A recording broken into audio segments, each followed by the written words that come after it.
The protagonist's father died when he and his sister were little, and Roger's mother told him to become a shaman, because she was sure that he had potential, so the spirits would protect him.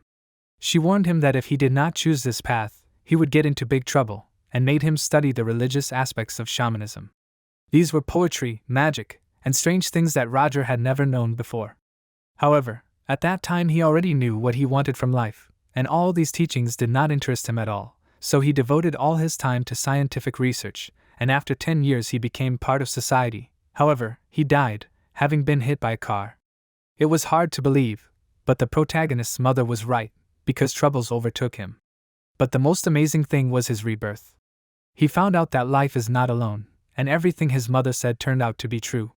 After his death, he realized that some things can only be learned through experience, and now, remembering all of this, he asked himself what he was doing now. He abruptly lowered his hand, slapping his palm on the pages of the textbook, and loudly announced that the lesson was starting, telling them that today they would continue to create a magic circle. He worked as a teacher at the Academy of Magic, and a series of events brought him here. Some time before, people were walking around the station, some of whom were talking to each other. Passengers were entering a train carriage, showing their tickets to the inspector before doing so, and he wished one of the passengers a safe journey, and then greeted the next person who approached him, asking him to show him his ticket. The man handed him his ticket, and after checking it, the inspector thanked him, after which he wished him a safe journey. The man entered the train, and the inspector continued checking the passengers. Clenching his hand into a fist, the passenger remembered that he had the fourth seat, which was in the fourth car and the third compartment. He finally found the right seat and going inside, saw Gerard, who was also sitting in his seat and reading a newspaper. Gerard was surprised to see his neighbor and greeted him, and Roger Celisai nodded in greeting. Soon the train was already moving and heading on its way, and after some time spent on the trip, Roger looked up from the book he had been reading before and looked at the newspaper that Gerard was still holding in front of him. He noticed a headline that said that the civil war in the Kingdom of the South had ended and the princess's faction had won. He announced that this war had finally come to an end and smiled, and Gerard at first looked at him warily, slightly narrowing his eyes, and then agreed with his words, noting that this was true. He admitted that he, too, had been wondering when this would end, and Roger remembered that just recently the prince's faction had been recruiting soldiers, glad that the war had not lasted long. He suddenly remembered something and apologized to Gerard, noticing that he had forgotten to introduce himself. He gave his name, and Gerard said that he had no last name and simply gave his first name, and then assumed that Roger was of noble birth. He announced that he was a fallen noble, but asked Gerard not to worry about it. He replied that he understood everything, and Roger asked where he was going. He replied that he was going to Lindenbrunn, the capital of the empire, since he had heard that it was a popular tourist destination.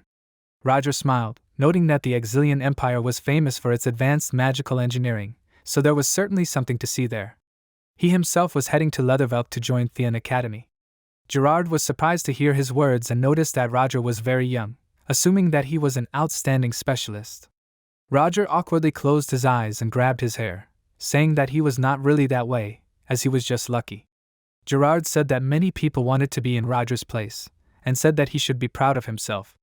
Roger smiled happily, thanking him for these words, and returning to the topic of the war, asked if he had heard the rumors yet. He explained that he was talking about a man from the princess's faction, who was winning. He remembered that some people said that he had neither experience in magic nor the highest knightly rank, and that he was a wandering mercenary named Machiavelli. Gerard replied that he understood everything, and Roger sighed, crossing his arms over his chest, noting that Gerard was not particularly surprised. He admitted that he simply thought that it was nothing more than gossip. But in fact it was true, for Machiavelli was the one who wandered the world in search of one object, and that was the name he used in his past life. Finally Gerard, drawing Roger's attention to himself, asked, did this mean that he would be taking over a class at the Academy? He confirmed this, specifying that he would be in charge of the second-year students, and Gerard was amazed that Roger was starting right from the second year. He noticed that he was more capable than he thought, and suddenly he froze, and noticing his state, Roger asked in confusion, was there something wrong? Looking out the window of the train, Gerard told him to wait and was about to announce what was about to happen, but before he could finish, there was suddenly a huge explosion and the train shook. Gerard screamed, and Roger stuttered, asking what was going on. He asked, did the engine explode? Jared exclaimed that this couldn't be because the engine was protected by magic. He suddenly winced, frowning as he realized that this was a trap. Roger didn't understand why this would be done, and Gerard assumed that someone wanted to rob rich merchants or nobles, noting that if they had caused an explosion, it meant that there was definitely a mage among them. He seriously announced that they needed to hide or get off the train, and Roger asked him to wait, announcing that he would go first. Putting on his hat, he headed for the exit of the compartment and looked around the carriage, noticing that there was no one in the fourth carriage. Following him out into the corridor from the compartment, Gerard frowned, asking if the other passengers were safe. Roger announced that the compartments were protected by magic, but Gerard warned that this was no guarantee, since it was dangerous to remain in the compartment if it was under the same magic spell that the bandits had broken through. Roger asked if it was true that the explosion had come from the third carriage.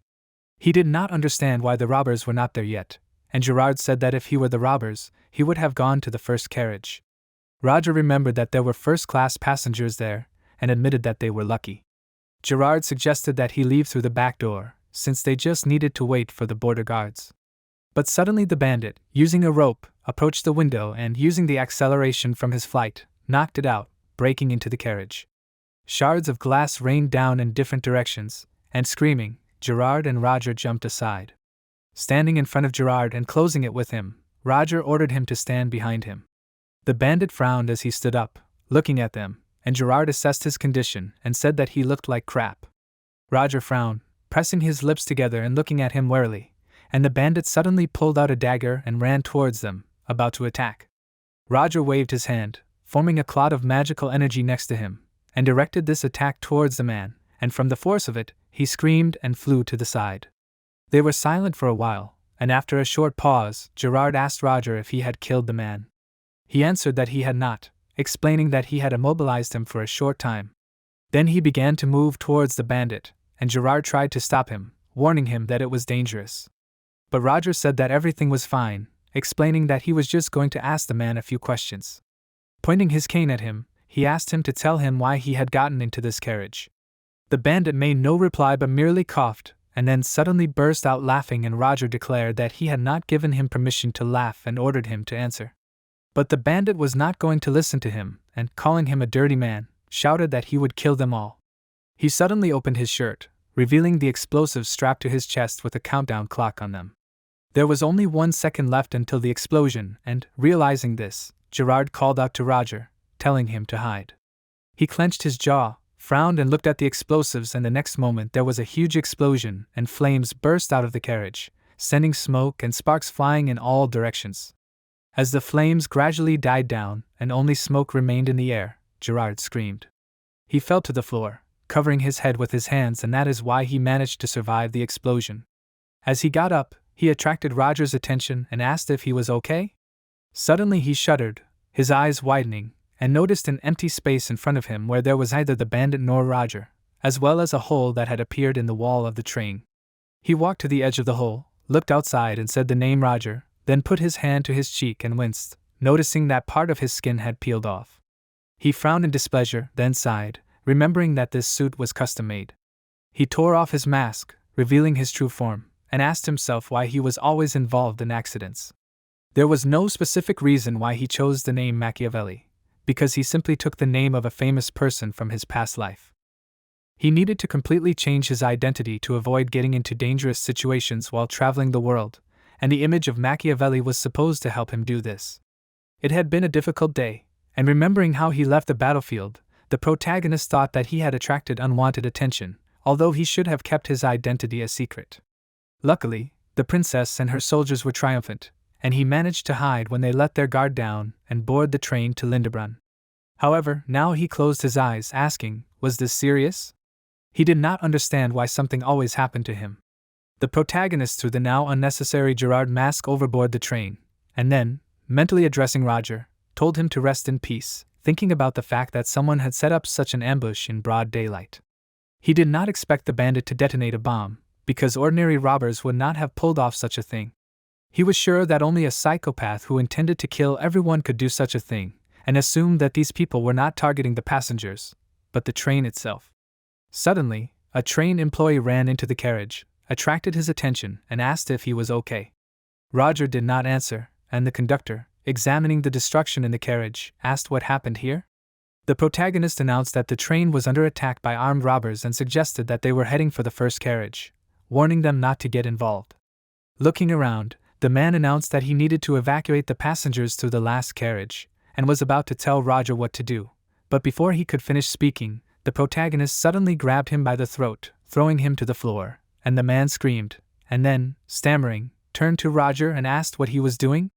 He asked with displeasure, did he really think that his pathetic acting would convince him? He said that robbers would not attack any passing train out of the blue, let alone a protective spell that would wear off on its own. It was a difficult trick, which could not be performed without the help of a person who knew the mechanism, and the man looked at Roger with increasing horror, and then suddenly frowned and took out a small dagger from the sleeve of his clothing, but the protagonist, anticipating this action, stayed his hand, ordering the man not to even think about it. He cried out in displeasure, and Roger said that they were quite fast, and asked who they were. Besides, he wondered why they were there, and since the man did not answer, he asked if he was really going to keep quiet. He did not argue with this, and raising the man to his feet, ordered him to go forward. Suddenly he was amazed, turning his head a little to the side, and told himself to stop, paying attention to the sound he heard.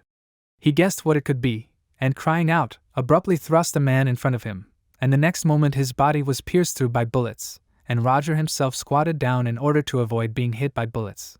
He closed one eye, putting his hand to his head, and asked himself when the man had time to give the signal. He remembered that he had been watching him, and realized that this was all planned. The man's body fell, and the protagonist looked at the other bandits who had burst into the car. One of them frowned in confusion, asking if there were any survivors. Another man was amazed that Roger had dodged the gunfire, and getting up, the protagonist warned them not to even dream of killing him. One of the bandits ordered his comrades to kill Roger, and the men readied their guns, and he frowned, but at the moment when the bandits pulled the triggers, nothing happened, and bewilderedly lowering the gun down, one of them asked why he could not shoot. Another man exclaimed that the machine gun was not working, and shuddering, he sharply raised his head and realized who Roger was. He noticed a magical energy glowing above his palm and exclaimed that he was a mage. He warned his comrades that Roger had disabled the weapon, and he turned around, noticing streams of other magical energy a little to the side in the air. He clenched his jaw, noticing that his own magic had dissolved, and wondered if it was a suppressor. The other man admitted that he had not expected there to be a mage on this train. He ordered the protagonist to surrender, and he turned around, noticing other bandits approaching him from the other side. The mage asked him not to move, promising that if he did, he would grant him a quick death, and Roger felt that he was no ordinary mage, guessing that he might even be a fourth rank like himself. However, he did not recognize the man's face, and as he thought about it, he noticed that about 10 minutes had passed since the explosion, so it would take a long time to leave the Aret Mountains. He could not just stand there and wait for reinforcements, and he realized what he had to do. He jumped into the hole in the side of the carriage, and the mage, frowning, asked if he had really jumped. Getting Hansen's attention, he ordered him to check, and the bandit responded, and then walked to the edge of the carriage and looked around, announcing that he did not see Roger. He assumed that the protagonist had indeed jumped off the train, and noted that they could have scared him, but before he could finish speaking, an attack pierced his head, and with a start, the mage noticed that it was from above. He shouted that Roger was on the roof, and the bandits began to talk in confusion, not understanding how the protagonist had done it. They assumed that he used flight magic, but were only more amazed, as they did not understand whether it was possible to do so while the train was moving. The magician ordered them to simply shut up and find Roger, and warned the others that he was a magician, so they could not use all their powers against him. He warned that a few people should stay here, and ordered the rest to go to the first car.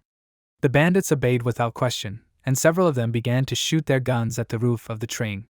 Running and dodging bullets, Roger cried out in displeasure, and the magician, understanding the trajectory of his movement, told his charges that the protagonist was heading to the back of the train, shouting for them to follow him.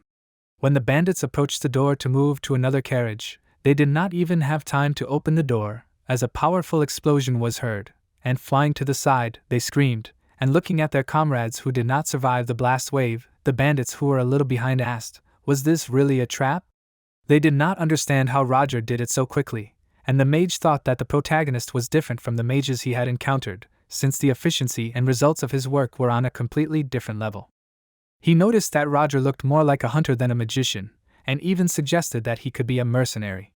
All the bandits suddenly shuddered, hearing some sharp sound, and the magician opened his eyes wider and then cursed, realizing that Roger was separating the carriages in order to escape. He asked himself, how come he had not guessed about this before? He realized that the protagonist was not going to fight them, and rushed to the exit of the carriage, and the next moment, he suddenly saw a bright light in front of him instead of the next carriage, and when he ran out onto the crossing, he noticed the other part of the train moving away. The distance between the carriages gradually increased, and the bandits frowned, and the magician cried out in displeasure. Another man cursed, noting that they had missed Roger, and shouted that they could not leave the train to go after him. The magician promised that he would remember his face, would definitely track him down and kill him, but suddenly froze, his eyes wide open, asking himself, what kind of powerful magical energy was this? He did not understand where it was coming from, and turned around, after which he froze again, noticing Roger standing in the center of the carriage, who had created a magic circle in front of himself, frowning in concentration. The magician did not understand where the protagonist was here, and asked himself, was this really another trap?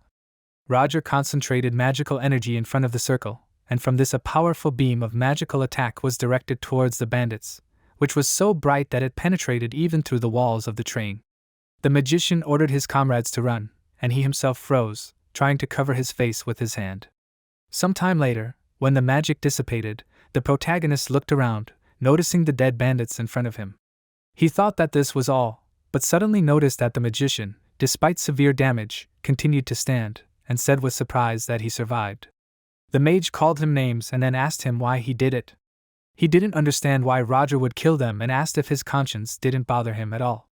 The protagonist looked at him thoughtfully, and the mage declared that the people he killed were ordinary patriots, fighting for peace.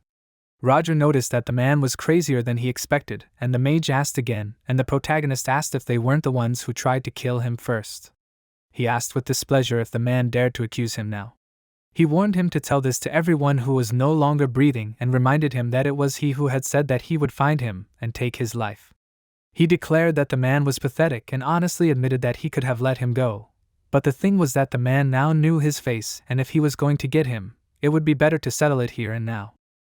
The man wanted to say something else, but the next moment, suddenly, an ice cup passed through his body, and even Roger froze in bewilderment, and then noticed Veronica Deville, who entered the carriage through a hole in the wall of this.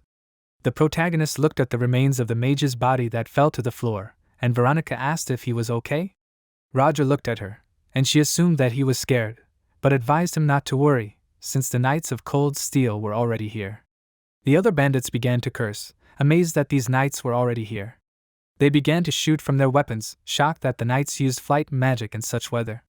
However, one of the knights put up a magic shield in front of himself, and the bullets did not hurt him. At the same time, he created a magical attack and, holding it close to his palm, ran closer to the men, one of whom flinched, screaming in fear, and the knight, using the boost from the attack, struck, after which he turned sharply, turning his attention to the other bandit, who also screamed in fear, and then screamed in pain. Having finished with the bandit, the guy contacted the rest of his comrades, warning that the second car was cleared. Another knight announced that the first car was clear, and the passengers were safe. Another knight, turning to Veronica, asked permission to report, declaring that the situation on the train was completely under control. She exclaimed that this was a wonderful job, and ordered that they make sure that the passengers got to the next station. Some time later, the train arrived at the leather station. There was a crowd of people on the platform talking to each other, but Roger was still sitting on the train, looking out the window. Suddenly, Veronica entered the compartment and asked how he was feeling. She wondered if he had been injured by the terrorists, and looking at her, the protagonist declared that he was fine thanks to the Knights of Cold Steel, and explained that he was simply lost in his thoughts. Veronica admitted that she was glad to hear this, and smiled, suggesting that she should have introduced herself right away. Placing her palm on her chest, she said her name, and slightly bowing his head, Roger was about to answer, but before he could, someone suddenly apologized, drawing attention to themselves. Veronica turned around, noticing a person approaching closer to her, and asked if he wanted something. He, extending his palm towards her, asked if she was the commander of the Knights of White Steel. She confirmed this, saying that she was Lieutenant Veronica, and Remless, showing his ID, announced that he was an officer of the Leathervelk Police Department, and also stated his name.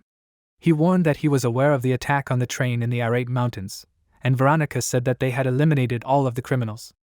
Remlis thanked her for her hard work, but noted that there was something odd about the report.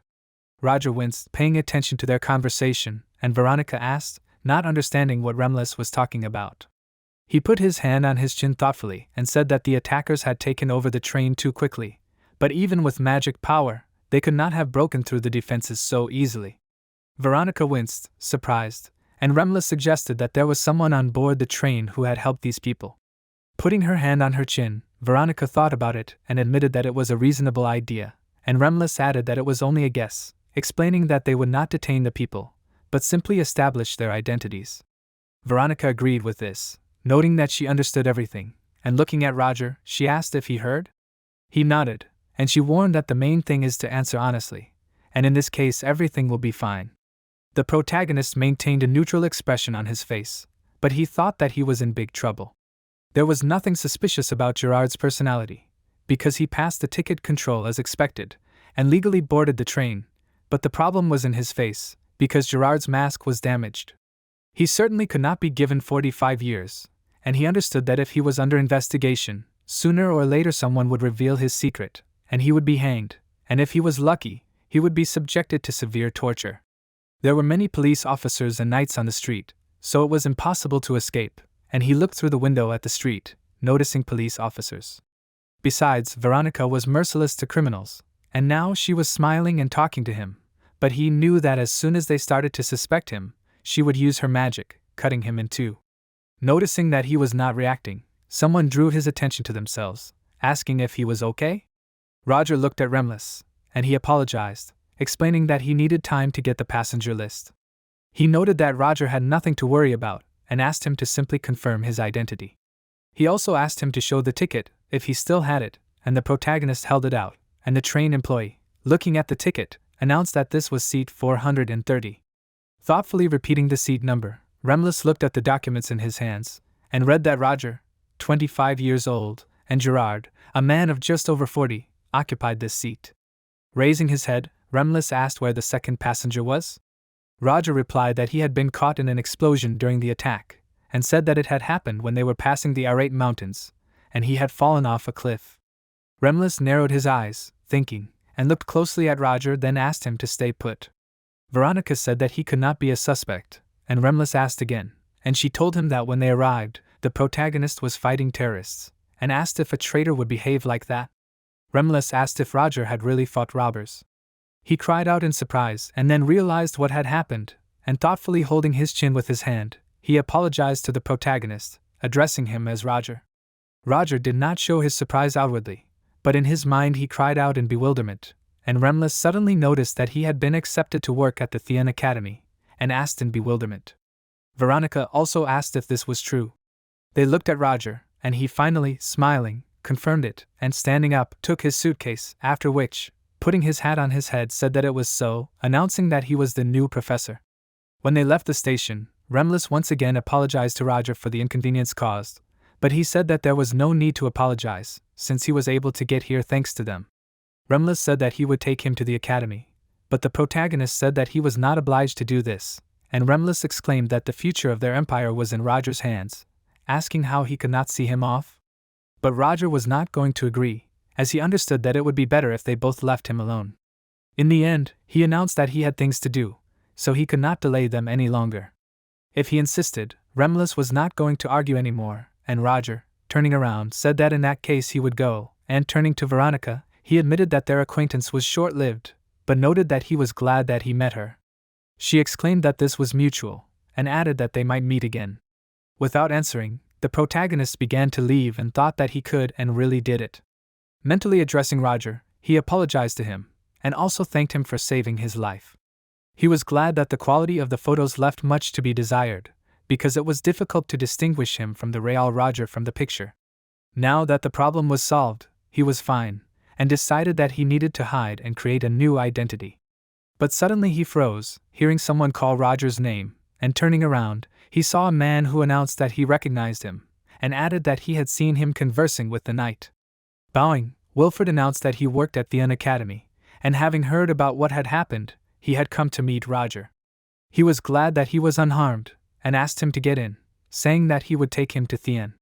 The protagonist became more dissatisfied, but still got into the carriage, and after a while, Wilfred began to ride forward, driving the mechanical horse.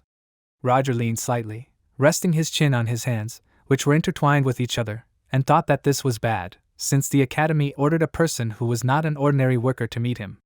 He noticed that Wilfred had a fit body, and moreover, he did not notice how he appeared next to him, which meant that he was most likely a knight. He knew that if he ran away using a stupid excuse, it would seem suspicious, and Wilfred would follow him. He supposed that it would be better if he postponed his escape, since Gerard was presumed dead. He was nothing more than a ghost in this country. This meant that if he disappeared, no one would notice, so he was glad that he now had an iron army, and until then he could live the life of Roger. Some time later, Wilfred warned him that they had arrived and said that it was Thien. They entered the academy grounds and, shocked, Roger asked himself if all this really belonged to the academy.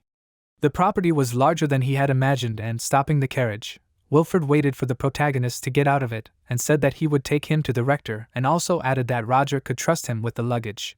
They walked closer to the academy building itself, and, entering inside, Wilfred took the protagonist to the right door, and he, entering the office, said his name and announced that he had arrived on behalf of the rector.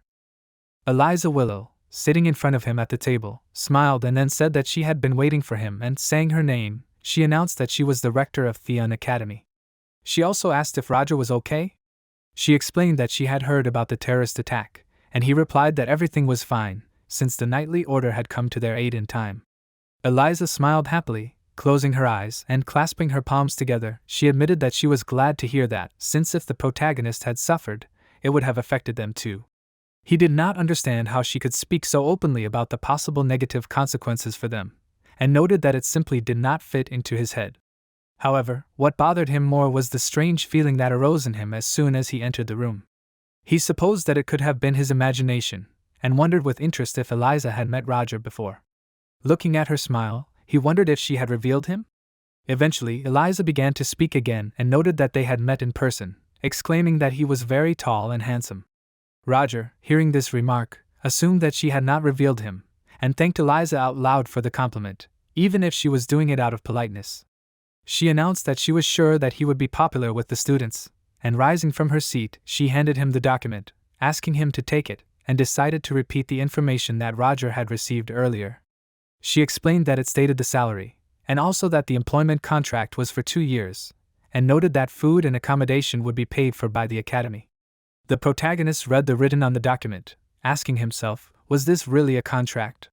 He noted that it did not matter much if he was going to run away soon anyway, but suddenly he froze in shock, asking himself, was the salary really 30 imperial gold coins per month?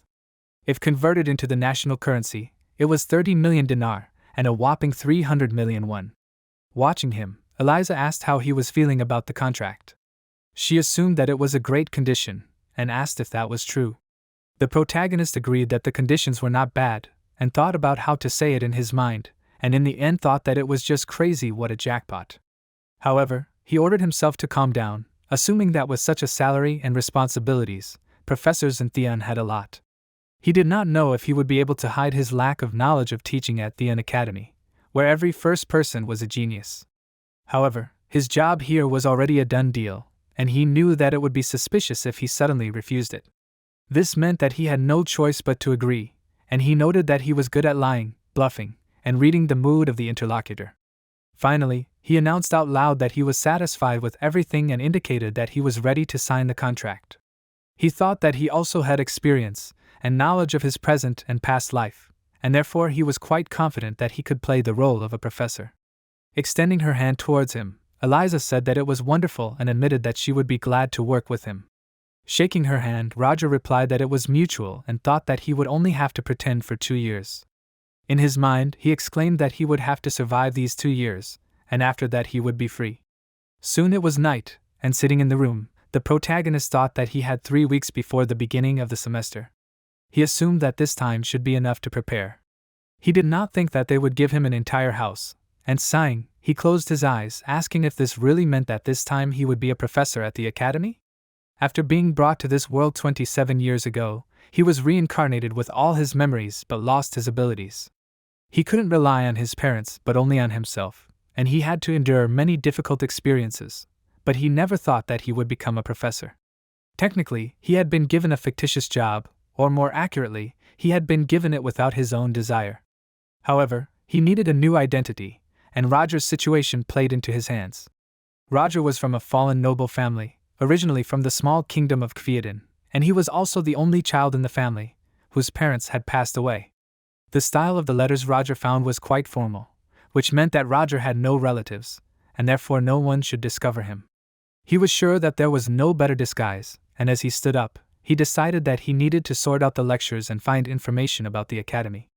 In the end, the first thing he decided to do was explore the area, but he froze, feeling an unpleasant sensation in his stomach and realizing that he had not eaten at all. In the end, he decided to put everything off until the next day and asked himself, "Where is the restaurant?"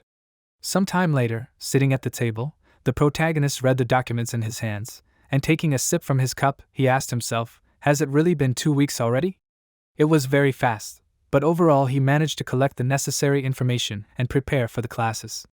In the remaining week, he needed to learn how to apply his new knowledge in practice, and noticing that a man sat down at the next table, he thought that visitors were already arriving, and so he decided that he would go home and prepare for the introductory course. But suddenly Sedina Rockhen, who sat with her back to him, said that she was glad that he was safe. She looked straight ahead, without turning towards Roger, and admitted that she was worried that something could happen to him. He froze, his eyes widened, and was silent for a while, and then Sedina, still not waiting for an answer from him, asked why he had not contacted for 2 whole weeks. She announced that the rest of the organization was also worried about him, and called him the First Order. The protagonist took another sip from his cup and still did not answer, and then, putting the cup down, he finally announced that he had to check something. He noted that if he understood correctly, he was being followed, and added, to be more precise, to Roger. Lowering her head, Sedina said that the terrorist attack was a surprise, and added that they did not know that the rebels were planning an attack. Roger explained that he needed information about the academy, and startled, Sedina asked in shock, and then asked, "Did they really not send this?" He announced that he had to make sure that this information was true, and the girl cried out, understanding everything. Roger cursed, wondering what was going on here. Now he had to try not to arouse any suspicions, and asked Sedina if they had taken care of everything. She answered that they had, and told him that before meeting with the protagonist, they had dealt with the main figures of the academy that they were targeting, and had also tracked down and eliminated the traitors to the organization. As far as she knew, the traitors had been fed their own limbs and the remains had been thrown to the dogs, and she smiled and asked if that wasn't a fitting punishment. Roger thought that this was very bad, and decided that the first thing he should do was calm down. Sedina suddenly winced, apologizing, and realized that she should have personally verified this before reporting to Roger. He didn't understand what she was talking about at all, and answered out loud that it didn't matter, after which he asked her to tell him the reason for her sudden appearance. She explained that he had been in this place for a month already, but still had not contacted them, and Roger asked if that was why she had decided to take matters into her own hands. Sedina cried out, apologizing to him, but he ordered her to remain silent, and abruptly putting down his cup, added that she was also attracting unnecessary attention with her appearance. He admitted that she was getting on his nerves, and asked if she really wanted them to be noticed. He also noted that she was reacting sharply to his words, and therefore he was sure that she was afraid of him. Sedina placed her trembling palms on her knees, and the protagonist, putting his palm to his face, announced that he was now listening to her report, and asked how many people they had taken. She replied that 31 people from the Third Order and 7 from the Second Order had been successfully infiltrated, and the other members of the First Order had already taken their positions according to plan. Roger replied that it was good, declaring that everything was going as it should, and said that if the report was finished, then they would part ways. She agreed with this and asked that next time Roger come to the prearranged place. He asked in displeasure, was she really telling him what to do? She froze, her eyes widening, and the protagonist, turning in her direction, asked how she dared to give him orders. A little later, looking at the letters he found, Roger said that Roger was a fallen nobleman with no family, as well as the youngest mage of the 4th rank, and also Professor Thean. He sat on the edge of the bed, bowed his head, and clenching his jaw in irritation, frowned, cursed, and asked himself why he had not sensed something was wrong before. Roger's personality seemed perfect. After all, It was specially created so as not to arouse suspicion, because otherwise he would not have been able to infiltrate the academy. All the letters that the protagonist found were most likely encrypted, and sighing, he cursed again and put his hands to his head, and then, looking at the decorated ceiling, lay down on the bed and, closing his eyes, admitted that he had miscalculated. He could not believe that he had gotten himself into such a mess with his hasty actions. Looking over the letters again, he sat down at the table, assuming that Roger had used the Kyodan language to encode the message. The construction of the sentences immediately seemed strange to him, but he did not even think that the matter was in the First Order, whose task was to infiltrate the academy and gain everyone's trust, and then periodically report on the progress. However, this was not the only thing that worried him, and closing his eyes, he mentally noted that the more he thought about it, the less he believed it. He did not understand how the head of a secret society could die in a terrorist attack, and mentally exclaimed that Roger was one of the strongest members of the organization sent to spy on the academy. He was sure that such a person should have survived, but sighing, he finally decided that there was no point in condemning the dead man.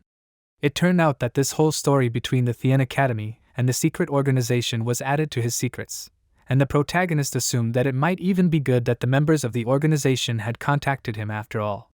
Judging by what that girl had said, the secret society consisted of 4 orders, that is, the Zero Order, the First Order, the Second Order, and the Third Order. Even though Roger did not know anything about the Zero Order, he at least knew about its existence, and he also decided that he needed to find out who else the First Order had sent. If this person was familiar with Roger, there was a risk that he would be exposed, so the main thing now was not to get caught. The best option for him would be to get rid of the secret orders using Thien, because a secret organization cannot stand up to a powerful academy, no matter how strong it was. He decided that he had to get the information he needed without either side knowing about it, and he sighed, thinking that this game on 2 fronts was making his head split. He closed his eyes, assuming that he had 2 difficult years ahead of him. Sometime later, at the academy, students were walking along the corridors, talking to each other.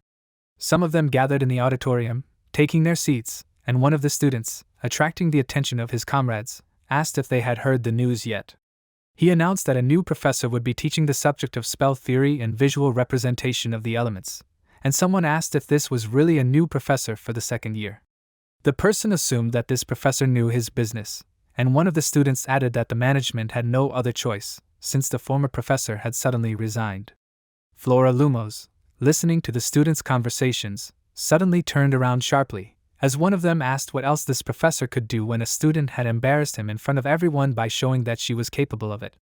Cheryl, coming closer to Flora, assumed that these people were talking about her, and she, closing her eyes, asked what she had done. She explained that she had simply shown the professor that his magical techniques left much to be desired, and Cheryl, closing her eyes, bowed her head in agreement with this, and wanted to object, but in the end she did not say anything. One of the students had heard that the new professor had a brilliant reputation, since he had written a huge number of reports while being a military officer. Another guy assumed that this man was a respected person and not some simpleton, and another guy screamed, asking if the others knew anything else. He declared that this professor was a fallen trustee, and in that case the students understood that they could not worry about grades. Flora tilted her head to the side and sighed, wondering if they had already come to their conclusions. She thought it was silly, and at that moment, Roger walked through the door to the classroom and walked up the small stairs to where he was supposed to stand. He slammed his palm on the table, drawing the attention of the other students, and announced that he was their new professor, introducing himself by his name, Roger. He also added that it was a pleasure to meet you and looked seriously at the frozen students who were watching him in shock. He noted that they didn't have a schedule as such yet, so he decided to make a few announcements before they started the main course.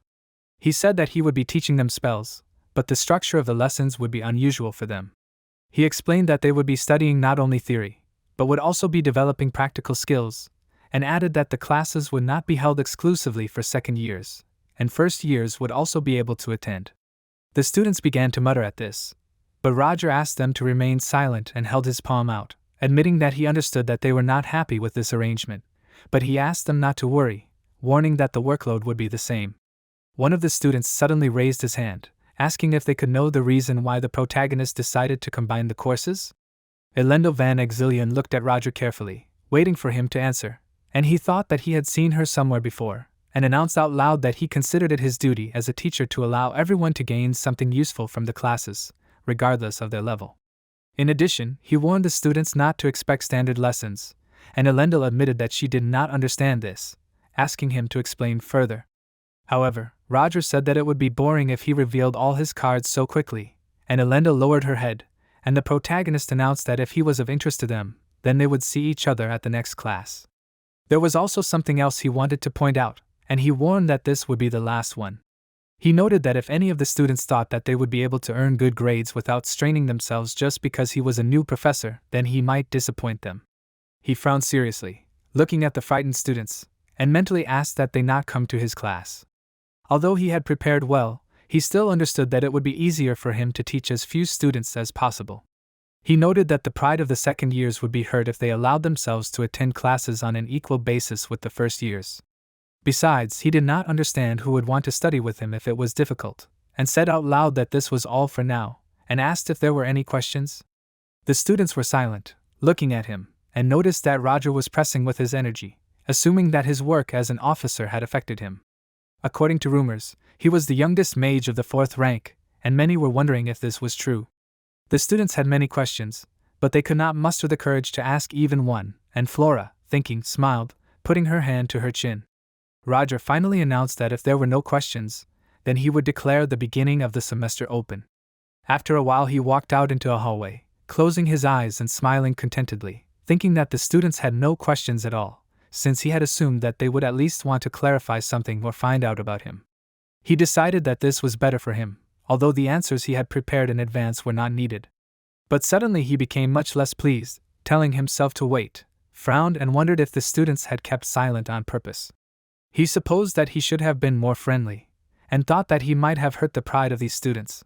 Putting his hand to his chin, he stood still for a while, and then suddenly opened his eyes, shuddering slightly, and noticed that the students had begun to move out of his way, looking at him calmly. They had cleared a path for him in the hallway, and Roger wondered if this was true. He thought he was just assuming it, but was distracted from his thoughts as someone caught his attention and said hello. Turning around, the protagonist noticed Selena, who asked if he was their new professor.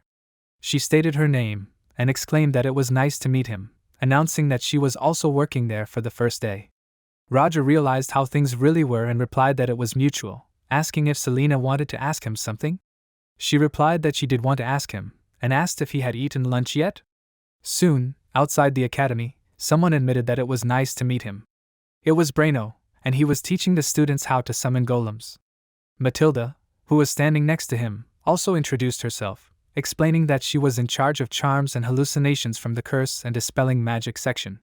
The protagonist standing next to them admitted that he was glad to meet them and gave his name, explaining that he taught the theory and practice of spells. He wondered if this was a meeting of the new professors of the academy to get to know each other better. They noted that he was still attractive up close, and he thanked them for that. A little further away, Chris Benamor looked at Roger with displeasure, and he shuddered, noticing his attention, and looked in his direction, but Chris turned away, and Matilda, coming closer to the protagonist, quietly said that this was Professor Chris, who was the first of them to join the academy. She noted, as far as Roger could see, that he was a nobleman, not like them, commoners, and the protagonist replied that everything was clear to him, and thought that, if you don't count him, among the new professors there was 1 nobleman and 3 people of common origin. Despite their different statuses, they were the best in their fields, and in other words, there was a high probability that there was another member of the First Order among them. Thoughtfully holding his chin with his hand, Roger closed his eyes, thinking that the fact that Chris was the first to join the academy did not mean anything, and besides, one cannot take his colleague's word for it. Chris, sighing with displeasure, announced that he could no longer be here, and admitted that he was interested in looking at the new teachers, but they were all some kind of commoners and a fallen nobleman. He warned that if anything, he was not with them, that is, they were on their own, and he was on his own. He paid special attention to the main character, and ordered him not to pretend to be an important person. Matilda frowned with displeasure, exclaiming that Chris's status did not give him the right to look down on them, and asked Roger not to pay attention to Chris. He replied that everything was fine, and if Chris was against their company, he offered to go without him. Sedina and Braino agreed, thinking that it sounded good, and as he followed them to the right place, Roger thought that now he should be glad that he had company at dinner. As night fell, using a special panel, the students were talking among themselves, and one of them asked if the others had heard about the new professor named Roger. Some said that he was the youngest mage of the 4th rank, and also worked as a military officer, and he also participated in the hunt for cryptids. In addition, in the Wizard Tower he was listed as an independent specialist in magic, and someone asked if the others thought that was true. Sedina, also typing on the panel, thought that she could not allow Roger's first lesson to fail, and so she decided to make sure that as many students as possible came to him. The other students, seeing the messages, began to ask in shock, could the freshmen come too? They thought about it, realizing that it sounded tempting, and suggested that they could try. A little later, Roger was walking down the hallway of the academy, thinking that today was his first lecture. He wondered how many students decided to stay, because he specifically warned them that his classes would be difficult, and so he was sure that most people would definitely not come, and if they did, it would only be because the other classes would be packed. He assumed that at best, about 30 people would stay, and no more, and walked to the audience, and the students who were talking about the post they were reading were distracted, paying attention to the main character. He, noticing the number of people in the audience, shockingly asked himself, why are there so many students? He was amazed that all 80 seats were occupied, and looking at the students he asked himself, why are there more freshmen than sophomores? The students noticed that the atmosphere changed greatly when Roger entered, and assumed that he was indeed a military officer.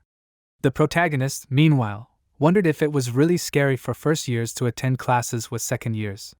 He assumed that he had been set up, and frowned in displeasure, but eventually dismissed these thoughts, assuming that he had simply underestimated the students.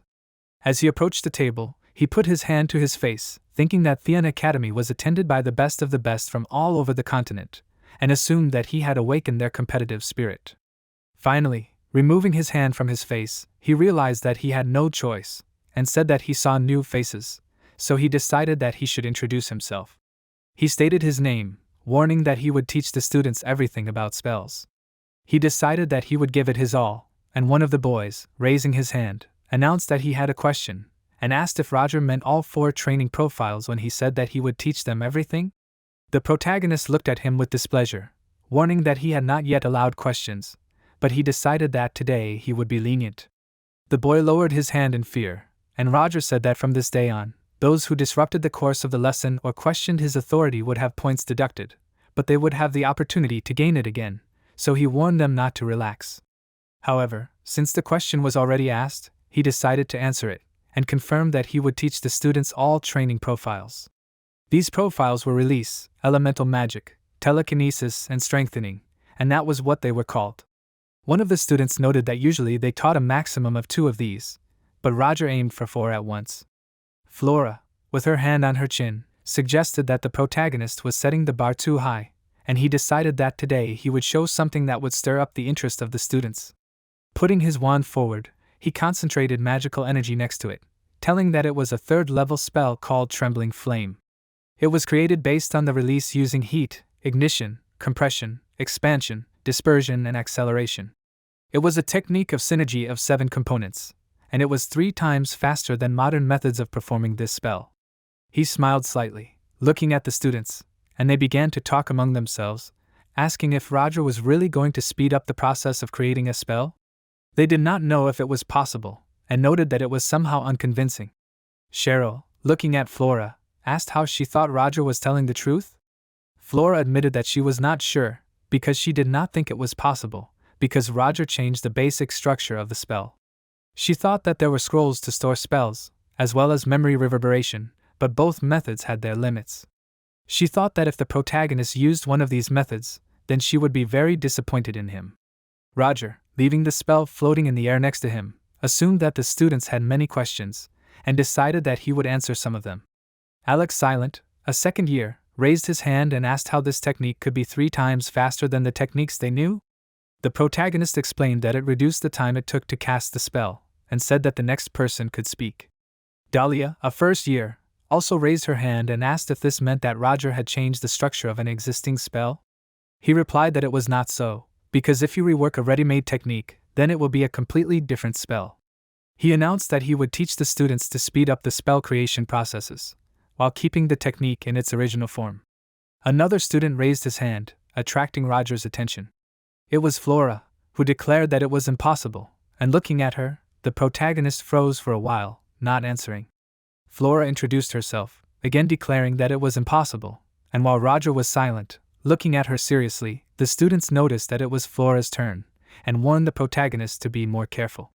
Roger announced that he did not allow anything to be explained, but only told to ask questions, but he decided that he would listen to Flora, and asked why she was sure that it was impossible. She said that in order to speed up the process of casting a spell using familiar techniques, one must constantly practice and be a master of it, and she asked if the protagonist was really saying that he could do something that even geniuses couldn't do. Personally, she didn't believe him, and he put his hand to his chin and asked what if he said that geniuses could learn it, but they just didn't try. Flora asked again, and Roger declared that magic had stopped developing, because it was focused on history and customs. At the same time, science was constantly advancing, and now it was threatening to overtake magic. He wasn't trying to say that science was a step above, he just meant that magic had room to improve, and that was why Flora's statement was wrong, because if no one was trying to improve it, then he was going to be the first. She frowned and asked if he really thought that. She did not understand what was happening and noticed that Roger was so proud of himself that he lost all shame. Pointing to the spell, he declared that it was difficult to explain in words alone, and so he asked Flora for permission to demonstrate it. After clarifying her name, he asked if she knew how long it took on average to create a trembling flame. She answered that it depended on ability, and a mage who had barely crossed the 3rd rank would do it in 10 seconds, and a mage of a higher rank in 5 seconds. This was indeed true, but Roger believed that it was not necessary to start from rank, and offered to take them, that is, his students. Flora said that in this case it would take at least 5 seconds, although she could do it faster. Her confidence impressed the protagonist, and he asked if she could go to the board and show everyone an example. Rising, Flora agreed. Descending, she stretched out her hand forward, creating a spell, and the magical energy, swirling, soon formed into the desired spell. The students were amazed at how fast it was, and realized that it was obvious that she was the daughter of the Lumos family. Looking at his watch, Roger noticed that the spell took 4 seconds and 78 milliseconds, admitting that he found it hard to believe that Flora was a second-year student. It was a flawless execution, but Flora replied that it was nothing special, but the protagonist suddenly said that it was still too slow.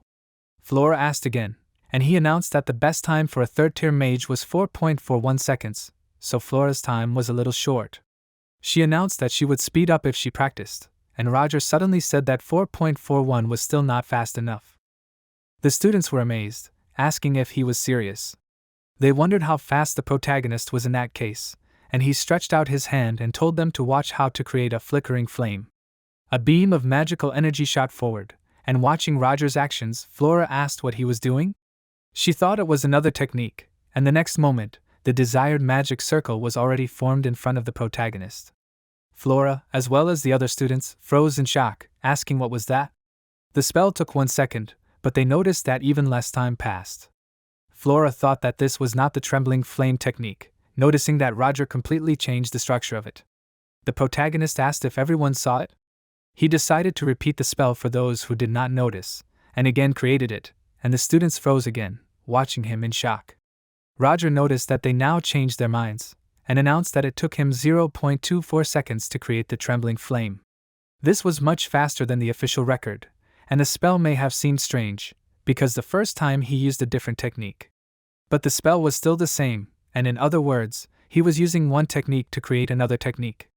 One of the students repeated his words in confusion, and another asked what that meant. Roger said that they were changing the initial data and arriving at a known result, that is, creating a kind of program, as if the body of the magicians were equipment, and the accumulation of magical power were data. In this case, the programs called techniques would activate the software, that is, magic. This is what he called the source code, and repeating this name in her mind, Flora thought that she had never heard of such magic. She wondered who the main character was, and he, drawing her attention to himself, asked if he had now dispelled her doubts. She looked down, but confirmed that this was indeed the case, and Roger reminded her that she had interrupted the course of the lesson without his permission, and all because she was biased about his words. He asked if she agreed with him.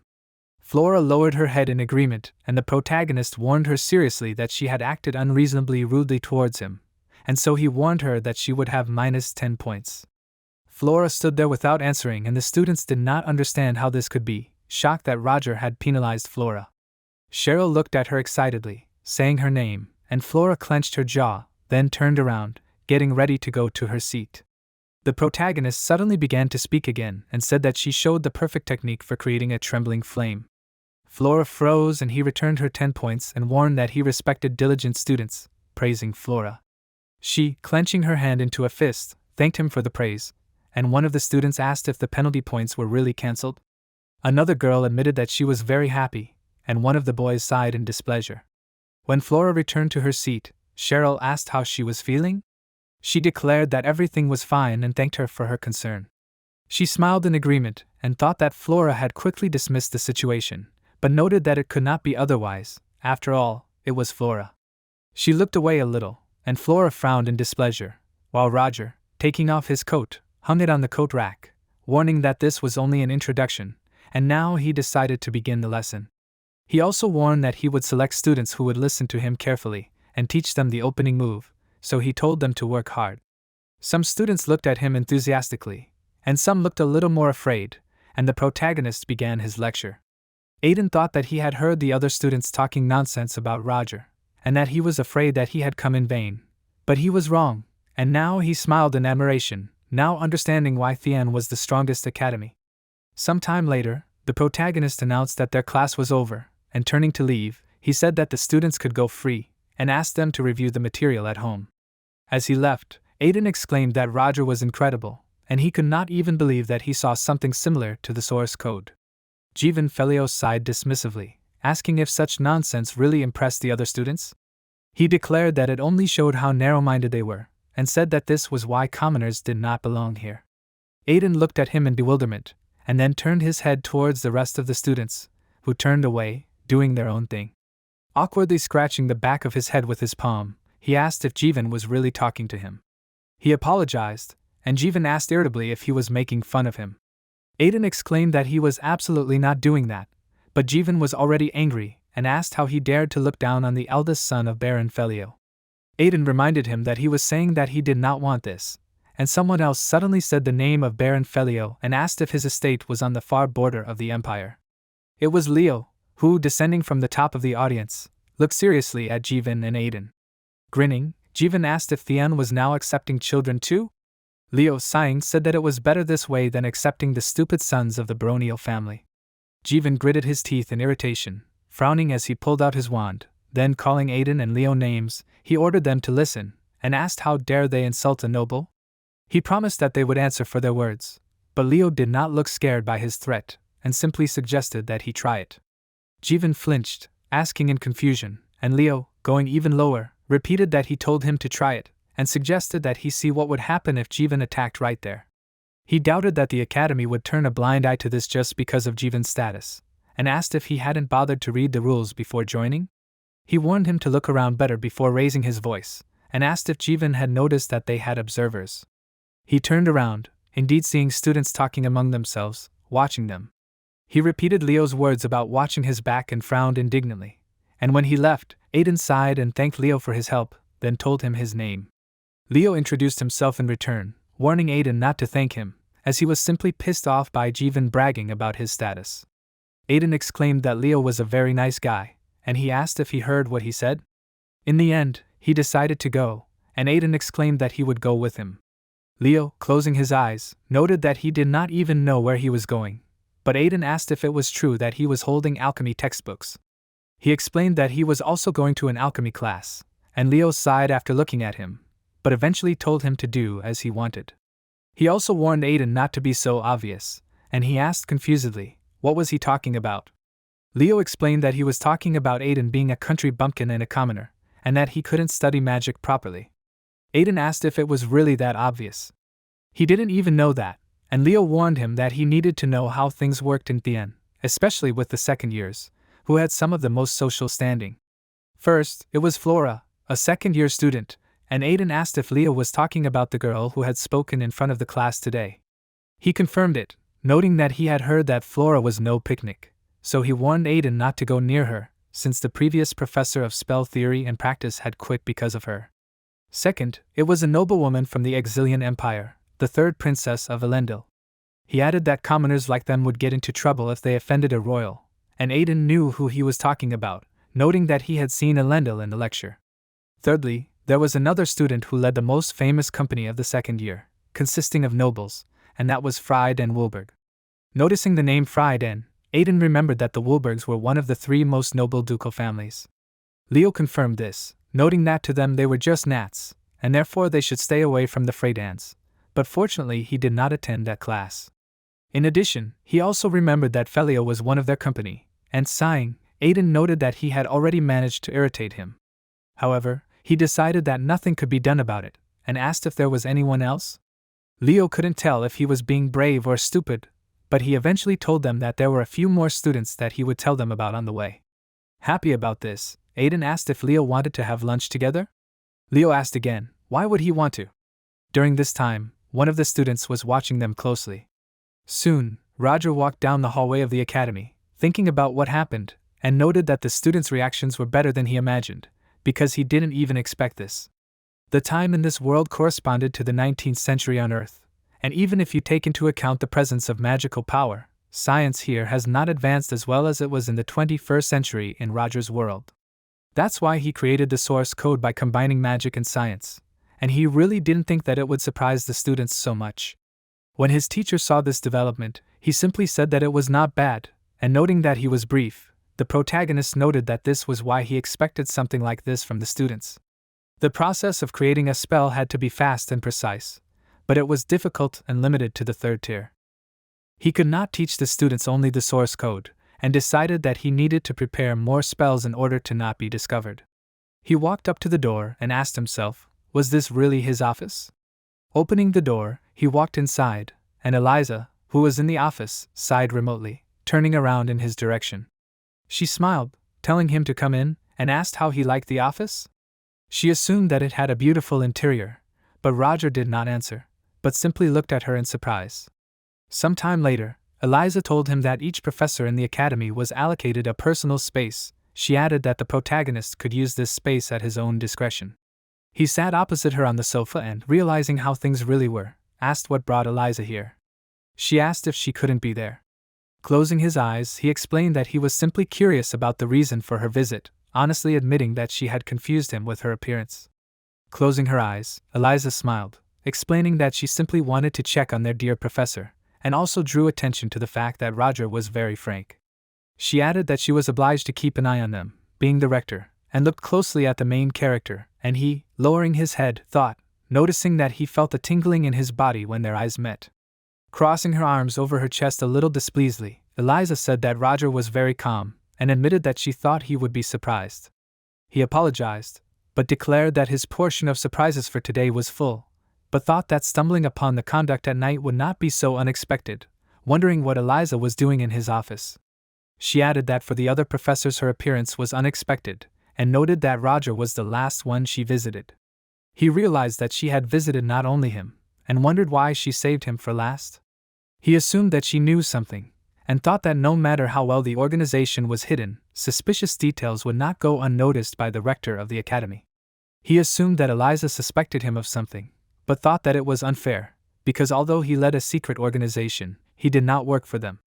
Finally, distracting him from his thoughts, Eliza noted that she heard that Roger invited first years to his lectures.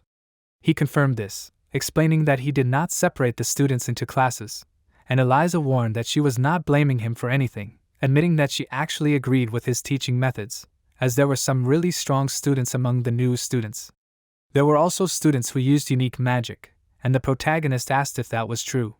He explained his surprise by saying that he had just received the list of classes, and Eliza noted that in any case, a princess was attending his classes, so she asked him to try not to get into trouble. She did not ask him to treat her specially, but simply explained that it would be difficult to resolve the situation if something bad happened. Roger was surprised to hear about the princess, and Eliza added that she had high hopes for him, and smiled. As she stood up, she congratulated him on successfully conducting the first class, and that was why she would not worry anymore, since the students had a good impression of Roger. He offered her some tea, and she thanked him for it, acknowledging that he would appreciate his hospitality, but said that she had business to attend to and left the office, wishing the protagonist good luck with his work. Closing the door behind her, She paused for a moment, and Wilfred, who had come closer to her, asked how it had gone. He wondered if the protagonist could be trusted, and Eliza looked at him intently at his question. In the end, she honestly admitted that she did not know, and walking along the corridor with Wilfred, she announced that she usually watched those who aroused the most suspicion, but she could not say anything for sure about Roger. Wilfred asked if that was really true. He was sure that if Eliza had taken up the matter, it meant that everything would soon be resolved, and she expressed hope for this, and then smiled and admitted that she could not even imagine that Roger would not even flinch, having encountered her enchanting gaze twice. She considered that he would have given in to this if he had been a fourth-tier mage, but the fact that he had not reacted at all meant that he was holding on by sheer force of will. She placed her hand on her chin thoughtfully, noting that he was a very interesting man, and then thought about the terrorist attack on the train, figuring that she should have been paying attention to even the smallest detail, especially knowing that there was some secret group operating in Thien. She supposed that the incident could have been a ruse, and the stranger had taken advantage of the chaos to take the place of the real Roger. Turning to Wilfred, she asked what he thought. He admitted that he did not even know, but he was sure that the protagonist was not an ordinary young man. That was what his old gut told him, and Eliza exclaimed that it never let him down. She wasn't at all sure if Roger's words could be trusted, so she was going to watch him for a little while longer. After a while, Roger sighed tiredly and leaned back in his chair, noting that the hell with such personal meetings. He was sure that Eliza was clearly questioning him, but in the end he decided that it didn't matter since he hadn't done anything that she could accuse him of. He decided that he would just continue with his business and put his hand to his forehead, looking at the list of students. He paused, noticing Flora on the list, and mentally noted that, come to think of it, the Lumos family was the most influential noble family. Pausing, he frowned and wondered if he was really sure that he wouldn't get into trouble because of recent events.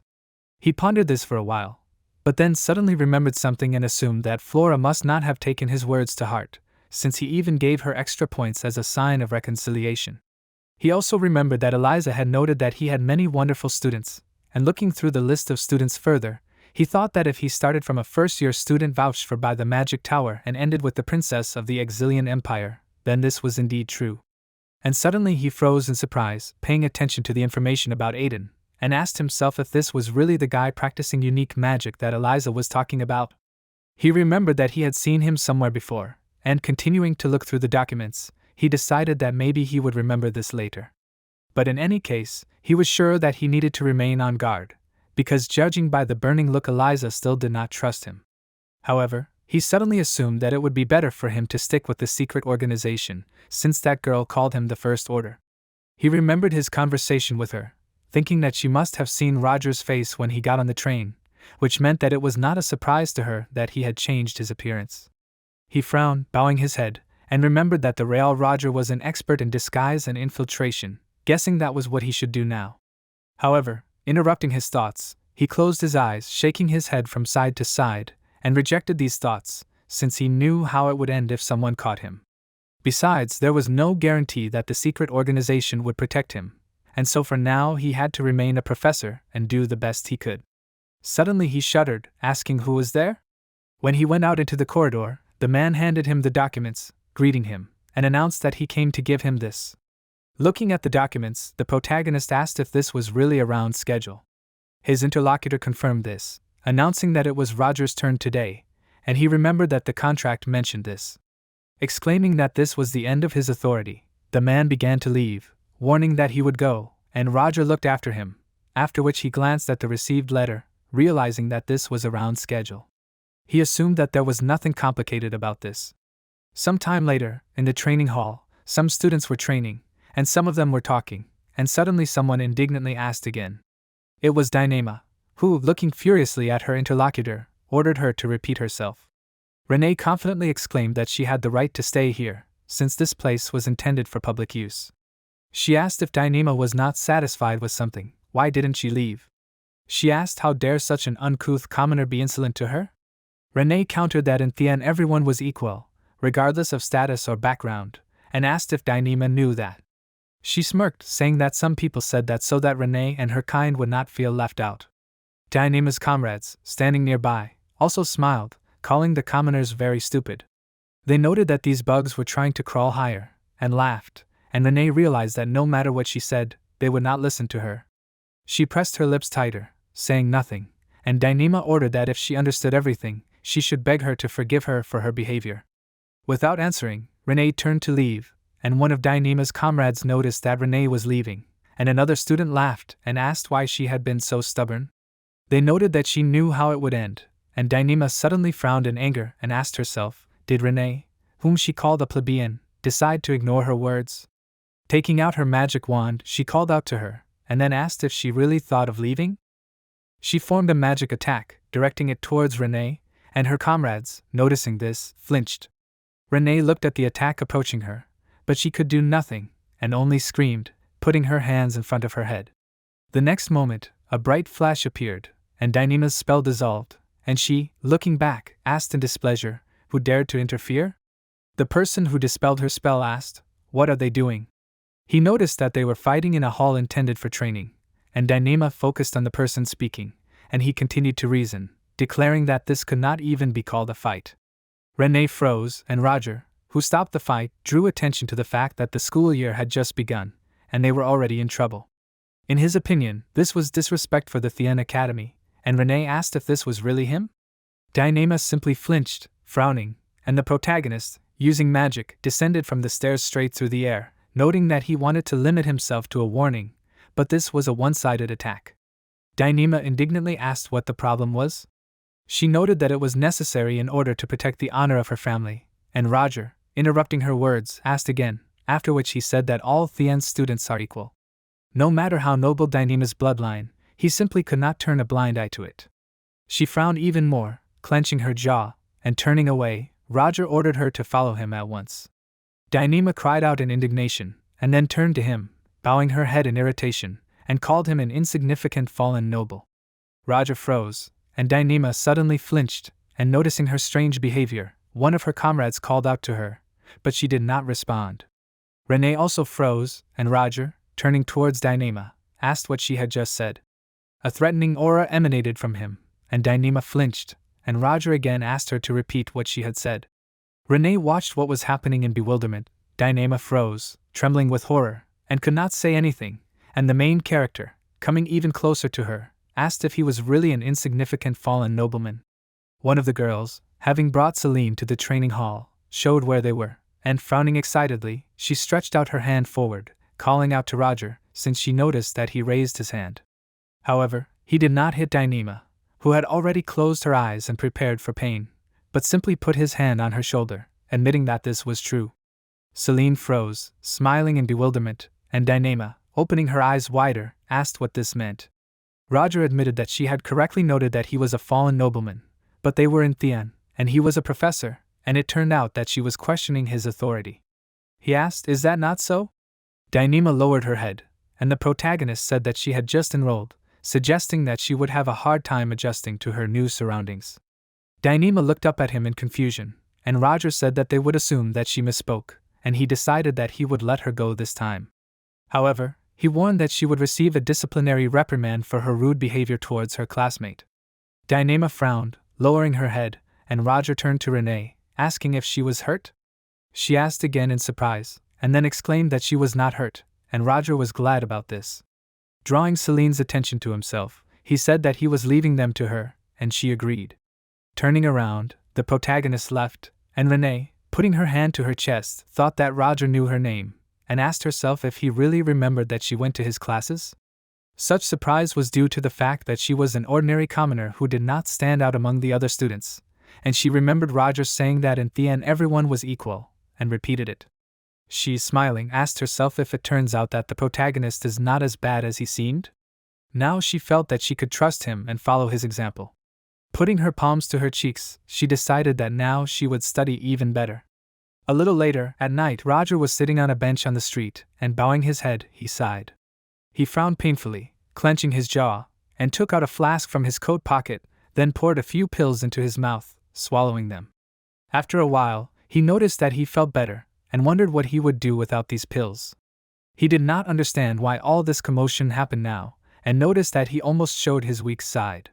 The symptoms appeared as soon as he entered the training ground, and then he was still able to control it, and when it got worse, he was about to leave, but Dyneema began to scream louder and louder, so he could not help but intervene. He hoped that he did well, but guessed that his face was a complete mess. He thought that he did not look very well, and looking at the empty flask, he remembered that it was the last bottle, noting that he should be able to hold out for about 5 days, but he would most likely have to use magic. Besides, it could be dangerous to take the prescription to the chemist, and he thought, looking straight ahead, and decided that he should contact the man as soon as possible. Sometime later, someone asked if the other person was talking about a werewolf. Roger, narrowing his eyes, asked if he had heard correctly.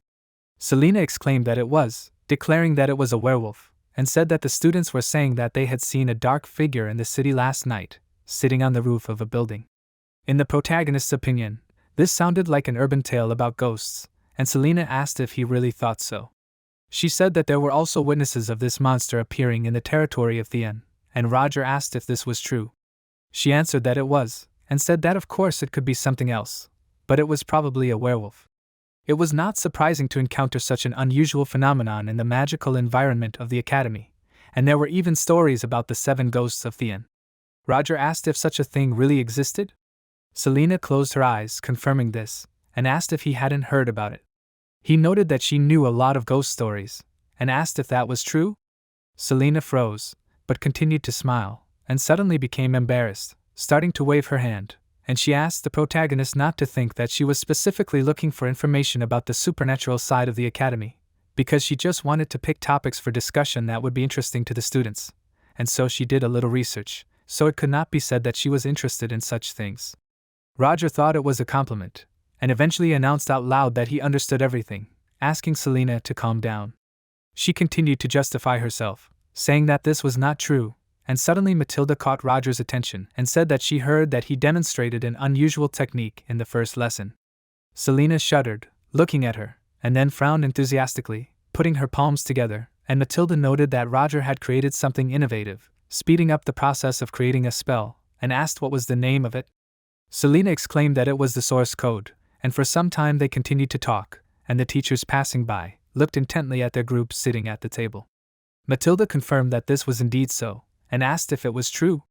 Selena suddenly lowered her head in embarrassment, and Roger said that it was indeed true. Matilda realized that it was indeed possible, and Selena admitted that she could not believe that such a spell existed. The other teachers continued to watch them, and the protagonist narrowed his eyes, paying attention to their glances.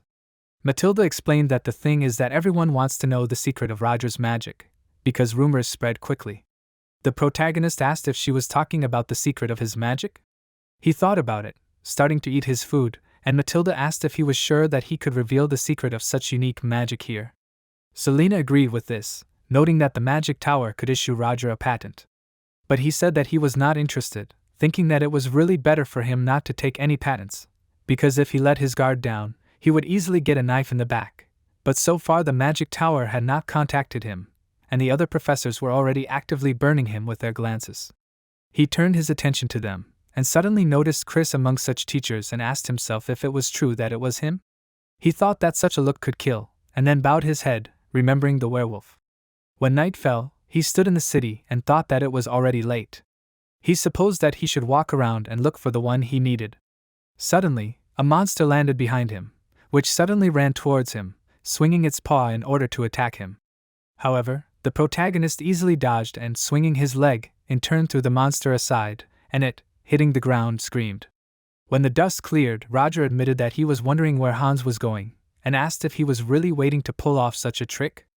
Hans cursed, sighed, and noted that a lot of time had passed, asking if Roger could not even pretend to be surprised. Finally, getting up, he said that they had not seen each other for a long time, calling the protagonist the elder, and he agreed with this. He noted that Hans was still causing trouble and asked what he had done this time. He cursed and asked if Roger thought he wanted things to turn out this way. He admitted that he had not expected the dog, which had been sitting in the woman's arms a second ago, to suddenly jump off and rush at him. Covering his eyes, the protagonist covered his mouth with his hand, saying that it was quite a funny situation, and Hans indignantly asked if he thought it was funny. He noted that Roger had not been in his place, and suggested that someone had cursed him. Hans was a human, but he had one peculiarity, and as soon as he was bitten by an animal, he immediately took on the gene for it and turned into that animal, whether he wanted it or not. He imagined several times when Hans changed, when he was bitten by a black and white cat, or when he was bitten by a Pomeranian. Finally, to draw attention to himself, Hans asked if Roger had brought the antidote. Roger confirmed this while showing him the syringe, and Hans thanked him while injecting the medicine into his arm, admitting that he couldn't stay like this. His appearance gradually began to change, and he noted that if it weren't for the protagonist, he would have had to suffer for a few more days. Roger said that it reminded him of the day they met, when he had been ordered to catch a cryptid, and he was very surprised to see an overgrown chihuahua in front of him. He remembered that moment, and Hans was glad that Roger had sorted everything out, because otherwise it would have been the end for him. He wanted to say something else, but suddenly the protagonist interrupted him, announcing that his name was now Roger. Hans, holding his neck with his hand, remembered that he had written about becoming Professor Thien, and asked when he had managed to change his personality. In addition, he did not understand why they were meeting in Leathervelk and not in the capital, and asked what had happened at all. Some time later, when Roger told his story, Hans laughed, exclaiming that he was simply unbelievable, since if he were in the protagonist's place, he would have given himself away immediately. He did not understand how Roger had gotten out of such a situation at all, and sighing, he announced in annoyance that it was a matter of life and death, so he had no choice. Hans asked if this Roger was also a member of a secret organization. The protagonist confirmed this, remembering that Roger was called the First Order, and asked Hans to stop, noting that this was not funny at all.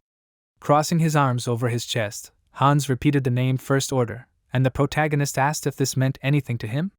Putting a finger to his chin, Hans announced that he had definitely heard about it, and said that some guys who were being pursued by the Order had recently come to the underworld.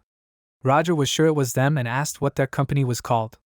Hans replied that it was the Black Dawn, saying that was what they called it.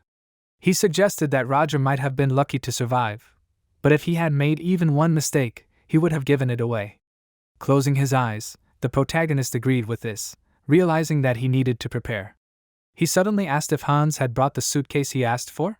He remembered this and handed over the suitcase, and Roger asked if he had looked at what was in it.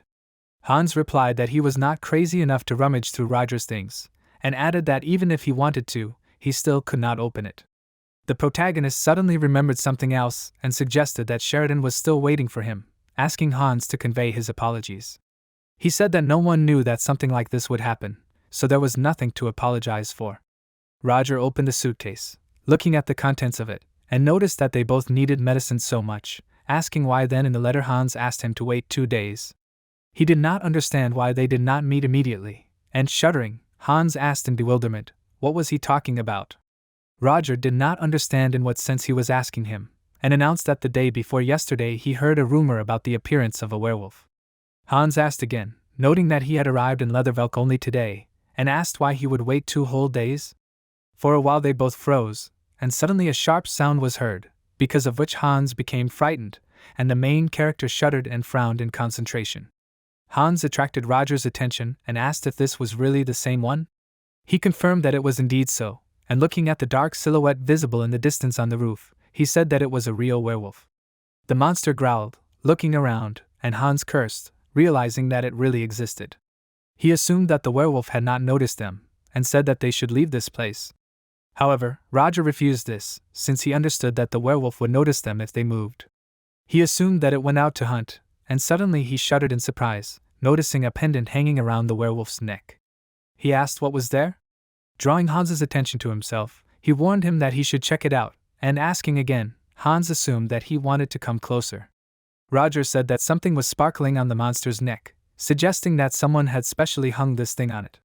Opening the suitcase, he took out one of the devices, and Hans asked who could make such a thing. The protagonist says that they will find out everything now, and loaded the gun, and Hans said that he hasn't seen Roger shoot for a long time. Putting the gun in the holster, Roger did not answer him, and Hans remembered that the last time it was when the protagonist was hunting cryptids. He remembered that he had another personality then, and asked what his name was. He began to remember this name, and understanding what he meant, Roger announced that his name was Abraham Van Helsing. When he began to walk forward, the werewolf turned around, noticing him, but the protagonist was not afraid, but continued to approach the monster. It growled, baring its fangs, and jumping up sharply, fell to the ground right in front of Roger. He did not even twitch, and the werewolf looked at him angrily, and paying attention to the chain on the werewolf's neck, the protagonist mentally noted that, as he thought, something was fettering the monster's neck. He had a lot of questions, but he understood that he would get an answer as soon as he grabbed this monster. The werewolf, raising his head, growled, and then struck a blow, which Roger easily dodged.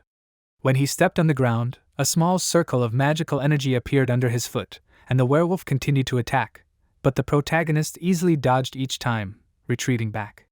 In the end, he rested his back against the wall, and he had nowhere else to retreat. The werewolf began to run towards him, but Roger continued to stand still, calmly looking at the enemy, and suddenly he smiled faintly, and the magic circles that remained in the place of his footprints rose into the air, surrounding the werewolf. It raised its head, growling loudly, and then fell to the ground, putting its paws to its head. Hans asked in bewilderment, why did the werewolf suddenly start acting like this? He assumed that the monster had eaten something bad, and Roger announced that he had sent an ultrasonic signal to it that was inaudible to the human ear, so that the monster's head was splitting. He realized that he would not need an expensive silver bullet, and took the syringe, offering to see where the creature had come from. However, he suddenly flinched, distracted, as he heard someone talking from the side. People were directing each other, understanding from which direction the sound was coming, and telling each other to act faster. Roger assumed that it was the police, and cursed, asking himself why they had appeared now. Taking advantage of his distraction, the werewolf jumped back, climbing onto the roof, and jumping back a little, Roger screamed, and then screamed in frustration, trying to deny what had happened. Stretching his hand forward, he directed the hook on the chain to the roof of the building, and using it, he pulled himself up. He looked down at the monster, deciding that he wouldn't miss it, and frowned with determination. The police noticed that there was someone on the roof, and one of them ordered his comrades to detain anyone who aroused suspicion. Roger continued to chase the werewolf, catching up with it, and when the monster jumped from the roof of one building to the roof of another, it suddenly noticed that the protagonist was already in front of it. He said that he only wanted to pacify it, and was silent for a moment, looking closely at the monster standing in front of him, after which he warned that this left him no choice. He took out a throwing star, frowning in concentration, and the monster, growling, ran towards him. Roger, throwing the star, looked at the monster, but it managed to dodge, after which it continued to run towards him. The star turned sharply in the air, returning back, but the werewolf managed to dodge again, and catching the weapon, Roger noticed that the monster had a good reaction. Taking the cane more comfortably, he noted that he wanted to finish the monster with one blow, and pulling the cane forward, he concentrated a cloud of magical energy next to it, which he directed towards the monster. He intercepted the cane, and the monster screamed furiously, while the attack, flying behind him, again hit the monster on the head. Taking advantage of the fact that the werewolf was distracted by the attack, Roger ran forward, but the monster jumped back, dodging his blows. The protagonist took advantage of this and threw the star, which this time the monster did not have time to dodge. It screamed furiously, and Roger, jumping up, swung the cane to strike, but the werewolf intercepted it with his fangs. Not paying attention to this, the protagonist took apart the cane, taking out a dagger from it, and calmly dodged the jaw of the werewolf, after which he swung, and the monster opened its eyes wider, noticing the blade. The next moment, Roger cut off the monster's head. Around the same time, Hans was walking through the streets of the city, noting with displeasure that he almost got caught. He remembered that the protagonist said that he wanted to catch the werewolf, and cursing, he asked where he was. Suddenly, he froze, shuddering, as he noticed someone's head fall in front of him. He screamed in horror, noticing the bloody head of the werewolf, and trembled, and Roger, falling in front of him, asked how he liked it. Hans cursed, asking him to warn him next time, as he almost dropped Roger's suitcase. Having calmed down a little, he asked if this was really the werewolf they encountered. He asked the protagonist not to say that he was going to leave it there, and Roger said that he had studied what he wanted, so he didn't need it anymore. Hans asked, puzzled, why in that case the protagonist had brought the head of this one. He explained that it was all because he wanted to surprise Hans, and leaned closer to him, and Hans asked if this was really his way of paying him back. He admitted that, unlike him, Roger had succeeded, and noted with displeasure that it was unfair. The protagonist finally said that it turned out that it was not a real cryptid, because someone had created it artificially. He thought that they should do what they had planned, and Hans, startled, asked if that was what he meant. Roger said that they should settle down somewhere, and noted that Leathervalk would be much nicer than the capital, and besides, they needed to stay here for a while anyway. Hans asked if he really wanted to stay in a city where there was a secret organization, an academy, crazy experiments, and street gangs. Roger replied that that was exactly why it was the best place, because they would get lost in all the chaos. He asked Hans to simply gather all the necessary information, and he asked indignantly if the protagonist really wanted him to do this alone. Roger reminded him that his options were limited, since they were still watching, and asked that Hans keep him informed of everything, and then he would make his own move. Hans said that he understood, since he was a professional at this anyway. Roger could not wait for the situation to resolve itself, and he decided that if he could not immediately act, he should at least make allies first. It seemed unexpected to him to meet a werewolf in this era, but the pendant on it said that it was an experimental specimen, and Roger assumed that this was an unusual experiment. But he dealt with the werewolf, which he hoped would prevent him from getting into trouble again. However, sometime later it became known that an unidentified killer was still operating in Leathervelk. Last Sunday there were 5 murders, and a total of 10 victims. The identity of the criminal has not yet been revealed, but witnesses claim to have seen a terrible beast with black fur. According to the police, it was just a crazy killer, whom they will soon find and arrest. After reading about it in the newspaper, Roger noticed that the townspeople were not leaving the alarm, and noticing that it happened on Sunday, he thought with horror that this could not be, because he got rid of the body on Saturday. He asked himself, are there really more werewolves? Suddenly, the ball, standing nearby, shone, and the main character shuddered, paying attention to it. Some time later, the teachers gathered in the hall, and, noticing Roger entering the hall, Selena attracted his attention and asked him to sit down on a free table. Noticing him, the professors began to chatter, asking if this was the same Roger. They had heard that she had invented an amazing spell, and they asked if it was true. Someone recalled that he was a fallen noble, noting that he at least gave the impression of being one. Ignoring these conversations, the protagonist walked on and sat down on the empty chair next to Selena. She asked if he had heard the news yet. Without waiting for an answer, she said that 2 first-years had been attacked last night, and they had survived, but they had received serious injuries that seemed to have been caused by the claws of an animal. When the students came to, they said that it was a terrible beast, and she thought that the rumors that had appeared last week were true, and she also remembered that there were victims in Leathervelk as well. Roger lowered his head in thought, and Marissa, noticing that Eliza had arrived, asked the others to remain silent. Selena explained that it was the professor of pharmacology, Marissa, who had been teaching at the academy for 20 years. Roger understood everything, and Marissa bowed her head, greeting Eliza. She said that she had called them all to this urgent meeting in order to make an announcement, because a criminal had appeared at the academy, and 2 students had been seriously injured last night. So far they did not know who was responsible, but there were witnesses who claimed that it was a cryptid, namely a werewolf. One of the professors, standing up, said that it could not be a werewolf, certain that this was some kind of mistake, and he asked what cryptid? Narrowing her eyes, Eliza turned to Hugo Boratag and asked if he really had anything to say. He said that Theon Academy was under the protection of the Empire, and asked how there could be a werewolf here. He pointed out that one should not believe the students' silly stories about Theon's ghosts, and Eliza covered her eyes with her hand to her head, asking if she had not said that they had 2 victims. Hugo declared that he had heard her perfectly well and explained that this was why he said that he did not believe that a werewolf was behind all this. He pointed out that the victims were from noble families, and Eliza frowned but did not interrupt him, and Hugo admitted that he thought that one of the Theon students, namely a commoner, had done it. Eliza, not hiding her displeasure, asked him to repeat himself, and Hugo asked if she did not think that it was the work of commoners. He asked why, out of all the students, only nobles had been injured? He wondered if Eliza really thought it was a werewolf, and exclaimed that it was far more likely that someone had impersonated one.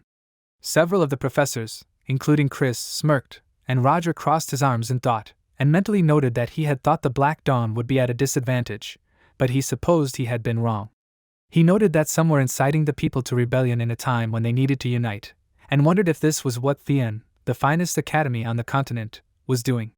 He suddenly felt something fall on his shoulder, and he paused, noticing that it was a bug. He picked it up, frowning in concentration, and when he rubbed the insect between his fingers, a note appeared in his palm. It stated that 3 test subjects had escaped, and the author of the note also asked the protagonist to immediately eliminate the test subjects if he could not capture them alive, as they were a threat to his identity. Roger paused for a while, reading the note carefully, and then closed his eyes, lowering his head, and clenched his hand into a fist, and then asked himself, why did he have to go through all these trials? Noticing his condition, Selena worriedly asked if he was unwell. But he replied that everything was fine, and waved his hand, realizing that this whole situation was directly related to the Black Dawn. Apparently, they did not expect something like this to happen either, and he was glad that their position was shaken, but he could not allow anyone to reveal his secret.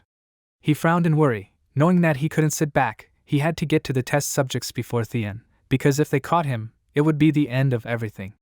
Eliza, meanwhile, waved her hand and said that Hugo had every right to express his opinion, but asked that he focus on his work first. He asked if she would tighten security?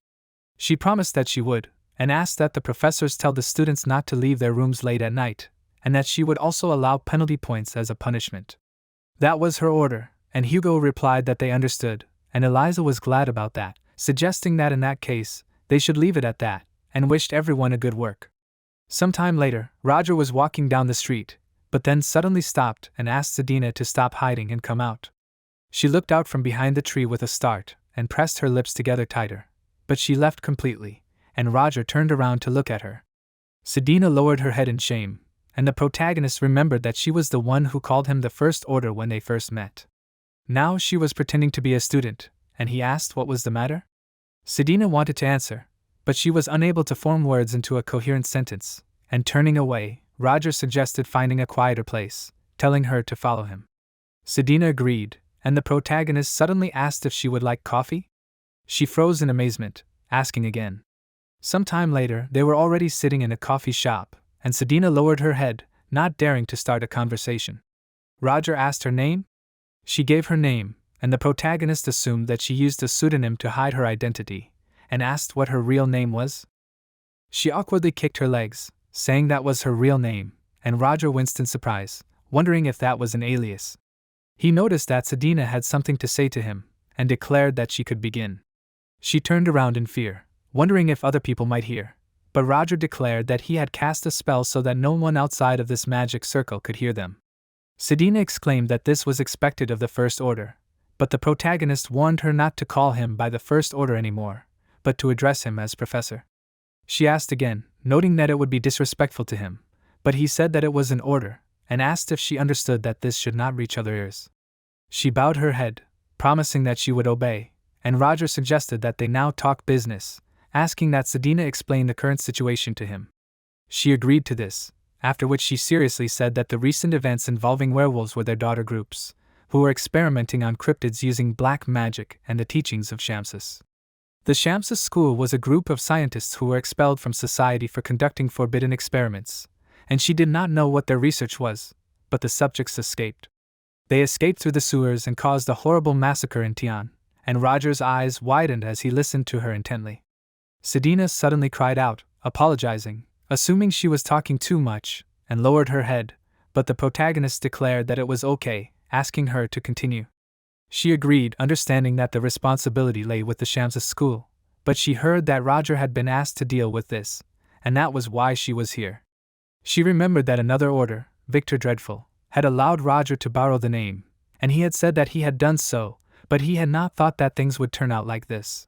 He decided that he needed to remember the name Victor, and Sedina said that the situation had gotten out of hand, and so they needed to resolve it as soon as possible, and they needed to eliminate 3 targets. But Roger corrected her words, announcing that they needed to eliminate not 3, but 2 objects, and Sedina asked in confusion, and the protagonist took out the token that he had previously taken from the neck of a werewolf, and noticing this, Sedina recognized it and asked where Roger found it. He said that 2 days ago he came across one of the werewolves in Leathervelk, and Sedina said that he was amazing. The protagonist thought that she contacted him, while maintaining a cover and not arousing suspicion in anyone, and asked himself why such a talented girl was still in the Third Order. He assumed that she simply had no choice, noting that she could be from a noble family, and it is unlikely that an antisocial organization treats nobles well, so Sedina most likely plays the role of a puppet, which, having used, others will throw out of the organization.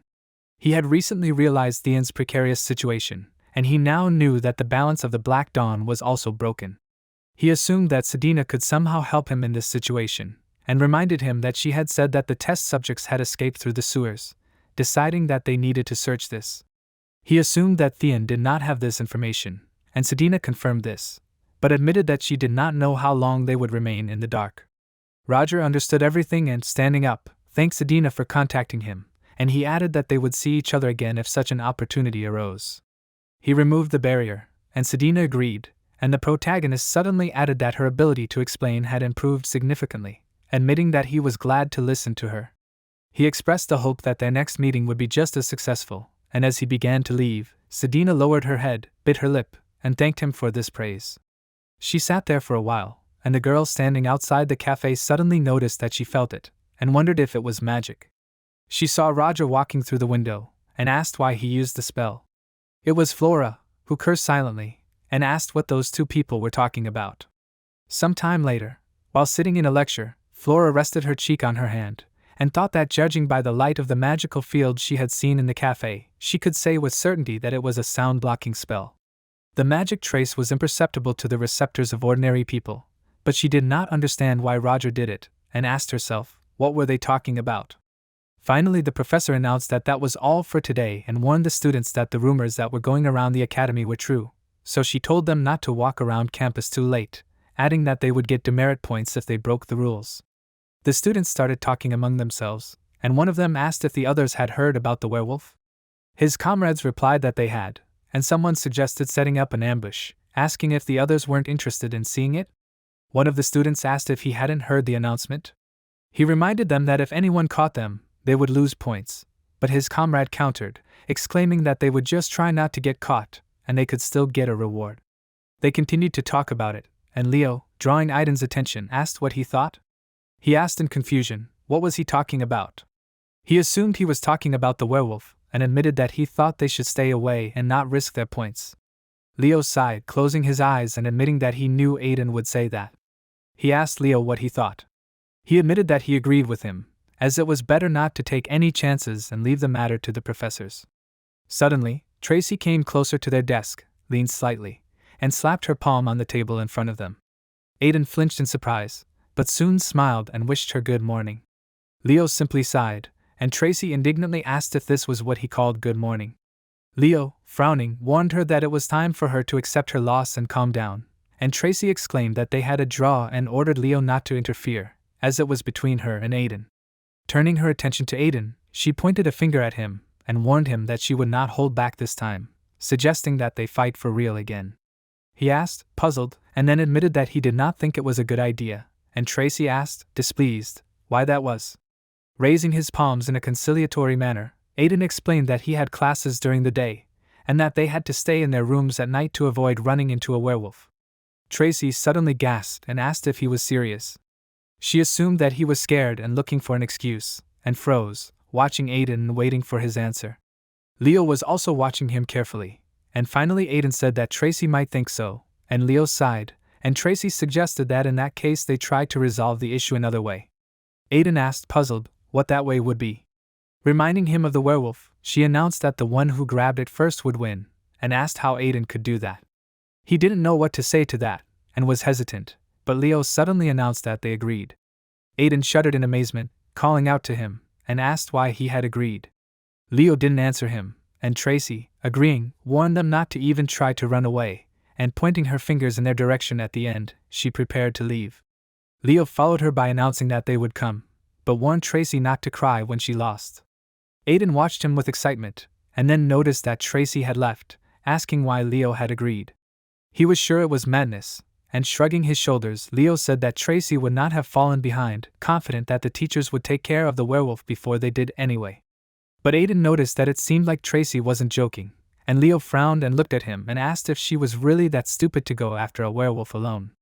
Aiden honestly admitted that Tracy might be different, and Leo tried to deny it, and at the same time they stood up and looked out the window in excitement, noticing Tracy already walking down the street. They didn't understand when she had managed to get so far away, and watching the direction of her movement, they assumed that she was going to the dorm, glad that she had not yet forgotten how to think rationally. However, Tracy suddenly turned around abruptly, changing the course of her movement, and Leo and Aiden froze, and Tracy continued to decisively walk forward. Aiden and Leo were horrified, realizing this. Soon night fell, and Roger walked along the street of the city, thinking that today he was in great demand. He remembered asking if Hugo was asking him to look after the noble students in exchange for restoring his family's reputation. He had stated that he simply believed that a little flexibility would not hurt, adding that there was nothing wrong with it. Roger had then noted that talking to a fallen noble clearly made Hugo uncomfortable, but he believed that maintaining a good relationship with Eliza would bring him some benefit. In the end, he had refused his offer, and Hugo had asked him again in bewilderment, and the protagonist had admitted that he believed that the Academy did not sort nobles and commoners, so nothing would change his mind. Turning away, he apologized to Hugo, warning that he now needed to return to his rounds. Hugo winced, asking him to stop and listen. Now Roger thought that someone might expose him if he did as Hugo said. He did not need that, and besides, he did not want to anger Eliza. Suddenly he looked away thoughtfully, and then abruptly waved his hand, noticing the students hiding in the bushes. They shuddered in fear, opening their eyes wider, and the protagonist asked why they were not in the dorm yet. One of the guys tried to justify himself, saying that it was not what he thought, but, interrupting his words, Roger said that each of them was awarded 5 penalty points. The students sadly headed towards the dorm, and the protagonist counted that in the end there were already 20 students, and noted that this was too many. He had heard about the reward for catching a werewolf, but he did not think that so many people would want it, and even the threat of penalty points had no effect. He understood that at this rate the situation could escalate even more, and decided that he must do everything to prevent this from happening. Some time later, he found himself near the sewage treatment plant in the vicinity of the academy. Going down into the sewers, he remembered that Sedina said that the werewolves got through the sewers, and this was the only sewer in Leathervelk where they could crawl through. He assumed that the police did not check this place, and used magic to light his way. Suddenly, noticing the tracks of the werewolves, asked himself, were there really 2 monsters? He dropped to one knee and looked at the prints, noticing that one was large and the other was smaller. The paw prints were all going in one direction, and Roger hoped that it wouldn't break off halfway. He followed the prints and suddenly noticed that at one point the prints diverged. He paused for a moment and noticed that the large form was heading towards the academy, and he assumed that it was hunting. He followed the tracks of the large werewolf, since that was the monster that was the most dangerous at the moment. He wouldn't be surprised if it was stalking another victim right now, and suddenly he was startled by a scream, and realizing that someone was screaming, he ran towards it, and since it was too long to follow the tracks, he decided to run towards the sound of the voice. He noticed the werewolf that was already attacking Renee and Elendil, and Roger cursed in his mind, realizing that he wouldn't have time. He concentrated magical energy near his cane, after which he directed the attack towards the monster, and it screamed, feeling the blow, and closed its eyes, protecting itself from the bright light. From the force of the attack, the werewolf flew to the side, bouncing off the ground several times, and Roger approached Elendil and Renee, who had fallen to the ground in fear. Elendil screamed, Renee shouted the protagonist's name, and he, turning to them, waited for them to respond, and exclaimed that each of them received 5 penalty points. Both girls froze in horror, their mouths slightly open in amazement, and asked again. They asked Roger to wait, and Elendil exclaimed that he had to make sure that they were okay. He, without turning towards Elendil, asked how she dared to raise her voice at him. She declared that she was doing it because she wanted to help Renee, and the protagonist warned that she had forgotten to think about her own safety, and drew attention to the fact that she was now contradicting him. Elendil frowned in displeasure, sighing, and suddenly Renee asked Roger not to punish Elendil. The protagonist asked again in bewilderment, turning towards her, and she explained that she accidentally fell asleep while studying. Roger thanked her for her selflessness, but noted that she should understand the seriousness of the situation. Renee agreed, apologizing, and Elendil smiled faintly, and then suddenly she froze in bewilderment and asked herself what kind of difference in attitude this was. Roger, drawing her attention to himself, asked her to walk Renee to the dorm, and decided that he would not give them penalty points. Elendil asked again, puzzled, and the protagonist asked if she really had anything against it. He suggested that he needed to return the penalty points, but, abruptly getting up and helping Renee up, Elendil began to take her aside, suggesting that she go faster. Renee agreed, and the werewolf suddenly got up again and growled, and Roger got into a fighting stance, and the girls warned him to be more careful. He replied that he saw everything, and the werewolf froze for a while, assessing him, and suddenly jumped to the side, and the girls screamed, noticing that it was running away. The protagonist, running after the monster, ordered that they both quickly find a safe place, and continued running after the monster. The werewolf jumped onto one of the towers, and using a hook on a chain, Roger climbed up. Renee turned around, amazed to see how the protagonist moved in great leaps after the werewolf. Getting Elendel's attention, she asked her to look and asked if it was levitation magic. Elendel suggested that it might be, and Roger paused briefly, looking at the werewolf, who had clung to the tower opposite him. Leaping forward, he looked towards the monster, and the werewolf also jumped towards him. At the same time, they tried to attack, and for some time they jumped from one roof to another, trying to damage each other. Stopping after another blow, they looked at each other, after which the werewolf launched an attack, but Roger dodged it, launching a volley of magic in response towards the monster. The werewolf tried to remove it, but Roger jumped into the air, dodging, and created another magic attack, which he sent at the werewolf from behind. Renee screamed in shock, and Elendel asked if this is what a real fight looks like. The werewolf growled in anger as it attacked Roger, but this time it did not dodge, but stood still and concentrated its magical energy, directing the attack towards the werewolf. This caused the monster to lose its footing and fall off the roof, but at the last moment it managed to catch on the wall, stopping its fall. Without waiting for the monster to wake up and re-enter the fight, the protagonist created a new magical attack, directing it towards the monster. Feeling the pain, the werewolf growled as it fell towards the edge of the roof, and it stopped, catching on a small ledge on the roof. Roger froze, feeling tired, and realized that he did not need to use so much magical power at once. Falling closer to the werewolf, he thought that he could not use magic while fighting right in front of the students, and assumed that he needed to kill this werewolf as soon as possible and find the second monster. The monster raised its paw, and Roger wondered if it was still moving? The werewolf took the stone and the protagonist shuddered, noticing this, and taking advantage of his surprise, the monster threw the stone towards him, and the shards of the stone flew apart because Roger had erected a magical defense around himself.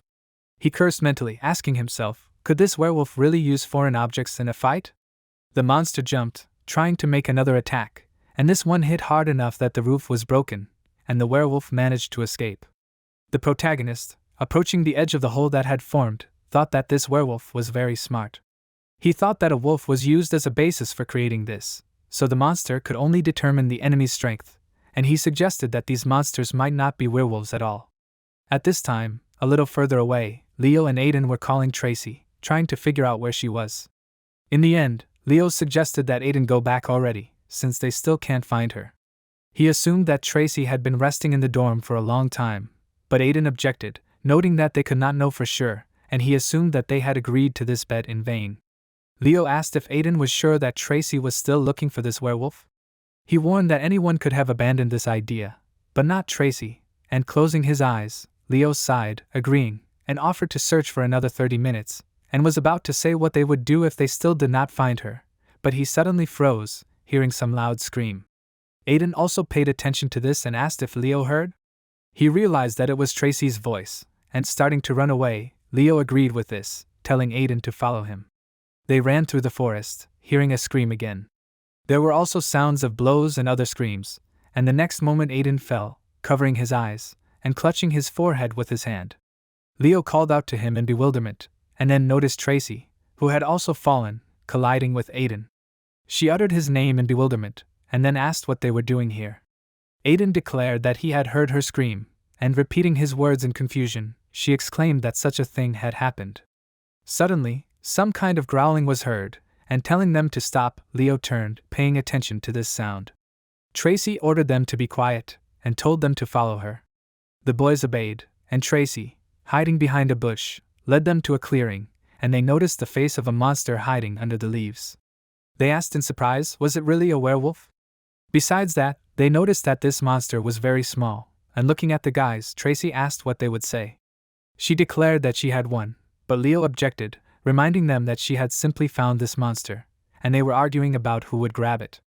Tracy asked again and exclaimed that in that case she would catch it now, but Aiden stopped her, and she noted that she understood that he did not want to lose, and wanted to argue, but he said that was not the case, and asked her to look at the fact that the werewolf earlier and could not move.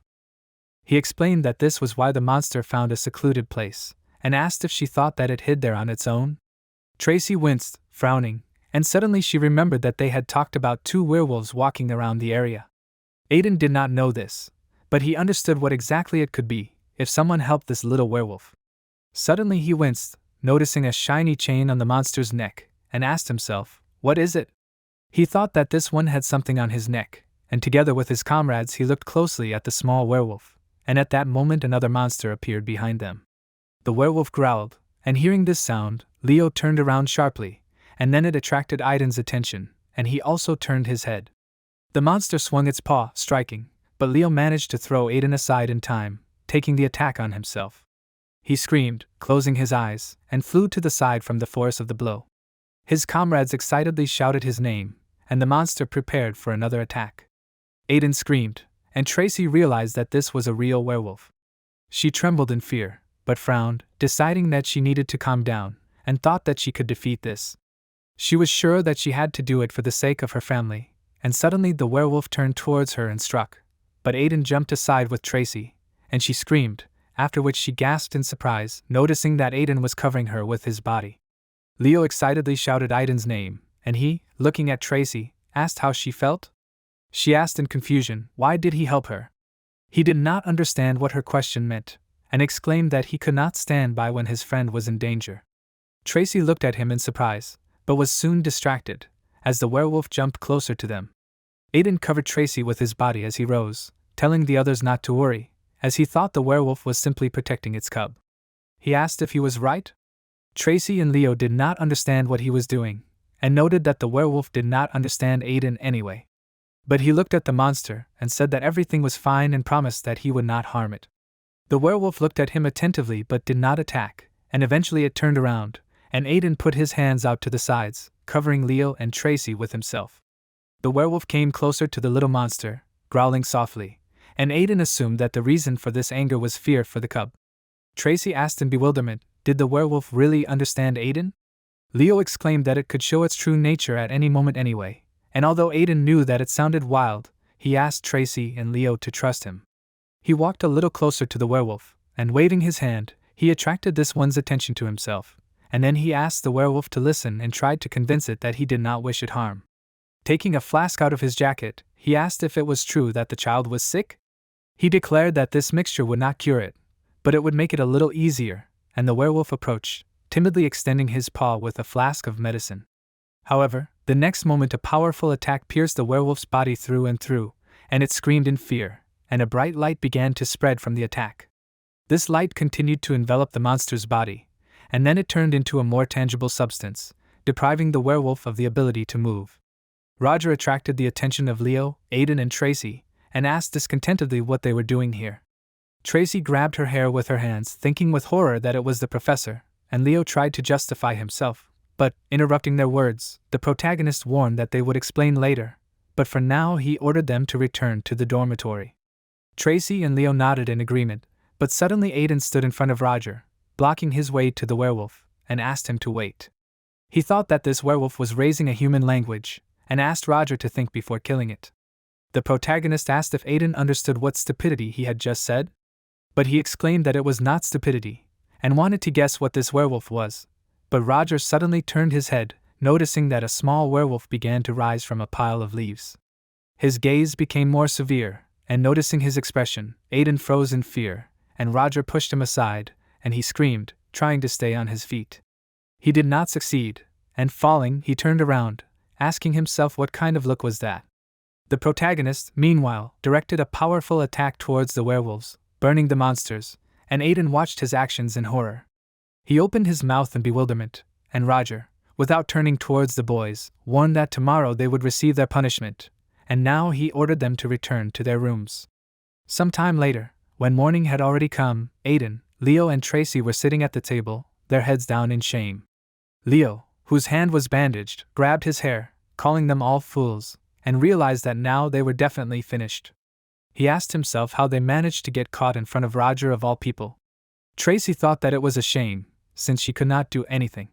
She turned her head, looking sadly at the thoughtful Aiden, who was sitting next to her.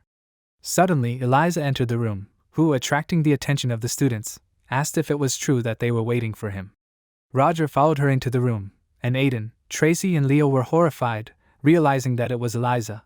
She, noticing their expressions, told them not to be nervous, asking them to relax.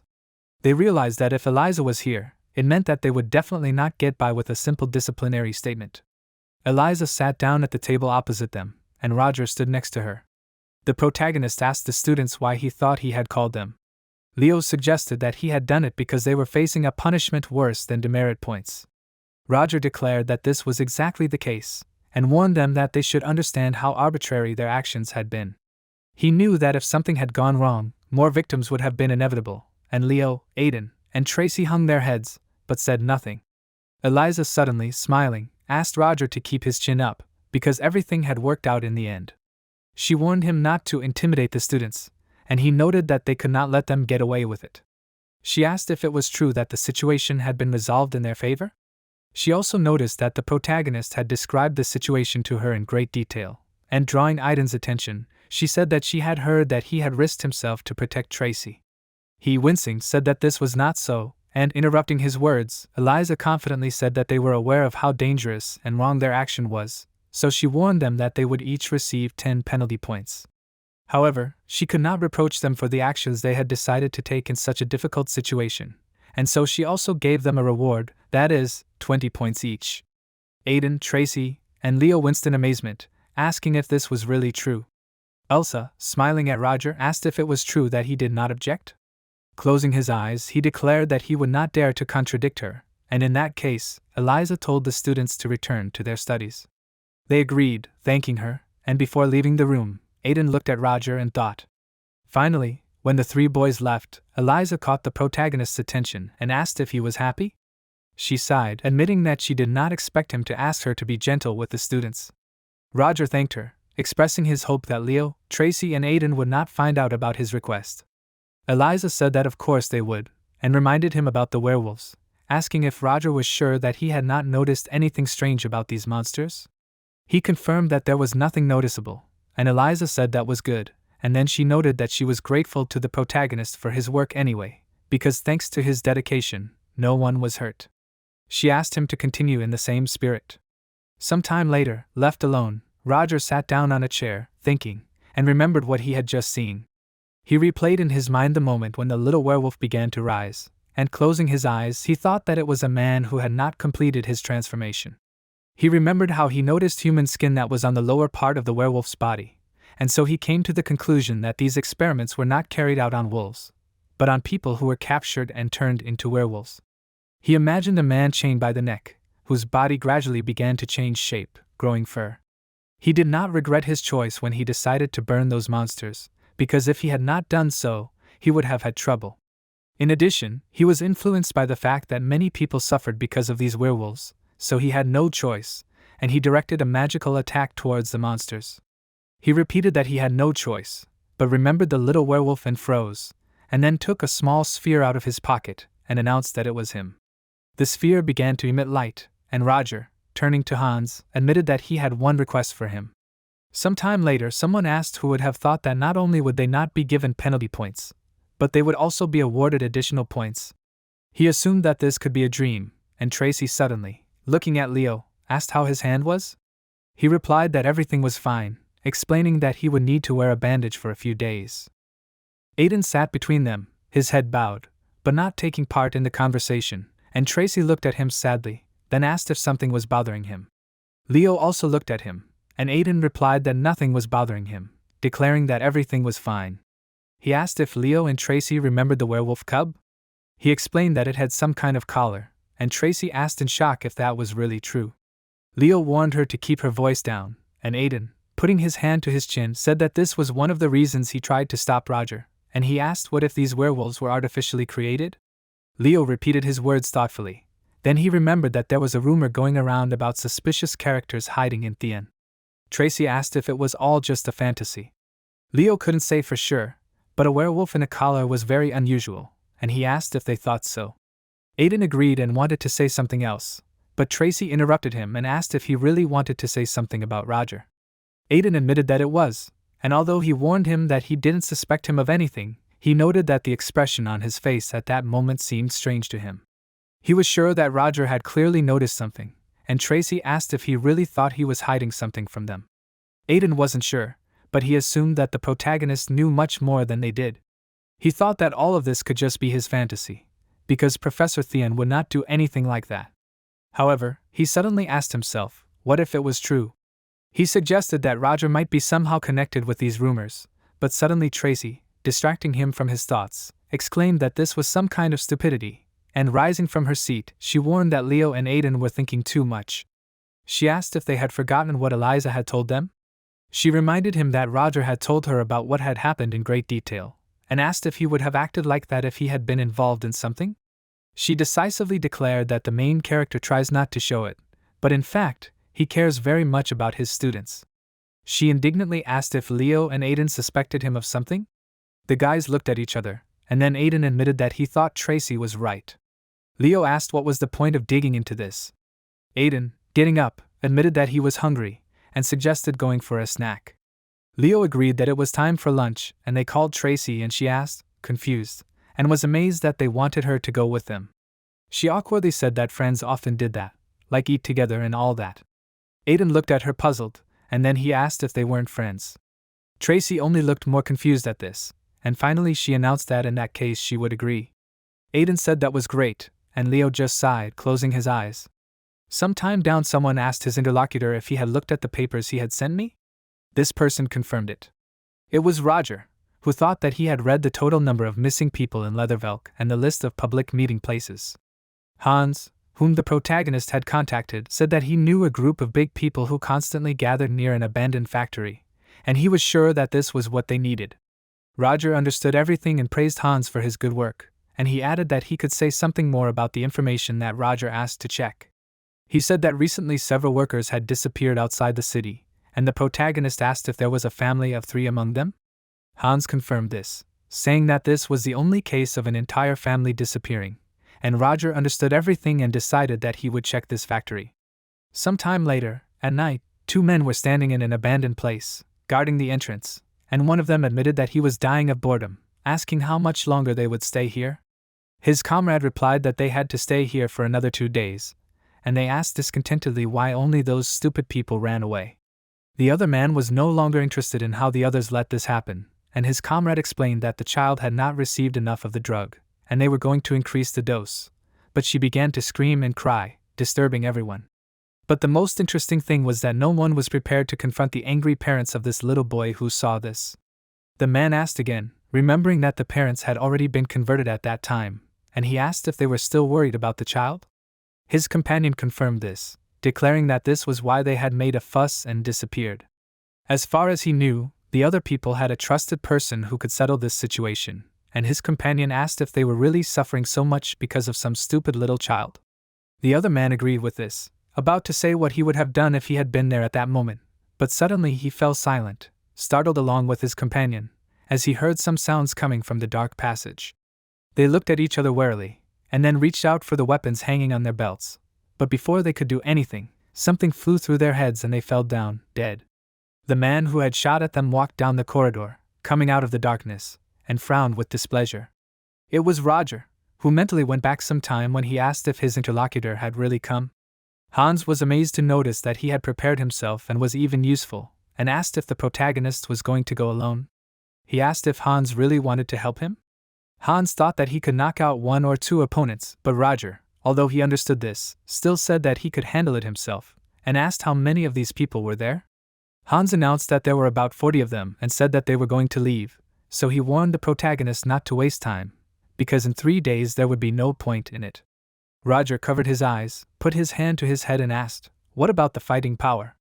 Hans warned him to be prepared for the fact that those people were armed, and noted that there were also 2 wizards there, as well as 3 people in full combat gear.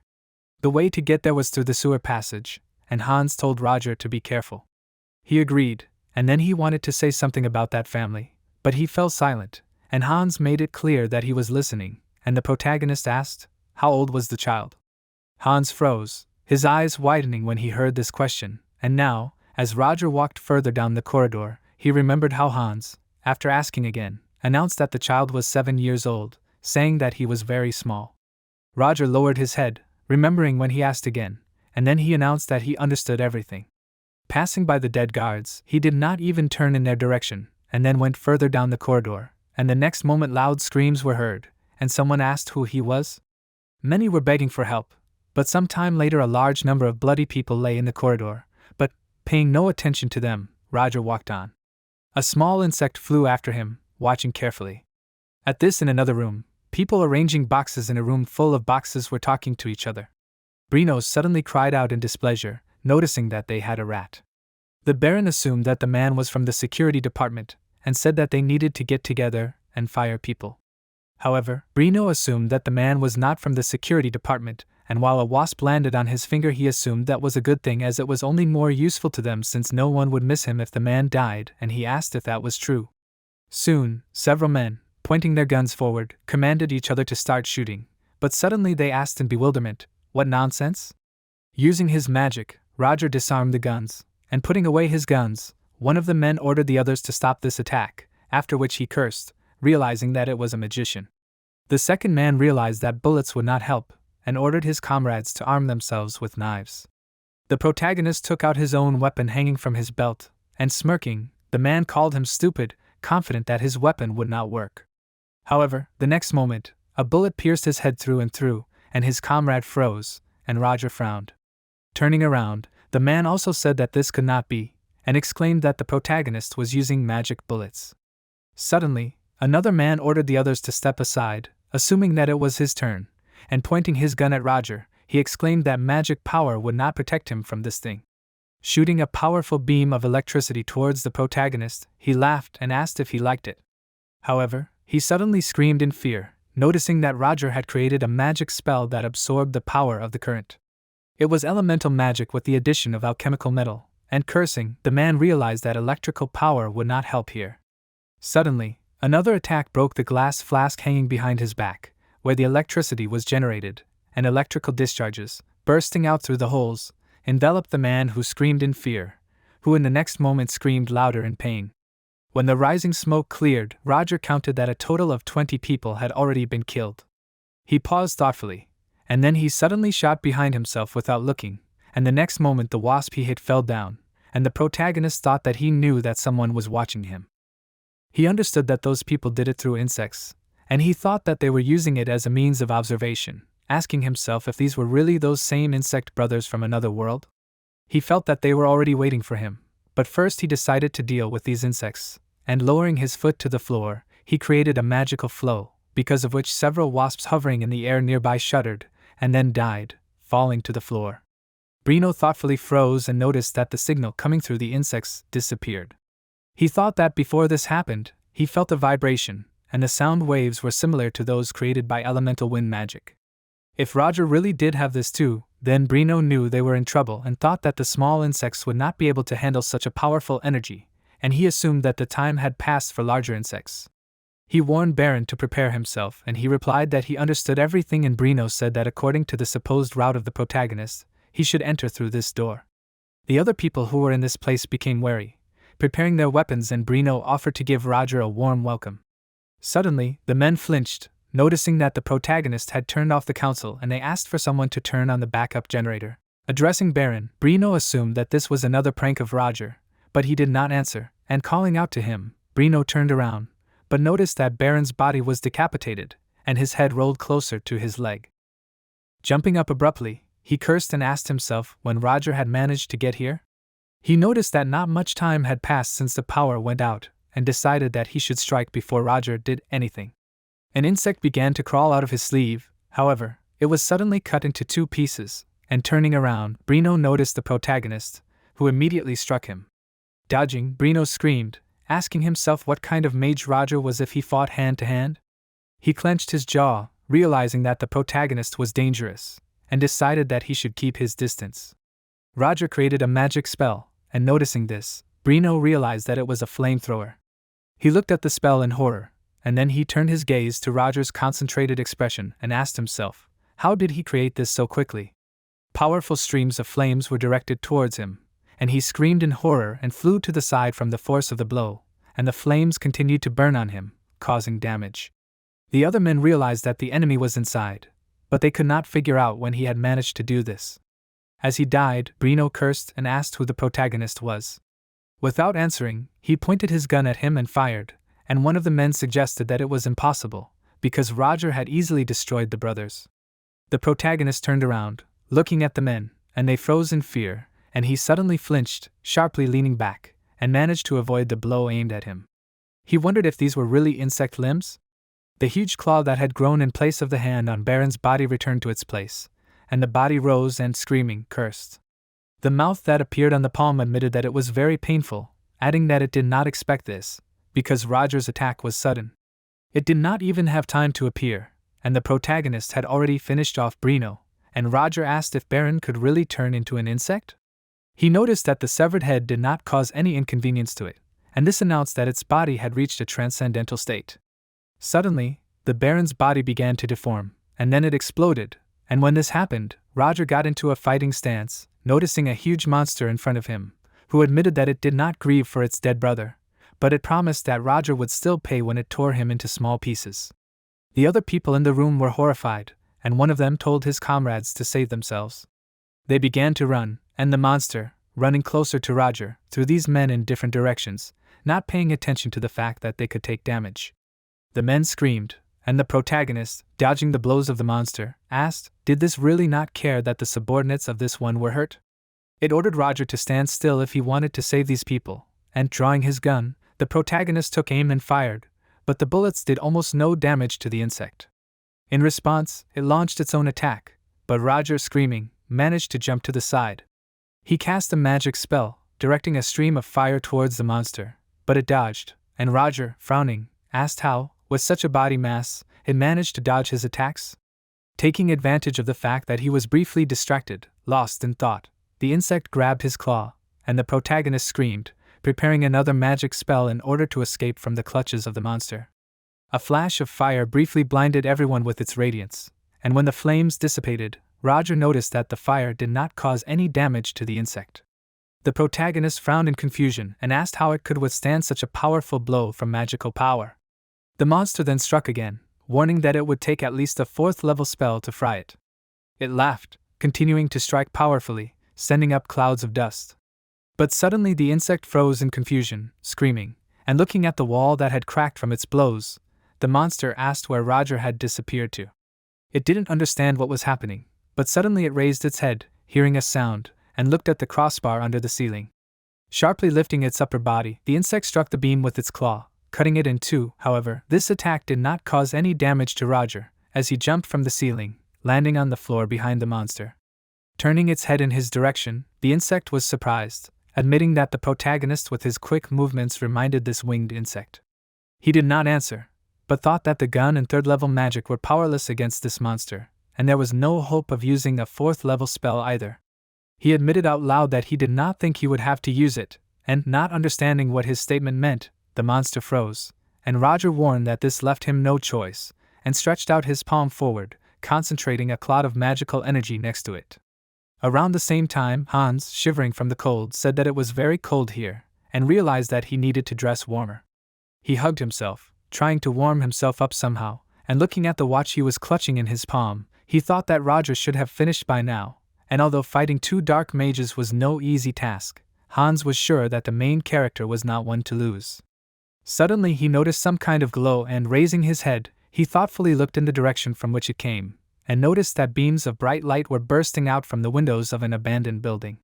Soon these beams also began to be accompanied by streams of fire, and noticing that the entire building was engulfed in flames, Hans realized that Roger had taken advantage of it after all. He remembered that this was Roger's true magical power, but he was not exactly sure what he called it. Grabbing his hair with his hand, he asked himself in bewilderment, what did this even mean? Such amazement was due to the fact that he was sure that magic was magic. Soon Hans, squatting, noticed that Roger appeared in front of him, and he asked if he was finished. He was also curious about the situation there, and the protagonist announced that he had taken care of the experimental subjects. Hans asked if this meant that their assumption was confirmed.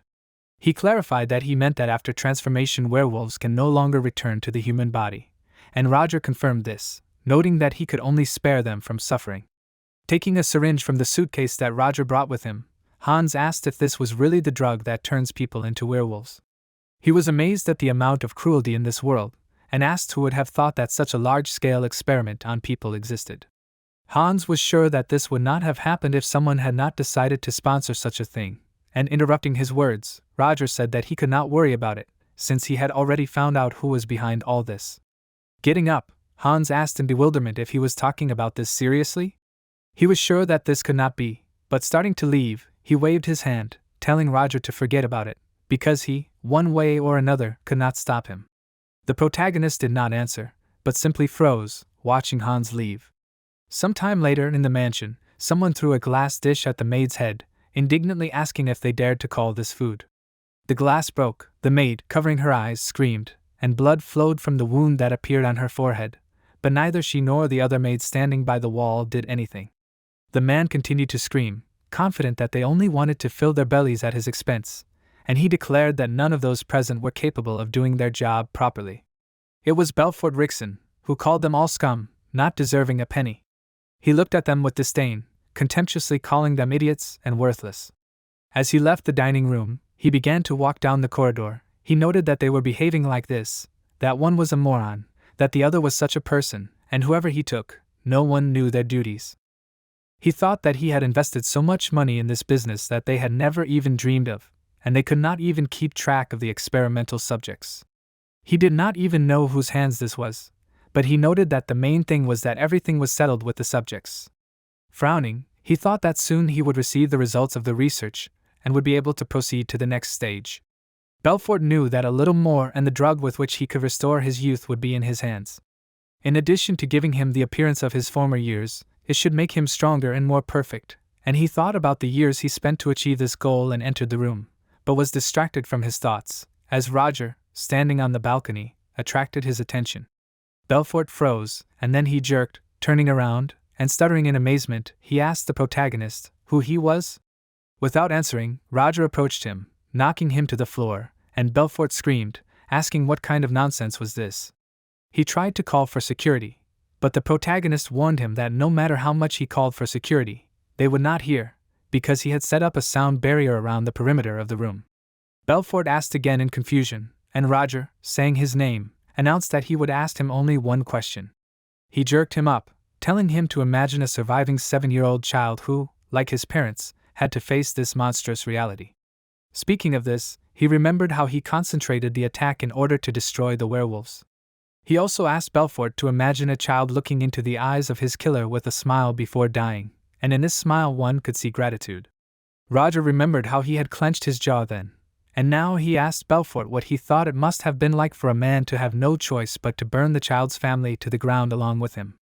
He had looked at Belfort furiously, and Belfort had stood there, raising an eyebrow in confusion, and then he had suddenly laughed, realizing that it had been Roger who had gotten rid of the escape test subjects. He had assumed there had been a misunderstanding, and had suggested that the leader let him go, and they talk.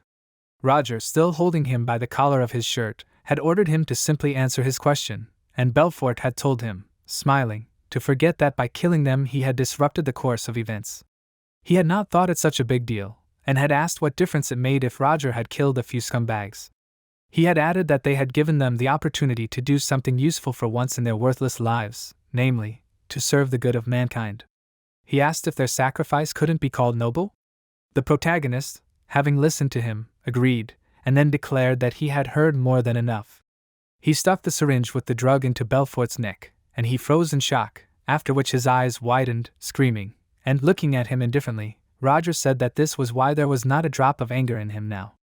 Having finished injecting the serum, the protagonist let go of Belfort and straightened up, and he, putting his palm to his neck, asked what he had done to him. Roger announced that he had looked through the records of their research, and he could say that it was quite interesting, because it turns out that even a small dose of the drug is capable of turning a person into a werewolf, but he was interested in something else. He asked what consequences he should expect if someone took a large dose at once. Belfort began to scream at this time. His body gradually began to change, and screaming only louder, he grabbed his neck with his palm. The fingers on one of his hands stretched out, becoming more like claws, his teeth turned into fangs, and his clothes in some places began to tear due to the increase in the size of his limbs. Very soon, Belfort had completely changed and turned into a terrible monster, not at all like a person. Roger calmly watched this, and slightly lowering his head, he thought that no matter how he tried to convey his feelings to Belfort, he still would not understand it, and instead he decided that he would make him experience what those people experienced. He stretched his palm forward, removing the barrier, and the scream that Belfort emitted became audible in other corridors of the mansion. The people immediately became alarmed upon hearing this sound, and without understanding what it was, they noticed that it was coming from Belfort's room, and so they ran in that direction. Running into the room, they called out to Belfort, but froze in horror, noticing a huge monster. They did not understand where it came from, and taking out a magic wand, one of the men shouted that this monster must be pacified. His comrade, also taking out a magic wand, ordered that those who did not have magic look for Belfort. The guards, who had magical abilities, began to direct flames towards the monster, and it screamed in pain. Without stopping, the men noted that this monster was very tenacious, but they continued to cast spells and gradually increased the firepower. Some time later, in one of the small buildings, Hans was surprised and, looking at the contents of the safe, he asked how much of this was here. Turning his back to him, Roger said that he could take some for work, but he asked that he hide the rest. Noticing that the protagonist was approaching the door, Hans asked if he was leaving already. He exclaimed that he had been trying to get to this place for so long, and suggested that Roger first look around. The protagonist briefly replied that he would return, and warned that next time they would need a more suitable person to cover. Hans replied that he understood everything, and asked that in that case Roger rest well. Some more time passed, and the protagonist was already walking along the streets of the city, but he paused for a moment, turning around, and looked at the ships sailing along the river. He clenched his hand into a fist, continuing to look straight ahead. When the morning came, a large number of people gathered in one place, assuming that what they had learned simply could not be. They were amazed that the same Belfort had been eaten by a monster, and those people who had cameras were taking pictures of the place they were in, and other people were clutching notebooks in their hands and getting ready to write down everything they learned.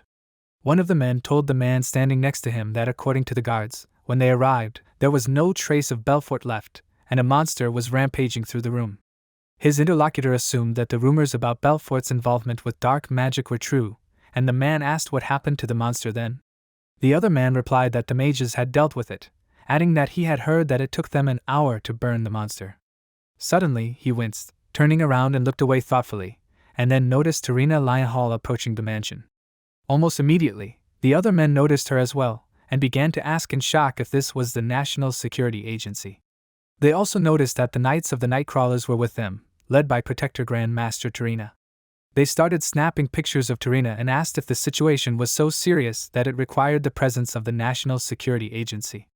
The man, bracing himself for the recording, suggested that this was a scoop, since with the National Security Agency and the Nightcrawler order things were taking a different turn. As Tarina approached the gate, the guard let out a low cry at her, and she ordered him to open the gate. He awkwardly objected, noting that he had been ordered not to let anyone in, but Tarina ignored his objection and repeated her order, looking at him seriously, and the man agreed, and his companion, standing next to him, nodded. They opened the gate and Tarina walked inside, looking straight ahead with a focused expression.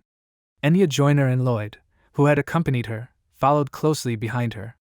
Chief Inspector Tevrin greeted them as they entered the mansion, placing his hand to his forehead, and remarked that it was an honor to meet them.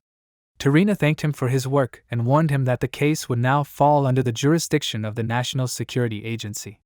She asked that Tevrin hand over all the evidence and information they had gathered and leave the scene of the crime. He was surprised that this was happening, but he agreed, and then ordered everyone to the exit and exit the building. While the others left the premises, Tarina, Enya, and Lloyd walked further into the building, after which they paused briefly. When they had finally all left, Enya suddenly sighed, bowing, and admitted that she found it very difficult to remain serious all the time. Lloyd warned her to stop whining, as this was her job. Enya begged to differ, as she believed that if no one was around, she could forget about her image a little.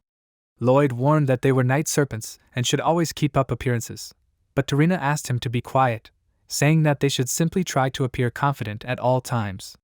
Enya looked at Lloyd and asked if he could see it. He frowned indignantly, calling her petty, but when Tarina warned them to remember why they were there, they both frowned firmly in agreement. Looking at the corpse lying in the room, Tarina asked if that was the monster. She noted that it was very creepy, and said that according to rumors, Belfort not only dabbled in dark magic, but was also involved in hunting cryptids, so the monster's involvement could not be a coincidence. Looking at the notebook he was holding, Lloyd said that the monster had appeared and Belfort had been killed, and he noted that the witnesses' accounts matched.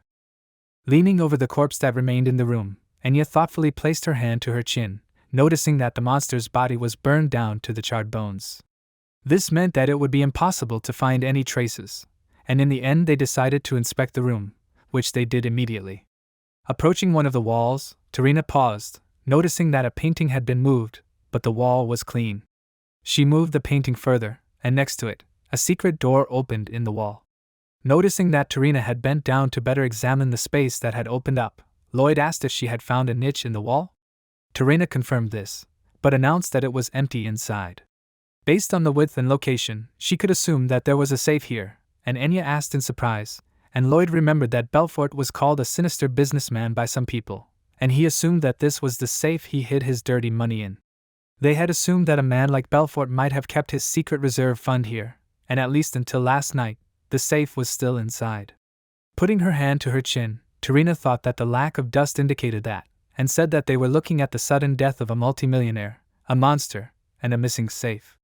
She was sure that there were too many elements to call it a coincidence, and from all of this she concluded that there was someone else who had taken part in Belfort's murder. The question was different, and she asked herself, how had this man gotten away without leaving a trace? Of all the people she knew who could have pulled this off, there was one man, and she pictured him, mentally noting that it was Arsène Lupin. Hearing her say the name, Lloyd asked again, but Tarina, standing up, said it was nothing important, and drawing Lloyd's attention to herself, she asked if he remembered any unusual events in Leathervelk recently. He confirmed that there had been one, and announced that it was an explosion in an abandoned factory. It had happened just before Belfort's death, and Tarina was sure that they would definitely find clues there, and suggested that her comrades go. Some time later, Roger sat with his hands to his head, and heard unpleasant sounds.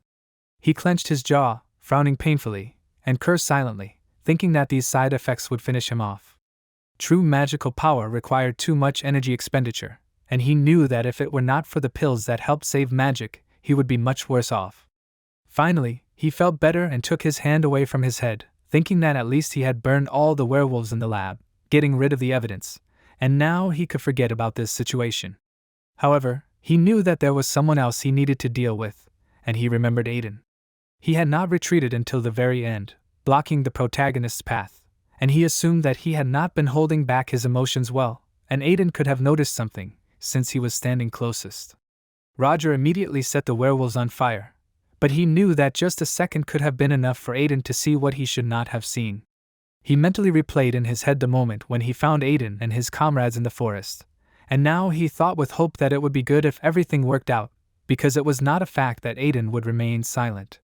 He knew what he had to do in that case, and clenched his fist, asking himself, should he really kill Aiden? He froze for a moment, and then he remembered how Aiden had told the werewolf that everything was fine, promising that he would not harm it. Roger clenched his fist, refusing his thoughts, and thought that he could not kill the student Thien, because it was too risky. In addition, Aiden was a difficult student, and he was also under the supervision of Eliza, and if something happened to him, the main character would immediately fall under suspicion. Lying down on the bed, he closed his eyes, deciding that now he should focus on rest and healing his wounds. He suddenly remembered that one of the boys wrote to him that in childhood, a wandering magician taught him a special magical technique, and he asked himself, should he perceive this as a strange coincidence? Tarina, Lloyd, and Enya soon found themselves at the side of the abandoned factory. Tarina admitted that she had thought so, looking at the remains of it, and Enya's mouth dropped open in amazement, realizing that everything had burned to the ground. Lloyd declared that it would be difficult to find anything here, and Tarina, walking forward, asked where the fire came from in the abandoned factory. Besides, it had happened just before Belfort's death, and looking around, Lloyd assumed that the factory was only officially abandoned, but in reality, someone was still using it. Tarina admitted that she thought so too, because otherwise there would not have been a fire. Enya suddenly suggested that dark mages or cryptids could have been conducting their research here, but they got rid of the evidence when someone caught them. Tarina declared that this was a logical assumption, and said that it remained to be seen who had stopped them. She knew about the incident, but she didn't think it would be relevant to their case, and she assumed that the arsonist didn't just want to start a fire, but was doing everything to get rid of evidence. She also assumed that it could have been a simple coincidence, and there were too many factors pointing to that. She looked at the remaining debris of the burned factory, and also imagined the monster engulfed in flames. Drawing Lloyd's attention to herself, she finally asked if there were any unusual cases besides this. He replied that there were none, except for the commotion about the werewolf a few days ago. He told her that it was found at the Academy, and Tarina, curious about this, asked again, and Lloyd confirmed this, adding that according to reports, this werewolf got out through the sewers. Putting her hand to her chin, Terena noted that the security there was lax, which is why she was not surprised, but she asked what happened to the students. She also wondered if anyone was hurt, and she asked what happened to the werewolf. Lloyd told her that the werewolf injured 3 students, but one of the professors dealt with it. Terena said that this was to be expected of Professor Thien, and asked if the men had identified the body. Lloyd replied that no remains had been found, as it had all burned. Terena froze, looking at him intently, and asked again, and then she looked at the burned debris around them. She was silent for a moment, and Lloyd and Enya asked if she thought they should go check out the academy. But Terena said that they should not, deciding to stay here and try to find evidence. Enya and Lloyd agreed, and Terena thought about the burned factory and the burned werewolf. However, she knew that the similarities alone were not enough to connect the 2 cases. She decided that if she found out that the same person was behind this, she would consider it a threat to the Empire. After all, that was what the Nightly Order of the Nightcrawlers existed for. A little later in the classroom, the students were talking to each other, and someone asked if it was true that Roger hunted werewolves. Someone remembered that he was a military officer and also participated in catching cryptids, and with a surprised cry, one of the students admitted that the main character immediately seemed like an incredible person to him. While the students were talking to each other, Renee walked between the rows of desks, looking around in fear, and asked herself where she should sit. She noticed that there was not a single free seat, or, to be more precise, there were these seats, but in the middle, and it was unlikely that anyone would want to move. She noticed that everyone began to avoid her, and suddenly she noticed one free seat near the aisle. As she moved up, Elenda waved her hand, greeting her, and smiling, she asked if everything was okay. Sitting down next to her, Renee confirmed that everything was fine and wished Elendil a good morning. However, despite her kind response, she was worried inside and wondered why she was so unlucky. She heard the students immediately start chatting among themselves, asking how this plebeian dared to sit next to the princess. They were also annoyed that she was pretending to be close to her, and they were asking each other since when did they get along so well. Renee closed her eyes, lowering her head, but she quickly shook it off and raised her head. She remembered how, when Roger had chased the werewolf, she had awkwardly asked Elendil if it was true that he would be okay. She had warned her not to worry, since the main character was Professor Thien, and turning towards Renee, she asked what she was doing here at such a late hour. Renee hesitated before answering, but in the end she told her everything, and Elendil asked again, indignant that no one woke her up. She did not understand where this was going, and decided that she would go and tell this librarian everything she thought. But Renee said that she did not need to do that, because she thought it was her own fault that she had dozed off. Then she asked why Elendil was not in the dorms. She explained that she had decided to make sure that all the students returned to their rooms, and Renee asked in shock if she was doing this all alone. A little later, when they were still talking, Elendil told Renee to call her big sister, because in Thien everyone was equal. Now Renee thought with amazement that the princess had made her evening rounds alone, and then without hesitation approached her, a mere commoner. She felt uneasy about it, and noticing her depressed state, Elendil looked at her with confusion, and Renee thought that she had a feeling that something would happen immediately as soon as she let her guard down. Finally, Roger entered the classroom, and going to his desk, he warned that they were starting class. Today, he was going to tell them about the features of manifestation, as well as the basics and principles of elemental magic. Using magic, he sent sheets of paper to the students, and it appeared in front of each of them.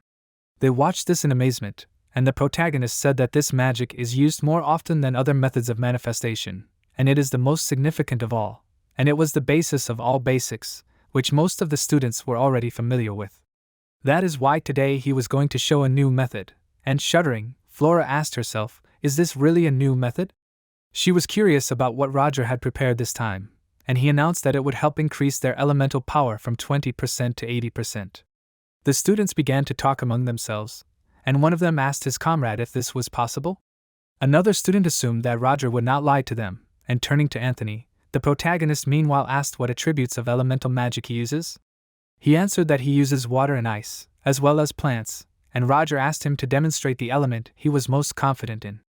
Anthony promised that he would do so, and began to perform magic, and when a cloud of energy appeared between his palms, Roger said that it was not bad, and slightly stuttering in amazement, Anthony thanked him, and the protagonist warned that it was still very far from perfect. Anthony was upset by this, thinking that everything was decay, and almost burst into tears, and Roger told the students to watch his actions carefully. He concentrated a cloud of his own magical energy, which soon formed into a snowflake, and Tracy asked in surprise, did he really do this using the same type of magic?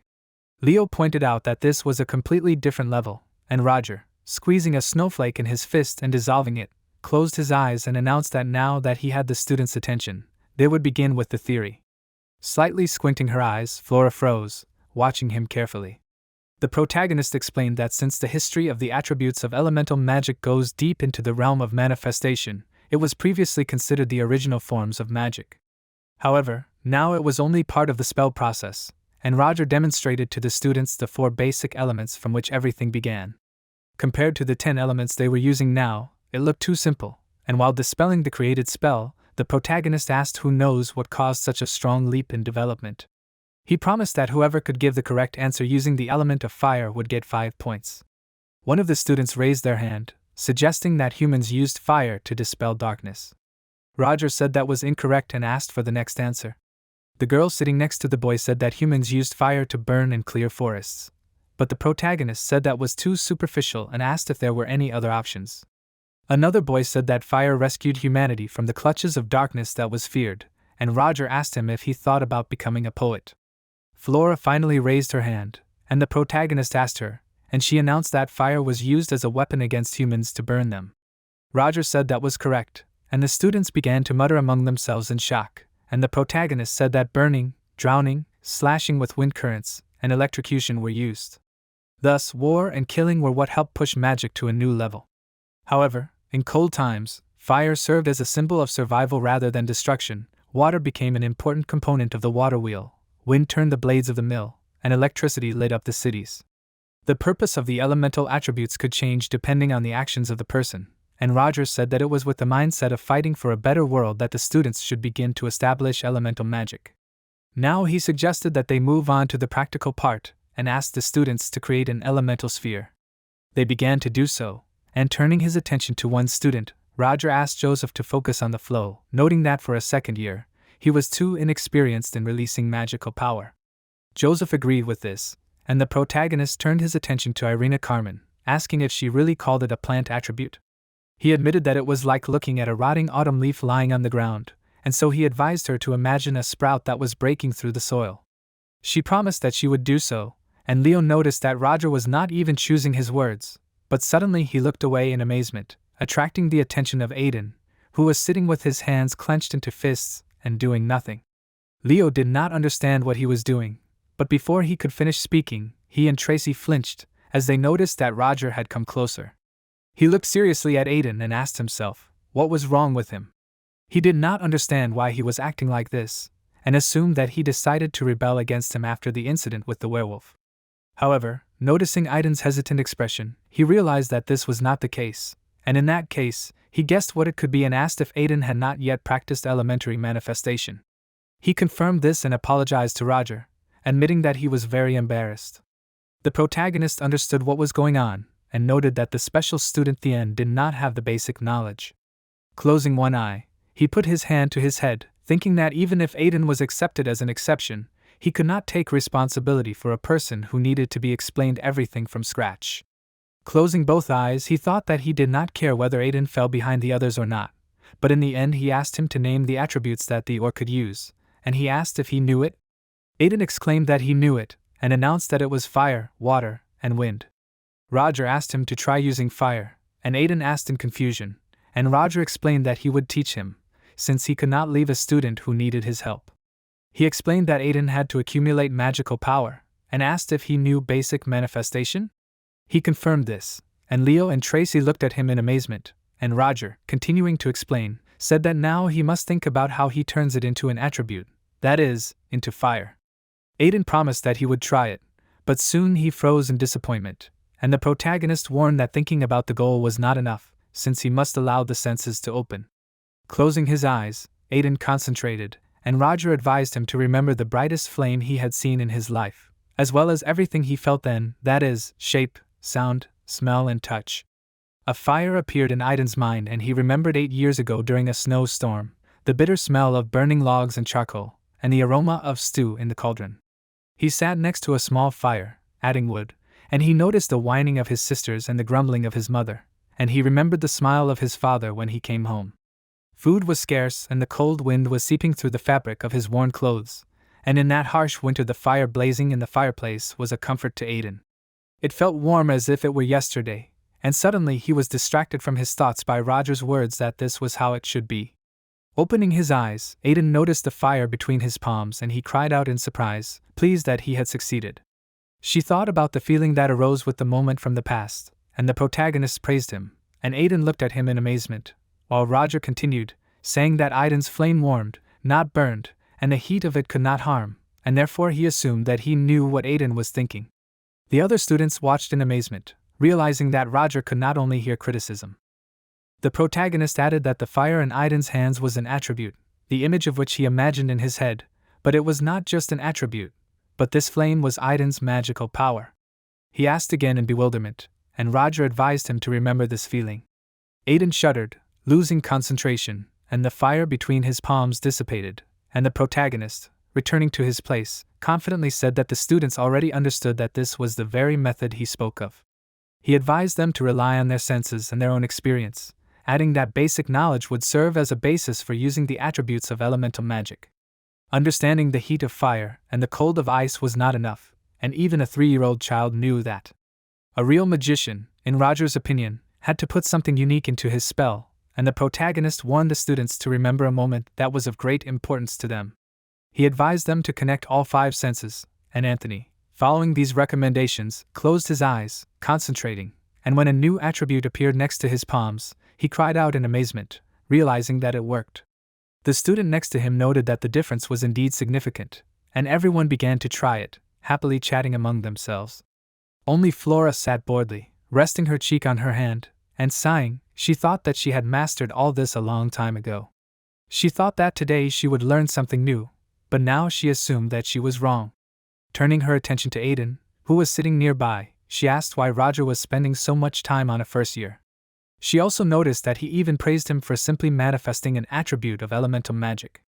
She didn't understand where the person who had embarrassed him in front of the entire audience on the first day had gone, and she clenched her fist until she trembled, thinking that she hadn't intended to draw attention to herself, but now she offered to watch Roger compliment her. She also activated the magic, and Cheryl, who was sitting next to her, looked at her in surprise, and the students realized that this was an imposition of attributes, and were amazed at what Flora could do. She thought that by adding the wind magic technique she could create a whirlpool, but suddenly she flinched, screaming, and Cheryl shouted her name in surprise, and the light that emitted the attribute created by Flora began to burn brighter, and the students realized that it was dangerous, and Cheryl asked Flora to stop. She frowned, thinking that she should stop this, otherwise an explosion would be unavoidable.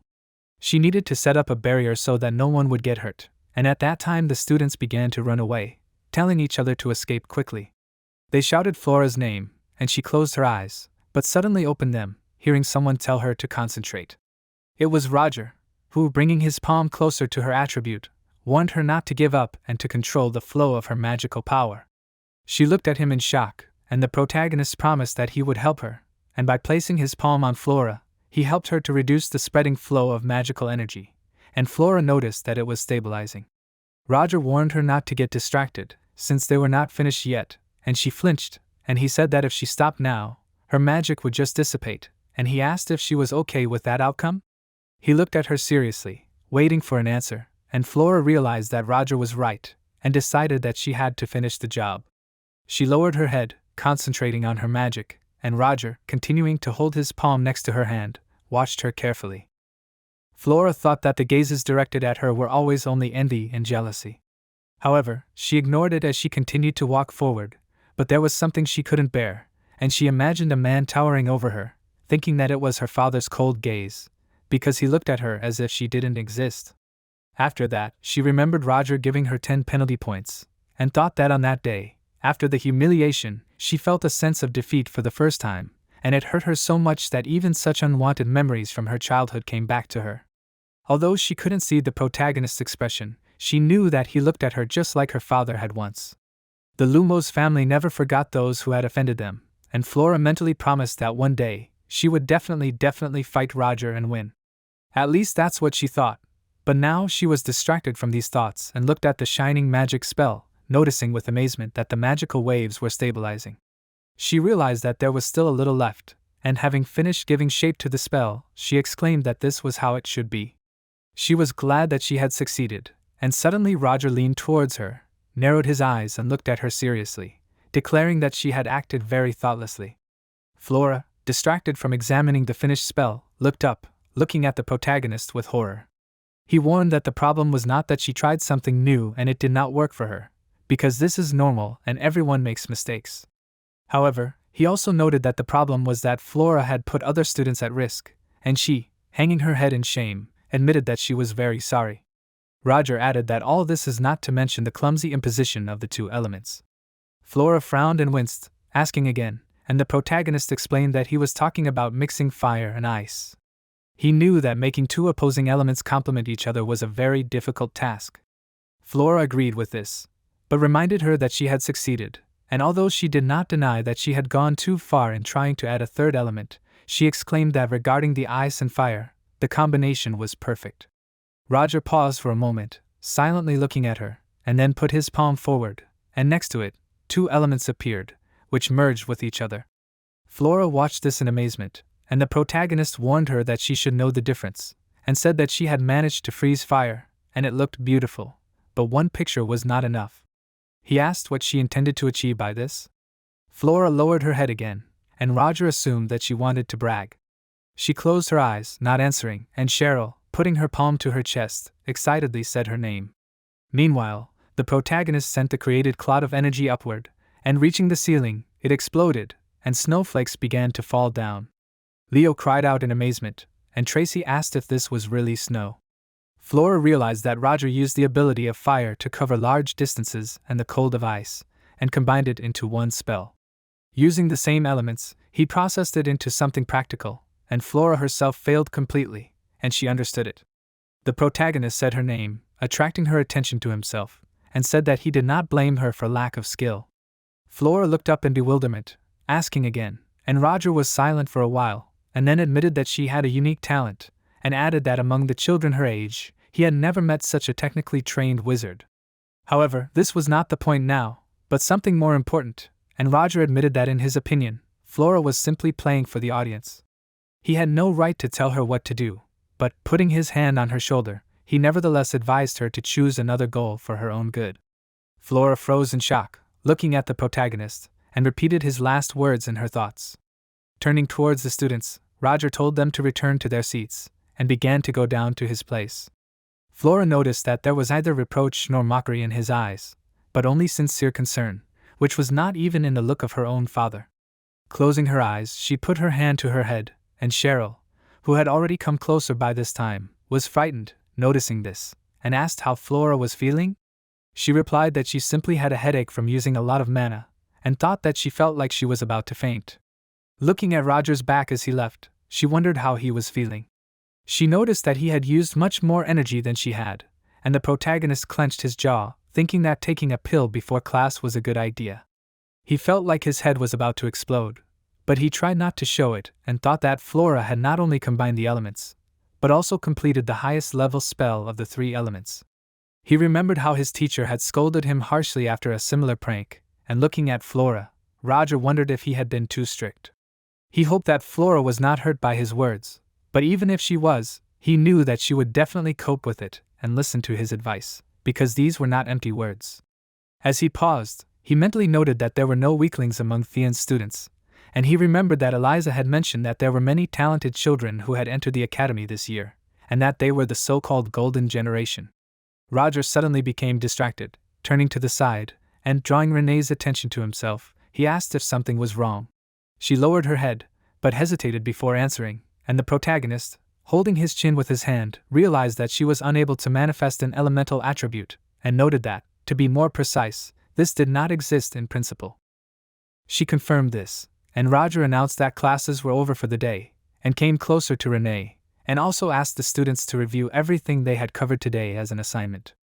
After that, drawing Renee's attention to himself, he asked her to follow him to his office, and she looked at him in shock, and even Elendil, sitting next to him, shuddered in amazement. Some time later, When they arrived at the office, Renee sat down on the sofa, and Roger asked her to wait there for now. She agreed, and lowering her head, she worriedly asked herself why the protagonist called her. She assumed that he wanted to conduct a personal interview, and also thought that he might be going to expel her. With her eyes widening, she thought that this was true, and asked herself how a student who was unable to demonstrate elemental magic had the right to attend classes on the theory and practice of spells. However, she really wanted to continue attending Roger's lectures, and looking at him, she noticed the documents he was holding in his hands and was surprised, asking herself with horror, was this really an application for a transfer to another teacher? She mentally exclaimed that she knew that Roger still wanted to reject her. He said her name, getting her attention, and before he could finish what he was about to say, Renee closed her eyes, promising that she would try her best and do whatever he asked. She asked him not to forbid her from attending his classes, and Roger looked at her in confusion, asking what she was talking about. He handed her a textbook, and Renee sighed and asked if this was a transfer application. The protagonist warned her to stop talking nonsense and take the book, as he was already tired of holding it. Looking at the textbook, Renee shuddered in confusion, realizing what it was, and Roger announced that it was for her to master on her own, adding that she would study from this book. He said that a new path into the world of magic would open up for her, and realizing that it was not elemental magic, Renee asked where Roger got this book from. He told her that he knew a certain person, and he also explained that this book was the result of years of research by this person. Renee realized that there were other wizards who controlled non-elemental magic, and she asked what this person was doing now. The protagonist announced that she had already left this world, and Renee sighed, and then looked at Roger's sad expression. Finally, she asked if this meant that she would not be able to learn other types of magic. The protagonist confirmed this, and asked if this upset her. She admitted that she really wanted to learn elemental magic, and Roger asked what she thought of a person who could only work with one element. He began pouring tea into cups, and Renee suggested that such a person might be untalented, but the protagonist declared that this was not so, because magicians who could practice only one element were incredibly talented in the field of this particular element. They could influence natural phenomena, and this was what professionals in their field were like. He placed the cup on the table in front of Renee, and she understood what exactly this meant, and Roger confirmed that this was so, and asked her to now tell him what thoughts she had about non-elemental magic. Renee thought about it, and then she said that this did not include the use of elements. But before she could continue speaking, the protagonist said that this had not actually been proven yet, and explained that the 10th element, that is, the element of metal, was considered part of the element of earth, and therefore there was no need to worry, since the world of magic was constantly changing. Renee looked at him in surprise, and he told her to read the book first, declaring that it would be her homework. After she left, he closed his eyes, thinking that it was a surprise to meet a student who practiced non-elemental magic. However, he noticed Renee's reasonable gaze, thinking that he had the opportunity to look into the eyes of a person who knew how to distinguish good from evil. Although Renee was still at the very beginning of the path and did not realize it, but he understood that the book still found its next owner, and so he assumed that it was fate. Some time later, concentrating magical energy near his palms, Aiden thought that he was almost done. The technique that Roger showed him was very useful, and he remembered that when he showed magic, his gaze was kind and wise, and so Aiden assumed that he was wrong to doubt the main character. Looking at Tracy and Leo, who also practiced the use of magic, Aiden thought that it was impossible for a person who loved magic to be a villain. Suddenly he shuddered thoughtfully, looking towards the group of people, and concentrating on one of the students, he asked himself, "Who is this?" He wondered why so many guys were crowded around him, and he assumed that this guy was popular in Thien. Suddenly another person came closer, who asked who they had here. Aiden, Tracy, and Leo turned their attention to him, and Jeevan asked if this was Aiden, that is, the student who was not able to materialize his own element. He said that Aiden was rather presumptuous if he still stayed here, and frowning, Leo called him a name and wanted to warn him about what would happen if Jeevan continued in the same spirit. But waving his hand, Aiden asked him to calm down, because he decided that he himself would talk to Jeevan. He admitted that he had no idea what it was about him that irritated Jeevan, but apologized for it and asked if they could just forget about it. Jeevan asked again and said he agreed, and he added that he would do it as soon as Aiden got down on his knees. Tracy indignantly ordered him to stop, asking if he was not ashamed of himself. She reminded him that Jeevan was a nobleman, and interrupting her words, Jeevan exclaimed that no one gave the fallen a vote, but he asked what to expect from an uneducated bungler. Tracy only became more angry and asked if Jivan had completely lost his fear. Aiden suddenly said Jivan's name, and coming close to him, he said that he could say whatever he wanted about him, but he warned him not to dare touch his friends.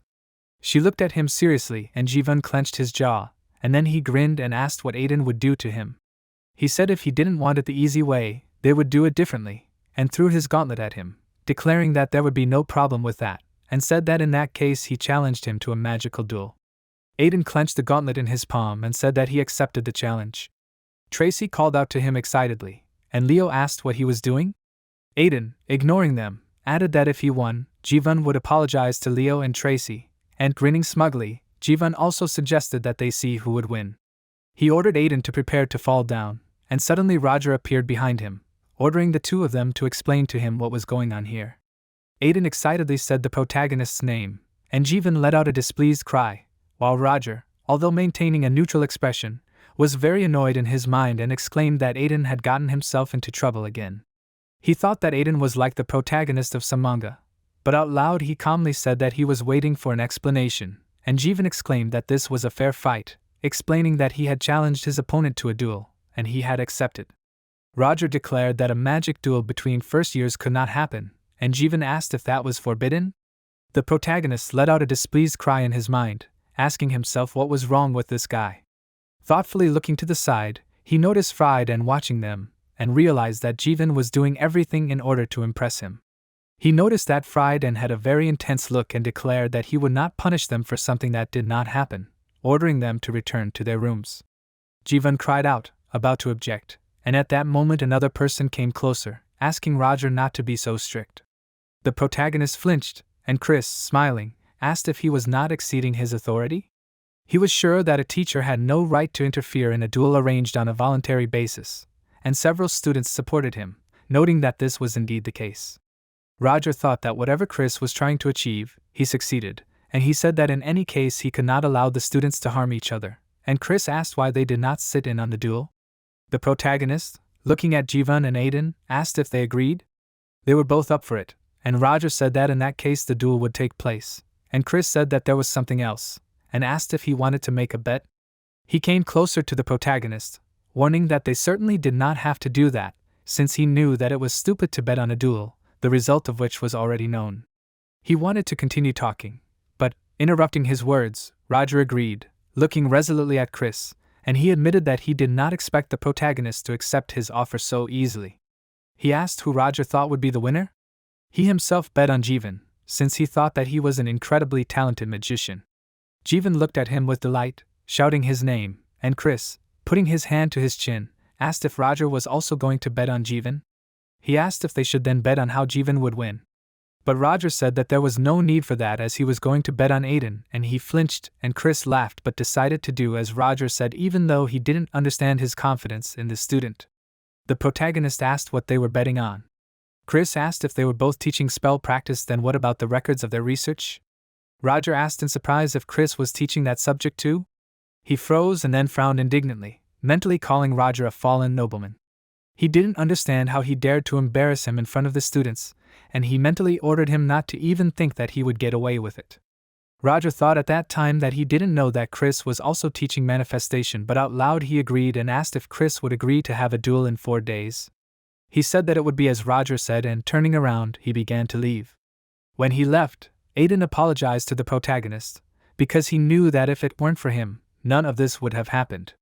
Interrupting his words, Roger ordered him to think better about how to win, and looking seriously at Aiden, he added that Jivan had the advantage, but it was too late to give up. He also said that in a fight there is always room for unexpected variables, and Aiden asked in confusion what Roger meant. He said that Aiden already had this variable, and all he had to do was use it at the right moment.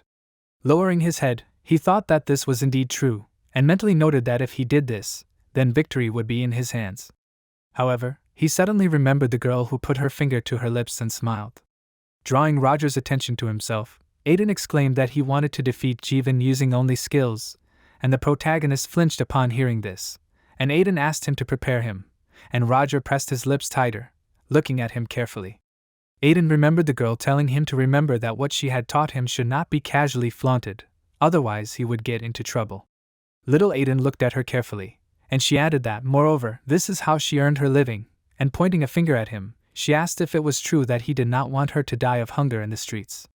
Aiden winced, exclaiming that of course he did not want that, and putting her hand to his head, the girl said that this did not mean that she forbade him to use these techniques, and she said that as soon as he felt that he needed it, then he should act, because in life there always comes a time when a person must make a choice, and she asked Aiden that then he should follow the call of his heart. Now Aiden looked resolutely at Roger, and he asked himself what he had just said. He clenched his jaw, thinking that he had made a bet knowing about Aiden's extraordinary abilities, and she was saying that he wanted to win with skills, and Roger didn't understand what kind of skills he didn't know about. Finally, calming down, he sighed and thought that in any case, this was a good opportunity to test Aiden's level of training. He agreed, promising that he would help and show him how to gain an advantage in the magical duel, and he warned that their training might seem like a real torture to Aiden, and besides, he did not guarantee him victory. He, despite this warning, agreed, and Roger said that in that case they would begin, and Aiden asked if they would really do it right now. Without waiting for Roger's answer, he agreed, and the protagonist thought that their opponents were already celebrating their victory, and he decided to see what would happen to their confident faces in 4 days. A little later, when night fell, Aiden sighed, noting that he was very tired. He fell on the bed, thinking that he almost died during this training, and it was only the first day. Raising his head, he asked himself why Roger was so confident in him. He was not using the most traditional magic, so he asked himself, does Roger know something that he does not know? However, barely thinking about it, he already put his head on the pillow, falling asleep. A little later, Chris, setting fire to documents with the flame from the candles, said that in his free time Roger gives personal consultations to Aiden, and he himself said that this is undoubtedly true. He added that the protagonist may not show it, but he knew that he desperately wants to win, and attracting the attention of Jivan, standing next to him, he asked what his goal is.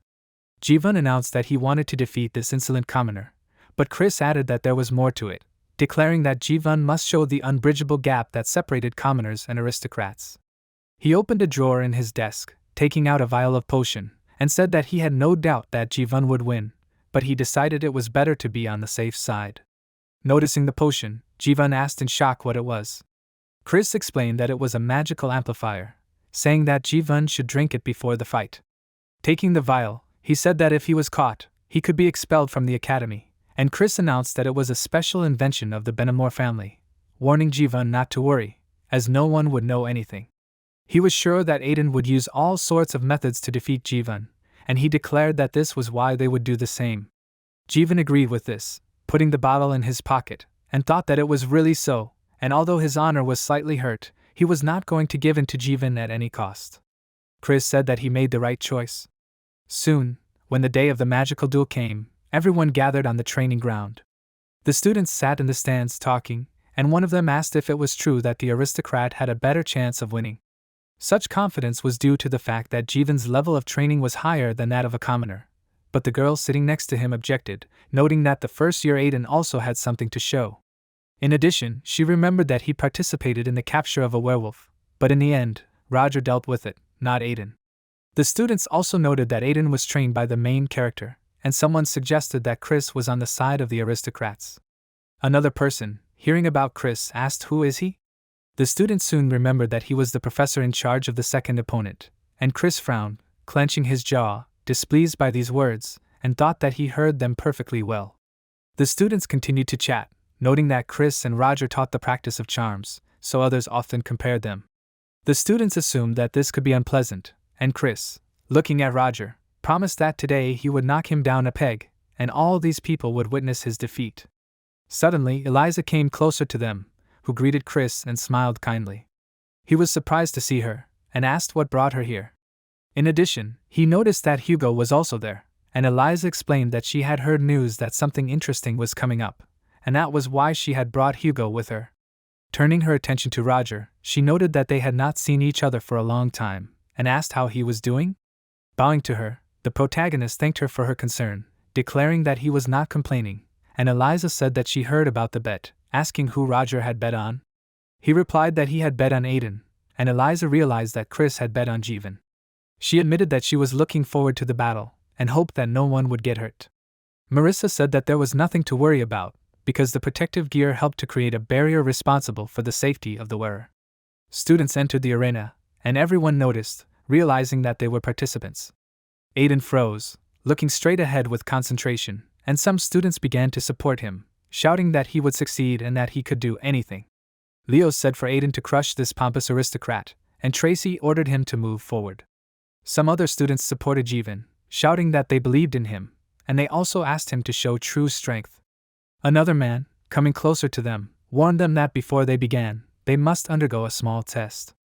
Aiden warned Jivan not to forget to keep his promise when he lost, and he, smirking, exclaimed that he should dream about it, since victory would be his.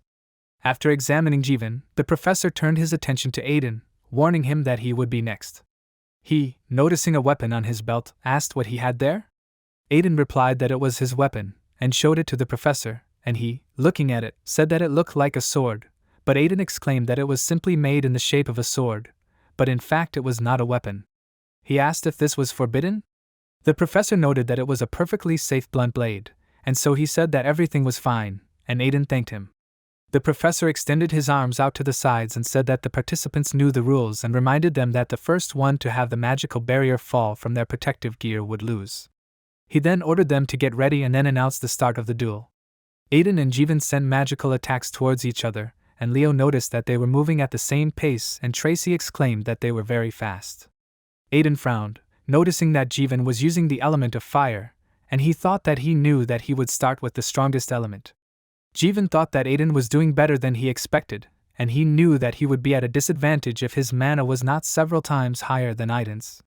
Because of this, his attack was stronger and dispelled Aiden's spell, and he jumped to the side with a cry. The attack flew past, crashing into the wall and exploding, and as he prepared another spell, Jivan called Aiden a pathetic plebeian and ordered him to know his own and instead. Aiden held his sword forward, screaming, and Aiden also began to prepare a new spell. Their attacks collided with each other, and as Leo watched the battle, he cursed, noticing that Aiden was starting to give up a little. Tracy clenched her hand into a fist in excitement, and Aiden realized that at this rate he was going to lose, and he mentally noted that it was time to use the technique Roger had taught him. As Jivan held his wand forward, preparing a new spell, Aiden ran forward, and Jivan, laughing, asked if he was giving up already? Chris smugly declared that the duel was over, but suddenly he froze thoughtfully and, shuddering, told himself to wait, realizing what kind of technique Aiden was using, who, concentrating a magic circle in front of the blade of his training sword, frowned and resolutely ran forward. Chris realized that it was a sliding maneuver, and asked himself in shock, how did Aiden know the technique of martial artists? Turning his head slightly to the side, he assumed that Roger had taught him, but he realized that there was a more important question and asked himself how Aiden could master the sliding maneuver in just 3 days. Aiden meanwhile continued to run, approaching Jivan, and he asked himself a little scared, what was going on? He thought that the basis of magic was concentration, and if Aiden continued to move so chaotically, it would be difficult for him to focus on the manifestation. He forced himself to calm down, thinking that everything was under control, since he had already cast the spell. He was sure that with this he would end Aiden's focus, and directed her attack to the side, but Aiden dodged, and Jivan's attack flew to the side, breaking through the shield. He realized that nothing worked, and Aiden meanwhile approached him, and a beam of magical energy burst out from the magic circle he created earlier, hitting Jivan in the forehead.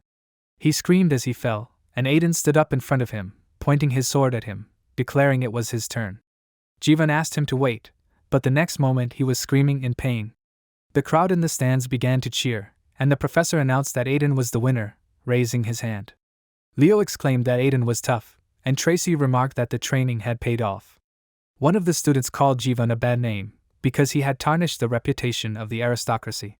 The girl sitting next to him admitted that she had known he was unreliable, because he boasted about being the son of a baron, and yet he had lost to a plebeian. They called him a loser, because he had disgraced them all, and Jivan, frozen in shock, asked himself, had he really lost? He was sure that it couldn't be and clenched his jaw, assuming that Aiden was cheating, otherwise he didn't know how else he had managed to cast the spell while moving. He furiously promised that he would kill Aiden, and created a new spell that he aimed at him. Tracy jumped up from her seat and asked indignantly what Jivan was doing. Leo ordered that he came to his senses and they all said so, warning him to be more careful, and the professor tried to cover his body with his body and Aiden frowned in shock, remembering his teacher's words about how there always comes a time in life when he must make a choice. He stepped forward, remembering the appearance of the teacher, as well as her words about following his heart, and thrusting his sword forward, Aiden cut through the attack that Jeevan launched. The fire Jeevan created scattered in all directions, causing no damage to either the professor or Aiden, and when the spell dissipated, Aiden fell to one knee, sighing, and the students began to talk among themselves in shock, not understanding what it was. They were amazed that Aiden was able to cut the magic, and Roger, sighing, mentally called him a stubborn boy, so he noticed that he did not hesitate to use this technique at the most necessary moment. Chris froze, recognizing it as anti-magic, and thought that this was the direction that allows you to cancel the effect of magic. He did not understand how Aiden achieved this, especially in combination with the sliding maneuver technique. Jeevan froze, breathing heavily and shaking, and Aiden took a step forward, and Jeevan flinched in bewilderment, looking at him, and the next moment Aiden struck him, and screaming, Jeevan fell. He, holding his hand clenched into a fist, admitted that he had hoped that Jeevan would accept defeat with honor, and he also did not expect him to be such a terrible person. He frowned, looking at him with contempt, and Henry Presto, closing his eyes, smiled and exclaimed that Jeevan did not even know how to lose gracefully. Turning to Frieden, he asked him to say that this was really so, and crossing his arms over his chest, Frieden from the second year admitted that he did not care, because Jeevan initially did not arouse any interest in him. He focused his attention on Aiden, deciding that he, on the contrary, needed to be kept an eye on him, because it was not the first time he had proven his superiority over the aristocrats. Rising, he told Henry that they should leave here, and he stood up, intending to leave after him, and Frieden turned his attention to Roger, but soon turned around and began to leave. Chris, frowning, asked if the protagonist knew that Aiden had anti-magic skills. Roger said that it was true and asked what the problem was. Chris asked if he was really asking about it. The main character did not understand the reason for his irritation, because it was Chris who was not responsible for the first years, and he asked if he had not bothered to familiarize himself with their personal files. In any case, anti-magic did not affect the outcome of the duel in any way, and Chris cried out in irritation, and Roger, getting up, asked if he remembered correctly that they were arguing about scientific research. Chris confirmed that it was true and asked if he wanted to look at something specific. But he answered that it was not so, because he did not claim that he needed it. Chris asked again in bewilderment, and Roger said that it was not his style to argue on the records of other people's research and appropriate it for himself. He walked away, leaving Chris alone in the stands, and he wondered if he had insulted him again. He scowled furiously, clenching his jaw and clenching his hand into a fist, cursing Roger in his mind. A little while later, the protagonist met Sedina in the hallway, and she congratulated him on his victory, but she also noticed that he was now attracting even more attention, and she asked if that would be a problem. The protagonist replied that it was fine, suggesting that it was a good thing, and Sedina asked why that was. He explained that Eliza was suspicious of him, and Sedina asked if that was true. Roger announced that Eliza knew they had infiltrated Thien, and despite his status, he would have a hard time gaining her trust. Sedina asked how so? She was sure that Roger should be out of danger now that he was a professor, and he explained that this was why she wanted to make a good impression on Eliza with the duel. However, he knew that it wasn't enough, and Sedina replied that she understood everything, and the protagonist admitted that he needed her help, and she asked in confusion, and he pointed his finger to the side, warning that their meetings would be conspicuous until she became a student, so he asked that she make an effort to reduce the level of suspicion. Sedina thought that Roger had given her a personal mission, and exclaimed that she understood everything, promising that she would do her best even if it cost her her life. Sighing, the protagonist said that there was no need to die, and Sedina agreed, promising that she would not die even if this mission killed her. She clenched her hands into fists, and Roger narrowed his eyes at her, but in the end he told her to do as she said, and he thought it was a very hectic household. After a while, thinking, Roger noted that the recent event allowed him to convince everyone that he was acting in the interests of Eliza, and he was also able to make it clear to the Black Dawn that he could not act rashly. He crossed his arms over his chest, also realizing that this could not last forever, and so he decided that he should create his own organization. Looking a little to the side, he thought about what he needed for this, but suddenly he was distracted, noticing that the ball standing on his table began to emit light. Taking this sphere in his hands, the protagonist, turning to Hans, asked, "What is the matter?" He announced that he had checked the surrounding areas as Roger had asked, and he had learned how things were going in the underworld, which gave him an idea of how to proceed in order to maintain their position. There was more, however, But before he could finish saying that, Roger realized that it was time to use force, and Hans admitted that he had guessed correctly, assuming that it was time for the heavy artillery. Narrowing his eyes, the protagonist thought that this was very timely, and announced that in that case, he would be heading out. Hans asked if he wasn't busy. He was afraid that it would take a long time, but Roger warned him not to worry, as he was going to try to make it all end as quickly as possible. Some time later, when it was night outside, the conversations of the people who were in the tavern could be heard even outside it. One of the customers suddenly swore, slamming his mug down on the table, and the other man looked at the customer and asked if he was okay. Daughtry, frowning, asked what his interlocutor thought of it. He announced that all Belfort had been asked to do was put up the money they had invested, and he had died, leaving them with nothing. His interlocutor suggested that they needed to find another fund, and that was what Daughtry wanted to talk to these people about, because they needed to figure out the next steps to scale their business. At first he did not know what to make of the Black Rose idiots, but before he could go on he suddenly turned thoughtfully, noticing another man entering the tavern, and he asked who he was. Calling out to him, he ordered him to leave, asking if he could not see that they were closed. The man came closer to him, ignoring his indignant words, and Daughtry asked if he was deaf. He ordered him to leave, and the man who suddenly appeared asked if it was true that this was Daughtry, the leader of the Scarlet faction. He asked suspiciously how the man knew him. This surprise was due to the fact that it was the first time he saw him, and Roger, smiling, warned that they had not met before, but he noted that Daughtry was quite famous. He apologized, realizing that he had forgotten to introduce himself, and said that his name was James Moriarty. Daughtry repeated his name with a questioning intonation, and then remembered that this was the villainous consultant who ran the criminal system of the Kingdom of Delic. He remembered that Moriarty had hidden his identity for years, and asked himself, what was he doing here? He decided that now he would find out, and laughing, he announced that he had heard of Moriarty. The protagonist replied that he was very glad, and Daughtry, smirking, asked if he could take his word for it.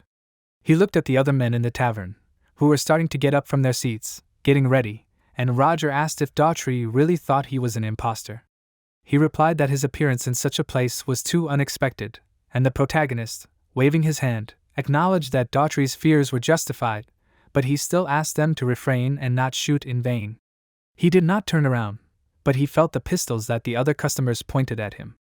Finally looking towards the bandits, he sighed, noticed how much equipment they had, and grinned, as he felt sorry to disappoint them, but still exclaimed that the guns would not help them. Daughtry mentally ordered his comrades to shoot at the shoulder and nodded his head, giving an unspoken order. After that, the men began to press the jackets of the pistols, but they cried out in surprise as their weapons did not work. Turning towards them completely, Roger created magic circles in the air in front of him, reminding them that he warned them. Learning that this was the silence of fire, Daughtry asked himself when he managed to do this. The protagonist smiled, and the next moment a powerful explosion raised dust into the air, forcing the visitors to recoil to the side in order to avoid collision with fragments. They screamed, and a huge monster, growling, squeezed through the hole in the wall, and noticing this, the men trembled in fear, asking if it was really a werewolf. The monster came closer to Roger, standing next to him, and he smiled, and one of the bandits asked if he had really tamed it. They assumed that the recent incident was also his doing, and Hans, playing the role of the werewolf, thought mentally returning some time ago. He then noticed that Roger was there and asked if he had decided to use this persona. He confirmed this and asked Hans to fill him in on the situation. He explained that the criminal district in which their hideout was located was divided between 4 criminal organizations, the largest of which was called the Scarlet Group. They did the dirtiest work, and also essentially controlled the entire area, and the protagonist realized that they were their target. Hans admitted that this was indeed the case, as it would be nice to deal with them, but he understood that it would not be easy, as the force was too colossal. He thoughtfully took his chin in his hand, suggesting that it was possible not to go straight ahead, but to start with the pawns, but Roger rejected this idea, as he was sure that they would only lose time this way. He said that a frontal attack would be much faster, and if they dealt with the leaders, the rest would fall away by themselves. But Hans noted that now was not the best time for this, as not long ago they began to form gangs, and the protagonist asked if it was true that this happened right after Belfort's death. Hans confirmed this, and Roger, putting his finger to his lips, announced that there was some kind of connection between the Scarlet faction and Belfort. He suggested that all these incidents and victims, behind which Belfort stood, occurred due to the fault of the Scarlet faction. Hans suggested that they were doing Belfort's dirty work, and he noted that perhaps the death of the moneybags had really pissed them off. Roger said that if this situation had united the crazy bandits, then he thought that they had come for their souls just in time. Hans noted that he did not understand, because this was not just some gang, but real mercenaries, among whom there were even half-knights. Roger said that there was nothing to worry about, since they were still far from a knightly order. Hans, scratching his head with his palm, asked if this was really so. In that case, if Roger was so sure, he was not going to argue anymore, and the protagonist thought that he did not mean that the members of this group were weaklings, but he decided that it was better to remain silent about it. In the end, he announced out loud that he would need Hans's help, and he asked again in shock, and now he realized that Roger had decided to instill fear with his help. He thought that he loved playing the role of a target, and leaning closer to the main character, he quietly reminded him once more that if a fight broke out, he should not count on him, since he would immediately run away. Roger said that he knew this, and asked him to simply pretend that he was a formidable werewolf. Daughtry, watching him, thought that it did not matter whether this man was Moriarty or not, but he should not be underestimated, because, of course, he assumed that he used magic, but he did not expect to see a pet werewolf. Finally, putting his hand on his neck, he exclaimed that he was now sure that before him was the real Moriarty, and apologizing, he admitted that he did not recognize him. Roger felt that he had convinced him, and in this case he proposed to move on to the main purpose of his visit, announcing that he was going to build a business in this city. Daughtry let out a startled cry and asked if this was true. He was curious about the business, and exclaimed that they would be happy to help him with it. Roger thanked him for it, and then asked to be allowed to clarify something, for he despised vile organizations like Daughtry's gang. Daughtry winced and asked again, and the protagonist said, in other words, today he would put an end to the existence of the Scarlet Group. He looked at Daughtry seriously and he paused, thinking about these words, after which he grinned and, standing up abruptly, ordered his assistants to kill Roger. He himself also took out a dagger, but before he could strike with it, the protagonist, swinging his cane, hit Daughtry, and noticing his movements, one of the bandits called him names, holding a dagger at the ready. Hans, drawing Roger's attention to himself, admitted that it didn't look like these guys were running away from them with their heels flashing, and he asked what they were going to do. The protagonist ordered him to prepare for retreat, and hit the end of his cane on the floor, and from this, shadows began to creep in different directions. Hans flinched, noticing this, and the bandits screamed in amazement, not understanding what was happening. Darkness gradually enveloped the entire building, and screaming, one of the men asked what was this? The bandits did not see anything, and someone asked for someone to turn on the light, but another man indignantly asked how they were supposed to do this in pitch darkness. They cursed, and Roger, taking out a dagger from his cane, smirked, looking at the blade. He used dark magic of the third tier called Fool's Sleep. Blood flew into the air as the sword came into contact with the bodies of the others, and the essence of the spell was to use darkness and shadow to instill fear in a weakened enemy. The spell that cast the curse on a person was called bonding magic, and under the influence of this, one of the men killed the other. The bandits screamed, commanding their opponent to die, and Daughtry, who fell to the floor in fear, asked what was taking so long. He ordered someone to kill Roger already, and the two men froze, listening to the screams around them. The bandits begged for salvation and asked the protagonist to stop. Having cast a spell on their swords, the men swung their weapons, and with this, the darkness enveloping the room dissipated.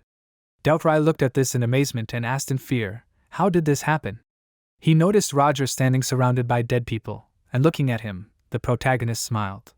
The two men who attacked him told him to die already, but he stopped their swords with his weapon, thinking that the aura was able to cut his magic, and he assumed that they were the same knights. He did not think that he would lose to them, and he managed to parry every blow they threw. Still smiling, he threw the flask at the feet of the men, and smoke came out of it, enveloping the area around. One of the men, covering his face with his hand, asked what it was. He noted that it could be poison, and shouted that they should retreat, but his comrade reminded him that he would not be harmed if he covered his body with magic. He himself used magic to protect himself, and the next moment, he suddenly noticed several daggers flying towards him. Fighting them off with his weapon, he shouted that it was useless, but it turned out that he had also cut something made of glass, and shuddering, he screamed the next moment when his hand began to rot in some places from the shards that had injured him, enveloped in poisonous smoke. He looked at this in horror, And the second man asked himself, did Roger really poison him with a dagger? He wondered how he knew that they were powerless against direct contact, while the man, holding his injured arm with his good hand, cursed and asked where the protagonist was hiding. Suddenly, some dark substance began to rise from his shadow, but without noticing it, the man furiously promised that he would kill Roger. The dark substance became thicker and, sharply moving forward, it turned into the protagonist, who jumped out of the man's shadow. Using his weapon, he pierced his head through and through, and the second man clenched his jaw, watching this, and Dashri frowned. Roger, holding the man by the head, pulled out his blade, throwing the body aside, and ignored the splashes of blood. The second man, frowning, asked if he really was Professor Moriarty. He remembered that the man never had any fighting skills, and Roger asked, did he have to explain anything? He noticed that the man didn't care and he frowned, thinking that his opponent's lapse in vigilance was allowing him to learn his weaknesses, and he was confident that he would prevail as long as he was careful. Running forward, he thought that he needed to close the distance. But without running away, Roger threw a flask at him, and noticing this, the man asked if he thought that would work on him. He thought that he only needed to dodge, and so he ran past the flask, but suddenly he froze, feeling his hand tremble. He noticed that his sword was fixed by the dark substance that appeared, and he asked that no one tell him that it was because of that flask. Taking advantage of the fact that he froze, unable to draw his sword from the dark substance, Roger took out his gun, concentrating on aiming, and noticing this, the man cursed, thinking that he should drop the sword and start dodging. He thought that he had no problems with reflexes, but suddenly his eyes widened in horror, screaming, because he noticed that a sharp spike made of shadows pierced his body through. He trembled in pain, and then turned around, noticing that this spike came out of his shadow. He did not understand how this happened, and thought that magic can only be used near the caster's body. He did not even think that this was possible, and Roger meanwhile continued to focus on him, holding the gun at the ready. The man fell to his knees, and then he completely fell to the floor, and the protagonist, passing by him, approached Dashri, who again fell to the floor, who screamed in fear. Roger grinned, adjusted his hat, and invited them to continue their conversation. After a while, he poured himself an alcoholic drink, and Hans, coming closer, asked how he could drink after that. The protagonist turned in his direction, noticing that he had removed his disguise, and Hans admitted that he could not stand it any longer when he smelled blood. Looking at one of the bodies, he asked if the man was really scared to death. Roger replied that this was not the case yet, but announced that now that he had the information he needed, he planned to hand the man over to the other organizations. Hans was sure that he would figure it out completely, and sitting down next to him, he asked what he was drinking. Raising the glass to his lips, Roger replied that this Gorgonium was aged 38 years, and indignant, Hans asked if he was really drinking alone. He asked him to try it for him too, and asked why there was only one glass. The protagonist reminded that Hans was sick and said that he had broken everything else. Hans ordered him to leave him alone and said that he should try it even if he felt sick. When his glass was also filled with alcohol, he suggested that they stop talking about it and asked what Roger would do with the rest of the Scarlet Group. He replied that he would find some useful people and say goodbye to the rest, and he also added that there were documents and an account book on the second floor of the office that would help Hans. Sighing, he assumed that he had a lot of work ahead of him and asked if Roger thought that this was too much. He said that he had prepared and assumed that Hans knew that he had acquaintances who could help. He froze, looking at him in surprise, and asked if that was really the case. He asked the protagonist to wait in amazement, realizing that there was no one better for this job than some people, and amazed by this, he asked if Roger really thought that those people would come to his aid. He remembered that they said that they would come as soon as they finished their work, and he asked if Hans really hated them that much. He exclaimed that of course it was, because they were all crazy, but he declared that he knew that it was not for him to judge, when he noticed the displeased expression on Roger's face. He asked what was wrong with his face. Without waiting for an answer from him, he sighed, frowning in displeasure, because he understood that even if he was against it, they would still follow Roger's plans. He remembered that Eliza suspected him, and asked if the protagonist was afraid to act so frivolously. Running his finger along the rim of his glass, he told Hans to calm down, confident that they would not be followed, as those mages would not take risks, especially when spying on Eliza, and she would not cause a reaction. Hans thought that sounded plausible, and asked what Roger planned to name the organization. He was surprised to hear a question about a name, and Hans asked if he did not plan to take over Leathervelk. This meant that he would at least need a name, and the protagonist put his hand to his chin thoughtfully, asking how many people they had. Hans thought about it, finally answering that they had about 10 people, including them. Roger said that he had a great idea, and announced that they would be called UNON. Repeating the name, Hans asked if he really wanted to call their group the Unknowns. Roger admitted that was the idea, and asked if that sounded bad. But Hans replied that he liked it, and repeated the name with a smile, and then, pouring alcohol into his glass, he raised his glass and asked Roger if they would like another drink. Raising his mug in response, the protagonist agreed, and clinking their glasses, they decided to drink to the creation of a new organization. Sometime later, Selena, attracting Roger's attention, asked why he did not have an assistant. He froze, looking at her seriously, and sometime later answered that he did not need an assistant. Selena remembered with amazement that he had 80 students attending his lectures, and she asked if it was not difficult for him to cope with everything. He replied that he had no difficulties, and Selena admiringly said that he was incredible. He did not answer anything, but simply froze, listening to the amazed exclamations of his colleagues, who were surprised that he did not have assistants, and asked if he had really been working alone all this time. Finally, getting Selena's attention, the protagonist asked if she had an assistant. She replied that she did, and added that she did not really need help, so she only had 3 assistants. These words made Roger freeze, narrowing his eyes, as he remembered Selena saying that she did not need help. He wondered if professors usually had 10 assistants. He suddenly heard some noise and turned around to see Chris, with a crowd of students running after him. He noticed that Chris definitely had more than 3 assistants, but he was distracted from this, as Matilda said that he also needed to take some assistants, and Breno agreed with this, warning that it would be harder and harder with each passing day. Selena agreed with this, noting that Roger needed at least 5 assistants, and Matilda said that if the protagonist wanted it, she could make a list of good students. Selena exclaimed that she would help too, and Roger, closing his eyes, agreed, thanking them for it. Some time later, sitting in his office, the protagonist looked at the book, thinking about the assistants. They received additional pay and tutoring, and even new professors had about 6 assistants. Some of the assistants were researching magic under their professor instead of their main studies, and Roger sighed and thought that this was a normal 21st century university. He didn't mind getting all the minor errands off his plate, but he didn't know who to pick. With a slight wince, he looked at the stack of papers lying a little to the side and remembered that he had a list. He picked it up, starting to look through the students on the list, and thought that it wasn't urgent. Suddenly, he became interested, noticing one of the students, and he suggested that he could take her. Soon, he was walking down the corridors of the academy, but suddenly he stopped, lost in thought, and closing his eyes, he told Sedina that if she had any questions, she should just ask. She agreed to this, coming out from around the corner, and frantically apologized to him, noting that he was passing by and she just followed him.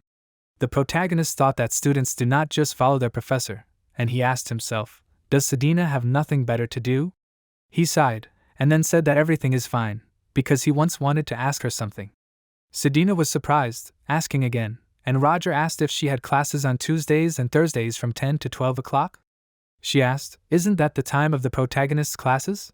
She answered that she has time on those days, and asked if he wants to assign her something. He smiled, and then, coming closer to her, said that it was great, and stopping very close to her, he asked if she would be his assistant. Sedina was shocked by this offer and cried out in bewilderment. Stuttering, she repeated that Roger wanted to make her an assistant, and she asked what he was talking about. She didn't understand how someone like her could be an assistant, and the protagonist announced that if she became his assistant, she would be able to communicate with him freely. Sedina asked if that wasn't suspicious. He told her not to worry about it, since she was on the list he had received, and making her an assistant in that case would make sense.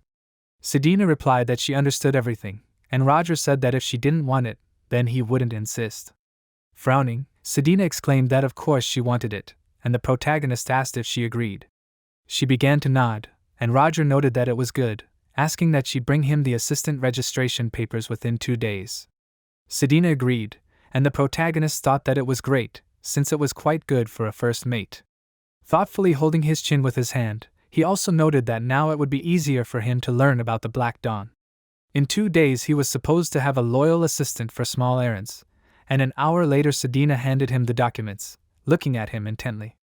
Roger froze, narrowing his eyes, but taking the documents, he praised Sedina, and she thanked him for this. The protagonist thought that he had an assistant faster than he expected, namely in just an hour. A little later, having gathered in the auditorium, the students were talking to each other, and Renee noticed that it was somehow noisy here. Elendil said that there was a strange rumor among the students, namely the rumor that Roger was looking for assistance. Renee shuddered, noting that this was tempting, and Elendil, closing her eyes, added that it was much more interesting that he had never taken anyone before. She explained that everyone thought that the protagonist did not even know about the existence of assistants, and Renee asked how that could be. She noted that it was Roger, but Elendil suddenly changed the subject, adding that the most interesting rumor was about something. Renee asked puzzledly, and Elendil explained that it was about the World Stone, which granted wishes to anyone. Some said that it was hidden somewhere in Theon, and Renee asked if such a thing could exist. Elendil exclaimed that of course it could be so, since there were still many unsolved mysteries, and Theon was the heart of magic. Although she admitted that she could be exaggerating, she was sure that there was even an artifact for this. Renee understood everything, and they continued to talk, and Flora, who was watching them, thought that this was very childish, displeased with their talk about the World Stone. Sighing, she noted with confidence that the authorities would have taken credit for this long ago, and then she thought about the fact that in any case, Roger, whom she called a Superman, was recruiting assistants for himself. Assistants were students paid by the professor, and naturally only talented people like Flora were suitable for this. Closing her eyes, she thought that she would definitely be able to pass if someone recommended her well. Someone suddenly warned that the professor was coming, asking the students to be quiet, and Flora froze, and all the students turned their attention to Sedina, who put the documents on the table, and they began to ask who it was. They had never seen her before and were amazed, noticing that she was holding study materials in her hands.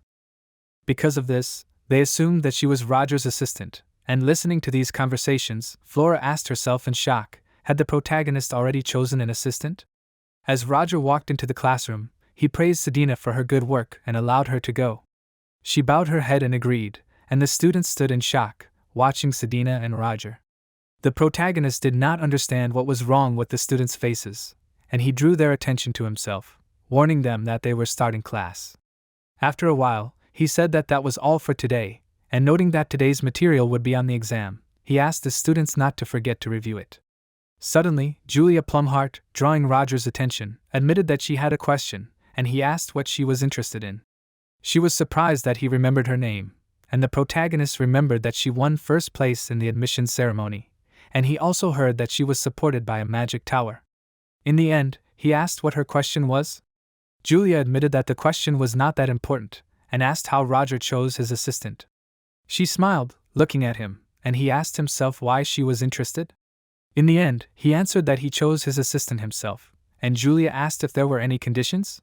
She suggested that such conditions could be, for example, the highest skills in magic, or perhaps a recognizable personality. Putting her palms together, she watched Roger, and he laughed in his mind, realizing that this was not a question out of pure curiosity. He announced that he only looked at one thing when choosing an assistant, namely character. Julia stopped smiling, becoming more serious, and the protagonist noted that if a person has the right character then he will pass the interview. However, frowning seriously, he warned that Julia may not attend the interview after her question, since he did not think that she could become his assistant. Julia narrowed her eyes, pressing her lips tighter, and Roger said that if there are no questions then he will go. He reminded them that the students' first exam was coming up soon and advised them to prepare for it. Sedina stood silently the whole time, listening to Roger's words. Soon he closed his eyes and left the classroom, but suddenly he shuddered, opening his eyes, and noticing Sedina near the door, he asked if she had really been waiting for him here all this time. She couldn't answer right away, and he told her to wait for him in the assistant's office next time, and Sedina agreed. She wanted to say something else, but she couldn't formulate a thought, and the protagonist asked what had happened. She answered that there was nothing special, and said that Roger had done a good job today. He agreed with this, noting that she had done a good job too, and giving her a stack of documents, he said that these were the assignments he had received for today, and he asked Sedina to take care of them by the end of the day. She agreed, bowing her head slightly. A little later, as Roger was walking through the corridors of the academy, he suddenly heard someone calling him and turned around, noticing Flora. She looked at him seriously, frowning, but did not immediately continue talking. Roger asked what was wrong. She noted that she had heard that he had chosen an assistant for himself, and confirming this, He asked if she would like to be his assistant too. Flora exclaimed that of course she did not want that, asking why she would need it. Looking at her puzzledly, the protagonist asked what she wanted from him in that case. She frowned, not answering, and eventually admitted that she wanted to thank him. Covering her eyes, she turned away. She reminded him that Roger had saved her that time, and she did not think that the advice he gave her was bad. The protagonist declared that he did what the professor had to do, and it was enough for him that Flora took his words seriously. She suddenly asked if he had been ill then?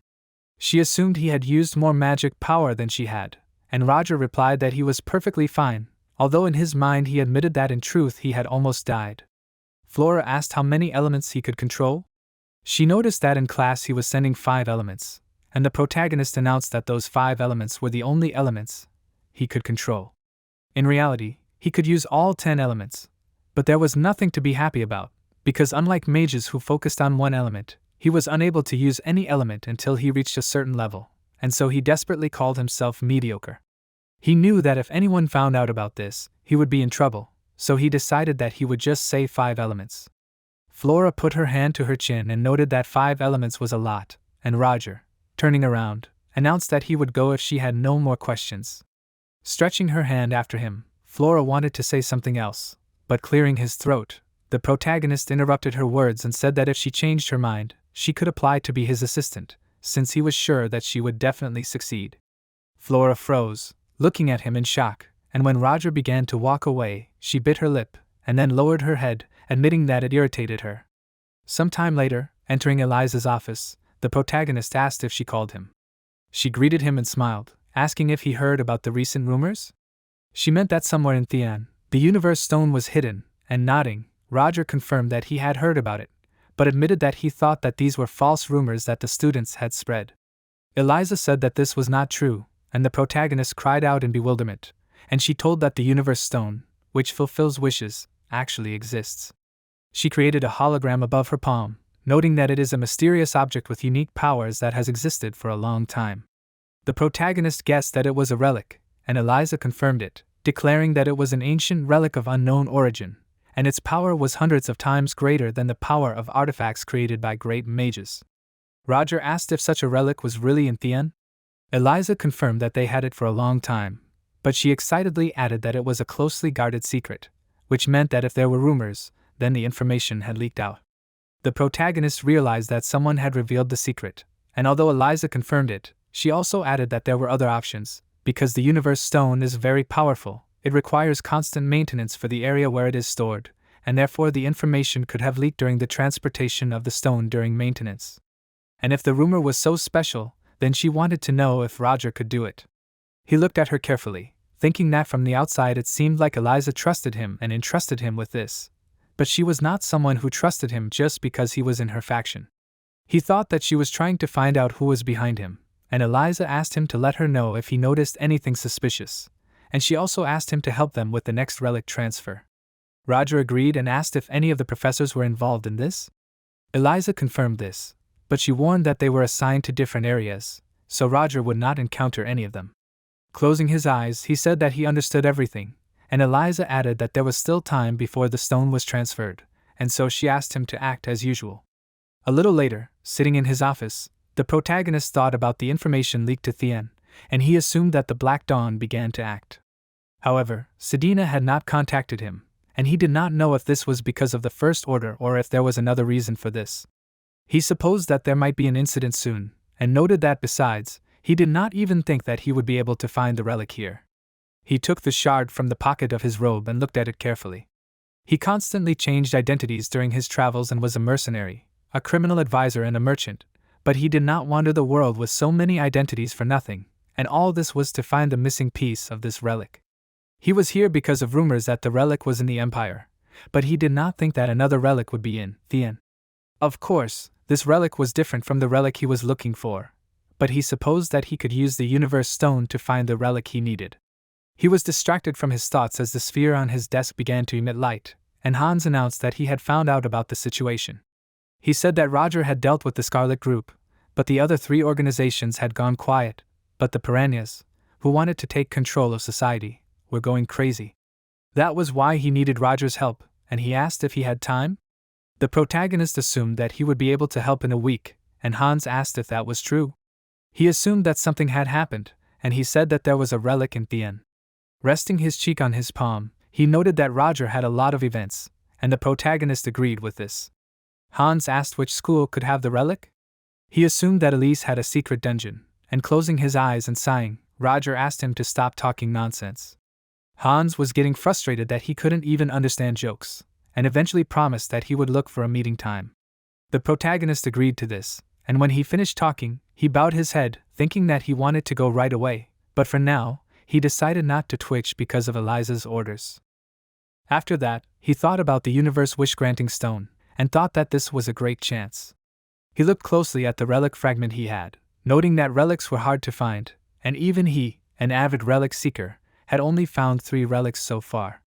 Judging by the size and shape, he had 4 pieces left, and he would complete his relic when he found all 7 pieces. He wondered what would happen if that happened, and he wrapped his hand tighter around his relic piece, and then bowed his head. A little later, someone turned to Elendil and asked if there was anything else she needed. She said she didn't need anything, and gave the man permission to go, and he understood. When he left, she sat down on the bed, closed her eyes, and admitted that she was very tired because those people couldn't leave her alone for even an hour. It was all because of her status, and she really wanted to live a normal student life. Suddenly, she was startled by a sharp sound and asked what was wrong. Someone announced that someone was asking to see her, and Elendil asked in surprise if this was really a meeting. Terina, whose image appeared on a special device, apologized to her for meeting so late, but she announced that it was urgent. Elendil said that everything was fine, and asked Terina what was wrong. She announced that she had recently heard about werewolves in Theon, and asked if it was true. Elendil confirmed this, saying that one of their professors had already dealt with the monsters. Terina explained that she was investigating a matter related to this, and Elendil asked what it was.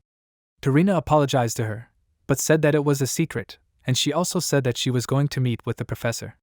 Looking at Elendil seriously, she asked if she knew who he was. When Elendil told her everything, Terina repeated the new professor's name, Roger, and Elendil expressed her hope that she would make progress in her investigation. Terina thanked her for this, and then suddenly she remembered something, and Elendil indicated that she was listening, and Terina said that the first princess had sent word that she wished to contact her. She noted that the princess was sad and that Elendil had not contacted her recently. She was silent for a moment, then said that she understood, and Terina agreed, then ended the communication. Elendil sighed, mentally noting that she could guess how the princess was doing, and noting that she had sent the message through Terina, she assumed that her sister wanted to show that she had not forgotten about her, and that this made her very uncomfortable. Elsewhere, someone asked what had happened. Terina explained that the new professor had taken care of it, and said that she needed to meet with the professor as soon as possible. Getting Enya's attention, she asked how the investigation at the factory was going. She cried out, ready to answer, and said that she had looked at some pieces of documents that had not completely burned, and so she assumed that someone was developing or researching something there, but it was impossible to find out the details. Putting her palm to her forehead, Terina said that they couldn't continue working with just this, and she asked if there was anything else. Enya said there was one more thing and explained that the Black Dawn and the Crimson Clan had recently disappeared in Leathervelk. Terina especially noticed the name Crimson Clan and asked if that was relevant. Enya said it was not, but thought they should take it into account. Terina said it was fine and warned them not to worry about it too much. She suggested they focus on their own investigation and then ordered her assistants to check Leathervelk some more, and then they would head to Theon. Enya said she understood. A while later, while writing the information on the board, Roger thought that there had been a lot of rumors going around in the last few days. The students could be moving around like they had during the werewolf incident, and that would cause even more problems. Suddenly he was distracted, turning around, and noticed that the students were sitting bored, and some of them even had their eyes closed. He abruptly put his textbook on the table, drawing the students' attention to himself with a sharp sound, and asked if they were bored. In this case, he decided that he would show them something fun, and the students became even more interested because of this, and the protagonist created a small flame above his palm, telling that magicians always manifest magic by using themselves as a core. This was because the magic power comes from the caster, but there was something else, and clenching his palm into a fist, he dispersed the flame and looked at one of the students who fell asleep, propping his head up with his palm. Suddenly, a flame appeared in front of this student, and abruptly rising, he screamed, and Roger, who created this attack, said that if they touch, they can do something similar. He recalled that he said that the magic manifested using the caster as the core, but in reality there was a small space between them, and the usual limit was a distance of about 1 meter. However, if the students realized that their magic power consumption could increase, they would go even further. He called it the coordinate assignment formula, and Flora became interested upon hearing this, as she had never heard of it. Frowning, she wondered where Roger had learned such magic. The protagonist asked the students if they were interested. He announced that it was only a slight modification to the manifestation of magic, and explained that an inspired mage had invented it. However, he had no intention of teaching it to them, and the students cried out in shock, wondering why he would show it to them in that case. Roger admitted that he wanted them to understand something, and declared that all magic developed from a solid foundation, and the full manifestation would only come after that. In order to use magic correctly, they had to learn everything step by step, and even if they were bored or thought he was saying obvious things, they had to focus on learning for their future first. He suggested ending the lesson for today and added that if they figured out this magic, they could come to his office anytime, as he would appreciate their efforts. A little later, when he entered the office, Sedina screamed, noticing him, and wanted to say something, but Roger was suddenly distracted, noticing that the sphere on his desk began to shine. Walking deeper into the office, he asked Sedina to stand outside for a while, and she agreed to this. The protagonist erected a barrier, and then he decided that it was time to contact, and he answered Eliza. She warned that it was urgent, and Roger sighed in confusion, and Eliza said that the universe stone was stolen. Roger frowned, and Eliza admitted that she underestimated her enemies too much. The protagonist asked what happened. She explained that they knew about the backup storage for the stone, and they attacked them when they were not ready. Despite all the rumors, she thought that everything would be fine and they would quickly deal with it. However, this was a mistake, and putting her hand to her face, she closed her eyes, declaring that they were pursuing these people, but if they used the power of the stone, the situation would get worse. Roger understood this and asked how much time he thought they had. She announced that they had until midnight tonight, and the protagonist replied that he understood everything, and Eliza suggested that something was bothering him. He admitted that he thought it would be better if she did the work without asking questions, and she agreed, deciding in this case to leave all this to him. Roger ended the connection and, removing the barrier, closed his eyes, because he knew that this would happen, but he did not think it would be so soon. He didn't understand what those people were thinking, because he hadn't gotten rid of Elisa's suspicions yet, and maybe she considered him one of them. He put his hand to his chin, thinking that something was wrong, and wondered if the First Order was really involved in this situation. If he thought about it, he could guess something, and in the end, he allowed Sedina to enter, and she walked timidly into the office, and Roger assumed that the subordinate acted of his own free will, and she confirmed it, and he asked her to explain from the beginning what exactly happened. Sedina announced that according to the investigation, everything started with the Third Order requesting information. While researching information about the N, they found a document related to the Universe Stone, and coincidentally, rumors about the stone began to spread among the students. The man believed the rumors, because he had already seen the information, and after that, he learned about the existence and location of the stone.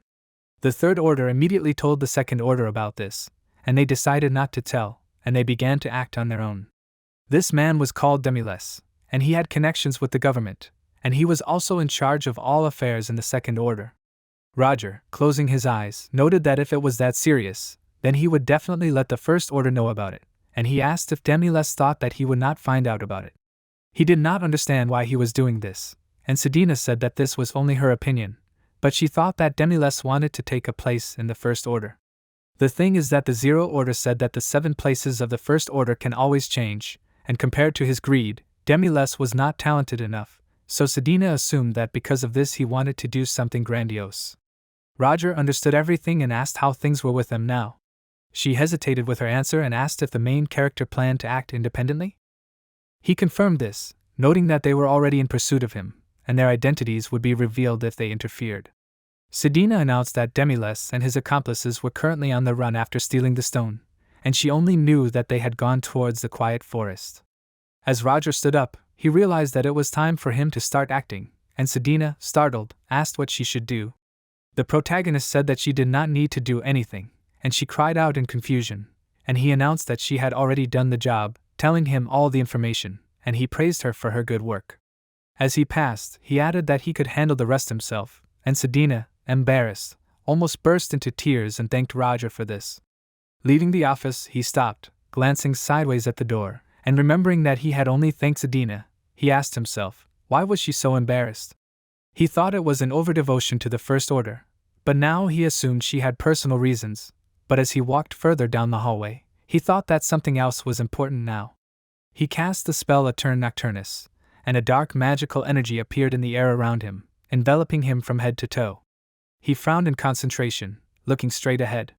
Soon he walked outside, thinking that Aetern Nocturnus was a summoning magic spell known as Magical Passage. It consumed a huge amount of magical power, but in return it completely hid the presence of the caster, so no one would be able to see or find them. As Roger passed by Cheryl and Flora, Flora suddenly froze, flinching, and her eyes widened and turned around abruptly. Noticing her behavior, Cheryl worriedly asked what happened. She did not answer, thinking that something had just passed her, and although she could not see anything, she felt magic. She assumed it was invisibility magic, and decided that she should check. Cheryl, calling out to her, asked where she was going. Flora did not answer, and she called out to her again. About this time, several men were standing near the entrance to the fenced area, and one of them swore, and noted with amazement that the people had gone into the silent forest. They suggested that they had better take more people with them, and one of the men asked why such a forest still existed. Another man replied that there had been attempts to get rid of it, and while they were talking, Roger had passed them unnoticed. The man remembered that despite what they were doing, the forest was quickly regenerating and the people who entered it were going crazy, so sealing the entrance was the best they could do. At the same time, someone screamed intermittently from deep in the forest. It was the boy, who was shaking, putting his hands to his head, and his comrade, calling out to him, ordered him to wake up, asking if he really wanted to go crazy like the other man. The other man, getting Demi's attention, asked what he should do now. They were surrounded and he knew they couldn't hold out here for long, and with an irritated frown, Demiles ordered him to shut up, declaring that he had a plan. The men froze, looking at him in shock, and he cursed silently, looking at the relic in his hand, thinking that they had said it was a universe stone, but it was completely useless. His hands began to tremble with excitement, and thinking that this was real power, he asked himself, why wasn't it working? He didn't understand why it wasn't reacting to anything, and suddenly all the men shuddered, and Demiles, turning sharply to the side, asked, "Who was this person?" His interlocutor asked, "Were these really all bad people?" There were at least 10 of them here, and he asked, had anyone caught the rest already? The bandits froze, trembling, and Demiles, also scared, looked at Roger, who appeared next to him, and asked, was this really John Doe? The protagonist, narrowing his eyes, looked at Demiles with displeasure, drawing his attention to himself, and asked, why did he think he personally came here? Demiles thought that he was out of luck, asking himself, was this really the John Doe who was known for his ruthlessness? He asked himself, was this really how he would die? He cried out, not knowing what to say, and kneeling down with his assistants, he extended the stone forward with trembling hands, declaring that it was a relic called the Universe Stone. He wanted to offer it to the First Order, and Roger looked at the stone, after which he, extending his palm to it, praised Demiles for the good work and said goodbye to him. Sharply raising his head up, Demiles asked again in bewilderment, and the next moment, sharp thorns that grew from the ground pierced him and his assistants through. Demiles, not yet dead, asked again in shock, not understanding why Roger did this. The protagonist took the stone from his hands, looking at this, and then, turning his attention to the lifeless Demiles, he repeated his question, answering that he did not want to waste time on explanations. Looking at the relic in his palm, he thought of the Universe Stone, but suddenly he frowned in surprise, telling himself to stop, so he realized that it was not a relic. There was an incredible amount of magical power here, but nothing more, and Roger remembered what Eliza told him. Suddenly, he felt something else and shuddered, then he raised his head, noticing a bright flash in the air. The next moment, a powerful beam of magical energy pierced the place where the protagonist and the already dead bandits were, and when the right amount of energy from the beam accumulated in one place, it exploded, spreading in different directions with a powerful shock wave. When the magic dissipated, a huge crater from the explosion remained, in the center of which lay the fake relic. Coming closer to it, Eliza picked up the stone, noticing that she fired with all her might, but there was not a scratch left here. Smiling, she said that this is the end. After that, she wondered what would happen now that she had the fake Universe Stone. She closed one eye and thought that she had to work hard for this bait, and she hoped that it would bear fruit. She also wondered if Roger was in this place. She stood at the epicenter of the explosion for a while, and the protagonist, who managed to dodge the attack in time, sat down on the ground, leaning his back against a tree, and screamed. There were still traces of magical energy floating around him, and he clenched his jaw, frowning, because he knew that it was very close. He remembered how, noticing a beam of magical energy, he activated the spell Aether Nocturnus, and moved to the side. Covering his eyes, he now thought that magic gave him away when he used the spell, and although there was no teleportation-type magic in this world, nothing was impossible when a person used the coordinate assignment formula and the characteristics of that magic. He recognized that that attack was the power of the 6th-rank teacher Eliza. He did not understand why she came if she asked him to do everything, and he remembered that, in addition, the universe stone he had stolen was a fake. He assumed that Eliza had exposed his identity by setting a trap, but he was unable to continue to think about it as he cried out in pain while putting his hand to his head. He clenched his jaw, cursing, and took out a bottle of pills, thinking that this teleportation magic had sucked out all of his magic power. He threw a few pills into his mouth, and his condition gradually improved. After that, he returned to thinking again, assuming that Eliza would not use such troublesome methods. He realized that this meant that she had planned to do everything herself from the beginning, and for maximum efficiency she had hidden the truth from her own allies. It was because of this that he called her a truly extraordinary person. However, he could not continue his thoughts this time either, and frowning, he turned around, holding his cane out to the side, and pressed it to the neck of Flora, who was standing nearby. She cried out in fear, closing her eyes, and opening them, she asked in a stammering voice, "Was it really Roger?"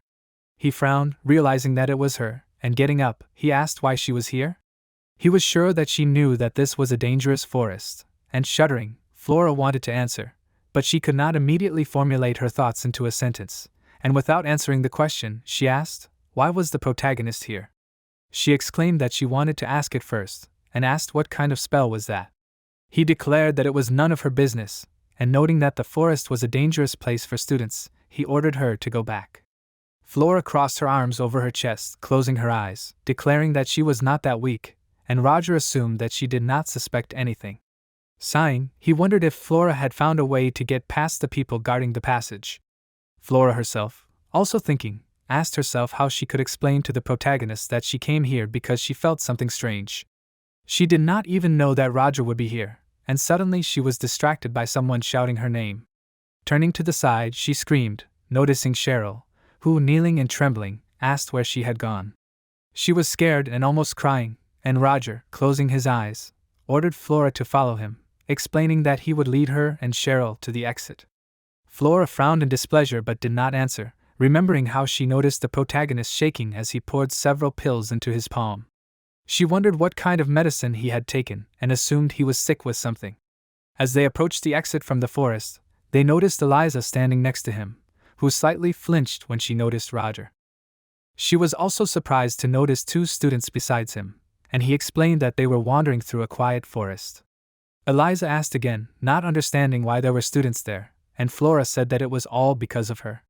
Cheryl flinched, shouting her name, and Eliza, putting her hand to her chin, asked if that was student Flora. She, putting her hand to her chest, said that she herself went into the quiet forest, and Cheryl ran after her, and some time later Professor Roger found them. Eliza thought for a moment and finally answered that she understood everything, and the protagonist asked what he should do with them.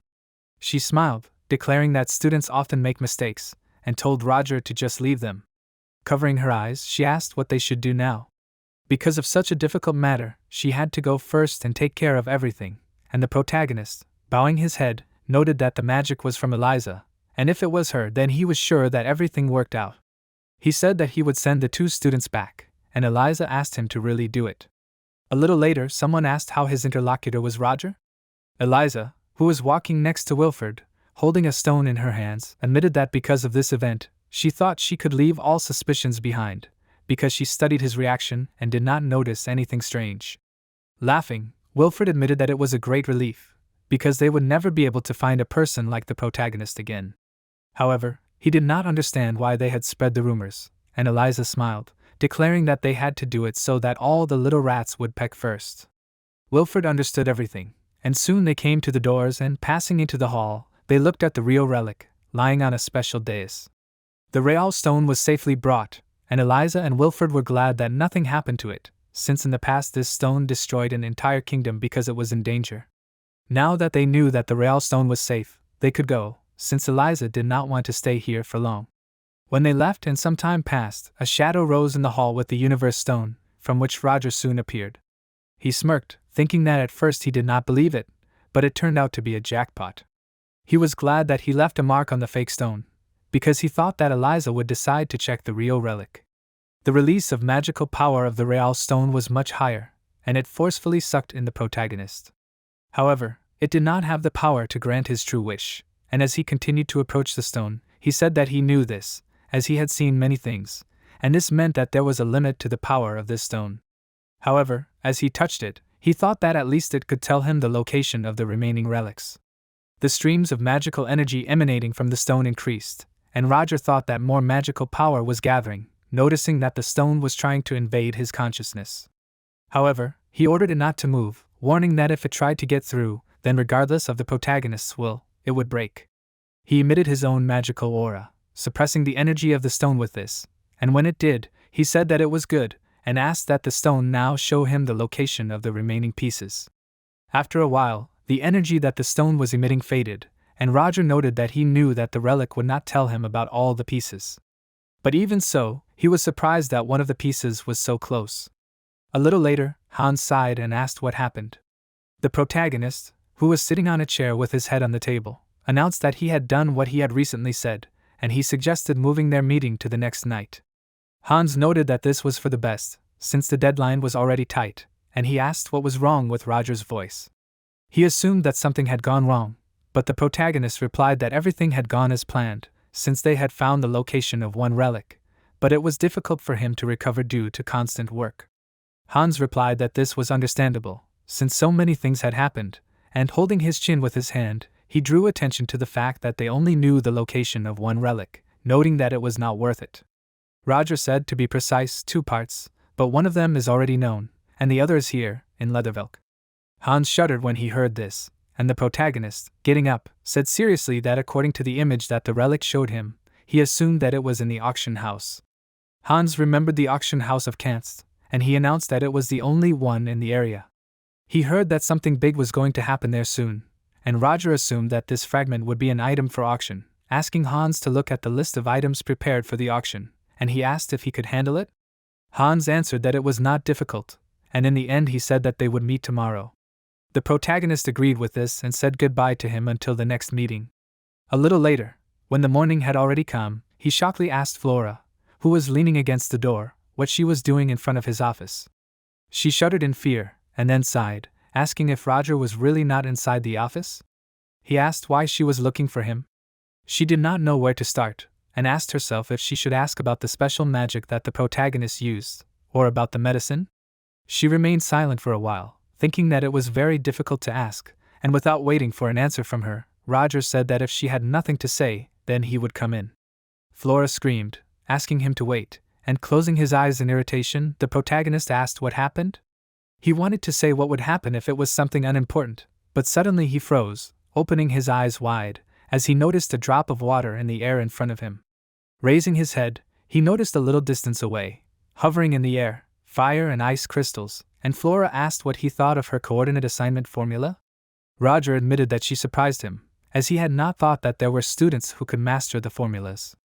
Flora, placing her palm on her chest, said that she was simply brilliant, and noting that she was the only student who had managed to do this, she suggested that she should be rewarded for this. The protagonist thought about it, agreeing that such a thing should be rewarded, and he offered to give Flora a perfect score, asking what she thought about it. She replied that these were just numbers that were not worth her effort, and she admitted that she would like to receive something else, similar in value to a perfect score. Roger looked at her thoughtfully, and then he opened the door to his office and told Flora to come in. Walking inside the office, she looked around, thinking that she was here for the first time, and the protagonist, walking further, said that the research lab was on this side. Flora jumped in surprise, asking again, and together with Roger she went to another room. Noticing the writing on the panels, she put a finger to her lips, wondering what the main character was researching. She had not seen such a pattern before, and it did not look like simple drawings. Drawing her attention to himself, Roger admitted that he did not expect that she would be able to do this, and he even had to think of a worthy reward. He said, "As far as Flora knows, assigning coordinates is a mathematical formula, and this was the principle of mana control in one coordinate, and using a formula in it." Flora thought that she simply copied what she saw, and now she understood how it worked. Roger promised that he would show her something else if she managed to recognize it and repeat it. Taking a magic wand, he waved it, releasing magical energy, and Flora froze, shocked, asking herself, "What is this?" She looked at the figure that appeared in the air and thought that her head was going to split. She did not understand what this feeling was and put her hand to her chest, opening her mouth and opening her eyes wider. After a while, opening her eyes, she rose and then screamed, and Roger, hearing this, asked if she was awake. She awkwardly asked how much time had passed. He answered that it had been about 30 minutes, and Flora asked what kind of magic was that. The protagonist announced that it was Klein's bottle, noting that he called it that. He saw it once and just decided to repeat it just for the sake of an experiment. Flora shuddered, asking if Roger really created this just for the sake of an experiment. Suggesting that they stop talking about it, the protagonist asked how were Flora's eyes and nose. She asked in confusion, not understanding why he was asking this, and he looked at her seriously, realizing that she had the ability to sense all the features of manifested magic.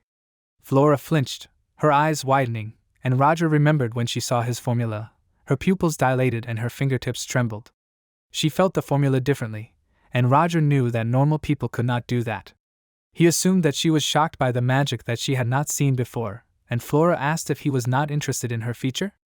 The protagonist admitted that he was not interested in it at all, declaring that he was not interested in abilities. However, he knew that other mages might think differently, and he warned Flora that it was better not to get caught with it. She said nothing, watching him seriously, and Roger, noticing that it was getting late, said that it was time for her to go. Flora stood up and walked out of the office, wondering how the protagonist could be so calm after he knew her ability. She assumed that he had met people with a similar ability before, but he noted afterward that he had rewarded her properly. That night, after leaving the academy, Roger met Hans, who was leaning against a car. He admitted that he still couldn't get used to Hans's stylish appearance, and he asked if the protagonist had arrived. He asked if he was still going to go there.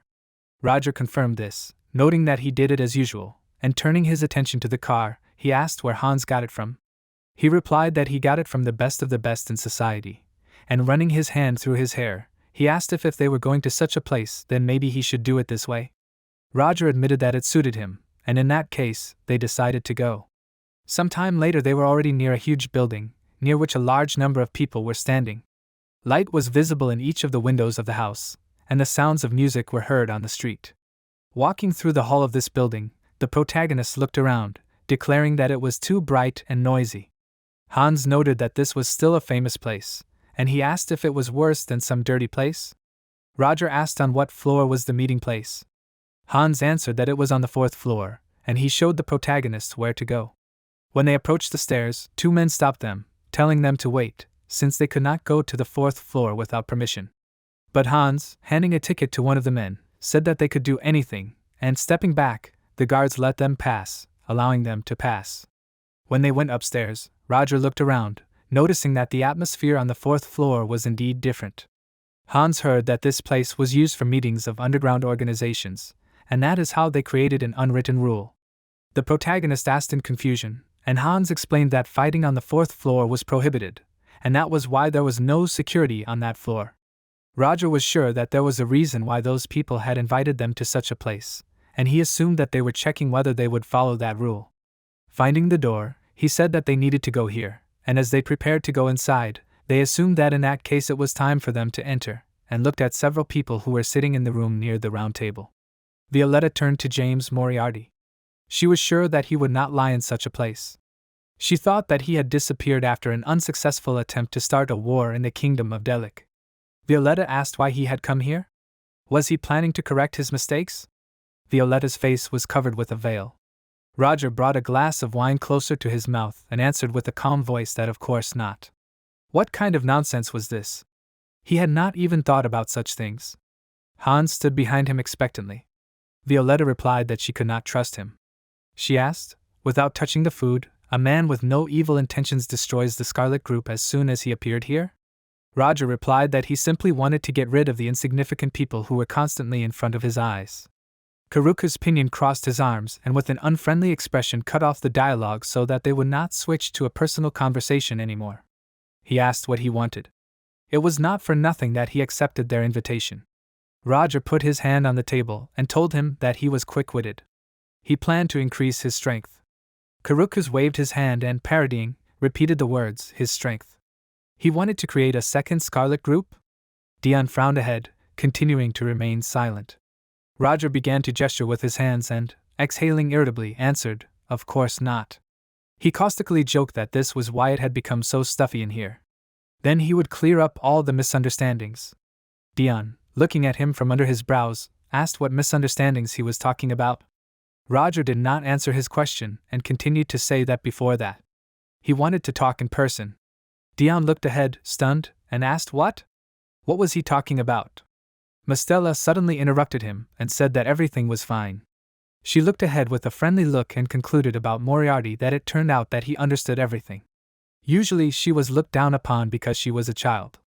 Roger elegantly extended his hand forward, squeezing his fingers one by one, and replied that he was not so stupid as to look down upon her because she was a child. Let her not worry. He had no desire to create a second Scarlet gang. Roger put his hands on the table and explained that he was planning to start his own business. Later, with his arms crossed under his chin, he asked them with a serious face to let him offer it to them. He gives them work, and they make large sums of money. Hans stood there dumbfounded, with a displeased expression on his face. He asked himself, what is he talking about?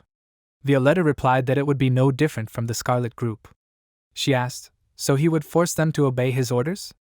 Roger replied that he would not. It was just a suggestion. If he wanted to, he would have started doing it a long time ago. Roger continued to say that as well. He would give them part of the Scarlet Group's business area, even if they refused his offer. Violetta, Dion, Karukas, Mastella looked at him dumbfounded. Mastella looked down, puzzled, and asked, what? He would give it to them, even if they refused? She did not understand. What is he planning? Roger guessed, looking around at everyone present, and said that they probably already knew how dangerous it was for him to act openly now. He needed his personal loyal forces, and useless battles would achieve nothing. Roger narrowed his eyes and added that they did not need to trust him, and they would not lose anything from refusing. But he wanted an answer right here now. The room fell silent, almost unbroken. Karukas turned to him and told Moriarty to listen. He supposed he would at least tell him what kind of business this was. Violetta called Karukas. She indignantly asked him why she was deciding without discussing it with them. Karukas said, ignoring Violetta, and said that he did not really want to interfere in a dangerous matter. Moriarty himself understood this. Roger waved his hand to Hans, who had come up to him, and calmly replied, he promised that there would be no danger.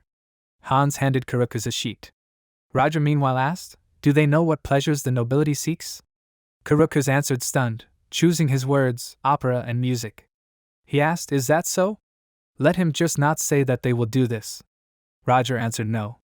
He will need more elegance from them. It will only be telling a story through play, music and dancing. Karukas continued to look at the sheets of paper in his hands stunned and thoughtfully answered that he did not even know.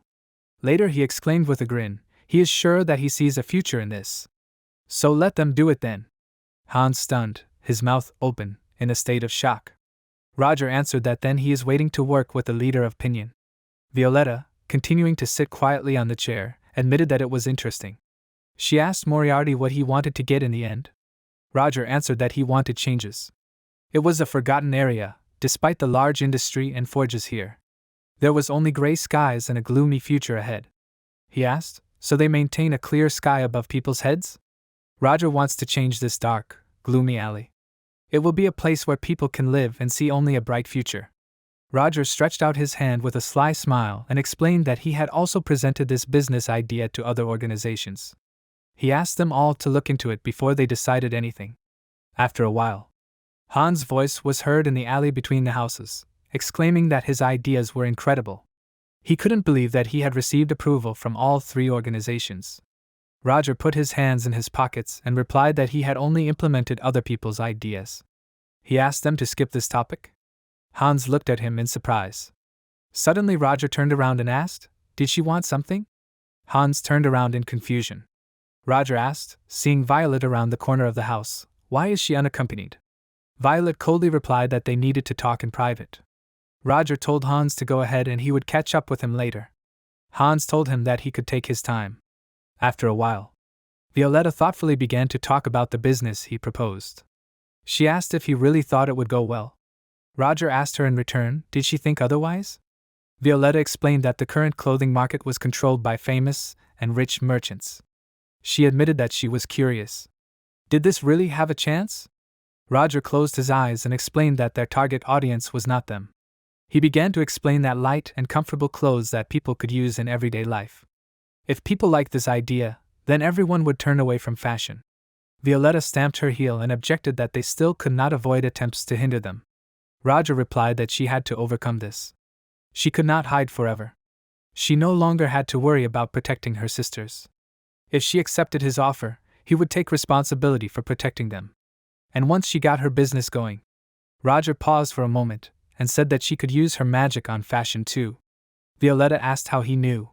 Moriarty took his hand out of his pocket, gesturing with it, and said that mages could recognize other mages. It wasn't very difficult, Violetta said, touching her hand to her veil, but if she had already agreed to work with him, she couldn't hide it any longer. Violetta took it off, revealing something black, like a bruise, under her eye. Roger, surprised, explained that it was a burn caused by magic. Violetta confirmed it, saying yes. It was the work of a mage who thought she was his property. She noticed it too late, so even the healers of the Lamensis apostles were powerless. Violetta concluded that she had shown him her hideous appearance. Pulling the black cloth back to her face, she decided to put it on.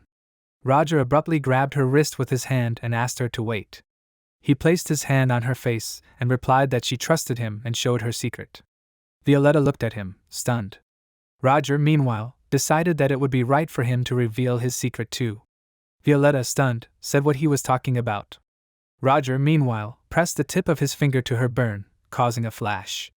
Violetta, meanwhile, continued and said what he was talking about. Suddenly, Roger moved his hand away from her face, on which there was no longer a burn. Violetta, stunned, looked ahead. Roger, meanwhile, told her to look at her face. Violetta took out a mirror and, looking at it in shock, could not find words. Later, she, stuttering a little, said as he did. Roger smiled slyly and explained that this was real magic. He would only say one thing, that she was too beautiful to hide her face because of this burn. Violetta looked at him in shock.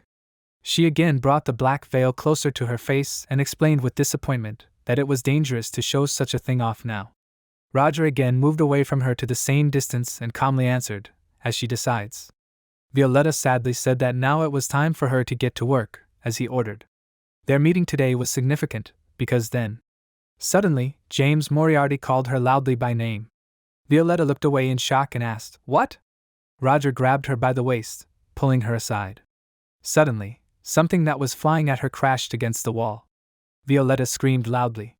The end of an arrow was sticking out of the stone wall, smoking slightly. Violetta looked at it, stunned. Roger let her go and, looking at her carefully, asked if she was okay. Violetta, with a slightly shaky voice, answered that she was. He saved her. Roger opened the cloak, which contained a weapon. Violetta asked, was this an ambush? But who could it be?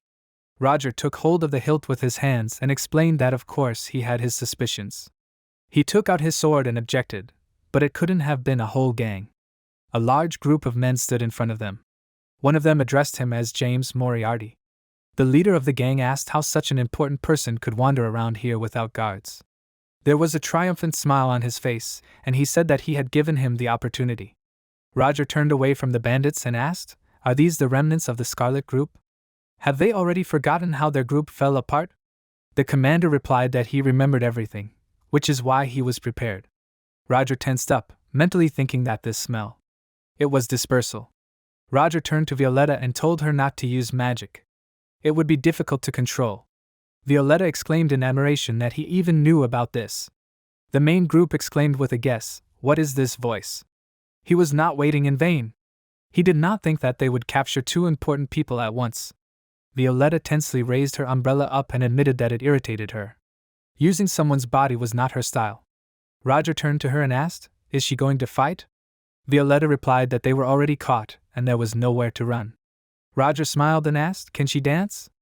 Violetta, with the same sly smile and grace, replied that she could dance well enough not to be jealous of other people. Roger asked her to back him up. He and Violetta stood with their backs to each other as they were surrounded by the remnants of the Scarlet faction. Intense sounds of battle began to be heard in the middle of the night city.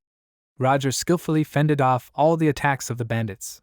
Suddenly, someone from the Scarlet faction shouted, cursing that even with magic, they were no match for them. The leader of the team exclaimed that they were already tired.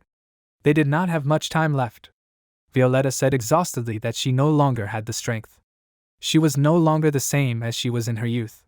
Roger gave the order for her to increase her stamina when they were done with these insignificant people. He narrowed his eyes and thought that he could not find the guy who shot. He asked, "Did he hide after the ambush?" Roger began to think further, that he uses a hard-to-get scent of dispersion and easily controls his murderous aura. Assuming, he concluded that among these guys there is a professional hiding. Roger called out to Violet. She slightly turned her head and asked, "What?" Roger abruptly began to run to the side, grabbing Violet by the waist, who screamed in fear. The commander of the Scarlet Group exclaimed that everyone is a thick-headed idiot. He asked how they could miss them. One of his assistants, picking up speed, shouted for them to run after them.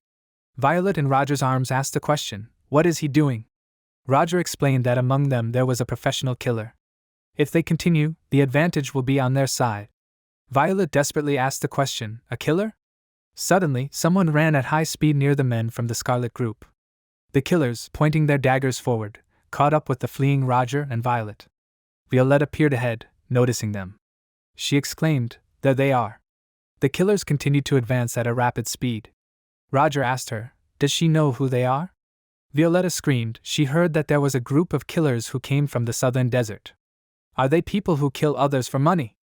Roger mentally asked the question, "Southern desert? Are they the killers of Calisarp?"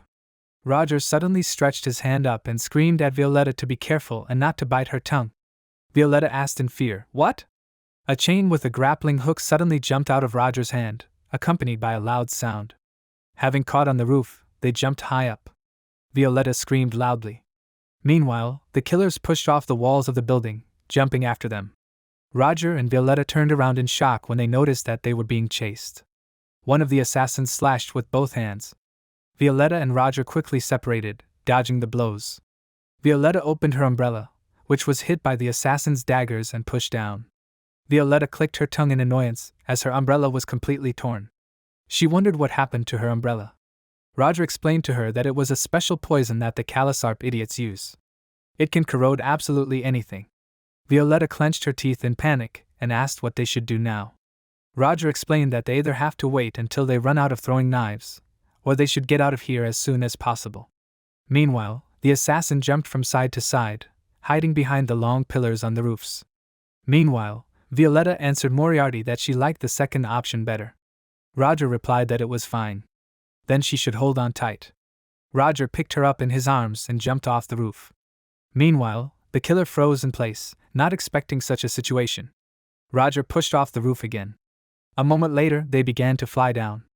The killers continued to stand there, puzzled, maintaining silence. Later, they looked at each other in shock.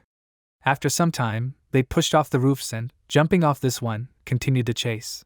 Suddenly, one of the killers heard someone's voice. This voice was shouting at him to wait.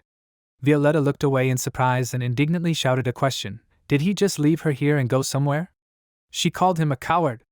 She didn't think he was such a person. The killer held knives in his hands and mentally asked the question, is she alone? Did the man run away or something? Although it is unlikely that he would leave her. The killer continued to reason that it looked like a trap. He used Violet as bait. The killer was peeking around the corner. He clearly decided that Moriarty was hiding somewhere nearby. Violet meanwhile was moving excitedly along the street, and the killer was already following her, holding out his knives. He swung his hand with the knives in a sharp movement. The killer thought that they were caught. He threw the daggers, but hit a wooden post, dispersing Violet's figure. The killer froze in shock. Meanwhile, Roger appeared behind him, piercing his body with a sword. The killer coughed in shock. He looked away weakly and asked with a trembling voice, "How?" Roger answered that these were just the peculiarities of his magic. He used the aroma of dispersal quite lightly. Roger pulled the sword out of the killer's body. Blood began to splatter in all directions. Roger turned the sword in his hands and wondered if that was what was left on Mana. He used it to transmit the sound.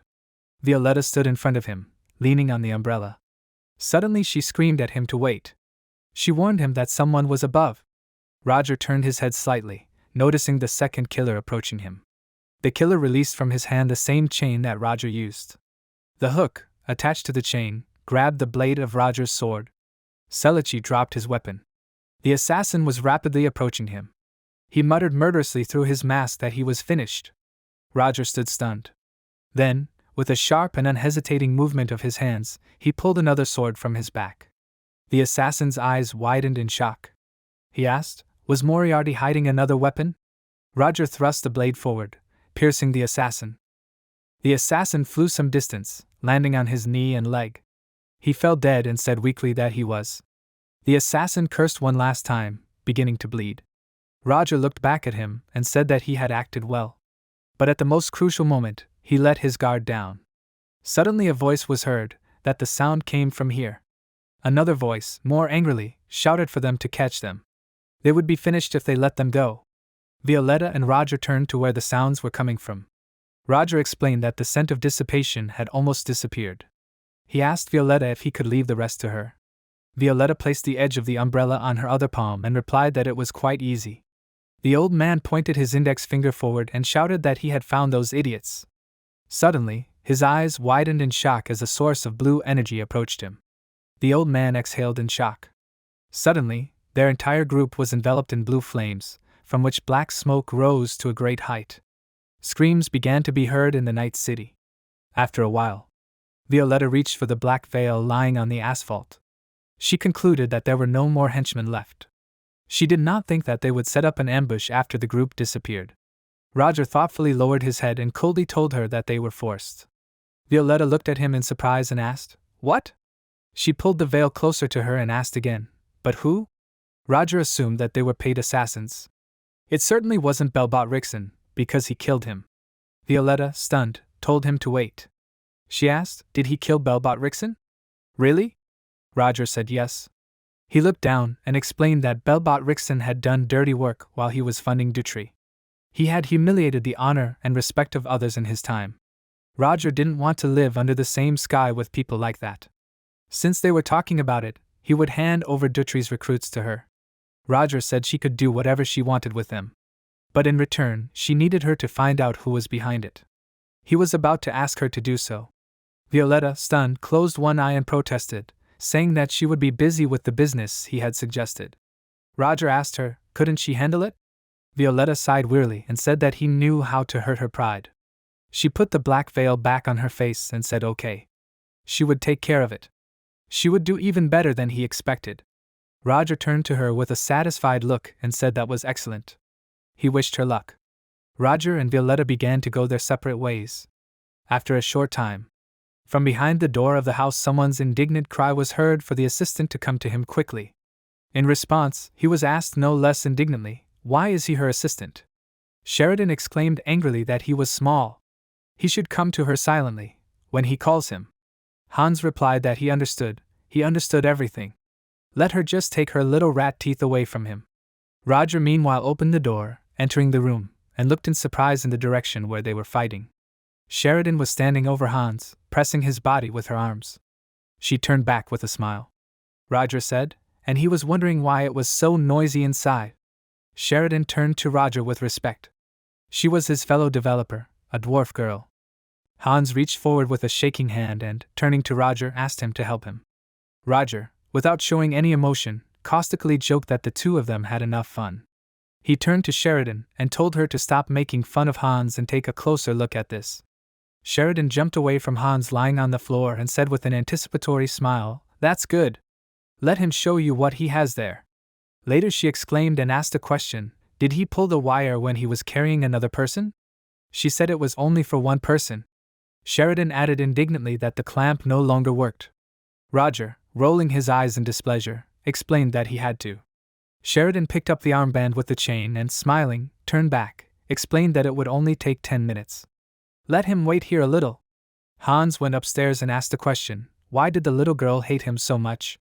He began to rub his head with irritation. Roger, meanwhile, mentally thought that it was because he was weak. But out loud he insistently told him not to forget, because she was older than him, so he should be patient when talking to her. Hans turned his head in surprise towards Roger and, looking at where Sheridan was, said because when they first met, he thought that she was a child. Roger asked a question in surprise. He first saw her in the mines of the kingdom of Delic. Hans confirmed this and said that she was kept there as a slave. Roger's lips tightened in displeasure, his eyes narrowed. He asked, "Doesn't this count as being captured?" He began to remember the mine, in one of the tunnels of which a lantern was installed. After walking a little further, they came across Sheridan, who was stubbornly fiddling with dynamite and gunpowder. Hans and Roger froze in front of her, stunned. Hans shuddered in fear, starting to rub his hand over his arm, and asked a question: would they all die there if your bombs exploded? Roger answered that even the captain of the Knights would die if something like that exploded a kilometer underground. Hans immediately remembered and said that it was true. He remembered that some left-wing guys pestered him. Roger put the dagger in his pocket and explained that he had already taken care of them. They were from the Scarlet Group. Someone had to be behind them. Roger asked the question, could he find out about it? Hans grimaced unpleasantly and said that he was already dealing with the items at the auction. Suddenly, Sheridan's displeased voice was heard, turning to her assistant. She asked Hans if he was lost somewhere. Let him quickly come to her. Roger rolled his eyes again and told him to help Sheridan first and let him make sure that she did not touch the gunpowder. After some time, Roger went to the window of the house and, leaning his hand on it, thought that 10 minutes. He thought that they could do it in 30 minutes. In the meantime, he could rest. Looking closely at the window, he noticed something strange and made a thoughtful sound in surprise. He noticed several people running down the street. Their movements were light and fast. Roger did not even hear their steps.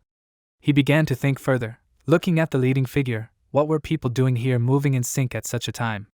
Roger assumed that maybe they were.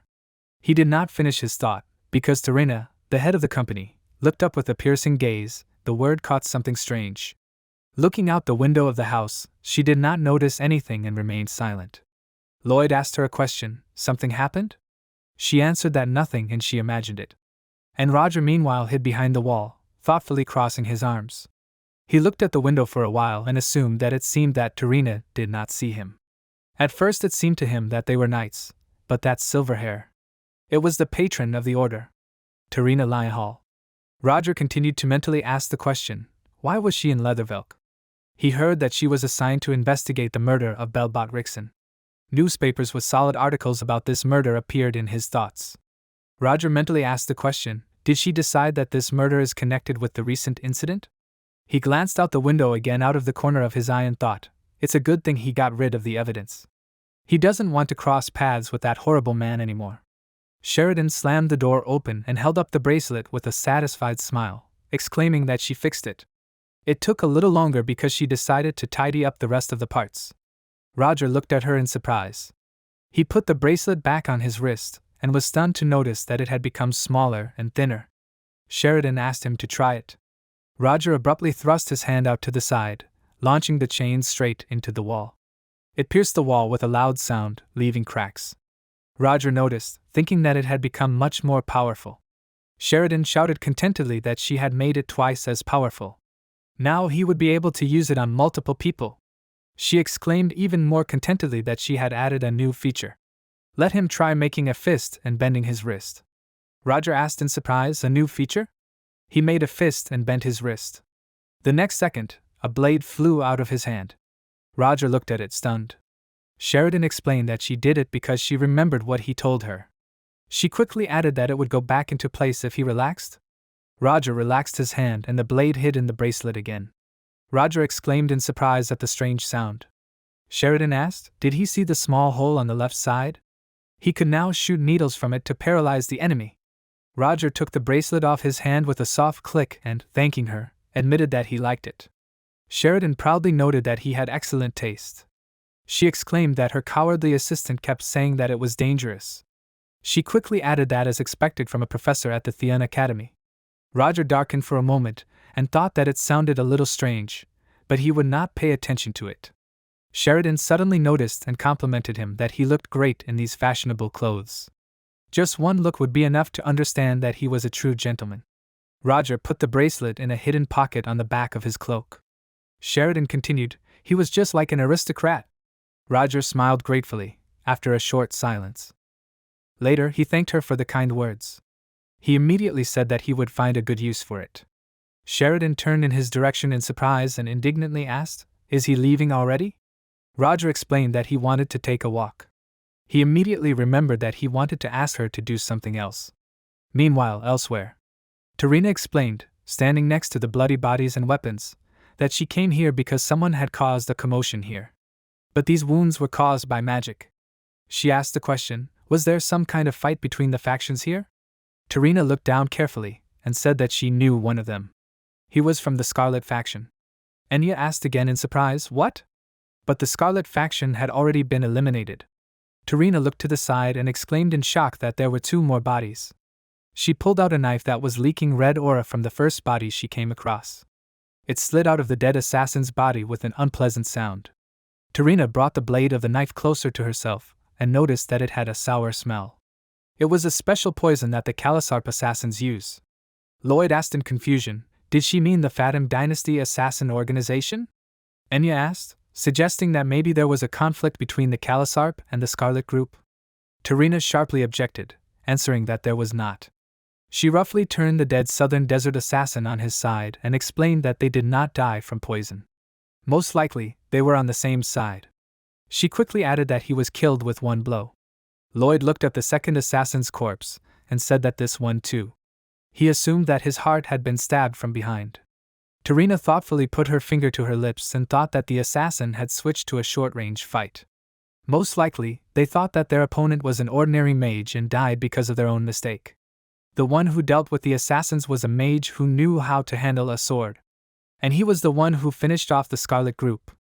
Lloyd asked her again, the Scarlet Group? Why did she think so? Tarina answered that the collapsed organization went so far as to hire Calisarp assassins. This meant that they had a huge grudge. Tarina covered her lips with her index finger and thought that Bellbolt's finances had at some point gone to the Scarlet Group. The one who got rid of him and the Scarlet Group, as well as the burned-out factory. Tarina pictured Professor Theon in front of her and added that he was the one who burned the werewolf to the ground. Tarina stood up abruptly, starting to leave, and said that they were done here and they needed to go. Lloyd asked her a question, already? Tarina answered that she did. She had found out everything she needed to know. Lloyd asked her a question, was the investigation over then? Tarina, without turning around, answered that she had not yet. Lloyd excitedly informed her that they were not even 1 step closer to finishing the case. If they continued like this. Tarina cut him off and explained that she had a hunch. There was a place where there should be a clue. Meanwhile, at the Thean Academy, the bright sun illuminated the roof and walls of the educational institution. Selena greeted Professor Roger with a good-natured smile. She asked him if it was true that he did not show up for work today. Roger opened the door of his house and confirmed it, answering that it was true. He didn't have classes today. He asked what brought her here. Selena explained with an embarrassed smile that someone was looking for him. She was passing by, so she decided to go to him. Roger asked her a question, who?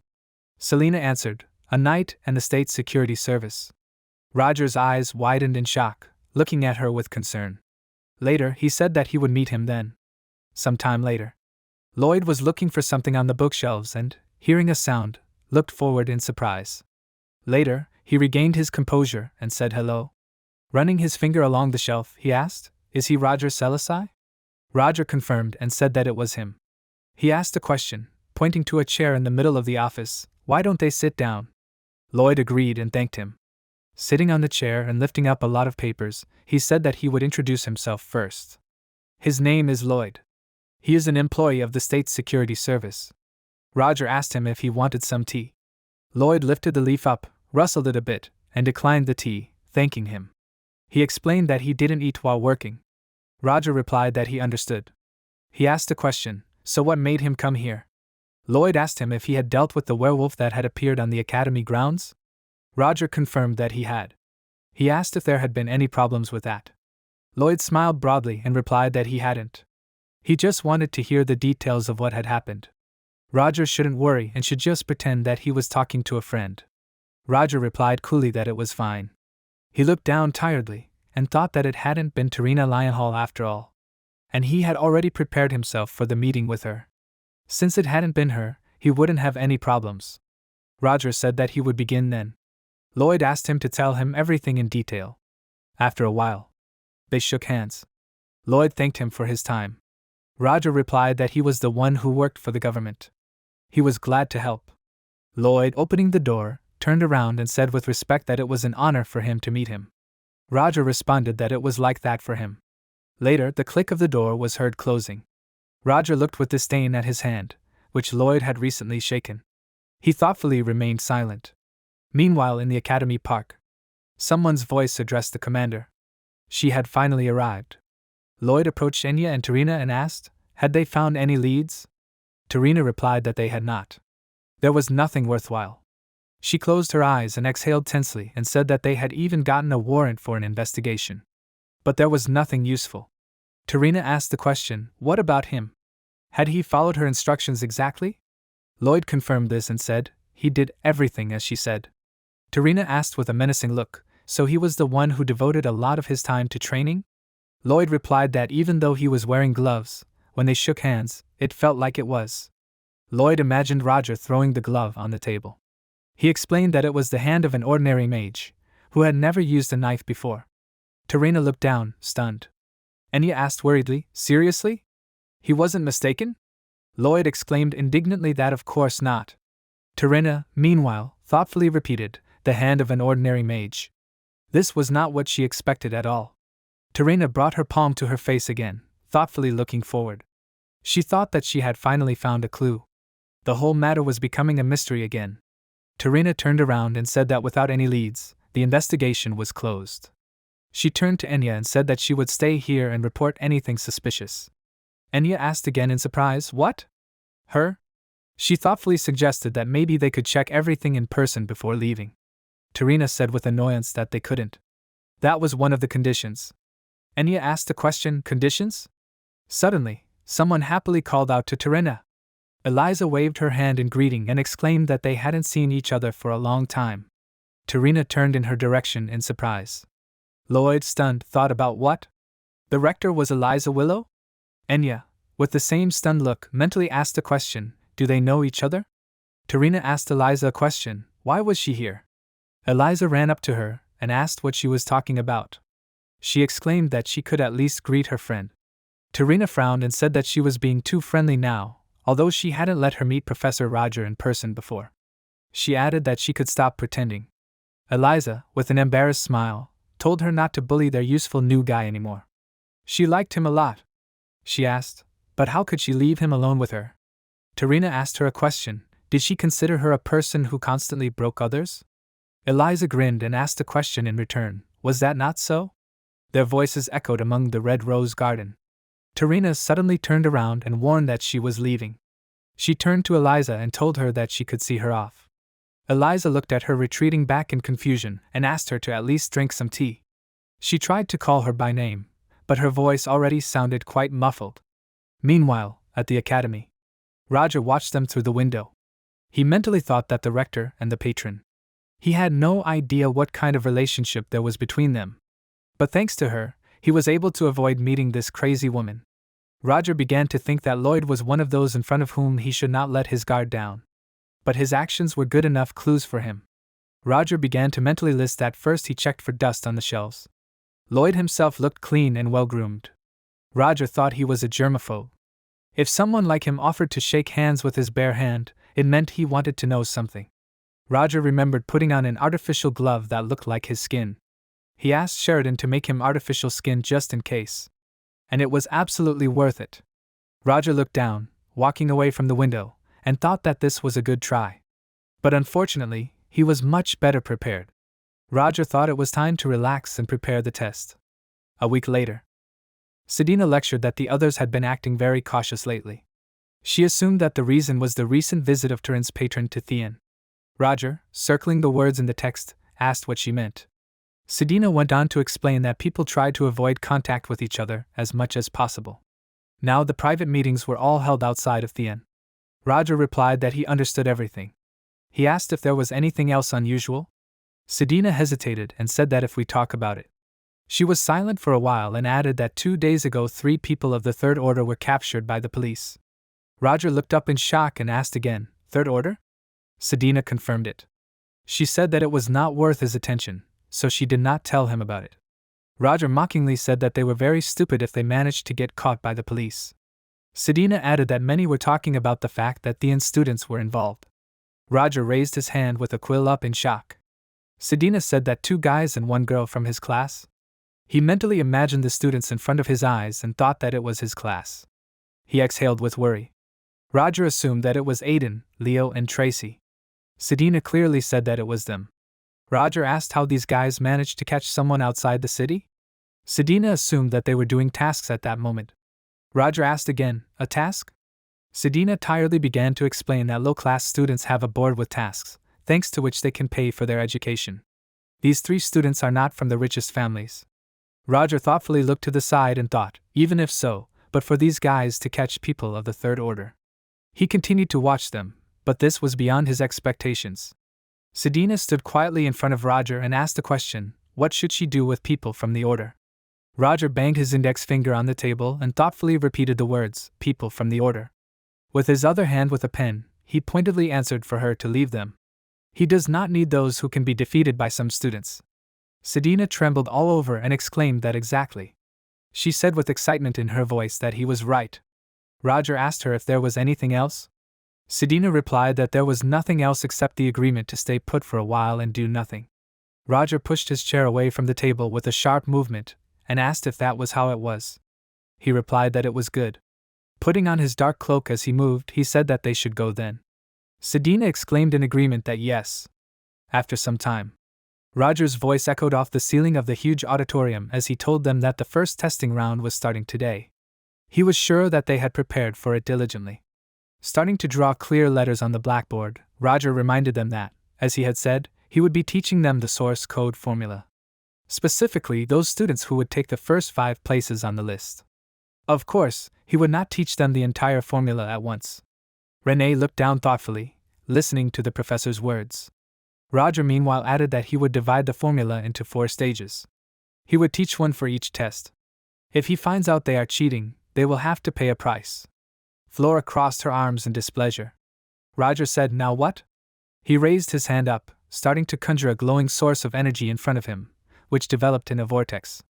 Roger exclaimed, the test is beginning. A short time later, the clock struck exactly 1 o'clock. Roger announced that the test was over. Leo put his head down on the table in resignation and said with a frustrated feeling that he had already understood everything when Roger allowed the use of notes on the test. The student next to him also scratched the back of his head in resignation, lowering his head down, and said with annoyance, it was so difficult that they were not even needed. Renee, meanwhile, began to descend to the center of the hall. Elendil called her name in surprise, noticing her. Renee, meanwhile, caught up with Roger in the corridor as he left and called out to him. Roger turned and asked in surprise, Renee? Did she have questions about the test? Renee handed him the book and said no. She explained that she had finished reading the book he had given her back then. She would very much like to return it to him. Roger gave her a cold look and said that she did not have to return it. Renee made a noise of surprise. Roger explained that she would need the book again in the future. Renee stood there in surprise, her eyes wide. Roger, meanwhile, said that the other edition he had given her was much more important. He turned around, starting to leave, and told her to consider this a tribute to the previous owner. So she did not have to return it and could keep it.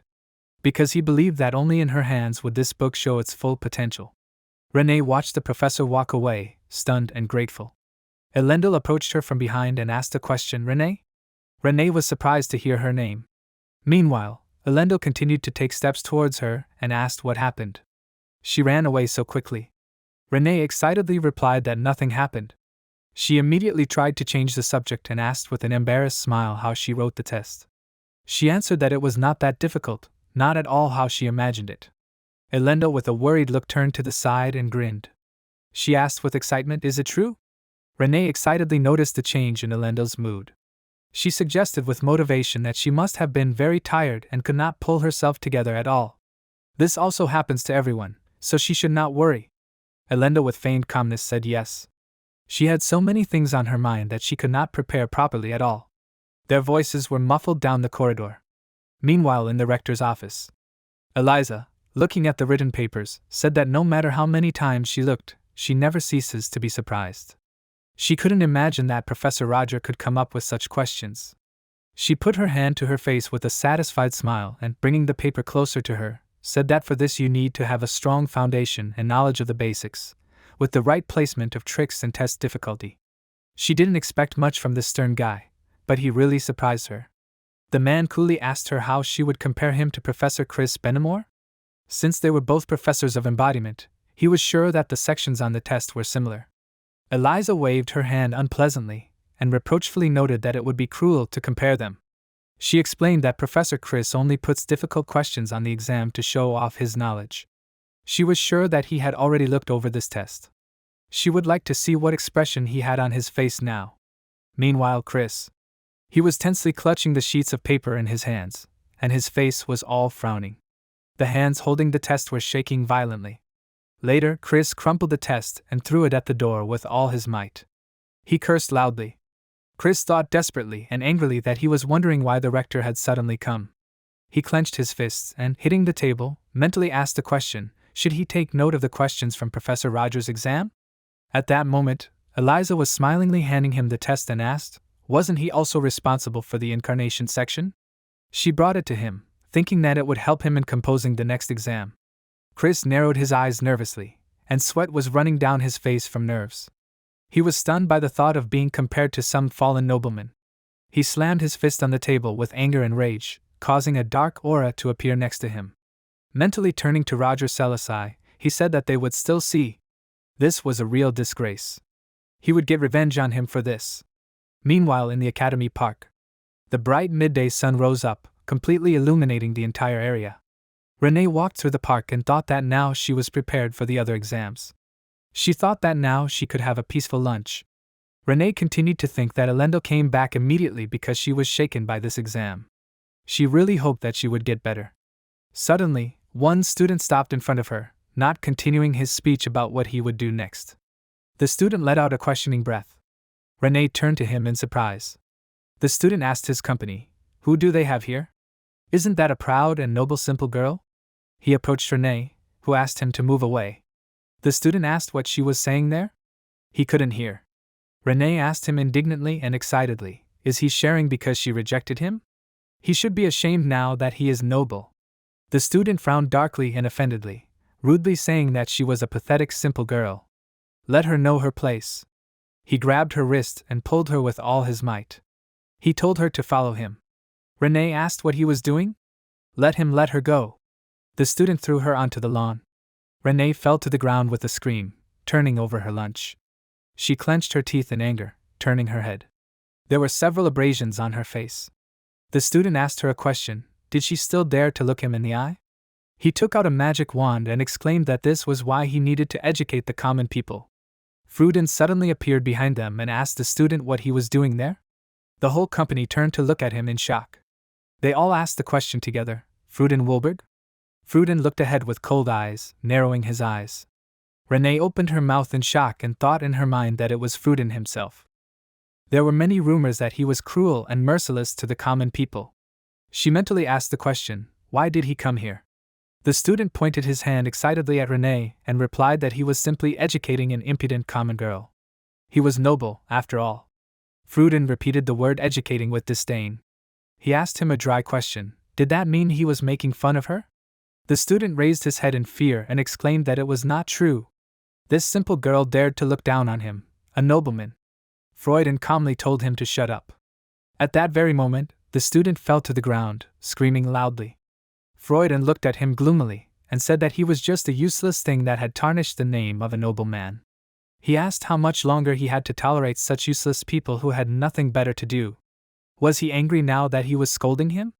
The student answered in fear that of course not. The others in his company were watching this situation with bewilderment and equal fear. Freunden meanwhile told the student to leave. He would not repeat it twice. The student, his voice breaking with fear, exclaimed that he did. Renee carefully rose from the ground and thanked Freunden for helping her.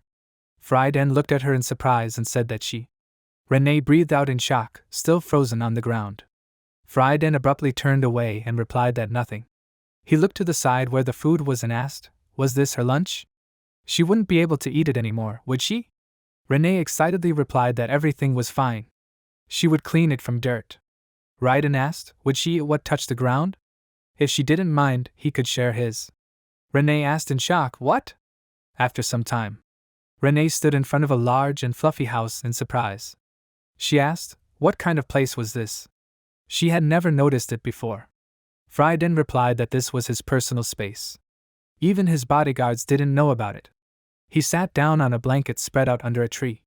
Frieden said, opening his food, if she kept this a secret from the other students, she could come here whenever she wanted.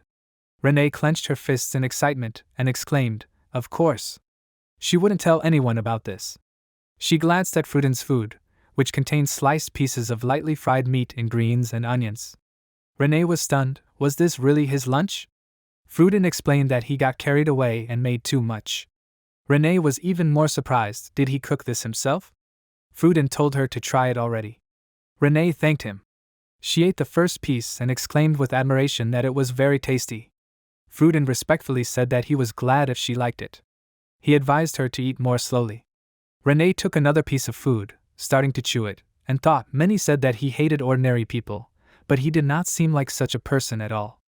She concluded, sitting next to Frieden, that rumors cannot be trusted. After some time, someone's voices were heard in the academy park. Selena turned to the side in surprise and called out to Professor Roger. She asked him a question, are his exams over? The students next to them continued to discuss something animatedly, gesturing about the situation. Roger began to approach her and answered that yes. He was already on his way to check it. He asked Selena a question, will she have a practical exam? She confirmed this, answering, yes. Practical exercises are more useful for summoners. She asked if he wanted to watch it. Roger embarrassedly said that he probably did. Selena, meanwhile, pressed her hands to herself with a pleading look and looked at the professor with big, sweet eyes. Later, Roger clearly said that it was good. He concluded that she was nervous about her first exam. Roger, meanwhile, said out loud that he would watch. Selena exclaimed that then let him follow her. After some time, Selena explained to the students sitting on the grass that, as she had already said, during the exam they would communicate with spirits. Let them use their magical power to communicate and befriend them. A flash appeared between her palms, which she had joined. The universe explained that she would first demonstrate it to them. A blue flash appeared next to her on one side, and a red one on the other. All nature around seemed to come to life, starting to sparkle. Selena reached out to the blue flash with her index finger and, winking cheerfully, greeted it. The spirit happily changed color. The students exclaimed in shock. One of them, that it was the power of the spiritual professor. Selena asked with a smile, did they all see this? It won't be difficult. If they follow what she had just shown. She gave the order for them to start doing their studies. They all began to call upon bright flashes, and some of them were already playing with the spirits. Selena turned to Professor Roger and asked if he wanted to try. It would be easy. Roger refused and thanked her. He explained that he was not the one the spirits loved. Selena exclaimed with a good-natured smile that this could not be. The spirits were very kind. She looked at the spirit in her palm and said that he should just look at it. The spirit in her hands began to fade and tremble. Selena exhaled in surprise. She mentally concluded that they were trembling. Even the other spirits. She mentally asked the question, are they not suitable for Professor Roger? Roger, meanwhile, repeated the question dryly. Has he already told her about this? He remembered his mother's words about him having the qualities of a shaman. Roger, meanwhile, angrily said that the spirits did not like him. He continued to remember his mother's words, that the divine spirits protect him. Selena anxiously asked the question, what is going on? There were times when the spirits were not interested, but she could not think of them being afraid. Roger explained that she could tell him about her expulsion. He added, but still, those who were afraid of him were only the lower-rank spirits. Selena was surrounded by forest beasts of spirits. She said that it was true. The middle-rank spirits were calm. She immediately added excitedly, looking at the professor, that nevertheless it was so unfortunate. It would be nice if he could get closer to the spirits too. Roger answered that there were different people in the world. Roger narrowed his eyes tiredly and said that in any case, she was now conducting an exam. He asked a question, Was she sure she could leave this to her assistants? Selena exclaimed in amazement that she was completely crazy. Now she would run to the students. Selena turned and walked in the other direction. Meanwhile, Roger breathed a sigh of relief. He looked up in irritation and thought that his magical power was still sufficient, and that was good. If the mid-rank spirits had reacted in the same way, Professor Selena would have suspected him. The spirits were not afraid of him, but they were afraid of the creature behind him. He continued to think that only a low-rank spirit could sense the strange energy. How ironic. Roger suddenly noticed something strange. He mentally asked, was that a gaze? He glanced at the top of the trees and concluded that someone was hiding between those trees. That energy was a fire spirit. And a fairly high-level fire spirit at that. He looked at Selena and the students and mentally asked, did others not sense it? Even Professor Selena, who was sensitive to spirits, did not react. He continued to reason that was a presence that a spiritual professor who controlled mid-rank spirits could not sense. Then that person was not a spirit that existed in nature. Roger looked ahead thoughtfully and concluded that it was a spirit controlled by someone. If they were so obviously watching him, then there was only one answer. There was another First Order hiding in Tian. He continued to think gloomily and mentally wondered why they had suddenly decided to show up now. They were just watching him, doing nothing. He concluded that perhaps they had found out that he was a fake. Roger immediately pushed this thought away and thought that then they would not be watching him and would act immediately. Perhaps they were sending him some kind of signal? Roger began to move his clothes a little and said with difficulty that he was hot. He looked at the rays passing through the leaves and concluded that the temperature had risen. They were reacting to his words. Roger decided that then. He began to walk away from the tree. Roger went to a place where there was no one. He thoughtfully wondered what they would do now. Even if they did not react, then at least he would know who exactly he was dealing with. He did not want to miss this opportunity. Suddenly, Roger noticed a flame in front of him, which began to draw different symbols in the air. He mentally asked the question, is this a letter? It said that tonight. After classes. In this place. Some time later. It was getting dark outside. Roger was standing in the middle of a dark forest. Suddenly, someone's voice said in surprise, wow. That voice asked the question, did it even come earlier? In front of him was a spirit in pink and black flames. Roger looked at it, and thought that there was no physical body here. He had a premonition that this would happen. Roger, meanwhile, asked the question, what does she want? They need to get down to business. Esmeralda asked him a question, straight to the point. He is as cold as always. But in any case, she needs his help. Roger asked again, his help? Esmeralda answered that she was going to cause chaos in Tian. He himself knows that her role was in the destruction. But those magicians put out the fires that he causes. Roger indignantly exhaled and asked the question, and she wants him to help her in her games with fire? He mentally thought chaos. Most likely they were planning a terrorist attack. Esmeralda continued to say that they were playing with fire. She did not want to do anything like that. But after her subordinates, the Second Order disappeared. Unlike the other members of the First Order, she does not work with anyone. With his skills to hide his identity and help her, there should be no problem. Esmeralda enticingly added that of course she was not asking for free work. She would definitely compensate if he helped her.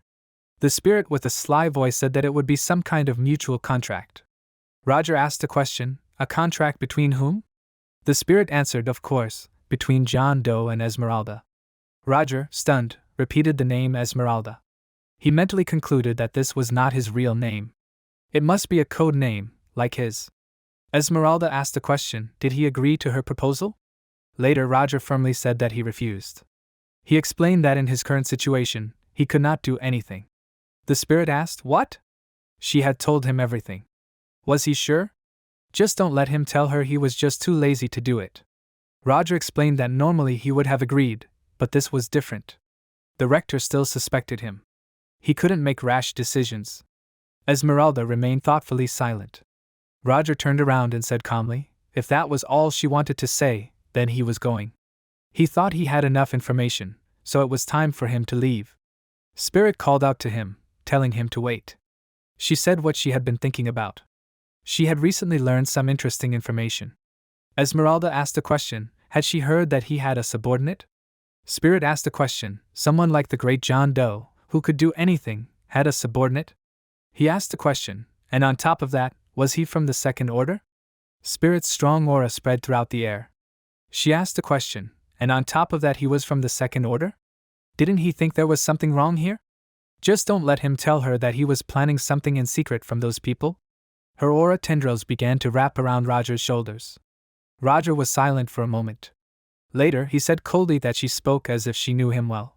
He began to move away from her and said, for someone who came to him for help. Not only was she jumping to conclusions, but she even suspected him. Roger added menacingly, only because he had infiltrated Theon and had done nothing outstanding. He asked her a question, did she dare to look down on him? Esmeralda asked, why was that? He was acting quite strange.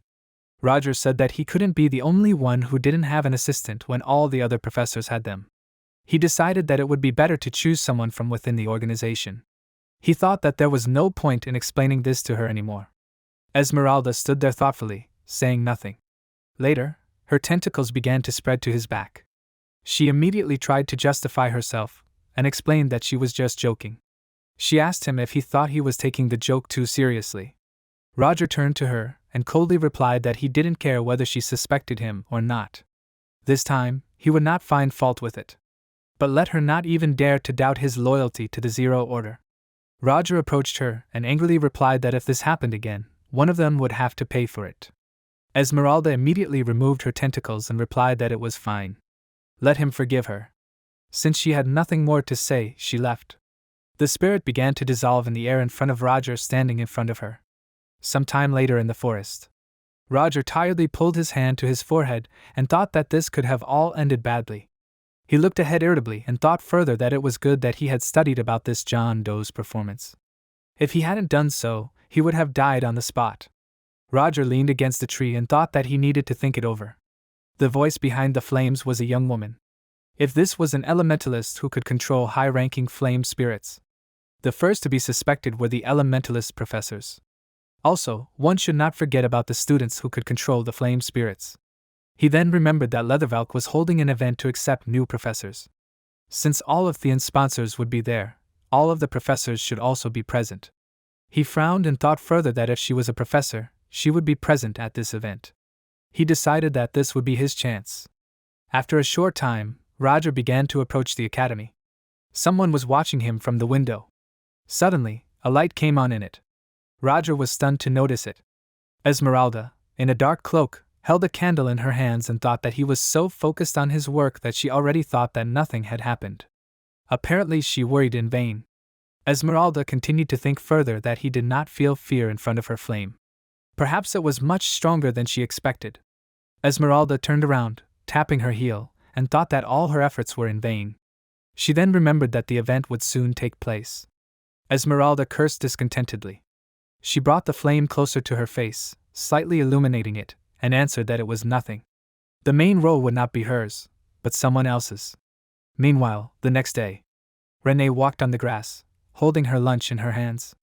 She did not expect to be able to dine with him again. She mentally assumed that it seemed that he did not have bad intentions. Ever since she was a child, she could tell who had evil intent or ill intentions towards her. The only people around her who didn't have any ill intentions towards her were Elendil and Frieden. And Professor Roger was also with them. Renee immediately pulled herself away from this thought and thought that Professor Roger didn't have any good intentions towards her. Most likely, there was great sadness or guilt in it. She mentally asked the question, but why?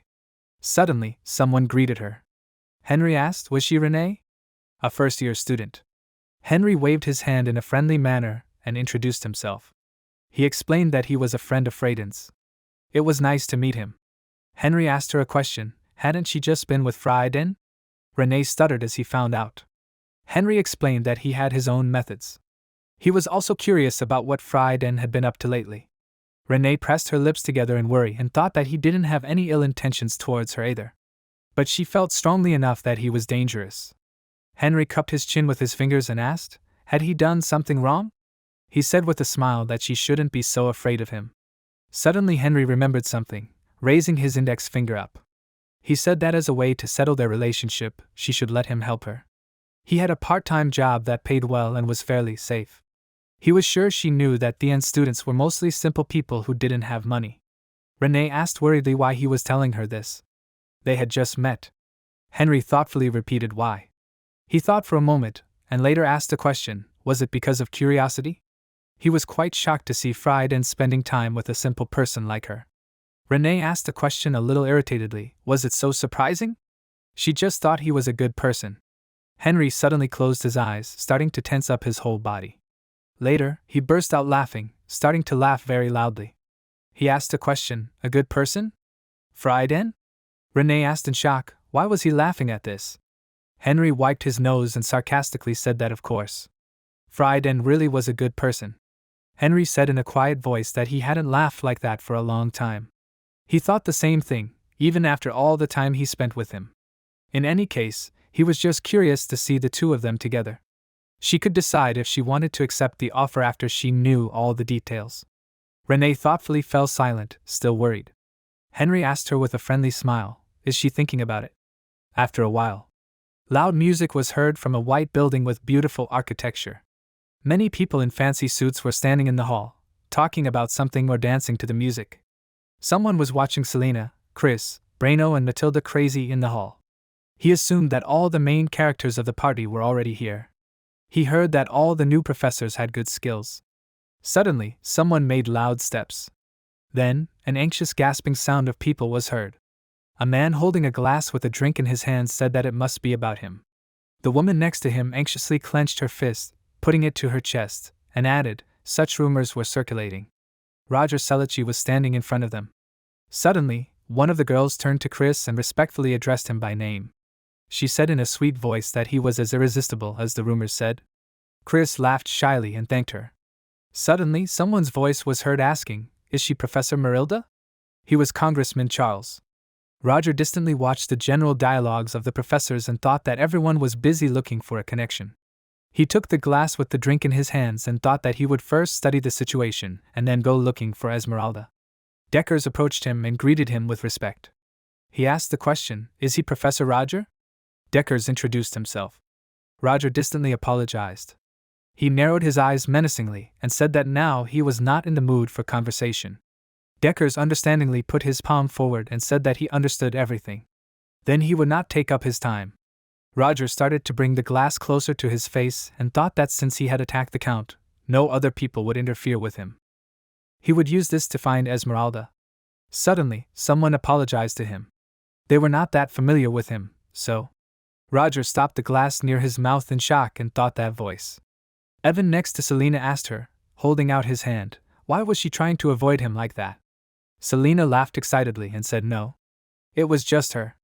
Roger suddenly interrupted their conversation, holding out his hand between them. Selena looked at this in surprise. Roger told Evan to stop. Professor Selena already had plans for him. Evan said who he was with anger and disdain. His assistant came up to him and quickly whispered something in his ear. Evan let out a stunned breath. He said that he was the new professor. So what now? This idiot should know who he was. Roger asked himself, did he? Evan Luke put his hand to his chest with superiority, and answered with disdain that he was the director of the Luke Company. Evan was sure that he had heard of the Luke Company. If he realized this, then he should get out of his way. Roger suddenly looked down in surprise. Selena was holding him by the material of his clothes with her trembling hand. Roger remained silent. Later he asked, didn't he tell him that he had plans with her? Evan poked his finger at Roger's chest and indignantly asked, did he dare to joke with him? He thought that he would leave him alone just because he was Professor Thien. Who did he take him for? Roger grabbed his wrist with a sharp movement. Evan hiccuped in fear. Rogers told him with a threatening voice that since he spoke in such a tone, he would speak to him in the same way. His eyes were filled with anger, and he said, he thought that he would leave him alone. Roger asked him a question, was he still going to blab about being the director of Luke Company? Evan screamed in fear and panicked for him to let him go. He asked a question, did he want to be fired from his job? In his mind, he excitedly asked the question, where did such strength come from? Roger calmly told him to try. Suddenly, Evan's assistant came up to them and asked them to stop. People could get hurt. Roger let go of Evan's hand, who hiccuped again in fear. He pressed his other palm to the trembling hand that Roger had recently been clutching and screamed that he was an idiot and a fallen nobleman. His assistant touched him and asked him to calm down. He was being watched. A loud slap was heard in the middle of the hall. The assistant was holding his cheek, which had a bruise on it. Evan indignantly screamed that he said to call him the director. The assistant looked down in shame and apologized. Evan asked him a question: did he want him to calm down after such treatment? He immediately turned to Roger and added, or whatever his name was. He would get him fired. Roger thought that everything was going even more unusually than he expected. He wanted to leave, using Professor Celine as an excuse. Roger thought that it was all so loud. Celine next to him, meanwhile, looked ahead with concern. Evan continued to shout indignantly that he was keeping his words. Eliza asked a question: did something interesting happen? Evan turned to her with displeasure and asked, the rector? She was just in time. He asked how she even trains professors at Theon. That fallen nobleman tried to use violence against him. If she still wants the Luke Company to sponsor them in the future, then let him be fired immediately. Eliza said with a smile that she was wondering who he was. So he is the son of the chairman of Luke? She asked, is she right? Evan stuttered a question, what? Eliza narrowed her eyes slyly and said that the owner of the Luke Company was Chairman Theodore. She asked why a director would throw around empty words. Hadn't he discussed all this with his father? Evan began to stutter excitedly, and replied that of course his father would agree to it. He was his son after all. Eliza asked, would that really be the case? She stepped aside, opening up Theodore, and asked him, did he think so too? Evan began to tremble in fear and called his father. Theodore apologized to Principal Eliza for his son's behavior. Eliza replied with a smirk that everything was fine. She even felt a little refreshed. Theodore looked away angrily and thanked her for expressing herself that way. Eliza looked back at him with a soft smile. She asked, since it would be a bit rude to leave things as they are, how about it? Theodore asked in surprise, Principal Eliza? What is she suggesting? Eliza suggested that in front of everyone present, the two of them could have a fair duel. Roger stood in the middle of the room, dumbfounded. He asked himself in his mind, confused, what? She handled the situation so well, but suddenly this? He looked at Theodore, Eliza, and Evan. Maybe it was a good thing. Roger thought further, if the situation had ended like this, that guy wouldn't have accepted it. Chairman Theodore didn't look happy about it either. Roger looked around at everyone present and thought, good. A duel here would ensure that there would be no trouble later. Out loud, he said that he didn't mind. Eliza, meanwhile, told Evan that since he didn't have magic, he was allowed to have someone else fight in his place. How about that? Evan glanced at the assistant he had slapped earlier. He said that it sounded good. That's what he wanted. He turned to his assistant and said that he would give him a chance to correct his mistake. Evan looked ahead with a sly smile and thought that if his assistant was fighting for him, then he should try. His assistant was quite an experienced magician. After some time, Evan hung his head down with disappointment and fear and said with a tremor that this could not be. Meanwhile, the professor announced that the winner was Roger Selici. Evan looked at the assistant lying on the floor. Meanwhile, someone exclaimed that the company's bodyguard Luke was also a difficult opponent. Someone suggested that the rumors that he used unique magic formulas were true. Theodore noticed that this was quite surprising. He asked a question, were all Thean professors so strong in level? Eliza laughed shyly and answered that of course not. She explained that Professor Roger was quite a unique person. But in any case, he does not complain about it. She said it right, didn't she? Theodore replied that he thought so. He asked a question, did his face show it? It seemed he was really getting old. If it was a fair fight, then he should accept everything. Theodore said that they should not worry about his stupid son. He would have a good talk with him. Evan, hearing these words, clenched his teeth in anger. Eliza's voice was heard from the hall, who exclaimed, as expected of Chairman Theodore. She added more quietly, she was pleased that they were on the same point of view. Theodore immediately asked a question, anyway, he would like to ask her something. Eliza answered sharply that she did not. Theodore suddenly added that he had not said anything yet. Eliza asked a question, was he going to ask her to introduce them to Professor Roger? She apologized and said that he should refrain from addressing one of their professors. Theodore replied, if she says so, then fine. Meanwhile, Roger went outside, rubbing the back of his head tiredly.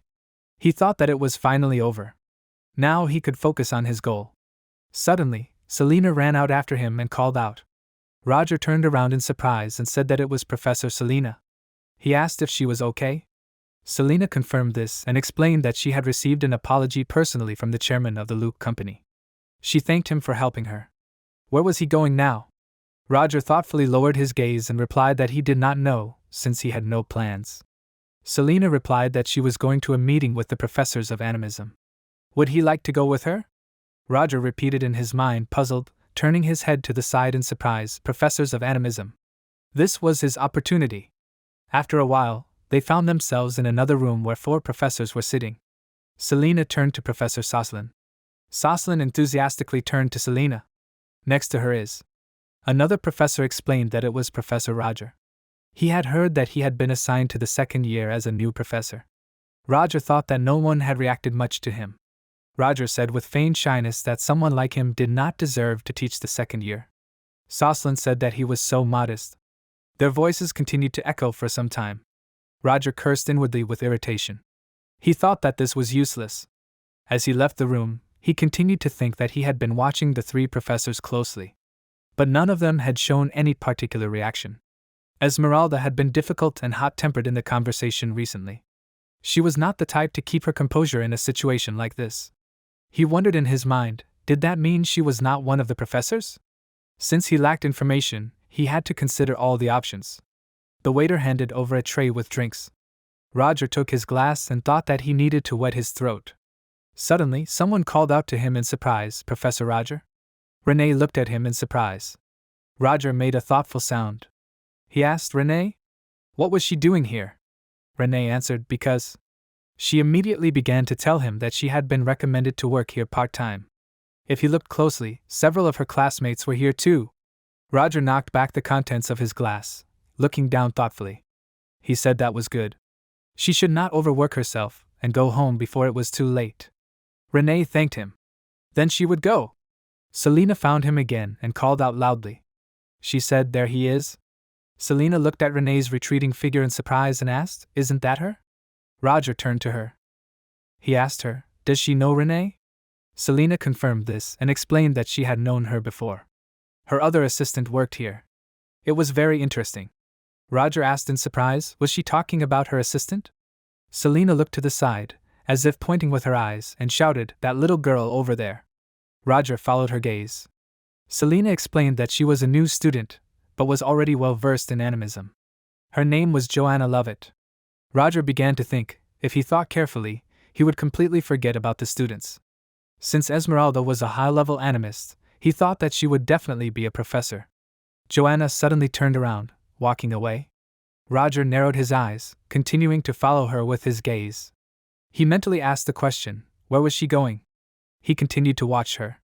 Joanna put the tray on top of the others with a soft sound. She stood near the table, turning to the hall. Roger mentally asked the question, did she leave just to put the tray down? Roger tiredly shook his head and thought that it seemed like he was paying attention to the wrong things. At this rate, he would miss the important details. Someone said, "So what about it?" The same voice asked, "Didn't those guys want to start a business?" The guy said they had bought some fabric, and it looked like they were going to start making clothes. Another man asked, what were these lower-class people thinking? Roger thought of Violetta. She had acted even faster than he thought. Although she tried to hide it, she must be desperate already. She was reliable. The girl in the red dress said that it was ridiculous. She exclaimed, how dare they not know their place and conduct common people's business in the territory of the imperial family? The man in the green suit told her not to be angry. He asked, isn't it obvious that they would soon go broke? Someone suggested that they just watch them over a glass of wine. Roger drank tensely and thought that they were idiots. Their inaction would eventually become a huge wave that would change the course of the future. He thought calmly that they would soon understand this. All of them, and his friends. Suddenly, Roger felt something strange. He growled in shock. His glass fell to the floor with a loud crash, breaking into small pieces. Roger grabbed his head with his hand. Selena approached him worriedly and asked if he was okay. Roger said yes. He explained that the floor was slippery. Roger turned around and added that he would be back soon. He needed some fresh air. Selena continued to watch him worriedly. Chris cautiously turned to the side, noticing Roger leaving. Roger grabbed his head again, trying to suppress the voice he heard. This voice whispered for him to accept them. Their power. He was the chosen one. Roger angrily screamed for them to be quiet. His voice trembled from intense pain. The voice continued to whisper to him arrogantly, repeating the same thing over and over. Roger's hand slid off his face. After a while, he leaned against the railing of the building. An empty vial lay next to him. Roger began to breathe with relief. Concentrating on a quick duel, he had used up too much magic power. He had been too careless, and he hadn't even noticed it. Roger looked ahead, exhausted. Suddenly, he turned to the side. Chris was watching him from around the corner of the building, smelling a strange aroma. He mentally asked a question: was that the smell of herbs? Roger walked slowly. Suddenly, he heard someone scream loudly. That voice asked for help. Roger was stunned to say what it was. He entered the building and noticed how fire was blazing everywhere. The professors were shouting that there were monsters here. Let everyone run! Roger looked away in shock. He mentally asked a question, seeing a blazing monster in the flames. What was that? He looked into the eyes of the monster and mentally concluded that it was Esmeralda. The monster moved its paw, releasing flames. The people standing in front of it immediately jumped back. They stubbornly continued to fight off the flames coming from the monster's mouth. They fought it off with their magical energy. One of the guards angrily asked where this monster came from. Another answered him by throwing the ball forward so that they would stop everything. Their priority was to evacuate the people. Saucelina pointed her finger at the exit and shouted for everyone to run there faster. The professors immediately began to run where she pointed. Suddenly, mid-level wind spirits appeared in the air. They swirled the debris of the building, protecting the people. The professor looked at this in shock and asked with a trembling voice, "Spirits?" The wind wolf hung menacingly in the air above Angela Anderson. She was the fifth-year animism Professor Theon. Next to her stood Viorano Dentes. He was the fourth-year animism Professor Theon. Together, they shouted, commanding their spirits to attack the monsters. The guards and animism professors joined forces, continuing to attack the monster. Suddenly, lava began to ooze from the ceiling. Someone angrily shouted that none of their attacks worked. Another voice warned them to be careful. Something was falling. One of the guards noticed it, and, shouting loudly, swung his sword, trying to deflect it. A drop of lava hit the sword. It suddenly flared up.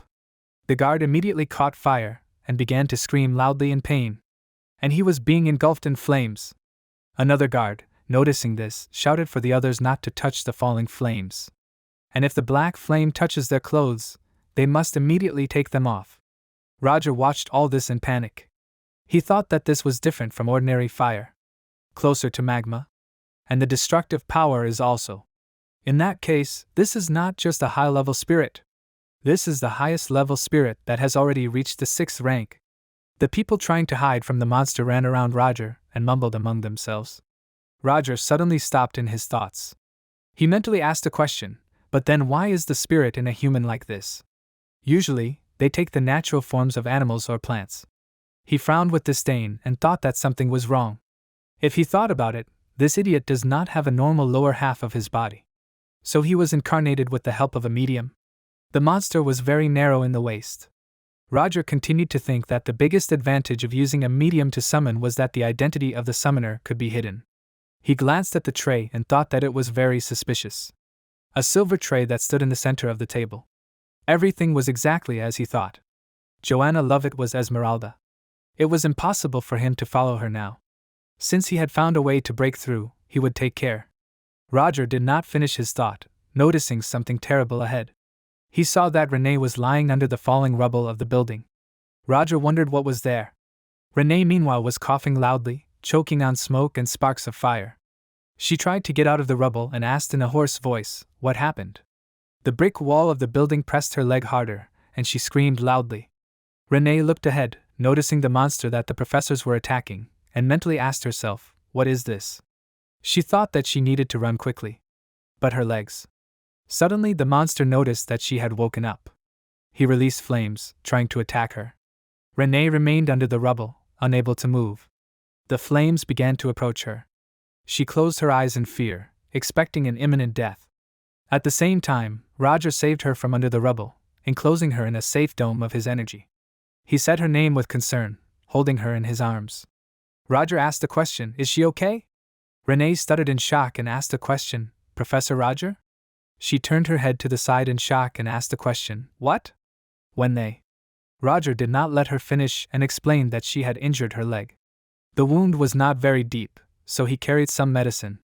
Roger reached into a hidden pocket of his jacket. Renee mentally asked herself, what? This situation caused her to feel a certain sense of déjà vu. Renee called the professor in a frightened voice. Roger asked her a question. Are we applying the ointment? What is it? Renee asked a question. Hadn't they met somewhere before? Roger raised his chin in surprise. He turned his head slightly in her direction and asked the question. What was she talking about? Most likely, she was mistaken. Renee, meanwhile, said in confusion that no. She was just imagining it. Roger, meanwhile, began to get up and said that he had finished treating her wound. It was dangerous to be here, so she needed to leave as soon as possible. Renee asked a question. What about him? Roger firmly said that he had to fulfill his duty as a teacher. He immediately firmly repeated that now she needed to leave. Renee answered that it was fine. She thanked him for saving her. She began to walk away to the exit door. Roger moved in the other direction, watching her out of the corner of his eye. Suddenly, he noticed that the monster continued to summon more flames. Roger mentally activated the Eter Nocturnus spell. Flying in the air, he got almost closer to the monster's head. The monster noticed this, moving its head menacingly. Roger looked at it defiantly and without fear. He clearly said that her games would end right here. Angela shouted at Ventuswalp, her assistant spirit wolf, to go forward. The wolf rushed to attack the monster with high speed. The monster screamed loudly. Viorano activated his water element, controlling the ocelot, and put his hand forward. The axolotl, accompanied by water, attacked the monsters in the hand. The monster looked at its extinguished hand and growled in surprise. One of the guards exclaimed that they did it. He lost one of his hands. Another voice added that they have a chance to win. Viorano was silent, exhausted, pursing his lips. He thought to himself, no. He hadn't done as much damage as he expected. Yunselin only needed one attack to start falling apart. The axolotl hung weakly in the air. Suddenly, the monster's arm began to ignite again through the coals from small sparks. Viorano asked himself in his mind, in a state of shock, had his arm recovered? He turned to Professor Angela and told her to quickly recall Ventuswalp. Angela began to call the whirlwinds back with light waves of the magic stick. Ventuswalp and Yunselin began to move away from the monster at a rapid speed, which screamed loudly and angrily. The flames from its roar began to spread. Viorano thought that they could not cope with this monster with their current level of power. He thought with irritation that the rector had already left. Suddenly he stopped in his thoughts and asked a question. Could she be the spirit's target? Viorano looked closely at the space near the monster's head and mentally asked a question. Is it a shadow? Strange black threads were approaching the monster. Roger, meanwhile, surrounded by this, looked forward expectantly. Viorano mentally asked a question. Is this Roger Celisai? Ice arrows began to spread from Roger, attacking the monster's hand, which was set to block. Viorano mentally asked a question. What? This spirit moved strangely. It seemed like it was trying to protect something. In the spirit's leg was a silver tray, which Viorano noticed. He shouted with a guess that he understood. This monster was summoned with the help of a medium. Angela asked in shock, a medium? Roger hung over the monster, looking at the glittering silver tray. He did not have enough strength. He could not use high-level magic due to exhaustion. He decided that then. Roger held out a crutch, from which a vortex of energy began to swirl. The spirit pulled it into his hand at a rapid speed. Roger frowned and continued to send out vortices of energy. His energy formed into a small stone and began to approach the silver tray. Roger firmly said that it was over. His energy grabbed the tray. A moment later, his magic cracked into small crystals that began to fly in different directions. The monster with a loud roar began to explode and dissolve. Viorano watched in shock, shouting that he had done it. The spirit said one last time that he was a human. Viorano again opened her mouth in shock, not understanding what was happening. The monster called Roger a vile idiot. Let them be sure that one day they will all burn to ashes.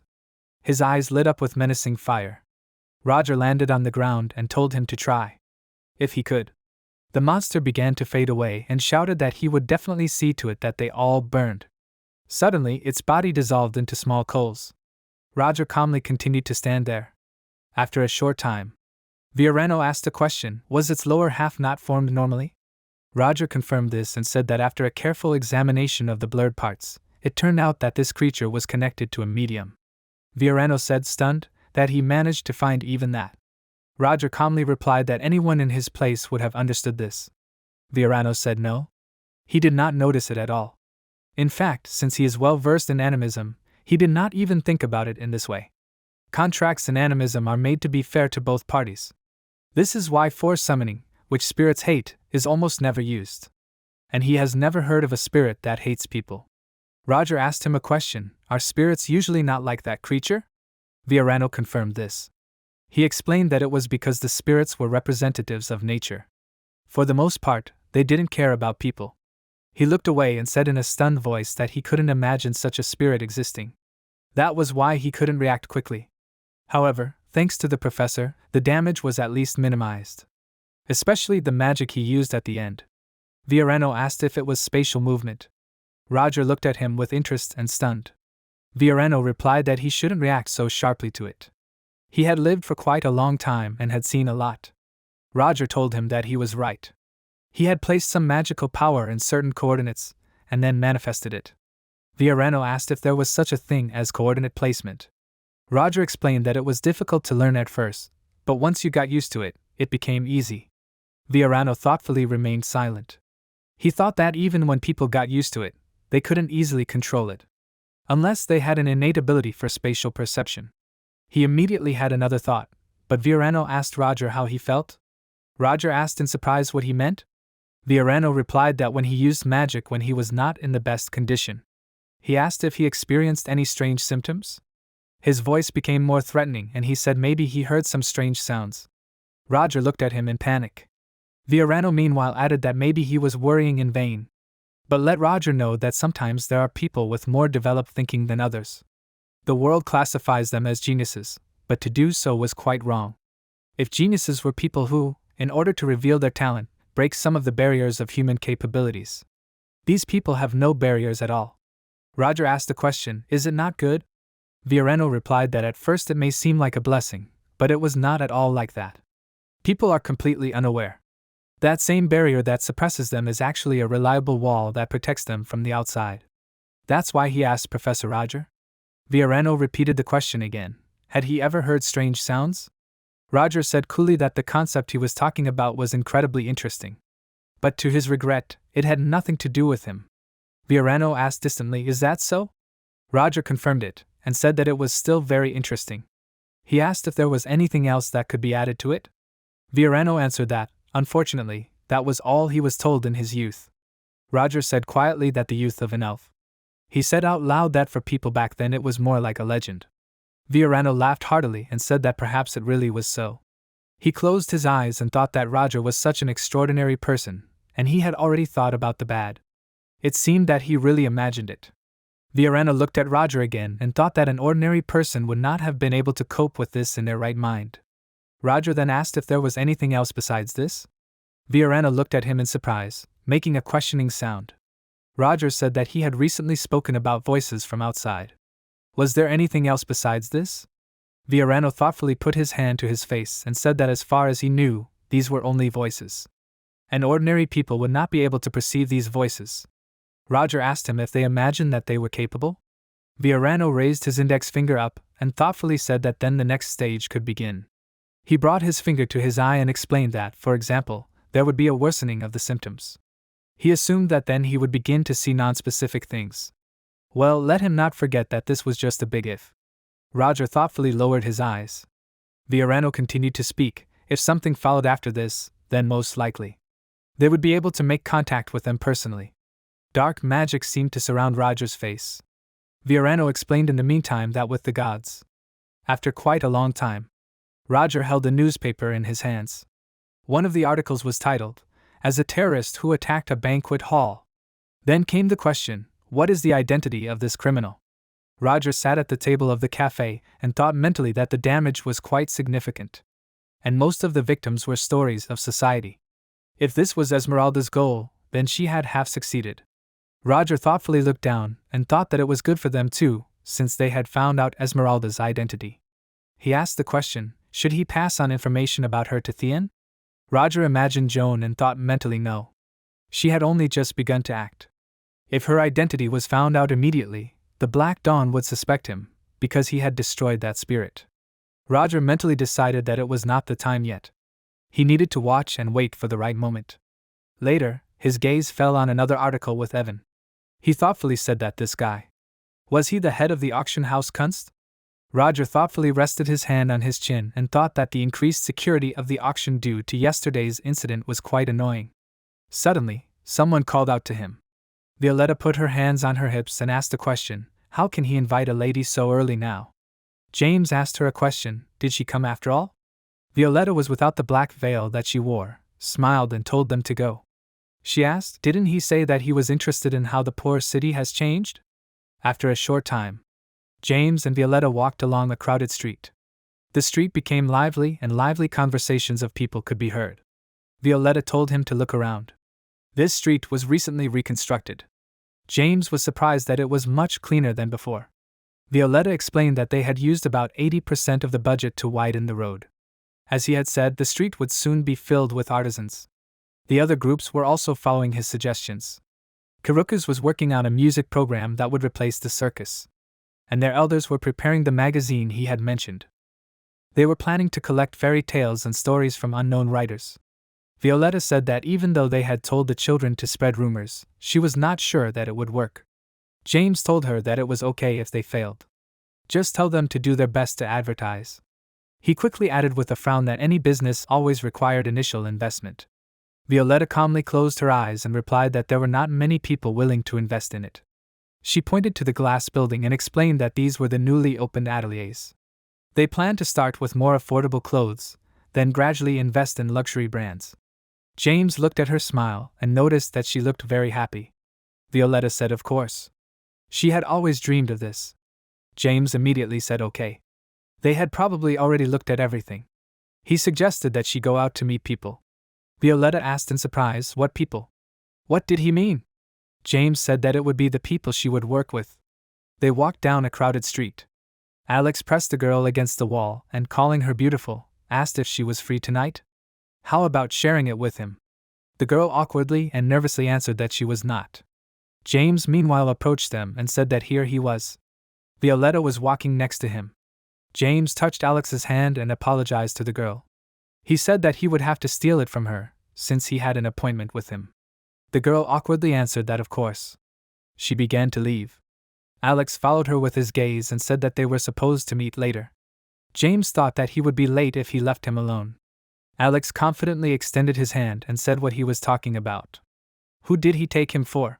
He immediately glanced to the side and asked with interest, who was this beautiful lady? Alex was a member of Unknown. Violetta remained dissatisfied. Later, she asked if he was serious about working with them. James confirmed this and replied that maybe you wouldn't tell from him, but his abilities were very good. Alex smiled confusedly and quietly asked what he meant. Violetta, meanwhile, looked at him thoughtfully and mentally asked if there was something more to him that she hadn't noticed. Alex immediately winked at Violetta and with a grin told them to get down to business. He asked what treasures and what girls they were looking for. Violetta rolled her eyes in disgust and asked again, was he sure they could trust him? Alex approached her, slyly placing his hand on his chest, and apologized for not introducing himself right away. His name is Alex. He is a nobleman from the southern kingdom of Phantom. He would be happy to do business with her. Violetta asked confusedly, a nobleman? James spoke clearly to her to be careful. He added that he was actually a fraud. Violet looked at him in shock and mentally asked, did he just try to deceive her? Alex laughed. Later he changed the subject and asked, so why did they call him? James replied that he would explain the details when they returned to the shelter. Alex thoughtfully put his hand to his chin and repeated, their shelter. They mean the place where these people come? And if he is disappointed in this? James coolly replied that he should not worry about it. The shelter was a low house, the roof of which was brightly illuminated by the sun. Hans stood at the threshold with a gloomy look and with a trembling voice called Roger. He asked a question, is he back yet? James stood in front of him and asked how the investigation went. He looks tired. Hans replied that everything is fine. He just can't do this anymore. Bella Luna called his name loudly and asked where he went. She immediately grabbed his shoulders and said with a grim smile that here he is. Suddenly she looked at the Real Roger in front of her and asked, boss? They haven't seen each other for a long time. Bella Luna Fatana was also a member of the Unknown Order. Bella Luna began to pull Hans away and thoughtfully said where they left off. Hans desperately screamed as if asking for help. Alex and Violetta watched this, stunned. Violetta asked a question, was she an elf? James answered that from what she saw, Bellaluna was an elf. She was in charge of producing medicine and gunpowder. Hans began to shake with fear and screamed loudly. Bellaluna promised him that it would not hurt. Violetta asked a question, but don't elves hate things made by people? An elf creates medicine? James answered that this is just a stereotype about elves. It was a different situation when other races subconsciously knew he was a fraud. Alex laughed in confusion and turned to him, admitting that he was curious about what he thought of him. Arfa made a thoughtful sound. He asked, was everyone here yet?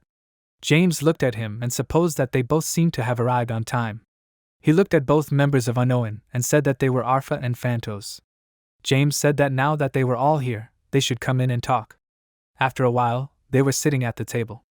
James sat at the corner of the table and said that since Alex had finished introducing himself, it was his turn. He glanced at the other end of the table. Phantos rolled his eyes in disdain and replied with annoyance that his name was Phantos. Now they would all be acquainted. Alex asked, stunned, what? Is that all he had to say? Arfa explained that Phantos was the quietest person. He hoped they would understand. Arfa introduced himself and explained that he had no last name. Hans put his hand to his chin thoughtfully and noticed that he didn't seem special. He asked how they met the leader? Alpha asked, were they talking about Roger? In short, he was his. He asked doubtfully, father? Violetta turned her head to Roger, dumbfounded, and asked, what? James replied that he wasn't his real son. He was a special case. Arfa explained that when he was born, he didn't know much about the world. Hans asked through clenched teeth, what did he mean? Alpha continued to say that he called Roger father because Roger taught him a lot. He could introduce Phantos to everyone himself. Arfa asked to take off his hat before he began his story. Phantos took off his hat. Among his white hair were two small bare ears. Hans asked dumbfoundedly, was he a beast man? Arfa confirmed, saying that he was right. Among beast men, he was physically developed. He worked a lot where his strength was needed. Arfa gave the example of hunting whales. Hans leaned on the table in shock and asked, whale hunting? Aren't beast men afraid of water? Roger answered, crossing his arms, that it was not that. Phantos' strength and skills could lead his people. Phantos added that he lost to him anyway. That was why he decided to work for Roger. Roger meanwhile said that one way or another, Phantos would be their main combat agent. In the group, he should be the second most powerful. Bellaluna and Sheridan sighed in surprise. Roger meanwhile said that now, finally, Violetta. Violetta asked in surprise, her? Roger said yes. He hoped that she would continue to work with them. Violetta stuttered for him to wait. She added that she only came here to show him the street. She was busy enough as it is. Roger asked if she was ready to join if she was talking about business. Violetta looked confused and said, yeah. She nervously clutched her skirt and explained that it wasn't that she wanted to join. But she wasn't sure if she should. Everyone had something they were good at. But her. Roger cut her off by calling her name.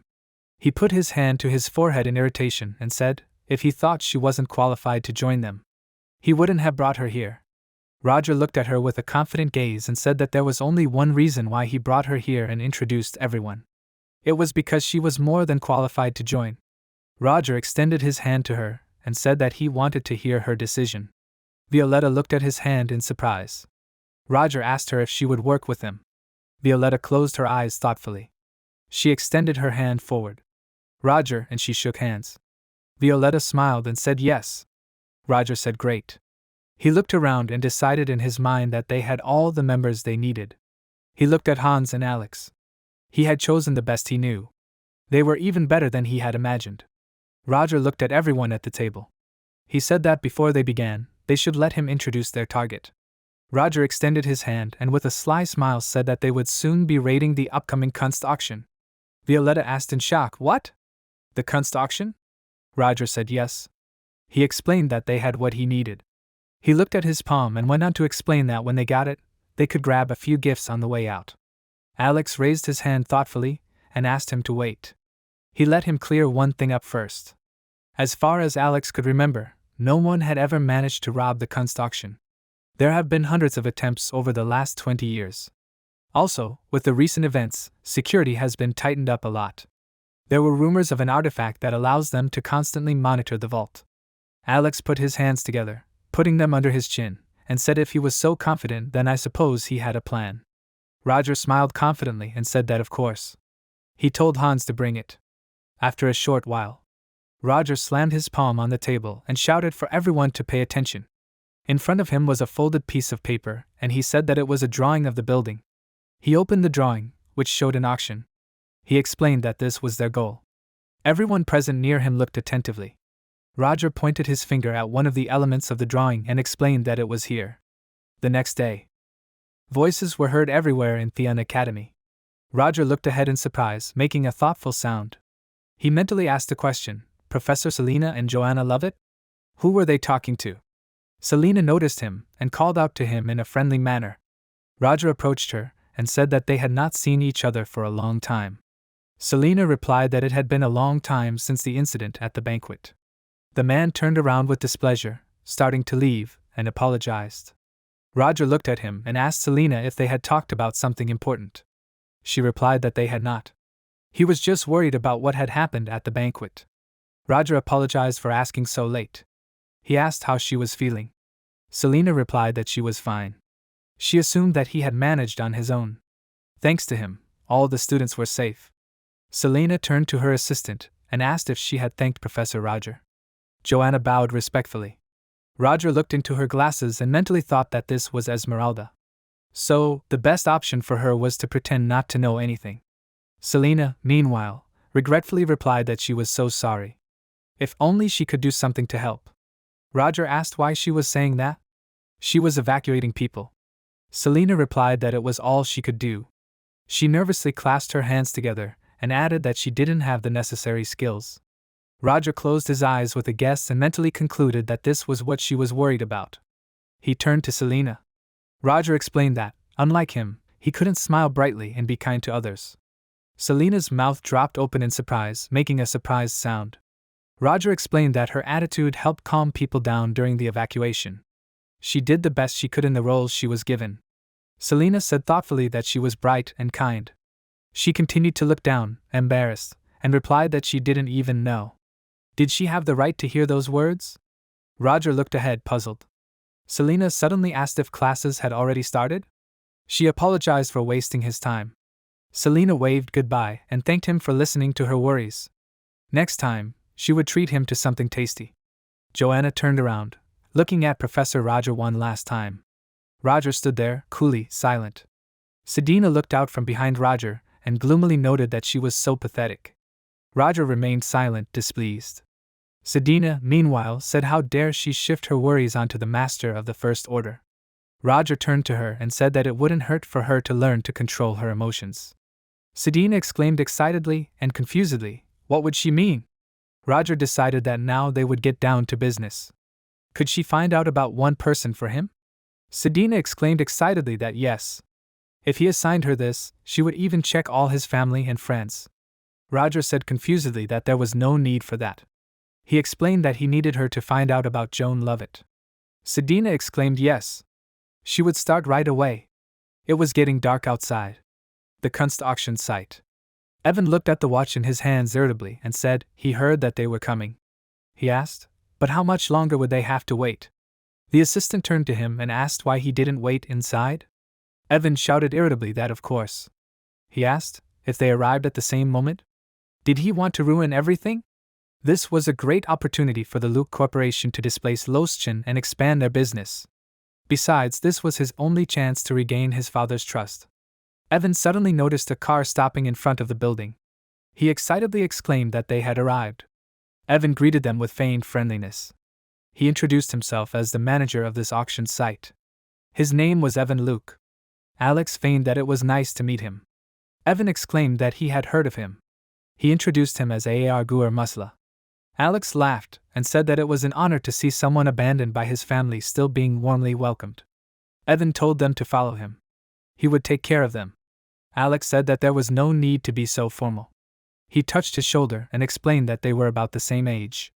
He asked why they couldn't just be friends. Evan asked confusedly, was he sure? He said that then they would go too, but Evan did not finish. Alex, Fantis and Evan entered the building. Alex asked him to take his time. He asked if he was still thinking about it, and if he could ask for a favor?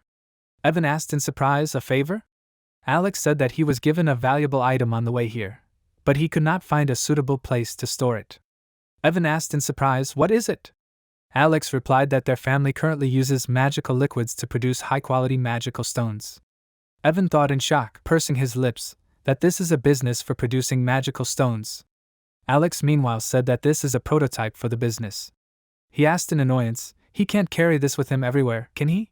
Evan laughed and stuttered a little, saying that he was right. Alex asked if so, then maybe he knows a good place to store it? Evan exclaimed that of course. He replied that the basement was a suitable place. Evan turned to Argur Muzzle and told him to follow him. Alex laughed contentedly and thanked him. The sensor in his ear lit up. Alex began to remember the moments in the car that was approaching the auction. Alex then said that he would never have thought that Roger could find an exact copy of the clothes of the Southern aristocrats. He was impressed. Alex asked the question, was it Violetta who tried? Roger answered, he was glad that he liked her. He hoped that he remembered who he was supposed to act as. Alex said confusedly, pressing his hands to his chin, that of course. Although he did not have much power, but thanks to his father's business in the magic stone market, he was an influential, handsome and young nobleman. Roger said coldly that he would pretend not to hear the last part. He crossed his arms and turned to Fantas. He asked, he could handle his role, right? He just needed to keep quiet and act as his bodyguard. Fantas answered casually, if that was the order. Roger thoughtfully put his hand to his chin and continued to say that recently the Luke Corporation has been trying to expand its influence at the expense of magical tools and artifacts. As a result, magical liquids have become a necessary ingredient for the creation of magical tools. Alex thoughtfully made a sound. He asked the question, why did he choose this persona to disguise him? Roger answered that yes. He uses this opportunity to establish contact with Evan. Meanwhile, Hans was driving tensely. Roger held a small thing in his hands and said that they were almost there. He told Alex to put it in his ear before leaving. Alex asked what it was. Roger explained that it was a mobile communication device that Sheridan made. Alex stopped remembering and quietly spoke into the sensor that it was Vigo. Now he and Melvin are heading to their destination. Roger answered through the sensor that he understood. Evan turned to him in surprise and asked, did he say something? Alex exclaimed in confusion that he was just admiring the interior design. Evan laughed loudly and exclaimed, he knew he had a good sense of taste. They approached the doors, next to which stood knights in armor, and said that now they only had to open this. Evan inserted the key. The entrance to the elevator was opened with one key. As Hans said, this was guarded by armored knights. Alex began to remember Roger's words that their target was in the basement of the Kant's building. He explained that it would not be easy, because all the auction items were stored 30 meters underground.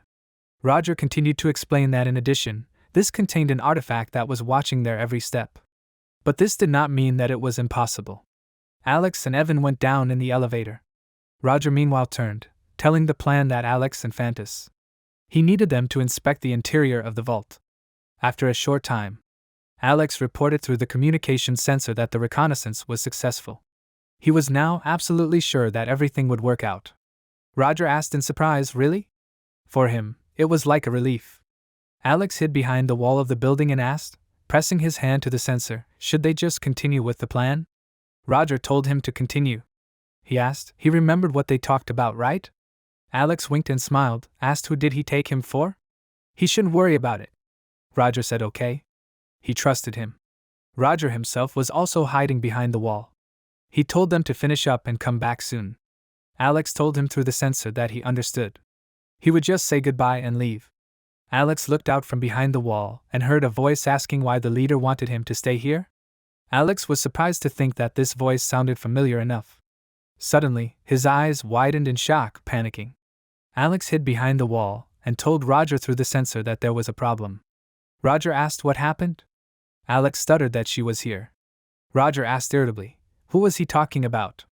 Let him explain. Alex replied that Enya Joyner. She was his ex-girlfriend. Roger repeated in his mind, dumbfounded, Enya Joyner. He asked what the authorities were doing there. Roger told him to run away as soon as he had the chance. Alex peeked out from behind the wall again. Roger meanwhile added that it would not end well if she caught him. Especially for him. Alex replied that he knew. He would leave when he had the chance. Alex continued to watch her and thought that she was the same as always. He repeated her name in his mind. Later, Alex approached Evan and with a confused smile turned to him, saying that it was time for him to leave. Evan asked in surprise, was he leaving already? He also said with a confused smile, and the plan of the case that they had discussed. Alex immediately cut him off and said that he would prefer that they talk about it in a more private setting. He would talk to him soon. Meanwhile, in the shelter, Alex asked, was Bellaluna back yet? They said no, she was analyzing what he had given her. Roger, meanwhile, told Alex to explain everything properly now. Alex began to explain that the auction house was structured roughly like the map he had shown them. But more importantly, the storage area for auction items was divided into 3 rooms. Alex drew on the board with chalk and added that based on importance, the most valuable items were placed in the rooms with the most. The auction lasted for 3 days. Each day, items from one of the rooms were put up for auction, starting with the first.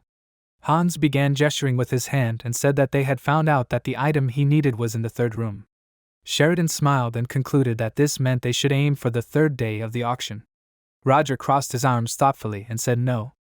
Their plan would be implemented on the 2nd day. Sheridan asked in surprise why. Roger explained that security would be increased on the 3rd day. Alex said that there would be too many strangers on the 1st day of the auction, and the 2nd day was the best time. Roger asked Sheridan what about his request. Sheridan replied, leaning her hand on the ridge of the sofa, that everything was almost ready. She would be finished in 3 days. Roger turned to Violetta and asked if she could look for a specialist in construction or interior decoration. Violetta replied that she would ask Oldkiss to help with this. Violetta said that as far as she knew, the Knights of the Intelligence Service would be present. The Order of the Knights of the Intelligence Service was quite famous. She asked if everything would go smoothly. Alex said that it was just a low-ranking knight, and that they had nothing to worry about. Violetta asked him how he knew that he would be alone. When their plan went into action, there might be more of them. Alex said that, speaking of which, he thought he knew this knight. Sheridan and Hans looked at him in surprise. Violetta asked him, but what if they met during the operation? Alex rubbed the back of his head in confusion and explained that they had met each other a long time ago. They shouldn't worry, because he would perfectly fulfill his assigned role. Roger added that there would be no problems. The information they had received today was enough. Violetta replied that it was fine. If he already thought so. Roger put his hand to his chin thoughtfully and said that it was just a hypothesis. So the plan remained the same. Some time later, a lot of people were standing at the station. Their conversations were muffled. Casey stepped loudly on the asphalt. She put her hand to her face and exclaimed that at last she was here. She was in Leatherwell. Casey looked back at her assistant and shouted that it was going to rain soon. She told him to stop doing nothing and come to her. Betty was carrying luggage heavily and shouted at her to slow down. He had too much luggage. Betty was the detective's assistant. He angrily asked her why she had taken so many useless things with her. Casey asked again, useless? He meant things that give her endless inspiration? Suddenly the wind knocked several sheets of paper out of the bag, which began to fly around the station. Betty screamed in despair. He grabbed his head with his hands in irritation and sadness and asked what kind of unnecessary things were these. He cursed and asked who carried around documents about incidents for the last 5 years. Casey said kindly and with a smile that she really needed all this. She immediately asked a question, shouldn't he move faster? Betty looked at her with displeasure and asked why. Casey indignantly asked again, why? She had already said that it would rain. Betty's mouth fell open in shock. He said that it was a problem. He asked when it would start. Casey put her index finger up and said that taking into account humidity, precipitation and some other factors. She put her palm forward and said 5. Betty asked again, puzzled, 5 minutes? Then they should hurry. Casey began to bend her fingers and said 4. 3. 2. She shouted loudly that there was only one left. Betty put his hand to his face in horror and yelled that it was raining. Casey turned her back to him, opening her umbrella, and said that she knew. Betty yelled in panic that they needed to take cover. All the pages would get wet. Casey hid behind the umbrella, sheltering herself from the rain. Betty began to nervously gather up all the papers that had been scattered by the wind and yelled at her to wait. These couldn't get wet, Casey said. He knew how meticulous she was. Suddenly, Betty made a noise of surprise, starting to reach for the papers. Casey hid them under the dome, protecting them from the raindrops. She turned back to him and asked, was he surprised? Betty yelled in irritation that she was serious. He asked if this was her plan, then why didn't she do it from the beginning? Casey Selmoy smirked, moving her umbrella a little. She was the holder of the title Green Water Celadon, and also a private detective. After some time, they approached one of the houses. Betty asked a question, but why did they come to Leathervelk? Casey explained she heard that strange things have been happening in this city lately. The activity of suspicious organizations, werewolf ambushes. Betty asked her a question, isn't the appearance of werewolves a common occurrence? Casey answered with a gloomy look, that these are unusual werewolves. Betty asked again in surprise, what? Unusual? Casey continued to say that in addition, his last traces were left here. Betty indignantly asked the question, she again does not say? Whose last trace was here? Casey said James Moriarty. Betty asked her a question, didn't Moriarty die when he fought her? Casey asked irritably, does he still believe that stupid rumor? Betty said that the rumor about how they fought at the waterfall near the cliff and fell together in the end, too. Casey put her index finger forward with satisfaction and said with a smirk that he was right. Betty asked her with offense, was she laughing at him? Casey looked forward again seriously and said the difference between these rumors was that the man did not die. Her intuition tells her so. Betty exhaled tiredly and asked, is this her intuition again? What about her amazing ability for inductive reasoning? Casey explained that it was not just intuition. She had proof. Betty asked in disbelief, is this true? Casey exclaimed, what exactly? Her proof was the newspapers and data that he is now carrying. 5 years ago in the Kingdom of Dope, werewolves raided the civilians. It was the so-called Bloody Night. Then a large and battered monster appeared, the Beast of Gavaden. The man who hunted this monster was none other than Abraham Van Helsing. But he then abandoned his reputation and was never seen again. Betty asked with confusion, and what was she trying to say? Casey continued to explain that 4 years ago, in the Kingdom of Fatali, adjacent to the Empire. In the country, ravaged by the exploitation of the nobility, a mysterious pile of black shadow appeared. Arsène Lupin. He operated for about a year and stole a lot of treasure. Then he disappeared and never appeared again. 3 years ago, a man appeared in the Kingdom of Delic who tried to start a war. It was James Moriarty. He also suddenly disappeared and was never seen again. Casey continued to explain, recalling the past moments, that there was also a civil war that recently broke out in the Kingdom of Utah. The winner of this war was Machiavelli. He disappeared at the end of the war. Betty still said with the same disbelief that it couldn't be. He asked, was she trying to say that all these people were the same person? Casey turned to him, put her hands on her hips, and said that according to her calculations, it looked like that was it. Then she turned again, looking back with a smirk, that the last place he went was this very city of Leathervelk. Betty tried to catch up with her and asked why someone with such abilities would hide their identity and wander the world. Casey waved her hand casually and asked in return, how would she know? She looked ahead thoughtfully and said that in any case, he was the man who once led the Empire into chaos. If he lived, then they would have to kill him. Casey urged Betty on and said that they had to go. She found a nice place to stay. Betty asked in surprise, where is it? Casey exclaimed with a smile that it is the Kanst auction house. After some time in the auction house, Evan thanked them for coming. He bowed respectfully and turned to Princess Elendil van Exilian. He introduced himself as Evan Luke. He was in charge of the auction. Elendil thanked him coolly and said that it was nice to meet him. She admitted that she was a little tired right now. So could he show her the room where she would be staying? Evan respectfully answered that he did. He pointed to the side and said that he would show her to an elite room. Elendil thanked him. She mentally wondered how much all this was worth. If even one of these were sold, how many families could be helped? Roger, meanwhile, stood not far from her and, putting his hand to the censer, asked that everyone listen to him. He turned to Unknown and told them to begin the operation. Alex adjusted his jacket and thought, great. He can't wait to get started. He thought he would die of boredom after waiting so long. Alex thought that first of all he would meet Violetta downstairs. Suddenly he turned to the side in surprise, making a surprised sound. Alex immediately turned around and cursed in his mind. He mentally asked Enya why she was here. Alex contacted Violetta. He said that it would take some time to take care of some things and go down. Violetta thought indignantly that they had only just started, and everything was already going wrong. She held the glass in her hands and mentally decided that since it had already come to this, she would have to do it herself. She remembered Roger's words, who had told her the plan. The first point of it was that they found the key to the elevator entrance. This was what Alex and Violetta were supposed to do. He would leave it to just the two of them. Violetta called out to one of the guards, calling him handsome. She asked if he could help her. Her cheeks turned rosy. She supposed she had drunk too much. She asked the guard if he would take her to her room. Meanwhile, she had a plan in her head for her to find the key, to steal it and bring it here. After some time, Violetta thanked him for helping her. The guard said that of course. He could not ignore a guest who came to the auction house. He suggested that she rest a little in his room. Violetta leaned on the bed and said that he was very kind. The guard closed the door behind him and said that she needed to sober up to find her room. And in order for her to sober up, the man approached her and asked with a gloomy look if she wanted to play a fun game with him. Violetta smiled with anticipation and admitted that she liked fun games. The guard reached out to her with his hand.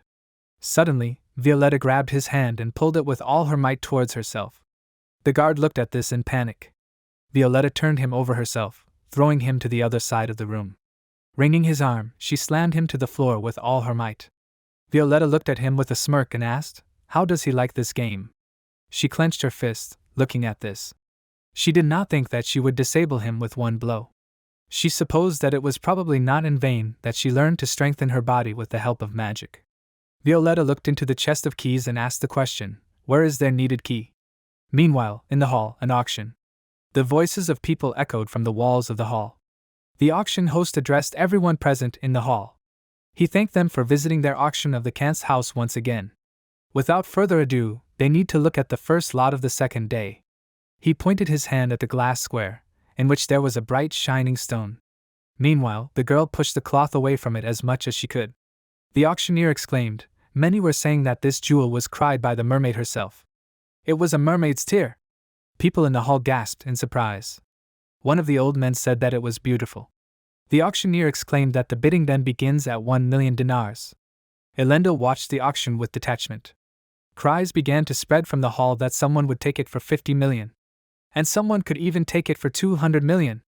Elendil mentally asked herself, was it really a mermaid's tear? It was so unusual. Casey thoughtfully pressed her hands to her chin and said that it may seem beautiful, but it was a fake. Elendil turned in her direction, puzzled. Casey folded her hands slyly and suggested that she was bored with the auction. She addressed her as a princess. Elendil asked excitedly, had they met before? Casey said no. They were meeting for the first time. Elendil asked in confusion, how did she recognize her then? Casey answered calmly, she looked bored. Not many people would openly show displeasure in a place like this. She asked if she knew that her hair was slightly rumpled at the back. Elendil looked at her hair in surprise, bringing her hand closer to it. Casey asked, had she been lying in her room recently? The smell of the air freshener from the room lingered on her, since she did not wear perfume. It was unbecoming of a nobleman, who should pay attention to what other nobles thought of him. Casey continued to speak, not caring what other people thought in a place like this, she must be royalty. And rumor had it that she had come to this auction. Elendil was puzzled, and concluded that if she was sitting in an elite room, then she was no ordinary person. Casey smiled slyly and said that she had forgotten to introduce herself. She held out her card and said that her name was Casey Selmoy. She was a detective. Elendil, dumbfounded, repeated that name. She wondered if she was the famous private detective? She was a water mage who had also earned the title of Green Water Celadon. Casey put her hand to her chest and laughed. She said that she was honored that she had recognized her. Elendil asked what she was doing in Kanst. Casey explained that she had been invited here as soon as she arrived in Leathervelk. She remembered right away and added that at such big events there are always incidents. Elendil made a noise of surprise. Casey said that they should just call it her detective instincts. Meanwhile, Roger was pacing the hall. He thought that it seemed like everything had gone wrong from the very beginning. But Violetta still continued to do her job as best she could. Now he would have to team up with the guys. Evan suddenly asked in surprise, noticing Roger, and who do they have here? He arrogantly put his hands out in front of him and said that they met again. It was a coincidence. The last time they saw each other was in this banquet hall. Evan repeated the name Roger loudly. He doesn't even know what he's doing here, but he's very glad to see him. Roger looked away irritably and thought it was Evan Luke. Evan approached him accompanied by security and asked if he liked the auction. Roger said yes. It's worth attending in some way. Evan asked arrogantly, to some extent? Well, as many said that he can only see as much as he knows. Roger coolly confirmed this and said that he would go then. Evan immediately noticed that he seemed to be alone. He asked Roger to allow him to see him out. He turned to the guards and exclaimed that he was an important guest, so let them treat him politely. The guards accepted the order and exclaimed that they did. Roger looked at them thoughtfully and mentally asked the question, is he watching him on purpose? Apparently he wants to show his power. Roger thought that his plan would fail if they followed him. He put his hand on the sensor and contacted Hans. Roger told him that at the moment he cannot move. He is waiting for reinforcements. Hans mentally asked the question, cannot move? He is reinforcements. Arfa turned to Hans and said that it was time for him to go. Hans looked at the rattling device in his hands and exclaimed that this device should help him get anywhere. He should call it Kafka in this operation. Arfa smirked and said that then he could call him Duma. Hans replied irritably that he was going to call him that anyway. He thought, looking at the device, that they would be a little late. In that case, he had no choice but to go with Arfa. Hans wondered out loud, is it jammed? It just blinked red and showed that a signal was detected. Arfa turned to Kafka and told him to take a look. It was blinking red. Kafka replied that it was good. At least it worked. Suddenly, someone stepped loudly behind them. Deckard shouted a call to them. He asked what they were doing there. Hans and Arfa tensed up their entire bodies. Deckard shouted for them to show themselves to him at once. Hans cursed in his mind and thought that they were caught. He didn't even think they would patrol this alley. Arfa looked back at them with a grim expression. Hans yelled at him to do something. Deckard turned to Arfa and cursed, asking a question, is this just a child? What is he doing here? Arfa swung his tightly clenched fist at him. He hit the policeman in the stomach. Deckard growled loudly in pain. He unconsciously fell to the asphalt. Arfa exhaled angrily, standing in front of him. Hans mentally wondered how he knocked this man out with one blow. Who was he? Hans asked out loud, is he a knight? Arfa turned to him in surprise and asked again, a knight? These are the superhumans who graduated from the academy, received an official knighthood and are significantly stronger than an ordinary person. Hans immediately cut him off and told him to forget it. He praised him for a good job. Arfa took Deckard by one hand, starting to drag her along with him. Hans held the device forward and told them to tie this guy up and hide him in a pile of trash. Arfa said okay. That sounded good. Suddenly, a slightly irritated voice called out for Deckard. He asked where he was. Hans turned around in shock and cursed silently, asking a question, another one? Arfa had faked a voice and shouted at him to wait. He was here. Hans looked at him in shock and asked himself, was that the voice of the knocked-out guard? The guard had asked what he was doing in this alley? Arfa had shouted at him not to come here. He needed to relieve himself. He would be here soon, let him wait a little. He looked at it, but there was nothing strange there. The guard waved his hand in disgust and said, turning around, that it was disgusting. He shouted at him to come quickly to him. Arfa, meanwhile, turned to Hans with satisfaction and asked him a question, how was he? Was the voice very similar? Hans asked gloomily, how was he? Who was he anyway? He immediately said that in any case, they just needed to turn on the device. Later, they needed to go inside. Arfa obediently replied that it was good. Meanwhile, at the Kunst auction, Alex leaned his hand against the wall and said with relief that he had finally made it. His whole body was shaking from the tension, because he did not think that Enya would be there. He immediately said breathlessly that it was hard to go down the stairs. He opened the door and thought that he had better hurry to meet Violetta and get the key. Violetta meanwhile noticed him. She deliberately tripped and screamed loudly, falling on Alex. Alex exhaled in surprise. He helped her straighten up and asked if she was okay. Violetta with the same respect answered that she was. She explained with a guilty look that she had slipped. She leaned her hand on his shoulder with a smile and thanked him for catching her. Meanwhile, Violetta with her other hand carefully and imperceptibly passed the key into Alex's hand. Alex, as if he didn't notice, replied that she shouldn't worry about it. A moment later, they began to disperse. Several guards looked at them coolly, not noticing anything strange. Alex put his hand to his head and through the sensor said that Hugo was speaking. He told Fantas that he had the key and was going to the elevator.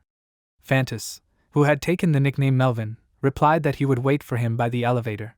He remained invisible with the help of magic. A couple of girls and boys were walking next to him, casually talking about something.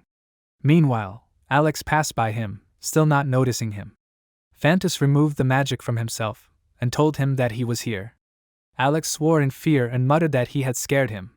He asked a question: is this a manifestation of the spirit that the beastmen used to hide their presence? Phantos firmly said that he had the key. Alex said that he was going straight to the point. He explained that he had it, so they needed to hurry.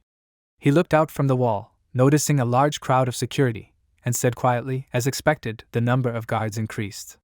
They contacted Sheridan and said that they were approaching the exit. Sheridan introduced herself by her nickname Wells and answered with a smile that she was moving. Sheridan walked into the crowd of people, stopping. Later, she quickly pushed off, and steam began to come from her shoes. It began to spread throughout the hall. People screamed in fear. Someone asked a question: what is this? Where is this steam coming from? Someone coughed and asked again, trying to hide from this smoke, what is happening? It was a terrorist attack. Sheridan disappeared behind the wall, watching this with a smirk. She said that it was even better than she expected. It was Bellaluna's special tear gas. One of the guards pointed to the side and told everyone to take cover. He needed more guards. They were short-handed. The men were trying to run as far away from the steam as they could through tears. One of the guards turned to the knights and asked if they could help him. The knight asked in shock, chemical terrorism? He cursed and said that he would be damned. 2 of them would stay and protect the elevator, and the rest could go. Alex looked at the knights leaving and quietly said that it had started. He turned to Phantos and asked if he could take care of those 2. Phantos said okay. He walked out to the knights. One of them shouted for him to identify himself. This area is under guard. Alex immediately stepped forward and shouted at them to wait. He explained that there was too much panic there. They got lost trying to find shelter. He immediately said with feigned grandeur that if they thought about it. He asked if they didn't know who he was. The knights looked at him in shock and disbelief. Alex explained that he came here last time with his friend Evan Luke. He immediately exclaimed that it was true. Now he remembered them when he saw them up close. He asked with a smile, were the 2 of them here then? They don't know where Evan is. One of the knights said in bewilderment that firstly, they don't need to come closer. Let them stay where they are. Meanwhile, Phantos pushed off the floor, starting to run forward at high speed. He immediately knocked down the knights with both hands. There was a loud sound from his attack. Alex looked ahead in panic and cursed. He asked a question: he didn't kill them, did he? Phantos looked down and said that he avoided vital points. Alex walked past the unconscious knight and mentally asked a question: was the armor bent by one blow? How did the leader find such a guy? Alex contacted Hans and said that they dealt with the guards at the entrance. Hans replied that Kafka and Duma were speaking. They were moving out. Hans pressed the red button on the device. It said, great. They were entering and proceeding according to plan. Arfa was pulling a cart and exclaimed, good.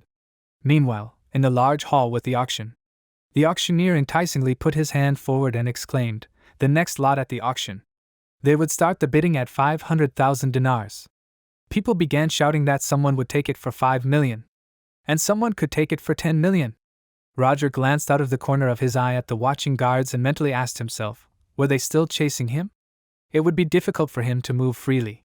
Judging by the radio conversations, everything was going smoothly enough. Suddenly, he turned his head in shock and mentally thought, what is this? He glanced at the private detective and mentally asked himself, Casey Salmoy? Roger remembered how they fought near the waterfall. He asked her then angrily, was she in hers with me? Casey pushed off the ground, pulling him down from the edge of the waterfall.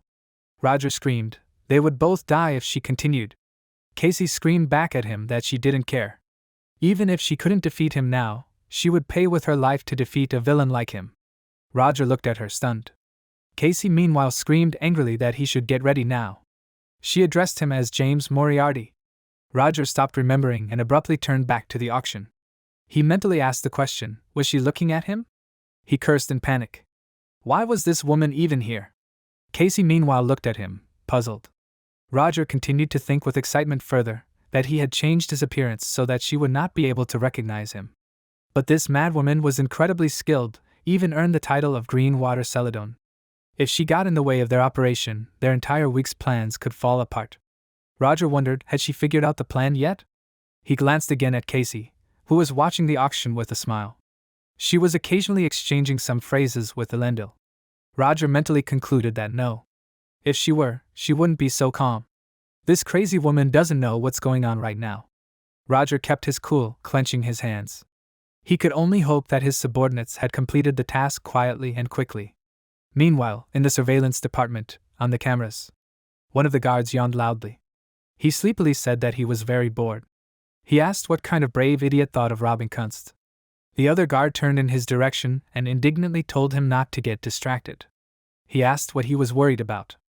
After all, they had all these amazing artifacts.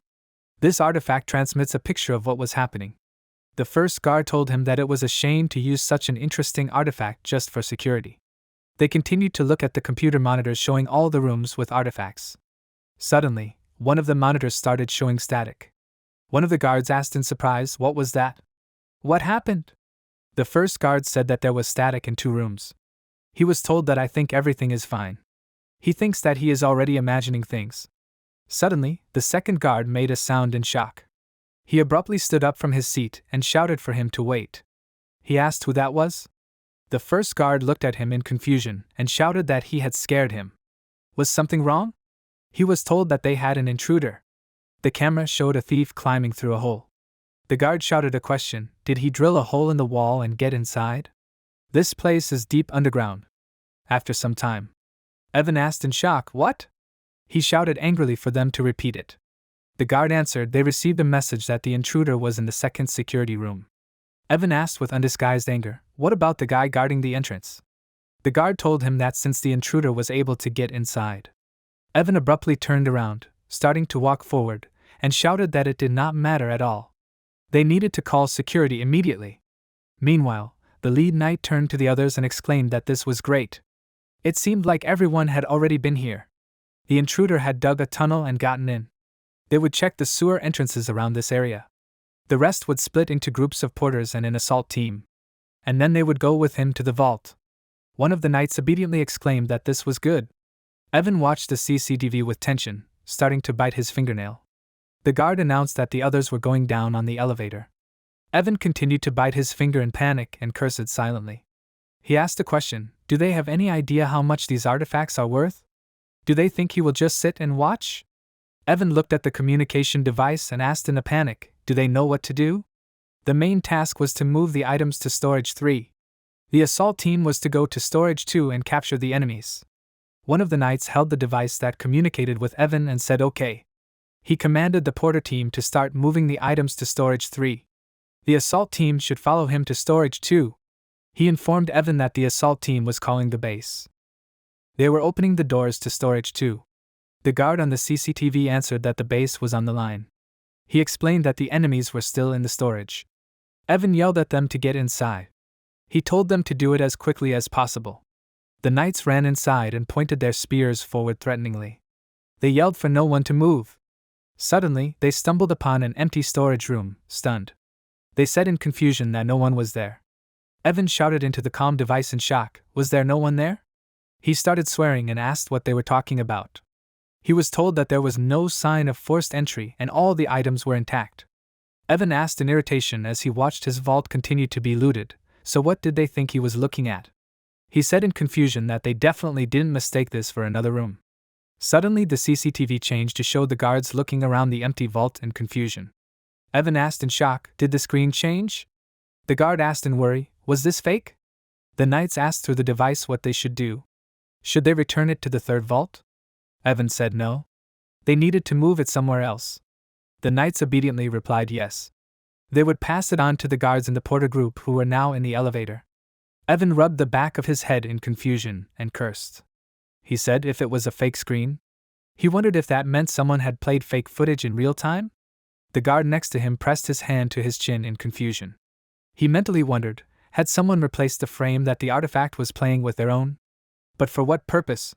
What were they planning to achieve by simply swapping frames? Suddenly, his eyes widened in shock. The guard yelled at Evan, it was a trap. The second room was just a trick. Evan asked, dumbfounded, what? The guard yelled that they were targeting the third room all along. They were planning to intercept the transmission of items that they were instructed to do. Evan stared ahead in shock, frowning. Suddenly, A stuttering voice was heard through the comm device, speaking to the base. The knight asked, "Are they online?" "This is the assault team." The guard replied that the base is in touch. He asked, "What happened?" The knight reported that the elevator leading to the surface had collapsed.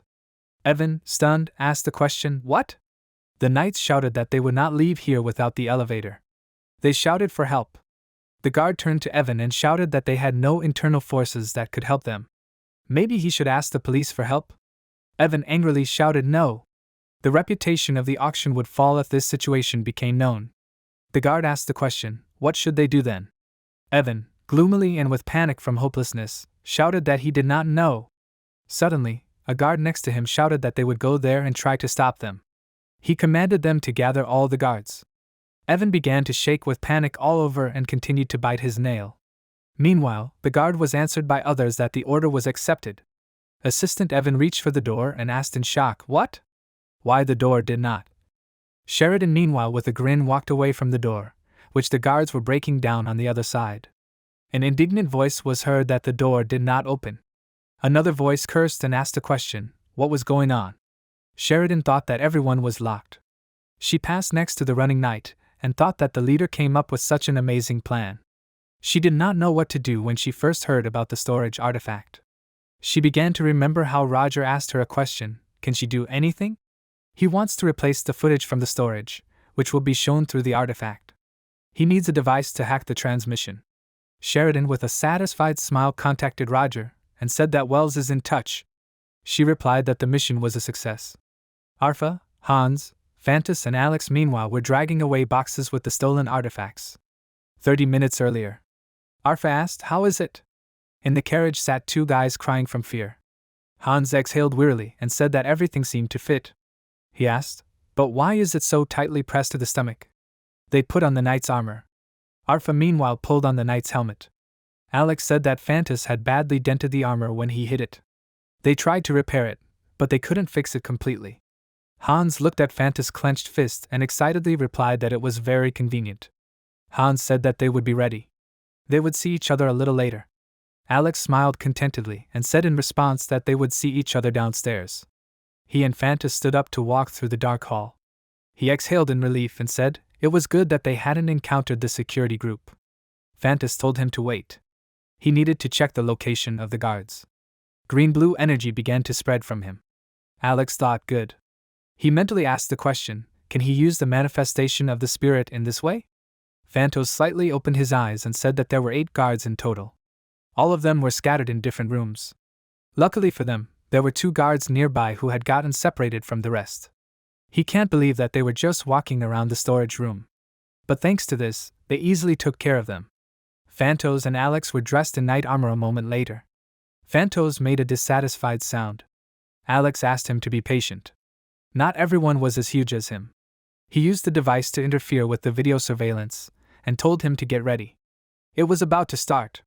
They began to remember how the commander-in-chief of the Knights told them that a group of porters were starting to move items to the 3rd storage room. The assault team follows him to the 2nd storage and destroys the enemies. Arfa and Hans listened intently to the Knights' conversations. One of them said that he was again forcing his subordinates to work for his achievements and merits. Another told him that he was doing this because there were not many opportunities to stand out in Kanst. One of them said that they should just take their duties seriously. Hans and Arfa continued to listen to the conversation stunned. Suddenly, one of the knights sighed in relief and said that this was for sure. They would be punished if they did not work well. Alex and Fantas carried chests with artifacts, looking around with a grin. After some time, they were in the storage. Someone contacted Evan and said that they successfully entered the elevator with the items. The voice from the device transmitted that the assault team was handing over to the porter group. According to the instructions, let them carry all the items to a safe place above. Arfa, Alex, Hans and Fantas asked themselves in their minds, are they starting? One of them struck the other knights first. One of them asked in shock, what was going on? There were low cries of pain. A moment later, the auction knights were unconscious. Alex said, now? They had one last step. Alex launched an arrow into the ropes holding the elevator. Hans asked in shock and gloom, what did he do? They abruptly began to pull the unconscious guards aside. Alex explained with a smile that he had sabotaged the elevator so that the guys below would not be able to go up. Suddenly, he shouted that it was time for them to leave here. The elevator began to fall down with a loud screeching sound and sparks, suddenly collapsing completely. A loud sound of a destroyed elevator was heard. After a while, someone said, "Okay. Have they loaded everything yet?" Another voice shouted for everyone to get in the back. They were leaving. Hans pushed the bag forward and said that he would be back on his own. The plan had changed, so he needed the boss to check something. Sheridan asked, puzzled, was he talking about the item the leader was looking for? Hans confirmed it. He knew the real one was in the auction room. But he couldn't tell the difference between this and the fake. If it was a fake, they would have to look for it again. Sheridan asked with a smile, really? But if Roger was with him, it would be all right. Hans removed his helmet distantly. Sheridan, meanwhile, asked the others again, had they loaded all the items? She immediately exclaimed with joy that Violet was back. She told her to quickly get inside the car. Hans continued to watch silently. If he thought about it, these guys were all pretty good at fighting. He was watching Roger's assistants. It also seemed that this wasn't the only thing they were good at. Hans thought with irritation, while all he could do was gather information. He desperately asked himself in his mind, would they just leave him behind? Suddenly, his eyes widened in confusion, his mouth slightly open. He slapped himself angrily on the cheek and mentally asked himself, what was he thinking? If that were the case, the leader would have abandoned him long ago. He commanded himself to focus on how to deliver the relic fragment to Roger safely. Hans contacted Roger and suggested that he probably couldn't answer him right now, so he should just listen. Roger tensed up in confusion. Hans reported that everyone had managed to escape safely. He would take the item he spoke with and bring it to him. Most likely, the battery for the communication device was almost dead. He would wait for him in the central hall, so they would meet there. The guards watching Roger were distracted by the binding device with the other knights in their hands. Roger thought, great. Everyone managed to escape. The guards at this time abruptly opened the doors, starting to run out. Roger followed them and thought that the situation had reached these guys. He could go meet Hans outside. Meanwhile, Hans walked through the hall, holding the artifact in a bag, and was surprised to think that there was no one here. He wondered, was it because of the sleeping powder that the little one sprayed? His gaze suddenly shifted to someone's figure. Hans mentally wondered why these guys were standing there. He looked at the man's smirk and thought something was wrong. Meanwhile, the man pointed a gun forward, from which dark energy emanated, and fired. Hans was stunned to the spot, seeing the dark energy approaching him. He mentally wondered, what? Meanwhile, a loud explosion occurred on the auction stage, with debris flying everywhere. Roger looked around in shock and asked himself a question in his mind, an explosion. Suddenly, bandits burst into the hall through the stage.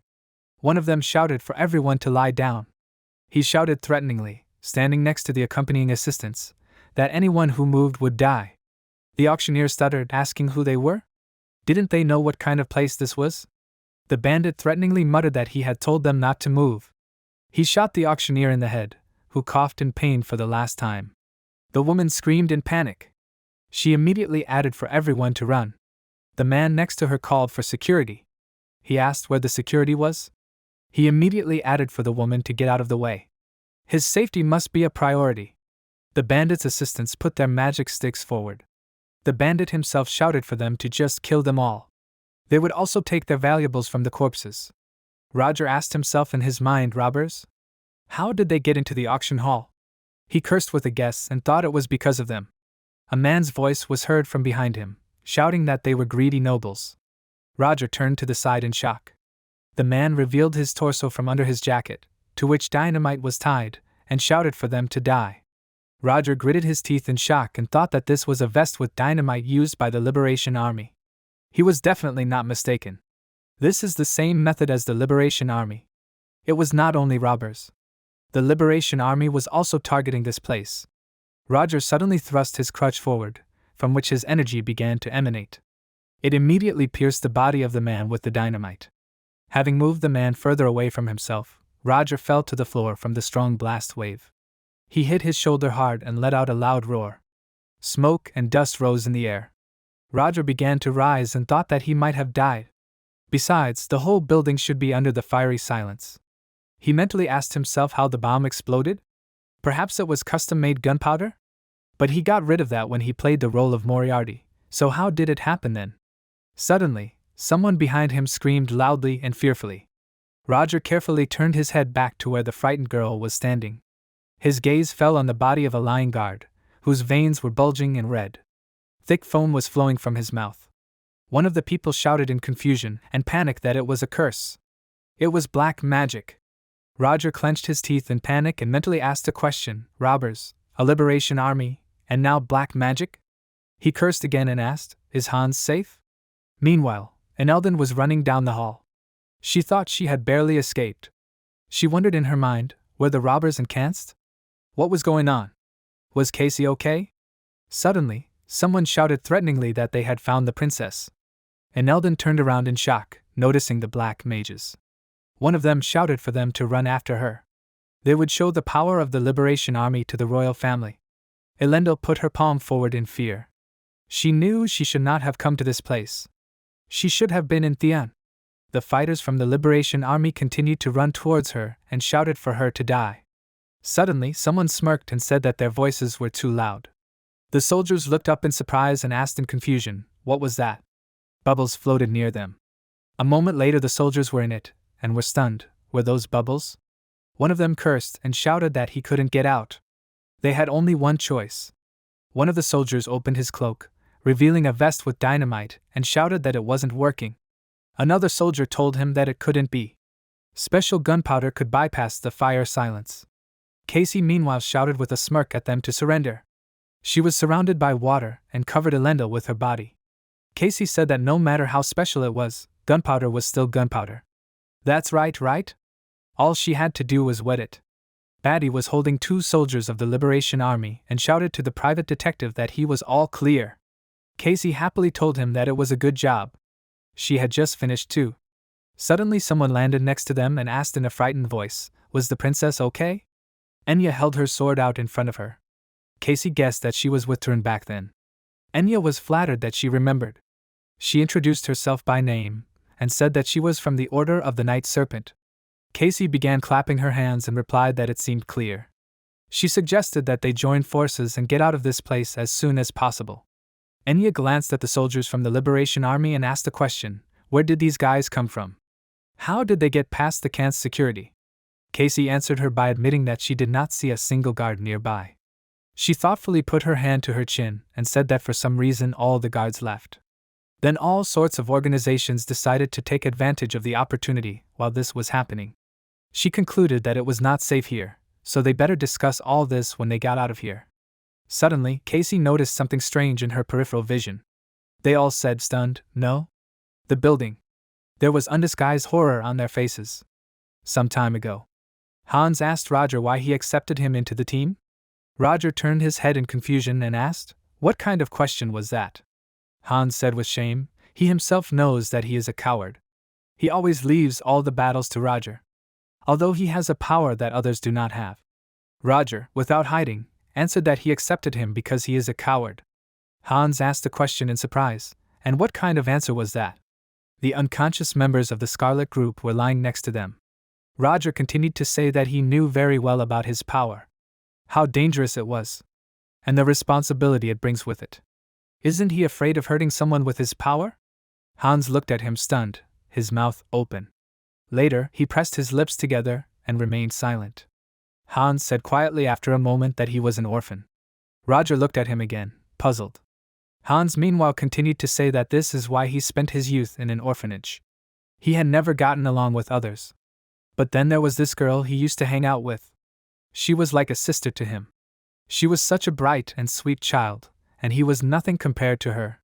Hans smiled warmly and said that she had once found a stray puppy and brought it to them.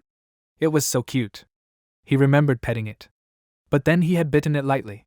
Roger cut him off abruptly, calling his name. He looked away again and said that he didn't have to continue. Hans clenched his fist, his hand shaking a little. He said that it was his first transformation in his life. And also his first kill. If the dog hadn't bitten his hand, if he had known about his curse a little earlier. Hans immediately exclaimed in despair that no, he shouldn't have accepted that girl's kindness. Roger called his name again. Hans's shoulders slumped in defeat. Roger held out his hand and said if the time came when he would be in mortal danger. Hans asked in shock, "Boss?" He said, "What was this?" He immediately asked in disgust, what was this? What kind of animal did he make this thing out of? Roger repeated again. When the time came and he ran away, leaving everything behind, he would not blame him. He held out a blade with a sharpened tooth and said, but if he wanted to fight back instead of running away, let him use it. Roger would respect his choice. Hans returned from his memories, his eyes slightly open. He noticed several people in front of him, holding weapons at the ready. His back was wounded. Scarlet blood spread across the floor, staining his suit. Hans mentally asked himself, what happened? Meanwhile, someone approached him and said that today was most likely their lucky day. The man added that whoever it was, they had greatly weakened the guard of Kanst. One of the black magicians told the older one to hurry up and take the bag. The building was already shaking. Most likely, people already understood what had happened and what for. The old man stretched his hand down and replied that he was quite impatient. He would take it now. He immediately triumphantly called Hans an idiot, taking the bag. He asked him, did he think he could hide the Manhu relics in such a bag? Hans, with bulging veins, grabbed his leg. He angrily and weakly muttered that he should put it back. He needed to give it to his boss.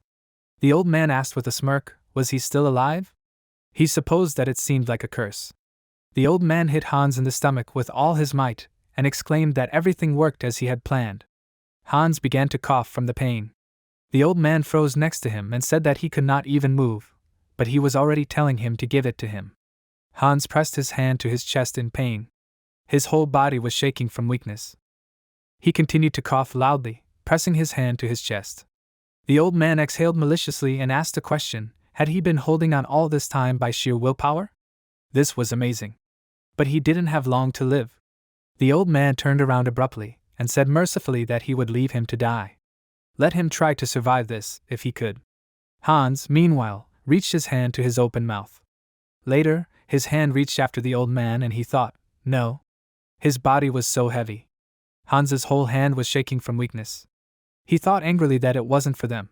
He called them idiots. He desperately continued to think that if there was someone here instead of him, they wouldn't have let him take the relics so easily. He imagined Alex, Arf, and Fantas. Hans leaned purposefully on his elbows and tried to get up weakly. He thought that he would lose the trust of the boys then. From the very beginning he was a coward who would be nothing without Roger's help. It was all because he was weak. Until the very end he would remain ballast for him. Hans began to rise with a gloomy and weakened look. Suddenly something fell with a loud sound. Hans looked down in amazement and said what it was. In front of him lay a dagger made of a tooth. Hans looked at it and thought, this was what Roger had given him. He bared the blade of the dagger with shaking hands and thought that it was right. If this was not the end, then for the last. Hans looked at the well-sharpened blade. He firmly said that let this allow him to give everything that it has. Hans plunged the blade into his hand. Blood began to spray out in all directions. Suddenly his hands became woolen and long black claws appeared. The beast of Gavaden roared loudly. Hans's clothes began to tear on his rapidly growing body. The beast of Gavaden roared loudly again. Before his eyes were moments with the girl who became like a sister to him. And he also saw how the girl covered a small puppy with her body. The beast of Gavaden opened an eye, from which energy began to emanate in all directions. Meanwhile, the old man approached his comrades and contemptuously muttered that he was a tenacious idiot. How he got on his nerves. Hans roared loudly, opening his mouth wide. He looked forward fiercely, standing next to the black magicians. The old man, standing with the artifact in his hands, hiccuped in fear. He said with undisguised horror that. He asked the question, what is this? Suddenly, the beast of Gavaden grabbed his body. Casey, who saw this, opened her mouth in shock. Fantas, who was far away, listened intently, hearing this and sensing a strange energy. Roger, meanwhile, turned his head in shock.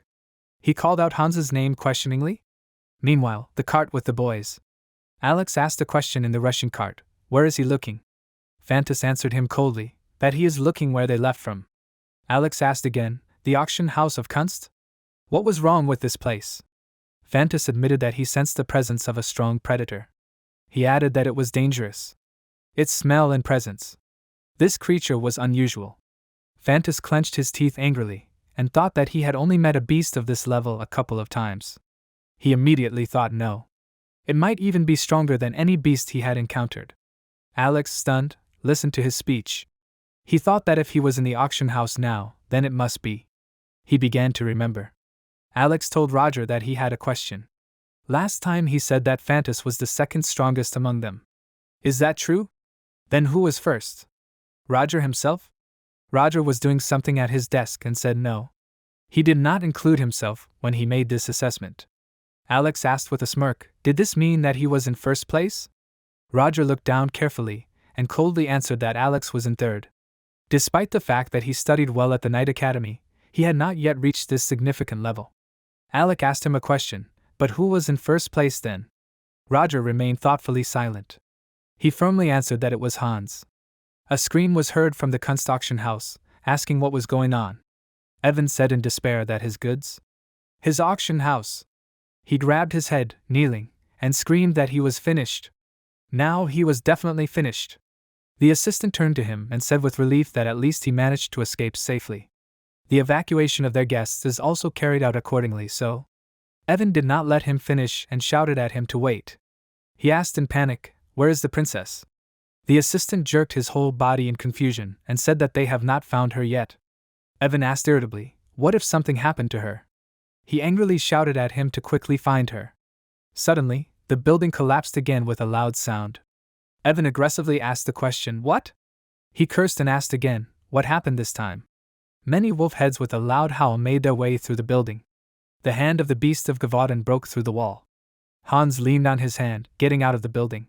People with horror on their faces turned to the Almighty. One of them asked the question, what kind of monster is this? The beast of Gavaden was leaning against the roof of the building, looking at the people. Evan began to shake with fear with his whole body and said that it was a creature. The people next to him screamed in fear. Evan desperately screamed that this creature had returned again. It was the monster that had wreaked havoc on the kingdom of Datura 5 years ago. He looked at Hans and screamed that it was the beast of Gavaden. Hans began to descend from the building, breaking the asphalt with his paw. He looked forward menacingly, holding on to the walls of the building like a spider. Evan screamed loudly, running away as quickly as possible to the side. The beast of Gavaden reached out to Evan's assistant with his hand. The assistant began to scream desperately for help. Suddenly, a bright flash cut off Hans's finger. A man with a sharp sword was on a stone horse. He screamed that the patrol order will protect this place. Let them save themselves while they deal with this creature. The people began to run around the rest of the patrol order. Someone's frightened voice said he heard that the auction house was attacked by robbers. Another voice asked a question, but what kind of monster was it? The chief patrolman shouted for them to accept silence. He looked at Hans and calmly explained that no matter what happened, the safety of civilians was their priority. He commanded that they focus on destroying the monster. Suddenly, the horse rose up with 2 hooves, as if trying to throw off the rider from great fear. The beast of Gavaden reached out his hand to the patrol order. The commander-in-chief of the patrol order shouted for everyone to disperse. Pushing the horse, they began to quickly dodge the blow of the monster.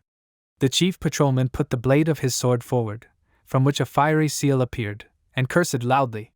Suddenly, he stunned his eyes, noticing something strange. The patrol leader pushed his horse again, dodging the sharp blow to the place where he was.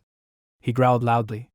The beast of Gavaden stuck out the stinger with which he had struck earlier. Next to it was a completely destroyed asphalt. With renewed vigor, he began to attack with the stinger in all directions. Several guys from the patrol order screamed loudly, trying to dodge themselves and the horse from a possible blow. The patrol leader shouted at them to slow down. They just need to wait for an opportunity to attack. He frowned tensely and thought that this was quite a fast speed for such a size. He thought that they were in a completely dangerous situation. Where did this monster even come from? He looked at the building where there was a hole in the wall and desperately shouted that at this rate, this place will be razed to the ground. Casey meanwhile pointed to the hole in the building and shouted for everyone to get out of there. They just need to jump and leave the rest to them. Casey jumped first, followed by Enya, Betty and Elendil. Casey trapped everyone in a large water bubble as they approached the asphalt. Later, when they all landed smoothly, she removed it. Casey turned to the others and asked worriedly, was everyone okay? Enya confirmed it and thanked her. Suddenly, they heard a loud sound. Betty opened his mouth in horror, looking forward. Casey and the others turned their heads in surprise, feeling a misunderstanding. They saw the Gavaden beast striking sharp blows at the patrol order with its sting. Casey screamed in shock, "What is this?" She asked in confusion. Was it the Gavadan beast? Enya looked at her in confusion and fear. She asked, does she mean the monster that appeared in the Datura kingdom 5 years ago? Enya said doubtfully, she thought he was already dead. Casey answered coolly that she was absolutely right. She had seen his stuffed body in the Royal Museum of Datura. Although this monster was similar to the beast of Gavadan, there were differences. His forelimbs were very different from those of a human. Enya turned to her again and asked loudly, could similar creatures exist? Casey put her hand to her chin thoughtfully, and answered that they could not pass up such an option. The beast of Gavadan, which Abraham Van Helsing destroyed, appeared here again, in Leathervelk. The last traces of James Moriarty were also found in Leathervelk. Casey continued to reason excitedly. It was obvious that this could not be a simple coincidence. All this pointed to the fact that these were two personalities of the same person. She immediately concluded that this person was now here. Casey frowned and narrowed her eyes. She turned her mind to Moriarty and asked what he was planning in the city. She immediately turned to the side and thought that she needed to stop thinking. Bubbles of her water element began to appear next to her. Suddenly, she pushed off from the huge pressure of water, rising up. Elendil and Batty looked back in surprise. Casey jumped forward a little and thought that stopping this monster was her main task.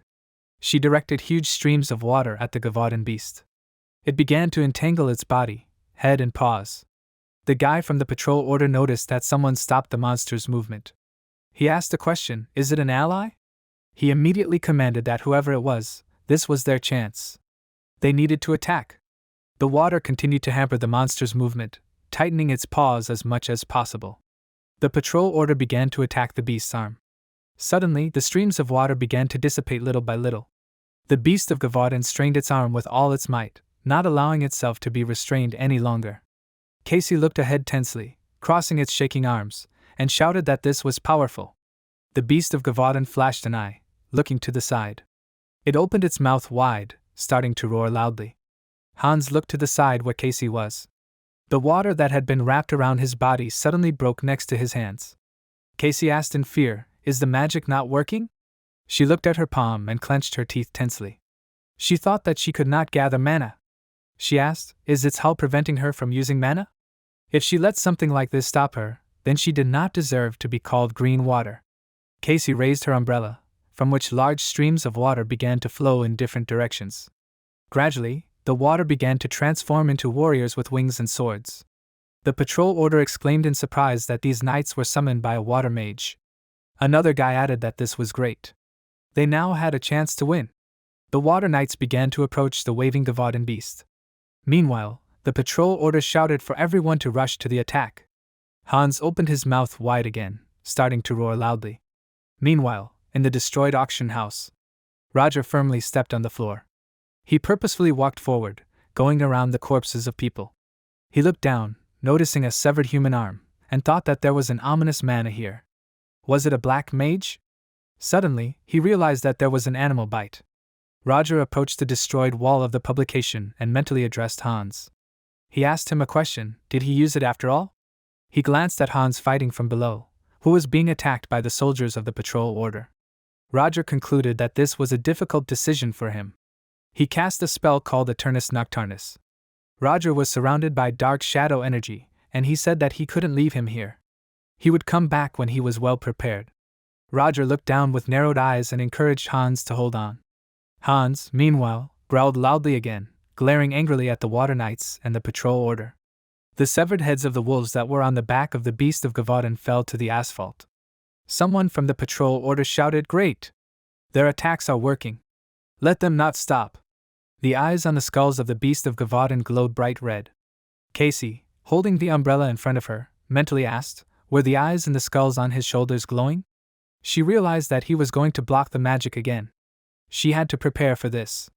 The beast of Gavadan swung his paw, looking over his shoulder menacingly. Casey looked away in surprise at her water knights and asked, "What? Is her magic still working?" Suddenly the whole ground started shaking. Casey asked, "Is that a vibration? What's going on?" Elendil screamed in shock, trying to warn everyone to look. Betty froze in surprise. Elendil meanwhile screamed, seeing the gray mass approaching, that something was approaching. Casey screamed in confusion, "This?" She asked in confusion, "A horde of rats?" Many small gray rats, jumping over each other, ran forward. Casey asked again in horror, "What?" "The beast of Gavaudin controls the beasts." She began to swing her umbrella in horror and mentally asked the question, "But why rats?" She was most afraid of rats. Casey built a wall of water, which several rats pushed off to the side. Later, other rats came up and began to jump over the wall of water. Casey screamed in shock that they were climbing the walls.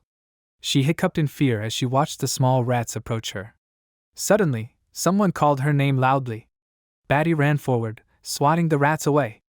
Casey called his name in gratitude. Elendil appeared from the other side, calling down lightning energy, and shouted that they would help. Casey stood up and thanked them for their help. The patrol order began to look around, shouting that something was coming. They needed to stick together. Rats began to approach them from all sides. Later, they began to approach the severed heads of the wolves from the body of the Gavaudin beast. They squealed loudly, joining together in the body next to the wolves.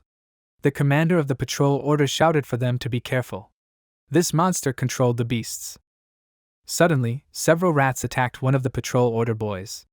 The commander-in-chief asked, "Where do they come from?" Suddenly he looked in shock as the wolf's head merged with the rats, rising as a werewolf. He said, "What is this?" He cursed angrily and asked, "What is this?" The commander-in-chief exclaimed in shock that the severed head and the rats had turned into a werewolf. He concluded with a breaking voice that the beast of Gavaudin could reproduce. Then was he the reason for the sudden appearance of werewolves on the bloody night? The commander-in-chief turned back in horror and shouted for everyone to concentrate. They had to get rid of them before more appeared. They had to stop them, no matter what. If they could not stop them, the nightmare of Gavaudin would happen again. Hans climbed onto the roof of the building, watching the werewolves. One of the werewolves swung its paw, growling loudly. Casey repelled its attack with a stream of water and thought that they were creating too quickly. She could not even concentrate on the beast of Gavaudin now. Casey looked down in disgust. A large crowd of rats was approaching her. Casey said that when they... Betty meanwhile suddenly jumped forward right at the rats, hitting with his fist. He shouted that there were too many beasts here. He told her that they had to leave. Casey asked him to wait. There were civilians left here who had not evacuated. The beast of Gavaudin pushed away all the water knights completely, who gradually began to disperse into the air. Casey meanwhile clenched her teeth in anger and cursed mentally, thinking that they were distracted. She had to start doing this again. Meanwhile, the rats had approached her leg, touching it with their paws. Casey screamed in fear. With a shudder in her body, she put her umbrella forward and thought that the safety of the civilians was her top priority. She had to somehow stall for time until everyone evacuated. Enya screamed in alarm that at this rate they would not make it in time. Meanwhile, Casey shouted at them that they should evacuate first. She thought coldly, she didn't care what happened to her. Suddenly, she opened her eyes in shock, noticing something strange. The beast of Gavaudin froze in place in surprise and turned its head to the side.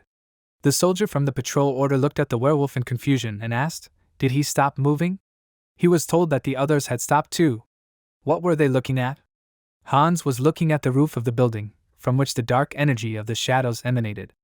At this, James Moriarty began to land smoothly. The werewolves, still frozen, watched this.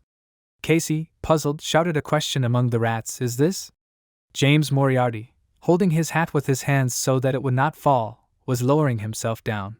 Later, he slightly lifted his hat, revealing a mask that covered his face, and looked at everything from below. Casey meanwhile shouted that it was James Moriarty. James landed on the roof. The beast continued to look at him, not taking his eyes off him. Betty asked again, stunned, "Moriarty? She is sure?" Casey answered firmly that she was. She explained that he was wearing a mask that covered his face and was unperturbed in front of the monsters. This frightening aura that she felt. She was sure that this was definitely James Moriarty. This man was the most dangerous creature here. Casey mentally asked a question, looking at James's mask. Did the monsters understand this too? James meanwhile turned to Hans and admitted that he hoped that he would recognize him, but it seemed that it was in vain. Although he understands everything, it is very difficult to resist the madness of the beast. James squeezed the hilt of the sword and thought that he still felt. Hans is still alive. He pulled out his sword blade and said coldly that his subordinate's salvation was in danger. And that was the duty of a leader. The beast of Gavaudin roared loudly, and its eyes glowed even redder. James pushed off the roof, jumping straight towards the beast of Gavaden. He stabbed him in the skull with his hand, causing Hans to scream loudly. Then he swung his hand with a dagger and stabbed it into Hans's eye. Casey exclaimed in shock that he was moving fast. She immediately added that no. He also appeared very quickly. She asked the question, did he teleport? James meanwhile pushed off the skull of the beast of Gavaden and began to run down, where the heads of the wolves were attached to the body. The heads began to fly in all directions from the sharp swings of the hand with the blade of James. Casey gritted her teeth and thought that there was no point in chopping off his limbs. The severed heads simply become new werewolves. Meanwhile, the heads, not reaching the asphalt, began to dissolve in the air into small grains. Casey's mouth opened in shock and she mentally asked the question, did the heads disappear? She thought it was a sword made of a special material. She asked in confusion, or was it some kind of magic? Suddenly, the beast of Gavaden began to wave its scorpion sting. Casey suddenly made a water wall, pushing away the blow. She thought that now was not the time to look. The beast of Gavaden continued to wave its sting, attacking everything that was nearby. Casey asked Enya, Elendil and Betty standing behind her, is everything okay? Enya excitedly answered that yes. Casey shouted that they could be buried. She added that they should get away from here. Let them trust James Moriarty for now. It seemed that his goal was to get rid of the beast. James meanwhile levitated in the air, dodging the sting of the beast of Gavaden's scorpion. Casey screamed that she was a little offended to admit, but he was incredibly experienced. James pushed off the asphalt sharply, dodging Hans's sting. He found himself directly above the head of the beast of Gavaden, surrounded by shadows. With a sharp movement, he began to throw many vials down on the skull of the beast of Gavaden. They broke with a loud crack. The heads that reappeared on the back of the beast of Gavaden howled loudly, surrounded by gray smoke. Casey coughed, starting to run back at a fast speed. Betty asked in surprise, what was this? Tear gas? Casey angrily asked, what was he planning? Meanwhile, the heads of the beast of Gavaden began to fall down. Hans froze in place. James asked him a question, moving a short distance away. Does he give up damaged heads to grow new ones using tear gas? He is smarter than the original. James formed a bright flash of blue flame next to the body of the Gavaden beast and said that, however, he himself knows how weak he is after molting. His energy began to entwine the body of the Gavaden beast, which with a scream sank to its knees and screamed loudly. It began to desperately wave its paws in different directions, starting to smoke. James, meanwhile, leaned down, drawing a fiery seal with his hand on the asphalt. Bright scarlet lightning now emanated from his palm, and he said that he should not be distracted. Many wooden spears quickly crawled out of the ground, piercing the paws of the Gavaden beast. James, meanwhile, said that he decided to create new werewolves. The werewolves with evil grins stood next to the formed spears. James, meanwhile, inserted the sword in the sheath into the belt. Later, he pulled out 2 pistols and shouted to the werewolves surrounding him to attack. After that, Roger instantly began to shoot with magic weapons at the monsters that began to run towards him to attack. The protagonist thought that there were, of course, a lot of them. He retreated back, continuing to shoot back. However, although there were many opponents, he understood that this was the end. Roger pointed at the last monster that was running towards him at that moment, and then lowered the barrel of his gun. Roger turned to the main monster, who at that time was standing right behind him, saying that now no one will protect this. The monster's hands were chained to large stakes, and this monster looked angrily at the protagonist, who confidently said that it was time for them to end this. Suddenly, the monster jerked sharply, and despite his bloody hands, began to shake the necklace from side to side to free himself. Suddenly, those stone stakes started to crack, which meant that the monster's plan was actually quite good. A few moments later, the rocks finally cracked and began to fall down. The monster was finally freed, which meant that the monster intended to go to the end. The monster screamed loudly. Roger asked the monster ironically, does it really want to fight to the end? And this deafening scream seemed to be the answer to this question. Roger grabbed his weapon tighter, telling his opponent to stop making a fuss and get out of there. Roger raised his weapon right at the opponent, saying that this body did not belong to him. The protagonist's eyes flashed dangerously, as if warning of the imminent end. Following this, the monster, who did not want to give up, abruptly tore off, lightning fast covering the distance from the place where he was being held to the protagonist's location.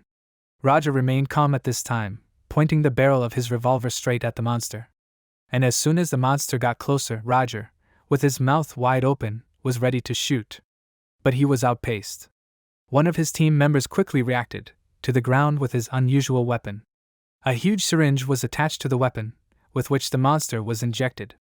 And as soon as this was done, the monster's eyes flashed with red streams of energy, and then this huge body began to gradually disappear, as if dissolving into thin air. Roger, who was standing in front of this, lowered his weapon, watching what was happening. After this happened, 3 of his team members were already next to him, and the main character said that they arrived just in time. Roger said that it was time for them to go back, while he looked at the cause of the disorder they were eliminating. Right in front of him, Hans was lying on the ground. His lifeless and wounded body was already so exhausted that he lost consciousness. The people who were nearby were surprised to hear that the monster had stopped screaming.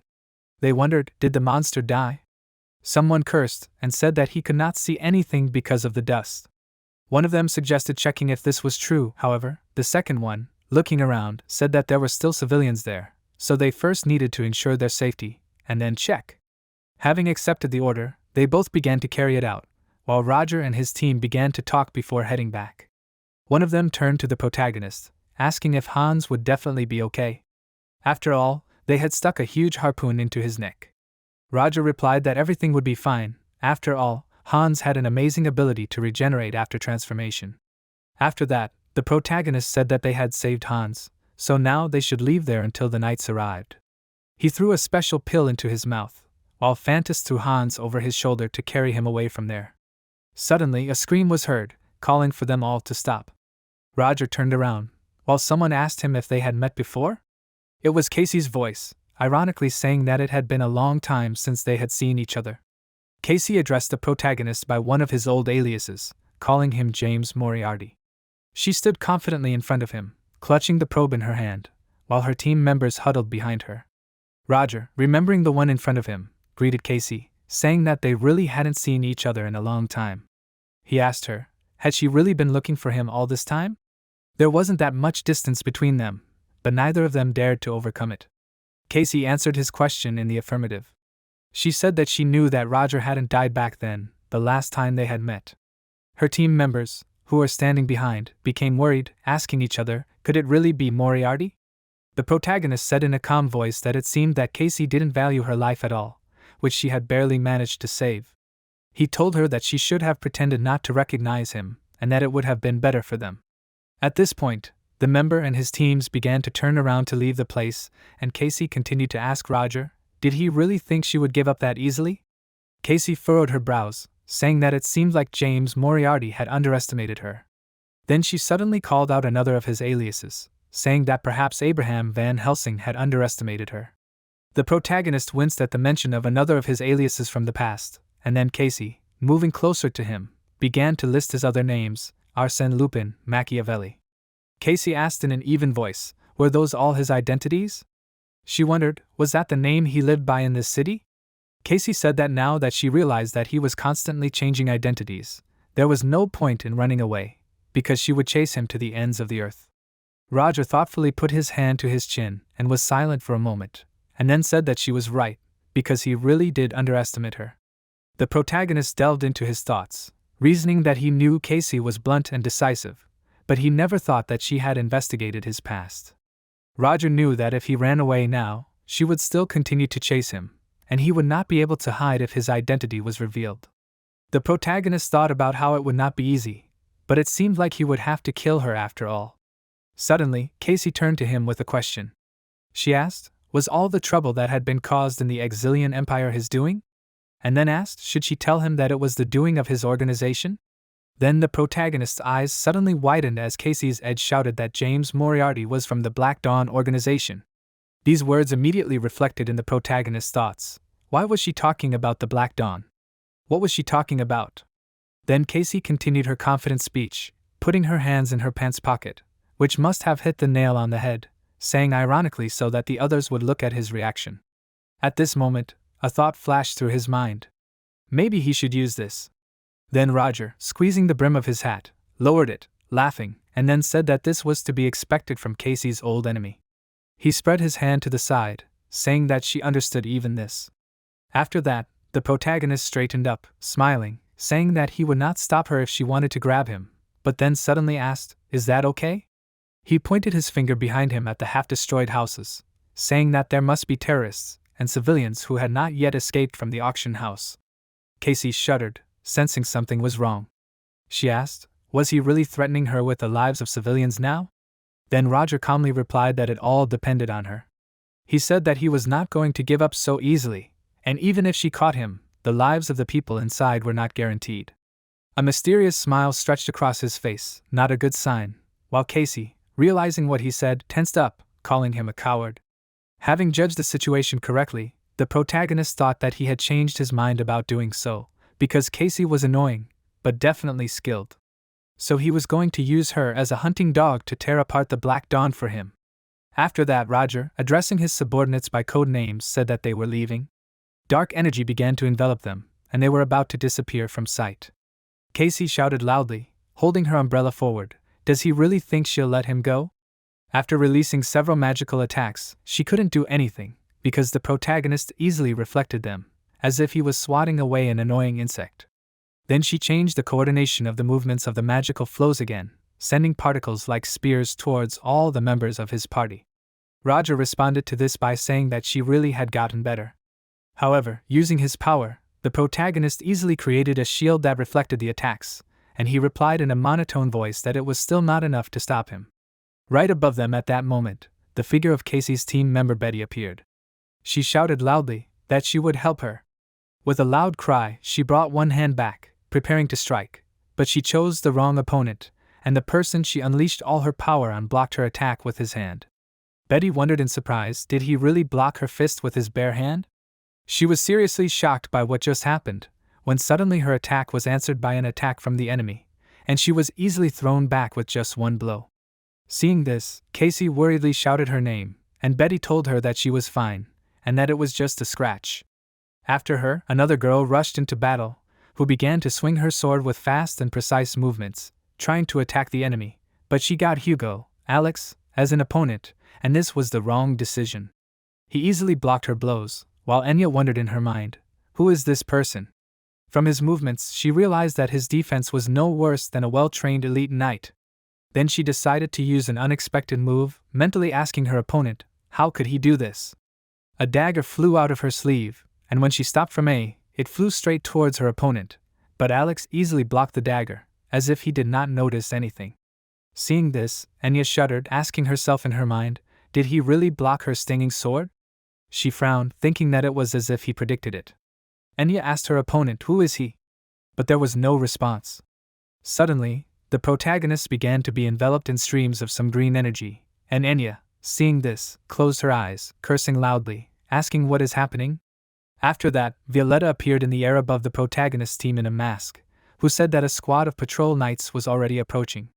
She said that they could not waste any more time. Then Roger, having accepted this information, said that in this case they should leave, and his entire team began to rise gradually into the air. Casey rushed after them, wanting to catch up, shouting loudly for James Moriarty to stop. But it was too late. Roger had already risen to such a height that she could not reach him, and Casey shouted after him so that he did not think that this was the end. She shouted that she would get rid of him and his organization at all costs.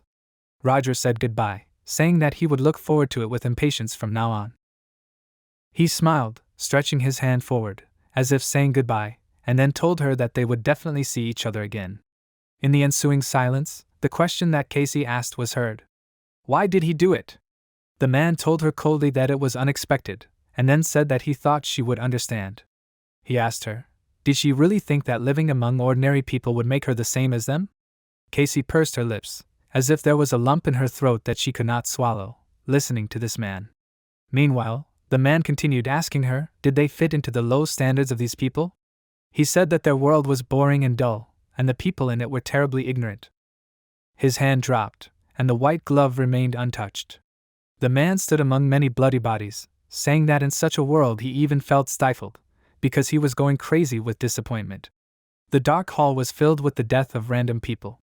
Casey, who could not stand it anymore, asked the man, was there a reason why he killed the child? Did he do it to tease her? Indeed, there was a dead body of a boy lying in front of the feet of this mysterious man. The murderer was the protagonist, who looked at Casey with a cold gaze and asked her if it was a terrible mistake. He told her to stop talking about it, because she herself understood that deep down she heard the same voice as him. Casey looked at him with unreadable emotions on her face. There was disappointment, fear, and anger at the same time. She lowered her head down, saying that she hoped that he was a good person, that all the little misunderstandings could be resolved through negotiations. But it turned out that she did not understand anything. Roger listened to her silently, and then Casey raised her head up, saying that if this was the path he chose, then she would arrest him right now. She addressed him by the name of James Moriarty, while the protagonist continued to look at her with the same cold eyes. Currently, Casey was still standing at the spot where she had lost her nemesis just moments before. One of the knights approached her, saying that the initial investigation at the scene had been completed. She responded to this by saying that they had done a good job. The knight then respectfully replied that they should be the ones thanking her, because if it weren't for her, they would have been doing this for much longer. He smiled, holding one of his hands out in front of him, and then said that as she had ordered, they had recovered the bomb from the terrorists. Casey responded that it was excellent, and then told them to send the results of the bomb's analysis to her. The knight straightened, accepting the order, and then said that it was time for him to return to the crime scene, and that she should let him know if she needed him again. Casey lifted her head up, looking thoughtfully at the sky. She began to reason that there was gunpowder there, which the silence of fire did not work on.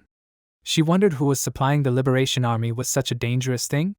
Putting her hand to her chin, she reasoned about it in her mind, thinking that in the army itself, there was clearly no one capable of such a thing, and the only thing that immediately came to her mind was the organization Black Dawn, which James Moriarty was associated with. After the monster disappeared, her enemy's subordinates immediately crawled out, so she asked herself, could it be that this entire incident was an experiment by Black Dawn? First of all, it was worth analyzing this gunpowder to catch them all red-handed, so it was worth preparing well. She confidently opened her eyes, mentally warning James Moriarty that he should just wait for this. She was going to catch him as soon as she finished her preparations. At this time, the protagonist and his team arrived at the safe place. Gradually began to open his eyes. Lying on the bed, seeing the ceiling, he wondered where he was. Then Roger, who was sitting next to him, spoke up, asking him if he was awake yet. Guns shuddered in surprise, raising himself up on his elbows, and the protagonist continued asking him what sensations he had. Did he feel any pain or discomfort anywhere? The protagonist had a book in his hand, which he continued reading, and Hans, gradually coming to his senses, immediately began asking what had happened. His face was worried, and Roger calmly asked him if he remembered how he had turned into a monster. Then Hans put his hand to his head, saying that he did remember, and then said in surprise that he had not died. Then Roger slammed his book shut, saying that it was a relief, after which he sternly told Hans to now give him what he had found. Guns shuddered, remembering something important. He immediately, like a puppy, began to speak hesitantly, asking Roger not to be surprised and to listen to him to the end. The protagonist sighed heavily, already realizing what a ridiculous story it would be, while Hans continued to say that a lot of things happened in order to get this item. After that, Roger cut him off, telling him to stop beating around the bush and just give him what was in his right hand. Hans flinched in surprise, asking what was in his right hand. Only now did he notice the stone that was there, and then, looking at it in surprise, asked where he got it from. Then Roger said that Hans had been clutching it since he transformed back, and Hans asked in surprise, "Is that really true?" Roger replied that it was exactly like that, and then added that no matter how he tried to get it out, Hans wouldn't let go, so he had to wait until he came to his senses. Looked at the stone in surprise, and then laughed, drawing his eyebrows together with some relief. After that, he, not knowing what to say, said for Roger to take it, and then handed the stone into the hands of the protagonist, for which Roger thanked him, saying that it was a great job. After that, the protagonist stood up on his feet, saying that since Hans woke up, then let him put on something and go down, and he was going to tell everyone something. He agreed, looking at the back of the leaving protagonist in surprise, and when, finally, everyone gathered, Roger began to say that, even taking into account the unpleasant surprises, they all did well, so their mission was successful. All members of his team were sitting at a large table, and the protagonist confidently praised them, after which he added that they would not be exposed, since the kunst failed, but time was needed to take care of the valuables. Sheridan immediately raised her hands up with a joyful expression on her face, shouting that they were now rich. Bellaluna, who was sitting next to her, also exclaimed joyfully, but Roger immediately pulled them away, telling them that they were rejoicing too early, it would take time, since it was stolen wealth. The protagonist, with a serious expression on her face, said that after working together, they probably realized how unique their colleagues were. Alex was the first to admire, who said that he was really amazed, because who would have thought that a person could turn into such a huge monster? He said that it was the first time he saw something like this. After that, Fantas turned his attention to him. Fantas turned to Alex with interest, asking him if he was a knight. After all, he wielded a sword in an unusual way. Then Alex answered him with a smile that he was just a graduate student. Hearing this, Fantas asked in surprise, "Is that really so?" After all, he fought on equal terms with the Night Wanderer. After that, as if not wanting to continue this conversation, Alex turned away, turning to the leader, asking him, "Who is the young lady?" He said that she skillfully controlled water, and was clearly not an ordinary person. Alex spoke about Casey, and the main hero confidently told him her name. He said that she was a hereditary mage from a noble family, and they should also know this, because she is an extremely skilled mage who was awarded a colored title. He answered him that he assumed this, and then asked Roger how he met her. Roger thoughtfully lowered his gaze, repeating the question, and then answered that it seemed that they first crossed paths in the kingdom of Delica. At this time, the city that Casey was trying to put in order was still not calm. Suddenly, a cry for help was heard there, and the princess of Elendil loudly asked for someone to help. Enya immediately came running to her aid, asking her what happened. Elendil answered her uncertainly, leaning over the person, that the girl was not breathing. At that moment, she looked at Betty, who was sitting on the ground, who, with her eyes closed, did not pay attention to anything and did not react. Enya, frightened, asked, "Since when has she been sitting like that?" Elendil answered that she did not know and thought that she had fainted. Enya, moving closer, felt her pulse, but then, cursing, realized that there was no pulse, and the girl's body was cold. Enya asked herself, did she just die? She did not understand how this could happen. At that moment, Casey came towards them, seeing the commotion, who called Betty by name. She said that it seemed that Betty passed out again. Enya froze in place upon hearing these words, while the princess, upon hearing this, said in surprise that Betty had not only passed out, but was also not breathing.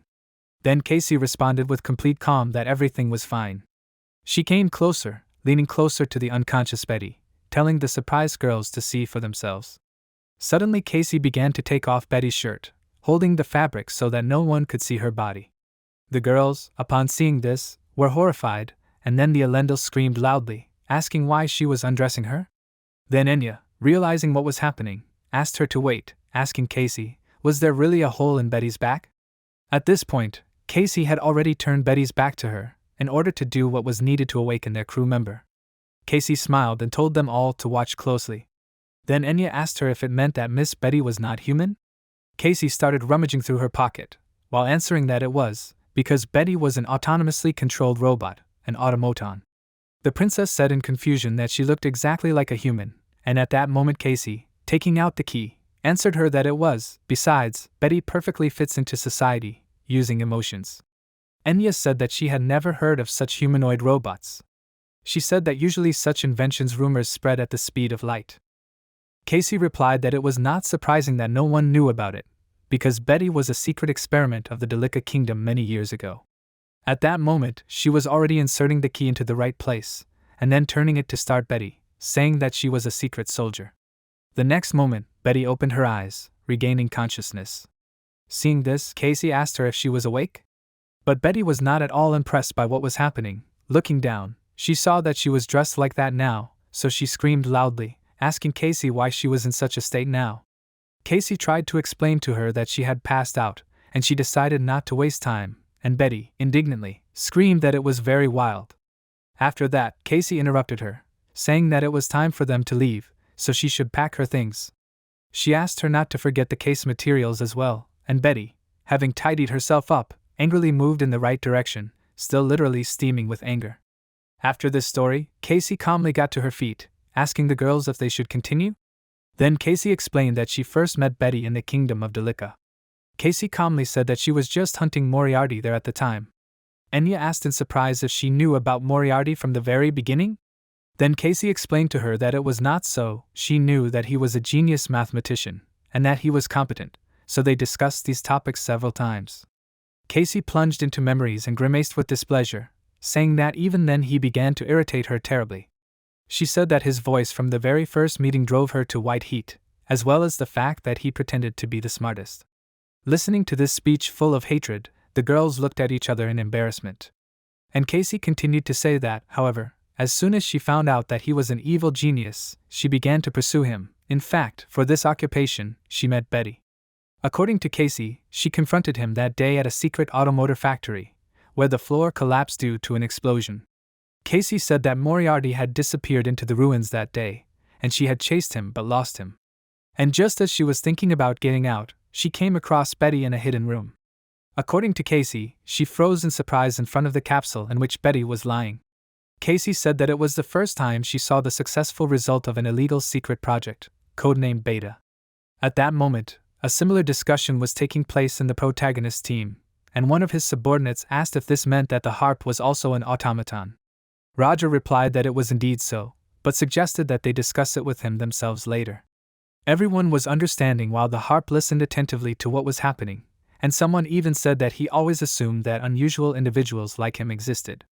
After that, the room fell silent, and everyone turned their gaze to Hans, who asked with confusion, where were they looking? After that, Hans turned his gaze to the main character, while the harp said with surprise that the girl he fought was also an automaton, like him, adding that he immediately understood this, and could not even imagine that any of the other children of that project survived. Roger, folding his hands, said that he also thought that all the automatons were destroyed, but it seemed that Betty was now with Casey. Violetta said that she was still interested in why the Delica kingdom needed them. After all, no matter how you look at it, they did not look like standard automatons. Then the protagonist explained in a monotone voice that it was for the war, because the steel soldiers, who could be controlled at any time, were obviously superior to others, so they were mass-produced for this very purpose. Violetta asked in surprise, did their creator really want to start a war? Roger lowered his head down, closed his eyes and remained silent, and then said that, in any case, he himself had gone through this in the kingdom of Delica. Dawn gradually approached, and with the first rays of the sun, Casey finished her story, saying that this is how she met Betty. Casey said that she woke up soon after, and after finishing her story, there was silence. Neither Enya nor the princess knew what to say. Suddenly, Casey called Betty, asking her how much longer she would talk. Casey turned around, telling Betty that she did a great job. Turning to Elendil, Casey said that it was time for her to go, since she was being called, and the princess asked her in response, where should she go? Casey told her that the place where she was staying was destroyed, so she should find a new one. At this point, Elendil said that although she was late, she wanted to thank her for saving her. Elendil placed her hand on her chest, saying that she would personally reward her, so she should visit her when she had the chance. Casey agreed, saying that she would look forward to it, and then turned to Enya, asking her if she could convey her greetings to Trin. Casey said that she planned to stay in Leatherwelk. Enya asked with interest, did they really know each other? She said that she would, of course. After that, having finished all her business, Casey said goodbye to everyone, saying that they would see each other again. After that, she and Betty set off. After a while, at the academy, Thien. Roger sat near the window, reading the newspaper and thinking that, as expected, there were only hints about the monster, and the news about the auction house Kunst, unfortunately, was hidden. Who would have thought that Casey would pursue him all the way to Leatherwell, and also find out his false names? Roger thought about how he would have to put a gag order on everyone with the Moriarty name, since the only good thing was that he was wrong about the Black Dawn. He thought about Pinion, Mistela, and Dion, and then shook his thought off, thinking that he might have been right after all. His peace was interrupted by Sedina entering the office, saying that she had finished sorting the material, and Roger, hearing this, said that it was a good job. Seeing what the protagonist was holding in his hands, she asked him if he was reviewing the events of yesterday. Roger replied that he was, since everyone was fussing about what happened. Sedina said that the Clockwork Knights had caught a monster, and who would have thought that they were so strong? She said that she thought they needed to reconsider the calculations.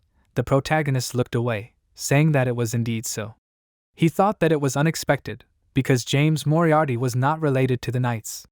At this time, Sedina continued to say that, if you think about it, the Knights were set in motion because of that incident. Roger asked her in surprise, what did she mean? Then, to his surprise, Sedina said that it could be the Holy Knights of the Bredis. The protagonist immediately froze on the spot. Hearing this, he fell silent and twitched slightly, trying to think about what he was told. The Holy People of the Bredis. an island remote from the continent, where the religious order of the Lamensis is based, professing the religion of the radiant god. And not for hundreds of years they hunt pagans and cryptids, conduct purification ceremonies, justifying this with a mission to save humanity. The cryptids were pseudoscientific creatures whose existence was unproven, but was actively promoted in myths and legends. They labeled all non-humans as pagans in order to legally persecute them. This organization was no longer as popular as before due to corruption and constantly changing dogmas of the teaching. Roger said that the Holy Knights were interfering fools. They did nothing for 20 years. But now, as soon as they found out something, they immediately decided to show themselves. Sedina said that this was somehow suspicious. After all, they did nothing on the Bloody Night 5 years ago, so why did they decide to interfere now? Roger raised his hand, touching his head, answering that, apparently, they finally brainwashed the people. Sedina asked him about it in surprise and then said that it was surprising that such news had not reached her. However, Roger stopped her, saying that it was just an assumption. Then the protagonist turned his attention to something else, asking what happened to his request.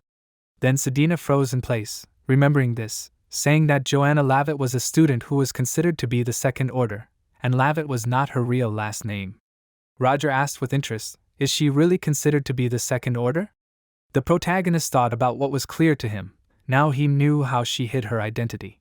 Then Sedina continued her story, saying that she also found out that Joanna was from the kingdom of Datura, probably a survivor of the great fires of Latin. The protagonist, wondering about these fires, remembered that it happened more than 10 years ago. He immediately asked himself, how could she survive? By the way, the cause of the fires was never found out. The protagonist wondered if it could be that monster.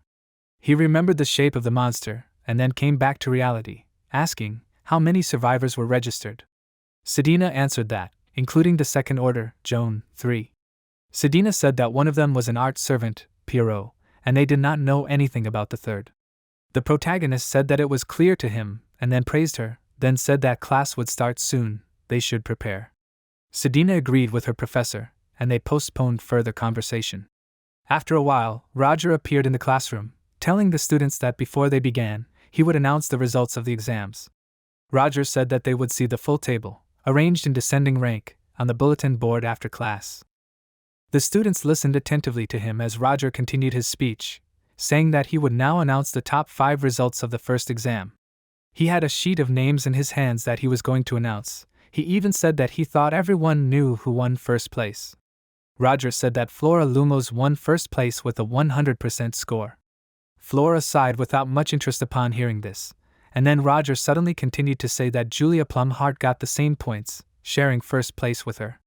Julia smiled upon hearing this, exclaiming happily. The students immediately began to whisper among themselves, asking each other, did she really share first place with Flora Lumos? They said that it was expected, considering that she was supported by the magic tower itself. Roger then said that since there were 2 in first place, there was simply no second place, and that Tracy Prayad was in third place. Upon hearing this, Tracy exclaimed in surprise, never expecting this to happen. Aiden immediately turned to her, conveying congratulations, saying that this is amazing. Tracy chuckled sheepishly, asking him, is it really the only time he realized this? She said that if he wants, she will become his tutor.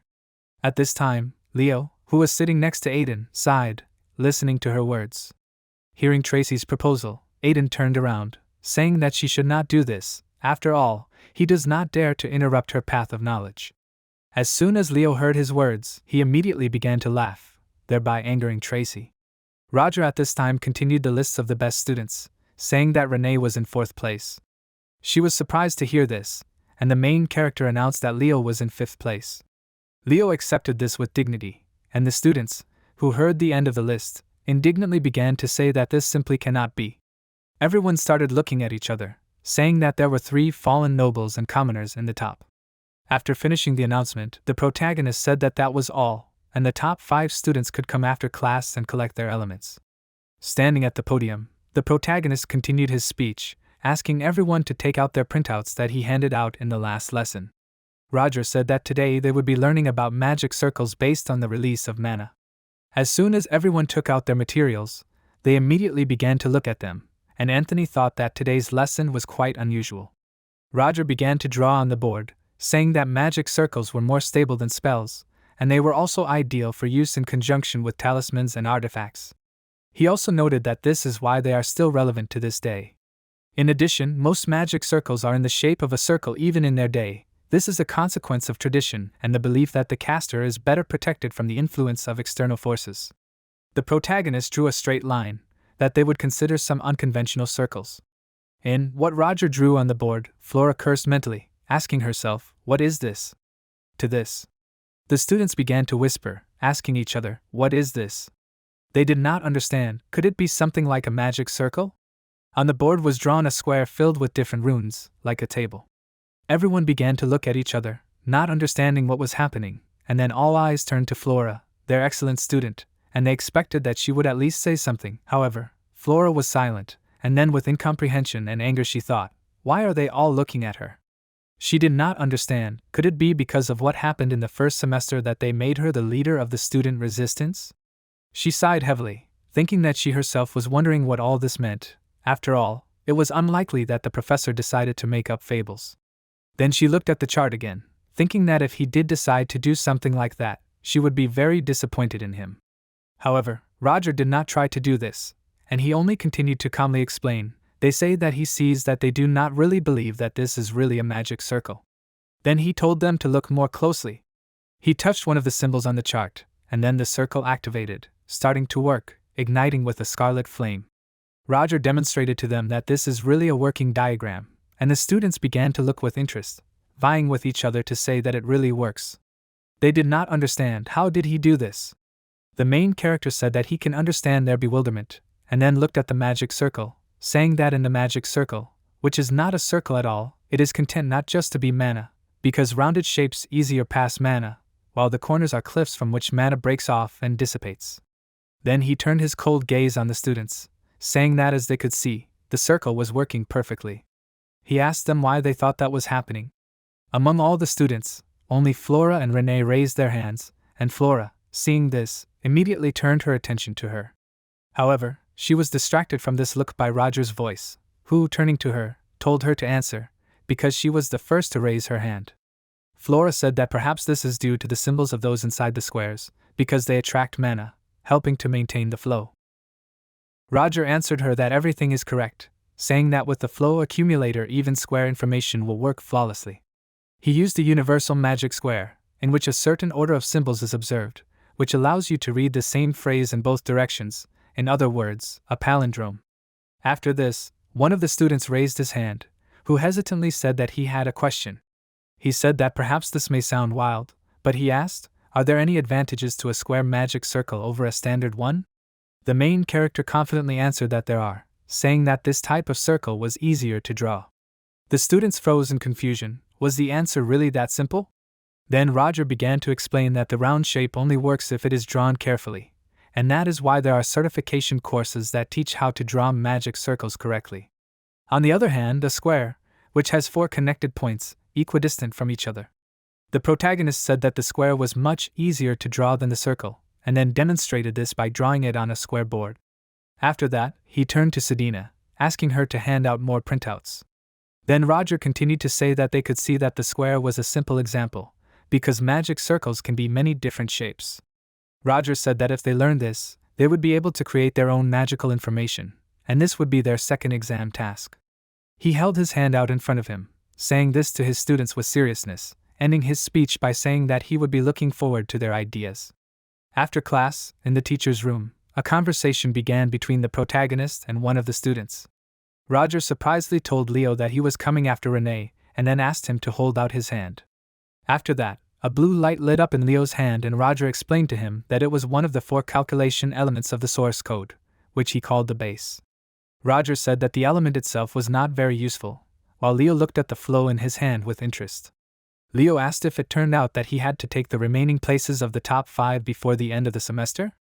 The main character told him that it was exactly like that, and then told Leo to work on himself. After that, Leo left his office, looking at his hand, reasoning that it was just a part, and he believed that nothing could be pulled out of Roger so easily, because it could not be calculated or analyzed. He walked down the hallway, continuing to look at his hand, thinking that it was unusual to teach such magic to ordinary students, so he inadvertently wondered who Roger was. As soon as he stepped out into the courtyard, he heard snatches of conversation that caught his attention. He wondered with interest, were the nobles and Jonah Ovelli from his class there? All those boys were standing under the tree, and Leo wondered what they were doing. The nobles were looking at her with hatred, asking, had she gone deaf? They told her to know her place, calling her a pathetic parasite, but Jonah challenged them, what if she didn't do it?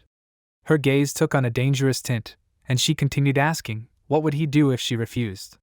At that moment, Leo flinched in surprise, asking himself in his mind, looking at her, is she really going to do it?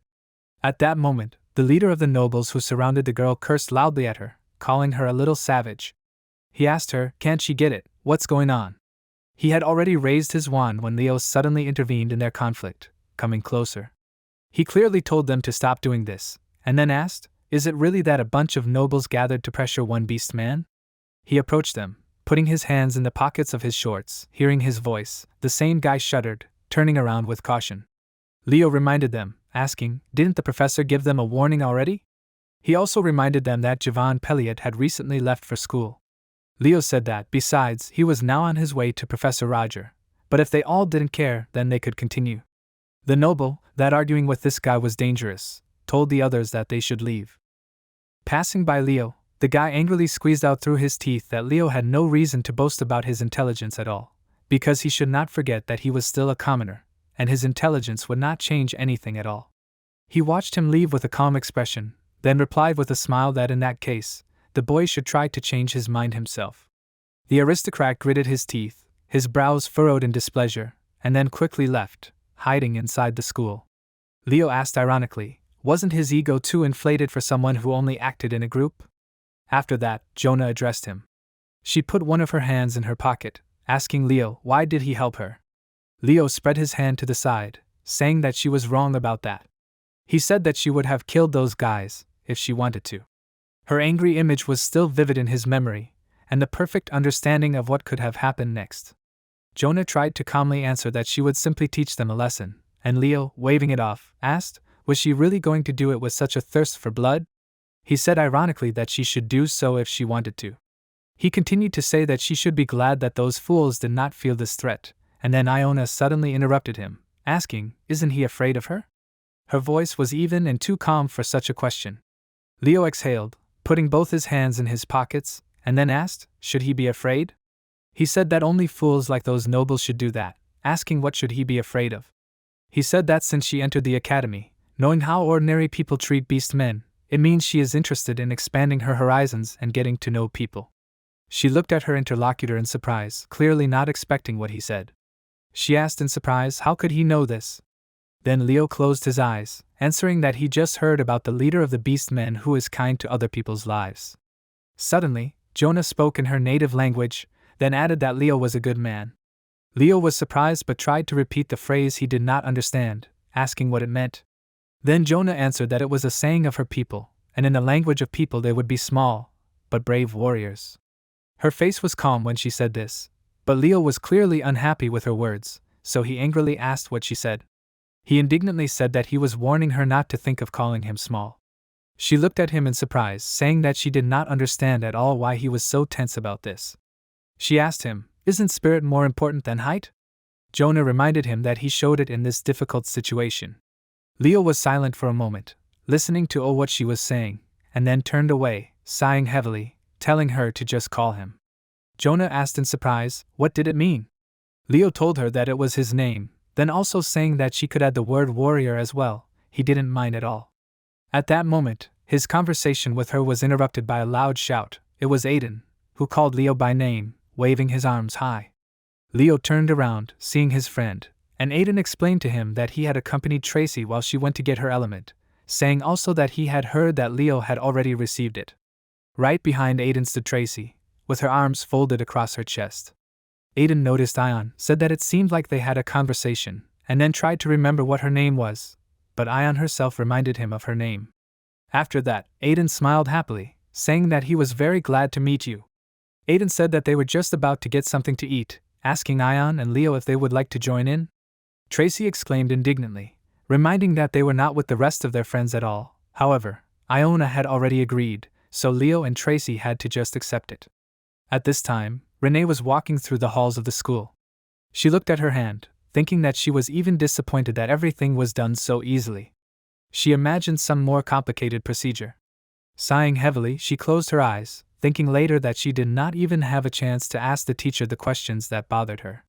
Her thoughts were interrupted. The princess of Elendil came out of the corner and called her by name, asking if she wanted to have lunch. Renee jumped when she saw her, and then said that she was sorry, because she had already made plans with someone else. Elendil asked her, "Is that true?" But then she smiled, saying that it was no big deal, and wished them a pleasant time. Renee still felt awkward about it, so she apologized again, saying that they could go tomorrow. Renee thought that it was good that the princess understood everything correctly, because she was worried that she might be upset. She smiled to herself, thinking that Elendil was very understanding, perhaps because she was a princess. However, these rainbow thoughts did not correspond to reality at all. The whole time Renee walked forward, Elendil followed her, wondering every now and then, with whom did she make plans to dine? And why did she have to go so far? She asked herself over and over again, did she really have a boyfriend? Elendil was hiding behind a tree, and was extremely upset, because she really wanted to talk to her friend. A dark aura literally emanated from her, and she asked herself, who dared to seduce her innocent Rose? She wanted to see the face of this impudent fool. Footsteps were heard, but the princess was so engrossed in her super task that she did not notice it. Who asked who was hiding there? The princess shuddered. Her heart was literally ready to fly out of her mouth when she screamed in fear. Behind her stood a tall male silhouette, who asked her, "What is she doing there?" Elendil turned around, confusedly asking who that was. After a while, they all found themselves under one of the trees in the forest. Elendil slowly began to say that if she heard correctly, this guy was planning to have lunch with Renee. Renee sat there looking at her with a confused expression on her face, not understanding what Elendil was doing there. Then Elendil continued speaking, asking the boy, was this field and flowers really his doing? Fried and Woolberg sat in front of them with a displeased expression on his face. He crossed his arms over his chest, and then asked Elendil if she had any problems with this. She only asked him ironically in response, was decorating everything with flowers really their cold wolf's hobby? Frieden answered sarcastically that instead of reproaching him for his hobby, she should get a few hobbies of her own. Renee, sitting opposite them, clearly did not understand what to do in this situation, because it was all too awkward and strange. Elendil and Frieden drank each other's eyes. Lightning seemed to pass between them while they were silent. Then Renee decided to defuse the situation, trying to ask Elendil what brought her there. Elendil replied that she had simply become worried, because Renee had gone far into the forest. Hearing this, Frieden sighed in displeasure, saying that this was a ridiculous excuse, and also added that it was precisely because of her obsession that she had no friends. Elendil asked, offended, what did this mean? She tried to find out from him what he meant by this, and another clash of glances was about to flare up between them again, when Renee again tried to interrupt this, turning to Elendil, asking her, does she really have no friends at all? Elendil froze in place, not knowing what to answer, and then asked Renee, does she really support him? She did not understand why they were saying all this. Then the dude tried to justify herself, embarrassingly saying that she simply noticed this too, because Elendil always walks alone. After that, Frieden intervened in the conversation, telling Renee that she understood everything correctly, because the princess had no friends at all. He called her poor thing, sighing ironically and looking away, when Elendil tried to object to him, clenching her fist. Renee at this time intervened in the quarrel again, saying that it was unthinkable. She said that it was difficult to befriend Elendil because of her social status, but she was very good. Then Frieden objected to her, saying that in addition to social status, there were also many other things, for example, the first Princess Eileen von Exilion and her status. Renee asked again in surprise, why is he talking about the first princess? Then he asked her if she had heard of the skirmishes between the heirs of the kingdom of Juta. He explained that fighting for the place of the head of the family was the most common thing among brothers and sisters, but the first Princess Eileen was different. He said that she was an impeccable ruler in everything. She had positioned herself so that questions about the heir to the throne had disappeared by themselves. Of course, the third princess could gather an underground opposition from the aristocrats. But why did everyone avoid her? The reason was very simple. The first princess generously forgives and accepts all her brothers and sisters, with whom, in theory, she should have cut off all ties. But only Elendil knew the truth about the dark side of her sister. She lowered her gaze down, thinking that everything was wrong, because she just needed toys for entertainment. Meanwhile, he continued to say that, whatever the reason, as long as Island accepts her kin, others will not want to anger her by getting close to the third princess. He spoke confidently, although in reality he did not understand how wrong he was now. Frieden continued telling that meanwhile the third princess, unsuspectingly, was hanging around the clubs, volunteering, and it was hard to imagine how people felt, being the object of her attention. Elenda lowered her face, remembering these events. Now she understood what was her mistake. Renee looked at Frieden in surprise, asking him, was the first princess really that impressive? Then Frieden, closing his eyes, said that it was not so at all. After all, she too was once all alone, without support.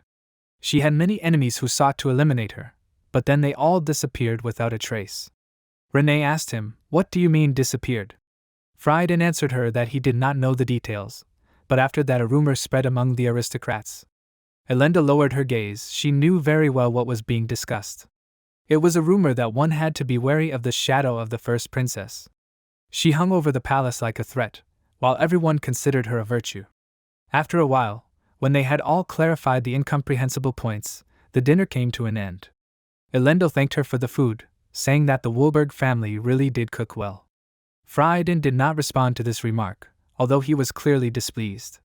Then Renee, in order to break the strange atmosphere, turned to Elendil, asking her if she really saw the Zividen beast up close. Elendil spread her arms out to the sides, saying that she had, and she still could not believe that she had survived. Renee replied that she was glad that she was okay, and then Elendil, with shining eyes, thought that this was exactly the student life she had wanted. She clenched her fist, and her eyes sparkled when she thought that her dreams were to chat with friends, worry and care for each other. Renee asked her if that monster really died. Elendil winced, and then remembered Casey's last words to her, that request where she asked Elendil to say that the incident had been settled by the knights, because they couldn't tell the world the truth about what had happened yet. Casey had told her that if people knew who had destroyed the monster, the excitement would only increase. Her look was serious when she added at the end of her speech that there were times when a convenient lie was better than an inconvenient truth. So Elendil replied that of course it was. The pride of the Leathervelk, the Clockwork Knights, had dealt with the monster. Renee sighed in relief, saying that she was glad, and then Elendil also added that she thought she had seen Professor Roger at the auction that day. Renee looked at her in surprise, asking about it again. Even Frieden looked interested. Elendil said that she had only seen him briefly, but she thought it was him, and it was unexpected for her, because he did not look like a collector of expensive jewelry. Frieden plunged into his thoughts, with a cold look, remembering Roger Selici. He thought about how it seemed to him that he had seen him somewhere, a long time ago. There was a noise in the director's office. Professor Hugo Boratag, who had come there, was shouting loudly, saying that this was wrong. He said that moving to the magic festival without prior discussion was wrong. He pointed his finger at Eliza, asking her, doesn't she value the magic festival at all? Right behind him now stood Chris Benamor, who was calmly watching what was happening. Professor Hugo was shouting that the magic festival was a historical event that many people celebrate, and for the students of Thien, it was an opportunity to show their status. In other words, this festival was a matter of honor for Thien. So Hugo was extremely angry, telling her that even though she was the rector, it was still an abuse of power. His face was filled with anger and indignation as he said all this, and Eliza, looking at him carefully, wondered in her mind what was wrong with postponing the festival. Or perhaps they wanted to find a way to find fault with her? Eliza smiled calmly, and then, folding her hands in front of her, she spoke, apologizing that they would find out about it like this. She said that she simply had no choice and time to discuss it with them. After all, given the current events, the atmosphere for a festival was not at all suitable, was it? She spread her hands out to the sides, continuing to talk about how the second exam test would come and having a festival after that would be a sensible decision. Professor Hugo tried to interrupt her, but another professor suddenly turned to him, and then asked, what is he suggesting? Professor Hugo flinched, seeing Maris in front of him. She stood before him with an impassive expression, continuing to speak with all the severity in her voice, that if he had nothing to offer, then his objection was just an empty sound. She frowned her brows, as if looking through him, and at this time Chris approached the silent Hugo from behind, whispering in his ear that it was the vice-rector, asking him what he was going to do. They began to whisper to each other, deciding what was best to do, and then, clearing his throat, Professor Hugo said that there was nothing to be done, and since the rector had made a decision, then the deed was done, and all that remained for them was to accept the result. He feigned a heavy sigh, and then also said that, however, he thought it would be right if they were allowed to make changes to the course of the festival again. Rector Eliza calmly replied that they could do as they wished.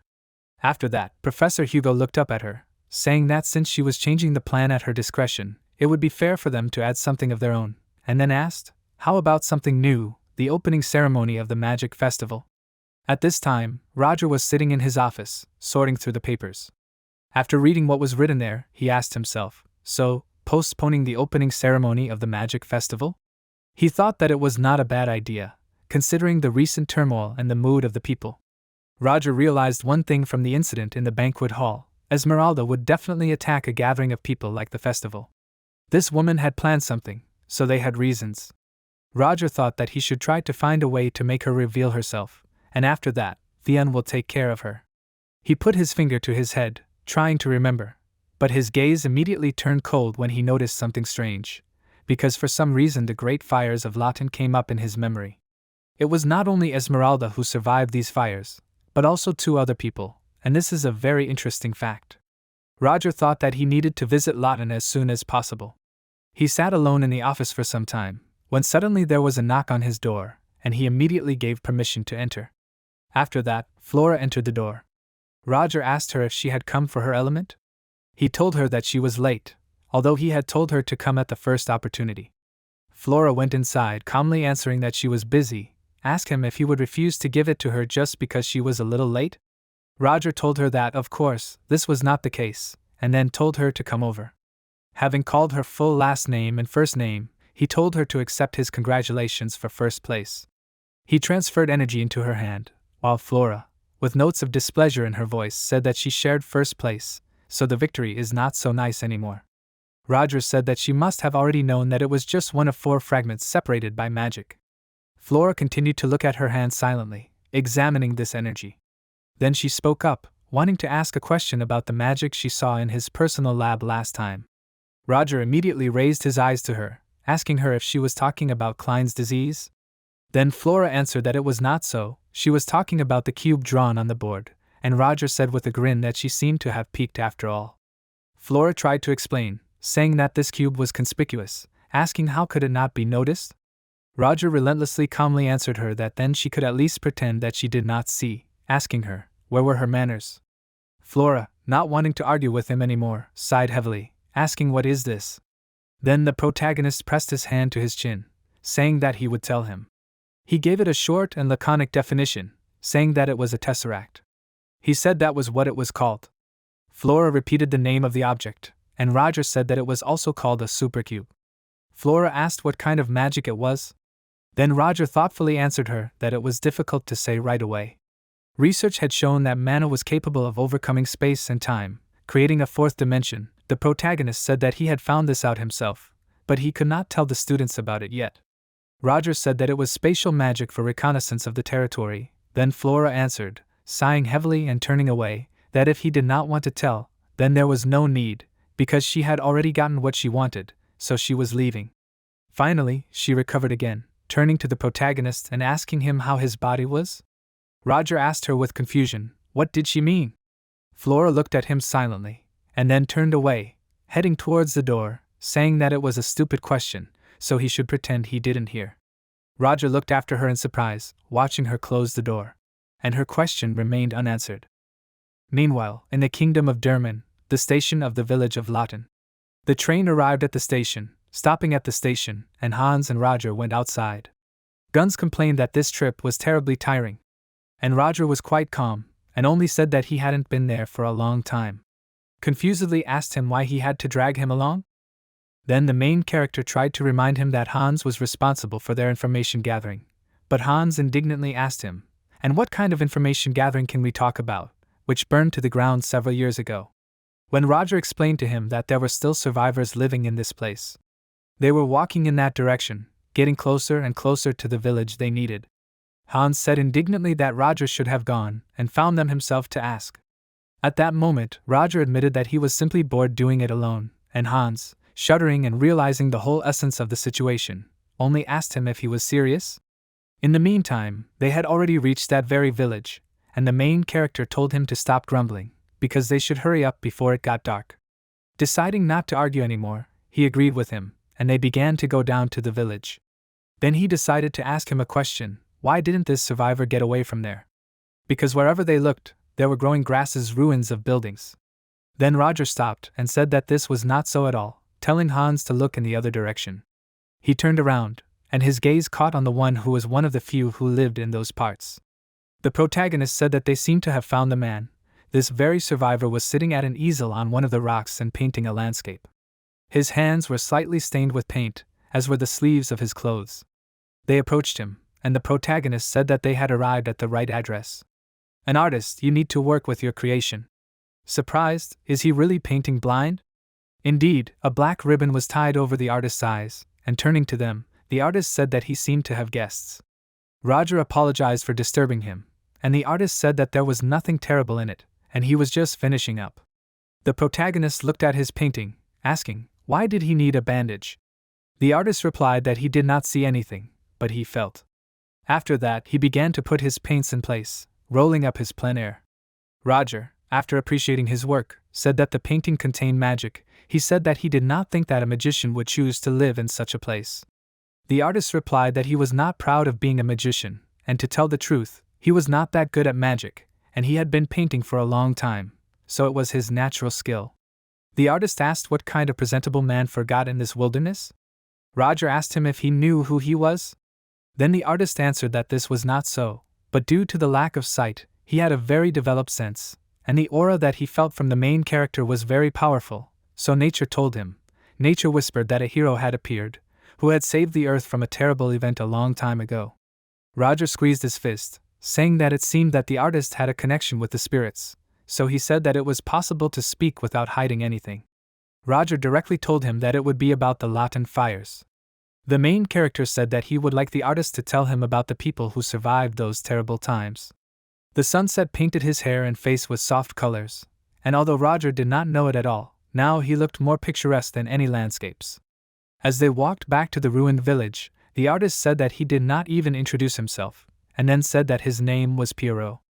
Roger, folding his hands behind his back, also introduced himself, saying that his name was Roger Selici.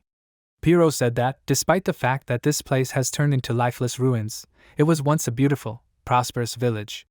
Hans, who was walking behind them, looked around with interest, wanting to find something useful. Meanwhile, Roger said he knew about it. He continued his story, saying that he remembered the first time he arrived there.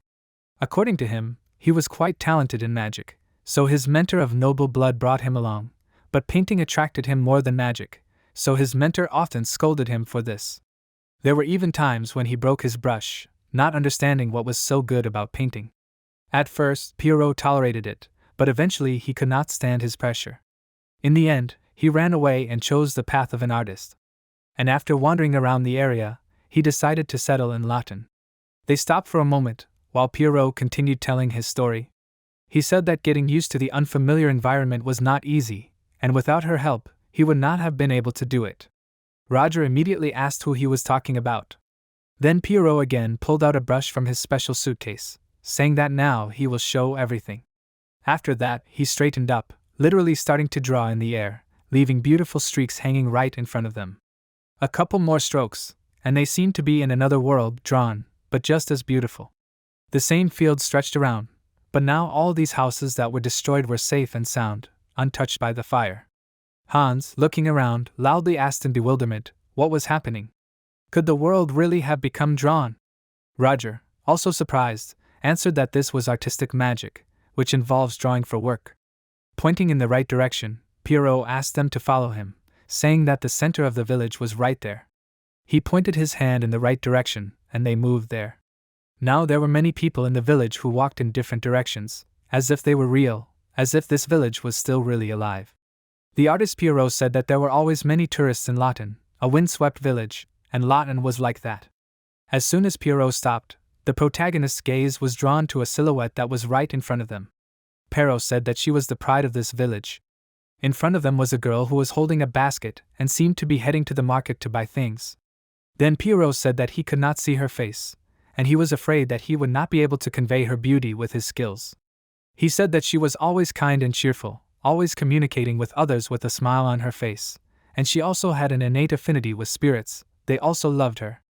She was as if surrounded by friendly energy, and lived bathing in this gift. Pierrot said that her name was Esmeralda, and she also survived those fires.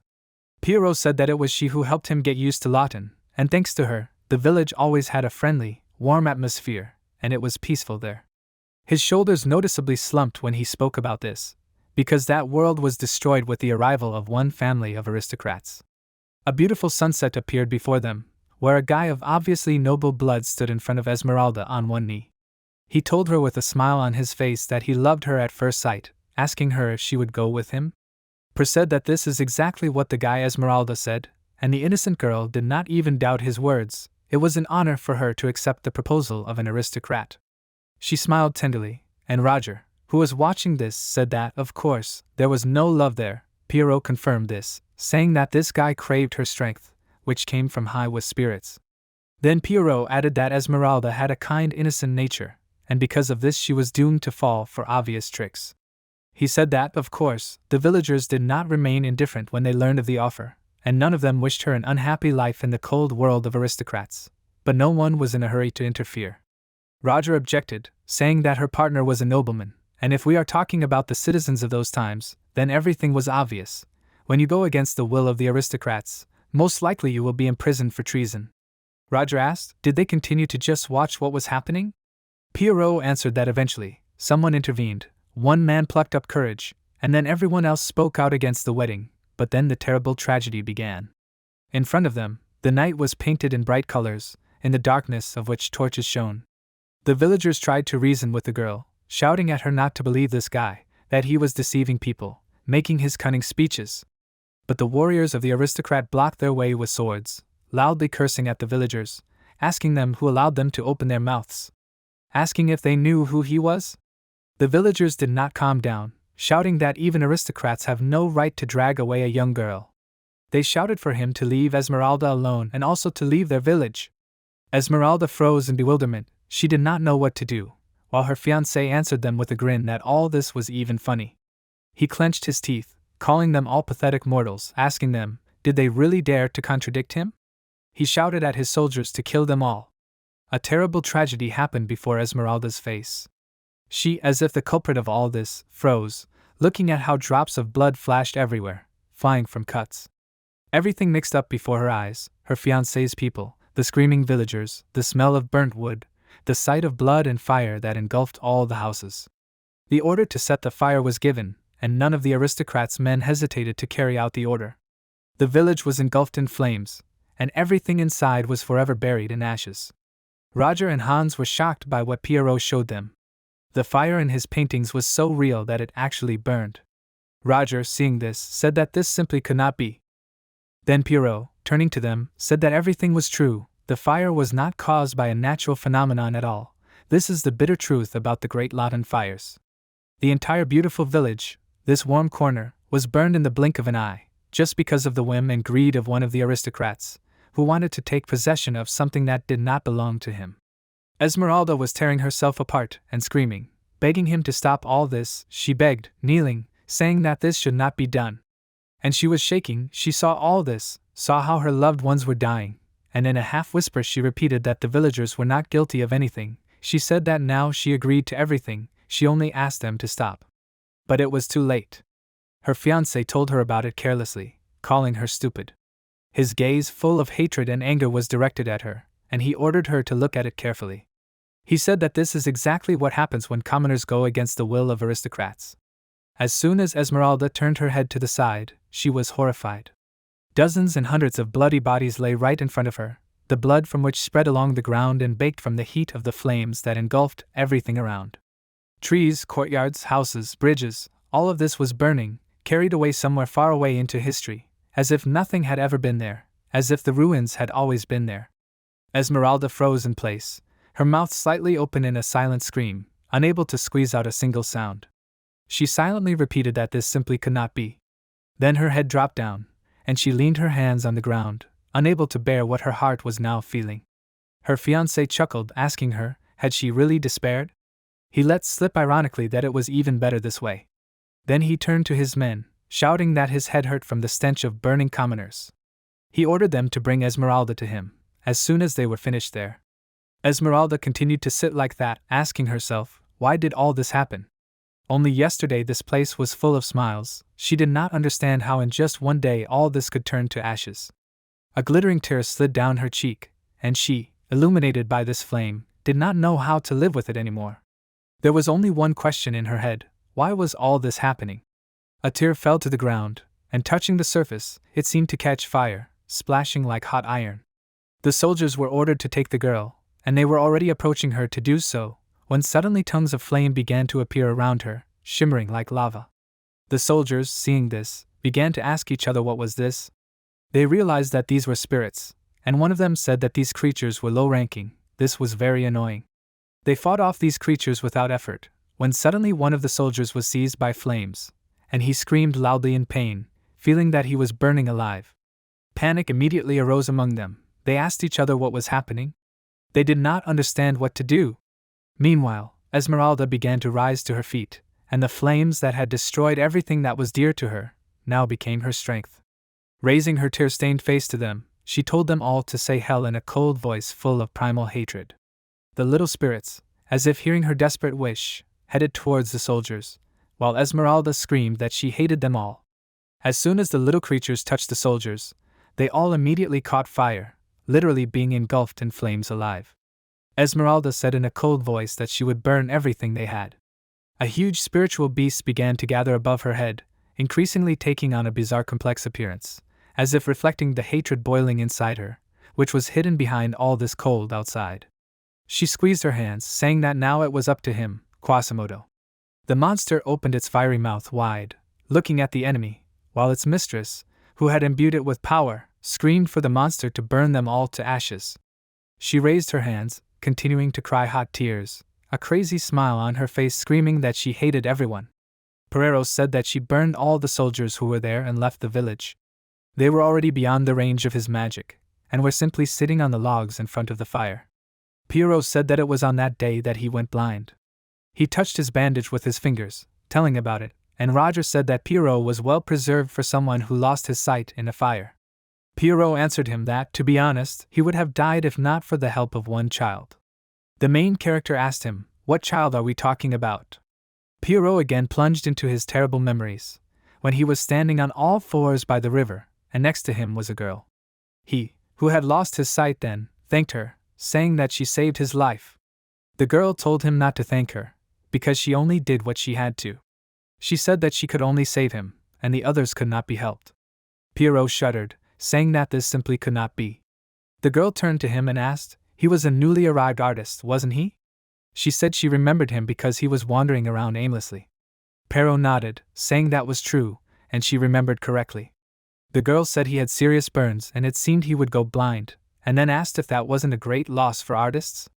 Pierrot told her that even so, he was grateful that he was still alive. The girl asked him if he was truly grateful. Then she said that she wasn't grateful to be alive. Surprised, he asked her what she meant. The girl said that those disgusting people killed all the villagers, just because they spoke out against them. The girl said that she could never forgive them. She looked at the burning Latin, as if she wanted to imprint the fire of hatred on her memory.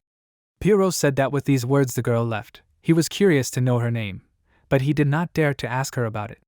The fire in front of them shimmered beautifully. These flames had nothing in common with the one that raged in this very place long ago. Pierrot said that he was never able to leave the village after that, even though all that was left of it were nightmares. Hans looked at him, as if nervous, because the story was truly tragic and frightening at the same time. Pierrot said that this was the first place where they could accept him, and it seemed that he was very attached to it. He said that he had a developed sense of duty, and he wanted to protect the village. The first time he told that years passed, and he learned to put magic into his brushes. Only in this way could he continue to paint after losing his sight. After a pause, he said that this is the end of the story. Roger also listened in silence, and then asked, if he were a bad person, would he tell him such details? Pierrot answered that of course it was not so. After all, he was careful. However, empathy, compassion, rage, in his painted world he sees all his emotions. The protagonist froze, listening to him while the man said that if he were a bad person, he would not feel these emotions, and that was how he knew that Roger could be trusted. There was a calm smile on his face while he spoke about this, and Roger answered that now it was clear to him. He said that this man's past was full of pain. He thanked him for sharing with him. Pierrot lowered his head down, saying that it was him who needed to be thanked, because for the first time he was able to speak out. It had been very difficult for him all this time because of his blindness, but now he even felt better. He said that he knew it was impudent, but he insistently asked them to help those girls overcome this tragedy. Pierrot said that they were wandering alone somewhere with their despair. After these words, at dawn, the protagonist and Hans set off back on their way. The movement plunged into his thoughts. After all, if you think about it, the decline of the kingdom of Dachira was inevitable. They worked hard to hide the truth about the fires in Lawton so that rumors would not spread. But you can't hide something like that from the people. If you add social conflict and class inequality to this, you get a revolution due to the accumulated anger of the commoners.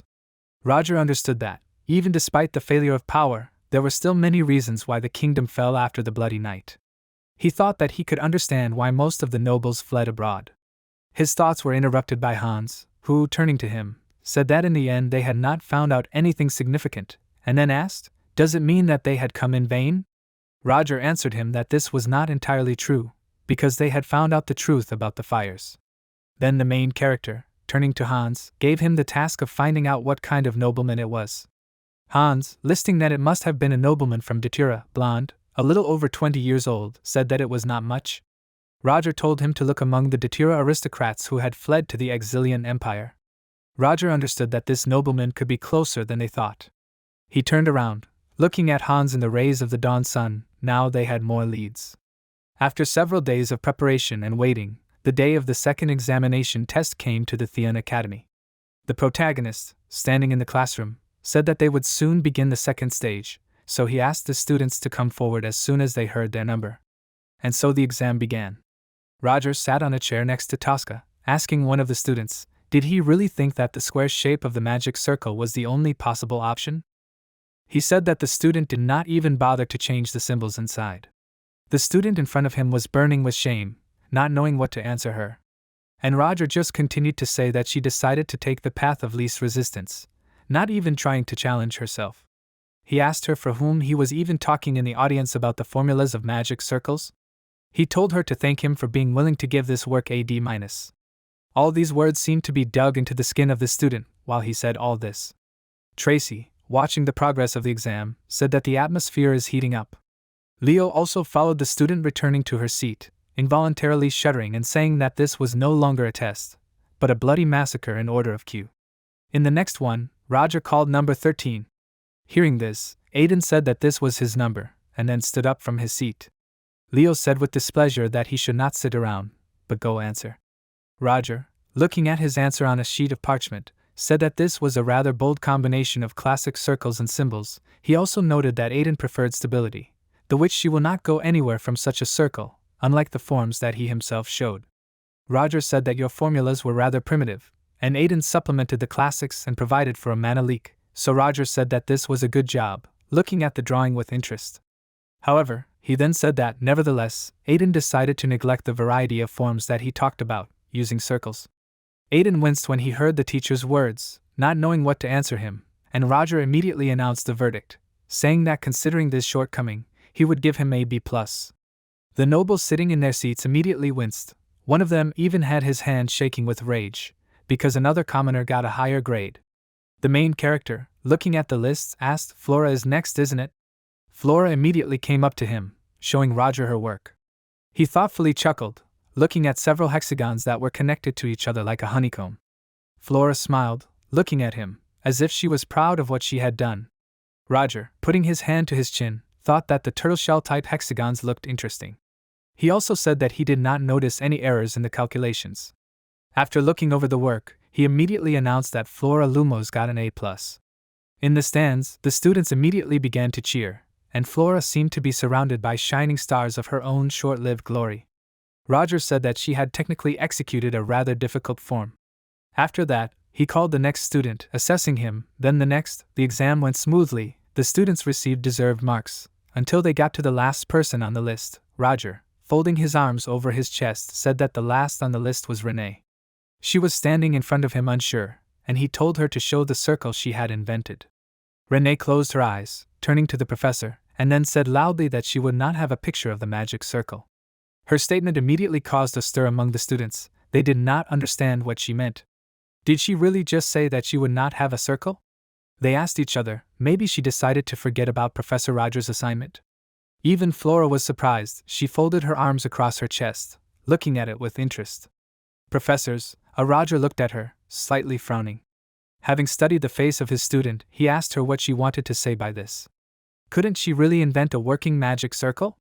He wondered if he understood her intention correctly. Renee awkwardly said that this magic circle was problematic to depict on paper. She asked the protagonist if she could use space to show it. Roger fell silent thoughtfully, and then told her to do as she wished. After that, Renee bustled about, starting to prepare. She remembered that she had been thinking for a long time about how best to implement her concept. At this time, she was drawing her works of long thoughts in the air with a wand. Thanks to the book on attributeless magic, it dawned on her. She was going to show the professor how much she had changed. All the students who were in the class froze with interest, and what was waiting for them. Roger, seeing what his student was drawing, froze for a moment, his eyes widened, and he realized that in front of him was a three-dimensional magic cube. He sat on a chair, examining her drawing, while Renee awkwardly touched her cheek, saying that she knew that the professor would immediately understand the idea. The protagonist, closing his eyes, called her by name, telling her that she was getting an A+, but he was very sorry, since this was the highest grade he could give her. Renee looked at the protagonist in surprise, asking him what he meant. Then Roger answered her that her circle was excellent, and also praised her, saying that it was a great job. Flora, who until that moment was sitting quietly in her seat, almost jumped, hearing such praise. Meanwhile, Roger was asking the student how she came up with such a formation. He said that it was hardly possible to conceive of something like this within the given time frame, let alone implement it. Roger even leaned forward with interest, discussing it with her, and the pink one began to explain to the teacher's interest that she was simply adjusting the magic circle to her own mana flows, and suddenly everything coincided in an amazing way. She said that she did not really control anything, when suddenly her mother outlined this figure herself. Renee said that she herself was also surprised by this. She waved her arms, trying to convince the professor that it was really she who made this small discovery, and Roger, seeing her efforts, said that this was enough for him, and then thanked her. He thought that in his practice he had never encountered mana that moved without the owner's will. He asked himself, could it be that Renee did it instinctively? He thought about how the book he gave her could have served as an impetus for her talents to be revealed. Then he came out of his thought, saying that in any case, this circle was incomparable, praising Renee again. Renee thanked the teacher for such words, and then went back to her seat. The protagonist again repeated in his thoughts her words about Mom outlining the figure herself. Roger thought about how until now it was believed that attributeless magic was inferior only to attributeless, and here the bearers of this magic demonstrate a complex three-dimensional magic circle. Roger asked himself in his thoughts, does this mean that attributeless magic is just a special type of magic, like spatial? Considering that officially in this world spatial magic simply does not exist, Roger only invented some semblance of it. But if Renee's magic is related to spatial changes, then he understood that he would need this power. He studied looking towards his student, who was moving to her seat. As soon as the exam was over, Roger told the students that Flora Lumos, Renee, Julia Plumhart, Iona Ovely, and Aiden were the top 5 who passed the exam. He also said that he was still busy, so he told everyone to come and get their reward after the festival. The nobles, as soon as they left the classroom, began to argue among themselves, asking, why did so many of them have Ds? Someone didn't even mince words. They discussed how this time there were only 2 nobles in the top. Some were so angry that they said that commoner was annoying them, meaning Renee. One of them said that it was the first time he saw Professor Roger praising someone like that. Someone even shouted that even Flora Lumos had not received such an honor. Before leaving the classroom, Renee and Flora collided. They looked at each other, and Flora glared at her peculiar rival. Renee looked down, wondering if Lady Flora was staring at her. It was so creepy that it made her skin crawl. Princess Elendil approached from Renee's side. She addressed Lady Lumos, asking if she needed anything from them. After that, without showing due respect, Flora turned away, heading in the other direction, while her friend exclaimed in embarrassment, and followed her. Cheryl awkwardly apologized at last, saying that it seemed that Flora was not in a good mood today. They watched Flora walk away from them, and Elendil indignantly asked what was that. Flora just came, looked at them, and left without even deigning to answer. Not wanting to see the others swear, Renee laughed, asking if maybe she was not feeling well. Flora, when they were already sitting at the desk, asking her what happened. She told her that she was acting strange and not like herself, because usually she didn't care about other students. She asked, was it because Renee got the same grade? But Flora didn't answer her. Her thoughts were occupied with the question, what kind of formation was that? And why did she get so much praise for it? Flora was clearly annoyed, thinking about how annoying all this was, and Cheryl, trying to get through the dense train of her thoughts, asking her if she was even listening. Flora turned around abruptly, telling Cheryl that she should watch herself, asking if she had even tried to study for the exam. Cheryl winced, asking her why she was talking about this. Then Flora reminded her that Professor Marissa said that if a student does not perform well in exams, then he will be held back a year. Is that not true? A sad fantasy of an imaginary eagle taking her home immediately flashed through Cheryl's mind, and she immediately cried out in horror, and then pressed her cheek to her friend's cheek, begging her to help her. She hugged Flora, saying that if this continued, she would never get a passing grade. Flora sighed heavily, agreeing, and then told her to just remember what was written there, and then she would not fail the exam. After that, Cheryl smiled happily, shouting that she loved Flora. However, the next moment, Marissa appeared at the door. She greeted the students, smiling as she walked in. The professor said that she hoped that everyone had studied well. This was like a bolt from the blue for poor Cheryl, who barely managed to say that she had just received her notes. After a while, the exam was over. Marissa praised the students, but Cheryl was inconsolable. She was whining with her head down on the desk, a puddle of tears around her, and a dark aura flying around, and Flora decided to ask her, did she really screw up? Cheryl answered that she barely had time to answer all the questions. At this time, Marissa was saying that, since the exam was over, how about they touch on an exciting topic that they had never discussed outside of class? Flora immediately straightened up, touching her friend's shoulder, saying that it seemed that Professor Marissa had prepared something interesting. Cheryl immediately perked up, jumping up, and then stared at the professor with interest. Marissa addressed the students, saying that as they must know, the transfer of mana is carried out between two people. She spread 2 fingers apart, showing them the flow of mana that goes between them. Marissa said that if the transmitter is not experienced enough, the process becomes dangerous. She asked the students if they knew what mystical phenomenon could occur. At this time, her fingers began to approach each other, and mana discharges began to flow between her fingers. Then Marissa said that complete amnesia could occur. She said that, if we speak in the scientific language of the magic tower, then this is a memory breakdown. The students began to turn around and say that this cannot be, asking each other, does this really happen? Someone answered that he thought so, after all, she had heard about it before. Then Morisa said with a smile that one former student had just given her talismans that can partially recreate a memory breakdown so that everyone could experience it. She pressed her hand to her cheek, showing the children those same talismans with a smile on her face. Marissa said that this was the latest development, and then asked if any of the students wanted to try it. Flora rested her head on her hand thoughtfully, thinking that she would only look at this if it was being tested on someone else. One of the students asked the professor if this wasn't a dangerous phenomenon. Marissa put her hand to her cheek, saying that if you were unlucky, there would be gaps in your mind and confusion of memories. However, she told the children not to worry, because this product was extremely mild, so there would be no consequences. She held her finger up, telling them to be careful anyway. Marissa said that a memory breakdown could only be recreated by working in pairs, and the last memory they wanted to hide could appear to their partner during the breakdown. Elendil immediately turned to Renee, offering her a try, asking if it wasn't interesting. Renee asked her if she really wanted to. She was willing to try. But what if she saw something Elendil wanted to hide, like some secret of the royal family?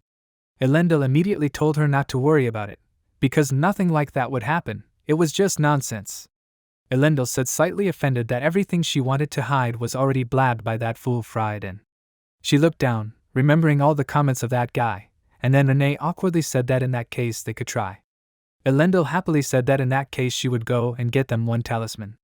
At that time, Marissa was just giving one to the students. The talisman still ended up in Flora's hand, and she, looking at it, asked herself, did it turn out that the couple needed to pour some mana into this scroll, and they would lose their memories? Flora thought ironically that it was very cute, and she did not even want to use this talisman so soon. Then Flora suddenly turned towards Cheryl, and she nervously called her by name, asking her, why is she looking at her like that? Cheryl shuddered, asking, does she really want to use this thing on her? Flora looked at her in surprise, asking, is she really against it? Then Cheryl answered that she was not against it, but she was not mentally ready for such a feat yet. She looked away, not wanting to participate in this. Then Flora, lowering the talisman, said that in that case she should have directly said that she was against it. But their conversation was interrupted by a loud scream, as if desperate and cruel. The girl held her boyfriend by the throat, calling him a traitor, screaming that he said that he loved only her. She shook the guy from side to side, blazing with fire, while he begged her to calm down. The girl screamed loudly that now she understood why he did not want to try. Seeing this, Elendil said that someone had already managed to use the scroll. Renee, like the other students, looked at them awkwardly, not even knowing what to say. Then both girls took hold of the two ends of the talisman, and Elendil said that now it was time for them to try it. Renee repeated the necessary actions, saying that they needed to hold onto the leaf and pour in some mana. The space around them seemed to glow and light up with the color of the mana that belonged to them, and the next moment they seemed to have fallen out of reality. Then she opened her eyes, then she again saw the fighting couple. While Renee said that it was amazing to see the memories during the exchange of mana, everything felt as if a long time had passed, although it was not. Renee turned to Elendil, and Elendil, in response to this, asked her, what did she see? Renee bashfully said that even if it was Elendil's birthday, then inviting students with whom she barely knew was unnecessary for the celebration. Elendil immediately blushed, pressing her hand to her lips, thinking about Renee knowing about her dark past since her first year. However, Renee tried to reassure her, saying that she could understand, and Elendil thanked her bashfully for this, although she only felt more awkward. After that, Renee asked Elendil what she had seen? What part of her past? Elendil told her that it must have been something long ago, something that had happened a long time ago. She placed her hand to her chin thoughtfully, and Renee replied with surprise, thoughtfully echoing her words, that it had been a long time ago. Elendil replied that it was, saying that Renee had been little at the time, about a decade younger than she was now. Elendil said that she too had expected to see the memories through the eyes of an eyewitness, but had watched them from the outside. There was Renee, who was walking towards the house. Elendil said that perhaps she saw what was happening through her mother's eyes. Elendil said that there was a hut in the meadow, in which, except for them, there was no one. Elendil asked Renee with interest, did she and her mother live in the hut? Elendil said with a smile that they looked very happy, and then said that she thought that her mother loved her very much. At this point, Renee said in confusion that she did not understand what she was talking about. The sudden words literally fell like a wall. Renee said that she grew up without parents. At this point, Elendil's eyes widened, and she asked her in surprise, what did this mean? Some time after finishing their studies, they were sitting under a tree on a tablecloth. Elendil asked Renee, was it so that she had no memories with her parents at all? Renee said she was sure, and then asked if Elendil was sure it was her mother she had seen. And so on. She said she was sure, saying that what she had seen during her memory loss was unmistakable. Elendil said that these memories had flowed to her with Renee's magical power, and that it was definitely her past. Then Renee tried to object, saying that Elendil had said that she had seen the past through someone else's eyes, and they through her own. Elendil said that she really meant it, because it was unusual, and then asked Renee what she thought about it. Renee began to say that she was confused, and then said that it was an under-researched phenomenon, and perhaps it had happened before. Elendil addressed Renee by name, and then asked, is it true that she does not remember her parents at all? Renee said that it was true, she had been raised and educated by a teacher. Elendil asked curiously, who was a teacher? Renee told her that she called the man that, but it was nothing special, he was just an old grandfather, and he was quite stubborn, although no one took him seriously.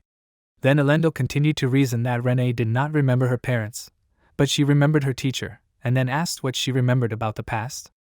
Renee pressed her hand to her cheek, telling her that she remembered how she met the teacher when she was 10 years old. Then Elendil asked her answer, how can you not remember anything before the age of 10? Renee told her that it was indeed strange. Elendil suggested that perhaps her teacher had something to do with it. Renee asked with slight disbelief, did she seriously think that the teacher had something to do with it? Then Elendil told her to think about it herself, for she truly had no memories before meeting him, and no matter how well he treated her, it would be blind to trust him. Renee wondered, could it be that the teacher had somehow altered her memories? Her face took on a worried look, and she thought that she remembered nothing of the past, of her mother, nothing at all. But her face turned sad, and she looked down as she thought about all of this. Elendil watched her expression with concern in silence, and then leaned forward, taking her friend's hands. She asked her not to worry, for she was sure that her memories could still be brought back, and who knew, maybe her parents were still alive.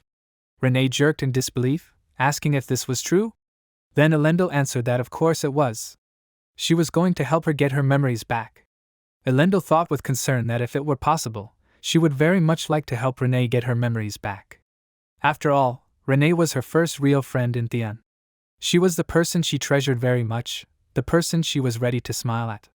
Well, suddenly Frieden approached them, who, turning to the third princess, said with displeasure that she was there again, and also reminded her that he did not invite her there.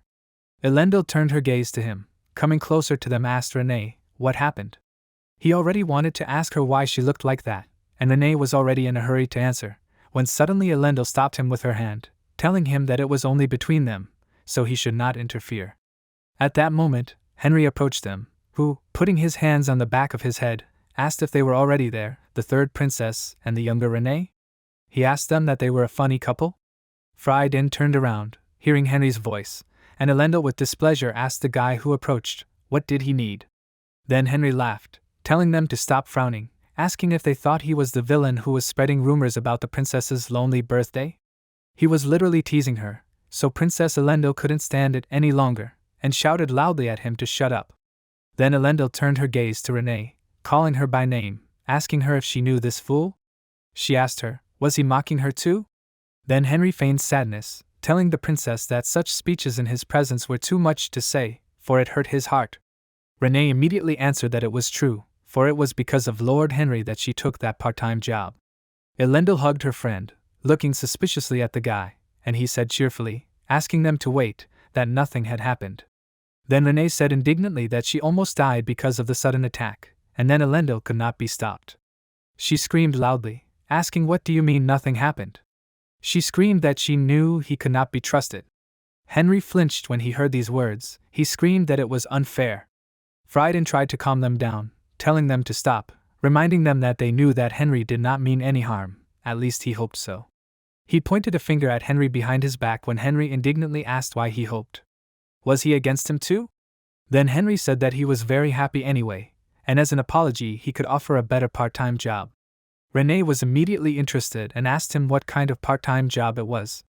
And when Henry said that the pay would be 3 times more, she immediately raised her hand in the air, screaming that she agreed. Elendil, seeing this, asked Renee to stop, but it seemed to be too late. Henry said that he knew he could rely on her. He said that they would discuss the details later, because he remembered that he needed to prepare something, so he said goodbye to them without much ceremony and left. Elendil tried to stop him, shouting loudly, and then threw herself on her friend's neck. Elendil loudly asked Renee how she could accept the offer of this suspicious guy. Renee asked her without much concealment, what was wrong? After all, she needed the money, that's why she agreed. That's why Renee scratched her head in confusion, as if she did not think about her own safety at all. Elendil loudly shouted, asking her, does the Theon educational system really require such sacrifices? Frieden, sighing ironically, said that the wealthy princess must have forgotten that not only aristocrats study at this educational institution. He reminded her that commoners had no privileges, so most had to fight for every coin. He said that, thanks to the efforts of the current rector, the situation had improved, but the difference was still too great. Elendil sighed in surprise, remembering this, and then said that it was surprising that he knew all this. She asked him, wasn't he one of those who problems of common people do not concern? Telling her to stop making things up, because he told her that he knew. After that, he said that would be better, because of someone there was now a problem to relax. He spoke of the princess, and Elendil, as if not understanding this, said that the lunch break was not over yet, so where was he in such a hurry? He said that it really irritated him, however, he received a marriage proposal. When he and Henry approached one of the cafes near the academy, they noticed Cheryl standing there. Henry spoke up to make Henry look at her, asking, is it really the young lady of the Wagner family, a vassal of the Lumos family, waiting for him? Frieden mentioned the Lumos family with displeasure, asking, "Is it really them again?" He said that he was sure that their elders were conspiring again. Henry smiled at this, saying that he had heard that both families were at this entire academy during the festival, and it seemed that they wanted to strengthen their partnership through marriage. Henry then said that if Frieden was against it, then he should simply decline the offer, as he had done before. Frieden turned to him, asking, "Is he really saying that now? And who said that marriage was one of the ways to fulfill oneself in this life?" he asked Henry. Henry smiled slyly, asking him what he meant. Didn't he say that he would support any of his choices? Henry said that was exactly the duty of a vassal. Frieden looked at Henry with a calm gaze, and then answered that he understood him. After that, Frieden nevertheless entered the cafe, and he and Flora began to eat lunch. He said that she had come, although before she had only wrinkled her nose. His voice was full of irony, and Flora replied that he could say whatever he wanted, but she had come because she had been lured. Frieden suddenly said that lately he had heard the name Roger Selici too often. Flora froze in place, interrupted her meal, and then calmly asked Frieden, looking up at him, what he meant. Asked her if she went to his classes? He said that maybe she knew something about it. Flora answered that she had no idea, and then asked him why he was even asking about him. Frieden calmly monotonously answered her that he was just curious about who he was. However, Flora told him to get to the point and to tell him what reason Frieden would use to refuse the engagement this time. Frieden told her that she did not need to worry about that, and since he was going to refuse anyway, the reason would be that the food was disgusting. He put his cutlery on the plate as a sign of the end of the meal and then said that he would just leave, so he got up from the table, soon sighed, turned the other way, folding her arms over her chest, and said that he could do as he liked. Then suddenly she called out to him now, telling him to wait, because she wanted to ask him something. Frieden froze in place, saying that he would listen to what she had to say. That she had heard that dried deer was good for the body. She raised her glass of water, closing her eyes, and then asked if he knew where she could get it. Frieden looked at her with slight incomprehension. At this time Roger was in his office, looking over the plan for the magic festival, wondering, would there really be duels between the professors this year? And Hugo Boratag had suggested the idea, so Roger realized that he wanted the aristocrats to have the opportunity to redeem themselves with this victory. Roger thought that he already had a lot of worries, and now he would have to clean up this. He looked at the piece of paper where this was written with displeasure, and then thought, why should he even try? He looked up, thinking that he should lose quickly and go about his business. Then he changed the subject of his thoughts, thinking that the strangest thing was that after the incident at the banquet, the Black Dawn did not take any action. Roger remembered that Sedina told him that they had nothing going on there. He understood his eyes from the paper, asking himself in his thoughts, what was Esmeralda up to? Suddenly, the negotiation sphere on his desk lit up, and the protagonist turned around to see it, then asked Hans, who he was connected to, if something had happened, maybe he had learned something? Hans answered with a smile, he finally found it. He said that there was one aristocrat who completely matched the description. Roger also looked with interest at the sphere he was holding in his hands, and after 2 hours he was already at the right place. It was the estate where that very aristocrat lived. Roger went to the door and knocked, asking if there was anyone there. He looked around and noticed that there was no mail in the mailbox. The ozone around the estate looked neat, so this aristocrat definitely lived here. Roger thought that he had no choice, so he would have to find out for himself, and then removed his hand from the door. When suddenly at that very moment someone with one sharp movement pushed him away, opening the door of the estate. Roger hit the railing of the veranda, closing his eye and gritting his teeth because of the unpleasant sensations. He asked what this means. However, his new opponent was not at all good-natured. The very next moment, he began to accumulate magical energy for a blow, and Roger opened his eyes in surprise, asking himself, is this really magic? The main character barely managed to put up a shield from this attack, and then, waiting for the attack's charm to dissipate, he attacked himself, grabbing his opponent by the throat. The opponent began to cough loudly when Roger knocked him to the floor. They found themselves inside the estate, and the main character ordered him not to twitch, asking, does he really want to raise everyone's ears? He pinned the opponent to the floor, holding him in place so that he could not escape. The man began to twitch and scream, cursing loudly, asking Roger who he was and why he had been walking there since early morning. He asked if that devil had sent him? Did he really want to kill him? Roger asked him, what difference did it make? After all, if he wanted to kill him, he would have killed him already. The main character said that they needed to talk. Roger addressed this man, calling him Professor Phoebus. The man in front of him looked uncouth, his face was covered in thick gray hair, and his eyes were red from straying. Roger asked him if he should call him the murderer who was responsible for hundreds of lives in the Latin fires. A few hours earlier, the protagonist had talked to Hans on the phone. He asked in surprise, the Hertz family Phoebus? Roger said that he had never heard of such a family in Datura. Hans replied that of course Roger had not heard of it, because while the protagonist was there, their family had already disappeared. Hans said that Roger probably remembered that all the aristocrats had disappeared after the bloody night, although they could have fled even before that. Roger asked, could it be for some other reason? Hans said that Roger was on the right track, as expected. He said that he became curious, so he investigated the incident thoroughly, and from a certain day, members of their family began to disappear. Hans said that the number of those who disappeared was increasing, so a rumor arose that the family was cursed. A fire appeared out of nowhere. Some said that the last head of the family was burned in this fire. Roger said that, considering the circumstances, the rest of the missing people also died this way. Hans said that he thought that they were burned too. The remnants of the family tried their best to hide, but rumors inevitably spread, considering how many people were burned to the ground. The protagonist said that it turns out that their family did not run away on their own, but they were driven out like lepers, right? Then Roger asked how many survivors were left. Does Hans know?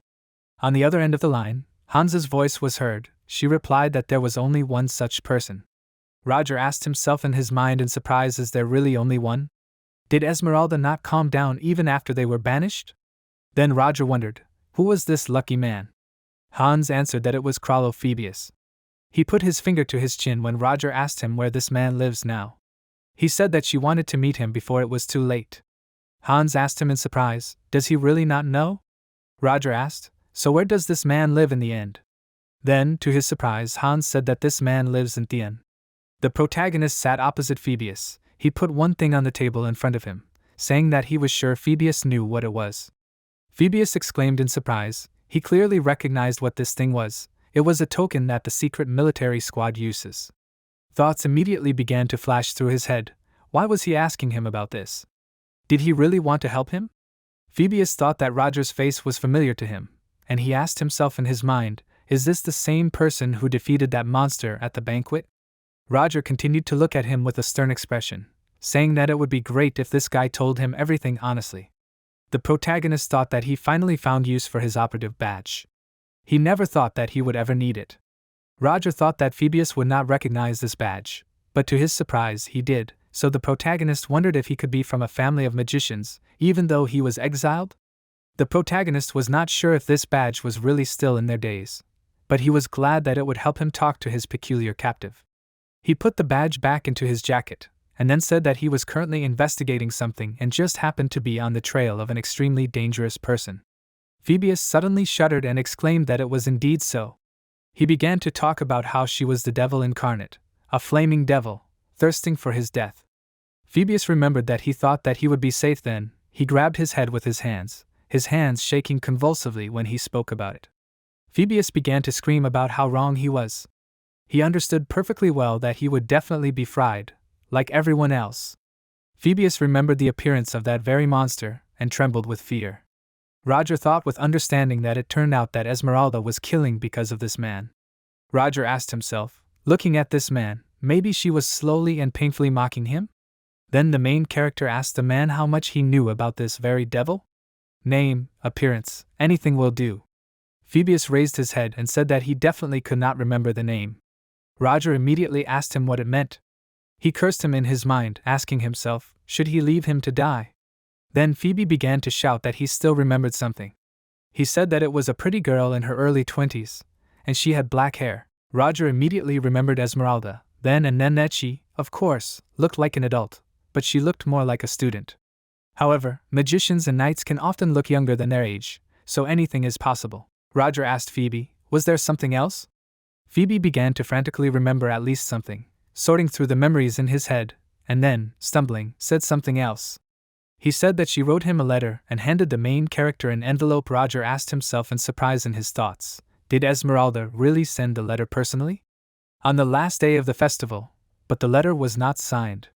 Phoebus asked him what he would say. Would Roger be able to catch her with such evidence? The protagonist replied that it was not so, it was not enough, and Phoebus was indignant, asking him if it was really so. Roger said that he could not figure her out with just this, or did he want him to go through all the black-haired pretty ladies in 10 days? Phoebus tried to object, saying that it was possible to ask Theon for help. Roger asked him if he had forgotten that she had calmly shown up at the banquet just a couple of days ago. The protagonist said that neither he nor Theon's mages would be able to protect him. Phoebus frantically began to ask what he should do then. Roger looked at him point blank, thinking that he needed to use this guy to catch Esmeralda. Roger said that he was glad that she at least warned when she was attacking, and since they knew the date, Phoebus was in danger until then. There were bottles all over the room, some of which were broken, and the nightstand was even turned over. Roger said that, however, this girl might change her mind if they acted thoughtlessly, so he told Phoebe not to do anything stupid and just wait. Phoebe felt the dread that had come over him again. Roger told him that all he had to do was do nothing. The first day of the magic festival had arrived. Everyone was looking around, walking among the rows of goods. Someone was saying that it was very exciting. Elendil, walking next to Renee, asked her, was this her first magic festival, wasn't it? Renee said that, frankly, it was. Then Elendil suggested that she just have fun, make good memories of the first festival. Renee was literally burning with anticipation. Her whole face was shining when she saw all this festive atmosphere. She said, clenching her hands into fists, that she had never seen so many interesting things. It was great. Elendil told Renee to look in the other direction, saying that there was a field of spirits where they appeared as people. Renee looked in awe as little children ran around the field with their grandmother, playing with the spirits, saying that the children seemed to be having a lot of fun. Then she looked in the other direction, asking what was going on there. She said that it all looked creepy. Elendil explained to her that it was a ghostly tonus, and restless souls were summoned there using necromancy to scare people. Visitors literally ran out of the room, running away in tears. Then Renee pointed in the other direction, telling Elendil to look there, because those guys were dressed up as zombies. Elendil turned her eyes to those people, saying that they were just students from the local college, and they all looked normal. The students really looked shabby. It seemed they had a hard time. Renee asked in surprise, what local college are they talking about? There are only 5 classes of students at the end, right? Elendil explained to her that there is a small college at the academy, and then Renee asked in surprise, what do they do to them there that they can't even enjoy the festival? Elendil turned her gaze to the other side, asking, was Professor Roger really there? Renee peeked out from behind her, asking, is that really so? The princess said that it was indeed him, with Professor Selena. Men and women were indeed walking together, and Elendil said that she heard that the professors would patrol in pairs. Apparently today was their turn. Roger asked excitedly, did he see that they sell love potions there? She said that was interesting. Roger was not impressed by what she was showing him, so he half-heartedly said that it was probably really interesting. The protagonist thought about how there was still some time left in the festival, and he didn't know what exactly Esmeralda would do, but he needed to prepare countermeasures in advance. Roger looked around. It was quite noisy around him, and he was lost in his thoughts for a moment, reasoning that even if he used Phoebe as bait like last time, it would be a bit difficult to deal with her without exposing himself. He was so lost in his thoughts that he didn't hear Professor Selena calling him at first. It wasn't until she poked his cheek with her finger, loudly saying his name, that he finally realized that his name was being called.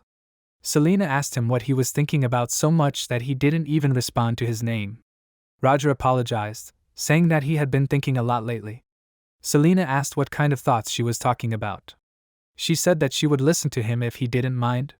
Then Roger told her to remove her finger first, which made Selena apologize in embarrassment, saying that it was very rude of her.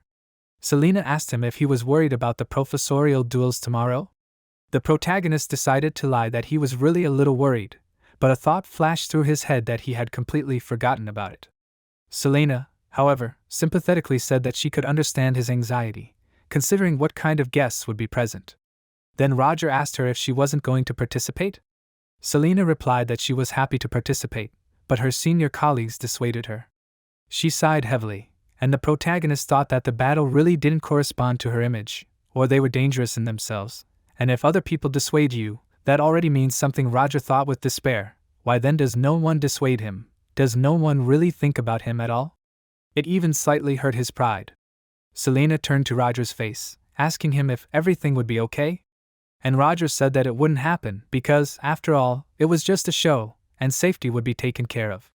At this time, the protagonist was attracted by a familiar voice. It was Aiden, who said with a smile, standing with his back to them, that it was a great pity that he thought that this attraction would be easy, but in fact it turned out to be very difficult. Jonah, standing next to him, told him not to be upset, because the goals were far away. When Ethics returned, he immediately saw Roger and greeted him, asking, was he on the rounds? Other guys were standing next to him, looking towards the protagonist. Approaching them, he asked himself in his thoughts, did Aiden really have a new company? He replied that it was, and then asked them, do they participate in the shooting gallery? Then the owner of the attraction suddenly appeared there, laughing loudly, asking, is there really a new participant? He asked the protagonist if he could shoot. The man obviously knew his way around sales, so he started egging Roger on, saying that he probably couldn't do it, because he looked like a dandy who had never held a gun in his hands. Roger had already tried to refuse, when Aiden enthusiastically started telling the man to take his words back, because even if his professor looked like a dandy, Roger had actually served in the army. The protagonist had already tried to refuse again, but no one listened to him, and the ride owner kept shouting, asking, was this puny guy really a soldier? Then where were his muscles? Nobody seemed to care about the protagonist's opinion, so the professor showed the man. Roger, who was forced to do it, still agreed, taking the gun in his hands, and the children, along with the professor, Selena looked at him with delight. He continued shouting with laughter that Roger seemed to be confident in himself, so he should show that he can. The problem for the man was that the main character hit the target right away, popping the balloon. Selena said that it was amazing. Aiden said that Roger hits without missing, and it was very cool. The man thought with incomprehension that it was impossible. He did it on the first try. The owner of the attraction said that in that case he admits, because it seems that his eyes let him down this time. Therefore, since Roger broke the record, he deserves a prize. He turned his gaze to the man, asking himself in his thoughts, what could this be? Then the man handed him a large toy monster, that it was a masterpiece from their toy maker. The owner of the attraction said that, apparently, this maker was inspired by a stuffed animal from the museum in the kingdom of Datura. Taking this monster in his hands, Roger looked at the toy with incomprehension, not knowing what to do with it. However, the next moment, this toy was in the hands of an enthusiastic Tracy, who thanked the professor for the toy along with Aiden, smiling happily. Leo was already skeptical. I don't quite understand why she was happy because of this monster. Aiden asked, is he really giving them his prize? To which Roger calmly replied that it seemed like the children needed it more. After that, he and Selena went on their rounds, while Selena was talking about how this toy was quite cute. Roger told her that in that case, she should have immediately told him that she liked this toy. However, Selena immediately objected, saying that the children were very happy, and that she liked to see their smiling faces much more. Roger repeated her words in his mind, saying that he understood her, and then asked, should they move on? Meanwhile, somewhere at the magic festival, Sedina literally fell into despair. She thought about how she got completely carried away playing and forgot about work. She didn't understand what she had to do now. Sedina wondered why he had given her such a difficult task. She looked down, thinking, was this really a test for her? Her eyes immediately lit up, and she thought, was this a test for a job she didn't like? Sedina was burning with determination, thinking later that was to be expected from the first order. At that moment, one of the merchants called her over, asking if she wanted to try an incredible delicacy. And Sedina immediately agreed, saying that she really wanted it. She held a lollipop in her hands, smiling happily, saying that it was very delicious. Roger said that he saw that she was enjoying the festival, right? Sedina blushed, asking him, what was he talking about? In response to this, the protagonist remained silent and thoughtful, and Selena asked him not to tell other professionals about this, to which Roger replied that he had no intention of doing so, because he was sure that they themselves were enjoying it. She asked him if this was true. She said that today had flown by very quickly, and that was a pity. The protagonist turned to face her, objecting that there were still 4 days ahead, and Selena replied with a smile that this was indeed true. She said that tomorrow there had already been duels, so they should finish their rounds. Roger replied that this was indeed true, and then said that it was just in time. At that moment, a frightened Phoebe ran past them, running somewhere, and Roger, his eyes widened in surprise, thought, is it really Phoebe? Why is he there at such a time? Roger immediately jumped up, telling Professor Selena that he would leave her for a while. Selena screamed in surprise, watching Roger move away from her. The protagonist cursed in his thoughts, asking himself, what was this fool up to? At that moment, in an alley where there was no one, Phoebe, squeezing his hands in fear on the neck of the girl he had caught. He screamed loudly for her to die, while he was shaking with fear, and there was horror in his eyes. He called the girl a devil, continuing to squeeze his hands on her throat, while she screamed silently. At that moment, Roger, who had arrived in time, charged the stone with magic, threw it towards Phoebe, forcing him to step aside. Phoebus shouted loudly, asking, "Who is it?" Roger said, holding his cane forward, that he warned him, Crollo Phoebus, to stay quiet. Phoebus turned around and looked at the protagonist with relief, not knowing what to say to him, and then began to shout that at first he planned to do so. However, this fool, he meant the girl he caught, continued to follow him, putting his life at risk. Phoebus told Roger to look, because he caught this devil. Roger shuddered, thinking, did he really catch her? Is this true? He looked at the girl who was lying on the ground, asking himself, could Phoebus have defeated her so easily? Phoebus immediately began to ask him, what will he say to this? Roger began to approach him closer, saying that they will discuss the details a little later. Suddenly, the voice of a frightened Selena was heard, who called Roger, covering her mouth with her hands. The protagonist turned around and Selena was already shaking, asking what was going on there. The protagonist addressed her by name, not knowing how to explain this situation to her, when suddenly Selena began to fall backwards, losing consciousness, and Roger tried to call her, but the girl did not answer, and he quickly grabbed her by the waist to prevent her from falling. Pressing Selena to himself, he thought that, fortunately, it was just a faint, but such a sight would have shocked anyone. He thought that perhaps it was for the best. After all, he had time to come up with an excuse. At this moment, the protagonist told Phoebe to take the woman he was trapping to another place, continuing to hold Selena with one hand. Trembling, Phoebe froze in fear, pointing his finger to the side, unable to utter a word from horror. Roger asked himself in his mind, what came over him? He turned his gaze to Selene in his arms, who suddenly gave a voice, although she should have been unconscious. The protagonist was horrified to see what was revealed to his gaze. Selene said that she really was not going to do anything until the end of the festival, so why was Phoebus doing this? A smile appeared on her face, and her eyes changed color to red. Noticing this, Roger asked himself in shock in his thoughts, did her irises really change color? But what was more important, even her voice changed. She pushed away from the protagonist, taking his shoulder in her hand. Her hair began to change color, turning black, and she began to walk towards Phoebus. They say that, it turns out, she was the fool, since she kept her word. She approached Phoebus, who tried to crawl away from her as far as possible, shouting at her to move and not come near. Esmeralda was hiding under Selene's mask all this time, and she continued walking towards him, while he, remembering the events of long-forgotten days, again plunged into those memories of the fire.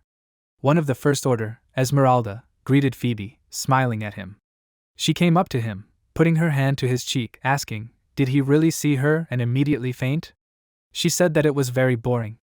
Roger asked, did she have a split personality? Or was she just so good at disguising herself? Esmeralda answered that he saw through her at the moment. As expected, he was amazing. She turned around, asking if this was their first meeting? After all, before the meeting of the First Orders, they all hid their identities. Roger asked her what she intended to do. She decided to open up. There was no reason to hide anything. She honestly said that she wanted to finish off this man and do it together, however, saying that it seemed he did not plan to get up. Indeed, Phoebe was lying on the ground unconscious. The protagonist asked what if her other personality remembered everything. Esmeralda asked, indeed, would poor Selena be able to hide her other self? She said that this child was pure and innocent, she knew nothing. Esmeralda said with hatred in her eyes that Selena was just like her past self until she met this man. Her eyes were empty, there was no pain or regret left in them. Roger thought that Esmeralda was being careless for now. If he attacked now, he would kill her in an instant. However, he knew that if he killed her, he would also kill her other personality, Professor Selena. He couldn't do that, remembering that cheerful girl. Roger clenched his fist, thinking that he had to make a choice. Then he stopped himself, seeing the energy that appeared right in front of Esmeralda. He realized that it was Quasimodo. The eyes of this creature seemed to look through the empty, fiery eyes. Roger thought about how it was constantly vigilant. The The protagonist asked himself if it remembered what happened during the banquet. Roger realized that he would have to retreat. He cursed, realizing that now he had no choice. Esmeralda turned around, smiling, saying that she was leaving because she could not kill her enemy in the blackout. Finally, she told the protagonist to keep an eye on Selena. She touched his face with her hand, saying that it seemed that her second personality really liked him. After that, her clothes began to acquire a white color, and her hair turned pink again. Her eyes also returned to their original form, and Selena, exhausted, began to fall back to the ground. Roger managed to catch her, lowering her down carefully, thinking later that the real Selena and her energy had returned. Even after seeing everything with his own eyes, he still couldn't believe that it was happening. He got to communicate, turning to Sedina, that it was him, and now he was calling her a place, so she should come as soon as possible. Roger thought that he had made a mistake. He sat down two unconscious girls of age, covering them with his own coat, and then sat down on one of the boxes in the alley, under the break his head with his hands, which Esmeralda could not recognize right next to him. The protagonist realized that Joanna was just a girl who pulled Pierrot out of the fire, so she followed Esmeralda and joined the Black Dawn in search of a place. Roger thought that he should not have made an exception, because he had to suspect Sedina too. Although he understood that it was difficult not to be mistaken, because there was nothing suspicious about her. The protagonist stopped his thoughts, asking himself how he, even after he learned the truth, can kill Sedina? His thoughts were filled with despair. He didn't know what to do. Would it be right to kill her, considering that she didn't know anything about the evil entity? This choice tormented him. However, his thoughts were interrupted by Sedina, who appeared in the alley, asking the professor if he had summoned her. The protagonist looked up, noticing the girl in front of him, and then fell silent, saying that it seemed like she was enjoying the festival to the fullest, saying that it was a great job. Sedina was wearing a slightly ridiculous costume, and in her hands were some treats.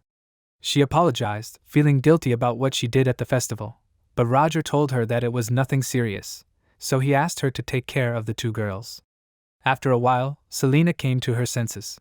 Roger, who was sitting next to her bed, carefully asked her if she was awake. Selena sat up in bed, asking the protagonist where she was now. Roger immediately interrupted her, saying that it seemed she had overdone it and had suddenly fainted right during her rounds, so he carried her to the infirmary. She blushed deeply, turning away and covering her face, cursing herself in horror in her mind, asking, how could she faint? Roger thought that it seemed she didn't remember anything, and that was good. After that, he stood up from his chair, saying that, since she had come to her senses, he would probably leave her. He wished her a good rest, and Selena awkwardly addressed him by name, and then thanked him. Roger told her that she shouldn't do that. After all, he did what he had to. Selena said that she was not only talking about the fact that he carried her while she was fainting. She also thanked him for his advice and for enjoying the festival with her. She said that maybe he didn't like it, but he still stayed with her. She said with embarrassment that if she was annoying him, she apologized for it. Roger answered her honestly that if he was annoying her at first, he would have said so right away. He said that he expressed dissatisfaction because he did not have it in his mind. The main character said that he himself enjoyed the festival today, thanks to her. Moments from the fun festival immediately flashed in his mind, and then he turned away, telling her not to worry about it. Selena called him again, suggesting him, maybe they can enjoy the festival together next year too? She smiled, and the main character tensed up, but still answered her without turning around that, of course they will do it, because the festival is held every year. Then Selena said that they will definitely go together next year too, because he promised. The main character said that he will, and then left Selena in the medical office, closing the door. At this time, the door to Roger's room opened and a man entered asking, is this really the protagonist's room? The man said that there was not even a magic lock, and then asked with a grin, does he really not think about security at all? The man walked deeper into the office, opening one of the drawers. There was a jar with several capsules, and the man said that this was it, the magic medicine. The man said that he was sure that it was for Roger, a remedy for mana deficiency. This mysterious man took the jar in his hand, which was hidden by a glove to protect against traces, smiling maliciously. Time passed, and the second day of the magic festival came. Today's action took place in the theater arena. A large crowd gathered in the stands. People moved from one observation deck to another, choosing a better place. People immediately began to chat. Someone said that there were magicians and great aristocrats old and new of the magic tower. The people who came there could not believe that they were able to see all this live. Alice walked among the rows, and as soon as she appeared in the viewer's field of vision, everyone immediately began to ask if this was the rector of the academy. Eliza, putting her hand to her cheek, smiled, saying that quite a lot of important people had gathered there, and they were all waiting. In front of her were Kaden Lumos and Hybeck Katatushin. Hybeck smiled and greeted Eliza, saying that they had not seen each other for a long time, while Kaden remained silent. Hybeck said that his prim friend did not greet, so he was going to greet the rector instead of him. Hybeck Katatushin was the head of one of the 3 great ducal families. Kaden looked at him with disdain, asking, why on earth was he his friend? Kaden Lumos was the head of one of the 3 great ducal families, just like Hybeck. The rector smiled, saying that they had not seen Duke Kaden for a long time, asking him if he had come to visit his daughter. Kaden sighed, rudely answering that he was not obliged to give answers to such questions. Hybeck turned to him with displeasure, reminding him that his daughter was studying at this academy, so why was it necessary to be so rude? Or was he not her father? Kaden turned away from him, closing his eyes, and told him not to meddle in the affairs of another family. Hybeck exclaimed with displeasure, asking, how can one be such a bore? Kaden answered him sarcastically, saying that it was better than being nice to the nosy Hybeck. Interrupting, saying that the two, as always, get along well. Then she switched her attention, saying that she did not see Duke Woolberg. Eliza said that she thought that all the representatives of the 3 great families would gather today. Hybeck, hearing this, looked at her, asking if she was talking about David. Hybeck said that he should have been the first to show up, but it seemed that he had gotten lost somewhere. At that moment, laughter was heard, and a man walked towards them, asking who was there. He said that it was quite unexpected to see all 3 pillars of the empire. It was Professor Hugo, who smiled and said that he was sure that this year's ceremonial duels would exceed all their expectations. He even noted that he, after all, tried. Hybeck, seeing him, asked, was it really he who suggested it? Kaden only chuckled, while Hugo enthusiastically replied that it was he who did. At that moment, the host's voice was heard. She cleared her throat, turning to the audience, and thanking them for waiting, called for attention. Hugo tried to say something else, but the heads of the families had already turned away from him, and no one was interested in his insistence on holding this event. Alice said that it seemed like the show was starting, after which the host loudly introduced herself, saying that her name was Jessie Luna. She said that she was a 4th-year student, and she would be hosting today's event. She was just radiating cheerful energy, and next to her sat a less cheerful professor, whom she immediately introduced, saying that along with her, the audience could see Professor Carter Lowe, a mentor in combat magic, who would be her co-host. Then she turned her attention to the arena, saying that now they would move on to the participants. The first duel would open with a bet of first years who she was, Matthew Somred, and he would be opposed by another professor. Luna said that it would be a very difficult battle, sighing heavily, because his opponent would be the popular new professor, who was being discussed by everyone, Roger Kalichi. The protagonist thought that the duel had not yet begun, and his opponent was already looking at him dangerously, standing in a fighting stance. He thought that, apparently, it was aristocrats singing along with Hugo Boratag. Roger thought that there was not much time left until the last day of the festival, so he could not waste it here on the amusement of the audience. But his opponent was serious, so Roger also had to prepare for the duel. The host announced that the duel was beginning. The protagonist's opponent made a quick lunge forward, pointing his wand at him, and Roger, spreading his arms to the sides, thought about finally attacking him, because he would try to merge as quickly and casually as possible. Roger said to himself that he would definitely lose. The spectators were already starting to get nervous. They were starting to lose interest in the fight, because it wasn't happening. Everyone was asking each other if the opponents were going to fight at all. After all, they had been standing like that for 5 minutes and doing nothing. Matthew gritted his teeth, thinking that, as he thought, Roger was tough. He even started sweating from nerves, thinking that his opponent was letting himself be attacked too obviously, so Matthew thought that Roger was clearly planning some kind of clever counterattack. Roger was also starting to get nervous, but this time from irritation. He was asking himself in his thoughts, how much longer should he wait? He was trying to mentally order his opponent to hurry up and hit him.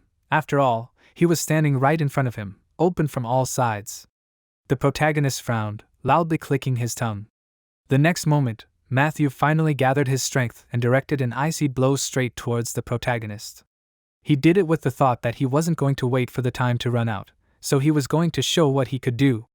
Roger looked at the attack coming his way, and then abruptly reflected it with a fire shield, causing the attack to shatter into pieces. The host immediately started talking about how the protagonist easily blocked the attack with a flow wall. She asked, was this the famous source code? Luna said that she didn't notice the magic formation at all. As soon as Matthew saw this, horror appeared in his mind, because Roger blocked his attack so easily. Roger rolled his eyes in response to this, thinking that he didn't want to know that this was his best attack. He knew that if he was sent flying by such a weak attack, everyone would realize that he was losing on purpose. The protagonist thought about how Matthew's face showed that he was not okay, and in his current state, he was hardly capable of attacking better. His opponent was still in a fighting stance, pointing his wand at him. Then the protagonist put his wand forward, creating several streams of fire. He pointed it at his opponent with a serious expression, thinking later that it would be a little impolite to drag out the fight against someone who was not healthy. Matthew looked in horror at how those same clusters of fire were flying at him, trying to block it. Roger thought that he would definitely lose the next duel. After all, his opponent had already been defeated in this duel. However, Roger emerged victorious in the next duel as well. The host happily shouted that he had 2 wins in a row. She said that the finalists were Professor Roger Selici. Roger realized that he had also won the next duel. This was already a problem. He wondered, are they serious? Why do they all defend themselves so diligently, and then give such weak attacks? He thought that he simply had no chance to lose with dignity. The host said that the finals began 15 minutes after the start of the match. The protagonist thought that it was just in time, his mana supply was already running low. Roger knew that he absorbed mana even when he just breathed, so he thought that he could handle it, but he was wrong. He entered his office, holding his head with his hand, and then walked up to his desk. Roger thought that a little more and he would collapse from a mana deficiency. Opening the desk drawer, he was surprised to notice that his pills were not there. He was sure that he had put them there, after which he turned around and saw shoe prints on the carpet near the desk, asking himself, is there really a thief in the forest? But it was strange, because he had not touched anything else except his pills. Anxiety was reflected. He cursed in his thoughts, thinking later that he had no time at all to get or make new pills, and he had to go to the arena soon. The situation was complicated, but Roger was already right in front of his opponent, and the host Luna, turning to the audience, said that this was the finale they had all been waiting for so long. She said that she would introduce the finalists again. The protagonist's opponent was the main mentor of the second year to his and Magic's priest, a representative of the noble Boratag family, Devian Boratag. And his opponent was the invincible legend, against whom any attacks are useless, Roger Kalichi. The protagonist was still worried about his pills being missing, however, now he turned his attention to the duel, then thinking that this professor was a relative of Hugo. The next moment, the host announced that the duel was beginning. Roger thought that he did not expect to win, and given the circumstances, he wanted it to be over as soon as possible. Suddenly, Devian asked Roger to stop, saying that he had heard a lot about how great he was. Devian held his hand with the wand forward, smiling maliciously, and with his other hand he reached into his jacket pocket, saying that since fate had brought them together, they should first talk, because there was no need to rush, right? He smiled slyly, saying with a dark smile that he knew all his secrets. After that, Devian took out that very jar of pills from his jacket, and the protagonist's eyes widened when he saw it, realizing what had happened, because there really were his pills there. Roger asked himself, was it really him who broke into his office? But how could he know about his condition?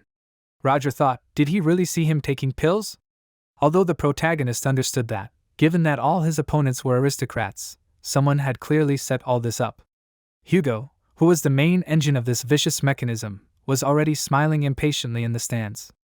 Roger looked at Devian carefully, saying that it was now clear to him why all his opponents were stalling for time, but who would have thought that professors spoke so childishly? Devian grinned, asking, but wasn't the real idiot the one who bought into all this? He said that the protagonist should have looked after his medicine better. Roger said in a cold voice that Devian should immediately cancel the match and give him his medicine, then he would close his eyes to it. In response to this, Devian only laughed, asking him if he was serious, or maybe joking? Didn't he understand? Roger again answered him coldly that he was not joking at all. He threateningly said that his opponent should do as he said, because he was giving him one last chance. The protagonist's face actually reflected hatred and anger, and he said in a cold voice that Davian should think while he was still able to use magic. The leading moon said with interest that it was a very difficult psychological battle. She said that the opponents had finally started moving. In response to the protagonist's warning, Davian only laughed, telling him that he must be bluffing. He asked him if he thought that he was so easily scared by the menacing look. Davian said that he would be happy to demonstrate his best charms to him. He immediately raised his hands up, and the leading moon commented with interest that Professor Davian had chosen a 4th level spell, a magical barrier. A dome appeared around Davian, which protected his body from possible attacks. At this time, the protagonist looked with interest at the opponent's defense, then thought that Davian was fast enough, so he decided to prepare an echo of memory in advance. The magic barrier was a special defensive magic that blocked most spells. However, it was also impossible to attack with magic from under it. However, his opponent did not seem upset by this. Davian smiled as he looked towards the protagonist, and Roger asked himself, was he also going to stall for time? However, to his surprise, the barrier suddenly disappeared in a certain place, letting a rather hefty attack pass by. However, the protagonist quickly dodged, and the death ray flashed past him, hitting the arena's protective barrier. Roger thought in surprise, did he really attack from under the barrier? Davian, noticing that his attack had passed, said that Roger had dodged after all, and then said that the protagonist's reflexes were truly impressive. A snake appeared on his neck while he was saying that it seemed that Roger's history of serving in the military was not a lie. Leading Moon shouted that Professor Davian had done it. He had summoned a familiar, a roaring aspid. Roger furrowed his brow, wondering if this was the familiar that could use magic instead of its owner.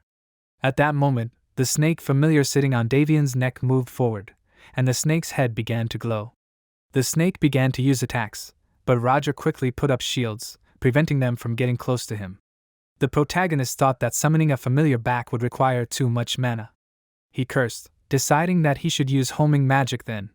A small fireball moved towards Davian right behind him, but the snake quickly responded, destroying the attack by absorbing it. Davian said that he knew all the magic that Roger used, and he asked him if he thought Davian would come unprepared. Davian said that his familiar could do more than just attack with magic. He mockingly asked the protagonist what it was like to feel the sense of uselessness of all his great magic. Roger clenched his teeth, cursing in his mind. Now he had a problem with mana. The people in the stands began to whisper, telling each other that, like before, Professor Roger was only defending himself. They wondered why he did not attack like he did in the beginning. Roger grabbed his head with his hand, as if it hurt a lot. Eliza, seeing this, asked the other professors if they did not think Professor Roger was feeling unwell. She said that they should interrupt the match, but she was immediately interrupted by a smiling Hugo. He said that it was the final, so the match could not be interrupted. He asked her if they had the right to interfere in a duel. Everyone had agreed with that. Eliza furrowed her brows, looking at Roger with a worried expression. The people in the stands began to laugh at Roger, saying that he was showing off a lot, but in reality he couldn't do anything himself. They said that this was the limit of a fallen nobleman. Roger seemed to be feeling even worse. He had to stagger, and in order to stay on his feet, he had to stand in a wider stance. Davian asked him what he was doing there. He told him to hurry up and attack already, and then mockingly asked, did he really not have a single drop of mana left? Then Davian laughed, but he clearly didn't have long to laugh. There was a loud cracking sound. Roger whispered something, and Davian, not hearing him, asked again, what was he saying? A black hole appeared not far from the protagonist, and Davian, seeing it, wondered what it was. Then the protagonist raised his eyes, saying in a heavy voice that Davian should shut up. He was breathing danger, as if something inside him had broken. Roger was surrounded by these sharp words that were flying around, and it all weighed on him, so he shouted out loudly with rage that Davian was too noisy. There was a loud explosion, which did not bode well. People started shouting with delight. They were illuminated by a bright flash of the main character's power. The leading moon loudly asked, what is happening? She shouted that this glow was so strong that it was impossible to even see anything behind it. Everyone quickly began to close their eyes, unable to withstand such a bright light. Everyone measured in the stands in anticipation of the end of this bright glow. Davian, who was at the epicenter of events, also closed his eyes, then thought that light magic was not in the list of Roger's abilities the day after tomorrow. He did not understand what was happening, so he cursed. He also did not see anything.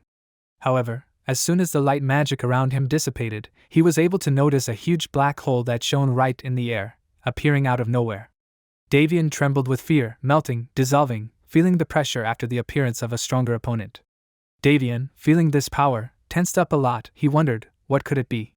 Suddenly, right from the depths of this huge black hole, which continued to expand, loud cracking sounds were heard. Roger put his hand on his head, squeezing his forehead, feeling a strong pain inside, slowly starting to say what he had already told Davian to stay while Roger could still use magic. The protagonist raised his hungry eyes to his opponent, also feeling the appearance of this dangerous creature that sat inside him. Now this black hole in different directions streams of negative magical energy, which dark, like tentacles, streams surrounded the protagonist more and more. These streams began to accelerate, getting closer and closer to Davian, who froze in place, unable to run away from fear. He hesitantly shouted that this creature should not come near him. But the dark force did not become such a weak person. And these branched, like hands, streams froze a few centimeters from the frightened and screaming Davian, because Roger ordered them to stop. His voice was the dark force obeyed. The main hero told this dark energy that if this magician gets hurt, then they will have problems. He said that he will give this creature another opportunity. And raising his icy gaze, full of confidence and anger, he asked the dark energy if this arrangement would suit him. He said that he would allow it to act on its own will, and then the dark energy began to gradually calm down, going back to the place from where it came.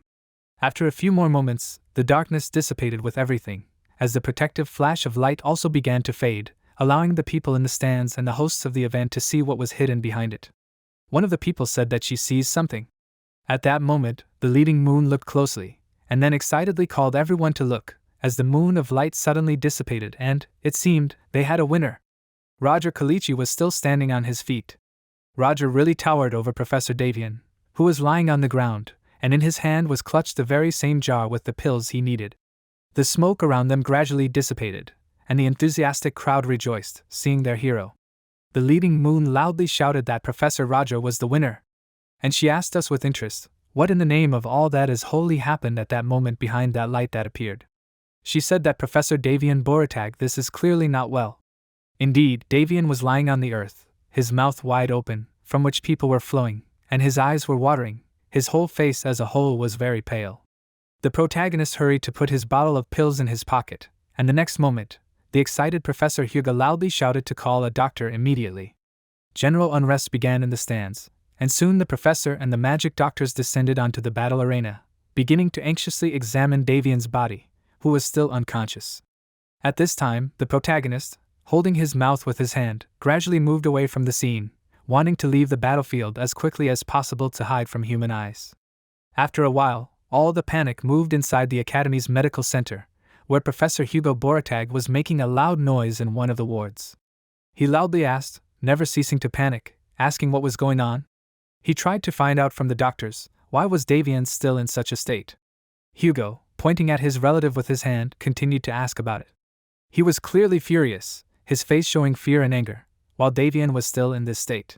He was shaking, lying in the infirmary bed, tears were still trickling from his eyes, and his mouth was warmer than saliva. The doctors threw up their hands, saying that they themselves did not know what it was. An angry Hugo then shouted loudly that in this case the doctors should find out, because it was their job. At this moment, the door of the medical office slowly opened and creaked, and the main character entered. At this time, the doctor tried to explain to Professor Hugo that the thing was that Davian was physically fine anyway, so they needed tests to find out something. However, their argument was interrupted by Roger, who, coming closer to them, said that Davian was just in momentary shock, and it would pass with time. Professor Hugo turned around at the sound, and seeing the main character, he exclaimed loudly from the rage that overwhelmed him at that moment. Chris stood next to him, silently watching as Professor Hugo began to shout loudly at Roger, asking him how dare he show himself to them? He shouted that even if it was a duel, Roger had gone too far. Roger, frowning at him, asked ironically, had he really gone too far? Then Chris, that the situation had become too tense, turned to Hugo, suggesting that he just wait. He said that he had a special remedy in the family medicine cabinet, and he would bring it now. Hugo, turning to Chris, sullenly said that Chris should go faster. Silence fell, and in this silence Chris slowly left the doors of the infirmary. At that moment, when the door closed, Professor Hugo began to shout loudly that Roger could be sure that he would have to answer for what happened. He screamed, asking Roger how it was possible to hurt his opponent so much during a simple demonstration fight. He screamed that he was sure Roger was pleased with himself. Hugo was waving his arms widely and gesturing, being at the peak of his own rage. At this time, the main character only calmly watched this performance. The professor's scream was interrupted by Eliza, who entered the infirmary, asking Professor Hugo, wasn't it he who suggested not to interfere, no matter what happened? Eliza looked out from behind the wall, smiling radiantly, and Hugo only asked her with confusion, what did she mean? Then Hybeck appeared behind her, who with the same joyful smile said that he also heard Hugo say exactly that. At this moment, Professor Hugo was completely paralyzed, because now his arguments made no sense. Hybeck asked him if maybe he heard something wrong, due to his age? Professor Hugo immediately began to say that of course it was not so. He was very nervous, so he sweated, trying to say with fear in his voice that what happened shocked him so much that his own words flew out of his head. At that moment, Hybeck approached the protagonist, saying that in any case, the duel was great. He shook his hand and introduced himself, saying that his name was Hybeck Katatushin. Roger also introduced himself in response, saying his name. Cheerful Hybeck said that they should not make noise in the ward, so he suggested that they go outside. Eliza asked if she could go with them. She said that the Duke of Lumos was also outside. The protagonist agreed, and all three left the ward. Hybeck thanked the protagonist for kindly agreeing to follow them, and then said that to be honest, he was surprised that he had not heard of him before, especially about Roger's speed and talent in fire magic. Roger looked around, asking himself in his mind, when did such a crowd gather in the corridor? That's when Eliza approached the Duke of Lumos, who was standing nearby. The next moment, as he wondered, Eliza turned around with a sly smile, narrowing her eyes, and then Roger realized that it was now clear to him, all those nobles were gathered there because of him, right? Hybeck interrupted his thoughts, saying that it was noisy. He said that all those people came for the protagonist, so he asked Roger for understanding. The protagonist with a calm expression replied that it was nothing to worry about. Roger thanked Hybeck for taking over the crowd for him, and Hybeck looked at him in surprise, asking, did Roger know? Hybeck said that he knew Roger was special. Then he winced, saying that he remembered there was something he wanted to talk to Roger about. He apologized to the protagonist for asking to meet him, but he himself forgot about the purpose of it. Hybeck's gaze suddenly became scrutinizing and cold. Then Hybeck said that, however, if Roger needed anything from him, he should ask him about it at any time. The protagonist responded with gratitude, saying that he would be happy to visit him sometime. Roger thought that even though Hybeck said all these words, he saw through him, understanding perfectly well that Hybeck wanted to get closer to him for his own benefit. He watched as Hybeck moved away from him, reasoning in his thoughts that even if Roger saw through Hybeck's true motives in such a short period of time, he immediately retreated after realizing that he would not get anything from him for free. Roger understood that Hybeck was not just a representative of one of the three great ducal families that are the pillars of the Exilian Empire. The protagonist thought that although Hybeck was acting friendly and relaxed, he was analyzing everyone around him with every step and gesture. Then Roger thought that he had nothing else to do here, so he headed for the exit, thinking that it was time for him to join Hans and Sheridan. At the moment when he was going outside, he noticed his student, so he asked, "Is that Flora Lumos?" Flora, who was walking towards the entrance of the infirmary, froze in place, and Roger asked her, "What is she doing there?" She began to make excuses, not sure, saying that she was just passing by. However, looking at her, Roger thought that he really doubted it. The protagonist calmly asked her if she came to see her father. Flora shuddered, asked him what he means. Roger replied that Duke Lumos is currently talking with the rector, so it would be better for her to come later. Then Flora lowered her gaze, saying that she had not come to see her father at all. Roger asked himself what kind of strange reaction that was. He immediately wondered if she had a difficult relationship with her father. At that moment, Flora said that she needed to go to prepare for the next battle. Roger then asked her if she was participating too, after which he put his hand to his chin, thoughtfully saying that, given her skills, he wouldn't worry about it at all. Flora responded by saying that it was, of course, yes, because no matter who her opponent was, she wasn't going to lose. After that, Flora turned around, telling Roger to come see if he wasn't busy. Well, if he was busy, then there was no need to do this. The main characters looked after her, asking themselves should he go and do this? After all, he would have time anyway. A little later, opposite the fountain, where it was also busy now, Roger met with his team members. He said that they all came early. At this moment Hans and Sheridan looked at him. Hans asked in surprise, was Roger already there? Sheridan smiled widely, waving her hand, and greeted him. The protagonist said that there was no place for conversation, so they had to walk. Then Sheridan raised her hand, happily saying that she really wanted to visit a place nearby for a long time, so she asked if they could look there. The protagonist told her that he seemed to know what the place was, but still agreed to go. Then Hans asked the protagonist in confusion, "Didn't she say urgently?" Roger told him that it was quite difficult to lead commoners to Thean Academy, unless it was to attend the festival. Sheridan raised her hands high, shouting happily, and then they headed to the place they needed. There was a man on the stage at that moment who looked at the crowd and greeted them, saying that he was a golemology teacher at the Thean Academy named Brino. He thanked everyone who had come to see their golems. The next moment he pointed his hand at the stage and the curtain in that place opened, revealing a golem to them. Brino shouted that they were starting the demonstration and the first on their list was the latest Thean DT 3000 golem. He looked at it, asking what kind of metal lump it was. Roger told him that it was no ordinary lump. Brino then continued to say that, as expected, the reaction was meager, but he assured the crowd that this was far from the golem's true form.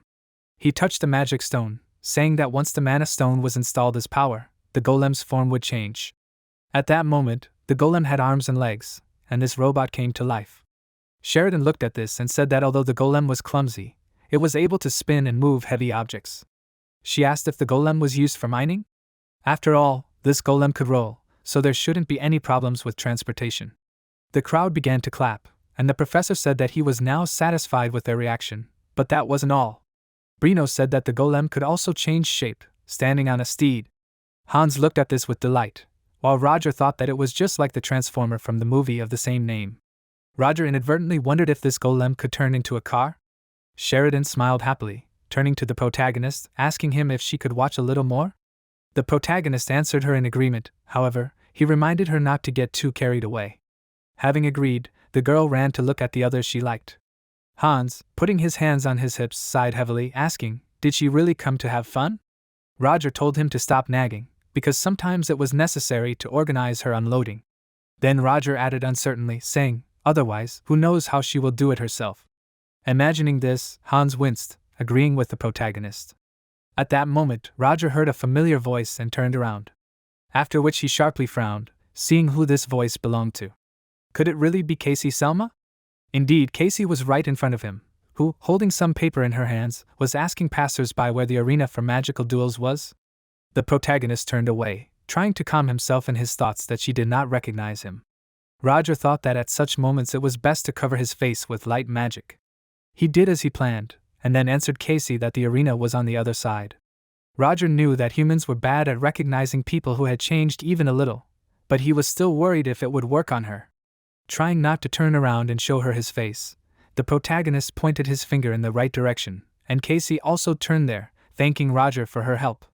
As they began to disperse, she suddenly stopped in place and froze, suddenly uttering an apology, asking Roger if they had met somewhere before. An electric shock seemed to run through the protagonist when she said, apologizing for the sudden question, that the protagonist seemed familiar to her. Roger bit the inside of his cheek, and then continued walking, calmly answering that he did not know her, and that he was definitely seeing her for the first time. After that, he said that it was time for him to run, and Hans asked him to wait, because he was in a hurry too. However, Casey, leaning her hand on the umbrella, was not going to let them go at all. She shouted loudly for Roger to stop, and he obediently froze in place, when she began to say that she knew it. The protagonist thought with fear, did he really get caught? However, Casey smiled, asking him, was he the professor? She said that after taking a good look at him, she knew it right away. Roger breathed a sigh of relief at this, thinking with apprehension that he wanted to leave, ignoring her, but she might start to suspect something after this if he continued to avoid her, so he needed to act naturally. Roger turned around, asking her why she thought so. Then Casey, with a detective's face, began to say that, firstly, it was obvious from his clothes, because his clothes were made of high-quality materials, and commoners usually did not wear such things. However, she then said that Roger did not have goods to sell and a purse with money, so he was clearly not a merchant. She continued to reason, saying that he also couldn't be an aristocrat, since she couldn't see the family crest on him. And if he would rather hide it, then there was a high probability that Roger was a fallen noble. Then she asked out loud, as if reasoning, would a fallen noble dress up like that for some festival? So she concluded, putting everything together, that she came to the conclusion that Roger had something to do with the organizers of the festival, and perhaps he was a teacher. Then Casey asked, could he really be the Roger Selici? She continued to happily say that what was said about him was true. Roger was really impressive. The protagonist tensed up, thinking that she had learned too much just from his clothes. He concluded that it was time for him to run, and then said that Casey was right, but he really was in a hurry. So he and Hans began to walk away quickly, and Casey, left in bewilderment, tried to stop them, but did not have time, so, putting her hands on her belt, she asked him with displeasure, was that all the reaction? She said that usually her interlocutors were a little more impressed. Roger in response to this only at the end threw out a question, was that so unusual? He said that if she had nothing more to say, then he was leaving. Casey looked at him in surprise, asking herself mentally, what was wrong with him? She thought that Roger was very indifferent, and she had never met anyone like him. However, then she remembered that there was still one such person in her life, and that was James Moriarty.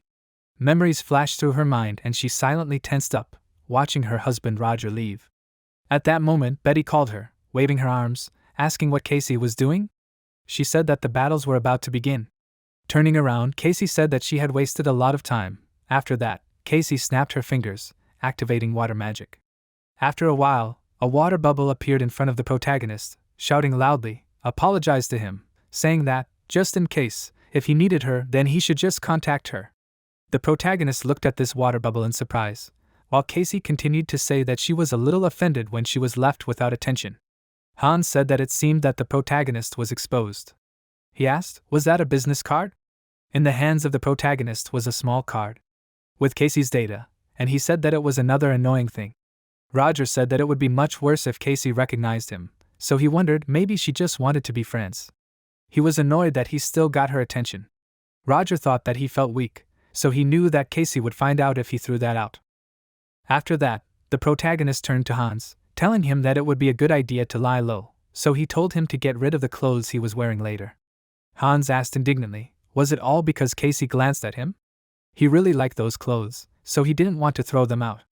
Roger looked at him, saying that Hans heard her, so he should have known that just one clue would help her figure out the truth.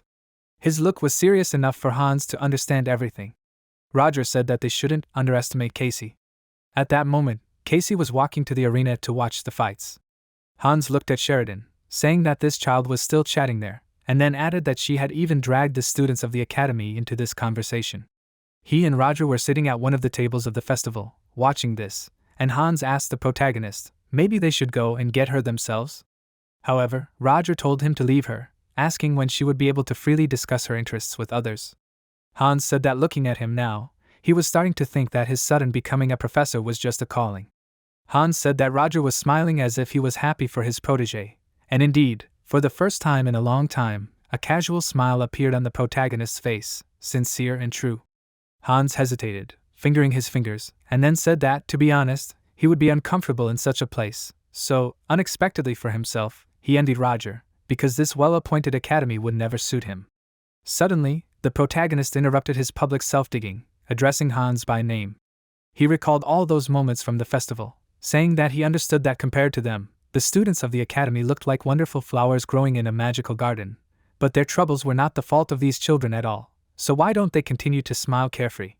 Then he had nothing to add. However, still, there was a small age difference between him and these children, so he wondered, why did Roger treat them so differently?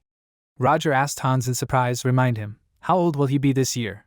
Hans answered that he will only be 24 years old this year, and the protagonist froze in place, dumbfounded by this news. The protagonist awkwardly turned away, saying that he now understood why Hans called him Big Brother, and then apologized, asking him not to do that. However, Roger continued to speak, saying that he was very sorry, and then Hans loudly exclaimed that he asked him not to do that, feeling offended. After that, Roger asked him, how is the analysis of the drug from that werewolf incident going? Hans asked him, is Roger changing the topic? In response to this, Roger remained silent, so that he stopped blaming himself for this, because he was the one in the wrong. After that, they began to discuss the given topic. Hans said that after examining the drug it turned out that it has hallucinogenic properties, it seems because of the pelham extract. He handed the protagonist a small container, and Roger accepted it, asking again if he is talking about a plant native to Valtonin. The protagonist said that they will investigate it right after their cases. Then they looked back at Sheridan, and Hans asked Roger, was it true what Roger said before they came there? That the protagonist was considered the first order? Roger answered seriously that it was. Hans turned to the protagonist, asking him if he was ready for the consequences. He said this, reminding him that Roger was close to that professor. In response to this, the protagonist remained silent, and Hans exhaled heavily, saying that he thought so, and he did not even need to ask about it.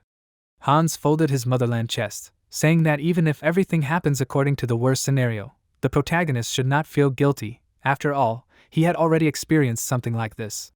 Roger looked down at him as Hans continued to say that Roger should know that there would still be innocent victims no matter how hard he tried. The protagonist looked at his hand, remembering the last words of one such victim who begged him to take care of his youngest. His hand felt bloody from the aftermath of those days, and Roger answered with confidence that he knew about it. Hans continued to speak, reasoning out loud that he only wanted to say that they could not hesitate, even if it was necessary for the cause. He reminded the protagonist that he himself knew that if they did not kill the enemy would kill them. Then Roger answered coldly, squeezing his hand into a fist, that they, living in a world of violence, walked side by side with death. With a calm expression, he confirmed this. He said that this was the unpleasant truth of their work. He was truly sorry that it was so, but this is their reality. Time passed, and in the meantime the third day of the magic festival began. It was time for the open-air banquet of the Thean Academy. People were running around everywhere, various conversations were heard, everyone was happy and treated to dishes. Heibeck laughed cheerfully, saying that it was great to drink different drinks all day. He asked the protagonist if he thought the same. Roger, sitting at the table with him, was not so impressed at all, answering with displeasure that it was really great. At this moment, he was concerned with only one thought: why did Heibeck continue to cling to him? Then Roger, deciding to stop delaying, turned to this old rascal, telling him to get to the point, and then asked, did he need something from him? Heibeck laughed, asking him what he meant. He said that he didn't want anything from the professor, but his look took on an even more cunning tint when he said that if Roger was so interested in his intentions, he would have said that he wanted a spectacle.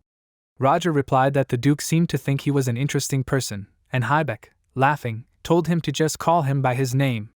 He said that he was just an old man, so most things were amazing to him. However, he said that he knew when to stop, so the protagonist didn't have to worry. Heibeck continued to laugh, and Roger, taking a sip from his glass of drink, thought that this old man was cunning. Then his gaze was caught by a girl who entered. Roger looked at her and asked himself in his mind, was that Flora Lumos? He wondered why she was there. Flora looked like she was very nervous. Heibeck, noticing the protagonist's gaze, asked, was that a child of the Lumos house named Flora? Roger turned to him, asking if he knew her. Heibeck sighed heavily and replied that he, of course, knew her. He said that she was born with incredible talent, but still, it was very unfair. Roger asked him in surprise, what did he mean? And then the sad truth was revealed to him. Heibeck said that she was ignored by her entire family because she was an illegitimate child. The protagonist's gaze widened as Heibeck said that all of this was very unfair. At this time, Flora continued to walk among the people, trying to calm herself down, mentally convincing herself that she did not need to be afraid, but just say hello once. She squeezed her hands, nervously convincing herself that the current she was no longer the same as before, when with us with the family, so she was going to show her father that the child, who was not cared for by anyone, copes perfectly well on her own. She convinced herself that now she will not be afraid. In front of her was already revealed her father's back, and her gaze from fear began to float. Her head was spinning from excitement. But as soon as she began to call Caden, as suddenly someone called out to her. The voice was arrogant. He asked, who is it? Was it really that half-breed Flora? Flora shuddered, everything inside her turned over, like the earth after a hurricane. Her gaze concentrated, and she saw in front of her Camel-Eye Katrina, her brother and sister. Katrina, like her brother, smiled insolently, asking Flora, can a mudblood call them by name? Camel spread his hands, saying that Flora looked good, after all, before she could not even raise her eyes to them. After that, Katrina turned to her father, asking him to look, who came? Duke Caden turned around, running into his illegitimate daughter.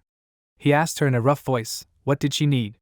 The family members, like the gaze of a hawk, rushed to her, and Flora realized that her voice did not obey her. Everything around began to thicken, in her eyes, and she could not squeeze out almost a word. Flora lowered her gaze down, thinking later that she should show them that she had changed, that now everything was different. But only now she wondered why she came at all. At that moment, a saving hand fell on her shoulder. Roger, as if supporting her, came closer, because of which Flora, in whose eyes there were already tears, turned around. The protagonist asked the Duke and his children if they had any problems with his student. His figure shone in the sunlight. The figure of an adult who cared about the fate of a child. The Lamensis religious order, which oppressed demi-humans in the name of their one god, was guided by the scriptures of a true man. This was the Lamensis Church.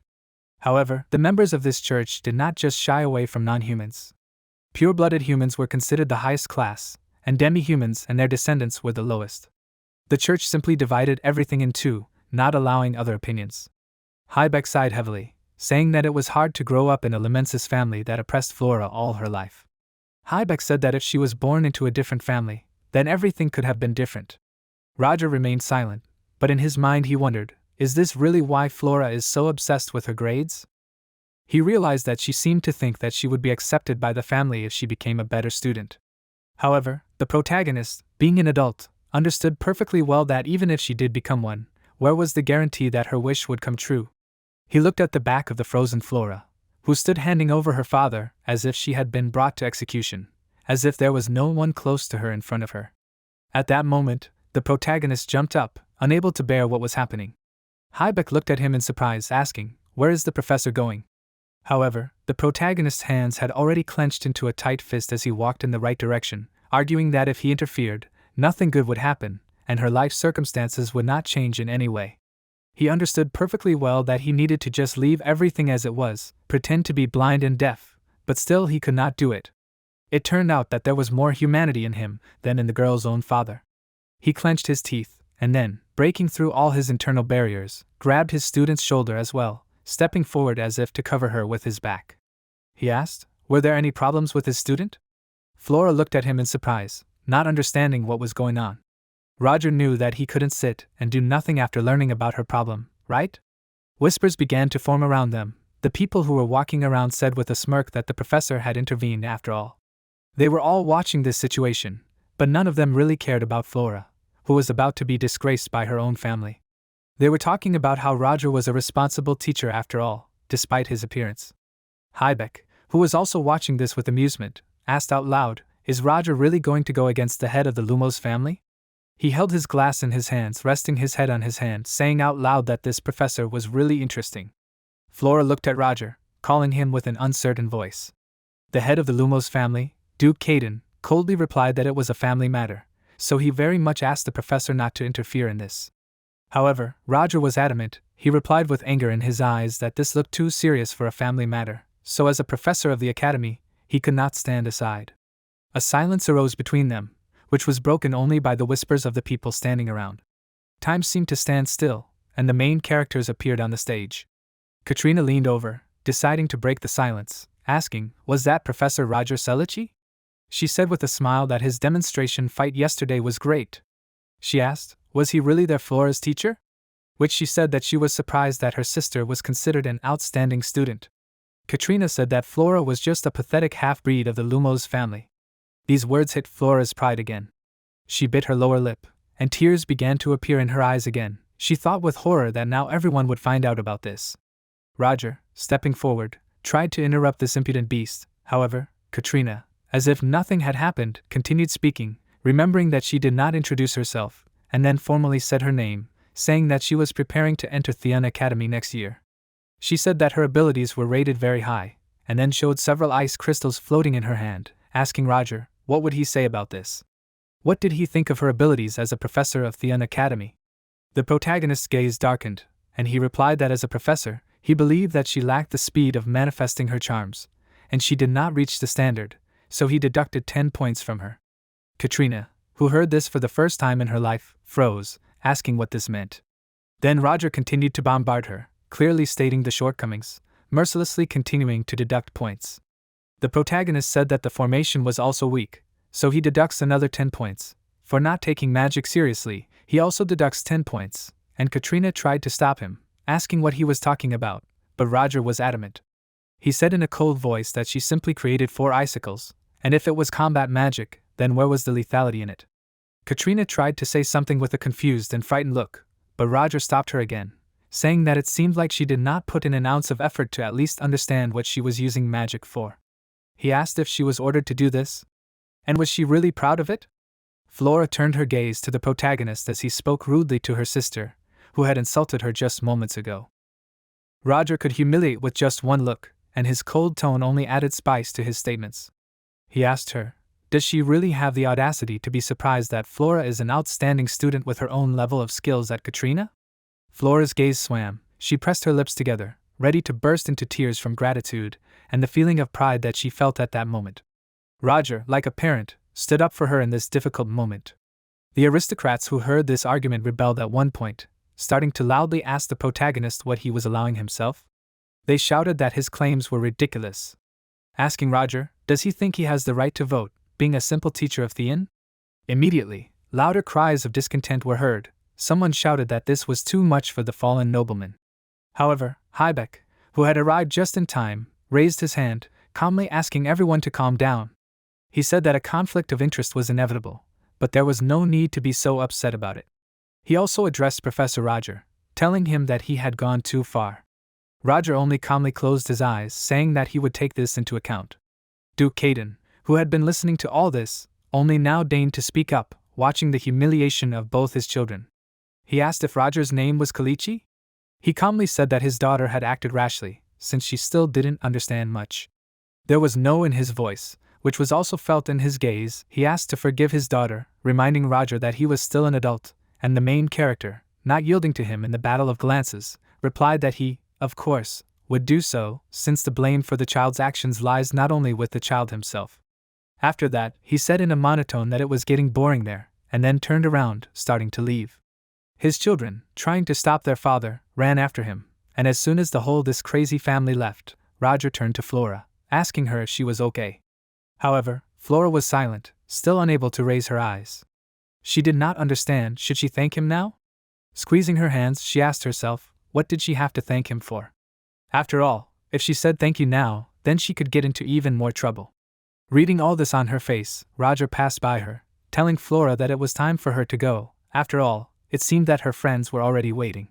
Flora turned around in surprise, watching him go. However, she said nothing, silently watching the departing professor. Suddenly her name was called. It was Cheryl, who was already hurrying to her friend. Flora turned around, looking at her, and Cheryl, coming closer, took her friend by the shoulders with her hands, asking her if she was okay. She told her that they had to go back, biting the inside of her cheek. Her face still looked like she was not okay. The children continued to run after their father, loudly asking him, is he really going to let this insolent professor go so easily? They shouted that Roger definitely humiliated Katrin in front of Flora.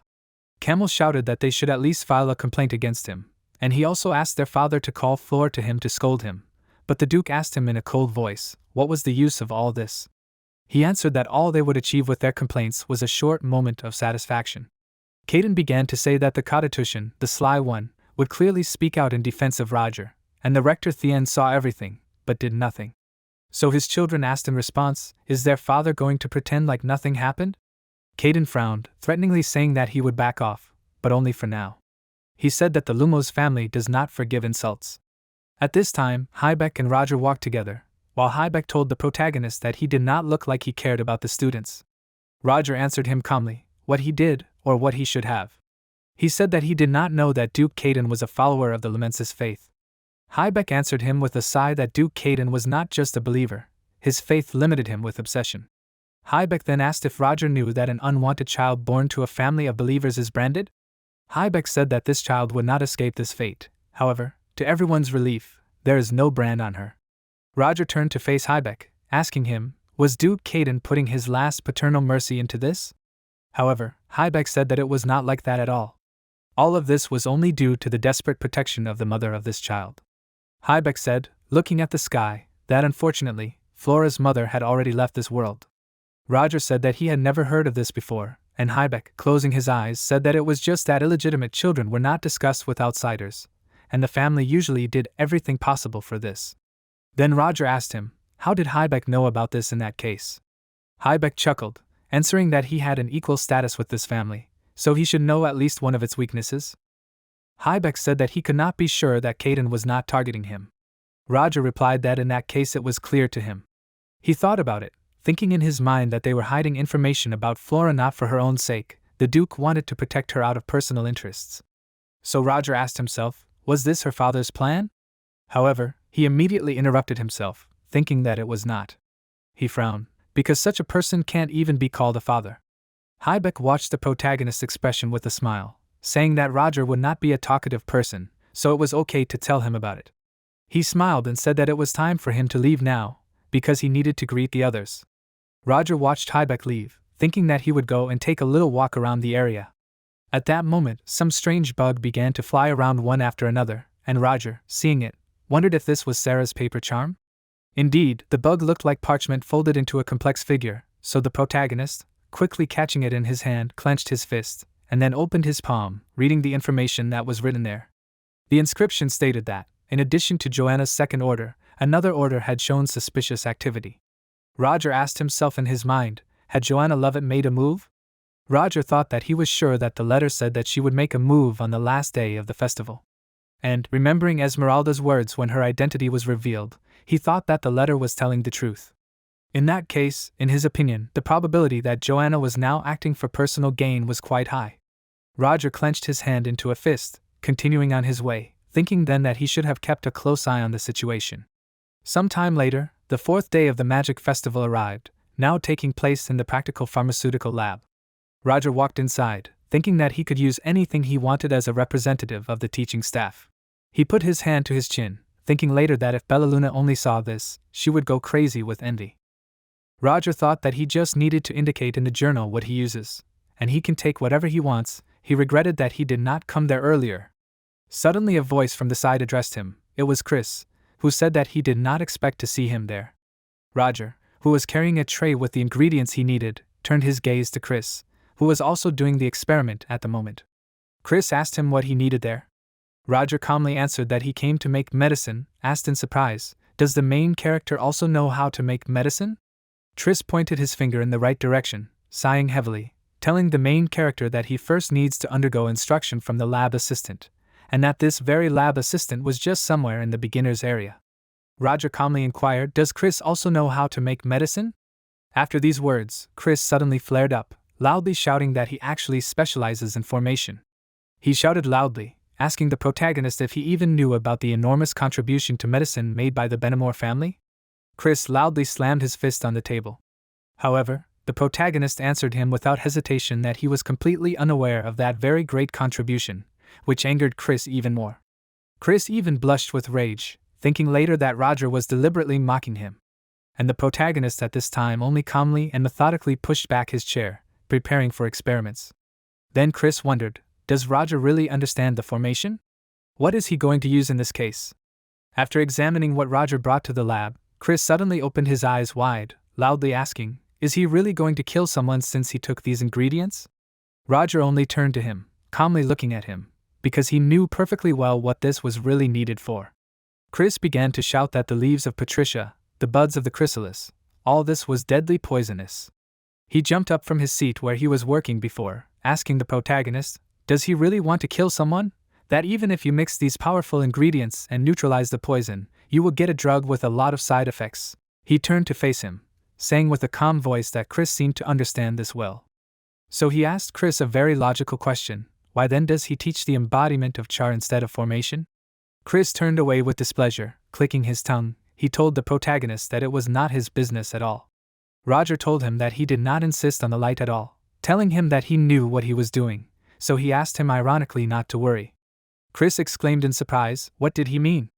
At this moment, all the people who were in the lab couldn't help but pay attention to the noisy visitors. However, neither Roger nor Chris paid attention to this. Chris only snorted, then thought that Roger was bluffing, and then decided that he didn't want to get involved in this anyway. He turned away, and at this time Roger continued to do what he needed to do, moving the ingredients into a special container for making medicine. However, even though Chris thought so, but after a while, he still looked towards the protagonist, unable to stop stroking. He stared at him in silence, while Roger continued his work. Chris thought that even after seeing the whole process, he still couldn't believe that Roger, without a single unnecessary reaction, in one go, made pills that replenish mana from these ingredients. He wondered if this was possible. However, the pills were already lying in front of the protagonist in a special box. Chris, unable to contain his own curiosity, asked the protagonist why he needed the pills that replenish mana in the first place. Roger calmly told him that of course he needed it for his personal use. However, Chris countered, thoughtfully saying that these pills were different from Roger's regular pills, so he asked him what kind of illness the protagonist had that required such dosages. Roger, hearing this, turned to him, saying that it turned out that Chris knew his secret. He said ironically that he thought Chris would not ask, considering that they used it in exhibition matches. Chris flinched and fell silent upon hearing this, and then continued speaking as if he truly understood the harm caused by his actions, that he did not know that his moves would have such consequences. He placed his hand on his head, saying that he only wanted to put the protagonist in his place, but he had no idea that anyone would get hurt.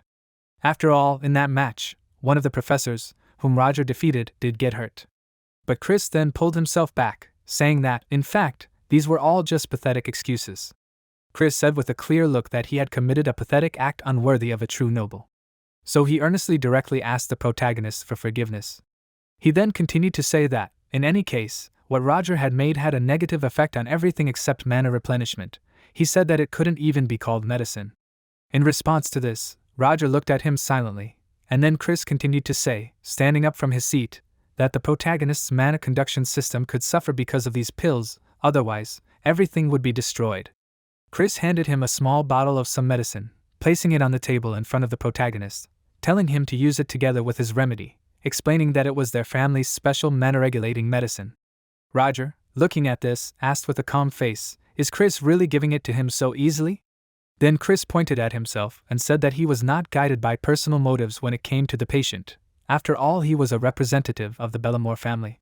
The protagonist's eyes widened when he heard this, saying that it was unexpected, because he did not think Chris was such a person, considering everything that had happened.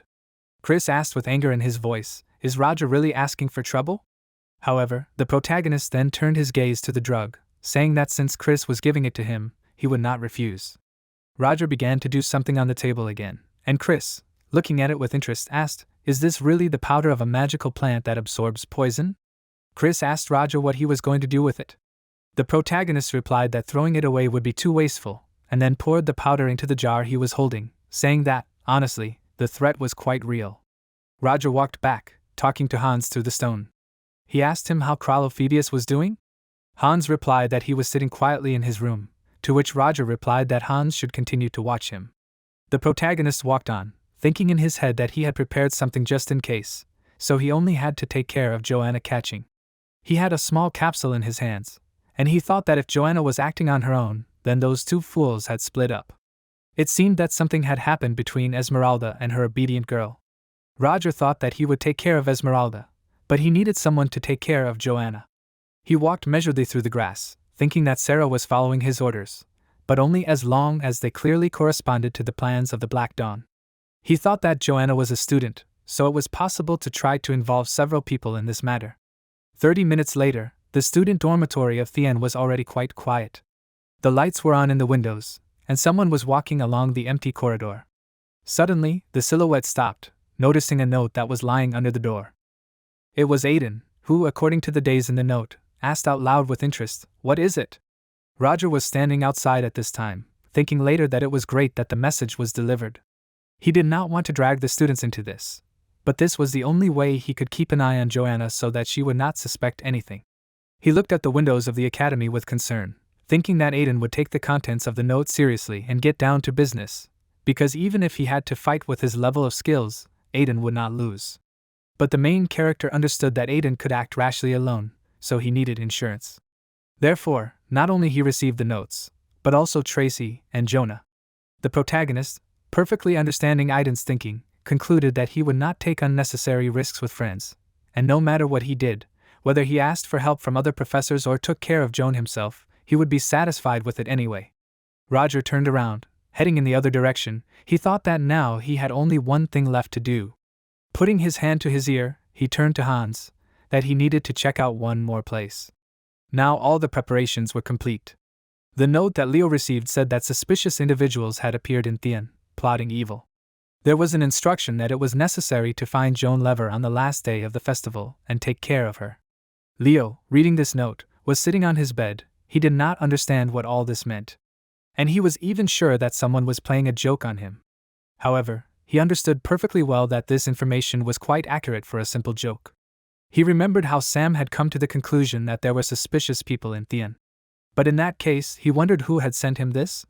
Leo bit the tip of his thumb, frantically thinking, had he really been caught? He asked himself, could this have been a tip for the Liberation Army? Leo thought that whoever had sent him this was clearly threatening him. He understood that if he did not want everyone to find out about his secrets, he had to do as the message said. There was fear, excitement, and horror on his face. Having calmed down more or less, he wondered what these people wanted after all. Leo squeezed the note in his fingers, and then put it on his bed, sighing heavily, saying that he did not want to join the Liberation Army at all, but no matter how much he racked his brains, nothing would change. He thought that it was all useless. Saying that for now he could do whatever the note said, he got up from his bed, grabbed his jacket, and walked out of his room, putting it on. Leo thought that it was still better than trying to fix everything alone, and closing the door, he found himself in the hallway. Suddenly, someone called his name. It was Aiden, who was running towards him and shouting that something strange was happening. Leo looked at him in surprise, seeing a comrade, when suddenly all his friends began to show him the same notes, while Aiden shouted that he found it near his room and read it, and it said that bad people were planning to do something bad on the last day of the festival. Leo shuddered when he saw his friends, asking himself, did these guys also receive letters? He cursed in his thoughts, not understanding what was going on there. Esmeralda sat in her bed, covering her ears with her hands so as not to hear all the noise and voices that surrounded her. Loud cries of begging for salvation, cries from the past that haunted her until now, mothers' pleas for their children not to be killed, all of this had haunted her for many, many years. Esmeralda felt like she was at the Last Judgment, surrounded by all those who had died, as she thought, because of her fault. And these voices that had burst into her consciousness were screaming louder and louder that it was all because of her, and that they all shouldn't have protected her. They kept saying that if she had just quietly left the village, then none of this would have happened. The nun who was at the head of this mess, with a chilling voice speaking to her by name, said that it was all her fault. She bowed down to her knees, shouting loudly that it was enough. She understood that it was all just a bad dream. Esmeralda screamed that she did not want to hear criticism from the lips of the nanny who raised her. Raising her crazy, fearful and despairing gaze, she whispered that it would soon be over. She would take revenge on Crollo there by killing him tomorrow. However, she immediately asked herself, was it enough? She was tormented by the question, what would happen after her revenge? All these madness that she was going to commit did not fit at all with how she would continue to live among people, and Esmeralda understood that if she continued to take revenge, she would finally destroy her own soul. And then she would never be able to become who she was before, Selena, her other self, which she created out of longing for the past. She would not be able to become her again. Esmeralda, to be honest, wanted to continue being her, innocently laughing and enjoying life with everyone else. She watched her own other half enjoying the way she was living now, and it made her hesitate. She didn't understand what to do. Maybe she should stop right now. She touched the wall inside her soul that separated her and her other self, but a voice thirsty for blood came from somewhere deep in her soul, asking Esmeralda, what is she thinking? Fire was sent, and the beast appeared behind her, and Esmeralda joked about its presence. Quasimodo asked her, is she really going to sit down with the one because of whom they were all killed? Esmeralda shrank, falling to her knees, not knowing what to do, while Quasimodo, using the voices of those dear to her, continued to tell her to avenge them, because she was a good girl, wasn't she? Esmeralda's eyes widened, again fueled by the idea. She smiled and agreed, but a single tear rolled down her cheek. Esmeralda, her hands said that she had to take revenge. But was it her desire, or the desire of the one who stood behind her? The 5th day of the festival had arrived, the last night of the holiday.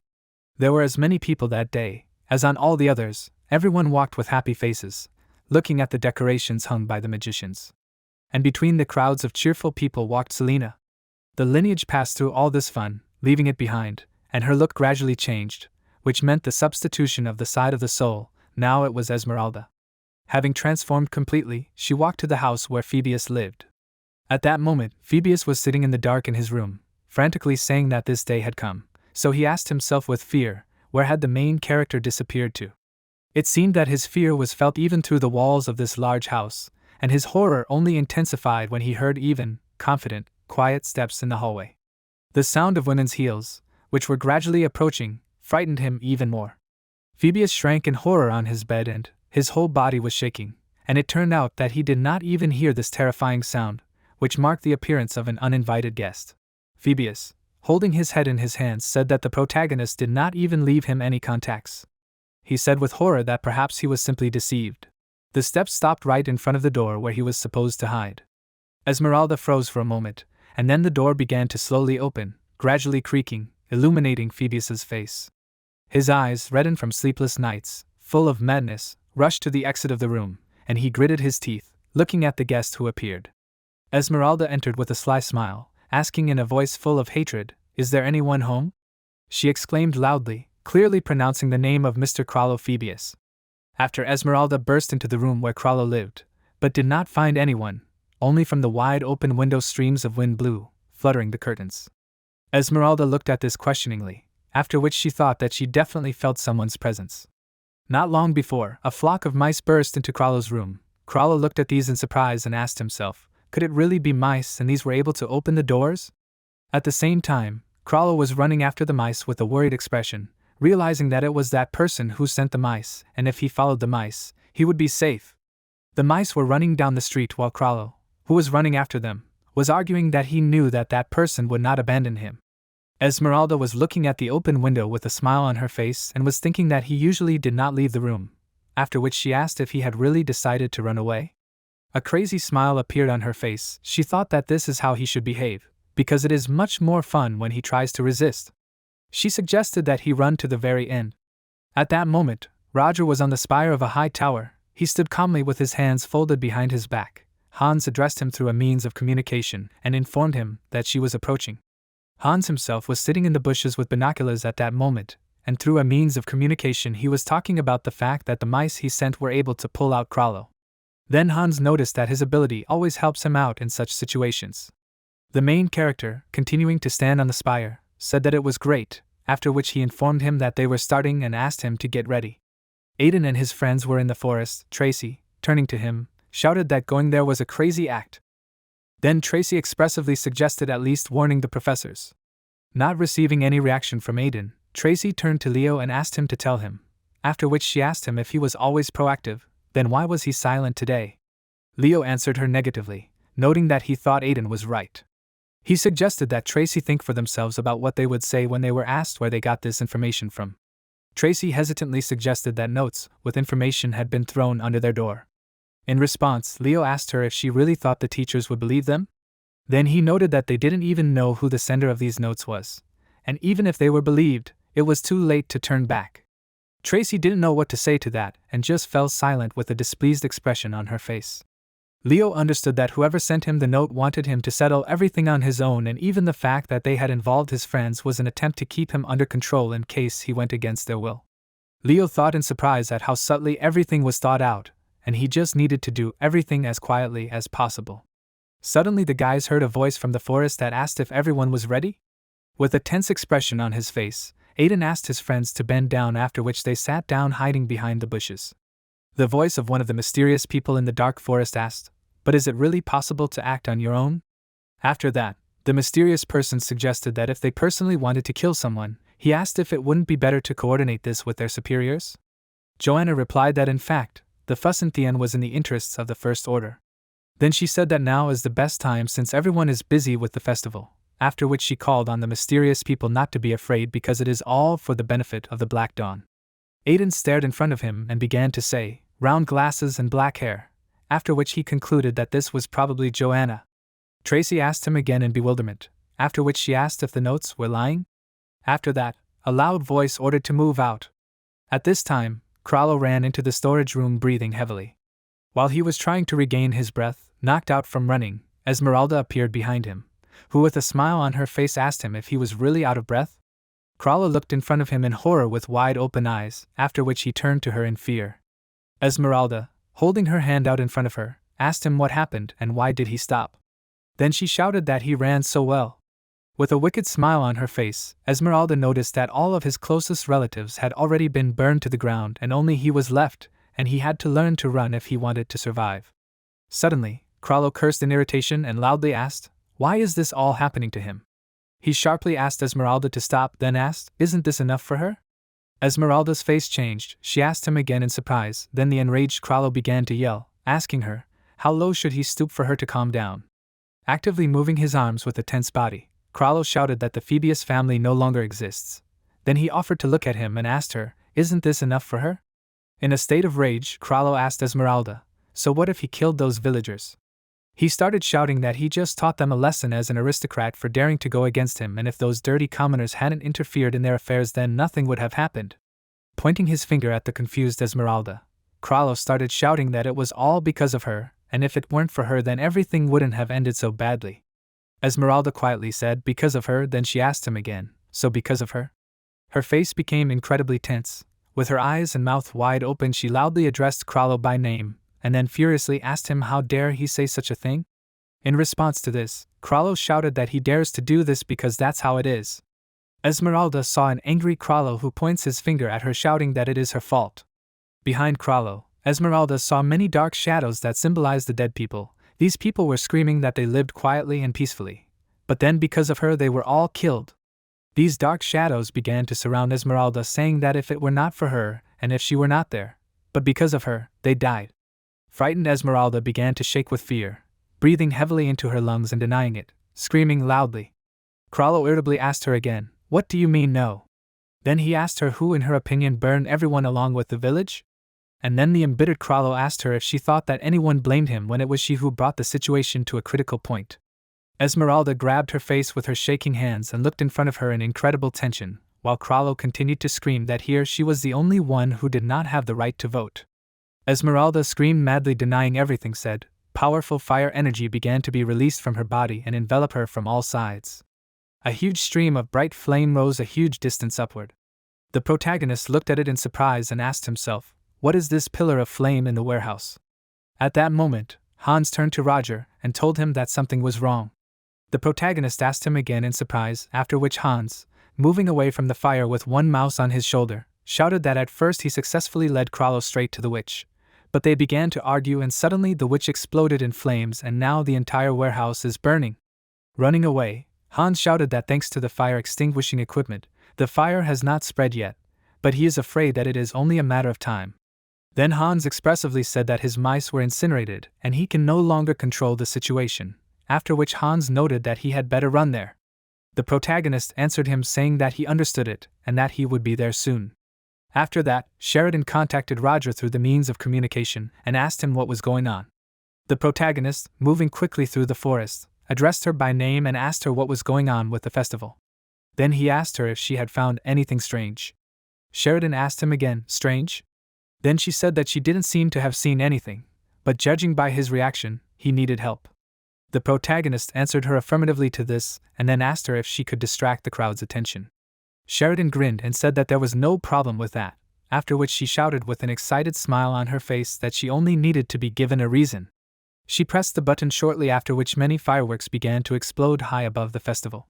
People with surprised expressions on their faces began to look at the fireworks and rejoiced with joy. Only one confused man noticed that there were still 30 minutes left until the fireworks show, after which he wondered why these fireworks had already started exploding. With a smirk on her face, Sheridan looked at the fireworks and thought that these were no worse than explosions and perhaps she should make something similar when she returned to the shelter. The protagonist, who continued to run forward at a rapid pace, thought that this was great because while everyone was focused on this, he did not think that he would be able to run at such a speed. The protagonist understood that he needed to conserve mana so he could not use Etern Nocturnus. Suddenly, something caught the protagonist's attention from the side. He turned around sharply and looking at the warehouse with mechanical golems, he shouted, "This!" At this time, Hans with a mouse that had moved from his shoulder to his head looked at the burning warehouse and shouted that at this rate, the flame would reach the festival site. Hans turned to Roger and asked him expressively, "Where is he?" Suddenly, Hans with a surprised expression on his face turned towards the sounds. The main character was flying forward at great speed on a mechanical horse. Hans, who was left far behind him, turned to Roger asking him if it was him. Then Hans asked himself in bewilderment, was he riding a golem? Hans with a confused expression on his face shouted that he was heading straight into the fire. The mechanical golem, pressing its paws tightly to the ground, pushed off sharply with an energy impulse and jumped over the fiery wall of the burnt warehouse. And then the golem landed and Roger found himself right in front of the huge menacing fire monster that was above Esmeralda and Krallo. Looking at what was happening, Roger realized that the situation was much more serious than he had assumed. Then the main character, addressing the huge monster as Quasimodo, suggested that they had already met him. Then he asked him if that was true. Quasimodo turned in his direction, to which the protagonist with a serious expression said that at that time the circumstances did not allow him to do anything. The protagonist got off the golem and said that he did not plan to fight Esmeralda because she was his colleague, and he was here to help her. Quasimodo continued to look at Roger. Roger assumed that he understood him, after which the protagonist looked at Esmeralda and assumed that it seemed to him that she was not well. Esmeralda was kneeling, hugging herself by the shoulders, and Krallo was lying unconscious. The protagonist understood that Krallo was also not in the best shape and something went wrong. Then the protagonist decided that this was even for the best because this was the only chance to end everything quickly. The protagonist began to approach Esmeralda, realizing that if the spirit was summoned by the carrier, then he could simply destroy the carrier and then the spirit would disappear. But if the spirit was summoned by the summoner, then he would have to take him hostage in order to influence the spirit. The protagonist prepared a syringe that was hidden in his sleeve and thought that he would simply use a tranquilizer to capture Esmeralda. The protagonist calmly walked towards her, realizing that he needed to get closer to hit her. Suddenly, Quasimodo's huge fiery paw appeared above his head. Quasimodo tried to slam Roger into the ground with a powerful blow of his paw, but the protagonist dodged this, stepped aside and asked in bewilderment, was he attacking? The protagonist tensely looked ahead, frowning and thinking that Quasimodo did not believe him from the very beginning. At the moment, Quasimodo was furiously growling, looking at Roger. Casey, who was walking through the forest, thought that silence had finally come. She walked between the trees and whistled a melody, raised her head up, thinking that she just wanted to look around, but people continued to ask her many questions. Then she noticed that at least Betty liked everything and at such moments she envies her. Suddenly Casey heard voices coming from the forest. She looked towards the voices with an interested expression on her face. Casey saw mysterious people from the order and asked herself, what kind of gathering is there? She secretly crept closer and hiding behind a tree trunk heard a voice calling not to be afraid, because this is all for the benefit of the Black Dawn. Casey asked herself again, Dawn? Then she assumed that this is the same Black Dawn and decided that she needs to follow them. She heard a remark from Aiden who noticed that she has round glasses, black hair and this is in his opinion Joanna. Then Aiden noticed that they were moving, after which he called his friends to follow them. Casey watching Aiden and his company decided to quietly follow them at first. At this time, the warehouse continued to burn. Laughing loudly Quasimodo shouted, what a pity! Then, concentrating the fiery energy in his fist, Quasimodo said that he should have killed him right away. Quasimodo dealt a powerful blow to the main character, but he managed to dodge by jumping back, which caused Quasimodo to split huge concrete slabs with his blow. The main character, looking tensely ahead, assumed that Quasimodo was blocking his visibility to Esmeralda, after which he thought that because of this he could not use homing magic. Then the protagonist began to reason that no one could even think that he would be able to navigate the battle so well without a direct order from his master. The protagonist decided that such was the power of the First Order of the Black Dawn. At that moment he retreated back. Quasimodo, having concentrated a powerful stream of fire in his mouth, began to direct it at Roger. The protagonist looked tensely ahead, frowning, and then used a turn nocturnus. Thanks to this ability, Roger found himself at a great height above Quasimodo. The protagonist cursed mentally, realizing that he did not have time to use spells. Enraged, Quasimodo called Roger an annoying insect, and then sent several fireballs in his direction. Blocking these attacks, Roger understood that now was not the time to think long. Putting his forearm in front of him, Roger defended himself from another attack, due to which he was thrown back. Roger exhaled heavily from his lungs and stopped near the mechanical golem, and looking at Quasimodo he realized that he did not like all this, after which the main character asked himself, would he really have to resort to divine power again? He began to deny this thought, realizing that the risk was too high. At that moment, Quasimodo's fist was already aimed at him. The main character abruptly addressed the mechanical golem as DT-3000 and ordered it to start defense mode and block the attack. The mechanical golem instantly rushed to attack and stood on its hind legs, blocking the fire stream. The golem, covering the fire stream with its body, said that a life-threatening temperature had been detected, after which the golem notified of the transition to emergency defense mode. Quasimodo asked if he wanted to block. Then he shouted that he was even interested in how long it would last. Blocking the fire stream with a tense expression, Roger understood that this was only a temporary measure, and when the golem's defensive reserves were depleted, he would have no way to fight face to face. The protagonist took a smoking pipe out of the inside pocket of his jacket. He understood that this was a toxic byproduct that he had made. The protagonist brought the smoking pipe to his mouth, realizing that he had to use all possible methods. He remembered the conversation that happened some time ago. When addressing Roger as the boss, the voice said that the mana inside the byproduct exceeded the normal range. At that moment, there was powder and pills on the table on sheets of paper. Then the voice shouted that after using it, the mana must be immediately thrown out, otherwise the mana circulation circle will be damaged. These words were spoken by Bellaluna, who was sitting at the table near the drug. The protagonist asked her not to be afraid about this, and then said that he could handle it on his own. In response, Bellaluna shouted that this thing was also poisonous, after which she asked him if it wasn't dangerous. The protagonist confidently reminded her of his words that he could handle it. Now, looking intently ahead, he realized that his resistance to poisons was developed to a sufficient degree. Holding a smoking pipe in his mouth, Roger asked Quasimodo if he wanted to compete in strength. At that moment, Roger used a fifth tier spell. Looking ahead in surprise, Quasimodo realized that the air around him was changing. The protagonist used the Ocean's Wrath spell, which caused powerful concentrated magical energy to rise high into the air in the form of an active vortex. In sincere bewilderment, Quasimodo looked ahead with his mouth wide open. At that time, in the dense forest, a voice asked, "Who are they?" Another voice, disappointed, noted that they were noticed. Joanna furiously repeated her question, asking who are they. Aiden, holding a sword in front of him and his friends behind him, shouted that they were not deaf, after which he shouted that they were going to harm people. Aiden asked why? Then he confidently shouted that although they did not know the reasons, however, it was still wrong, because they were doing all this during a happy holiday. In response to this, she noted that she expected to hear a lot from uninvited guests, after which she furiously asked him if he seriously thought that this holiday was happy? Representatives of the order surrounded Aiden and his team. Addressing him, Joanna asked if he knew that his happiness was built on other people's bones?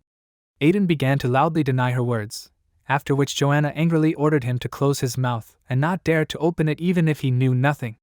Cursing, Joanna decided that she would kill them all anyway and start with their stupid squad. Saying this, Joanna summoned the spirit of a bird that was in her palm, after which the spirit flew towards Aiden at great speed. Aiden looked ahead in surprise and understood that this was a quick attack and he would not have time to do anything.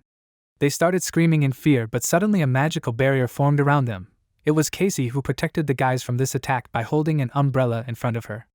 Then, with a smile on her face, Casey, holding an umbrella in front of her, said how much she wanted to watch the development of events. But she cannot stay away when people are in danger. Tracy looked at Casey in bewilderment and asked her if she was the same Casey Salmoy. Then Tracy loudly asked her, "And what is the green magician doing here?" With a satisfied smile on her face, Casey grinned and said that she was glad that she recognized her, after which Casey said that she had a lot of questions, but first they would settle the current problems. With a confident smile on her face, looking ahead, Casey said that she had personal scores to settle with these guys, after which she asked them if they were really members of the Black Blossom. At this time, Roger stood behind the defending golem, and realized that he had used fifth-tier magic, but was only able to tear off Quasimodo's paw. At this time, Quasimodo's shoulder was actively smoking. Looking tensely ahead, Roger came to the conclusion that he would have to use even more powerful magic. Suddenly he looked ahead in surprise. Quasimodo threw a huge burning boulder towards Roger, at the same time loudly shouting, calling Roger a little man. Quasimodo loudly told him that he would kill him. Putting his forearm in front of him, Roger cursed angrily and then asked himself, was he able to grow a paw in a second? Then the main character came to the conclusion that with the remaining mana he would only be able to use higher tier magic twice, and besides, he needed to find time to complete the spell. The barrier that the golem had formed began to crack. Looking at this, the main character realized that this would not last long. The protagonist took out a vessel with a thick red liquid and assumed that he had only this left to use, after which he asked his teacher for forgiveness. The protagonist realized that the golem would most likely crumble after this, but he thought that this would allow it to survive Quasimodo's attack. After these thoughts, he splashed blood into the golem's back. Suddenly, the crystal located in the center of the golem's structure and eyes began to glow bright red. The golem, putting its paws in front of itself, was able to block the fist's attack. In bewilderment, looking at this, Quasimodo asked himself how this broken golem could press him with pure force. Then he furiously turned to the protagonist and asked him what he had done. Furiously attacking and tearing off the golem's limbs, Quasimodo screamed that he could not defeat him with his pathetic tricks. Quasimodo noticed that he was not behind the golem, after which he asked himself where he had gone. Looking around, Quasimodo asked Roger where he was hiding. After that, he called him to come out. The main character, who was high above Quasimodo's head, told him that he was here. By this time, behind Roger's back there was a huge grandiose ship hovering in the sky consisting of pure magical concentrated energy. Turning to Quasimodo, Roger raised his hand up and suggested that he try it. At this time, in the forest, another representative of the order fell to the ground with a painful and hoarse cry, and Joanna was left alone and standing near the tree trunk. She looked angrily in front of her at Casey and Aiden. Casey, turning to her, noticed that she was the only one left, after which she asked her, maybe she would obediently give up. Suddenly, Tracy turned to her friends and asked them to stop, after which she suggested that they look at this. Tracy shouted expressively, "Heaven!" They raised their heads up and saw a huge ship consisting of pure magical energy of a bright blue color that was hovering in the sky and was huge. Casey asked in bewilderment, "Is there a ship there?" Then she asked, "How is this even possible?" Joanna ran in that direction and noticed that there was one. Then she cut herself off and loudly shouted, "No!" Casey rushed in pursuit of Joanna, who was running away in the direction of the ship, ordering her to stop. Looking at the back of the running Joan, Casey asked herself why she was running to the ship and were there really representatives of the Black Dawn there? With a tense expression on her face, looking at the huge, brightly glowing ship, Casey decided that the main thing was that this spell did not reach the walls of Theon, and if she was not mistaken, then this was the same spell from the ancient book that she once read. She reasoned that this was a spell that was developed by Lexler, that is, a wandering wizard. At this time, the main character with a concentrated expression on his face released thick magical energy from his body. It was the 6th rank magic called the Ocean Icebreaker, which formed a huge levitating ship in the air. This ship appeared several dozen meters above Quasimodo's head, who looked at it in surprise. Then Quasimodo the Terrible began to insult Roger, asking him how dare he? Then Quasimodo with wide open eyes furiously shouted the name Roger. There was a powerful magical explosion spreading energy from the ship in different directions in one powerful wave. When the dust and steam after the explosion began to settle on the ground, the main character stood next to the unconscious Esmeralda and held her in his arms while he himself was kneeling. The main character used a tranquilizer, realizing that with this tranquilizer she was now fast asleep and the spirits were connected with the consciousness of their master. So he understood that Quasimodo would soon rot. However, Roger also understood that as soon as Esmeralda woke up, Quasimodo would regain his strength and appear, and he needed to seal him in order to completely get rid of him. Roger also knew that for the sealing ritual he needed the soul of a living being. With a tense expression on his face, looking around, the main character thought that for now this was his only chance to deal with Quasimodo and Esmeralda. But then he asked himself, is there really no other way? Suddenly Esmeralda's hand grabbed his jacket. Roger looked at her in surprise and then asked himself, hasn't this tranquilizer worked yet? With a frightened expression on her face, Esmeralda looked at Roger and asked him to run, after which she, shaking with her whole body, said that if she lost consciousness, she would not be able to control him anymore. The main character, holding her in his arms, asked, "What?" At that moment, the huge Quasimodo was behind him and was about to strike him. Quasimodo really struck, which caused a bright flash of fire, and Roger, with a tense expression on his face, looking at his opponent, held his forearm in front of him, forming a protective barrier around himself and Esmeralda at the same time, asking, "What's going on?" Quasimodo, clenching his fist, shouted that it was close.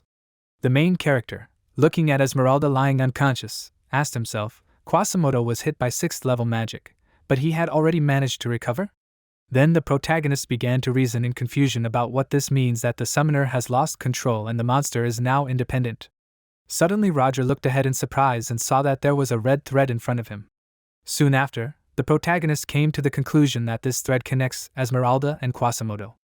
The protagonist extended his index finger to the red thread and cursed, and shouted that memories were coming from the thread. Then the protagonist tensely looked ahead and asked, "Is this a memory breakdown?" The protagonist began to see memories of the man talking about how it was interesting. He stood next to Esmeralda and said that a spirit that absorbs magic greatly increases the hatred and thirst for revenge of its contractor. Then the man noticed that he was more of a cryptid with spirit traits. However, this man asked who cares what he is. Then he asked if this is true. A mysterious man with a hood on his head, smiling, turned to Quasimodo and asked him if he could join them.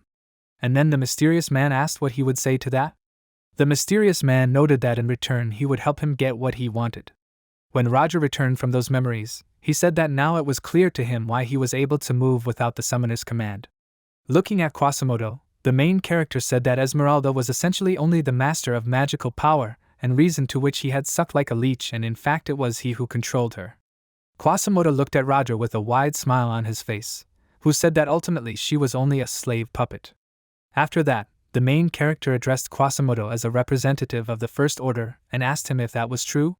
Smiling, Quasimodo noted that he had really unraveled his secret, after which he said that he recognized it, but noted that it was too late, and if he had already turned off Esmeralda, he would be able to use all his power to the fullest, after which he shouted that this was the end. The protagonist was protected by a barrier while Quasimodo was expanding his fire magic energy. Casey, who ran up to the burning hangar, swore loudly, noticing that she was definitely heading there, after which Casey asked, "But where did such a flame come from?" She thought that behind the cover of flames she could sense echoes of the icebreaker's magic, but she realized that the fire was blocking visibility, after which she asked herself, what was going on there? Suddenly the fire began to grow and Casey, sharply retreating back and putting an umbrella in front of her, shouted that the fire was getting even stronger. She concentrated magical energy consisting of water and directed it at the flame, ordering it to go out. By this time, Aiden and his friends began to approach Casey, but she ordered them not to approach, after which she asked them to better bring someone to help her. Casey shouted that she would not be able to hold back this flame for long, so it asked them to hurry up. With a concentrated expression on his face, Aiden obeyed her command, saying that everything was clear to him. At this time, the protagonist was breathing heavily and maintaining the energy of the barrier protecting him. With a tense expression on his face, Roger looked ahead and realized that he would not last long, after which he cursed, realizing that at this rate he would not be able to do without a ritual. He asked himself, would he really not be able to protect anyone again? Suddenly, a voice behind him said that everything was fine. The protagonist looked back in confusion and heard a female voice suggest that this was all because of her, after which she asked if this was true. It was Selena who said that she did not care and asked Roger to do what he had planned. She told him that while she was sleeping, she felt and realized everything she had done, after which she said that she wished that all this was just a nightmare, because she had been so happy in recent days, but she had enjoyed her own power for too long. The protagonist looked at her intently as the magical barrier began to crack. He put his hand on her head and calmly said that it would all end as soon as she woke up. Selena turned to Roger in confusion, after which there was a small flash and Selena lost consciousness. The protagonist said that it was not easy for him to decide on this, but thanks to her, he was ready. He held Selena in his arms and said that whether it was a nightmare or not, but it was time for her to wake up. At that moment, a powerful flash of fiery energy occurred due to the explosion. Quasimodo looked around and, addressing Roger as a small person, asked him where he was hiding. At this time, the protagonist was behind him.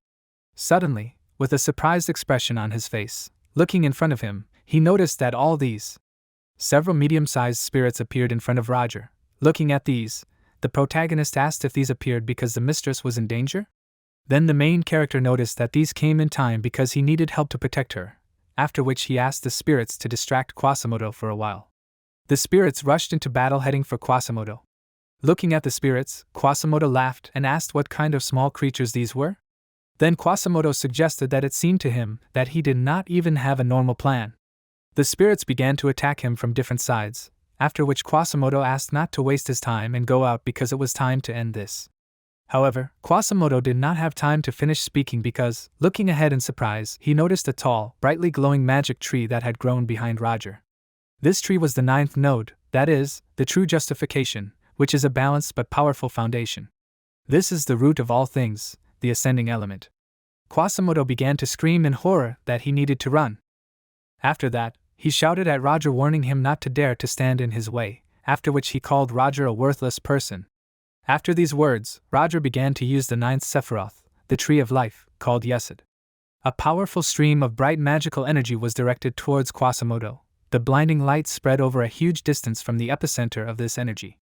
Some time after the release of this force, Roger stood in front of a deep ditch formed due to the incredibly powerful energy. With an exhausted expression on his face, looking ahead, Roger asked himself if he was dead.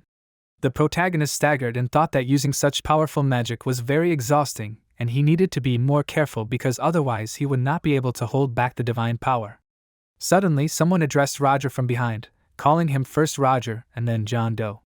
It was Esmeralda who, sitting behind him, asked him why he saved her.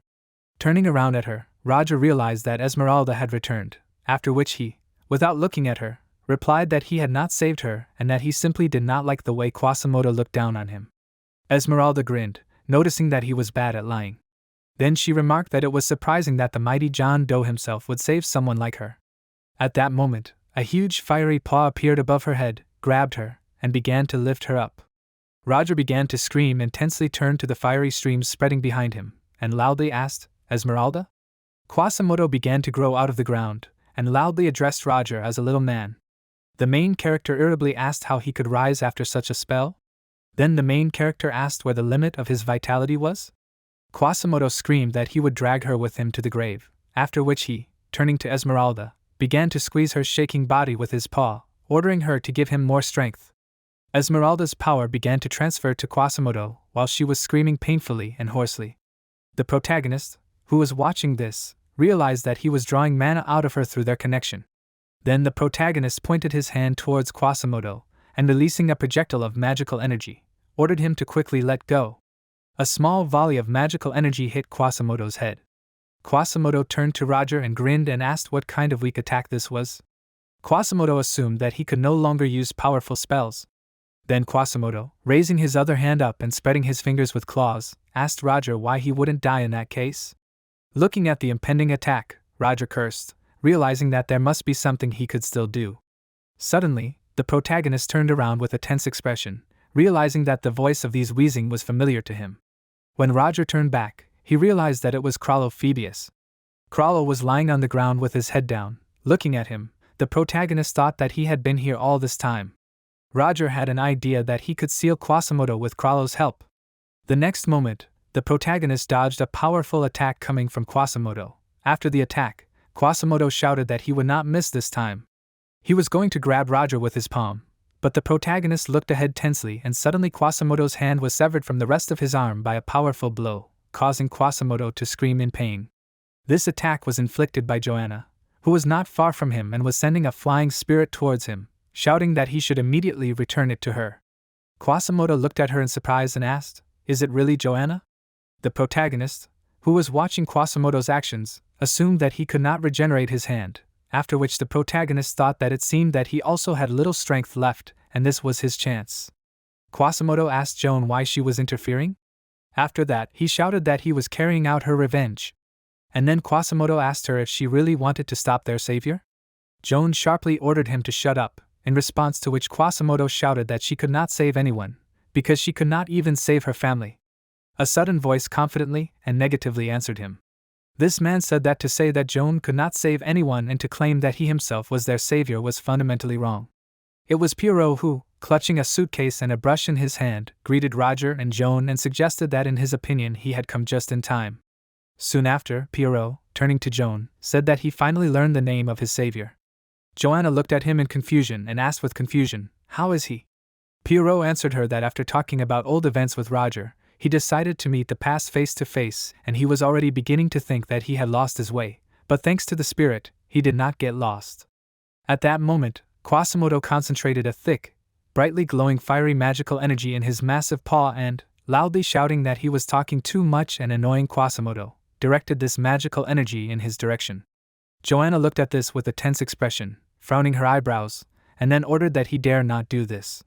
At the same time, she directed magical energy towards the collision of Quasimodo's fiery energy and Pierrot's magical barrier. Using a brush, controlling magic, Pierrot suggested that now was not the best time to talk, after which he noticed that despite his condition, he was still able to blind Quasimodo. He stood in front of the huge monster and said that he knew that his speech sounded brave, but he admitted that he would have to leave the rest to them. Enraged, Quasimodo dismissively called his opponents little people and said that they were just small insects. At this time, Quasimodo tried to deliver another fire blow, shouting that this kind of magic was just child's play for him, and he would burn them all. Suddenly, his huge paw in which he was squeezing Esmeralda was shackled with many strong chains. Quasimodo looked at these chains in bewilderment. The source of these chains was Crollo's body levitating in the air, from whose stomach these chains were spreading. Under the levitating body was the main character, who, kneeling, thanked Pierrot and told him that he had won enough time to completely change the situation. And then the main character, with a confident expression on his face, clenching his fist, shouted that it was time to end this. Enraged, Quasimodo growled loudly and furiously, pulling the chain on his hand. Suddenly, Quasimodo dropped Esmeralda from his hand and asked Roger if he had tied him to another person. Then Quasimodo shouted that this was impossible because he already had a contract with Esmeralda and he could not tie him to someone else. In response, the main character noted that he was well informed, but he did not see the full situation, after which the main character explained that ordinary contracts could be attributed to a more powerful entity, and he would not be able to do anything about it if he weakened. Soon after, Quasimodo turned to Esmeralda, from whose chest several bright red threads emanated. Quasimodo asked her what she was doing. After that, he ordered to help him, but Esmeralda, screaming loudly, grabbed the red threads in her palm. Quasimodo tried to get closer to her by pulling his body with the help of these red threads. He shouted at her that she needed him to stay sane, after which he warned her not to let their connection fall apart and to help him quickly. By this time Roger was moving forward at great speed with a jerky movement. Joanna was also running loudly, shouting the name Esmeralda. With a tense expression on her face, lying on the ground and squeezing the red thread in her palm, Esmeralda said that if he really wanted so much, tightly squeezing the thread, she ordered him to take everything in that case. In a state of shock, Quasimodo opened his eyes wide. Roger and Jonah were also perplexed by this action, as Esmeralda separated from the body and only Selena remained. Quasimodo began to deny what was happening, screaming that he was being pulled back, after which he asked her what she was doing and was she really going to die with him. Esmeralda answered him affirmatively, offering him to die together. Then she began to scream that they would immediately end the senseless killings. Joanna tried to approach her, loudly screaming her name, but Pierrot managed to grab her hands and, not letting her run forward, began to explain to her that she would be pulled to them if she came closer. Quasimodo screamed painfully, stretching his arm out in front of him while his whole body was engulfed in flames. He asked what was with this fire, and why was the flame burning him. Esmeralda understood that this was a flame that devoured souls, and she felt that this was a fitting end for her, because if so, she could at least slightly atone for her guilt before the villagers. With a peaceful smile on her face, she mentally addressed the guys and said that she was really sorry, after which she asked them to wait because she was already on her way to them. Suddenly, a voice asked why she was smiling. A moment later, the main character appeared, who with a purposeful expression on his face with a sharp blow tore the threads that were between Quasimodo and Esmeralda. Having exhaled heavily, she looked ahead in bewilderment, after which the main character asked her if she thought that it would be easier for her if she just died like that.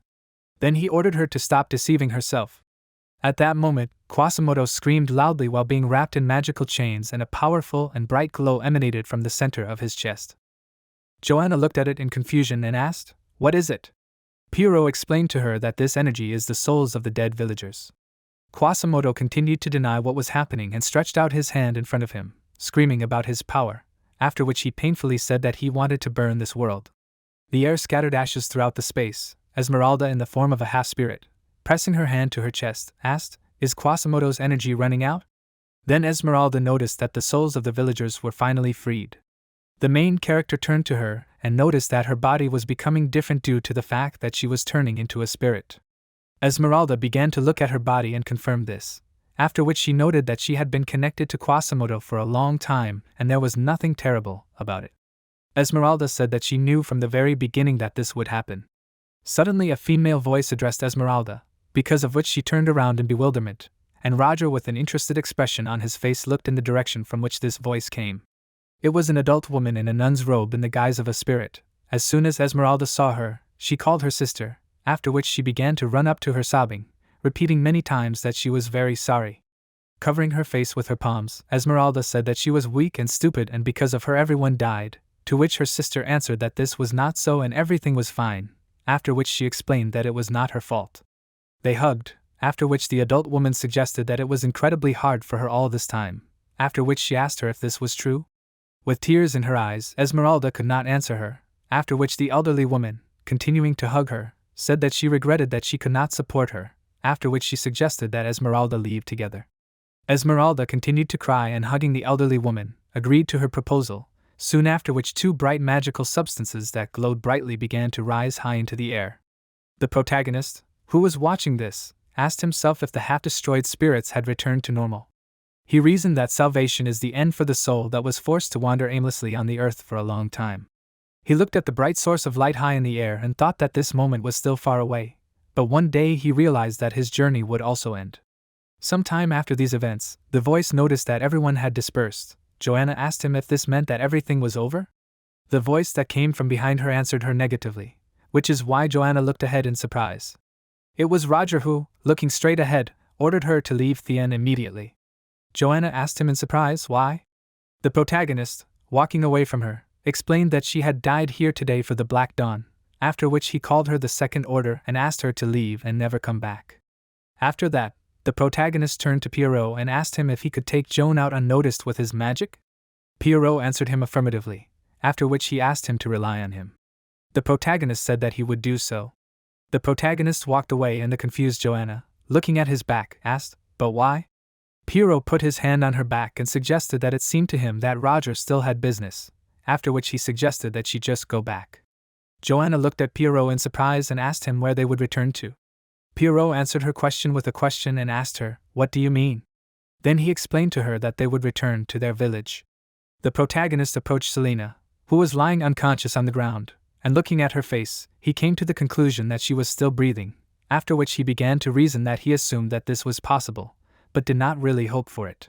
He suggested that perhaps they shared not only a body but also a soul. Suddenly, Selena opened her eyes and Roger, who was holding her in his arms, asked her if she was awake. Selena looked at Roger in surprise, after which she asked, "Professor Roger?" The protagonist explained to her that specialists would arrive soon, after which he asked her to hold on a little longer. Selena looked at him with wide eyes in confusion, after which she asked him why he saved her.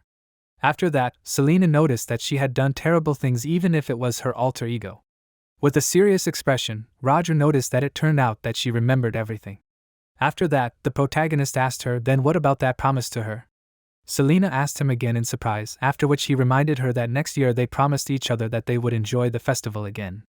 At that moment, he held his hand on her shoulder and behind the forest, high in the sky, fireworks of different colors were exploding. Then the protagonist noticed that this was the reason. Selena looked up at the sky, after which a smile appeared on her face and tears began to flow from her eyes. She looked at the exploding fireworks and offered Roger to do it. Soon after, screams were heard in the burned forest that someone was there, after which an order was given to quickly bring a stretcher. Aiden and the other students behind him ran up to Selena with worried expressions on their faces and asked her if she was okay. Selena, who was being carried away on a stretcher by the workers, answered the students affirmatively, then asked them not to worry and told them that she was fine. A sudden male voice turned to Roger and reminded him that he had only asked him to look around. When Casey heard this, she looked warily in the direction of the voice. She saw a man running up to Roger who was leaving, who was saying that everything was fine and that he would be able to get to the infirmary on his own, and the man was trying to answer him something to this. Looking at the back of Roger leaving, Casey reasoned that 2 professors were found there, including him. Then Casey remembered the member of the Black Dawn who had disappeared somewhere. Casey was thinking about the 6th-level magic that she felt behind the curtain of fire, and the professor who made an indelible impression on her. She asked herself if it was possible that it was just an accident. Suddenly, Casey was approached and asked to call the fire brigade here. Casey was confused and then said that she would do it right away. Soon after, Hans contacted Roger through a means of communication and informed him that his mice got rid of the evidence at the scene. The main character thanked him for this and said that they would see each other later in their shelter. The main character walked through the park realizing that Sheridan and Hans had successfully escaped, and that was great. Then he came to the conclusion that he would finally be free when he made a report to the rector about what happened. The main character tiredly sat down on one of the benches and took a deep breath of air from his lungs and then said that if they had already dealt with the most important thing. At this time, behind the tree that was behind the shop, there was a mysterious man whose hat covered half of his face. This man addressed Roger calling him John Doe, and said that it was a great job. Roger's eyes widened in surprise. He immediately realized that he did not feel the presence of this mysterious man at all, after which he came to the conclusion that he had already heard this voice before. The main character understood that this voice belonged to the same person who spoke to Quasimodo in the memory that he caught during the memory breakdown. The main character thought that this person addressed him, that is, John Doe, as someone lower in rank than him, because of which the main character realized that this is the Zero Order of the Black Dawn. The mysterious man had a carnival mask in front of his eyes. He was smiling. The Zero Order said that he only dropped by the festival, and then such an exciting turn of events. After that, the Zero Order asked Roger if he would tell him what was going on here. At this time, the main character was reasoning that no one had told him that the Zero Order would attend the festival, after which a tense Roger asked himself if he really knew that he was the one who killed Quasimodo. Then the main character came to the conclusion that this was not so. He stopped his train of thought, realizing that if he knew this, he would not ask him such questions. The main character decided to assume that he did not know what exactly happened, after which the main character came to the conclusion that he just needed to calmly answer the questions.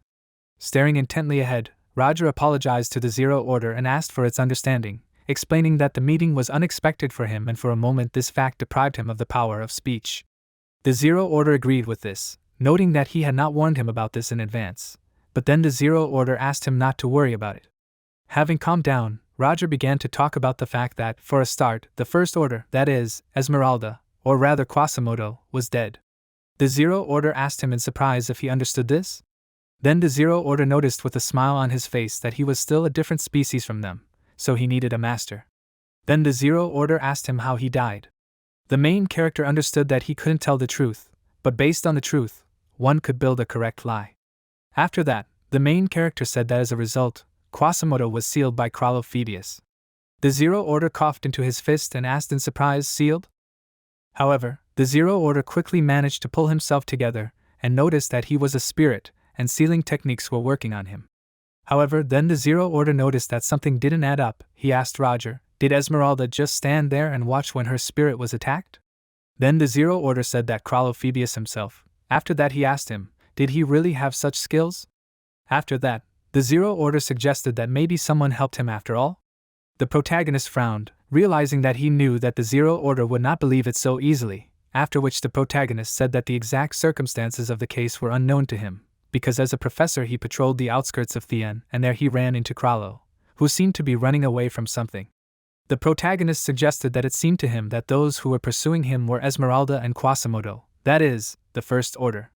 After that, the protagonist said that, in addition, before that incident at the banquet, Esmeralda personally asked him for support, and there he met Quasimodo and established his identity.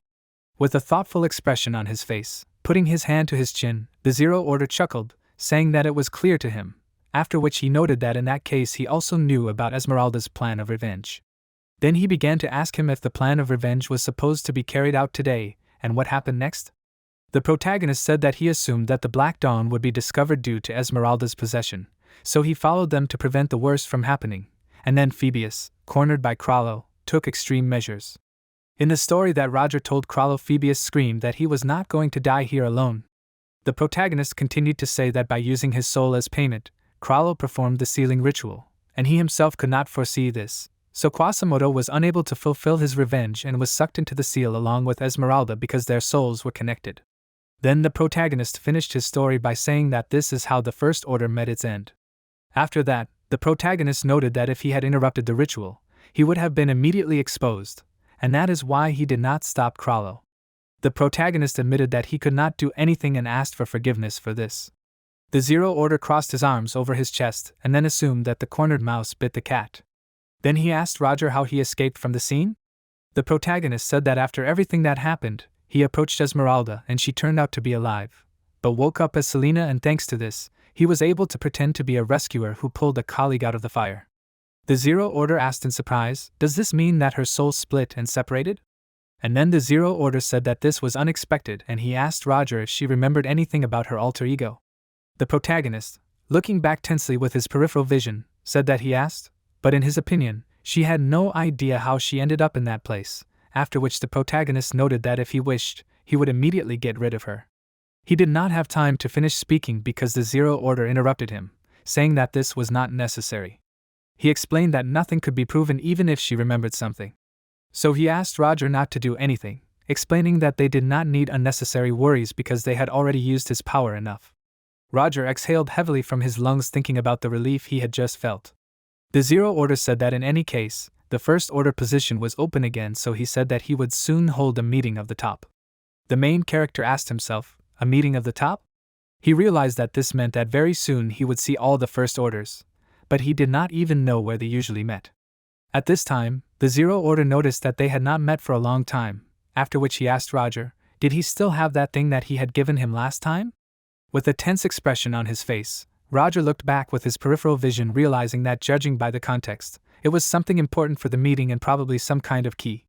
The main character understood that this was very risky, but he would have to, after which the main character noted that he should apologize for this too. The Zero Order, genuinely confused, turned to Roger and asked him, what?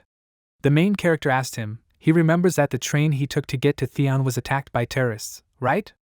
After that, the main character reported that to his deep shame, he lost part of his luggage in that brawl. The Zero Order silently looked ahead with a surprised expression on his face. Roger did not move. Soon after that, the Zero Order put an object in a small box on the edge of the bench and noted that nothing could be done with it, after which he offered him to take it. And then the Zero Order instantly disappeared, dissolving into thin air, saying at last that they would see each other at the place. As soon as the Zero Order left, Roger exhaled heavily from his lungs. He turned back and assumed that he was lucky, after which the main character thought about how deftly he was able to cope with this situation. Suddenly, Roger was addressed as Professor Roger. The main character looked tensely towards the voice, and it was Eliza. The main character looked at her in surprise and shouted, Rector. Eliza began to ask him what he was doing here and whether he had already been given first aid. The protagonist answered her that he was just going for this help, after which he explained to her that he was just dizzy and that's why he sat down on the bench. Eliza reacted worriedly to these words, after which she noted that if he was feeling bad, he needed to seek help as soon as possible. She told him that she would help, after which she asked him to get up. The protagonist got up from the bench, saying that everything was fine, after which he said that he could do it himself. Suddenly his vision blurred, he took a deep breath of air from his lungs and began to fall, looking at the surprised Eliza. Eliza began to scream loudly, Professor Roger? After a while, a frightened female voice screamed that she was very scared when he fainted, after which she asked, was he really feeling better already? The voice answered her affirmatively, explaining that he really was feeling better. Eliza stared in front of her, pressing her hand to her chin, and said that she found it hard to believe, after which she asked, did Professor Krallo really plan all of this? Then Eliza noticed that he also involved the students. The protagonist sat on the hospital bed opposite Eliza and confirmed her words, saying that it was true, and even the incident at the banquet happened because of Krallo, Phoebus, and Joan. Eliza chuckled thoughtfully and then turned to Roger and asked him if he remembered the incident with the almighty stone. The protagonist looked at her in surprise and then said that he remembered it. Eliza suggested that it seemed to her that these two were somehow connected with the intruders who were trying to get the stone. The protagonist asked her why she thought so. In response to this, Eliza asked him what Professor Krallo said when he began to burn Theon. The protagonist answered her by quoting his words, all for the benefit of the Black Dawn. Eliza emphasized these words and then told him that they had found out that those who were hunting for the almighty stone were also connected to the Black Dawn, and these people had already taken root in Theon. The protagonist looked at her attentively and silently, and then noted that in this case it was necessary to find them by all means and interrogate them. With a smile on her face, Eliza answered him negatively, and then noted that the two of them were finally safe, so they had enough for now, and despite all these crimes no one was hurt, so she was glad about that. Then Eliza told him that it was time for her to go, and then she asked Roger to take care of himself. The protagonist confusedly confirmed this, and then wished Eliza the same. Through the curtain from the protagonist was Selena, who was also lying on a hospital bed. When Eliza walked away, the protagonist looked at the pocket of his cloak, exhaling heavily from his lungs. He mentally assumed that he was not suspected. After that, the protagonist began to reason that he does not think that Eliza completely trusts him, but she needs them as leaders, so she will not take action even if she suspects something, after which the protagonist came to the conclusion that he and Professor Selena are on good terms. The protagonist decided that it was necessary to check the hidden objects because he hoped that he still had these. The protagonist remembered the object that gave him the Zero Order and the amber stone that fell after Quasimodo's death. Taking the cloak in his hand, Roger took the object out of his pocket and thought that the stone was in place and the box was from the Zero Order. He held this box in his hands, after which he opened it and saw the ring. The protagonist looked at it questioningly, after which he began to carefully examine the ring, realizing that there was a magic seal inside and it was built in such a way that the magic was activated when put on. Closely examining the ring, the protagonist reasoned that, judging by the structure of the seal, this is some kind of dream magic that moves the wearer's consciousness into the reality of dreams. After that, the protagonist began to ask himself, who generally appoints dreams as a meeting place? Although after that he noticed that this was a pretty smart decision. The protagonist understood that after the death of Quasimodo there were 6 first orders left, and excluding him there were 5, and one of these was Victor Dreadpool. With a serious expression on his face, frowning, Roger looked ahead thinking that if everything goes well, he would find out who the others were at the upcoming meeting. Some time after these events in a luxurious room a female voice said that she was glad to see her, after which the voice called its interlocutor Casey. Eliza sat opposite Casey holding a cup in her hand and said that she not only supported the spirit of the holiday but also helped to identify suspicious individuals in Theon. After that, Eliza told Casey that she called her in order to express her gratitude and also to listen to her version of yesterday's events. Eliza, holding a cup of hot drink in her hands, understood that it was better to make sure once again. Casey sat opposite Eliza and crossing her arms over her chest said that she would be happy to help her, but after that she noticed that in return she would have a favor to ask of her. After some time of conversation, Eliza noticed that from this it turned out that she could not find out anything about that fire. Casey answered her affirmatively, noticing that because of the blazing fire it was not possible to see anything. Intently looking at Casey, Eliza realized that her testimony did not seem suspicious to her. She remembered her words about how she was chasing a strange group of people who mentioned a secret organization, and these people led her to the scene of the incident, and as soon as the wall of fire dissipated there were only 2 professors there.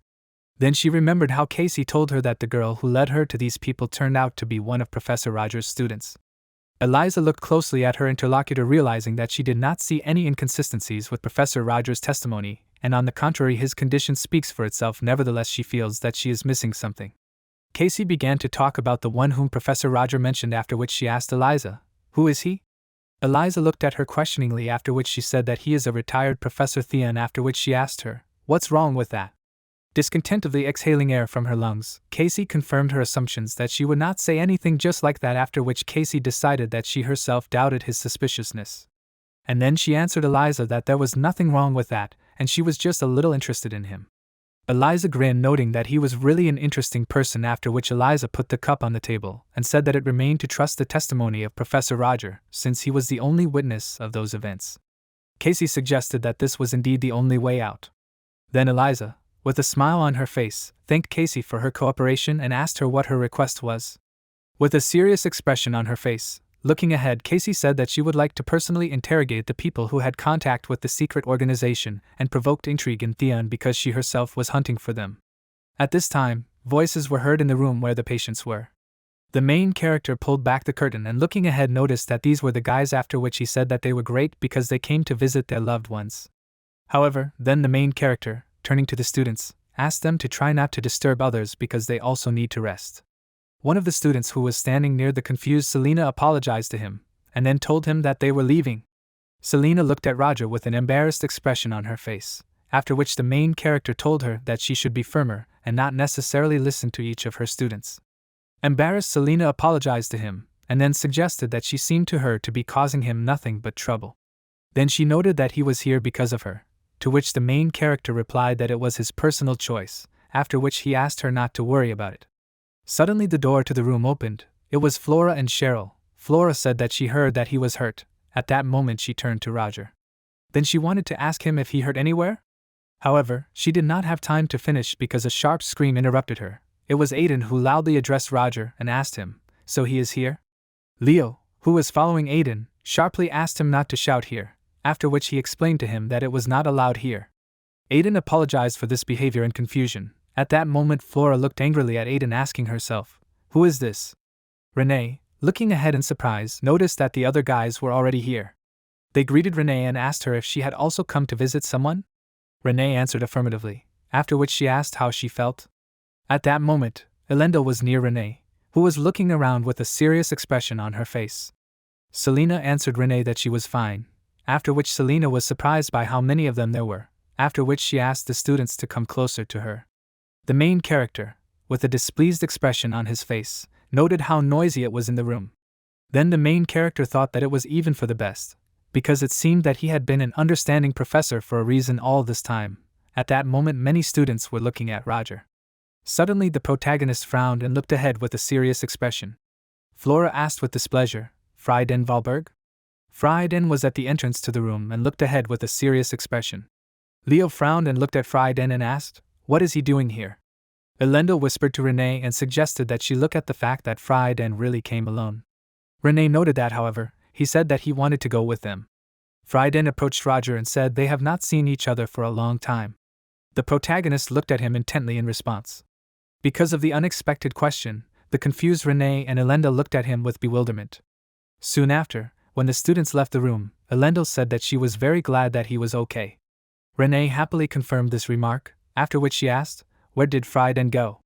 Elendil exhaled heavily from her lungs and said that he was leaving, after which she suggested that Renee stop worrying about him.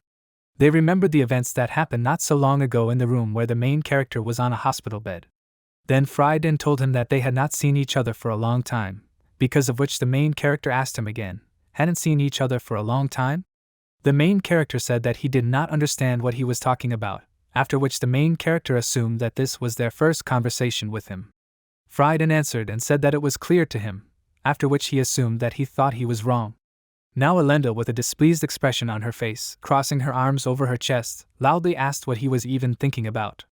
Then an irritated Elendil shouted that he was talking some nonsense, and then saying that he was wrong. Renee laughed confusedly behind her back, after which Elendil noted that no matter what, no one can know what is in the head of a lone wolf. Suddenly, someone came up to them from behind and apologized for interrupting her speech. Elendil turned around in surprise, and looking at Aiden and his friends, she noticed that they were attending the same lectures. Aiden answered her affirmatively, after which he told her what his name was. Then Aiden said that he would like to ask her as an older one, but it was a little difficult for him to address her. Elendil was delighted that she was addressed as an older one. She mentally rejoiced about this, because she was finally recognized by a younger student. Elendil happily noticed how polite Aiden was, after which he told him that he could call her sister if he wanted. Aiden asked her again in bewilderment, "Sister?" At that moment, an irritated Tracy joined the conversation and asked in bewilderment, "Weren't they too close now?" Flora looked at Aiden with a gloomy expression on her face and thought about how she couldn't finish speaking that time because of that annoying student, and then that crowd around her didn't let her get a word in. Then Flora, looking angrily in front of her, began to reason why Frieden had behaved like that with the professor. She understood that saying that she hadn't seen the person she was talking to for the first time for a long time was not much. After that, Flora asked herself, wasn't he one of those people who never visited their friends in the hospital? At that time, when Roger was walking through a small park area, Frieden turned to him from behind, noticing where he was. The main character turned around and asked him if he was following him. Then he asked Frieden if he had any business with him. The main character immediately noticed that he had nothing to say to him, after which he asked Frieden to leave. Frieden did not move from the spot and said that at first he thought that he imagined it when he first met him. Then Frieden explained that he was talking about the time when he gave Renee a book on attributeless magic, because this book could only belong to one person, that is, the owner of that very attributeless magic. After that, the serious Frieden, looking ahead from under his brows, noticed that, however, that man had died and he could only give his book to him. Then Frieden asked Roger if it wasn't too brazen to show up here after everything that had happened and what he had planned. Without looking at him, the main character grinned, noticing that he should have hidden his face better. Then after which the main character said that although no one could have thought that he would remember so much, Roger admitted that it was his mistake, after which the main character called him a puppy of the Woolberg family and admitted that they had not seen him for a long time. The main character said that then he was an ordinary child and now he looks like a real aristocrat. Roger noticed that he had grown up well, after which he asked him if 10 or 12 years had passed. Frieden glared at him and then ordered him to stop saying these meaningless words and to tell what he had planned. The protagonist turned to him and asked what made him think that there was some reason for his stay in Thien. Frieden asked him irritably if he really did not understand the essence of his question. And then Frieden noticed how thick-headed he was, and then looking at the back of Roger, Frieden clearly assumed that he was the murderer of Renee's mother, and then Frieden asked him if that was true. Looking menacingly at Roger, Frieden asked if he would continue to pretend that he was stupid. Frieden demanded that he answer something already. In response to this, the protagonist said that this was ridiculous, and then he asked him why he would do this. Frieden asked him in bewildered indignation, "What?" The protagonist explained that everything was long in the past, and then he assumed that he thought he had simply misunderstood something. Then the protagonist explained to him that he was not here because of the events of 12 years ago. Frieden asked him, in that case, what does he need? The main character answered him that he does not need to know, after which the main character sternly asked him in response, why is he interrogating him at all? The main character noted that he himself decided to remain silent, although he clearly saw everything that happened that day. Frieden angrily declared that he is not like him. With a smirk on his face, Roger asked him, "Really?" And then he noticed what a cute excuse it was. The main character turned away from him and began to walk away, declaring that he can do whatever he wants with his conclusions. Moving away from Frieden, Roger noted that he already knew that he would not do this. Frieden looked at the back of Roger leaving, tightly clenching his hand into a fist. Frieden walked through the territory of Theon, soon after which Renee called out to him, calling him by name. She asked, "Is he still here?" Frieden looked at her and called her by name, then explained to her that he was just about to leave. Then he asked her what she was doing here. Renee ran up to him and explained that she had left something here. Looking at her carefully, Frieden noticed how timely it was, after which he told her that he just wanted to tell her something. Renee, looking at him with a surprised expression, asked if it was true. Frieden answered her affirmatively, after which he wanted to ask her if she had done it by accident. However, he was interrupted. Memories of 12 years ago appeared in his mind when he and little Renee were looking in fear in front of them at the pools of blood. A man who looked like Roger was standing near the woman's body. Frieden stood silently with his mouth open, after which he, with a gloomy expression on his face, turned around abruptly and, walking away in the opposite direction, said that he had nothing to tell her, after which he apologized to her for distracting her. Leaving, Frieden asked himself what he would tell her. He thought about the fact that the professor she trusted so much was actually the one who killed her mother and erased her memories. Frieden thought about how he had no evidence, and would only push her away with this absurd story. Frieden thought about how he also didn't want her to get hurt, and that was the whole reason. Renee looked at his back in confusion, asking, "What?" Frieden's consciousness had memories of Roger telling him that he already knew he wouldn't do it. Angry Frieden, clenching his jaw tightly, thought about how Roger knew he wouldn't say anything and he would have to admit it until he could destroy him.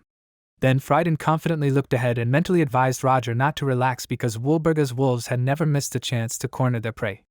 At this time, Roger was sitting alone on a bench in the park with a gloomy expression on his face, his head down.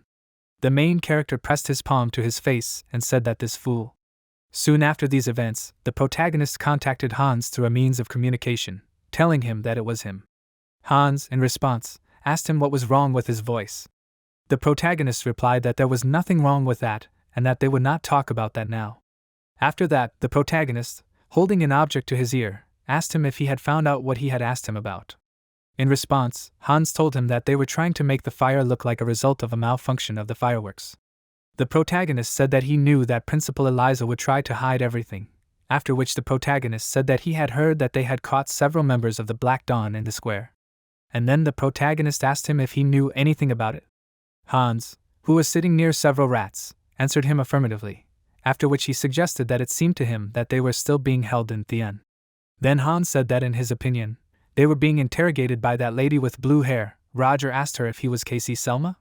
Hans answered him affirmatively, after which he said that the rats saw her and the rector going down to the interrogation room together. Then Hans asked Roger if everything would be okay. Hans also wanted to ask him what would happen if they gave in, but the main character, heavily exhaling air from his lungs, interrupted him, saying that he would not be able to hide forever anyway. The main character said that he did not care, after which he said that he would solve problems as they came up. Hans asked him in confusion if that was really true. Then he, sitting at the table, said that in any case, this incident was already being resolved from the inside and they were still able to get rid of the First Order, which was a good thing. The main character noted that this was indeed true, after which he emphasized that it was too early to relax, but so far everything was going more or less positively. And then Hans asked Roger if he could go out for a while. The main character said that he could do it, after which he asked him if something had happened. Hans told him that he had something to discuss with him, after which he explained that it was about their underground business, and asked Roger to prepare for the conversation to be long. At this time, in another space, a man was thrown into the wall and tried to scream with a painful and hoarse voice. Another man was sitting on a chair in a large and richly decorated room. Opposite him stood several people who obediently listened to his words. At this time, the man said that this would not work, after which he loudly asked, "Have they completely lost their fear of the Silver Sun?" Then the man furiously shouted that they could not deal with some tramps from the alleys and even turned to them for help. This man was the head of the Silver Sun named Carlin. He held a revolver in his hand and turning to a man opposite him named Temelin asked him if he completely did not understand what kind of person he was. The frightened man screamed that he understood, after which he, shaking with fear, noticed that, however, it was not about those base people at all. Temelana lowered his head down and shouted that it was all about their boss who was giving them orders. Carlin, with an interested expression on his face, clutching a revolver in his hand, asked him if this was the man who had closed the competitor's establishment. Carlin noticed that he had heard of this man. And then he asked him if in that case he was asking him to deal with him. Carlin asked Temelana what he knew about him. Temelana, in frightened confusion, said that he only knew that his name was the boss and nothing more. Carlin, looking at him intently, asked again, "What?" Suddenly, the guy who was standing next to Temelana shouted out what he knew about him, after which the guy began to tell that when they broke up, one of them shouted the name James Moriarty.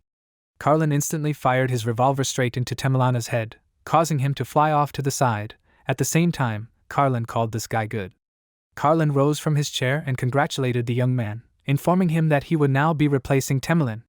The guy looked at Temelin's corpse in fear, but after a few moments, Carlin hugged him and asked what his name was. The frightened guy hesitantly said that his name was Keelton. Carlin addressed the guy by name and said that he would soon take up the matter, after which he noted that it would obviously be expensive. Keelton answered affirmatively and shouted that he understood everything, after which Carlin said that this was excellent and allowed him to go, but at the end he told him to take the corpse with him. At this time, Temelin was lying on the wooden floor with a hole in his skull from which blood was flowing. Keelton agreed with this order, after which Carlin joyfully spread his arms to the sides and began to laugh, asking, "James Moriarty?" Carlin said that this was nonsense, because Moriarty died in that kingdom of Delica. Carlin was thinking that someone was simply using this name to run their illegal business. At that moment, he was pouring a drink into a glass and thinking that maybe this person even knew how to do something, considering that these people had asked for his help. Looking ahead, Carlin, addressing his attentively listening subordinates, ordered them to clean up the ranks of these worthless people, after which Carlin explained that they needed to kill a few people for show and intimidate the survivors so that things would go as they should. The man serving him replied that he would prepare everything right away, after which Carlin looked away with a smile on his face, thinking that he would watch how long they would last. Some time after that, Hans, being in the park, turned to Roger and told him that he was here. Then he noticed that he had arrived early. The protagonist sat down on a bench near Hans and asked him what had happened.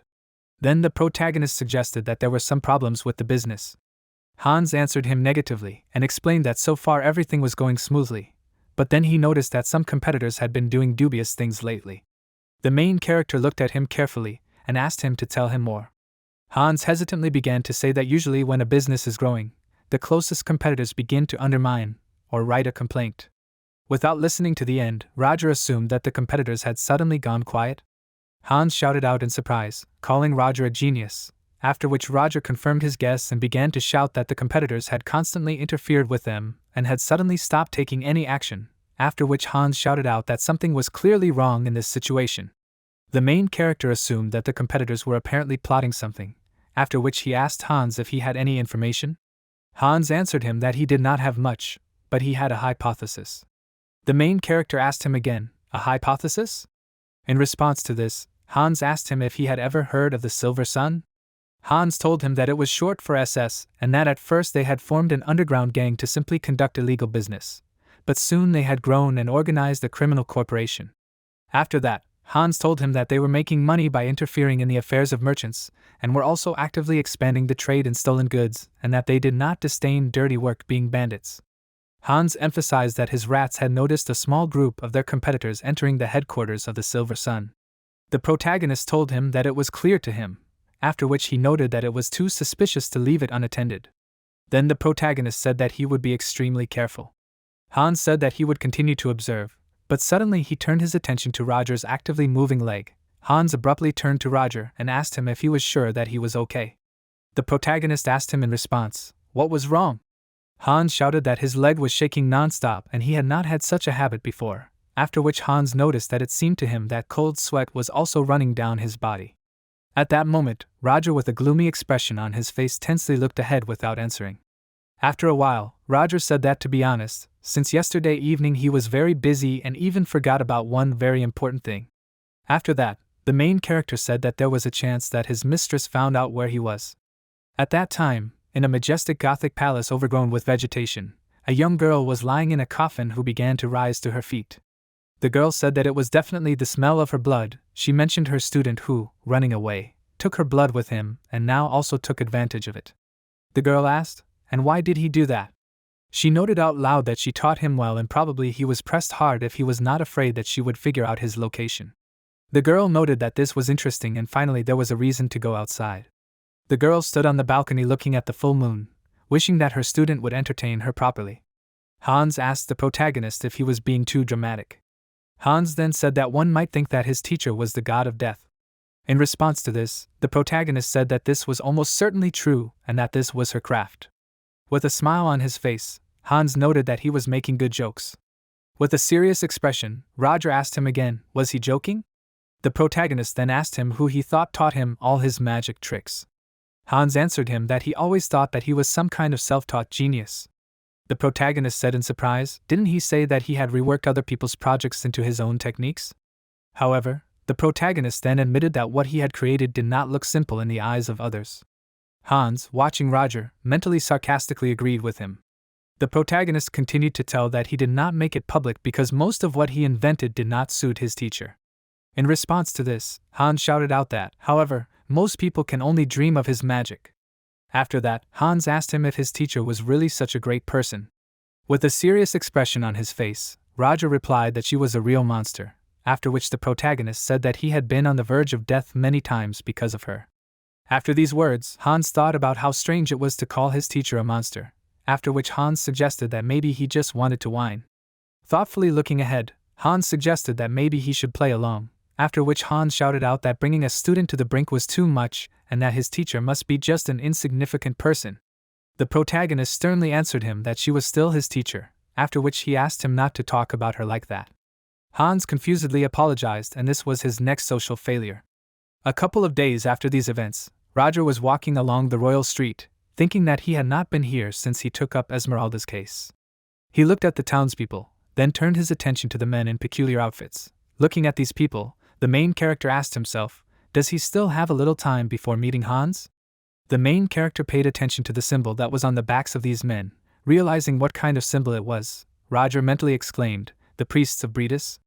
The priests went in the opposite direction, and Roger thought that he would admit that the fight for the throne must be put to an end, but with a serious expression on his face. Looking after these priests, the main character thought that everything was happening much faster than he expected and this was not good, which is why he needed to hurry. Soon after, the main character approached Violetta's clothing store called the Verdi House. It was a tall store with huge panoramic windows, which made the entire store perfectly visible from the street. When Roger came inside, Violetta offered him a cup of tea and noticed that he had arrived early. She called Roger the owner and informed him that Hans had not arrived yet. The main character, who was sitting at the table, said that he had come early on purpose to assess the situation on the streets, after which he reported that even at such an early hour there were many people on the streets who were filled with enthusiasm.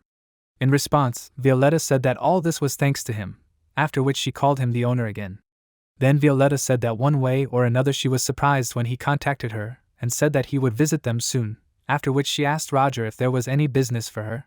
The main character, looking intently ahead and crossing his arms over his chest, said that he had heard that the competitors had recently become more active, after which the main character said that there were even serious troublemakers among them. Violetta exhaled heavily from her lungs and said that she knew that this information would not escape him. After that, Violetta told him that she wanted to figure it all out herself, but he was already here and already knew everything. After that, Violetta told him that these troublemakers are called the Silver Sun and they are planning something together with a local group of merchants. Then Violetta told him that she noticed this because suspicious individuals have been constantly walking around the store lately. Roger sternly asked her to tell him more, after which he noted that he needed all the information she knew, but suddenly their conversation was interrupted by a loud voice that addressed Violetta. It was a young guy who was expressively screaming that trouble had occurred. Violetta turned to him and asked what happened. The guy loudly shouted that the factory had been attacked. After Violetta and Roger heard about this, they looked at the guy with surprised expressions on their faces. And at this time, frightened people at the burning factory were asking for water to be brought quickly. One of the girls, screaming loudly, said that it was impossible to get inside because of the smoke. Violetta and Roger approached the burning factory and Violetta loudly asked what was going on here. One of the guys putting out the fire said that the factory was attacked by people in white bandanas. The main character with a confident expression said that now the main task is to cope with the fire. He put his hand in his pocket saying that they would use magic right now. Suddenly, the main character felt an object that was glowing brightly in his pocket. Looking at it in surprise, the main character asked himself, What kind of feeling was this? The main character looked into his palm and saw that inside there was a stone that remained after Quasimodo's death. Looking in surprise at how this stone was glowing, Roger asked himself, does this stone react to flame? The main character mentally asked that he just not be told about that. However, he did not have time to finish because the flame that enveloped the entire factory began to approach the stone that fell out of Quasimodo at great speed and pass inside it.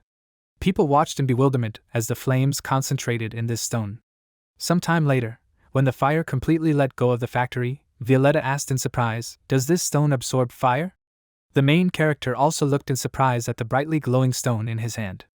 Someone's voice ordered to stop, after which he shouted that now is not the time to think about this and it is necessary to quickly help the victims.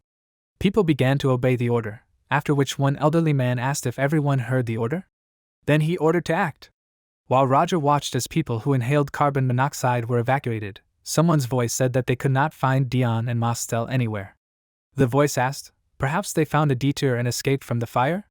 With a serious expression on his face, frowning, Roger said that it would be nice, but he had a bad feeling about it, after which he asked, perhaps these two were the cause of the attack? The main character turned to Violetta and asked her if she by any chance knew where they lived. With a thoughtful expression on her face, she put her hand to her chin, then chuckled and said that they live in the same place where they lived before and maybe they are still there. In response to this, the main character said that in this case he would go and check and he asked her to take care of the factory. A short time later, in one of the city houses, when Roger went inside, he saw that many bodies were lying in the corridor, the carpet of which was soaked in the blood of these people. The main character looked in bewilderment in front of him with a gloomy expression. Someone's voice addressed him as the owner and noticed that he had come. This timid voice apologized to him for the fact that they could not greet him properly. The main character, seriously looking at the body of Dion who had lost a huge amount of blood, asked what happened. Mostella was kneeling next to Dion's body and said that a strange man suddenly burst in here and in order to protect her grandfather Dion. Sobbing, Mostella asked why? At this time, Dion with lifeless eyes looked ahead, and the stream of blood that flowed from his mouth had already dried up. He looked like a dead man. Through tears and hysteria, Mostella asked why they were doing all this. Sobbing, she screamed that she had only just managed to have hope and they only wanted to live like ordinary people. With a confident voice, the main character addressed Mostella by name and, putting his hand on her shoulder, asked her to wait outside, after which he told her that he would do everything possible. With a confused expression on her face and tears flowing from her eyes, Mostella looked at him. The main character's face was gloomy and stern. He coldly warned her that she should not come in here at all costs until he came out. Mostella silently looked at him, then turned around and walked towards the exit of the house. The main character said that he was removing the seal, after which he asked her to leave. Something dark and sinister began to crawl out of a small clot, spreading throughout the room. Bony paws began to reach out from behind Roger's back towards the lying body of Dion. Addressing this, Roger said that help was needed, after which the main character asked the sinister something to cure this person. Then the main character said that if it does not want to do this, then he will call another, but if it helps, then he will reward. Then the main character asked the sinister gloomy substance, what will it say? Some time after this, Mostella, as well as Hans and Violetta, in bewilderment with wide open eyes and mouths, looked in front of them, making surprised exclamations. Their gazes were directed at the main character, who was pulling a bloody Dion out of the house. Mostella cried out in bewilderment, "Grandpa!" She instantly ran to her grandfather, and hugging him tightly began to ask, "How is this possible?" Then she joyfully cried out that he is alive. Dion hugged her and answered her affirmatively, saying that he was fine. Hans turned to Roger and apologized to him for being late. Roger replied that it was nothing to worry about, after which he said that he had already dealt with it himself. Then the main character, demonstrating an item with the emblem of the silver sun, turned to Violetta and told her that he had found it in the house where Dion and Mostella were. Then he asked her if she happened to know what it was. Looking at the item in surprise, Violetta answered him that it was a symbol of the silver sun, after which she told him that she had seen such an item on those suspicious strangers who were walking near the store. The main character accepted her information and noted that if things had gone that far, he would deal with them himself. Hans looked at Roger with distrust and turned to him, after which the main character abruptly turned in the opposite direction and confidently declared that he could handle it on his own and there was no need to follow him. In the back streets of the Royal Street in the Carlin mansion, two men were standing near a metal gate. One of them, warming up, asked how much longer they would have to wait for their shift change. Then he wondered why this place needed to be guarded at all. Another guard supported his question, shouting that no one would dare to disturb the Silver Sun. Then the first guard, smiling, asked which bar they would go to after their shift. The second guard said that he had one place, after which he became confused, looking ahead uncertainly. Opposite the gate was a long, wide street that was lit by lanterns. The guard saw a gloomy figure walking towards them. Looking at this, the guard asked, "Is there a wild animal at the end of the road?" The other guard answered negatively, saying that it looked more like a person. Suddenly the dark figure dissolved into space, and a moment later Roger, with a hood on his head with the blade of the sword which was hidden under his forearm, pierced the neck of the first guard, who tried to shout, but only a wheeze came out of his mouth. The other guard looked in bewilderment, as his comrade's blood flew in different directions. The guard asked him in bewilderment, "Who is he?" The main character was kneeling holding the blade behind his back, after which he looked wildly at the second guard and said, "Jack." Soon after these events, the main character was already inside the palace of Carlin and tormented the fighters of the Silver Sun who were inside. One of these fighters shouted that it was impossible, after which he, with drops of sweat flowing down his face, shouted that they were against only one person. The protagonist demonstrated the blade that was in his hand. Blood was flowing abundantly from this blade. The man from the Silver Sun looked at the bloody blade in fear and asked the protagonist to stop. But a moment later Roger raised the blade up and teleported and found himself in the room where Carlin was. With a smile on his face, holding a glass in his hands, Carlin responded to the appearance of the protagonist. Then Carlin asked him if he really killed all the guys in the corridor? At that moment, the head of the man begging Roger to stop fell severed near his feet. Carlin ironically noted that this was annoying, after which he said that they were useful. Looking at Roger, Carlin said that he was waiting for him, after which he called him the Lord of the Alleys. He asked him to come in and sit on that side. The protagonist entered the room and silently stood opposite Carlin and removed the hood from his head. When Roger moved the chair back, Carlin reacted to this in surprise, after which he asked him, did he just go to meet him right away? Then Carlin said that he thought that he would pounce on him now. The main character, sitting at the table, asked Carlin if he already knew that he was coming for them. Laughing, Carlin replied that of course it was so, after which he noted that he had done a lot of abrupt things in the morning, so it would be surprising if he hadn't come. Then Carlin asked him if he liked the gift that he had left for him. Carlin added that, according to his guys, there had been a lot of squeals in that burning factory. The main character didn't let him continue speaking and, raising his finger to his face, said that he had sat down because he was interested in how he was going to justify himself. Then the main character took off his mask and, with a stern and cold-blooded expression on his face, looking straight at Carlin, noted that, however, he had decided to anger him even more. Carlin looked at him warily, while asking himself, what kind of pressure was this? Carlin thought about the fact that before that he had thought that he only had an ominous nickname. However, a smile remained on his face, with which Carlin asked him, what does it mean to justify yourself? With sarcasm, Carlin responded to his words, after which he said that he of course admits that he was able to break through here alone. But then he asked Roger if he would be able to survive this meeting. A moment after that, there were many armed soldiers around them. Not paying any attention to these people, Roger said that he did not even know how he was able to break through to power with such insignificant methods. Carlin responded to this by saying that he would consider this a compliment. After that, he told Roger that the guys before this were just ordinary weaklings, but those warriors who are now in front of him are already trained knights. So Carlin suggested that he stop bragging and recommended that he just give up. After that, Carlin asked him, and then who knows, maybe he will be merciful and let go of those guys whom he has already sent to the alleys? At that moment, in the alleys, soldiers of the Silver Sun with weapons in their hands ran after the fleeing townspeople. The main character responded to this by saying that for starters, he will correct him in two things. Carlin looked at him confusedly and asked again. With a gloomy face, the main character explained that firstly, he was not bragging and he was really shocked by the baseness of his standards. After that, the main character said that secondly, violence is something they have long been accustomed to. At this time, in the alleys, one of the soldiers was thrown aside with a powerful punch, knocking out his tooth. Then powerful magical energy was directed to the side, after which an explosion occurred. The soldiers looked at this in surprise, and Alex, with a smug expression, exhaling air from his lungs, said that there were a lot of them. Then Alex smilingly suggested that they just had to beat them all up. Then he asked if this was true. At that moment, Fantas, Arfa and Sheridan were around him. Confidently looking ahead, Alex noticed that it was easy, after which he suggested to his allies to begin. Armed soldiers of the Silver Sun clutched weapons in their hands, standing behind their backs. Summing up, Roger suggested that this was all the fighting power that the Silver Sun possesses. With a mad expression on his face and his eyes wide open from tension, Carlin furiously shouted that he was bluffing and then ordered to kill him. Suddenly, the protagonist disappeared into space. The soldiers began to shout in surprise, asking what happened and where he disappeared to and how he did it. With a calm expression on his face, Roger replied that he did nothing. Then he clarified his words by explaining what exactly he did not do.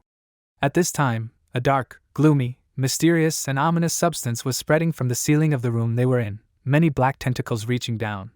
Carlin furiously turned to his soldiers and asked them what they were doing. Then he ordered to quickly get rid of it. One of the soldiers, clutching a sword in his hand, rushed to attack Roger. However, this ominous black substance from one of the tentacles began to reach for the soldier attacking Roger.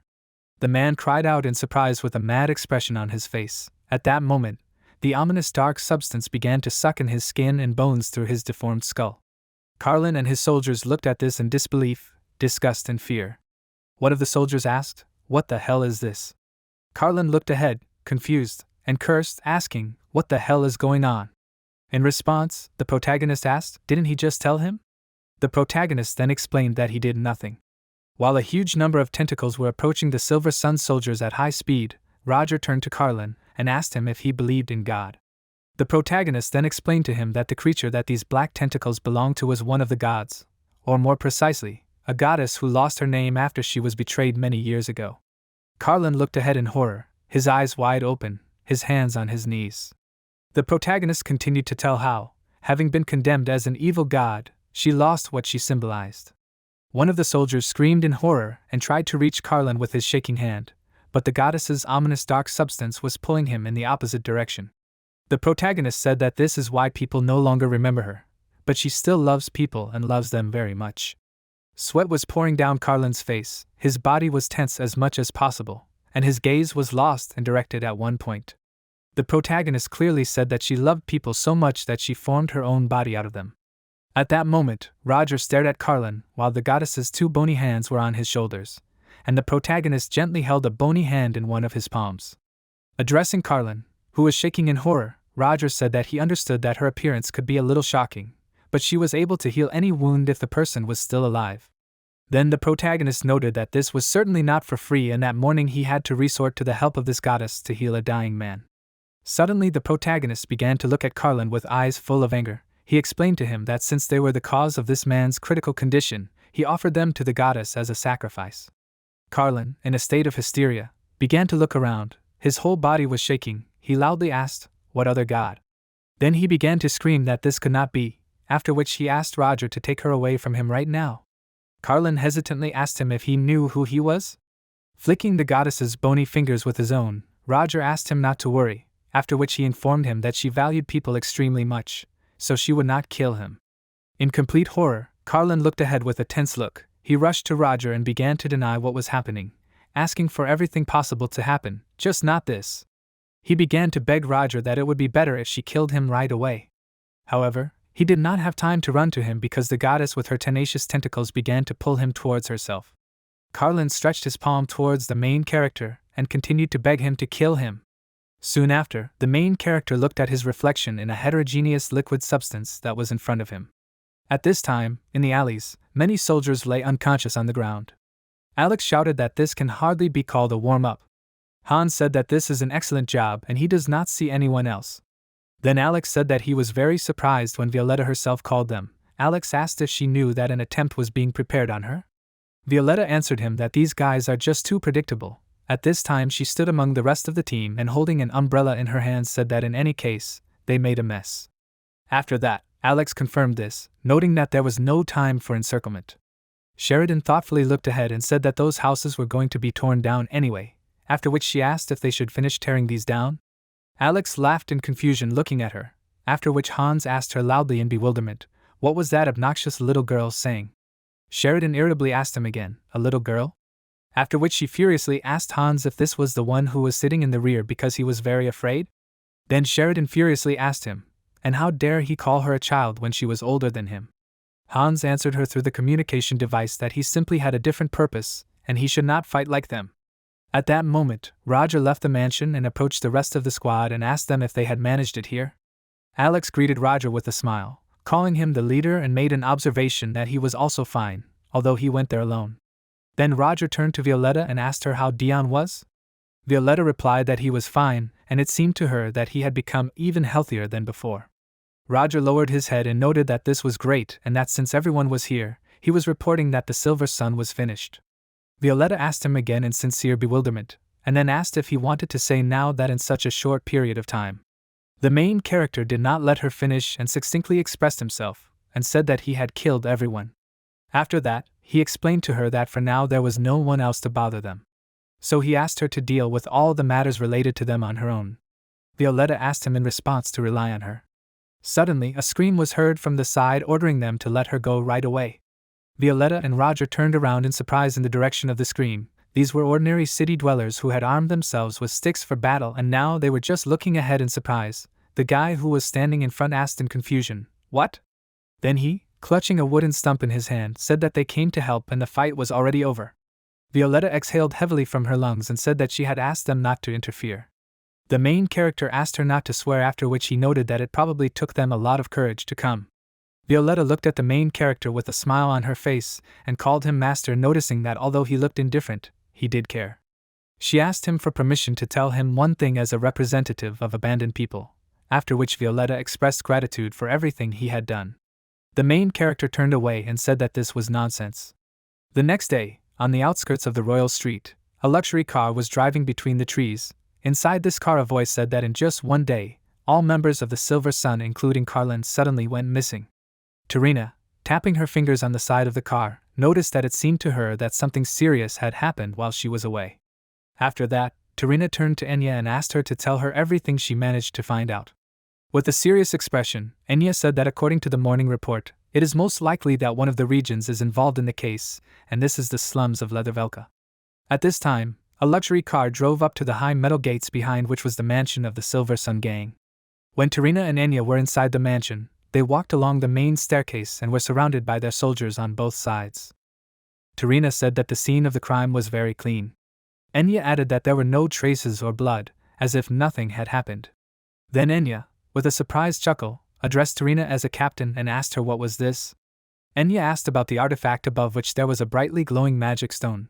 Tarina explained to her that this artifact was the latest development, because this artifact analyzes the surrounding mana and reads the memories that are hidden in this mana. Enya, looking at this artifact in surprise, shouted that it was incredible. It meant that now they would be able to solve all the cases that were related to mana. Tarina answered her affirmatively, noting that, however, the residual mana lasted for 36 hours and this was the only drawback. Then Tarina said that reading and analysis would take some time, so for now they would finish the topic that they had discussed recently. Enya obeyed her order, and soon after their conversation, Tarina asked her again, "Master?" Enya answered her affirmatively, explaining that this was what they called him. She told him that he appeared in Leathervelk after the disappearance of the enemy community, and subjugated the underground, as well as united the disparate organizations of the slums and apparently became the leader of their business. Tarina noticed that he was suspicious, after which she asked her if there was any other information. Enya replied that, to be honest, she could not find any traces of his past, or even his real name. With a thoughtful expression on her face, looking ahead, Tarina thought about the fact that if this owner really established and ran all the affairs of the slums, then he had every reason to get even with the Silver Sun, which was their direct competitor. After that, she thought that of course this was a hasty decision, but for now he was the main suspect in the case, and she would have to personally meet with him and find out everything. After that, the artifact made a sound and the petals of it slammed shut. Enya, looking at this in bewilderment, asked if it had stopped. Tarina explained that it stops working when it cannot detect mana in the established space. Enya, confused, asked again, "What?" Then she hesitantly said what it meant. Tarina got ahead of her and answered her assumption affirmatively, stating that no magic was performed here. Enya shouted that this could not be and that it was impossible. She began to talk about the fact that according to the case materials, about 100 guards were kept at the Silver Sun base. Tarina confirmed this by saying that yesterday traces of their presence were confirmed. Enya threw out that however this is only possible if you use charms, and the fact that the artifact did not find such traces means that the investigation is at a dead end. Tarina said that she thinks she should still meet with this owner. She had a premonition that this is not an ordinary person. Then Tarina, turning to her subordinates, ordered to finish and take the artifact. Then she noticed that the markings that limit the entrance should be left since the reporters should not find out anything. The guy obeyed her order. Tarina wanted to say something else, But her reflexes worked faster, and taking the sword out of the sheath, she put the blade in front of her and menacingly looking in front of her ordered to show herself. Tarina shouted for her opponent to stop hiding like a rat. In response to her remark, the voice grinned and said in surprise that this is exactly what was expected from Tarina because her intuition is always on top. Tarina shouted in surprise, she? In front of her was Casey, who winked at her with a smirk on her face and said that she thought that she wouldn't have smelled the reporters, but she couldn't fool her. At this time, Betty, with a displeased expression on her face, made excuses, shouting that she tried to stop her, but Casey herself. Enya, surprised, looking ahead, asked Casey? Tarina looked at her with a smile and said that they hadn't seen each other for a long time. Casey happily ran towards her, spreading her arms wide, and noticed that they really hadn't seen each other for a long time, after which she asked her how she was doing. Then she turned to Enya and said that she was glad to see her too.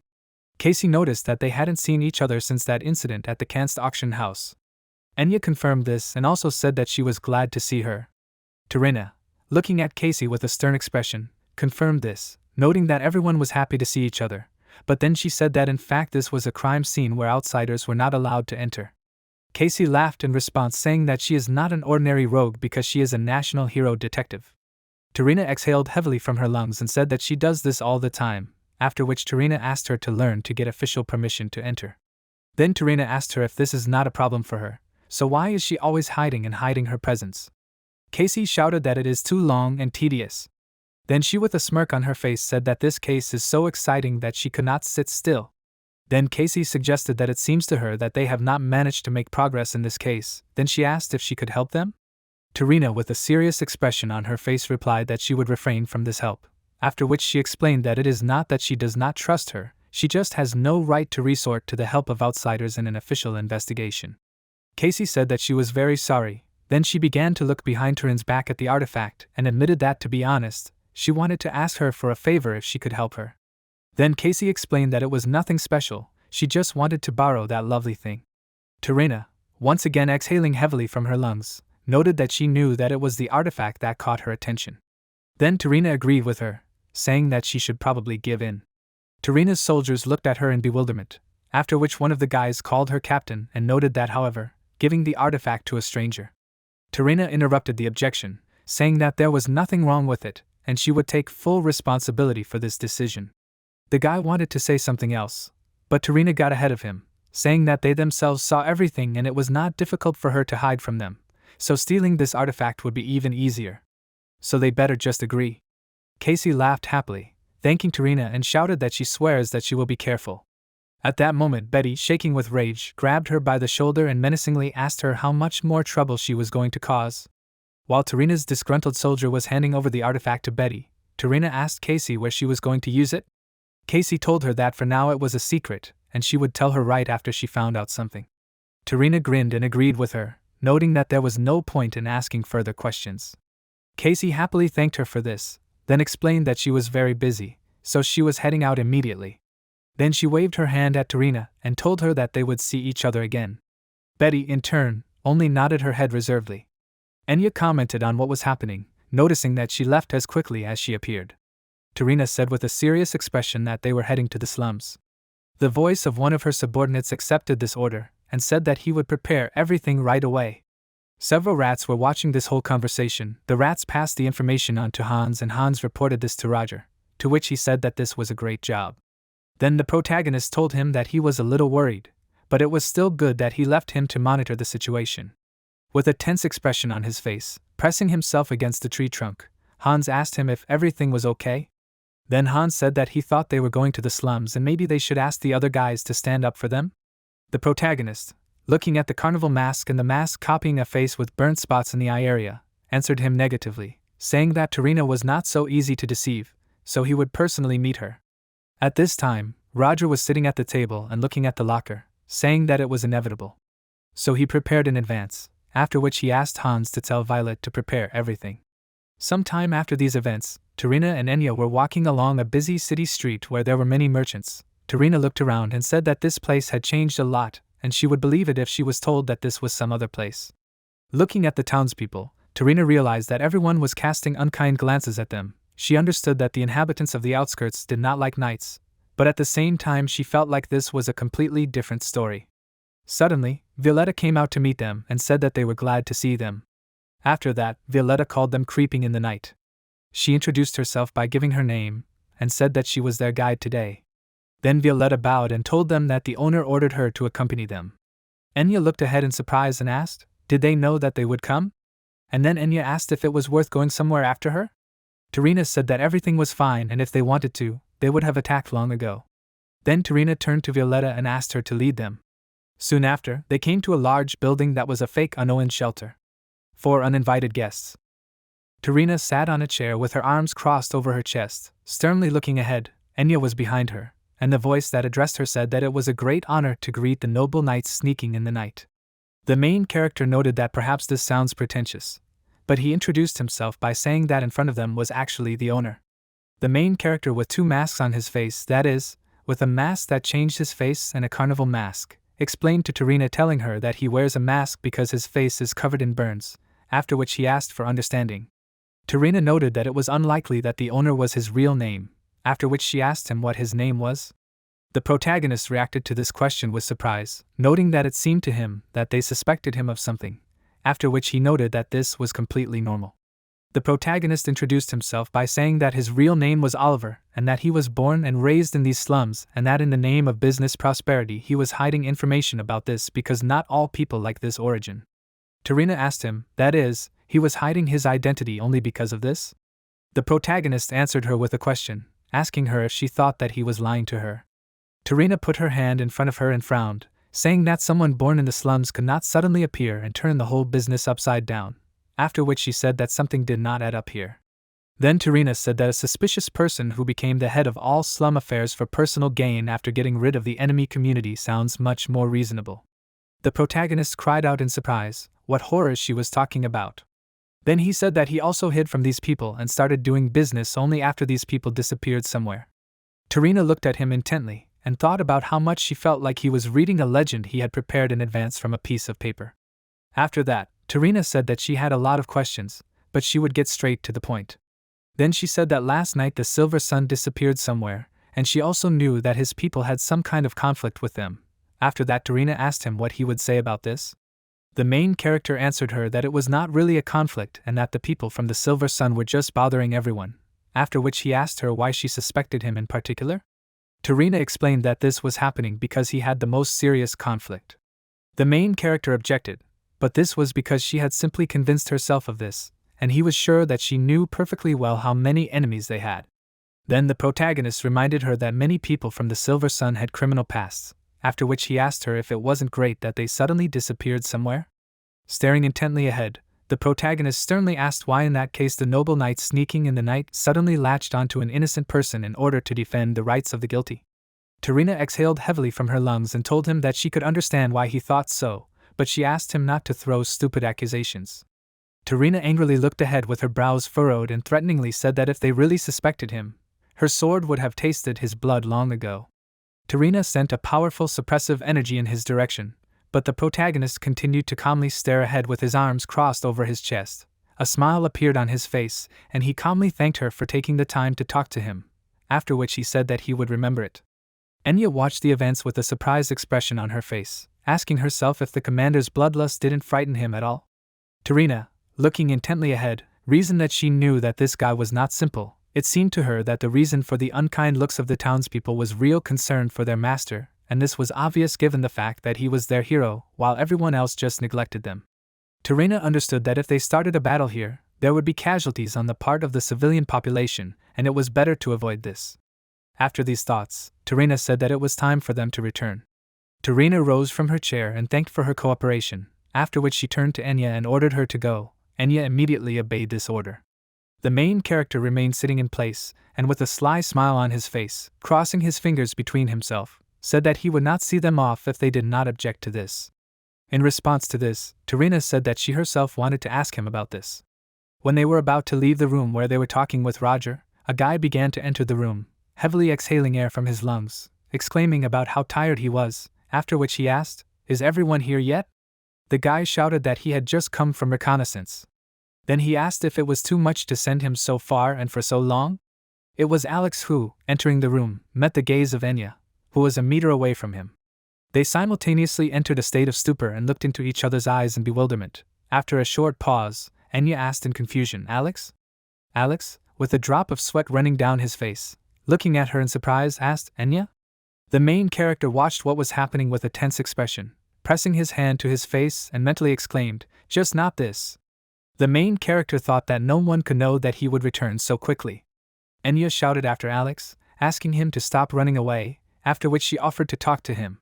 Then she caught up with him and asked if he had lied when he said he was going back to his homeland.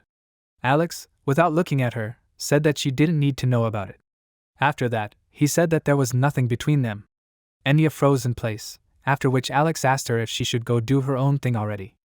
With a tense expression on her face, clenching her lip with her teeth, she said that he hadn't changed at all. Then she irritably turned in the opposite direction and answered his comments affirmatively, after which she apologized to him for meddling in something that wasn't her business. In the end, she dryly said that they would see each other again. Alex, with a sad expression on his face, silently looked at the floor. Suddenly, he turned to the side and asked, Are they here too? Alex looked at the entire unknowing group who were watching what was happening from behind Roger. Alex asked them if they had seen everything and how many of them were following him. Then Alex asked them if they should tell everyone in the area about his problems. The main character, putting his head down, put his hand on the back of his head and explained to Alex that he wanted to go alone, but it turned out that way. The main character apologized to him for not telling him earlier out of tact. In response, Alex waved his hand and smiled and said that there was nothing wrong with that, because he had broken into the room without warning, and since it came down to it, he should tell everything from the very beginning. After Alex's long story, Hans asked him in bewilderment if he really had entered the best school for knights called Noble Knights. Then the surprised Hans asked him if that girl knight was his colleague. Violetta, in turn, said that she had heard that Alex had been expelled for a dishonorable act, after which she asked him what he had done there. At this time they were on the roof of the building. Looking at the street, Alex said that he beat up the instructor and his classmates a few days before the entrance ceremony. Hans asked him in surprise, and why did he do it? At this moment, the entire unknown group looked at Alex with interest.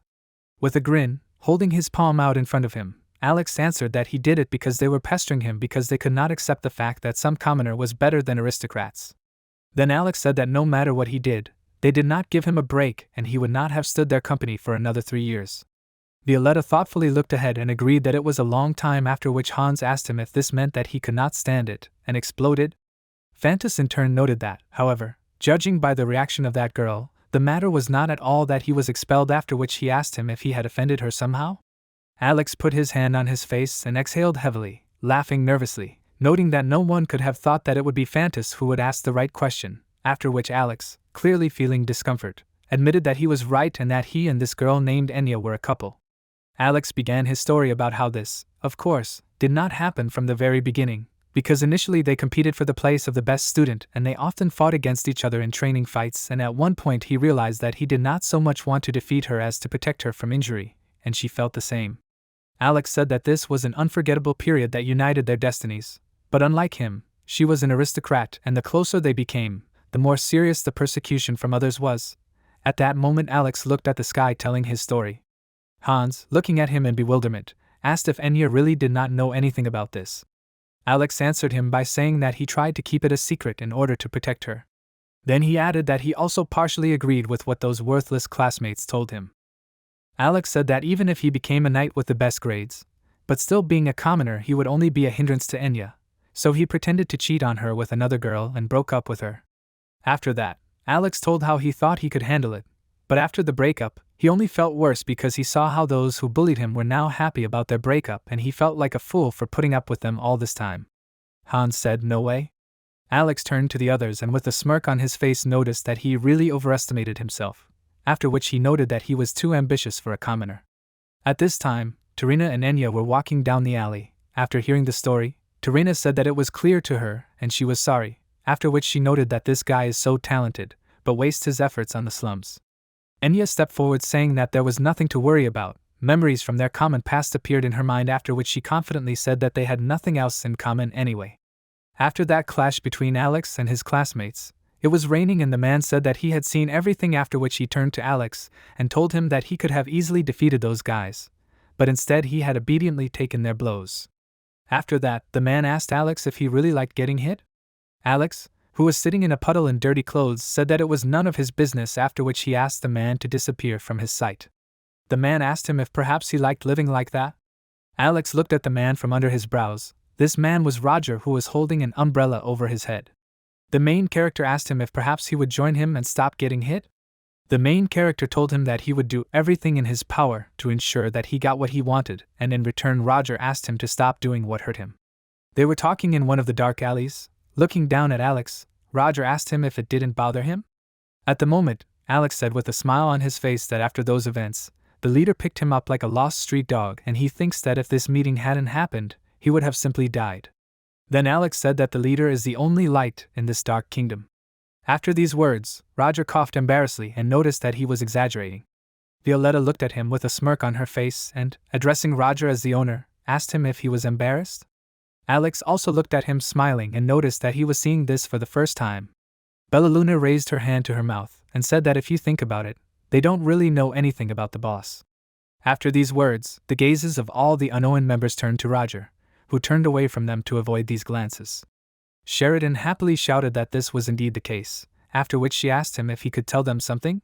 The protagonist, with a thoughtful expression on his face, raised his hand to his chin, chuckled, then agreed with this proposal and, rushing to the side, said that he still planned to tell it someday.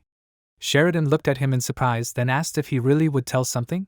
The protagonist looked at his group, all members of which were attentively listening to his every word, and warned that before that, however, he would say why they were collecting relics at all. He asked them if they had ever thought that this world was just one big bird cage and that they were suffocating in this world. Sheridan looked at him questioningly, then asked, "Is this some kind of riddle?"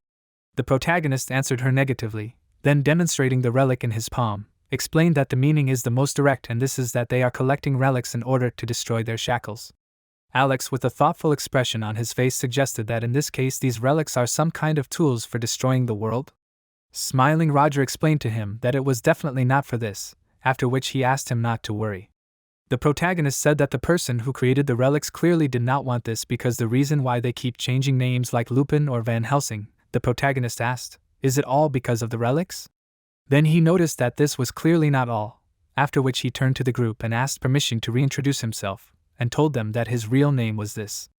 Renee was lying on the bed. She sleepily opened her eyes soon after which she got up and saw that a female figure was standing in front of her. This girl told her that she came here because she felt a strange energy in this place, after which the girl shouted that it was funny. Renee, sleepily rubbing her eyes, said that she, after which she asked, "Julia Plumhart?" Opposite her on a chair sat a translucent Julia, who was the best first-year student. Sitting on the bed, Renee noted with confusion that she was the best student of the first year, after which she asked her, "Is she one of those who attends Professor Rogers' classes with her?" Then Renee asked her, "But how did she get inside?" Julia answered her that she was attracted by her dreams. Renee asked her again, "Dreams?" Then she asked her in surprise, "Did she really own sleep magic?" With a smile on her face, Julia noticed that she was perceptive, after which she asked her if she knew about them. Renee knew that sleep magic is a spell that allows you to visit another person's dreams or see something specific in a dream, and this magic is much easier to learn compared to other specialized types of magic. She also heard that a separate school was even created for this. After that, Renee said that she knows, however, a little, and basically she learned about it from books and rumors, after which Renee admitted that she was meeting one of them in real life for the first time. Julia made an observation that she was well informed if she understood everything at once. Renee grinned and then asked her if that was really so. Renee began to tell her in a friendly manner that she was also amazing because she was able to find her in a dream, and she was some kind of fairy of dreams. Julia crossed her arms over her chest with an unperturbed expression on her face and said that she would consider this to be the delirium of a sleeping person. Renee, looking at her body in confusion, asked her, "So she was still sleeping?" After that, Renee noticed that, however, they did not even know each other, after which Renee asked her how she even got into her dream. Julia explained to her that, to be precise, this is a state between sleep and reality, after which she said that it would happen again and explained to her that she came because she sensed something interesting here. And then Julia asked her, hadn't she dreamed of something unusual until she came? Renee thoughtfully looked ahead and answered her affirmatively, after which she said that to be honest she didn't remember it well and it seemed to her that she was dreaming of the days of her past youth. She explained that it was something peaceful but sad. Julia got up from her chair and said that she, as a sleepwalker, could confidently say that it was not a simple dream. Julia sat down on the bed next to Renee, who asked her what she meant. Julia began to explain to her that it was a reflection of reality, that is, a glimpse of the past that appeared in a dream, in other words. Then Julia reached out to the forehead of the confused Renee and asked her if they could look at it again and discuss this dream. Julia's hand and Renee's forehead began to glow with bright magical energy of blue color. However, soon after that, Julia, with a confused expression on her face looking ahead, asked in surprise, "What?" She said that she couldn't do anything, after which she asked her to wait. Julia shouted that she could see, but it was all very dim. Renee, who had sat up in bed and was adjusting her bangs, responded affirmatively to this remark, after which she said that she remembered that someone was with her in her dream, but she couldn't say exactly who it was. In response, Julia noted that there was only one reason why she couldn't see someone else's dream, and that was when the dream, that is, part of her past, was intentionally sealed by someone. Renee asked her in surprise, "What?" Then she asked her, "But by whom were her dreams sealed?" Julia answered her that she didn't know, after which she asked her, had she recently tried to clarify her past? Renee asked herself, clarify the past? She began to assume that perhaps she was talking about an effect called a memory breakdown, which they practiced with upperclassmen. Then Renee asked her if she could remove the seal from her memories? Julia answered her negatively, after which she explained that she could not do this because it was beyond her capabilities, but she could look for the key to the seal in her dreams. Speaking of this, Julia pointed her finger at her head and asked Renee to think about it carefully, after which she asked her if she clearly remembered anything from her dream? With a thoughtful expression on her face, looking ahead and putting her hand to her chin, Renee said that if she thought about it, she could not see the face, but she could remember the name. Julia asked her, what was that name? After some hesitation, Renee confidently said, Heathcliff. At this time, the protagonist, turning to his comrades with a confident expression on his face, introduced himself by saying that his name was Heathcliff van Bredis, and that he was a representative of the royal family of the holy nation of Bredis. That is, he was the son of the previous king. Julia asked Renee again, Heathcliff? Renee answered affirmatively to this, after which she asked her if this name meant anything to her. Julia chuckled thoughtfully and answered her negatively, after which she explained that she was hearing this name for the first time. Renee noticed that this person appeared in her dream, after which Julia noticed that this was a rare name, and she could not establish the identity due to a blurry memory and needed more details. Renee said that she understood her, after which she thanked her for her help. Suddenly Renee looked at Julia in surprise and noticed that her body. Julia explained to her that this was happening because she would soon wake up. Julia smiled at her and said that it was time for her to go, after which she said that it was an interesting conversation. Renee confusedly addressed Julia by name, after which she asked her if they could continue this conversation later. Julia looked at her in surprise, after which she sharply answered her negatively. Renee was struck by this harshness, and asked her why she had to end it so abruptly. Julia explained to her that their conversation was only a momentary impulse for her, and she had no intention of making friends with her. And then Julia smiled and explained to her that if she wanted to continue so much, she should try to attract her interest again. Julia noted that it was impossible to know for sure, and there was always a chance that she would suddenly come again. Then Julia told her that they would see each other again. Soon after, Renee was left alone and began to look thoughtfully in front of her and lying on the bed thinking that she was a very interesting person. After that, Renee looked at the ceiling and said, Heathcliff. Renee asked herself, where should she even look for him? At this time, at the unknown headquarters. Alex, with a confused expression on his face, held his head and said that he was feeling dizzy, after which he cursed and asked, he suddenly turns out to be the son of the previous emperor. Then he asked, what is going on? However, soon after, Alex noted that if this concerns him, then this is quite expected. Alex turned to Roger and asked him, does this mean that his outstanding abilities were inherited from the previous emperor? The protagonist answered him negatively, after which he explained that he had only one unnecessary ability from him, which was a predisposition to obsession, although this had never happened to his blood relatives. Fantas entered the conversation and said that the kingdom of Bredis does not worship gods, after which he asked if perhaps his predisposition, on the contrary, was part of his gift? The protagonist answered this by saying that he did not know this, after which he suggested that in his opinion it was rather a curse. The protagonist noted that in the battle for the throne, this affliction does not affect anything. After that, Sheridan said that in this case the true reason for his being in this space. The protagonist did not let her finish and answered her assumption affirmatively, saying that he was hiding from his relatives in order to survive. Then the protagonist began to talk about the fact that his biological father, that is, the previous emperor, is not the healthiest person, and as soon as the topic of who to make the next mentor arose, those people who are very concerned about the throne were extremely concerned about getting rid of him. After these words, Bellaluna noted that in this case, the reason is that he is so well versed in poison resistance. The protagonist prematurely confirmed this assumption, thanking for this skill the countless attempts to poison him. Lowering his head down, the protagonist said that not long ago the British aristocracy resumed its activity after 20 years, which means that they have decided on a temporary king. The protagonist noted that if this king finds out that he is alive, they will do anything to kill him. At this time, in the polluted room, Betty was actively cleaning the dust with a brush and furiously turning to Casey. She screamed, asking her to clean up her room, after which she asked her, "What kind of animal mess is this?" Casey answered her affirmatively, noting that it will be done, to which Betty aggressively shouted that she always says so but does nothing. Then an enraged Betty started screaming that if she had already started cleaning then she had to leave the room. Casey ignored her words, looking intently at the wall in front of her.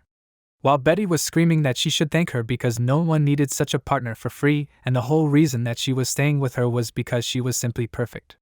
Casey looked at the wall on which a huge number of different news articles, notes and photographs were attached. Looking at this wall, she thought that it was time to take stock. She began to mentally list the incident with the werewolves, the incident at the abandoned factory, the attack on the Kunst auction house, the revival of the Gavadan monster, as well as the appearance of the Black Dawn in Thien.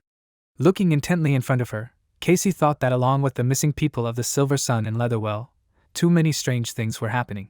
Casey thought that she suspected a connection with these slum affairs that were developing too quickly lately, but Casey decided to leave this situation to Turin. Looking at the board in front of her, she realized that her goal was the Black Dawn, and the only evidence she had was what she got from those wall newspapers in Thien. Casey understood that of course no one told her where they were based, but after a series of questions, one location still caught her attention and she was sure that there was something there. This location was Valtonen. Casey mentally turned to James Moriarty and asked him to just wait. A few days after these events at the Thien Academy, Roger looked ahead with a tense expression on his face, frowning.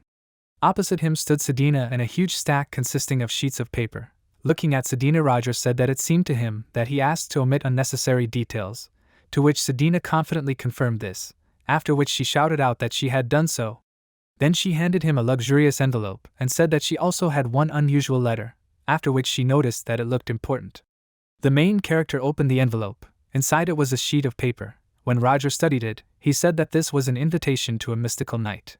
The main character thoughtfully repeated, "A mystical night," after which he asked, "Is this the same annual event where magicians from all regions gather?" Sedina began to joyfully shout that their professors had finally recognized them, after which she shouted out that this should be celebrated.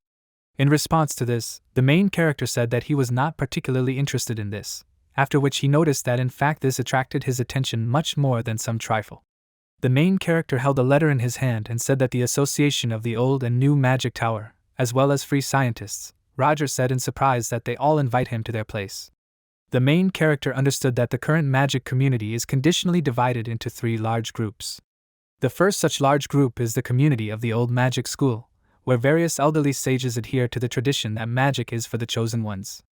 And there is also a group of the New Magic Tower, whose representatives strive to instill in magic the features of modern science, and they once separated from the old tower. There is also a group of the Association of Free Scientists. This is an association that adheres to other opinions that are not similar to the opposing towers. Thinking about this, the main character with a thoughtful expression on his face thought that he does not support any of the associations at all, after which he thought that if he supports one of these, the others will immediately turn against him. Roger came to the conclusion that this situation irritates him. Sedina addressed him and said that all these magical communities sent him gifts, after which she asked him if he had difficulty deciding, maybe he should look at the gifts first? The main character exhaled heavily from his lungs and noticed that he was just thinking about what kind of boxes were everywhere. Then the main character asked, "So these are gifts?" Suddenly a sly smile appeared on his face. He noticed that this was just great, after which he said that he was not going to choose anyone, and he would just keep all the gifts for himself. Sedina confusedly asked him again, after which the main character explained to her that no one asked them to give him anything, so he did not owe them anything. Sedina confusedly agreed with this, after which she began to solemnly shout that this act was expected from Professor Roger, who always reaps any benefit.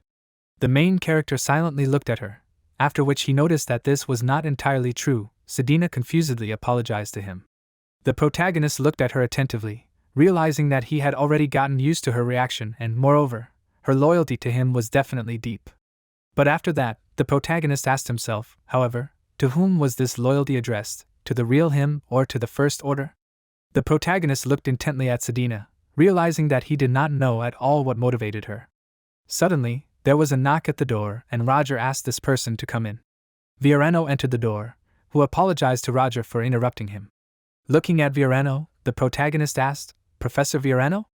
And then he asked him what brought him here? Viorano, approaching Sedina, explained to him that he came to his assistant. The protagonist asked him, "To Sedina?" Viorano approached Sedina and asked her if she had not yet decided on the answer. Sedina, lowering her head down, could not answer him, after which she apologized and stated that she was satisfied with everything as is. Viorano said that it was clear to him, after which he noticed that it seemed to him that he was bothering her in vain. Sedina began to deny it in confusion, after which she hesitantly explained that this was not the case. Because of her embarrassment, Sedina turned around abruptly and ran to the exit, explaining that she had a lesson soon, so she'd better go. Viorano looked after her sadly, after which he took a deep breath and noticed that it seemed to him that she didn't like him. In turn, Roger noticed that he didn't think so. The main character said that it was somehow unexpected, after which he admitted that he didn't think that they knew each other. Viorano explained to him that they just looked alike, so he was worried about her. The main character looked at him in surprise and asked again, "Are they alike?" Viorano, in turn, noticed that they communicated with each other so often that he thought that he had noticed it. Then Viorano started to say that he wasn't sure he had the right to tell him about it if she hadn't done it herself, but Viorano noticed that she trusted him after all, so he thought he could do it. After these words, Viorano asked him if he had ever thought about the fact that she was a little strange. Roger mentally asked himself, "Strange?"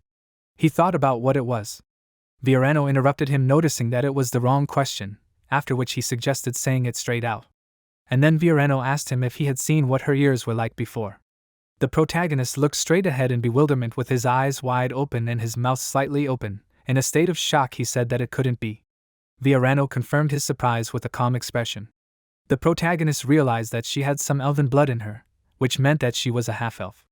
Some time after these events, the protagonist approached the door and, turning through the door to Sedina, asked her if he could come in for a minute.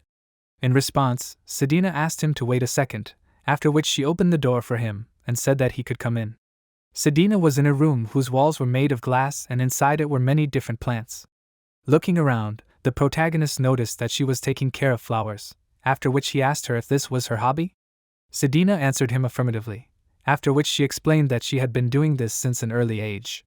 The protagonist, addressing Sedina, said that Professor Viorano briefly told him about her origin, after which the protagonist apologized to her if she wanted to hide it, after which the protagonist explained to her that he forced Viorano to tell him about it.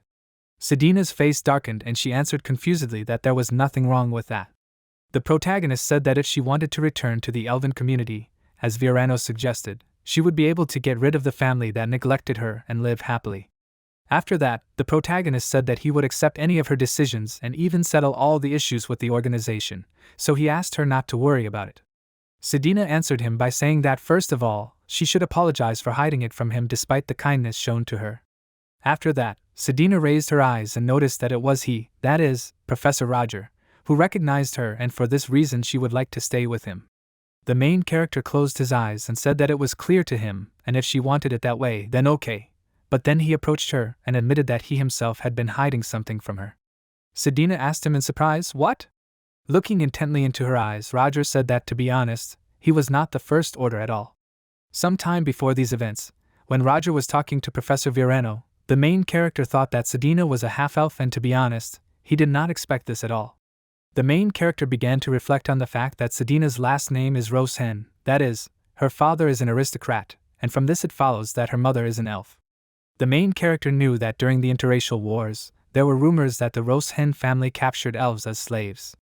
The protagonist realized that if these rumors were true, then Sedina had a rather sad origin. After these thoughts, the protagonist turned to Viorano, who was standing opposite him, and asked him what he had offered Sedina. Viorano answered that he simply wanted to save her from that family and take her to the elves. Viorano then said that everyone looked down on her because she was a half-elf and perhaps she would feel more comfortable among the same elves. The protagonist lowered his head and frowned, noting that he was not sure about that, because she was only half an elf and her other half was human. After that, the protagonist said that in the past, people kept elves in slavery. The protagonist asked Virano where was the guarantee that the elves would not avoid her because she was half human. The protagonist then began to reason out loud that if he did not represent any special influence in the community, then he simply would not be able to protect her from this. In response to this, Virano said that, in fact, he represents a special influence in the community.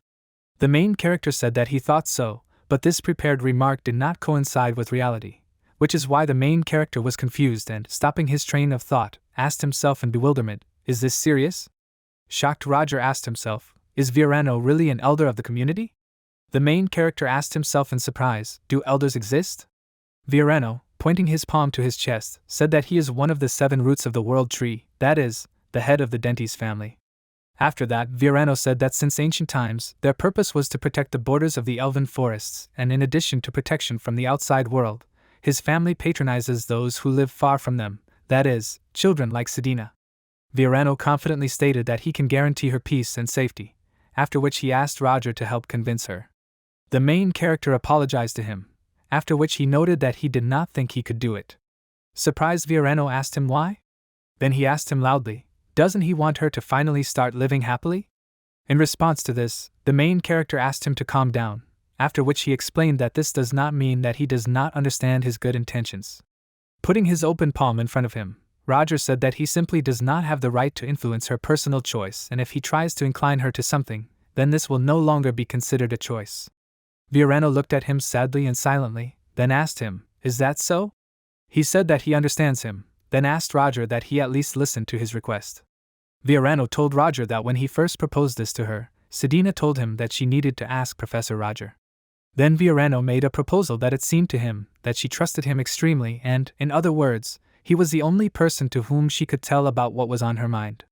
At the moment, Roger stared at Sedina standing in front of him and remembered Virano's words that for this reason he asks him to ask her what she really thinks about this. Sedina asked him in confusion, "What does it mean that he is not the First Order?" Then Sedina noticed that it is not funny.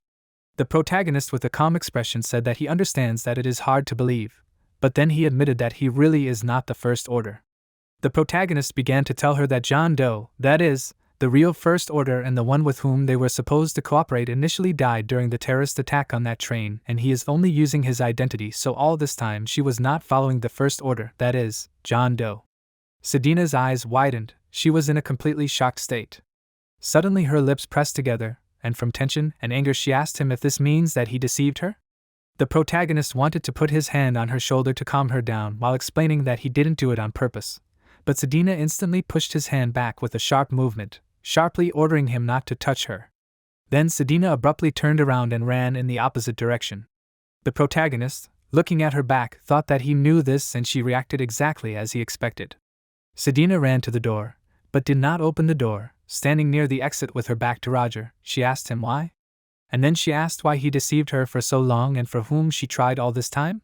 The protagonist, with an unperturbed expression on his face, said that he was sorry that he deceived her, but he asked her to answer one question. Then the protagonist asked her if she really followed the First Order at the behest of her soul, or was it he, that is, the man under this guise, who inspired her? Sedina told him that of course it was because of the Black Dawn. In that case, Roger asked her why then she still hasn't left, and why she doubts. At that moment, Sedina kept her palm on the door handle, not daring to press and open it. The protagonist said that he hid the truth from her and also used her, but in the end he chose to tell the truth and listen. Memories appeared in his mind of how Sedina told him that she wanted to follow Professor Roger, who recognized her until the very end.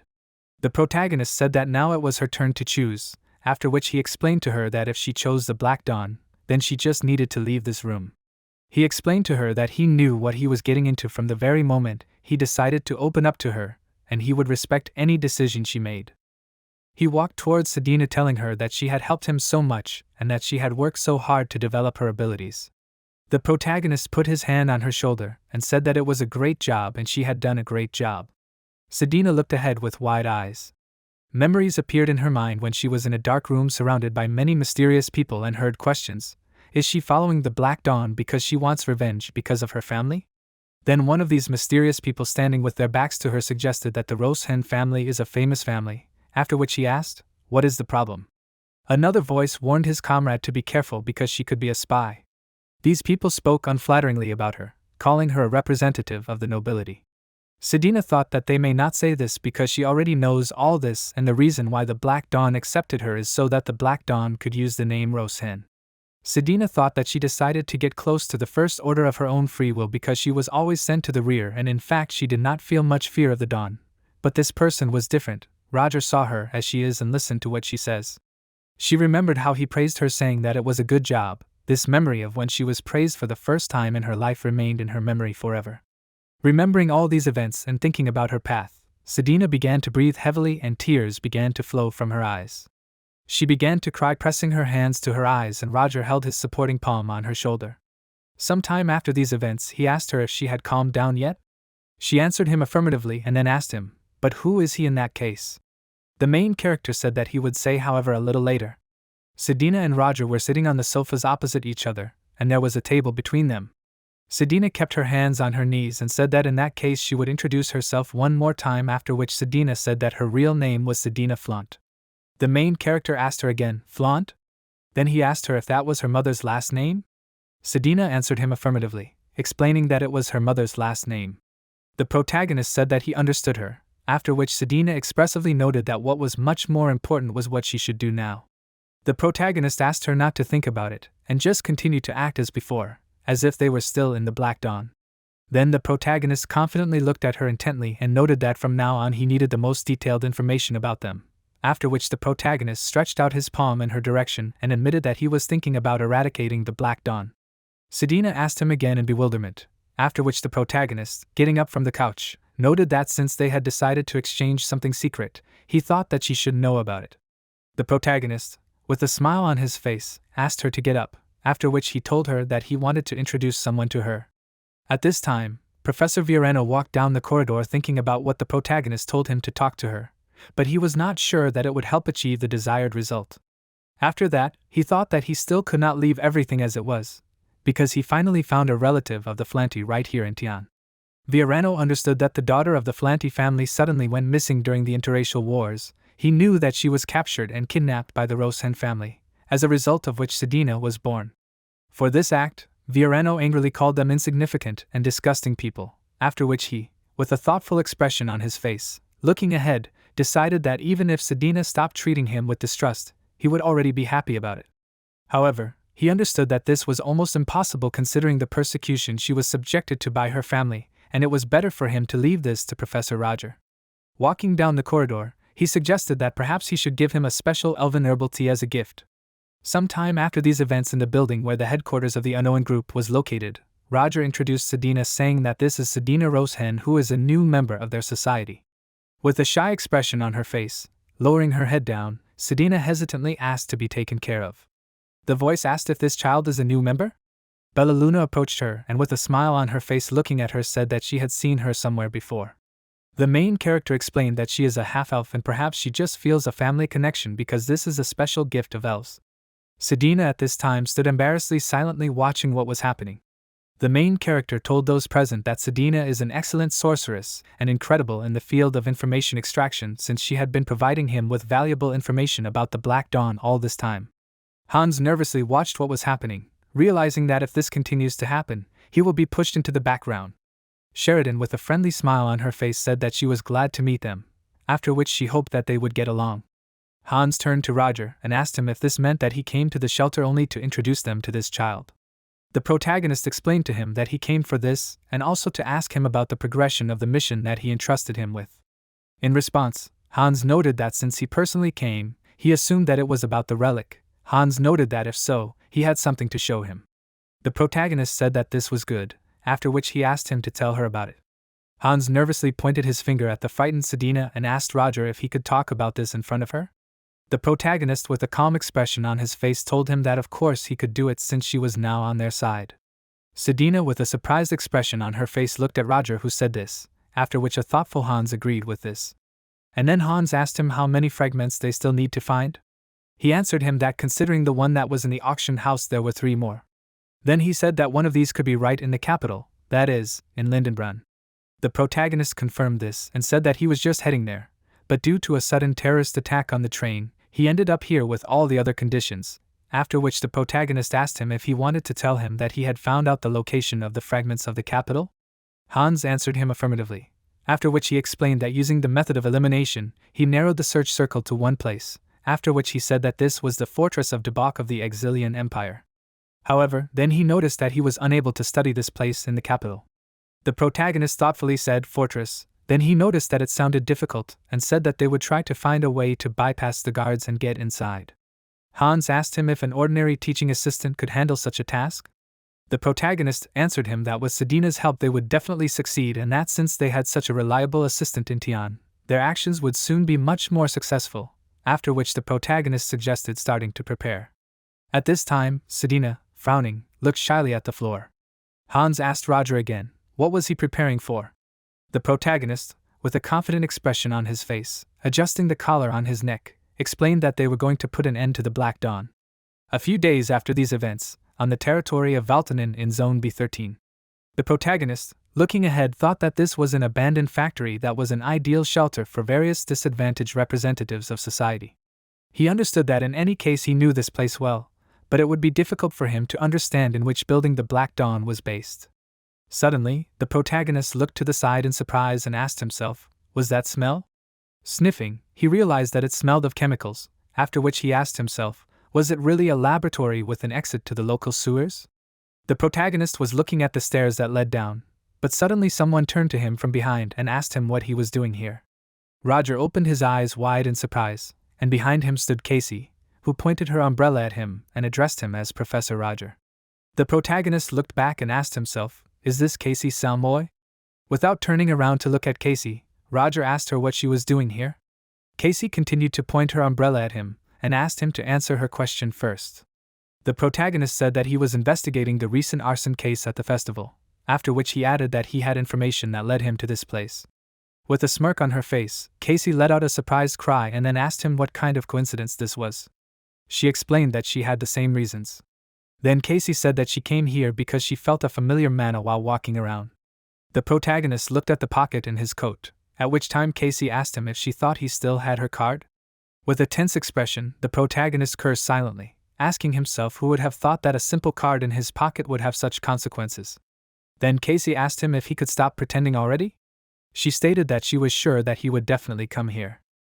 With a stern expression, she said that it was doubtful that the new professor would personally investigate that incident, and even alone, Casey noted that he could come up with a better legend.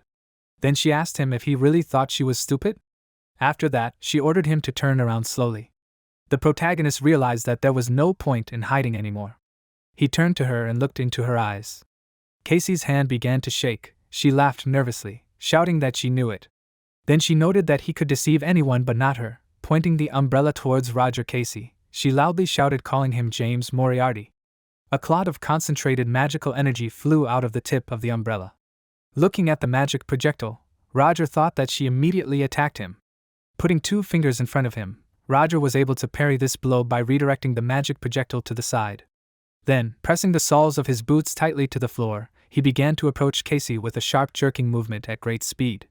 Casey, with a tense expression on her face, looked at him and thought that he was fast. A moment later, a loud scream was heard. Roger was sitting on top of Casey, who was lying on the ground, and pointing a magic stick that was hidden under his sleeve at her. He ordered her not to move, after which he explained to her that otherwise he would make a hole in her neck. Lying on the ground with a smile on her face, Casey asked him if this was really so. Then she suggested that he try it. At that moment many magic swords were in the air, and each of these blades with its tip was directed towards Roger. Looking at these swords out of the corner of his eye, the protagonist asked, "Counterattack?" Then he noticed that she was progressing. Casey grinned and looking at him asked, "Isn't it too presumptuous to think that she would just let herself be attacked?" Then she suggested that they look at which of them would be faster. The protagonist, pressing his feet into the floor, said that if she decided so then. Suddenly, the protagonist looked to the side in surprise and saw that the swords that were concentrated due to magical energy began to spread. Looking at this, the protagonist noticed that her magic suddenly dissipated. Then he looked at Casey and saw that she was shaking with fear and trying to move her head away from the mouse that was near her head. Looking at her in surprise, the protagonist asked her just not to say that she was afraid of mice. Casey asked him again in bewilderment, after which she cried out in confusion, "What is he saying?" Roger squinted at her, then with a sharp movement of his hand grabbed the mouse by the tail and brought it to Casey's face, who began to scream loudly in fear and horror, while all her swords turned into formless mana. Then the main character exhaled air from his lungs, threw the mouse aside and said that he had enough. He turned away from Casey and said that this is why he does not want to fight her.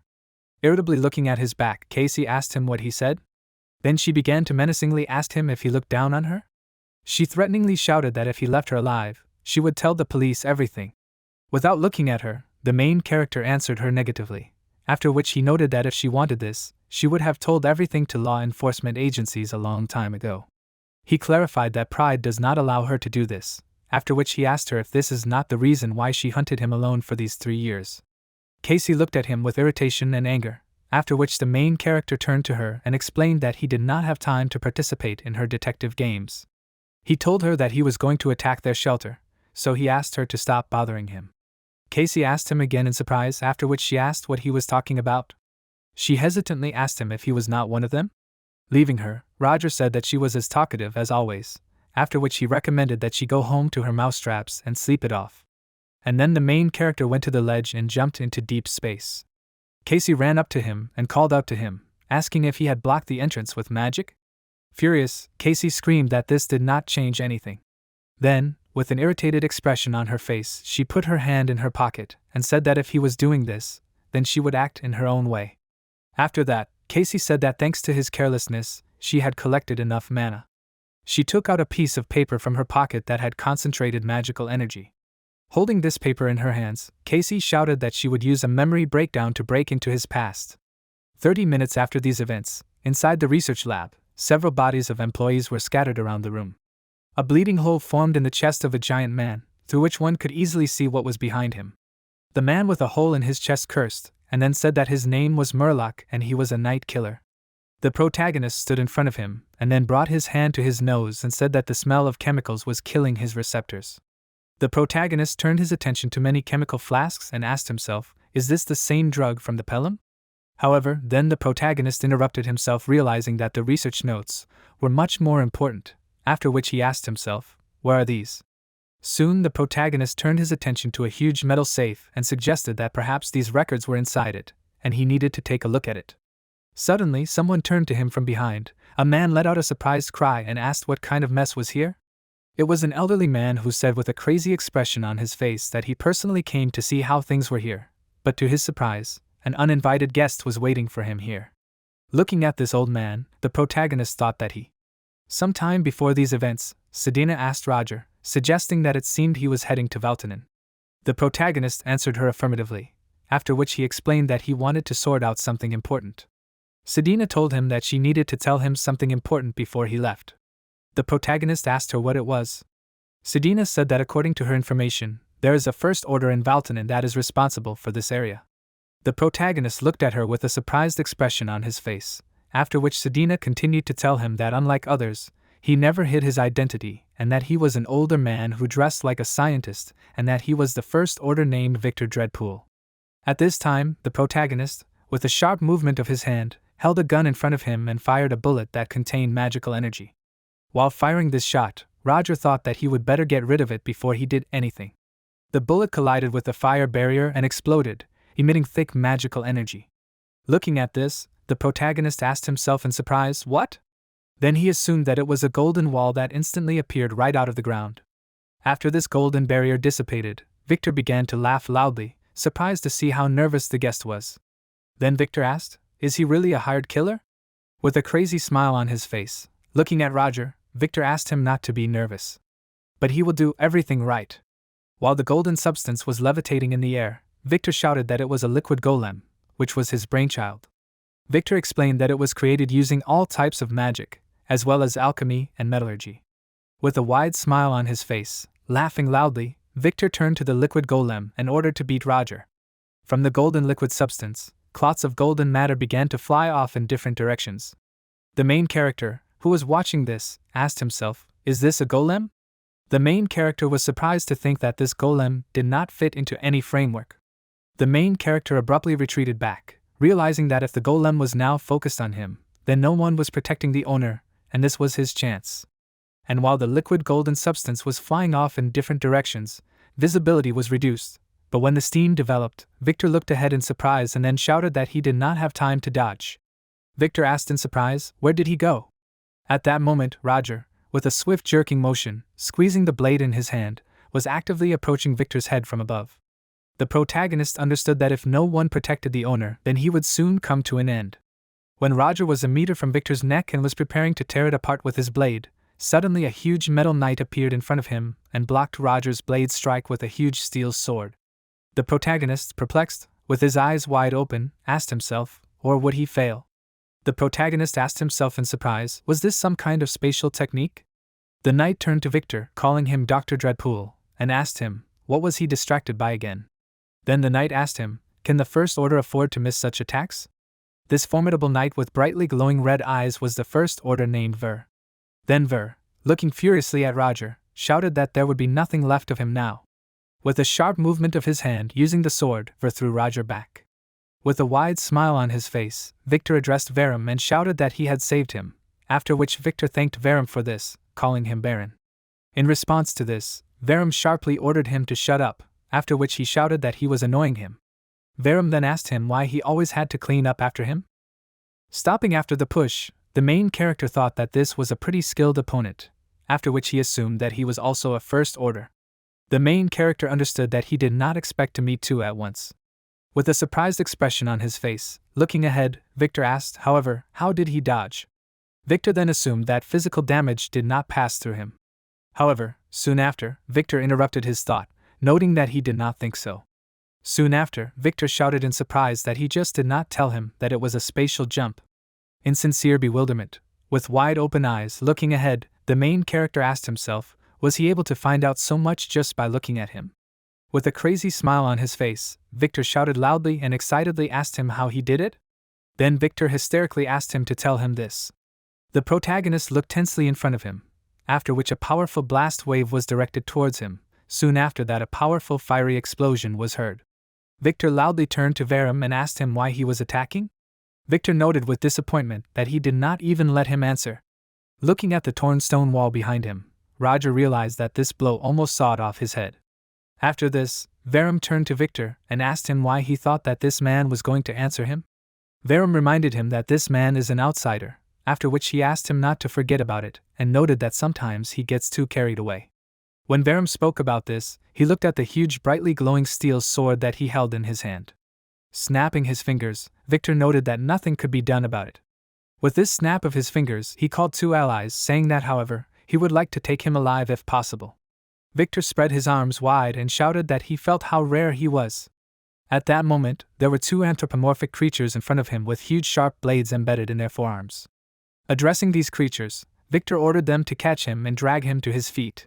These creatures, similar to mannequins, furiously pounced on the main character and began to attack him in unison. The main character defended himself from the blows of these, thinking that he had many tricks and was acting just like a book. Then an explosion of golden substance occurred between them. The main character thought that he was able to break away slightly, and he needed to use it. However, at that moment, a blast wave emanating from Verum approached Roger's face, causing a cut on his cheek. The main character looked at this with irritation, then looking around at his opponents, he cursed, realizing that he did not have time to get closer.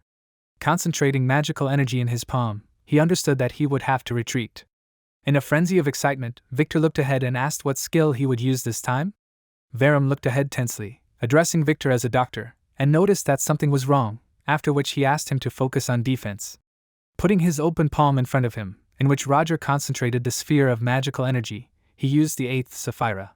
This powerful magical energy released by the main character illuminated the night space of the laboratory with its light. There was a deafening and at the same time blinding explosion. A powerful stream of bright magical energy burst out from under the ground and rose many more meters up. Soon after, among the stone fragments that burned with magical light, a huge steel sword was thrust into the ground. It was Verum who, leaning on the sword, said that if he lost his attention for at least 1 second, it would become really bad. Then Verum said in surprise that no one could even think that they would have to run away from the enemy. Verum said heavily that their enemy was clearly not simple. Victor clutched his head with his hands and screamed uncontrollably that this was not the main problem now. Victor looked at the empty safe that his soldiers surrounded and screamed that everything he put in this safe was gone. Victor screamed hysterically that all his research notes were here. Distressed, Victor continued to scream that he had to protect these notes at the cost of his life, after which he asked how this could happen. Verum asked, "Did this stranger steal the notes?" Then Verum asked, but what did he need these for? At this time, Roger, with a painful expression on his face, held a jar of medicine in his hand. He was sitting on the roof and looking at the city in front of him. He realized that it would be great if those first 2 orders died there, but he realized that the attack was in a weakened state, so the damage of this attack was not even half as fatal as it should be. However, then the main character, looking at the many notes in his hand, thought that he was able to take advantage of the confusion and obtain the necessary information. So the goal was essentially achieved. He began to leaf through the records, realizing that here were all the experiments that were conducted by the Black Dawn, that is, the development of a special non-flammable gunpowder and experiments on people in which they tried to reproduce the strength of animals, as well as many other things that he had not even thought about. Suddenly, the main character looked in front of him in surprise and asked himself, what is this? On one of the sheets it was written that 3 years ago in the kingdom of Delica. It was a report on experiments with automatrons. The next day at the academy, Roger was sitting at his desk and in front of him was a tall stack of sheets of paper. The main character was thinking about the experiment with automatrons and thinking that no one could even think that the insignificant people from the Black Dawn were involved in this. In the mind of the main character, memories appeared of how he was thanked for helping them. It was a young guy who, turning to Roger, told him that if he had nowhere to spend the night, he could accompany him to a suitable place. Then Roger said that he did not mind, after which he noted that he should be thanked. In the next memory, the same young guy with a smile on his face listened to Roger tell him that if he wanted, he would help him with his homework. The guy asked him in surprise, was that really true? Then he thanked him and confusedly suggested that maybe he should now call him a teacher. In the next memory, the guy happily showed Roger a piece of paper and shouted that he had received an invitation from the most prestigious academy in the kingdom, that is, from Ordo. The guy noted that this was a great opportunity. Then this happy guy asked Roger, will he go with him, right? Now the main character tensely said Artie. Suddenly there was a knock on his door. They apologized to him through the door, after which Wilfred entered the room and bowed to Roger. Looking at him, the main character asked him what brought him here.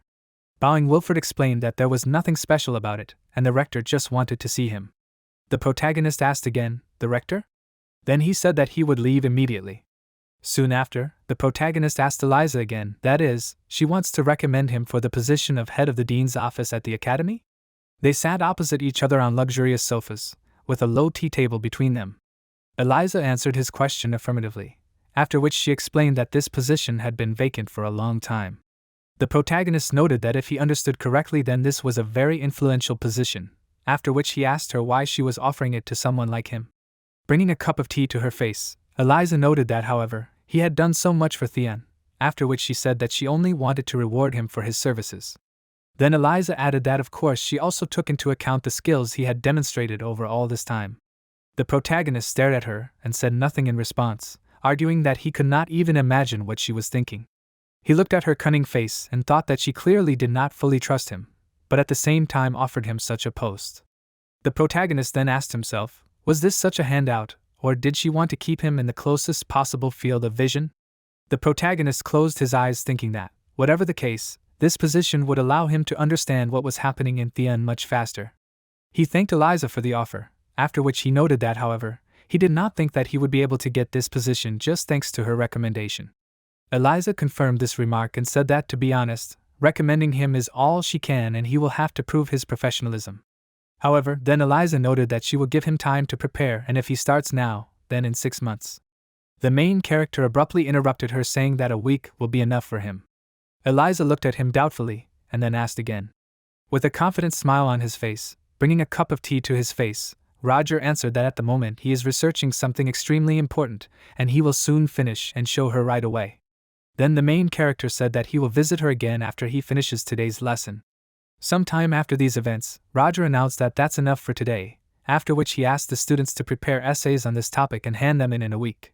Renee ran up to Roger and apologized to him for bothering him. The main character turned to her and asked, what is it? Renee, holding sheets of paper in her hands, said that she had a question, after which she said that she did not understand this formula. The main character took the paper from Renee's hands, chuckling, and said that this was a formula, but the basis for it was completely messed up. The main character noted that she should just take a closer look and that it was not difficult, because if you leave it like that, then the flow of magic. Renee listened to him, but did not hear him. With her eyes wide open, she looked at him in surprise, thinking that every time she looked at Professor Roger, he seemed painfully familiar to her, and even now she had this feeling as if it was someone from the past. Then Renee asked, Heathcliff? The main character instantly fell silent, and in bewilderment, with his eyes wide open and a tense expression on his face, looked ahead while beads of sweat were running down his cheek. He hesitantly addressed Renee by name, and then asked her what she had just said. Renee cried out in fear. What was she talking about? Then she began to hastily apologize to Roger, explaining that she had not slept well today and that she had said this word unconsciously. The main character looked at her silently, then exhaled air from his lungs and said that students should sleep normally and that he was glad to see such a diligent student, but noted that there was no need to overdo it either. After that, he handed her sheets of paper. Renee held out her hands to take it and agreed with Roger's words. When Roger walked away, Renee, looking after him, thought that it was good that he did not ask her questions, because if she had told him that this name was from her dream, he would have started scolding her and told her to focus. However, then Renee asked herself, but why? She asked herself, why did she have such a bad feeling? Some time after that, in the corridor, Theon's students were asking, what is this? Someone's voice said that Professor Roger's assistant had hung it. Several students stood in front of the announcement, after which one of them asked, are they looking for participants for a scientific project among students? The girl student noticed that moreover, Professor Roger was behind the research in this. Eliza, looking at the paper in her hands, read aloud about the methods of artificially increasing the amount of released mana. Eliza understood that if this research was successful, the main character would easily take the post of head of the dean's office, and not only that, the entire magical community would be excited by such news. With a smile on her face, exhaling air from her lungs, Eliza asked, and since when has he been working on this research?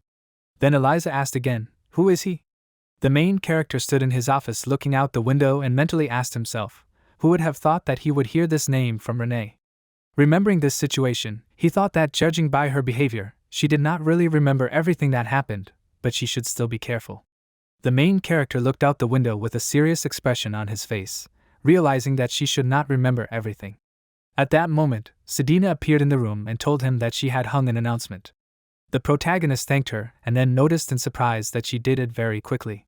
Sedina noticed that it was already lunchtime, after which she asked him if he had eaten yet. The protagonist answered her negatively, explaining that he would have a magical snack a little later. Sedina asked him again in bewilderment, after which she sternly asked, a magical snack? She began to ask him irritably, why? The protagonist calmly looked at her, crossing his arms over his chest, while Sedina, holding a clenched fist in front of her, asked how he could eat such artificial things. She furiously screamed that if this became a habit, he would cause significant harm to his health and that it was certainly convenient, but you can't skip meals. Sedina told him that she would take care of all the paperwork herself, after which she asked him to just go and finally eat.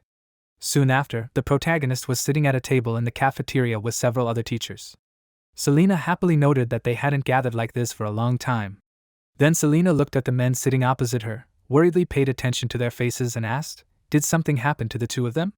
The protagonist, remembering how Sedina kicked him out of the office, sternly said that nothing like that had happened. Then Selena, turning to Brino, noted that it seemed to her that he had lost a lot of weight lately. With an exhausted expression on his face and bruises under his eyes, Brino confirmed this by explaining that on the last day of the festival, someone had stolen his masterpiece of golem art, and he was still reflecting on this. The protagonist embarrassedly turned away in the opposite direction, after which he mentally asked Brino to forgive him, the sinner. After that, Matilda, with a smile on her face, turned to Roger and noted that, as she saw, he had already moved on to clinical trials. Selena shouted that she had seen it too. After that, she said, research into ways to increase the amount of mana released. Brino turned to Roger with interest and exclaimed in surprise that he was researching something truly unimaginable. Then he asked him how many students had agreed to participate. The protagonist responded by saying that he had just posted an ad and was currently waiting for a response. Then the protagonist noted that people tend to be wary of experiments, so there might not be a response at all.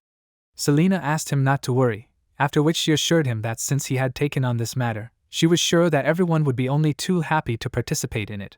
The other professors laughed approvingly, after which the unperturbed Roger noted that it would be nice and thanked them for it.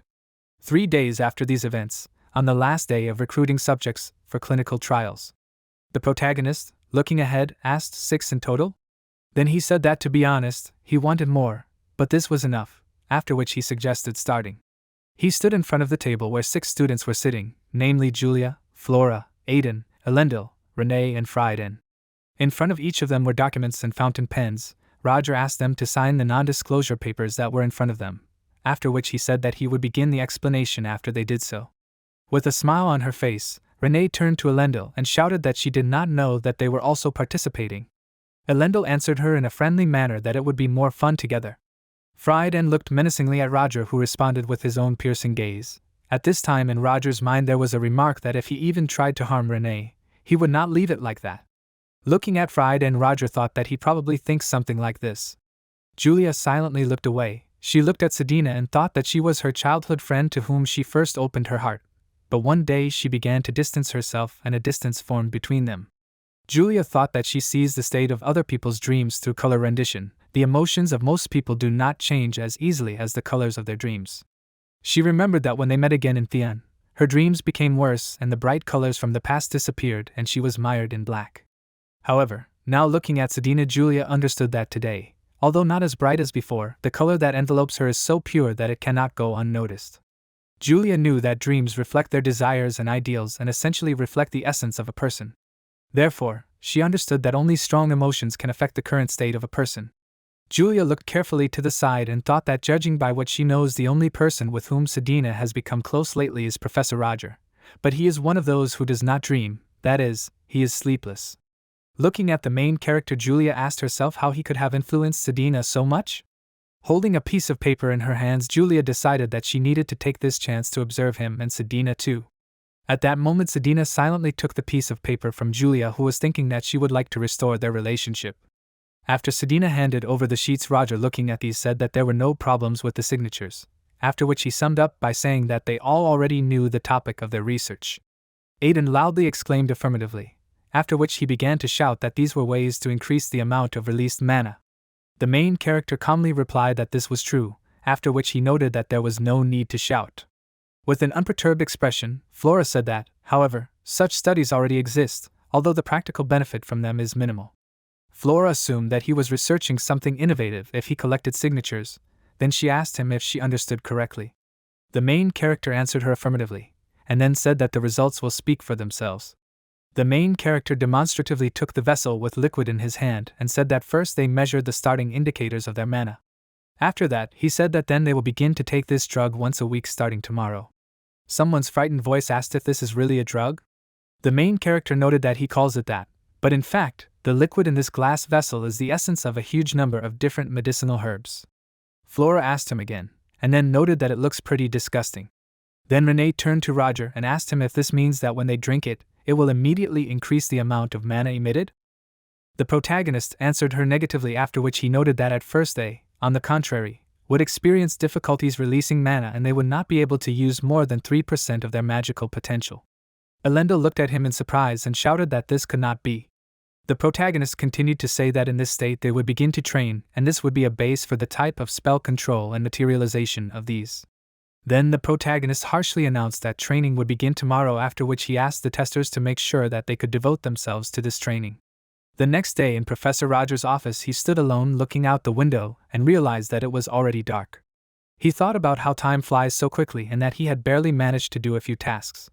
Suddenly he turned around on the table in surprise and with wide open eyes asked himself, "What?" He looked at the open box inside, which was the ring that the Zero Order had given him. Looking at this, the main character understood that the ring he received from the Zero Order was emitting energy, after which the main character asked only not to tell him that the meeting had already begun. After that, the main character noticed that in fact he was just ready, and for him this was a good opportunity to get information. The main character took the ring in his hand and turning to the Black Dawn said that he accepted the invitation. Then he put the ring on his finger and dark magical energy began to envelop his body. Finding himself in a dark space, he heard a voice asking why the kingdom of Bredis decided to make its move. Another voice suggested that perhaps this was because the cryptids began to appear more often. The main character was opposite the table. On one edge of this table were Varum and Victor, and on the other side were three gloomy figures whose faces were impossible to see. Victor shouted that he had heard about this too and he was just conducting experiments on one, but the subject could not stand it. After this remark, Victor noted that he regretted it. Looking in front of him, Roger understood that all these people were the First Orders. Watching their dialogue, he thought that it seemed to him that everyone was present except Esmeralda. Looking at the left edge of the table, Roger realized that these were two strange people whom he had recently met, and their silhouettes were familiar to him. Then the main character turned to the gloomy figures of people and thought that these were people whom he had never met before. With Victor's characteristic crazy smile, he turned towards the main character and asked, "Who is this?" Then Victor noticed that, judging by how quietly he approached, it must be John Doe. Victor invited him to sit down at the table quickly, after which he shouted that he and Ver wanted to chat with him. Verum sharply turned to Victor, and calling him crazy asked him to stop making them out to be friends. Victor in response to this asked to call him a doctor, to which the enraged Verum hit the table with his metal fist, ordering him to shut up. After that, he said that if it weren't for this damn armor, he would have already beaten up his ever-smiling face. The protagonist asked himself again, damn it? Then he began to think about the fact that if you think about it, his voice became more severe than before, after which the protagonist asked himself, is he even a real person? The gloomy figure of a woman said that nothing changes, after which she noticed that talkative people continue to talk and quiet people are silent. Then the girl said that she wondered when Esmeralda would come. Victor looked at her in surprise, after which he addressed her as Ventman and asked her, hadn't she heard? Ventman furiously called Victor a fool, after which she reminded that she asked not to call her by name. The gloomy guy with a smile on his face said that Esmeralda is no more, so she will not come again. Ventman in bewilderment asked him again, what? Then she, turning to the guy as Nikolai, asked him, what is he talking about? With a sly smile on his face, Nikolai said that he did not know, and it would be better to ask John Doe because he probably knows more. And then Nikolai noticed that he had also successfully infiltrated the inn, after which he asked Roger what had happened there. The main character understood that it was better for him to explain as briefly as possible, after which the main character said that the Zero Order should explain to them. Suddenly, someone's voice, addressing Nikolai, said that everything was correct. At that moment, thick magical energy was concentrated near one of the chairs. An adult gloomy man turned to the Zero Order and shouted that he was here. The Zero Order answered the man he addressed as Leslie in the affirmative, and noted that they had not seen each other for a long time. The Zero Order was sitting at a table with a carnival mask on his face and thanked everyone present for coming to this sudden meeting. Behind the Zero Order stood a man who was completely hidden under a cloak. Putting his palm out in front of him, the Zero Order said that they would now begin their meeting. Sometime after that, the Zero Order stated that Esmeralda and Quasimodo died in this way. Then he said that this was all that John Doe reported to him. Leslie, who was the First Order, said that he had already heard this from Nikolai, but the details became known to him for the first time. The protagonist looked at the smiling Nikolai and thought that if he found out about Esmeralda, it meant that he was responsible for obtaining information. With a wide smile on his face, Nikolai said, Quasimodo. Then he said that no one could have thought that this unsightly monster was the First Order, and even someone like him had a hard time finding out such a thing. Ventman turned to the Zero Order and asked him if he would replace Esmeralda with someone else. The Zero Order answered her affirmatively, after which he said that he had already noticed someone, but if they had recommendations, he asked them to say so now. The mysterious man who stood behind the Zero Order in a cloak was his assistant named Citadel. Nikolai laughed and noted that, however, he always personally selects them. Nikolai demonstratively pressed his palm to his heart and said that they all respected his decisions. Leslie turned sharply to Nikolai and asked him not to interfere. Nikolai said sarcastically that he was very scared, as if someone had their own opinion on this matter. The Zero Order asked them to stop arguing, after which he suggested moving on to the next topic. Then he asked them to tell him whether they were coping with their work. The main character understood that this was great, because this was a chance to get new information. Leslie began to say that of course he was coping, after which he said that they were almost finished with that old magician and that they would accidentally self-destruct one fine night. Roger, who was listening attentively to these words, thought about the old mage and self-destruction, after which he suggested that perhaps the old mage was a reference to the old magic tower. Then the protagonist began to think that if they were going to do this on a beautiful night, then this meant that this was a mystical night with the highest probability. Constantly smiling, Nikolai noticed that he also had news, after which he said that soon people would start to get nervous and would incite bad things behind the liberals' backs. Ventman, taking a deep breath, said that she would also like to please him, but she still had not found that thing and she needed a little more time. Madly laughing, Victor shouted, and he? Nikolai abruptly interrupted him, saying that he could not speak and that he already knew everything. Then Nikolai, smiling sarcastically and pointing his index finger towards Victor, said that it seemed to him that his research lab had been attacked twice. Then Nikolai noticed that he had not stopped talking about this topic. Victor started yelling that it was unfair and it wasn't his fault. Victor started yelling that these subordinates could never do their job properly. Complaining, Victor explained that this was the reason everything was happening. He then turned to the knight Verum sitting next to him and asked him to say something, after which Victor noticed that he was on his side. Verum looked at him in surprise and asked why he was dragging him into this. Leslie turned to Verum and asked him if he had a more precise explanation. Verum agreed with this, saying that he would explain, after which he began to talk about how when he returned to the Valtonen branch, he had already been attacked and the head manager was already dead, and he barely managed to cover their mad scientist. Verum then noted that, however, it was surprising that the attacker was all alone and they fought, but he was many times stronger than them. Thoughtful Leslie noted that even if he says so, it means that the man was unusual. Then Leslie asked Verum if this man had any special features. Verum said that he had disguised himself well so he couldn't see anything, and the only thing they knew was that he could use shadows to teleport, and some powerful magic that could incinerate a factory at once. Nikolai asked him again, incinerate? Then he said that if you think about it, the branch in Leatherwell was also burned down, and maybe the same person tried? Then they turned to Roger and, calling him John Doe, asked him if he knew anything. They noticed that he had been near the incident in Leatherwell. The protagonist answered the question with a question and asked if he should have gone there himself in that case. Then the protagonist said that he had only given instructions on his own behalf so that his subordinates would take care of the consequences. Nikolai asked him if that was really the case. Then Nikolai said that he understood everything and that he was so busy in his Theon. After that, Nikolai said that it was his mistake, that he expected him to be more knowledgeable. In response to this, the main character frowned and said that he actually had some idea who it might be, after which the main character said that Casey Selmoy was suspicious. All the First Orders looked at the main character in surprise as he said this. The main character continued to say that it seemed to him that she was looking for information about them and that there was a person in Theon who was under her suspicion. In response to this, the Zero Order noticed that Nikolai had not provided him with this information. After these words, Nikolai's face distorted, he looked tensely ahead, letting out a hoarse, tense groan. Verum noticed that she was seen in Valtonen on the day of the attack. Victor shouted out in surprise that, however, the person who attacked them used flames and shadows.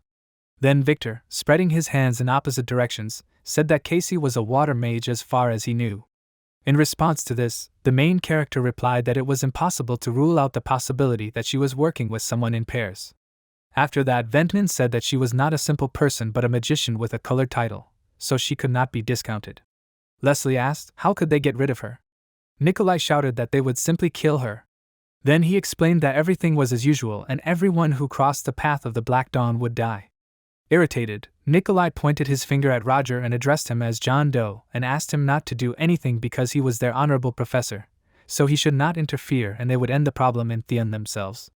In response to this, Roger told him that let it be as he wanted, after which the main character said that he would follow any decree of the Zero Order. At this time, Roger realized that Nikolai clearly did not like him, after which he asked himself, did he have any conflicts with John Doe? After that, the main character came to the conclusion that this information was enough for him, and now he was above suspicion. However, he felt a little guilty for saying her name, after which he decided that he needed to be careful for a while. The Zero Order, with a smile on his face, put his palms in front of him and suggested that they end it there, after which he said that he was glad that they were all working hard and noted that of course there were times when things didn't go as expected. However, he said that they shouldn't let that stand in their way. Victor laughed, noting that this was exactly what was expected from the Zero Order, after which the Zero Order said that the meeting was over. He said that everyone was doing well and asked the Citadel to leave them for a while. Soon after, the Zero Order turned to John Doe and asked him to stay behind. After this remark, all the other First Orders looked ahead in surprise. The protagonist calmly agreed with this, after which the other First Orders left the meeting, vanishing into thin air. The Zero Order asked how he liked the meeting. The protagonist noted that it went well and without surprises, after which he asked him if there was anything else he wanted to tell him. The Zero Order chuckled, noticing how boring he was as always. Then he said that he thought he wouldn't be able to personally follow Theon anymore, so the Zero Order said that he wanted him to find a person there who was blessed by fate. The protagonist asked himself again, blessed by fate? He thought about the fact that the Zero Order didn't just ask to find someone. Then the protagonist asked him, does this person have any special features? The Zero Order chuckled thoughtfully, and said that he couldn't say for sure and did he know that it was a girl and that this girl was able to see things that others couldn't. Then the Zero Order asked the protagonist if he had any ideas about this. After Roger heard this, his eyes widened in surprise. He began to think about a girl who was able to see things that others couldn't, and images of his students appeared in his mind. The protagonist was shocked and asked himself that they just don't tell him what this was. Soon after, the protagonist said that he had no ideas on the matter yet. The Zero Order accepted this answer and asked him to let him know if he found it.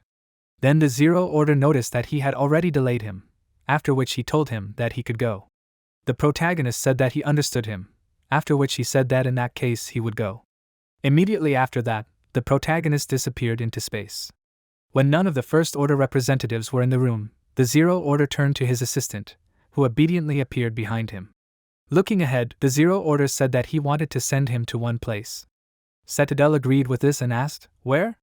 He said that he wanted to send him to a harsh place called the Arid Mountain Range. After a while, a voice from the communication device said, "A colorless magician." Then the voice noted that this was a tough opponent, and he understood and prepared properly, and made his move. His interlocutor answered him affirmatively, then said that he believed in his skills. Nikolai sat in his office hunched over and exhaled heavily from his lungs, after which he furiously hit his clenched fist on the table and shouted an insult at John Doe. Then Nikolai furiously asked how he dared to take advantage of the mercy of the Zero Order? Straining with anger, Nikolai thought about the fact that he also bragged about having information that he did not have. Irritated, Nikolai asked himself, does he want to say that even in terms of obtaining information, he is better than him? Nikolai thought about the fact that he dared to return alive after the attack on the train, after which he asked himself, is he hiding his true strength from them? Sitting at the table, Nikolai put his hand on his head and grinned, saying that he had underestimated him and that he should not have relied on his subordinates. Then Nikolai raised his face up and stared ahead, saying that he would not make the same mistake twice, and that this time he would prepare thoroughly and would definitely kill him. Some time later, on the Arid Mountain Range, snow was falling from the sky, and on the snow that had already fallen to the ground, traces of human feet were formed. It was Citadel, who, holding a bell in his hands, was walking through the snow towards the cliff where there was an inconspicuous cave. Looking at this cave, Citadel asked, "Is this here?" When Citadel approached the entrance to the cave, he silently looked ahead. He saw several broken sticks and a frozen body. Looking at this body, Citadel said that he had tried hard to crawl here after falling from the cliff. However, then he noticed that, apparently, he did not live long after that. Looking at the skeleton in the cloak, Citadel said, "What a miserable death," after which he called the corpse John Doe. Citadel began to ring the bell that he had previously held in his hand and, turning to the dormant spirit, ordered him to open his eyes, raise his head and begin to speak.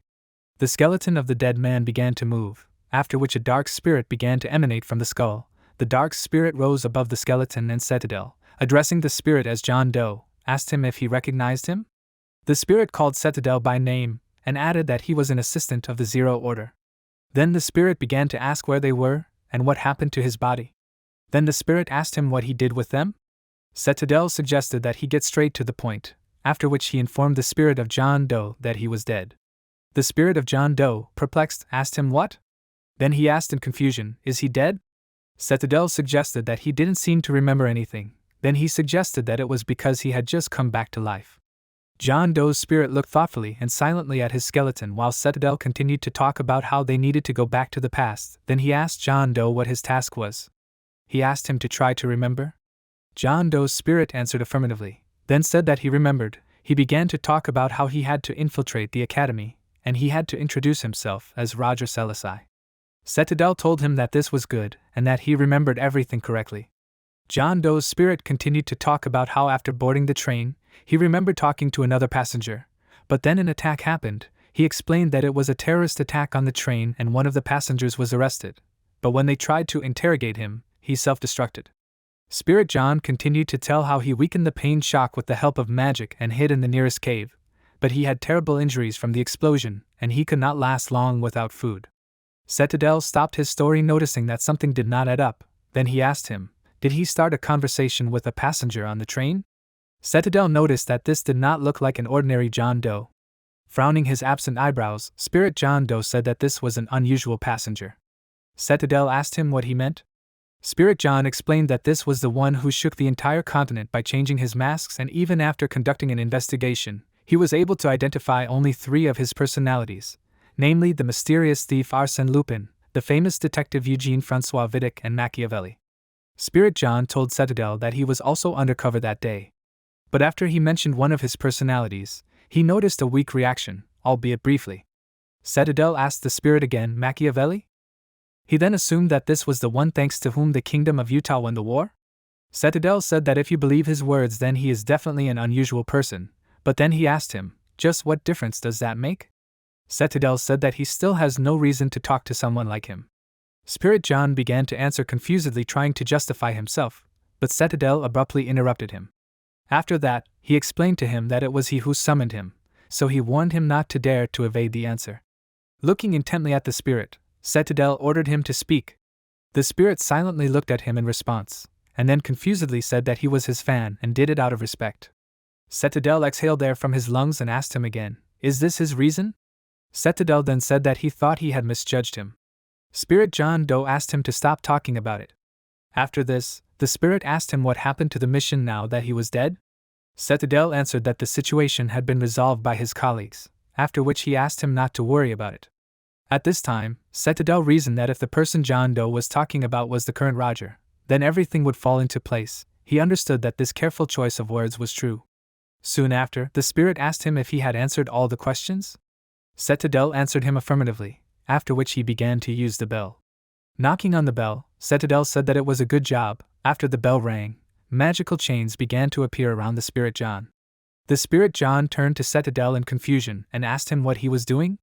Clutching the bell in his hand, Citadel explained that the Zero Order had only ordered to find him, but he did not say what to do with him after, so he suggested that he rest. In the place where the spirit and the corpse of John Doe were, a powerful explosion occurred, due to which the skulls separated from the skeleton. Citadel looked ahead and then turned around and addressed Roger Selassie and said that he didn't care who he was but he would play along if he helped him get rid of the Zero Order. At that moment Citadel turned around and went to the exit of the cave. Nothing was left of the real John Doe's skeleton, and only his jacket was lying in the cave. In the students' dormitory, a female voice behind the door said that today she was more tired than usual. It was Renee who, resting her head on the table, asked herself if it was possible that this happened because of the drug that suppresses mana. Then Renee shouted out that the professor said that it would not be easy but not that easy. Renee knew that each mage has his own mana conduction system that passes the maximum possible amount of mana, but even those who do not have mana channels can still cast spells, but it is difficult to recognize. The protagonist, addressing the student testers, said that when they take a mana suppressor, a secret channel opens for them that can be used, and if they open this channel, the amount of mana that they can use will increase dramatically. Putting his hand in front of him, Roger said that they themselves will soon witness incredible results, while their current mana is suppressed. Then the protagonist said that only a week is needed and he asked the student testers to try to open the secret channel using mana. Renee, who remembered these words with a worried expression on her face, looking ahead, exhaled heavily from her lungs and began to reason out loud that in words everything is simple, but when she starts trying it, everything is completely different.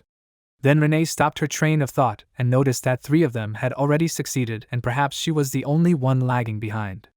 At that moment, she realized that Flora, Frieden and Julia had already succeeded.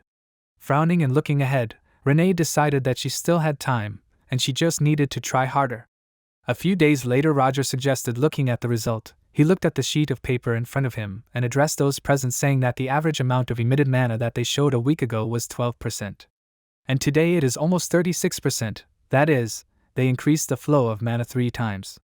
The student testers listened to this statement with surprised expressions on their faces, looking ahead with wide eyes, after which the puzzled Aiden asked again, 3 times? Then Aiden let out a surprised cry and, showing his clenched fist, began to reason out loud about how he had just recently felt an overflow of energy. With a satisfied smile on her face, Flora said that the daily training with that nasty medicine was worth it. Frieden looked at Roger with obvious anger, and straining his jaw, he asked himself if he was the only one who was growing only a feeling of bitter resentment. Noticing Roger's intent gaze on himself, Frieden, calling him a cunning, insignificant person, mentally asked himself, why was he looking at him like that? Then Frieden thought about how he paid more attention to his nasty potion than the others.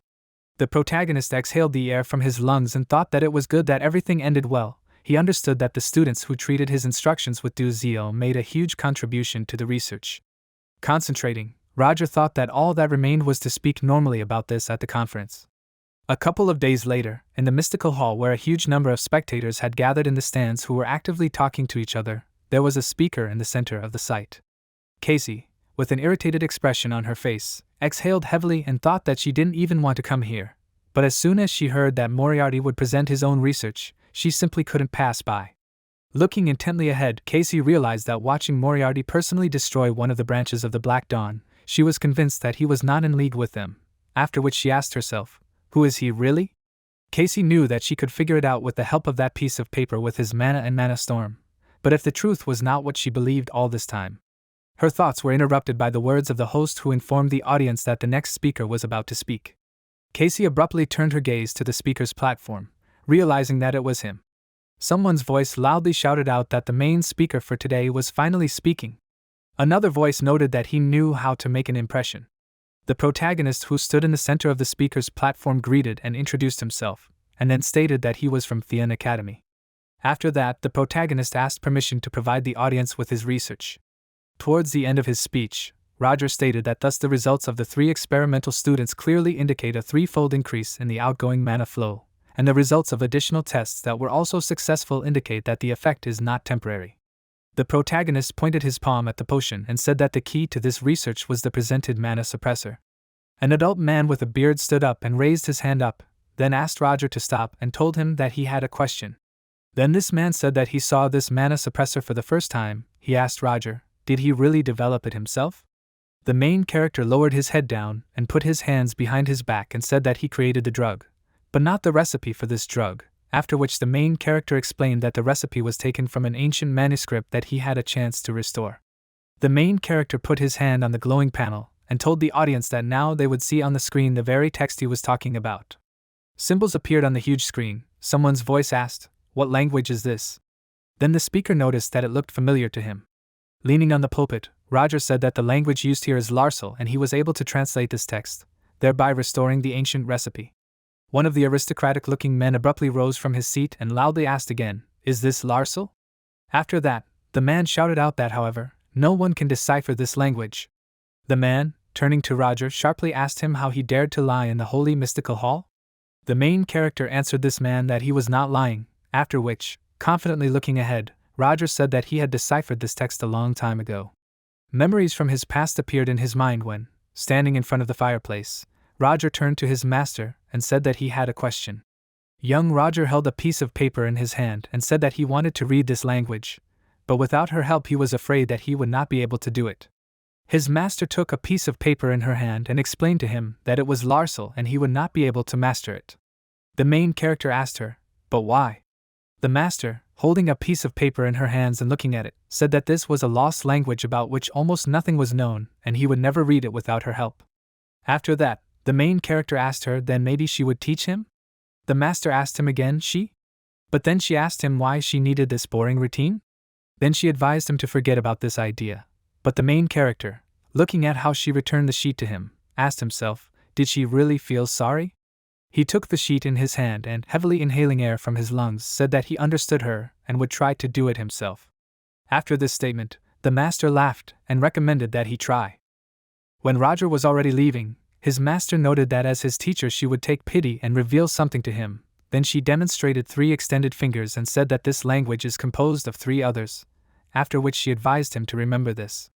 Some time after these events, Master Roger said in surprise that he had not left his room for the 3rd day. She approached the half-open door and said out loud that she thought that he would quickly give up, but this time he really set a goal. The master approached this door and looked inside with interest. Suddenly Roger came out of this door. His face was exhausted, there were black spots under his eyes, his hair was dirty and disheveled, just like his whole appearance. A smile appeared on his master's face. She said that she knew it, and he held out for a long time, after which she asked him not to be upset and explained that this was an almost impossible task. In response to this, the main character said that he had coped. Behind him was a library where a huge number of books lay carelessly on the floor. The main character explained that he had finished the language adaptation, after which he thanked his master for giving him advice and it helped him a lot. At this time, Roger, speaking at the pulpit, said that the Larsal language is a mixture of 3 different languages, so it may seem that the meaning is elusive. The protagonist suggested taking the sentence on the screen as an example. after which he explained that the initial translation said something like he gives a blessing of light, but he could not fully take it. Now Roger, looking at the symbols on the screen, suggested remembering that in ancient times, people often used words figuratively. The protagonist explained to the audience that if we take this into account and take into account the hidden meaning, then the text says that a person woke up early in the morning, but he did not manage to have a proper breakfast. Looking ahead, Roger hoped that such an explanation would be enough. Then he added that if he had incorrectly deciphered the recipe, he asked if he would then be able to conduct such a test properly. The man who accused Roger of lying stepped back with a confused expression, tightly clenching his hand into a fist. His face was confused. At this time, the guy who was in front of the man confirmed Roger's thought, noting that an error in the recipe would completely ruin the experiment. The girl who was next to him said that this in itself was an amazing discovery, not to mention the research. Casey, with a tense expression on her face, looking in front of her, tightly clutching a piece of paper with her shaking hand, asked herself, since when did he know how to speak lost languages? The thought appeared in her mind that the more often they met, the more questions she had. Looking at the confident protagonist who was speaking at the podium, she thought that with such outstanding knowledge, they would be incredibly interested in him anywhere, but she asked herself, why was he doing such dangerous things as changing his personality? Casey decided that she was sure that he had a reason, after which she realized that she should not put off the memory loss any longer, and she needed to find out the whole truth about this person as soon as possible. Sometime after these events, Eliza, who was walking down the corridor, turning to Roger, shouted that it was a great presentation. Then she asked Roger, who was walking next to her, was it worth it for him to reveal such details? She noticed that he even showed the recipe for the substance to everyone, although people were clearly delighted. With an unperturbed expression on his face, Roger explained to her that there was nothing to worry about and that he had planned to reveal everything from the very beginning. Then he said that knowing the recipe did not guarantee success in this matter. With a friendly smile on her face, Eliza was surprised to notice how harmful it was. After that, Eliza called Roger the new head of planning and asked him to take care of her. The main character answered her affirmatively to this and then asked her to take care of him too. Suddenly, a girl appeared behind them who, addressing Roger by name, asked him to wait. Eliza and Roger turned back. Eliza, looking at the girl in confusion, said that this girl's name was Caroline Monarch, and she was the head of the Monarch Trading Company. Eliza said Caroline Monarch, after which she asked her, what was such a savage doing in decent society? Caroline, with a serious expression on her face, looked tensely ahead, after which she abruptly approached Roger, ordered Eliza to shut her mouth, and explained that she was not here because of her. Caroline turned to Roger and told him that, to be honest, she wanted to apologize to him. The main character asked her again in surprise, in front of him? Caroline answered him affirmatively, after which she said that she thought that he would not provide any information at his presentation and even cursed at him. The main character remembered the moment when Caroline, sitting on the throne, menacingly shouted insults at Roger during her speech. Now Caroline, with an embarrassed expression on her face, lowering her head down, noticed that he should have immediately announced that he would reveal the recipe, after which she admitted that she thought that he just came to brag without revealing anything to anyone. Then she apologized to him for this. In response to this, the main character said that it was his own fault for not voicing it from the very beginning, after which he noted that there was no need to apologize to him. Caroline looked at him in surprise and shouted that he was very cool and she knew it. Then she handed him the card and said that she liked him and asked him to take it for himself. Looking at the card, Roger asked her what it was. Caroline said that it was a special VIP client card of the Monarch Trading Company, after which she told him that they could get anything for him. So Caroline asked him to contact her at any time. The main character thoughtfully looked at the VIP client card and said that he understood her. Then Caroline abruptly ran away in the opposite direction, shouting that they would see each other again. Looking at the back of the running Caroline, Eliza noticed that she was doing things typical of her. In response to this, the main character suggested that it seemed to him that they knew each other. He noticed that she even called her a savage. After exhaling the air from her lungs, Eliza explained that she was her rival since school days and she was impulsive and spontaneous. So they were two different. However, then Eliza said that she recognized her skills and that she was still a level 6 mage. After that, Eliza told her that Caroline was actually a commoner, but thanks to her excellent skills, she was able to get a title and a surname. At this time, Eliza stared at the card that Roger was holding in his hands and thought about the fact that she had given him a VIP client card that even the Emperor Exilian did not have. Eliza mentally assumed that she really liked Professor Roger. Then Eliza noticed that since the presentation was over, she asked if they should celebrate it. With an unperturbed expression, Roger said that if she paid for this event, then there was no problem. At night, in Casey's chambers, standing near the table and stretching out her hand in which she was clutching a sheet of paper, she suggested that she begin. Then she began to pronounce out loud, the scroll filled with mana to place as Tarina showed. As soon as she extended the sheet to the artifact, the sheet began to glow with bright magical energy. Casey looked at it in surprise and then offered to look at what he was hiding there. She plunged into memories that happened 3 years ago in the kingdom of Delica.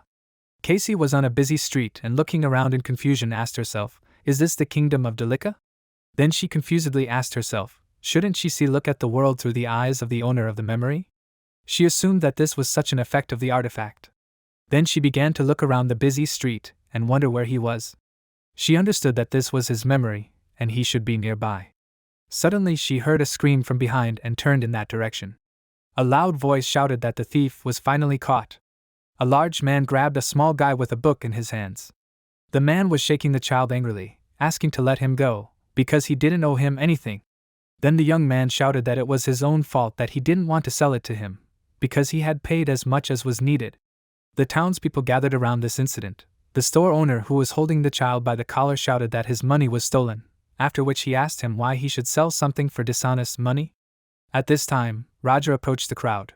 He ordered them to stop, after which he noted that the fight with the child looked extremely sad. Casey looked ahead with interest and asked herself, who is this? The main character, with a serious expression on his face, showing a gold coin in his hands, offered to pay for the child's book, after which he asked the seller what he would say to this. Casey, looking at the main character's face, realized that it was him. Shortly after these events, the young man thanked Roger for his help. He walked next to him and asked if he was visiting them for the first time. Then the guy noted that if he had nowhere to stay, he offered to walk him home. The main character responded to this by saying that he relied on him, after which he thanked him. With a smile on his face, looking at the boy, the main character noticed that this was a fateful meeting, after which he asked him what his name was. The boy was confused, after which, with a smile on his face, he asked to call him Artie. A short time later, a loud voice greeted the guest in their beautiful apartment. Then this voice turned to Artie and, noticing that he had brought the guest, told him that he was a good boy. It was a large man who, with a friendly smile on his face, asked Artie to take the guest to the second floor. Artie obeyed this command, after which he asked Roger to follow him. When Artie and Roger went up to the second floor, the girl, addressing Artie as her brother, asked him, who is this? After that, she assumed that this was a guest, to which Artie answered affirmatively, explaining that this guest is also his savior, after which he asked his sister to say hello to him.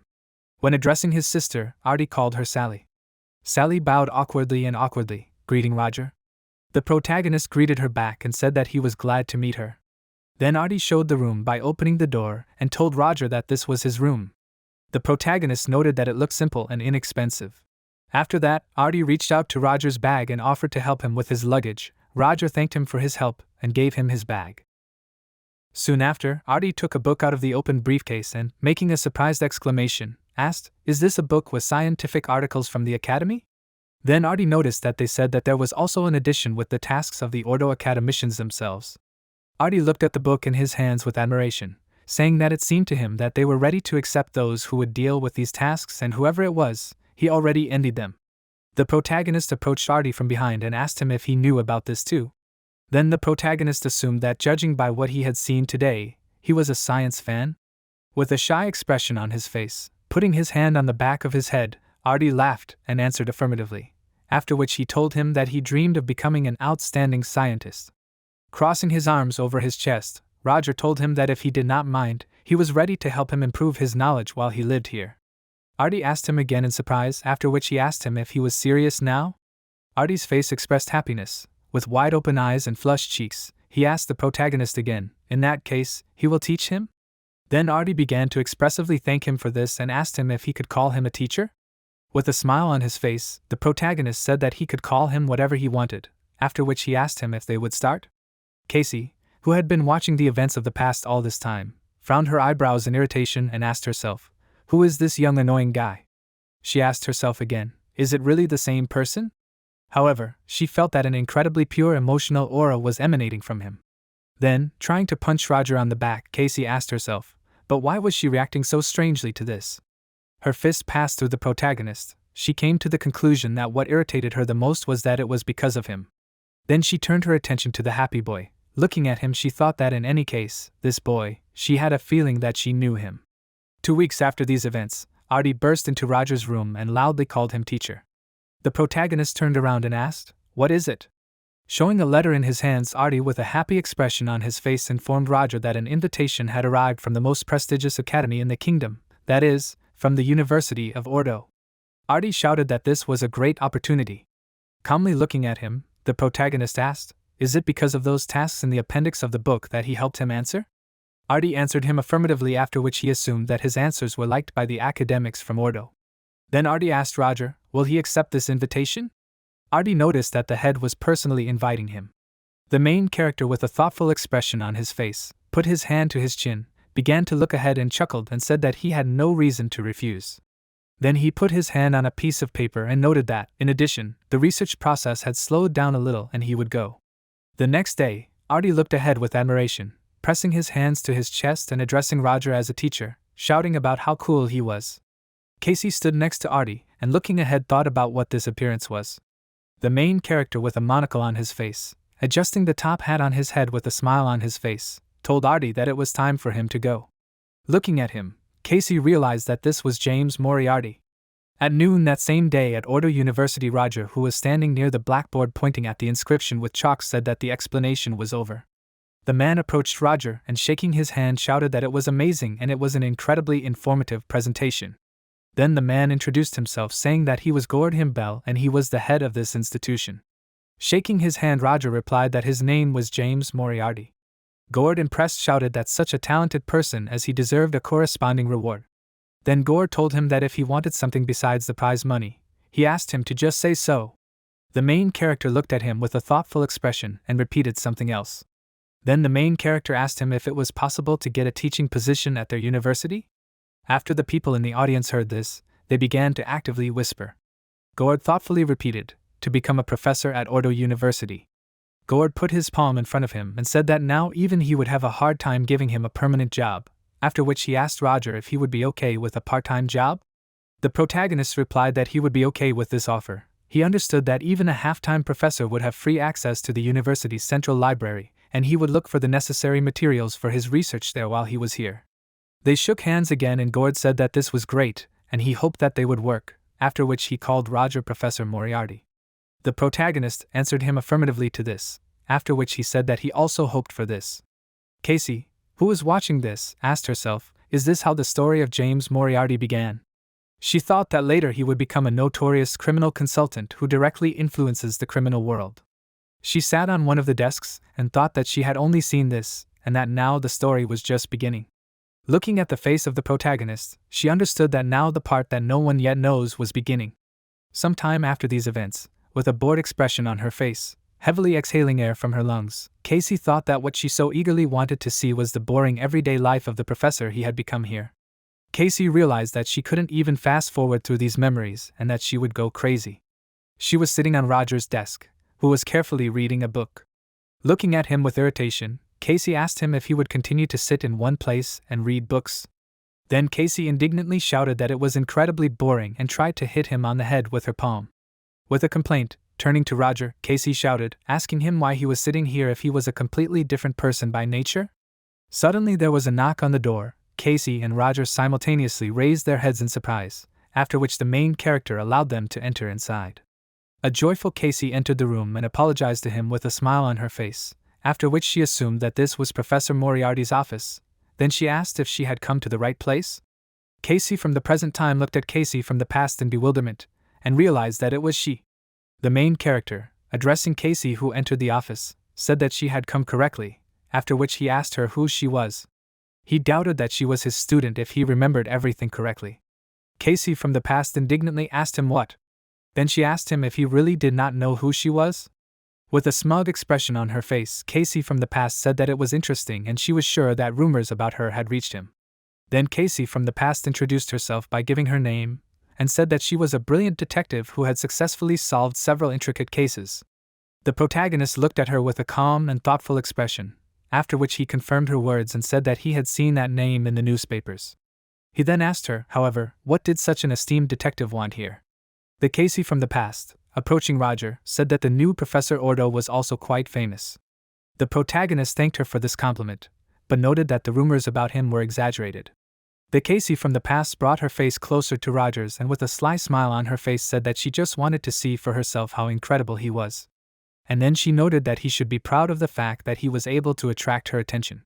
The Casey from the present, on the other hand, looked ahead in bewilderment. Looking at this situation, she asked herself in horror, was she really that pompous 3 years ago? Then she turned to her past self and asked, can't she see with what disgust he looks at her? After that, Casey from the past put the book on the table and noticed that besides that, she was there to get his autograph. She told him that it was his book and then asked him to sign it. The main character silently began to sign the book, and then Casey noticed that he had very strict handwriting as if it was written by a typewriter. The main character said that he would consider it a compliment, and then Casey from the past said that if you believe graphology, then there is a high probability that he is a perfectionist or hides his true identity. The main character continued to sign and asked her what she wanted to say by that. With a smirk, continuing to look ahead, Casey from the past said that she wanted to say what she says, and then she said that it seems to her that he is not telling the whole truth about himself. The protagonist looked at her from under his brows and with a serious expression on his face he noticed that it was a funny analysis. However, he took into account that graphology, as we know, is not an exact science, and as he understood, she had not read his book to the end. Casey from the past indignantly asked him again, after which the protagonist, stretching out the book in front of him, explained that this book was made of such paper that the binding could easily be wrinkled, so it was easy to understand up to what point she had read by looking at the untouched part. With an unperturbed expression on his face, looking at her, Roger explained that even a genius could become stupid if he began to neglect reading. Casey from the past began to laugh hysterically, after which she thanked him for his concern. She turned away and walked towards the exit with displeasure, saying that since he had signed, she would go, because due to the surge in criminal activity, she had no free time at all and he himself understood this. The protagonist exhaled heavily from his lungs and agreed with her, and wished her luck in her difficult task. At this time, Casey from the present fell to the floor and, kneeling, grabbed her head with her hands. She mentally screamed thinking about how indecently she behaved. Then Casey from the present came to the conclusion that only now she understands how annoying she was. She realized that she didn't even try to be nice to him. Then she asked herself, how was it really? She realized that she was too self-confident because everyone called her a genius.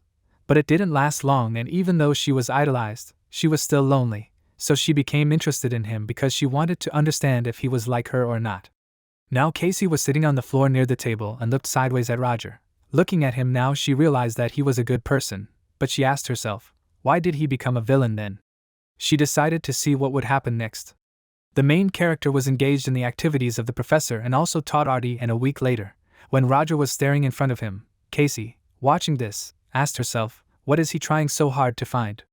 At this time, Roger was thinking that the disappearances of children did not stop and it was suspicious, so he decided to scout the situation with the help of Hans, because he understood that something was wrong, and besides the fact that the reporters wrote almost nothing about it and the police were also inactive despite the ever-growing number of missing people. Looking carefully in front of him, Roger asked himself, even though they were children of commoners, how was this possible? Then the thought appeared in his mind that if someone with enough power was involved. Suddenly, his thoughts were interrupted by the approaching Casey from the past who, looking at the papers in front of him, asked, are these articles about people who have been disappearing lately? Then Casey noticed that she was just wondering what he was studying so intently that he did not even hear her enter. The main character looked up at her and with a serious expression asked, she entered without knocking, right? Then he noticed that she also came late at night. Casey angrily retorted that he hadn't actually answered the knock, after which she asked him why he was looking into the case. The protagonist told her that he was afraid that one day he would find his students among the names. Casey responded by saying that given that the police were not investigating the case properly, it was possible. Looking at her, Roger suggested that he thought she was well informed, to which a smug Casey from the past shouted that it was obvious, since she was a detective. She then proudly announced that she was also among the participants in the investigation, since it was her job to solve such cases. Turning to him, she said that if he asked her nicely, she would kindly share the latest information on the case with him. Looking at her, Roger thought that she was unlikely to be involved in the case, judging by what he had studied, but he shouldn't trust her too much. The protagonist said that he wasn't particularly interested in it, and that he was sure that she had everything under control, to which a disappointed Casey from the past replied that he was boring. Suddenly a man appeared in the doorway and turning to Casey noted that he was told that she was heading this way. Casey turned back and then pointing her finger at the man behind her explained to Roger that it was time for her to go, and that they would see each other again. The main character agreed with her. When she went back he looked intently ahead thinking that considering that the detective was working closely with the local police, it was definitely not worth trusting her completely because it was initially worth telling Artie and Sally to be careful. Suddenly the main character looked at his desk in surprise noticing that his personal crystal was flickering. From this crystal a voice addressed him and shouted, "Professor!" The main character asked Artie. Then he asked him why he was calling him so late. Artie said that recently Sally ran away on an errand and she did not return. With wide open eyes Roger looked intently at the crystal, after which Artie asked Roger in confusion what he should do. Artie shouted in fear, suggesting that perhaps something happened to her. Roger stood up abruptly from his chair and asked him to calm down, after which he noted that they still did not know what had happened. In response to this, Artie said that, however, children had been disappearing so often lately. The main character said that he would settle everything and asked Artie to stay at the hotel. A frightened Artie with a tense expression on his face, holding the crystal in his hands, said that he understood him. Frowning, Roger understood that something was wrong and he was sure that this was the same case of a missing child as the previous ones. Then the main character turned to Hans through the crystal and asked him if he could look for a child for him. Then he explained that it was a 10-year-old girl. Hans, standing in the gateway, said that he was sending out mice, after which he asked Roger if they could meet right now. Hans said that he thought he had found a clue in the case of missing people. Some time later, the man who worked at the hotel was carrying a dish in his hands, thinking that the professor had said that he would find Sally himself, but he was still worried about it and suggested that maybe Artie would get better when he ate. With a smile on his face, the man opened the door and turned to Artie and informed him that he was entering. When the man entered the room, looking around, he did not find Artie and loudly asked where he had gone. The man fearfully asked that they not tell him that he could not stand it, and went looking for him himself. At this time, there were several cars near the cave. People were dragging massive bags and one of the people ordered them to do it more carefully so as not to damage the goods. Another man irritably shouted that it smelled bad here, after which he asked if they really needed to touch it with their hands. His interlocutor replied that they had no choice and if they disappeared, there would be no evidence left. The events were observed from the bushes. The observer thought that he knew it, and here was the hiding place of the kidnappers. The observer realized that they were stuffing the children into bags and loading them into the cart, and he decided to secretly follow them. It was Artie who understood that if he had been confused for at least 1 second when getting out of the cart, he could have problems. Now Artie, shaking with fear, asked himself what to do. He assumed that he needed to go there and try to look for Sally. Then he interrupted his thoughts, realizing that if he was caught, everything would be over and he needed to retreat and ask the adults for help. He crawled through the grass hiding behind the bushes, soon after which he saw a cart near which there were 2 policemen. Looking at them, he thought that there were policemen there, and he felt incredible relief because he needed to ask them for help. Artie abruptly ran out to meet the policemen and asked them for help, after which he reported that there were kidnappers of children there. The police looked at him in surprise and asked, "A child?" After which one of the police officers shouted that one of these rats managed to escape. Artie looked ahead in bewilderment. At this time, Roger, rapidly approaching Hans, asked him if he had found the child. Hans answered him negatively, saying that he had not yet received news. And then Hans, sitting down on a bench, noticed that the sent mice had not yet returned, after which he asked him if they could wait. Casey from the present, looking at Hans, asked herself if this was the man who was with Moriarty during the festival. The main character agreed with his proposal, after which Hans asked what he wanted to talk about. In response to this, Hans said that he wanted to talk about cases of missing people and noticed that these were very strange. Looking intently at him, the main character asked him why he thought so. Hans replied that he had received many reports of disappearances of people in different cities and it was noteworthy that only children of commoners disappeared. He understood that something was clearly wrong and he decided to delve into this matter, and on the day when children just started disappearing in Valtonen, the activity of iron buyers increased sharply and factories that had not worked before began to work. The main character asked him if he wanted to say now that this was somehow connected with the kingdom of Datira. He answered him by saying that it was very suspicious because these phenomena began to occur at the same time and besides, the police were reluctant to investigate this case. The main character put his head on his hand thinking that perhaps this was just an accident, but if this was true, he asked himself, why kidnap children who were unsuitable for physical labor? He stopped his thoughts realizing that now was not the time to think about it because the search for Sally was now a priority. Suddenly, the mouse jumped high and made a loud sound. Hans turned around and shouted, "Finally!" After that, he asked if they found the child. Hans relayed the information that the mice had not found that girl, but had seen other children being kidnapped, and the mice had seen a boy who had secretly entered the kidnapper's carriage. The protagonist looked at him with wide open eyes, and then asked himself, "A boy?" He begged that he just not be told about that. Then the main character abruptly ordered Hans to follow him immediately. Roger shouted, "Immediately!" With a tense expression on his face, Hans, holding an object in his hand, said that he did not want to use it, but there was no choice. Casey from the present time looked at this in surprise and asked herself, what was happening? She realized that this man undressed and also pierced his hand with a thong, after which she asked herself, and became a werewolf? At that moment, she watched as Roger, riding Hans, who had turned into a werewolf, was rapidly moving away from her. Casey understood that now was not the time to be surprised, after which she decided that she needed to hurry after them. Being in a dark room, Artie asked himself, "Where is he?" He realized that he could not move, and he remembered how he went to look for Sally. He was dragged along the concrete floor and he heard a voice say to be careful with him, after which the voice asked, "What if he dies before the experiment even starts?" The voice of another man asked not to worry, after which he noticed that no one dies from this. At that moment, Artie looked at two police officers, one of whom was dragging him by the leg. Artie remembered that he asked the police for help, but they hit him and then he lost consciousness. Artie asked himself in surprise, who would have thought that the police were in cahoots with them? Suddenly, he noticed a small stone lying next to him. He grabbed the stone and threw it at the back of the head of the policeman who was dragging him.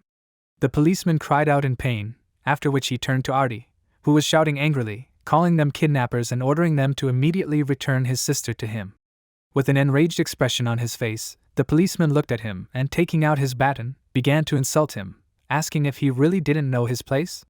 After a short time, the concrete floor was painted the color of dark burgundy children's blood. The policeman who was beating Artie with a baton was stained with his blood. Another policeman asked him if he was dead. The policeman beating the child asked him irritably in response, what difference did it make? He noted that they were thrown out after the experiments anyway. Then the policeman cursed angrily, noticing that he had stained his uniform with blood. There were several policemen around Artie's bloody body. Roger entered the room and, looking at the mutilated body, asked Artie.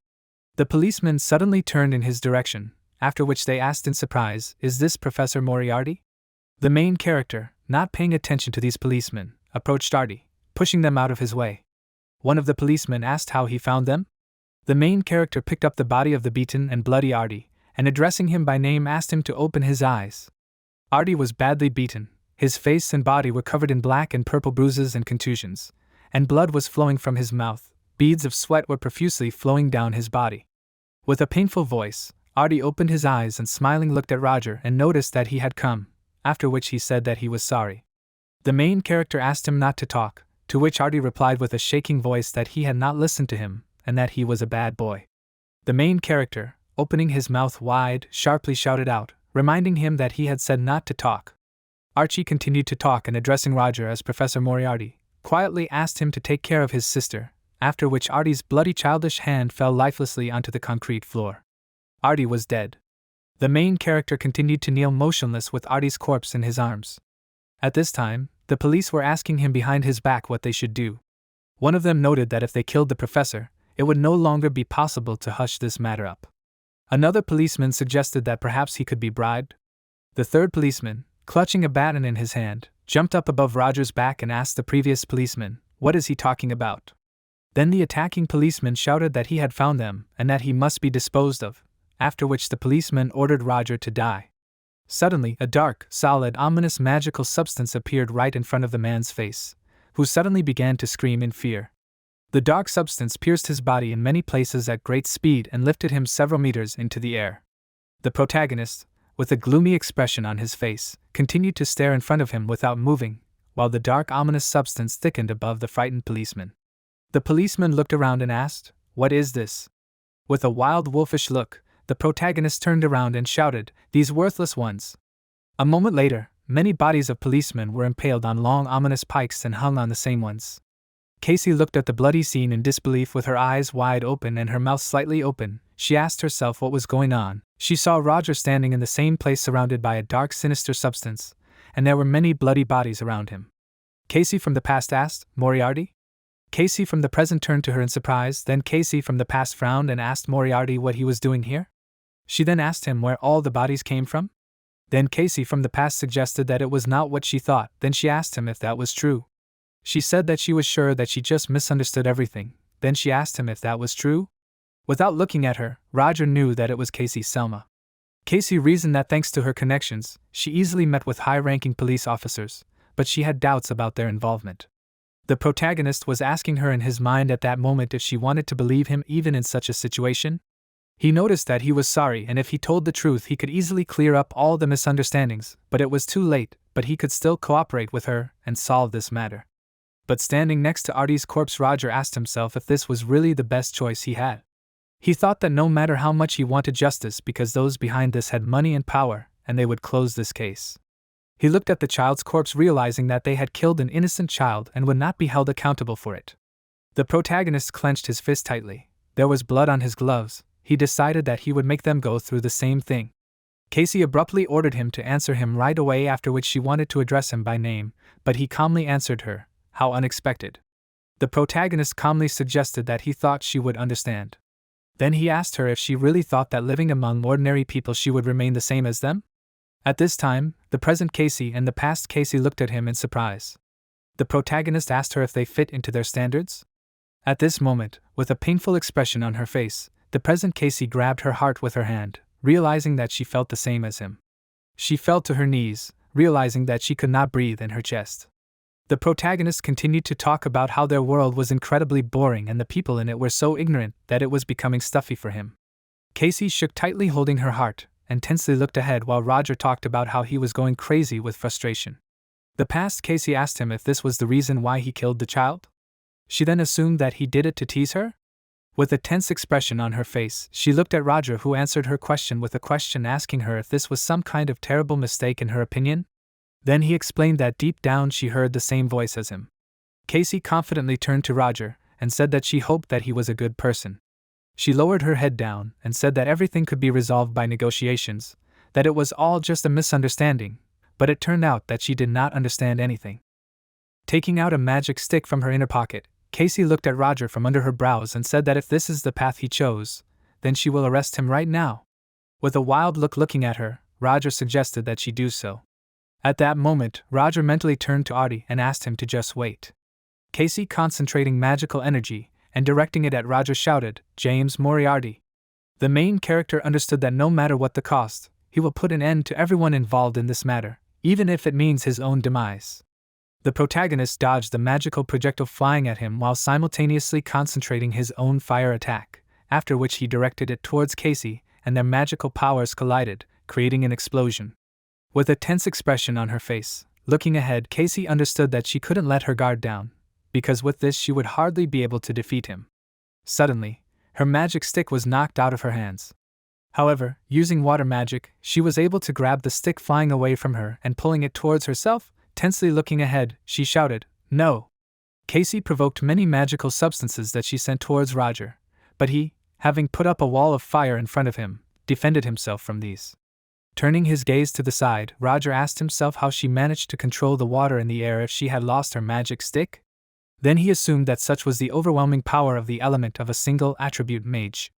Casey, frowning, shouted that she knew he was strong, after which she said that he could not defeat her with just this. The main character responded to this by saying that he planned to disarm her and leave, but a single attribute mage is not so easy to disable. Suddenly, a pipe located under the ceiling broke and thick steam began to fly out of it, which reduced visibility. When Casey covered her face because of this steam, Hans turned to Roger from behind and told him that they needed to leave, after which he asked him to do so. The main character, looking at him, asked himself, "Hans?" Casey, looking tensely ahead, assumed that he had an assistant with him, after which she furiously shouted that she would not allow him. Suddenly, the room they were in began to collapse and huge stones and pipes began to fall from the ceiling. Casey understood that the pipe had burst and the roof would soon collapse. She realized that this was bad and she needed to get out of here. She promised herself that next time she would definitely catch him. Soon after these events, Roger and Hans stood in front of a passage littered with stones. Roger was holding Artie's body on his back. Looking ahead, Hans said that he thought they were finished, after which he asked Roger what kind of child this was. Sitting on the floor, Hans noticed what he looked like. The protagonist abruptly cut him off, saying that he knew and he just didn't want to leave him there. Hans noticed that if he said that. The protagonist again abruptly cut him off and asked where they were. Then the protagonist noticed that it seemed to him that they didn't come from here. At this time, Casey from the present time with a sad expression on her face silently looked ahead. Looking around, Hans noticed that he himself said to look at the other side, and when they walked, he found a corridor that led to a huge research lab. Then Hans explained that this is a room that is filled with automatons that look like lifeless bodies of people, and further in this room there were glass flasks with children who were floating in some kind of green liquid. With a tense expression on his face, Roger angrily thought that he just didn't tell him that they were experimenting on children there. Then the protagonist turned to Hans and asked him to wear Artie and keep up with him. Hans tensely put his hands in front of him to take the body and agreed with this. The main character quickly ran forward, realizing that he needed to hurry because maybe he could at least save Sally. Soon after these events, blood flew in different directions against the background of lifeless automatons. The frightened policeman looked at the ominous gloomy substance and asked for mercy. The main character, looking down at them with authority, extended his palm in their direction and explained that if they wanted to live, they needed to answer questions, after which he asked where the children they had recently kidnapped were. The policeman asked in confusion, "Children?" Then one of them shouted that the children were already dead. He explained that as soon as the children entered the laboratory, the process of extracting souls began, and this was the first stage of the experiment. A loud scream and bloody splashes ended this conversation that took place between the children locked in huge glass flasks. The main character silently covered his face with his hand. Suddenly, Hans turned to him from behind and told him that he had found the materials of this study. Soon after, reading the documents, Roger realized that this was an ode to steel, a project in which children's souls are extracted to place these in automatons and use them as soldiers in the war, and after many experiments, they had their first success. That is, the first soul settled in, and the code name of this is Beta. After that, the main character swore, saying that he knew that this was not an easy matter, but no one could have thought that even the authorities were involved here. The main character addressed Hans by name, after which Hans asked him again. Looking closely at the paper, Roger suggested that perhaps this was a way to return Artie. 30 minutes later, Artie was lying in one of the glass flasks that was filled with green liquid. The main character explained that he was not going to change his soul like these insignificant people, but he just wanted to transplant it into the last empty prototype, that is, into Alpha. Then the protagonist noted that if he had known that he would have to do this, he would have left a couple of prototypes. He stood in front of 2 flasks with children and looking at the documents said that there should be enough material. He put his palm on the paper, saying that while the soul was moving, he would study the case materials in detail. Then he looked in front of him with a serious expression and added, saying that they would kill everyone who participated in this. The protagonist noted that he knew that this would happen, after which he asked himself where to start. He began to reason out loud that the first is a supply line of rare materials from which automatons are made, and since this is a top-secret project, there is a high probability that the mine itself is disguised as an abandoned facility. Hans, who was behind him, said that he understood him and would find out if there were any. The protagonist agreed with his proposal, after which he told him that he would look for clues in these records. Roger, looking at Artie's body, called him a friend and asked for forgiveness in front of him, admitting that he couldn't even fulfill his last request. The next night at an abandoned rare materials mine inside which voices addressed the workers ordered them to act faster, after which the guards irritably asked why it was taking so long. Roger and Hans watched what was happening from a shelter, and Hans noticed that everything was really as he said and they were using the working class as slaves. Then Hans said in surprise that there were a lot of guards in this place, and they were not only soldiers but even a magician. The protagonist understood that it was not easy, after which he noted that it would not be so difficult if they enlisted support. Hans asked him again in surprise, after which the protagonist noticed that there was one nimble girl here. At this time, they looked at Sheridan, who was secretly putting the Mind Stone in her pocket. The protagonist suggested approaching her when everyone was asleep. At night, when the workers were sleeping, Sheridan was building something and quietly telling them to wait a little and then she would blow everything up. They approached her from behind and the voice said that he did not know what she was talking about, but the main character suggested that she stop. Sheridan turned around in surprise at Roger and Hans approaching her from behind, and then asked them how they got here. There was a huge amount of explosives behind Sheridan's back, and as she was about to press the lever, she swore loudly and noted that if that's the case, then. The main character, holding out an open palm in front of him, hastily asked her to wait, and then told her that they had come to free her. Looking at Roger in surprise, Sheridan asked again, "Free her?" The main character explained to her that they simply noticed that she had very skillful hands, and it was simply amazing that she had created so much explosives only from stolen materials. Then the main character noted that if this explosive was used correctly, it would be possible to reduce the number of guards, and they would already get rid of the remaining ones, after which the main character asked her if she would help them. Sheridan looked at him with doubt, then he grinned and suggested that she just needed to blow up those worthless people. Then she asked if that was true. Without waiting for an answer, she happily agreed to participate in this and called Roger Mr. Shaking her hand, Roger asked again, "Mr.?" Sheridan answered him affirmatively, and said that she would call him that. Then she said that her name was Sheridan Ironfid, and she was pleased to meet him. Some time after these events, many workers happily ran out of the mine shouting that they got out and were finally free.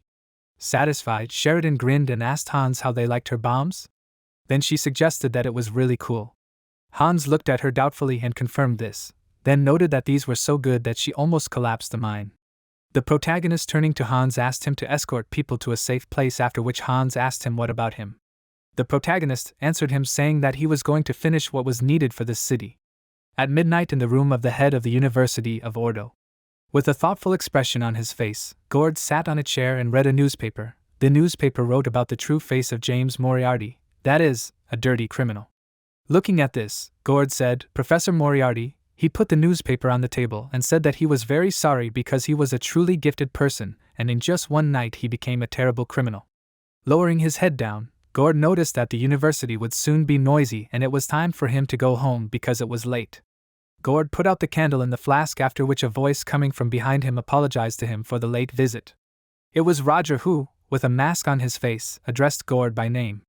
Gord looked ahead in bewilderment, his eyes wide open in surprise. Himbell recognized the voice he heard and turned around and looked at Roger, asking if that was Professor Moriarty. He shouted that he had heard rumors about him and asked if he realized that the entire university was in an uproar over it.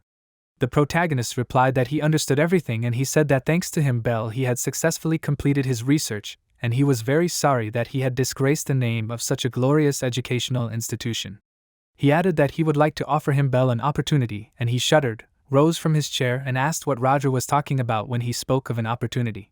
He warned him not to worry and promised that if Himbell told the truth, nothing bad would happen.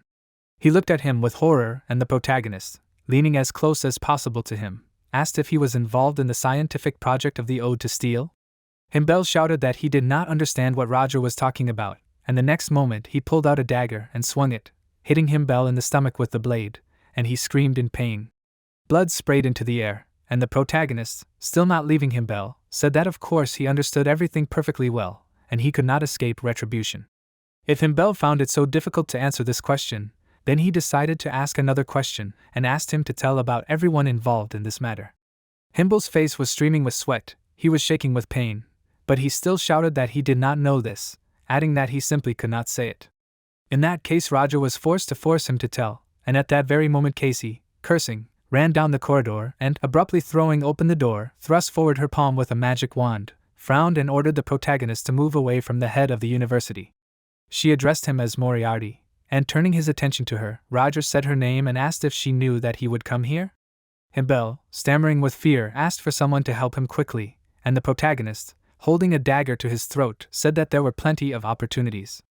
Himbell, looking at him with horror, asked him to stop, but Roger did not listen to him, and from the swing of the blade of his dagger, blood spurted into the air, which flew even to the place where Casey was standing.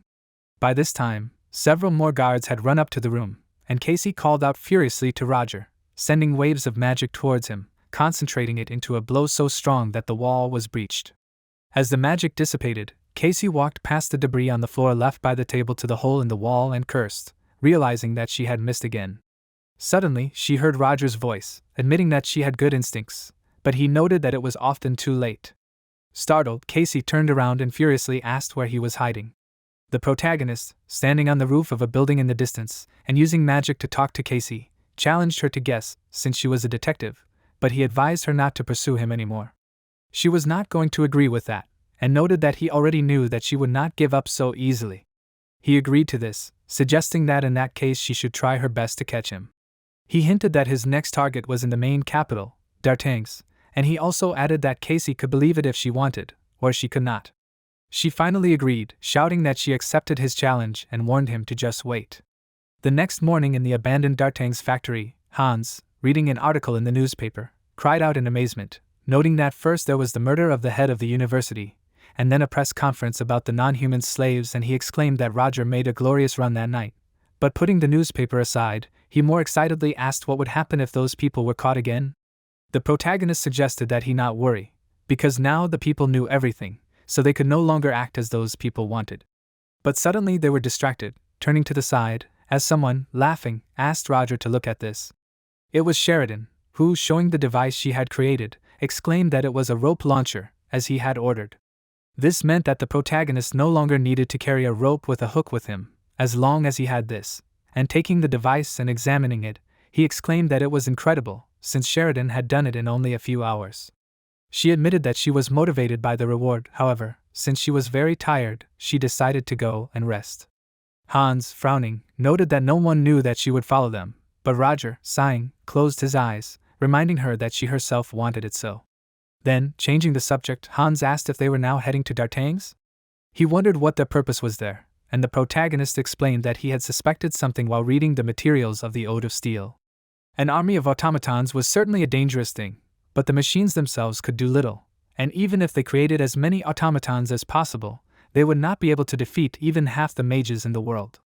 Moreover, if you take into account the silence of fire, then mages remained a formidable force in battle even today, because as soon as it was activated, all firearms became useless. That was why Roger assumed that those people were probably concerned with countering it, and, as he suspected, gunpowder that was not susceptible to the silence of fire had already been created.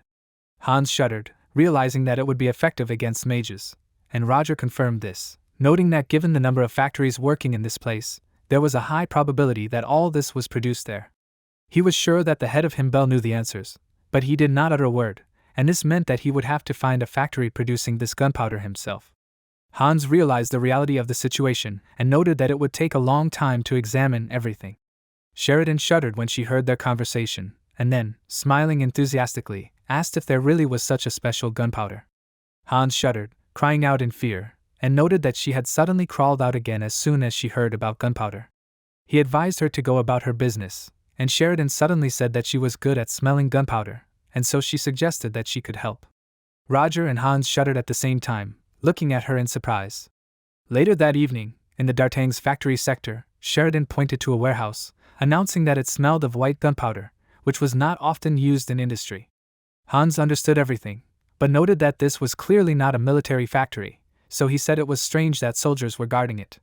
Roger asked them to wait, sure that something was wrong with this factory, and looking at Ghetto de Vinha, who came closer to the soldiers, Hans said that he knew him and explained that this was Lieutenant General Ghetto, a military man. He remembered his name, since they often wrote about him in the newspapers, and since Ghetto personally came here, Roger now understood everything and asked Hans to launch mice under the van and find out what was going on there. After asking again, Sheridan suddenly suggested just destroying this place and smiled enthusiastically, taking out several bombs, and, looking at her with horror, Hans asked where she got all this from. But the main character warned that if these people were not idiots, then they probably enveloped this place in the silence of fire, and Hans asked what they should do in that case. He didn't think they could handle that level of security, and Roger replied that he had a plan, suggesting that they first find out where the gunpowder itself was stored. Hans agreed, noting that it wasn't difficult, and soon mice ran up to him, and after listening to these animals, he exclaimed that he had found everything, telling them that the storage was right in the center of this factory, but it was guarded by magicians. Roger said that knowing the location was enough, and, holding his cane forward, he told Sheridan and Hans to step back. Pointing his cane at the warehouse, he activated the magic, counting the distance as 300 meters, and began setting the coordinates. Having concentrated the required amount of energy, he ordered the magic to appear at the designated coordinates, and the next moment the warehouse exploded, scattering large stone fragments in different directions. Hans was amazed at how it exploded and his eyes widened, sweating with excitement, and Sheridan asked in admiration what Roger did. He explained that he calculated the coordinates of the location of the gunpowder warehouse and threw fireworks there. It was a kind of magic control developed at the University of Ordo, and smiling, he said that they ran out of them here, suggesting that they leave, since all the gunpowder was burned. A few hours later, at the site of the destroyed warehouse, someone asked if the detective found any evidence. Casey sighed, closing her eyes and cupping her face, admitting that she hadn't found anything suspicious, noting that it felt like the fire had been caused by neglect. The soldier next to her exclaimed that he understood and decided to report it to his superior. Casey thought about it, remembering that Roger had said he was going to D'Artagn's and that a factory there had suddenly exploded. According to the reports, it was a factory that made machine parts, but she was worried about the military vehicles and the unusual smell of gunpowder all around. Also, the blast marks were too large to be machine parts, and she frowned and put a finger to her chin, assuming that this was some kind of secret factory that made military equipment. She realized that meant the military was involved and decided she needed more information. Thinking to Roger, she asked him why he was here. Meanwhile, in the basement, someone, looking at the tied-up ghetto, who was looking with horror at the dead soldiers lying in front of him, said that those people really did create gunpowder resistant to the silence of fire, and considering that soldiers were already walking around with it, the project was complete. Ghetto screamed, and then, frowning, he asked if they were really behind the explosion of the factory. He wondered who the man in front of him was, and he assumed that he was someone from the Imperial Intelligence. Roger asked if he really looked like an informer. He announced that he was actually more of an interrogator, and picked up a pistol, remembering that those people used kidnapped people as slaves and test subjects, and also developed secret weapons for the war. He wondered what the purpose of all this was, and calling the protagonist's names, Ghetto asked him not to tell him that he was the one who pulled the plug on their project. He asked furiously who cared about the deaths of these scum? In his opinion, it was only because of the war that their kingdom of iron prospered, and so it was necessary to return to the old days. Interrupting his speech, Roger pointed a gun at him and admitted that he did not want to hear it anymore, because it was so disgusting. He exclaimed that he should not have let Ghetto open his mouth, and fired, and the next moment after the shot rang out, blood sprayed into the air. A little later, new articles began to appear in the newspapers, announcing the breaking news that 6 military leaders had been killed. Casey blamed Moriarty for all these brutal murders, and she also arrested those involved. The police officers in power were arrested for suspicious activities and prohibited research, and one of the writers of the articles asked if Moriarty was behind those vile experiments on people. The authorities had announced that they were making every effort to catch him, and several witnesses had said that they had seen Moriarty. There were a lot of articles like this, and 3 days later, in the lobby of the main banquet hall at D'Artagn's, Casey sighed, thinking that they had accused Moriarty of being a criminal leader and a criminal consultant in his own right, without even consulting the woman who was pursuing him. She was amazed that they had simply written such an article, and afterwards she thought that she had uncovered the motives of the secret project, arrested most of those involved, but had not been able to catch Moriarty himself, who was behind it all. As she stood up, she decided that today she would put an end to all this. If she understood correctly, then his target today was right here, and mentally addressing Moriarty, she promised that this time he would not leave, since she was going to put an end to his criminal activity. Soon at the Duke's estate, Ludwig Belcanto in the lobby of the first floor, Ludwig, raising his hand with a glass filled with a drink, invited everyone, announcing that he was the organizer of this glorious event. He was sorry that crime had increased lately because of Moriarty, but nevertheless, they were not so easy to get over. He was grateful to those who came today to honor the memory of the victims, and he suggested that they enjoy this banquet in order to at least partially compensate for the loss. The people listening to him began to applaud, and then began to talk among themselves, and Casey, who was sitting to the side, sighed, closing her eyes, and thought that honoring the memory of the victims and getting drunk were two different things. These people did not even take a moment of silence, and she wondered what the heck was going on with honoring the fallen. Looking at the people talking to each other while drinking alcohol, she noticed that the sorrows of others did not concern these people at all, and they were simply enjoying the holiday. Suddenly, a man came closer to her, asking if it was true that it was her. But before he could say anything, Casey closed her eyes, apologizing to him, and sighed that she wanted to be alone. She clenched her fist in irritation until it shook and thought that she asked for no one to bother her without reason. After all, she was here for so long for the food. She thought that Moriarty was somewhere nearby, biding his time, and so she decided that instead of languishing in anticipation, she should stick close to Ludwig right away. As she approached him, she apologized, drawing his attention to herself, and he admitted that he was honored that she had approached him. However, despite his smile, Casey was flustered, and she announced that she was not there on behalf of the family, so she warned him that he did not have to address her formally. Looking around, she asked if they could talk alone. Ludwig laughed, saying that they certainly could, and he suggested that they move to a quieter place. When they moved into another room, He suggested that this was the sitting room where they could talk in peace, and he asked what she wanted to tell him. Casey said that his life was in danger, and noted that Moriarty was already targeting him. Ludwig, smiling, turned to her, admitting that it was interesting, and he asked why he needed him if he had no quarrel with anyone. He didn't think Moriarty had a reason to do this, but Casey had warned him to let it slide by pretending to be a fool, since he was connected to that lieutenant and his men, and they had all fallen victim to Moriarty. No one had said it openly, but everyone knew it, and Ludwig was silent for a moment, looking at her intently, and then he offered to assume that she was indeed right, and asked what she thought he should do now. She had told him to run to the safest place he had, and Ludwig had laughed and held out his arms, asking what was wrong with that place. It was packed with soldiers who would protect him, and he guaranteed that no one would be able to find a place that was safer than this. However, if that was the case, he decided that he would take more knights with him to accompany him, and he thanked Casey for her concern.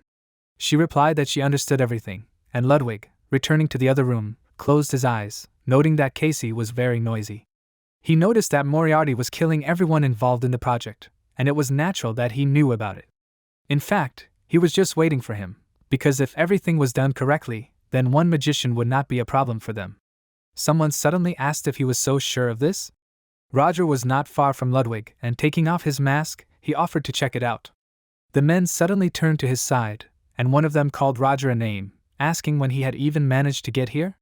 Another man suggested that the protagonist had disguised himself, but despite their excitement, Ludwig remained calm and asked why Roger was showing himself if he knew it was a trap.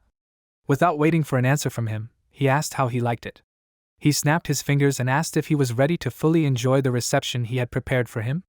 With a snap of his fingers, a barrier appeared in the room, covering Roger, who was surrounded by several men.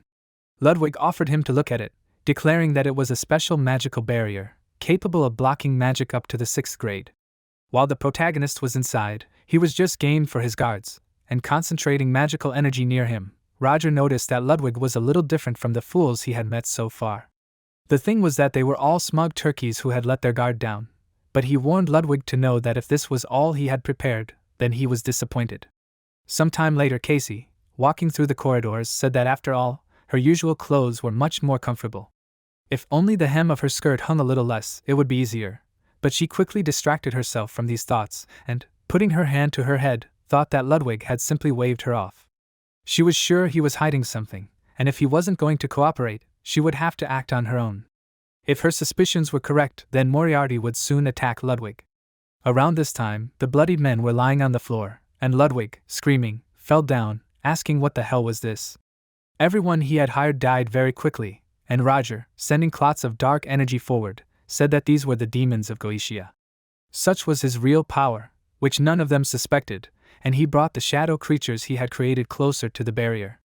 Ludwig shouted that he had no idea what the protagonist was saying, but he warned that it was useless, because, as he said, while he was behind the barrier, no magic up to the 6th level could threaten him. However, even before he finished saying this, the barrier was broken, and Ludwig screamed in horror, trembling, and the creatures began to approach him, and he desperately asked for it not to come to him. Soon the people standing near the buffet tables on the street shuddered, turning around in horror, and noticed Roger, who was standing on the balcony, holding Ludwig over the abyss. He admitted that he had forced him to do a good job of magic, so he gave him the opportunity to speak at the end. Noticing that there was a man on top, the people asked for someone to call the guards, and Ludwig, calling the protagonist a monster, admitted that if he had only known that he was so strong, he would have prepared more carefully.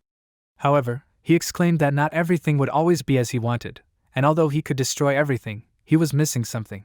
Roger shuddered when he heard this, and Ludwig reminded him of the industrial complex for the production of automatons of steel. He smiled, exclaiming that before the protagonist came, he sent his cleaners there, and Roger called him angrily, and the next moment, an explosion was heard behind him, and streams of water came closer, and Ludwig asked Casey to come closer here, begging her for help. Casey realized that she was right, noticing Roger in front of her, and she exclaimed that she would not repeat her mistakes again.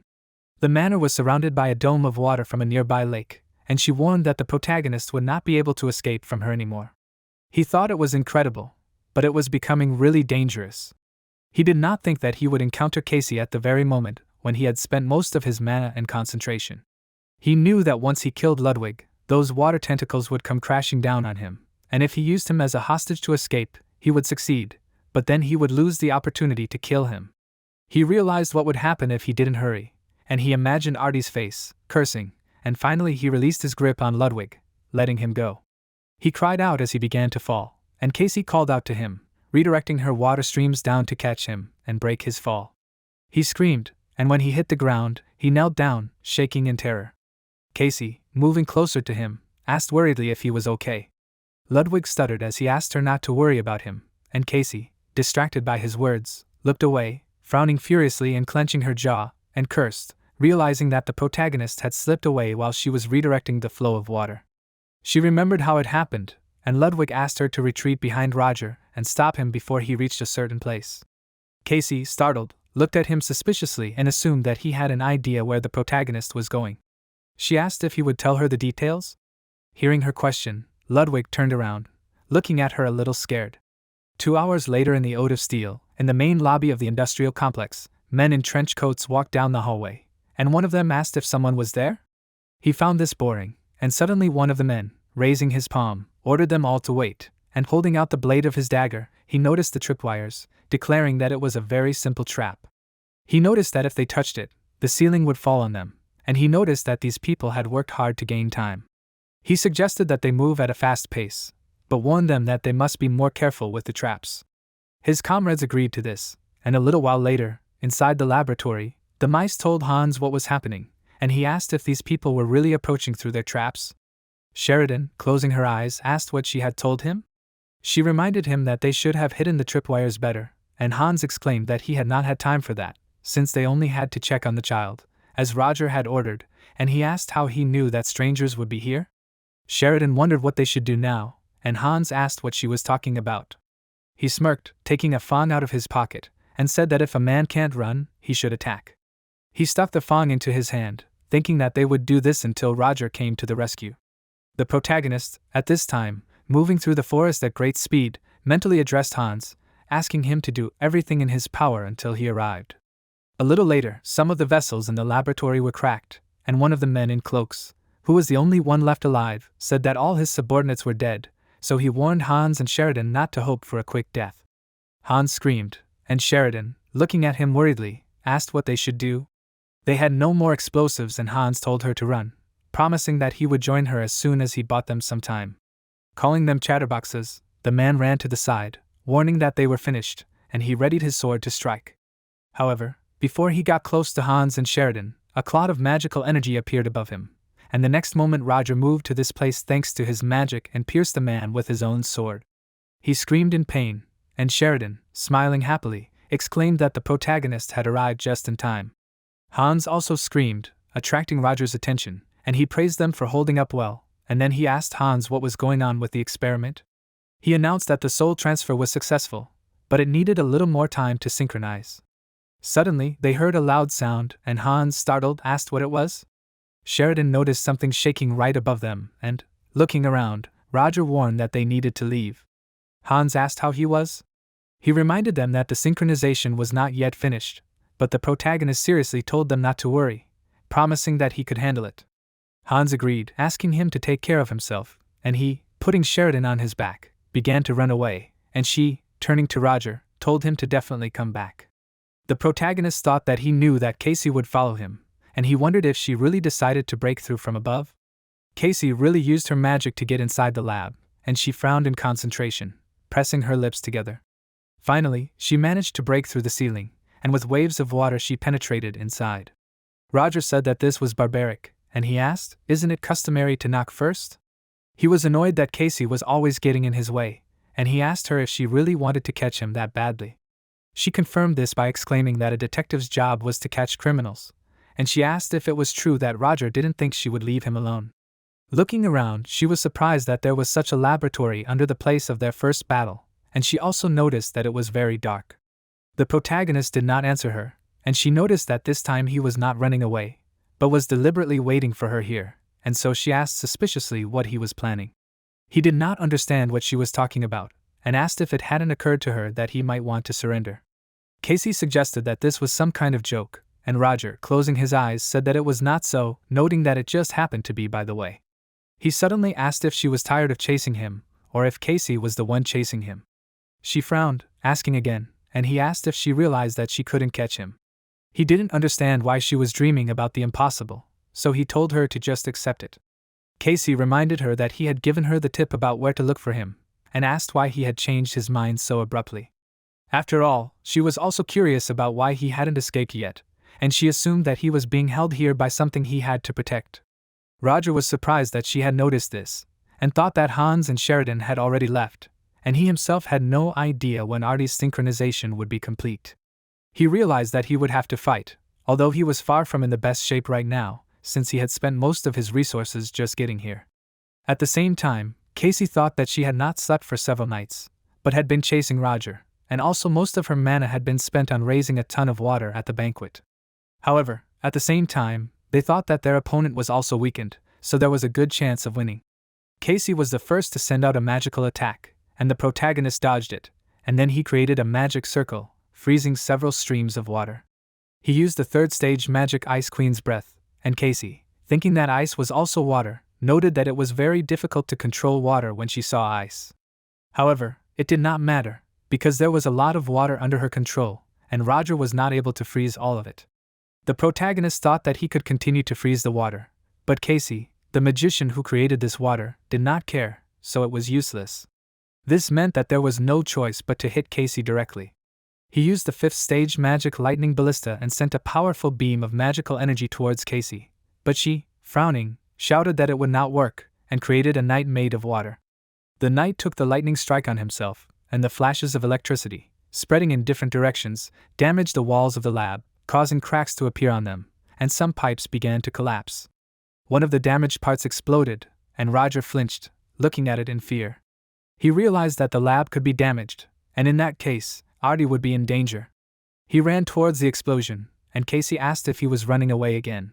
She shouted that he would not be able to escape this time, but before she could continue chasing, she had to deviate to the side due to a large amount of debris falling from above. She screamed and cursed. The protagonist by this time ran to 2 pods and noticed that the synchronization was almost complete, deciding that he needed to take Artie and get out of here.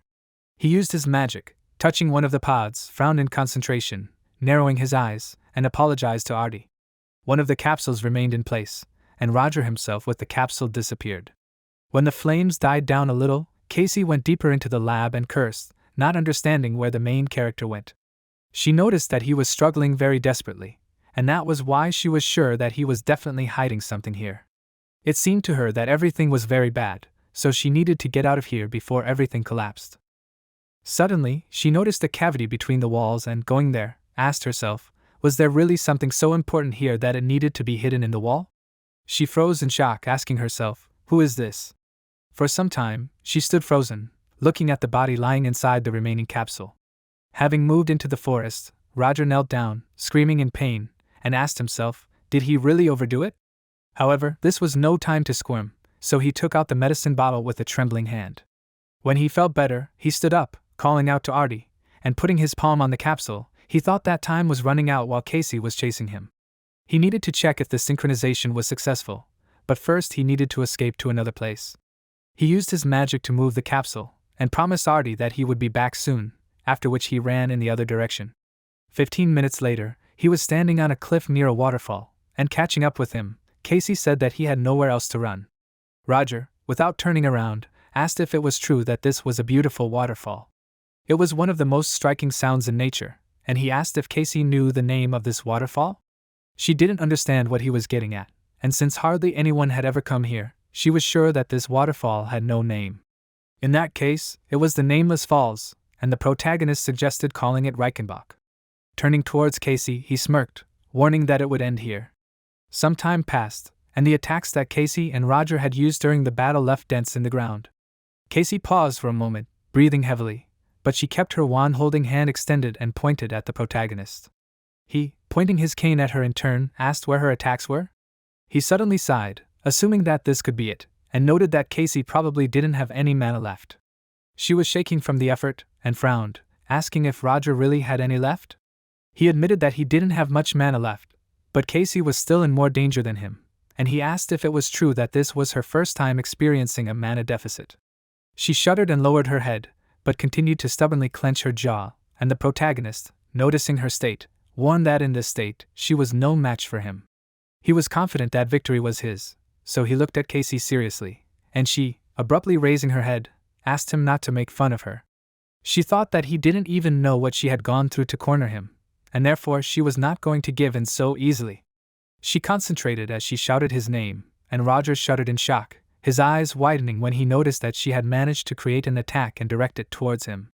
He raised his hand to block the attack and cried out, wondering why Casey was still pushing out mana. He waved his hand and blocked another attack, but in his mind he realized that he couldn't block the attacks properly. While he was distracted, Casey managed to get closer to him, and wrapping her arms around him, she jumped off the edge of the cliff with him. Roger asked if she was crazy. He pointed out that she would die, but Casey didn't care, as she had decided to sacrifice herself to punish the protagonist for all his evil deeds. She cried out that they would die together, and he frowned, and Casey suddenly noticed that her consciousness was fading. However, she didn't want that to happen, as she needed to hold on for at least a little longer. Roger, releasing the hook on the cable, caught it on a rock and thanks to it stopped his fall, also holding the unconscious Casey. He sighed from the weight, but still he continued to hold her, saying nothing. Finally, he admitted that she had won and said that justice had been done. A little later, new articles appeared in the newspapers, warning people of breaking news. When Detective Casey, the scourge of the criminal world, took Moriarty, and a furious fight broke out near the waterfall, the brave Casey grabbed him and jumped with him into the waterfall. Thus the evil criminal fell, and she managed to escape, after which she was taken to the county hospital. After reading this article, Casey clenched the newspaper in her fist and sat down, hanging her head. It was the next morning in the county hospital of the Kingdom of Delica, and she asked herself in shock, did she really defeat Moriarty? However, she thought that this could not be so, because the very fact that she survived the fall into the waterfall meant that he had survived too. However, she could not continue to think about it, because the nurse who entered the hospital room cried out in surprise, noticing that Casey had woken up. She raised her head, looking at her, and the girl thanked her, and puzzledly asking again, Casey asked what she was thanking her for. The girl answered that she had rid them of the evil genius, so that now people could sleep peacefully.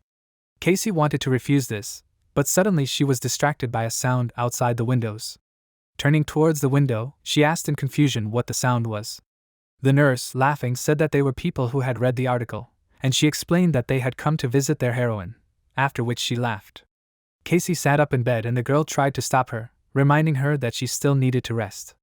However, despite this warning, she leaned out of the window and the crowd of people standing below noticed her, starting to thank her for the fact that they were now safe. They praised her, and Casey froze, unable to say anything. She clenched her hand into a fist, and the people continued to shout her name, and finally she raised her palm in a welcoming gesture. Later that day at the Duke of Belcanto's estate, Ludwig sat on the couch, wrapped in a blanket, and in a trembling voice he apologized to Casey, sitting across from him, for disturbing her. He trembled with terror and asked if that monster Moriarty was really dead. Casey closed her eyes and sighed, confirming that he was officially dead, and Ludwig, still stuttering, asked what she meant by him being officially dead. Casey replied that a thorough search of the area around the falls had failed to find a body, so she was not sure that Moriarty was dead. This only made Ludwig more afraid, and he clenched his jaw in frustration, crying out. Ignoring his condition, Casey stood up, deciding that she would go if he had nothing else to say. Ludwig rose from his seat as well, startled, and asked Casey to wait. He pointed out that in that case the danger was not over, especially for her, the proclaimed killer of Moriarty. Covering her eyes, Casey frowned, saying that he could only come after her, and she promised that in that case she would definitely catch him. Finally turning to Ludwig, she declared that if Moriarty was still alive, he would make himself known soon, and therefore she thought Ludwig should be more careful than she. She left the room, closing the door behind her, and heard Ludwig ask her to wait. Ignoring him, she continued down the hallway away from the room and thought that it was true that Moriarty was sinful, but Ludwig was far from being a dandelion of God either. There was no way the rumors could have spread beyond the automaton factory, given the size of this one, but Ludwig had thoughtlessly given the location of this one, which pointed to his involvement. Casey remembered the moment at the banquet when she had heard him say this, and now, clenching her hands into fists, she was sure that he was somehow involved in the project, but she could do nothing without some kind of hard evidence. Not only could she not catch Moriarty, but she could not even punish the criminal who was right under her nose. This irritated her greatly, and stopping for a moment, she froze, hanging her head. 4 hours later, in the forest near the lab, Casey approached the remaining capsule and sighed, glad that Moriarty had not taken this thing. She touched the capsule with her fingertips, figuring that evidence could be found on the automaton that had been found in the lab. Suddenly the capsule opened and, sitting inside it, the child asked Casey who she was. She, looking at him in shock, asked if she was the one who found him. Meanwhile, in Moriarty's temporary hideout, Hans, with whom Roger had established contact, asked if he had spared Ludwig. The protagonist confirmed this, admitting that at first he wanted to kill him, but after he saw him shaking in horror, he decided that this was the worst punishment for him. He put the monocle in a special case, and then he seriously announced that their goals in the kingdom of Delica were accomplished. He decided that Moriarty should remain dead to the public, and in this case they would not have problems. Hans agreed with this, suggesting that he and Sheridan should wait for Roger at the next target. Suddenly he remembered something else and asked, "What about that automaton?" The protagonist was silent for a while, not answering anything, and Hans, startled, noticed that he was silent, and so he assumed that nothing had worked. Finally, clearing his throat, he told Roger to hold on, and then he said goodbye to him. The protagonist asked him to stop, but Hans had already ended the communication session, and sighing, Roger thought that he had misunderstood him. Turning around, he mentally noted that it was never too late to explain everything, and looked at the automaton sitting in the room on a chair. He offered to go for a walk and talk, asking that he follow him. Getting up, the automaton agreed, calling the protagonist his master, but he warned that the automaton was not a thing, so he asked that he not call him master. He was more of a naive child now, so Roger told him to explore the world while he had the chance, and the automaton asked if he could really do that while he could. He admitted that it was a good clarification, and the protagonist asked if he liked it. He admitted that he did not quite understand what it meant, but he assumed that he was pleased. Roger answered that he understood everything, and said that a little later he would introduce him to someone, so that he would begin his path to knowledge with them. He asked if Roger would stay with him. He called him teacher, and the protagonist suddenly froze, and the boy, noticing his behavior, cried out, asking if he had said something wrong. He promised that he would change this address if Roger did not like it, but he did not answer, thinking that he had already mentally prepared himself for the fact that something like this could happen, and even if the soul was successfully transferred, there was still a chance that the personality of that child was now lost forever.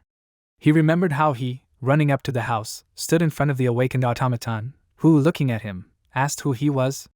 In fact, Roger would have liked it if it were so, that is, to hear him call him teacher again after he woke up. But come to think of it, he wondered if he even had the right to call him that. He agreed, asking that the automaton call him something else, and besides he had things to do, so he announced that he would not be staying with him. He also noted that he should also stop simply calling him without calling him by his name, and the boy said that he would not mind if the protagonist called him by the code name Alpha.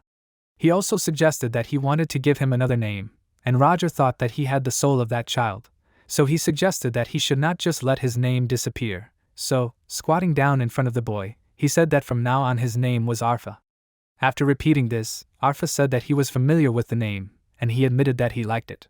Roger was glad that he liked it, and he also noticed that his appearance was too conspicuous, because people thought that he was an aristocrat and constantly looked at him. If it was a matter of appearance, Arfa could change, and he, noting that he could make small adjustments, asked if anything else was needed. He changed part of his appearance, and the protagonist suggested that he try smiling. Arfa promised that he would try his best if Roger wanted it, but he warned that if it was difficult, then he should not bother.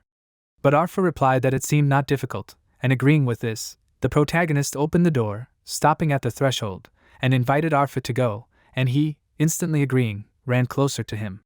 Some time later, Casey was sitting in the office on a chair and was silent, but suddenly the boy, entering the room, rubbed his eyes with his fist and yawning, asked why she was not asleep yet.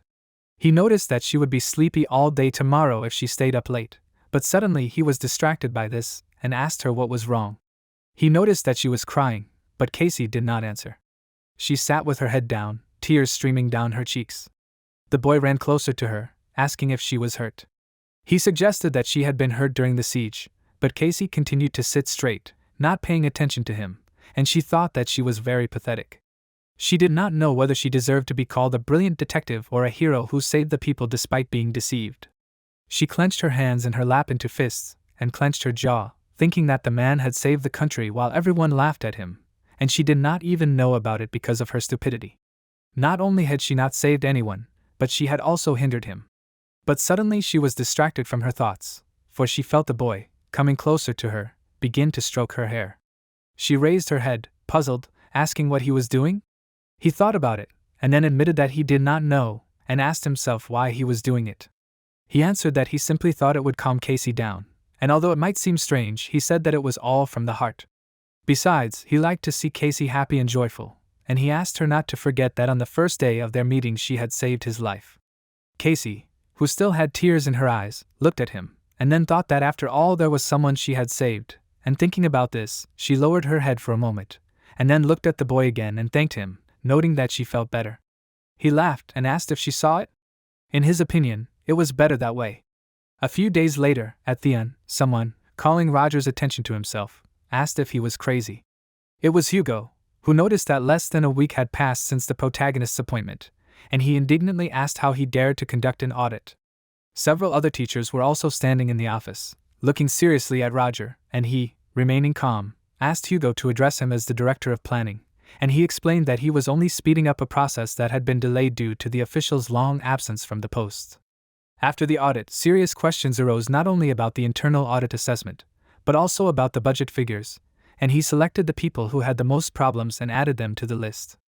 By great coincidence, Hugo was also on this list, and when he heard this, he flinched and clenched his jaw. His face was covered in sweat from excitement. In his thoughts he called Roger, noting that he had already dug up a lot. Besides, he didn't even give him time to answer, and Roger, distracting him from his thoughts, said that he would soon pass this on to the disciplinary committee, so he warned Hugo to get ready. Hugo asked him to wait, almost addressing him by his usual name, but he corrected himself in time, addressing him as the director. He asked if he had to do this. He admitted that they were not saints, but asked Roger why go so far. Closing his eyes, the protagonist sighed, admitting that it was hard for him to punish him himself, and Hugo agreed with this, and the protagonist, pushing the documents forward a little, said that he would give Hugo a chance, and stumbling, he asked again, and Roger said that even in a mushroom rain, someone will get wet, because it is inevitable, and therefore he asked Hugo to tell him who was in this rain. Hugo, shaking with rage, asked the protagonist not to tell him that he wanted him to choose those who would be punished. Roger said that he had evidence, and that they would not all escape punishment. If Hugo refused now, it would not be a big deal, and he was going to ask someone else. Hugo screamed, turning around, and the protagonist added seriously that if he pointed out these people now, the number of those who would be punished could be reduced. He advised Hugo to choose wisely, and he asked himself whether he should point out his close assistants or refuse, but in that case he would be punished? In his mind, he called Roger a name and froze, clenching his jaw. After some time, when only he and Sedina were left in Roger's cabin, the protagonist sighed, admitting that he was very tired. However, at least he got rid of one annoying case, and Sedina asked if he was talking about Professor Hugo. He confirmed this, confident that Hugo would definitely be quiet now, and he also thought that the rector would be pleased too. However, they still had a lot of work to do, and looking at the stacks of documents lying on his desk, he said that they needed to prepare for the upcoming expedition. Sedina asked in shock, and Roger, closing his eyes, said that in the course of cooperation with the Royal Magical Association and the schools that supported the inn, they would introduce students and communicate with them during a tour of the capital. The purpose of the expedition was quite useful, and Sedina understood what would happen if it happened in the capital. The protagonist confirmed this, noting that, as he said earlier, the relic was in Lindenbrunn, that is, in the capital. He planned to deactivate the religion, since he would be there as a professor of the guide. Of course, for this plan to work, they needed to finish the job quickly, and Sedina exclaimed that she understood everything, promising that in that case she would try to help as much as she could. While they were talking, someone approached the office, but this person had not yet entered. Roger added that fortunately the duties of the expedition curators were divided equally between the volunteer mentors, and when he finished saying this, Sedina suddenly turned around, and Casey entered the office, who said that they had not seen each other for a long time. The protagonist asked Sedina to take a walk to the assistant's office, and she agreed, and Casey walked deeper into the office, stopping near Roger's desk. He sighed, noticing that she entered as always without knocking, and noted that she had not changed at all. Casey asked what difference did that make? She noted that he was acting as if they were strangers to each other, and he asked what she wanted. He assumed that she had come to take him away, but Casey said that was not the case, explaining that she wanted to confirm something. She asked seriously if it was true that he was against the Black Dawn. The protagonist said that he had heard that their branch in Valtonen had disappeared, and at the same time, he opened a drawer in his desk, taking out a stack of documents. He handed it to Casey, asking her to take it if the information was not enough. She remotely asked what it was. She took the documents anyway and immediately began to peer at it, and Roger explained that they were research books that he had been using.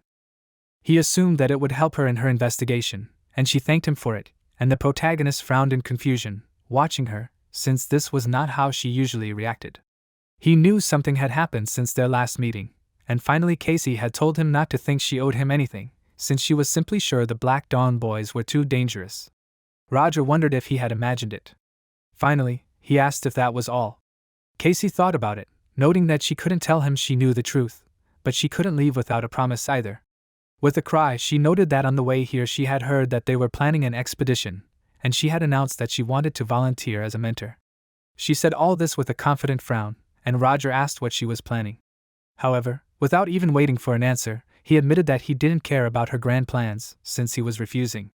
Casey, asking him to stop, asked what that meant.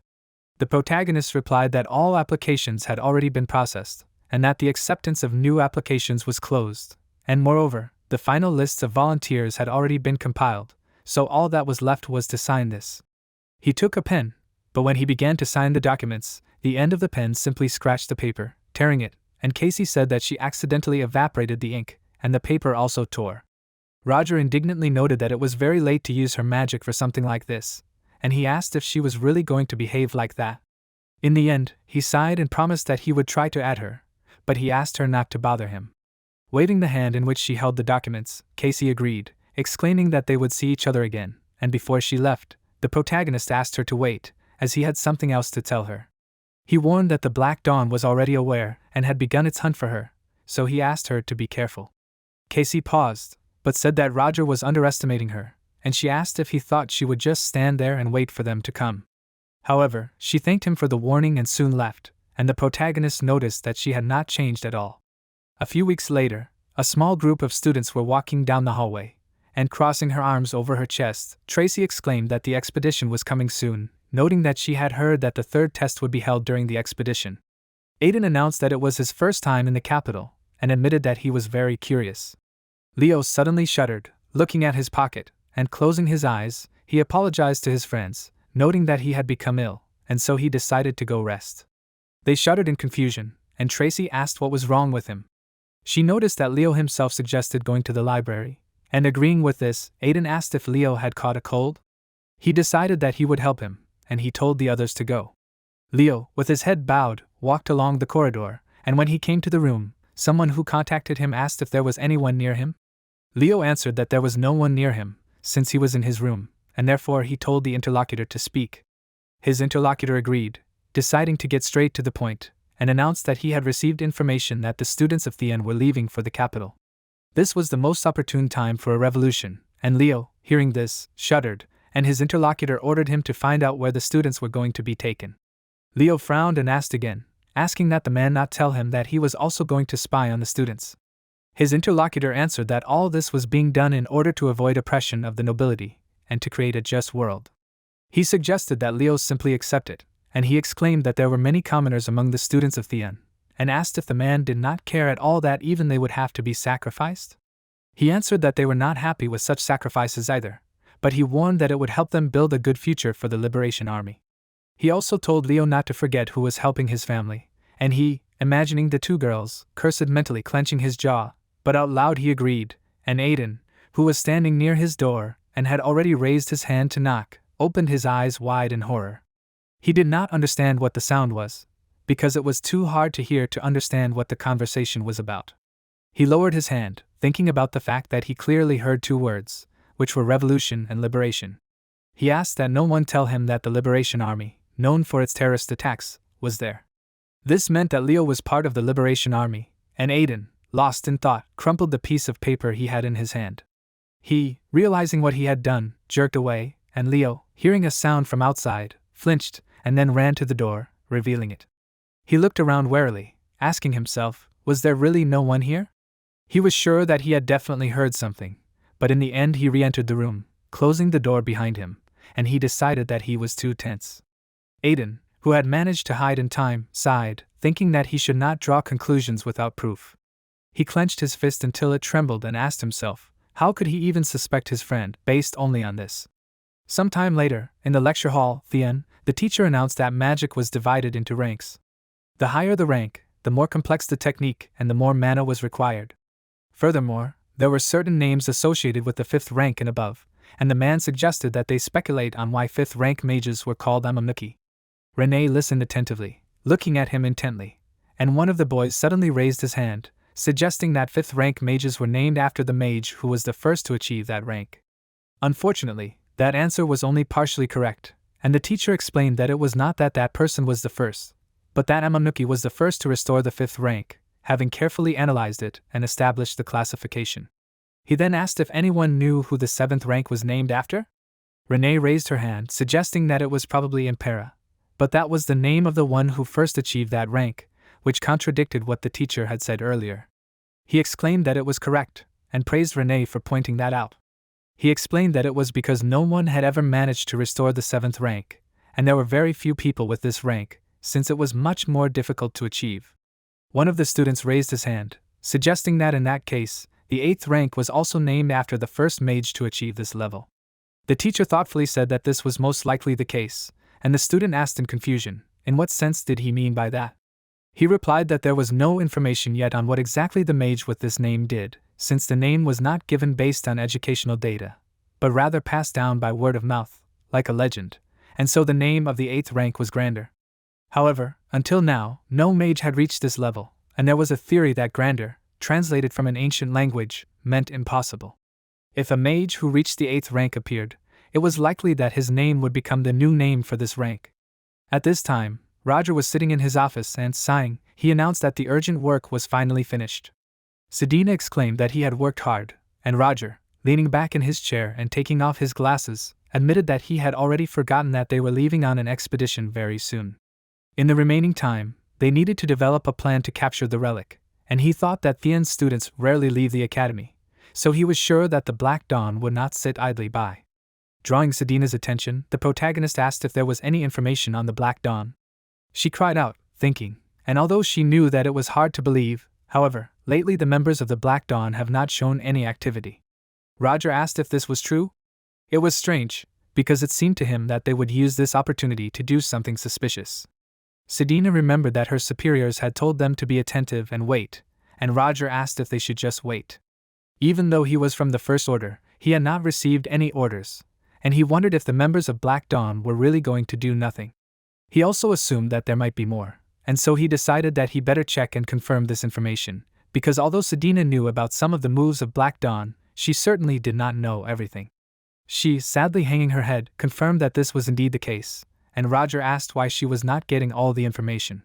She explained that it was because all the information for them came from Nikolai from the First Order, and he often withheld certain information. The protagonist thought that this was why this name had come up, and he assumed that in this case, there was a possibility that they were blocking the information that was getting to them. This was not to be discounted, especially after the last meeting, in which Nikolai had shown particular hostility towards John. It was also necessary to consider that Nikolai himself might be plotting something, and as Roger stood up, he said that this was good, allowing Sedina to go and rest. He himself was about to go to the shelter and start sketching out plans, and she answered decisively that she understood everything.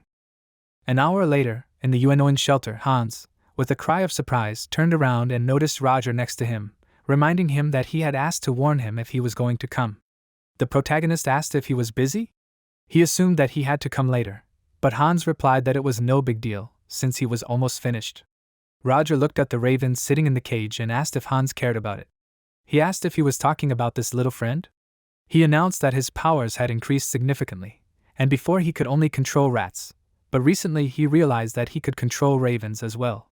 Roger, sitting down on a chair, asked if it had really happened so suddenly.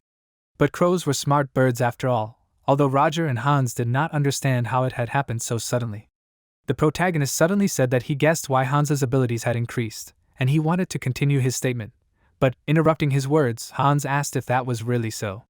Roger reminded him of the beast of Gavaden and suggested that it had happened when Hans had transformed into it. He frowned, asking if it had been because of the transformation. The protagonist explained that, like Hans, the beast of Gavaden was able to summon all sorts of creatures, and so perhaps that had increased Hans's abilities.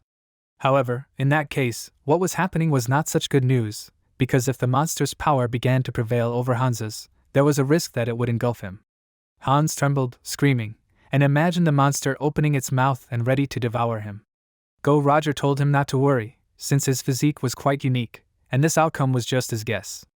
Everything depended on how Hans would use this power, and perhaps everything would turn out much better than the protagonist expected, and he warned that everything was in Hans's hands.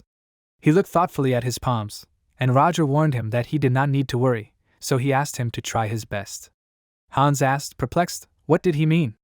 The protagonist suggested that they look inside the Imperial Palace with the help of this bird, and Hans, screaming, realized that this was indeed the case, because the guards would not protect the castle from birds. Roger confirmed that this was true, and added that if Hans united with Sedina, it would be easier for them to find the relics.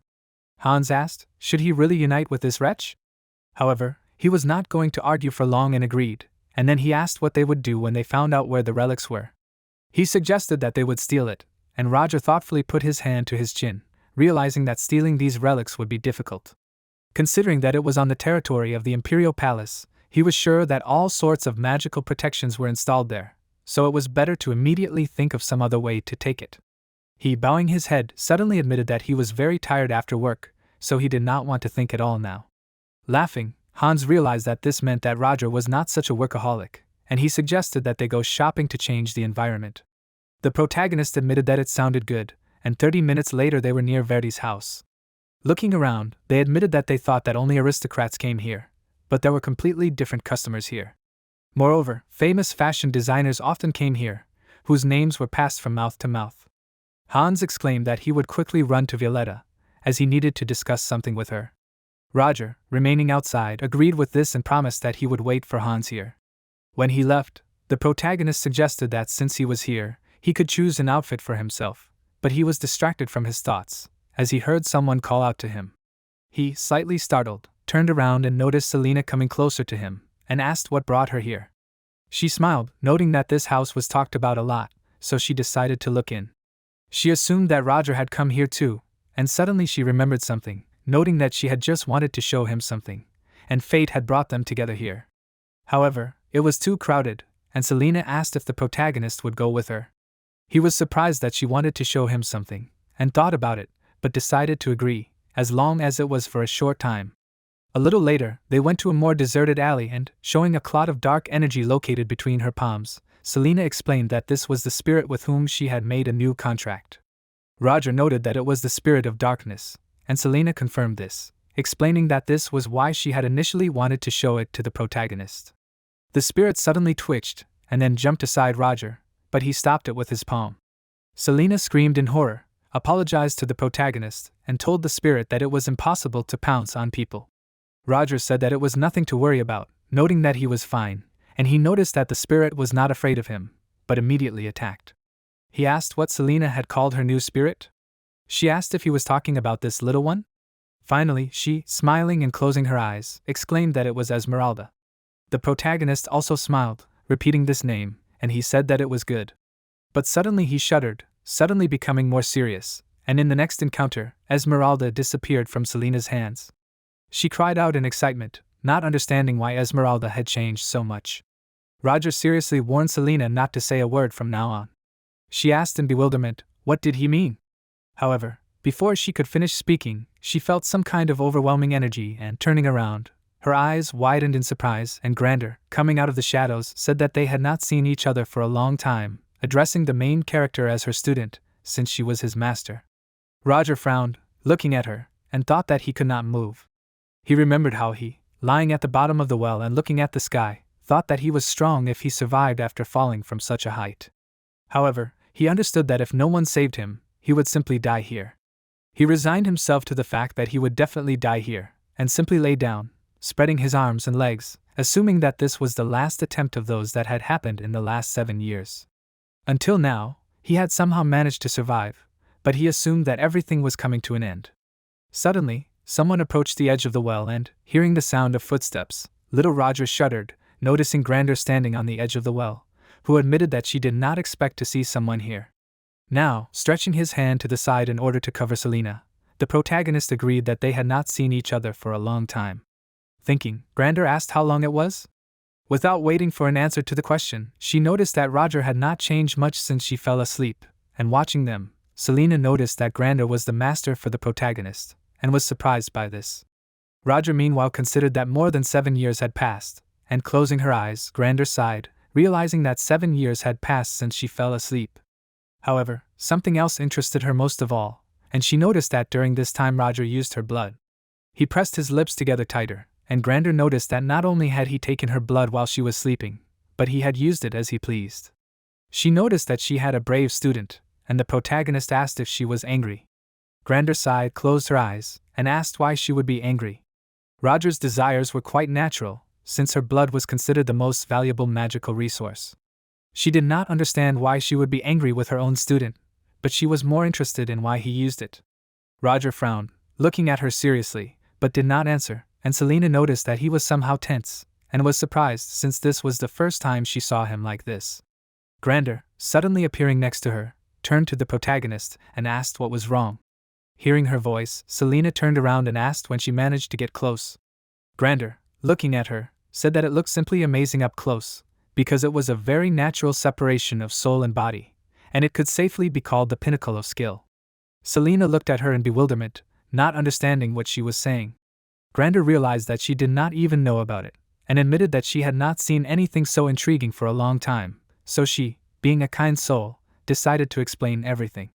But before she could continue, Roger covered Selena's eyes with his palm and used magic, causing her to fall asleep. Grander asked in bewilderment what he was doing. The protagonist, supporting Selena and not allowing her to fall, explained that he simply did not want to endanger his colleague. He explained that he did not particularly need problems, and thoughtfully taking her chin with her hand, Grander noticed that he called Selena a colleague, and replied that she understood everything. She was simply very curious about how such a spirit could take on a human form, and she looked at Selene, whom Roger gently lowered to the floor, and noticed the energy and the contract with the spirit of darkness. It all seemed too real, and that was all. It was difficult to change something that had already formed, and even she would have trouble taking it and growing it herself. In the end, she decided that it did not matter so much, and suggested returning to the conversation she had started earlier. If Roger had used her blood, then there must be a reason for it, and she asked if that was true. The protagonist said that was the whole point, and when he told her everything, Grander asked if it was really an evil spirit of flame, born from negative emotions. She remembered that its name was Quasimodo, and admitted that she regretted that she could not see it with her own eyes. Roger agreed with this, noting that the spirit was strong enough, and Grander said that it meant that those negative emotions were just as strong. But she still did not understand why he would waste her blood on such worthless people, and she asked if Roger really wanted to insult her. She asked if she had raised him to be so weak. Closing his eyes, the protagonist replied that it was not her fault, because he simply turned out to be useless in this situation. If he had gone that far, Grander realized that it would be easier for her to do all the calculations, and she hoped that it would be very difficult to pay the price of her blood. Roger asked what he needed to do. She noted that he was very boring, and promised that if he begged even a little, she would forgive him, because her heart was as big as the sea. But the protagonist knew that she was not going to forgive him, and Grander said that this was very rude, suggesting that he had been to many places while she was sleeping. She assumed that if this was so, it meant that his skills had also improved, and she noted that she wanted to see for herself the achievements of her student. Roger, closing his eyes, replied that he understood, and he promised that he would return to Grander as soon as he was ready, and he asked her to give him some time. 30 minutes later, at Verdi's house, someone, looking at Celine's sleeping couch, asked where the protagonist had disappeared to. Besides, this person did not understand why he had brought this young lady and why he had left again. While covering Celine with a blanket, Violetta noticed that Roger looked serious, and she asked Hans if he was sure he was all right. He put his hand on his neck thoughtfully, and admitted that he did not understand anything at all. He closed his eye and sighed, remembering that there were many times when something dangerous happened in the past, but the protagonist always handled it as if it was no problem at all, so he assumed that this time would be the same. At this time, outside of Leathervelk, not far from the forest, a powerful volley of fire illuminated the entire area, and Roger, using a magic circle, prepared to fight. He frowned, holding his sword at the ready, and noticed a monster trying to break through the wall of flames. The protagonist's eyes widened, assuming that this could not be, and he realized that it was the fifth Sapphira of the Sephiroth, Gavira. Grander, who was floating in the air, watched this, and then she laughed, exclaiming that it was incredible, since it was pure magic without any technique. She asked, who would have thought that Roger would perform a real miracle that was lost since ancient times?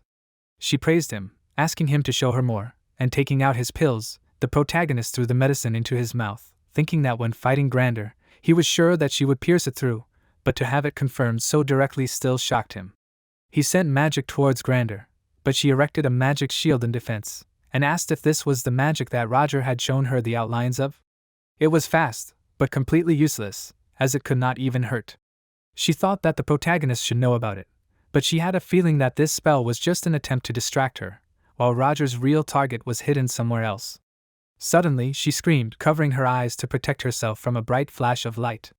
She assumed that it was some kind of magical effect that could cross space, and at that moment, Roger appeared in the air next to her and swung his sword to damage her. Blood sprayed into the air, the protagonist landed on the ground, but he realized that it was too early, because it was not enough to win. Another flash of fire appeared in the air, and Roger screamed, moving to the side to avoid the attack. He asked if Grander wanted to kill him. Her head was cut off from her body, but she told the protagonist not to fuss, because he blocked the attack. Soon her head recovered and she praised Roger for a good attempt, but warned that it was still not enough. She decided what she would do in this case and raised her hand in which she was clutching an umbrella. Streams of magical energy began to gather around her, and the protagonist thought that the magic Grander used was a special class of magic, also known as blood magic. Mixing magic and the host's blood, the destructive power became truly deadly, and if an ordinary person used fourth-term magic, he would die from blood loss, but this limitation did not apply to vampires like Grander. With all this, Grander was at the highest rank among vampires, and thanks to the magic she created, sharpened spears were directed downwards, and Roger, watching her, thought that she was a real blood vampire. The arrows had almost reached him and, swirling streams of shadows around himself, he thought that it was impossible to dodge these attacks, and he would not be able to block this. That was why he had only one thing to do, and with the shadows swirling around him, he managed to redirect the stream of arrows, staying safe. He used the shadows as a barrier to distort space, but it took a lot of mana, and he clenched his jaw, trying to hold the spell. Suddenly he told himself to stop, and noticing the empty space in the air, he asked himself, "Where is Grander?" She, laughing, reminded him that he himself had just shown her the magic of moving through space. She appeared behind him, reaching out for his neck, and Roger froze, his eyes widening. Grander grabbed him by the neck, and he cried out, and she, rising into the air, lifted him off the ground after her. Smiling, she asked what he would do now. She asked him not to tell her that this was the end, and only dug her fingers deeper into his neck. But suddenly the protagonist disappeared, leaving only swirls of shadows behind, and Grander shuddered in amazement, not understanding what had happened. Roger, having moved to another place, put his palms together, activating the sign of the earthly witness. Having concentrated the required amount of magical energy, he extended one of his palms forward, and Grander, crying out, froze, realizing that she could not move. This energy reminded her of a sacred power based on faith, and the protagonist thought that this was also known as the attitude of Maravijaya or touching the earth. However, this witness became available only to those who achieved enlightenment under the olive tree. He declared out loud that this magic was completely incompatible with Grander, since it was intended to scare away demons. He asked if this was enough. She repeated his question, and then she, turning around, smirked and asked if he really thought that such a small thing would be enough for her. A magical aura began to emit from her body, which first concentrated near her, and then exploded, spreading in different directions. From the force of this shock wave, Roger flew to the side and, screaming, clenched his jaws and, losing his balance, fell to the ground. Grander ran up to him, jumped on him from above and dug her claws into the ground next to the protagonist's head. He carefully followed the movement of her hands, and Grander exclaimed that this was insignificantly little. She continued to smile widely and asked Roger if he had something stronger. She assumed that it could be the skills he honed or new spells, because she believed in him and hoped that this childish babble was not all he was capable of. She asked him not to hide his power, but to show her more, and she also said that he, showing it all, pierced her heart. Calming down a little, but continuing to smile, she asked him to kill her. Roger was silent for a moment, looking at her, and then he closed his eyes and asked Grander to stop. He called her his mother, and she froze, lowering her head, and this time she even stopped smiling. She was silent for a while, continuing to loom over the protagonist, but eventually, standing up, she called him a naughty boy, asking if he only called her that when it suited him. Roger, also standing up, seriously noted that if he hadn't done that, she would never have heard him. Grander agreed with this, knowing that her words would not change anything anyway. She turned away from the protagonist, closing her eyes, and he assumed that he had shown enough strength, based on what she had taught him. Turning back to him, Grander sighed and asked if Roger thought she hadn't noticed that he was holding back his strength. He could say the same about her, and she pointed out that he always needed to have the last word. However, she suddenly realized that releasing the protagonist was a mistake. He didn't answer, looking at her, and remembered how, when Grander had found him lying in the well, she had noticed his hair and the smell of blood. She assumed that he was from that damned holy nation, and his connection to them was most likely quite complex. And yet they had abandoned him, so she thought she understood everything now. Unlike them, Roger did not show hostility or seem afraid, and so she decided that it was very good, declaring that she would raise him herself. She promised that she would feed him, put him to sleep, and train him to become stronger. Raising his head, the protagonist asked why she wanted to do this. He wondered what she wanted from him, and laughing, Grander said that he had a sharp mind despite his young age. She asked him not to worry, noting that she would not demand compensation for his upbringing. She, bending slightly and holding out her palm to help Roger rise, confessed that she simply wanted him to kill her when he got stronger and got up from his knees. She asked if he would promise her this. The protagonist was silent for a while, thinking, and then he held out his palm to her. Now Roger thought that Grander was cruel as never before, and taking her hand, he suggested that they now return to the city, since he would like to introduce her to several people. Grander thoughtfully said that she understood everything, and the protagonist mentally asked how she, being almost a mother to him, could ask him to kill her with his own hands? Before leaving the scene of their battle, Roger turned around, noticing the scorched earth and deep holes left by their attacks. He noticed that they had made a mess. A few hours later, in the shelter, the protagonist attracted the attention of the others and announced that Grander would be staying there for a while. He asked his comrades not to worry and to take good care of her. He stood next to Grander, who was sitting on the couch, and then he added that he would like to say so. He turned to Grander, and narrowing his eyes, asked why she was suppressing these people with her aura at the very first meeting. He noted that they were having a hard time as it was, and turned his attention to his comrades, who were standing, looking seriously at Grander. Some looked more scared, some tried to seem serious, and she finally said that she was just joking. Alex, smiling, realized that this was the master Roger was talking about. Fantas exclaimed that he did not even see the limits of Grander's power, but the protagonist suggested that they not talk about it, and, attracting Hans's attention, he asked how the girl he left him was. Looking out from behind Fantas, Hans said that if Roger was talking about the professor, then she was still in Verdi's house. The protagonist understood everything and decided that in that case he would go and visit her. Looking at Grander, he asked her not to mock his guys while he was gone.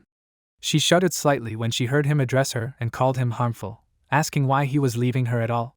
Hans started to turn around, thinking that he would go with Roger too, but Grander asked, a little annoyed, was it really necessary for them to go together? Smiling, she said that if you looked closely, there really were a lot of interesting people here, and so, while Roger was not around, she suggested that they should take advantage of the moment and get to know each other better. Everyone froze again, feeling the overwhelming energy, and while Fantas seemed more enthusiastic, the others were afraid. At the same time, in the forest near Leathervelk, 2 soldiers were standing on the edge of one of the remaining pits, and one of them asked if there had been a war here. He had the impression that someone had been blowing something up, and turning to his comrade, he asked what was written about it in today's report. He replied that the sky outside the city had turned colored, and then a loud sound was heard that shook the surrounding area. The man remarked that the red sky was strange and admitted that he couldn't understand what could have happened here at all. Another man suggested that powerful mages could have been fighting here, and while the destruction was certainly much greater, he had seen something like this before. The other people standing a little distance away suddenly laughed at his words and suggested that their new employee was full of creative ideas. They asked him to tell them why mages would come here and cause a massacre, and the man turned towards them, and the other man continued by asking where mages who could cause such destruction would come from. The soldier put his hand to his chin as he thought about mages, and he supposed that if they were mages above the 6th tier, then it was quite possible. However, there were very few 6th tier mages, so he didn't understand why they would be fighting here. The chances of that happening were slim to none, but before he could ponder further, someone noticed knights approaching. One of the employees asked if these were not knights of the religious order Limensis. The man shuddered, turning around, and wondered what they were doing here. One of the knights, removing his helmet, smiled and calling the man a believer, he admitted that they were glad to see him and said that his fathers will be with him. Without returning this greeting, the man asked what they needed. He asked them to get down to business, and warned that if they wanted information, they had come to the wrong place, since they knew nothing. The man, smiling, asked if his interlocutor did not smell the stench emanating from this place. They had guesses as to whose handiwork it could be, and the man shuddered, asking if this was really true. His interlocutor said that they, the followers of Mr. Limensis, could say for sure that these were traces of a creature that the Holy Order had been pursuing for a long time. He was the only vampire left on the planet, and as he told her this, he imagined the silhouette of Grander grinning. A little while later, in an alley, Selena apologized to Roger for fainting, and she wanted to say something else, but he interrupted her, declaring that everything was fine and asking her not to worry about it. Selena decided that in this case, she would go to school first, and she thanked the protagonist for walking her. He asked her to be careful on the way back, and Selena left, and he stood for a while, watching her. Finally, he asked the man to stop following him and show himself. When he turned around, he did indeed notice a man approaching him, who apologized for it, noting that he did not do it on purpose. Fredden asked Roger if it was true that it was him. He admitted that he wanted to talk to him, and looking at him, the protagonist recognized him, and Fredden announced that he was a follower of Lord Limensis, the young lamb Fredden, and moreover, he was the Bishop of Limensis. Roger mentally repeated that this was a follower of Limensis, but without showing his surprise, he asked what Fredden wanted from him. He, sighing, noticed that the protagonist was not particularly happy to see him, and in the end he explained that he came with an offer, because he sensed something that others could not sense. He reminded him of the sacred power, which was a certain proof of divine blessing, and said that it flowed into Roger. He shuddered, pressing his lips tighter, and looked at Fredden seriously, and then he asked what was wrong with that. He assumed that Fredden was asking him to join the Holy Order, and waving his hand, he warned that he was completely serious with Roger, and added that he was acting solely in his interests. The protagonist said that if he was acting in his interests, then he would not have come here at all, and coming closer to Fredden, he leaned over him, looking at him menacingly. He froze, without answering, and then, closing his eyes, he lowered his head, asking Roger for permission to tell him one important thing as a person who had received the blessing of God. He warned that a lot had happened in Leathervelk recently, because the king of monsters had returned, and today an eerie scarlet flower had bloomed on the outskirts of the city. Fredden expressed his hope that Roger would not be in danger due to so many anomalies, and in the end, he decided to say goodbye. Walking away from the protagonist, he placed his palms together and closed his eyes, turning to the Lord, asking him to shine his righteous light upon this young lamb. Roger noticed that these people were unsure of their actions, but if they had noticed his sacred power, then perhaps they had noticed his true nature as well. He had hidden it for so long, and the stranger had suddenly sensed it, so he assumed that he had been using his sacred power too much lately. Closing his eyes, he realized that it was time to use the sealing technique. Some time later, when he returned, he informed Grander that he had come, and she realized that he had finally returned. Frowning in displeasure, Roger asked why his boys were sitting dead on the ground floor. He remembered seeing Alex, Hans, and Fantas, each of whom were in a dejected state. Grander asked how she knew that. She said that they themselves started crying and explained that she just wanted to get to know them better. Smiling, she acknowledged that the protagonist was an impressive student, and she asked where he found such guys anyway. He explained that he simply met them while traveling around the world, and Grander laughed and called him humble. Recalling Alex, she called him a dark-skinned guy and said that he was an excellent swordsman despite being human. She then talked about Phantos, noting that the big guy was obviously shocked, but still filled with fighting spirit. Roger assumed that Grander was referring to Phantos, noting that he was always like that. Phantos traveled the world looking for an opponent willing to put everything on the line for a fight. Even on the first day they met, he came to fight Grander, but she was not there, so the protagonist himself fought Phantos. However, he knew that if Phantos had fought Grande, he would probably not be alive now. Grande continued, noting that Hans was indeed intriguing, as he was human, but he was also a monster, and also had a very interesting essence dormant within him. She acknowledged that Roger had chosen good people, noting that it was as if he had stuffed them all into a box and taken them with him. The protagonist asked her not to tell them that, and Grande, suddenly becoming more serious, asked why he needed such people. She did not understand why he had left her and started wandering the world, and asked if he could not even tell his master about it. Closing his eyes, he apologized to her and promised that he would tell her, but not right away. It might have seemed impudent, but he wanted to ask her for something, and explained that he wanted her to look after his sealing technique.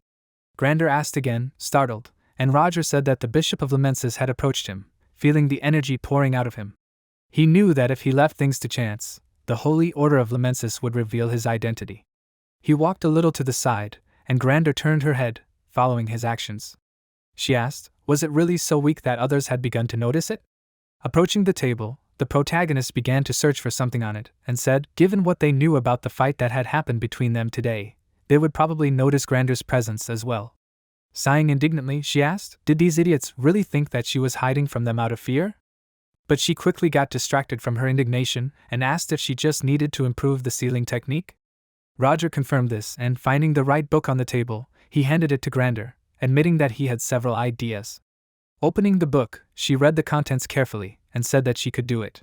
She realized that she just needed to redirect the powers she already had into another channel, but she also warned that no matter how much the sealing technique was strengthened, if the protagonist continued to use this power, it would eventually reach its limit. He knew this, but Grander, closing her eyes, said that he did not know this.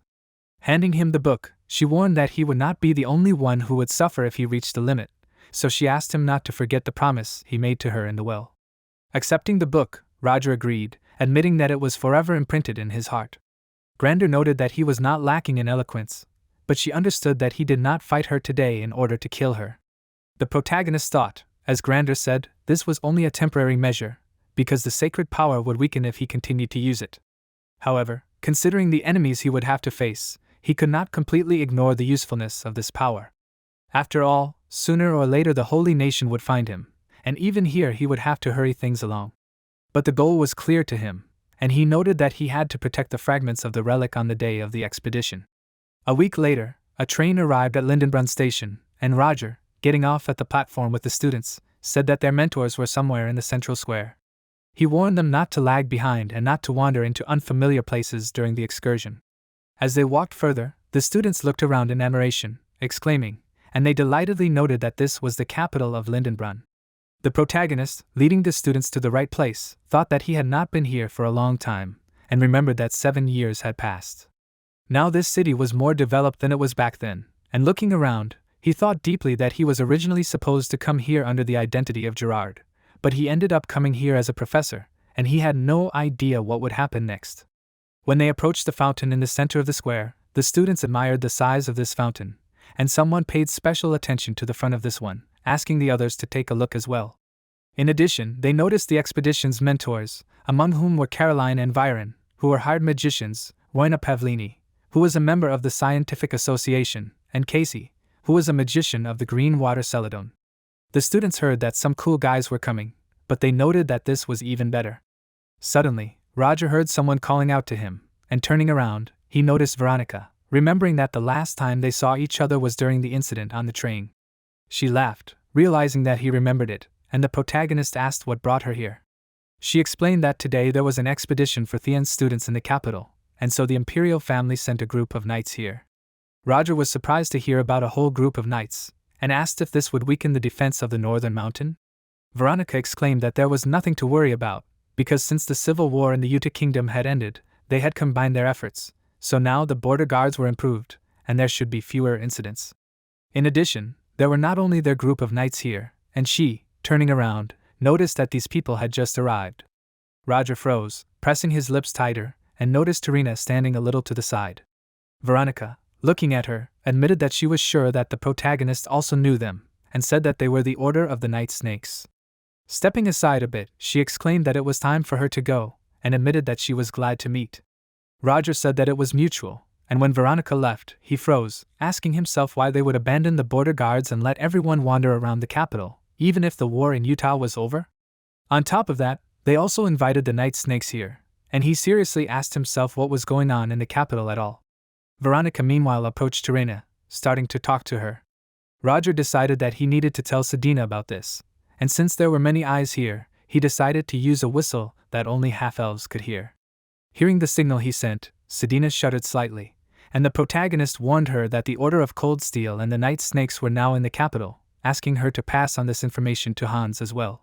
Sedina agreed to this, and writing the necessary information on a small piece of paper, she folded it into a beetle, which flew up and headed in the right direction. Tarina, at this time, turning to Veronica, realized that their captain had not yet arrived in the capital. She smiled, confirming this, but said that no matter how safe the north was, the captain said that leaving their strongest resource would be an unforgivable mistake. However, awkwardly grabbing her hair with her hand, she admitted that this was more like an excuse, because a trip to the capital meant being in the center of turmoil. Sighing, Tarina noted that some things always remain the same. Veronica suddenly said that Tarina rarely visits the capital and asked if something had happened. She admitted that she had not heard anything, but only received a letter from the Duchess with instructions to patrol the capital. Veronica worriedly realized that even the Order of the Night Snakes, which received almost all the information, was not aware of it. Tarina closed her eyes and said honestly that it was hard to admit, but it was true. But they had their suspicions, and she said that the Liberation Army had recently made some suspicious moves. Understanding her train of thought, Veronica seriously noted that as soon as they disappeared from the north, everyone suddenly began to gather in the capital, and so she assumed that they were here in case something did happen. Sighing, Tarina warned that if they started to act openly, the members of this alliance would hide even more, and she really wanted to finish them off right away. Veronica noted that in any case, everything was going smoothly for now, and she assumed that they should inform Theon, but Tarina reminded them that they had a long-awaited expedition, and so she suggested not to spoil their mood. Moreover, she was sure that they would probably notice that something was happening around them. As they continued to converse, Roger, who was watching them from afar, was suddenly approached by Selena, who awkwardly drew his attention to herself. She asked if he by any chance knew why the knights were here. He admitted that he did not know, explaining that he only knew that they had come here on the orders of the imperial family. Selena asked again, slightly stuttering, not understanding why they would do such a thing. The protagonist announced that they had said that they had come to accompany the students, so there was nothing to worry about. He also noticed that Tarina was there, and remembered that in the past, when he was the thief Arsène Lupin, he had constantly suffered because of her persecution. Until today, he had managed to avoid meeting her, and he did not think that she would recognize him. However, as soon as he thought about it, someone suddenly ordered him to stop. Tarina frowned, looking at him in concentration, and Roger, startled, froze, not understanding what was happening. Noticing Tarina standing there staring at the protagonist, Veronica asked if something was wrong. She admitted that she remembered Veronica talking to that man, and sighing, she asked if she meant Professor Roger.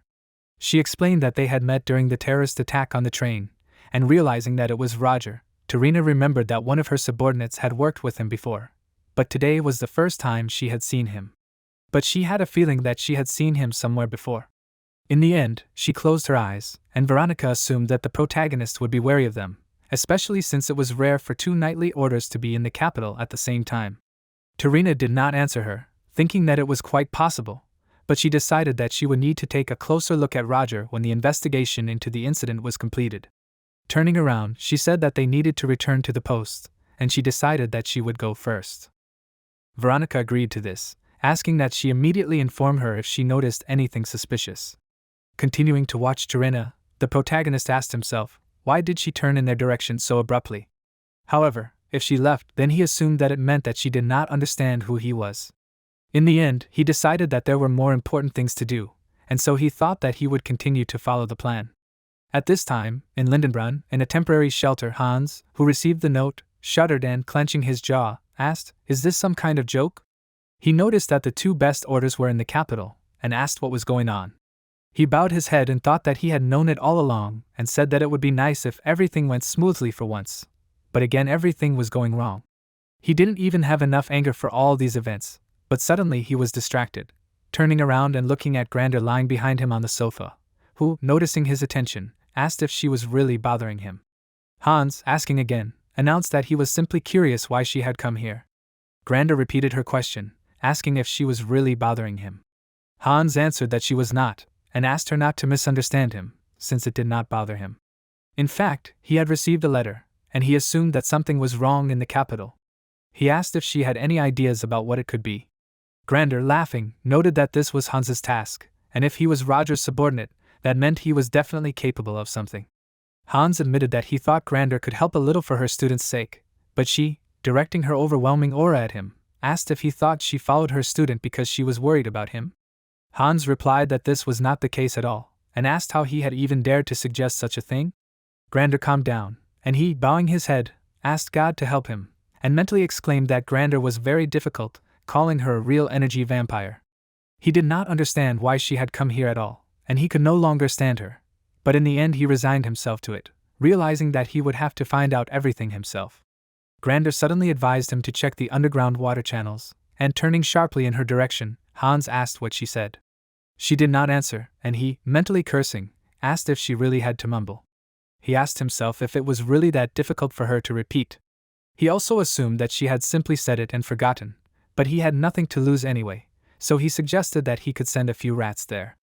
A little later in Lindenbrunn, in the city center, Caroline remarked that that was all, advising the students to set out on their own and explore the capital until their legs got tired.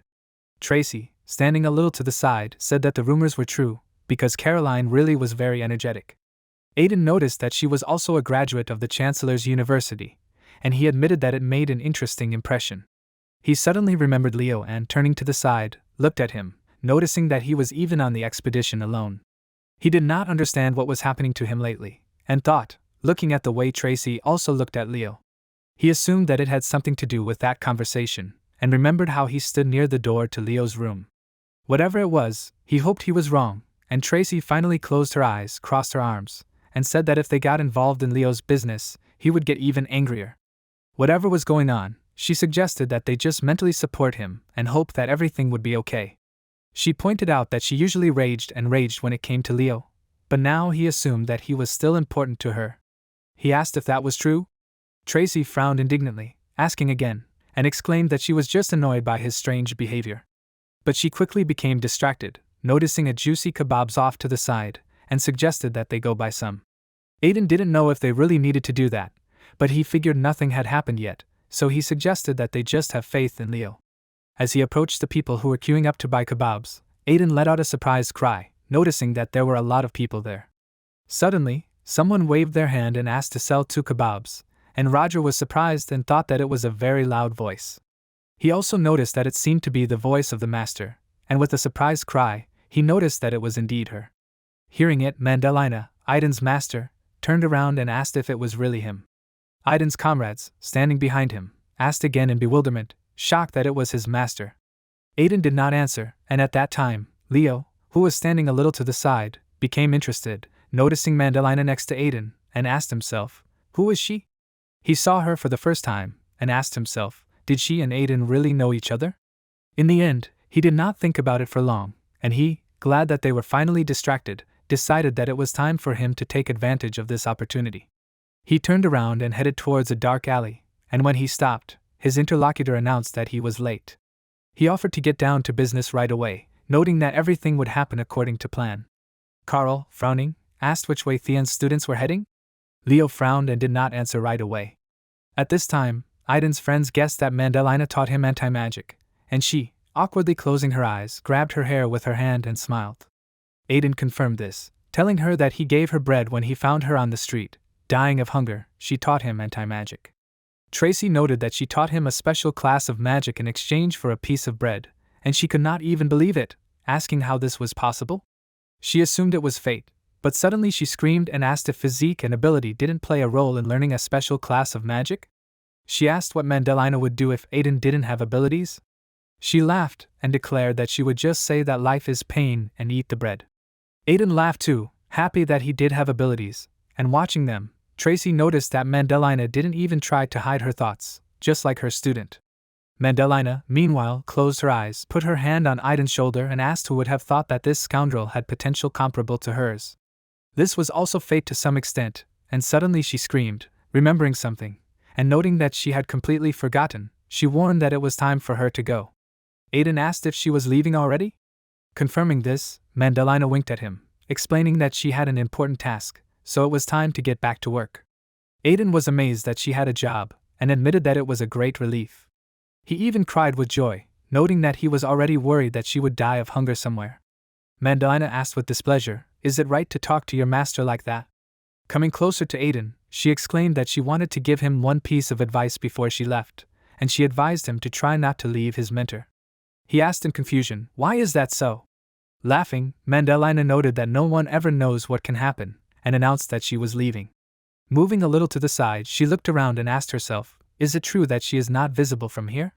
Taking out her watch from her pocket, she looked at it and frowned in concentration, after which she warned that she was returning to the castle, turning to the Grand Duchess. Some time later, in the glass corridor of the Fortress of Debauch, people passing by it admired how beautiful it was here. The corridor alone, in their opinion, was a real work of art. Among these people were also Celine and Roger, and Celine admitted that she would never have thought that the imperial family would prepare a tour for them. The protagonist agreed with this and said that they are given special attention because they are from Thien. Celine excitedly admitted that she was thinking about whether they should leave students with mentors. Roger reminded that this year there are many mentors of the Chancellor's level, so he noted that Celine cannot worry. He, looking around, thought about this castle, noting that during his travels on the continent, he saw many unusual things, but he saw such beauty for the first time. Moreover, this place was also incredibly large, and not everyone was allowed to walk here. However, he asked himself, was that all? He was curious about where the relic was, and he remembered that the fragments interacted with each other, so if he knew the location, it would be much easier to take it. He assumed that the hardest part would be escaping, because this place was huge, which meant that there were many more guards here, and it was easy to get surrounded. Even if he used teleportation, there was a risk that the coordinates would get mixed up due to the many magical barriers inside the castle. Suddenly, he was distracted, as a man who came closer apologized, attracting the attention of the others. He bowed, admitted that he had seen them once, and introduced himself, announcing that he was Facio, one of the members of the Imperial Guard. All the people immediately turned their attention to him, and one of the girls asked if this was the same Facio who handled important personal matters of the Imperial family. One of the other people asked why he would be here. Facio meanwhile asked if there was anyone named Roger among the people there. Many turned to look at him, and the protagonist frowned in confusion, but still said that it was him, and asked if he could ask what he owed to Facio's attention. He admitted that he was glad to meet him, and asked if he could spare him a little time. Roger asked himself, why was that necessary? He apologized to Facio, explaining that they were traveling in one group, so he could not be separated from everyone. Facio smirked, leaned closer to him, and warned him that one person wanted to see the protagonist. Roger looked at Facio warily, not understanding who he was talking about. He finally agreed and told Facio to take him to the right place. Turning towards Celine and his colleagues, he apologized for leaving them, but he promised that he would return soon. Selena exclaimed that it was no big deal and told the protagonist that he could take his time. As he began to leave, she asked with interest what was going on and why only the protagonist had been invited. One of her colleagues noted that it was Roger himself, so it was no wonder that the future member of the Royal Guard was attracting so much attention. The protagonist, hearing these conversations, frowned but said nothing.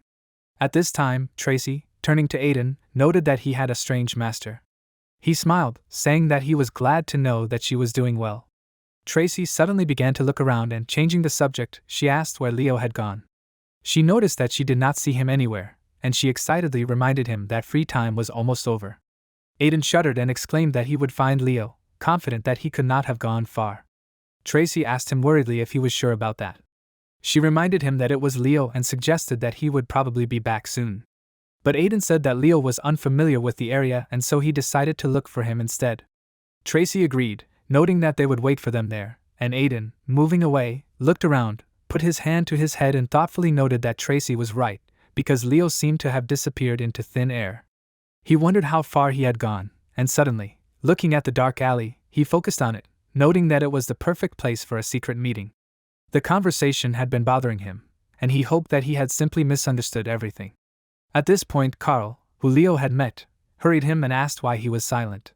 He frowned and asked if he could not postpone the plan. He wondered if they really had to act now, when there were so many knights around.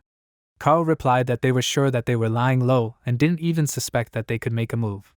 That was why this was a perfect opportunity to free the commoners, but Leo countered by reminding them that there were disciples and mentors everywhere. If they had set up an ambush, they would have stopped them anyway, and Carl closed his eyes and asked if it was true that their goal was to show how strong they were by fighting the mentors. Leo asked in confusion, not understanding what his interlocutor was talking about, and exclaimed that there were several 6th-rank mages among them. Carl asked again, startled, and Leo confirmed this, noting that he knew very well that they were very powerful. Each of them was a deadly weapon, and it was obvious how it would end, so it was a doomed plan. Carl thoughtfully put his hand under his chin and admitted that he hadn't expected this, but he still declared that they wouldn't change anything and would act according to the plan. Leo indignantly asked again, and although the man understood his concerns, it wasn't up to him to make such decisions since that was an order from above. Leo waved his hand, asking if he was joking. He asked if he really thought he would obediently do everything they told him. The man thought that Leo would really do it for his family, and he indignantly clenched his fists, after which he, closing his eyes, agreed, but said that he didn't know the students' routes, since all the students and mentors had gone their separate ways.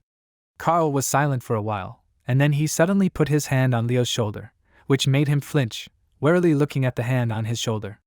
Leaning closer to him, the man announced that he knew what he was thinking and asked if Leo was buying time by giving him only a little information. However, he warned that they had already figured it out anyway, explaining that he was just testing Leo. His eyes widened, cursing at Carl and his comrades, as he realized that they had been using him from the start. Carl declared that they could not fully trust someone who was difficult to control, but he decided to forgive Leo this time, advising him to think about his family and what he needed to do. Turning around, he said that they would see each other again and advised Leo not to do anything stupid. However, he also added that if he reported them, he would be an accomplice, and Carl laughed as he said this. Leo, his head down, walked away, and then, cursing, he punched the wall, realizing that these people had been using him. He called them names, clenching his jaw in anger, and thought that the man hadn't listened to him at all, wondering if these people were completely crazy with their hatred. However, he dismissed that assumption, realizing that they weren't the type to act so recklessly. He assumed that he didn't know something, but he was distracted from his thoughts when he heard someone say his name. Leo froze, his eyes widened, and then turned around, noticing Aiden standing nearby, looking at him sadly. He couldn't help but shout his name. Around the same time, in the central square of Lindenbrunn, Sedina looked back worriedly, noticing that Casey was sitting on a bench, watching her. Sedina was scared and asked herself, why was Casey staring at her like that? She knew that if she continued to follow her, she wouldn't be able to gather information with paper magic. Casey, meanwhile, thoughtfully holding her chin with her hand, remembered that she had already seen Sedina in the staff room when she was testing Moriarty. It was strange, because he never took assistance, and Casey remembered Roger warning her that the Black Dawn had already begun its hunt for her. After their conversation, members of this group attacked her from an ambush, but she easily fought them off, since she had been warned, and besides, then it was a rainy day. But now, knowing that the Black Dawn was stalking her, she had to be extremely careful. Sedina suddenly remembered at this point that they had free time, so she could walk around wherever she wanted, and moving away a little, she assumed that it was not for nothing that people called Casey the best detective, and shuddering, she asked herself if Casey really thought that she was working for the Black Dawn. She remembered that she had even come to the teacher's room, and excitedly noted that if she was right, then as soon as she herself did something strange, Casey would immediately be convinced of her own suspicions. At this time, in the temporary shelter in Lindenbrunn, Hans put his elbows on the table and rested his head on his hands. He did not understand why there was no news from Sedina, because she was obliged to keep them informed of the situation. He assumed that because of the omnipresent nights she was unable to send a message, so he thought that she was just lucky to have contacted them before. Suddenly his rats returned and, climbing onto the table, ran up to him. Hans was amazed that his animals had returned so quickly and asked if they had checked everything. Hearing the rats' report, he frowned, asked again, and asked if they could not get through the underground water channels. He did not understand what this meant, and asked the rats to explain everything. After listening to them, he asked if they were afraid to go down below. His frown only deepened, wondering if they were so afraid that they ignored his order. He had complete control over them, and if he had ordered them to jump into the fire, they would have done so immediately. He realized that everything was bad, assuming that there was clearly something dangerous below. He wondered if Grander knew about it, and he turned to look at her, but he noticed that she was lying on the sofa with her back to him. He would have asked her, but he noticed that she was not in the mood for conversation, but considering her indifference to what was happening, Hans supposed that there was nothing to worry about. With a mental cry, he noted that it was bothering him, and he stood up abruptly, deciding that he did not want to get involved, but he remembered that she had said so, and if he did not do something, he would blame himself. He had to see for himself whether this would interfere with Roger's plan or not, for that was his role. Soon Bellaluna, who had been standing reading a book, started, distracted, as Hans, running into the room, apologized, drawing her attention to himself, and he told her to prepare to leave. Bellaluna cursed and admitted that he had scared her, and then, calming down, she asked where they were going. Her code name was Frances Scott Fitzgerald, and Hans shouted that they needed to check one place urgently, telling her to prepare all the necessary tools. Soon they were in the Lindenbrunn underground water channels. By this time, Roger and Fazio had left the castle and were walking further down the street. Fazio noted that he had heard a lot about the main character, specifying that the entire magical community knew about his secret rooms. But Roger replied that there was nothing special about it, and Fazio, laughing, asked him not to be modest, asking how there was nothing special about it. He asked if the main character knew how few people were capable of such a thing.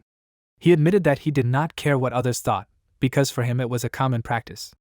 Fazio announced that he seemed like a sincere person to him, and remembered that some people say that not all people are made of the same stuff, and he asked if it was true that this was so. He assumed that this was why the princess was eager to meet them. They just approached the gazebo, inside which the girl was already sitting, and Fazio, bowing, attracted her attention, announcing that he had brought Roger, as she had requested. Eileen praised him for his good work, and then she admitted that she would like to talk to their guest alone, and asked Fazio to leave them. He agreed, starting to leave, and the protagonist thought that he first visited Lindenbrunn 7 years ago, when he was looking for a job. It so happened that he met a girl for whom he later worked for some time, and he remembered the moment of their meeting, and then he mentally noted that later she became the first candidate for the throne and became famous as the temporary empress. Smiling, Eileen admitted that she had been waiting for their meeting and asked if it would be better for her to call him by the name he had introduced himself as. The first princess reminded him that he had asked to be called Jack the Ripper back then. 7 years ago, Roger and Eileen had bumped into each other as they were coming out from around the corner, and after that, they had suddenly pulled away from each other. Eileen frowned and asked herself how he had appeared from around the corner so suddenly. She hadn't even noticed him, and suddenly she remembered that she had used a presence-concealing artifact. The protagonist, in turn, asked himself what he was doing here. He noticed that he hadn't felt her presence, even though he had increased his senses, because he had thought that someone was following him. Who had finally asked the other person who he was. Now Roger sat down at the table opposite Eileen and asked if she really knew who he was. He wondered when she had managed to find out about him, and she asked him if he thought she wouldn't take care of it if they hadn't seen each other for 7 years. Besides, the protagonist's name was well known in magical circles, and her pawn in Leathervelk hadn't made much headway, and that was when Eileen began to suspect something. She took a sip from her teacup and remembered Tarina always saying that Roger was trouble, and that was where it all came together. The protagonist had said that Eileen was the only person who would call a National Guardsman a pawn. Ignoring that, Eileen asked what brought Roger to the royal palace. He explained that he was doing his job as Professor Theon, but Eileen asked him not to say that, as she wouldn't fall for his lies. She asked what he was trying to find. The protagonist was silent for a moment, looking at her intently. Half an hour earlier, in the underground sewers, Hans, who had a raven on his arm with a note attached to its leg, asked the bird to fly to Roger and report the situation to him. Obeying, the raven rose into the air, starting to fly away, and Bellaluna, watching this, asked if we would definitely be able to get to the main character. Hans was sure that this would indeed be the case, and said that everything should go smoothly. They continued their way through the sewers, and Bellaluna said that the empire was 1,000 years old, but she admitted that she did not even know that such a huge complex system was hidden under it. Hans agreed with this, suggesting that the exploration of this place could be continued indefinitely. However, he also thought that it was unlikely that anyone was watching this place, since it looked abandoned. In addition, judging by the fact that the mice could not go down here, the sewer network is clearly different from the usual sewers. In addition, at the entrance they were met by giant roots, and Hans asked if Bellaluna was right in saying that she had no idea where it could come from. Remembering what kind of roots they had seen at the entrance to the sewers, she admitted that she really didn't know any kind of such a huge tree. However, to be honest, she had one guess, and while telling about it, she covered one eye, grabbing her hair with her hand. Hans asked if this was really true. He was curious about what kind of nonsense it was, but before Bellaluna could explain it, they both suddenly shuddered, hearing some noise. Turning around, Hans asked if Bellaluna heard it. She noticed that it sounded like a growl, and suddenly a huge monster appeared from the darkness, and Bellaluna and Hans simultaneously screamed in horror, and after that they began to run away. The monster ran after them, and realizing this, Bellaluna and Hans screamed in horror. They did not understand what it was, and assumed that it was a cryptid. They wondered where it came from, and after they ran some more distance, Bellaluna, closing her eyes, desperately said that she could not run anymore. Hans ordered her not to give up, and asked if it was true that she did not want to be eaten by this monster. He turned around and cursed in his mind, because he realized that this monster was about to catch up with him. He asked himself if he should transform. However, he was not so confident in himself to face a real monster. Suddenly, Bellaluna told Hans to wait and ordered him to stop. He obeyed, but asked in confusion why on earth they should do that. Bellaluna advised him to look more closely, shouting that it was not a cryptid, but an ordinary chimera. The monster continued to run towards them, growling in anger, and Hans remembered that he had heard something about chimeras, noting that it was a combination of living creatures collected by a dark magician. He suddenly asked Bellaluna to wait, and asked what difference it made whether it was a cryptid or a chimera. He exclaimed that this monster was running towards them in order to kill, but Bellaluna, smiling, admitted that she was not sure about cryptids, but she was definitely not afraid of chimeras. She took out a small flask from her bag, which she threw right under the paws of the monster. The glass broke, and the energy that burst out of the flask spread, turning into flexible tree branches that entangled the monster, immobilizing it. The chimera growled in displeasure, and Hans, looking at Bellaluna, noticed that she was more experienced than he thought. He assumed that was why Roger had brought this elf, and then he asked why she wasn't afraid of chimeras. She declared that this monster was created by man, and asked why there was any need to be afraid of an artificially created beast. She suddenly admitted that she even found it charming, and she noticed that this one had very beautiful and intact fur. Hans simply praised her, and then suggested that she leave here before the chimera got out. Bellaluna asked in bewilderment why they should do that. He reminded her a little awkwardly that this monster was dangerous, but Bellaluna, looking at the chimera with admiration, began to approach it and asked if this wasn't a great opportunity to find out what it was made of. Hans asked again, and Bellaluna, laughing, approached the chimera, calling it a baby, and announced that she would examine it, and from her threatening tone the monster even calmed down and cautiously pressed itself to the ground. The next moment, a cry of this was heard, and Hans mentally screamed that Bellaluna was dangerous to deal with. At this point, Roger finally answered Eileen's question and announced that he was not looking for anything. He repeated once again that he was there for work, and she asked if he was making excuses again. She was sure that he knew about the incident at the Kanst auction house, and without waiting for an objection, she said that of course it was, since he was there that day. Roger shuddered slightly, and Alina said that she was convinced that it was not an accident, and collected all the lots of the underworld and bought this one. However, in the list of items put up for auction, there was one unknown fragment of stone, the purpose and origin of which were unknown. She was sure that the purpose of Roger's visit was directly related to this, and he mentally noted that he thought he had covered his tracks, but Eileen had still managed to find out all the details. He understood that she had no shortage of zeal, and he mentally noted that in such a case there was no point in making excuses. Covering his eyes, he said that he was just collecting it, and laughing, Eileen asked if he had already decided not to evade it anymore.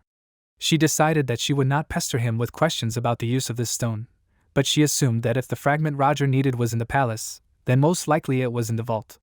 However, she asked him not to say that he was going to steal it.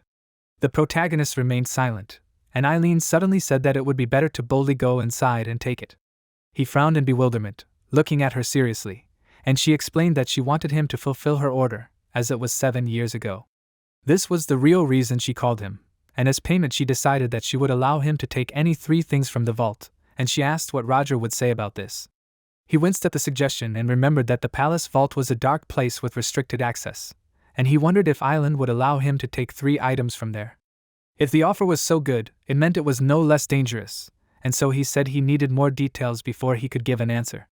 He asked if it had anything to do with the fact that both orders were currently in the capital.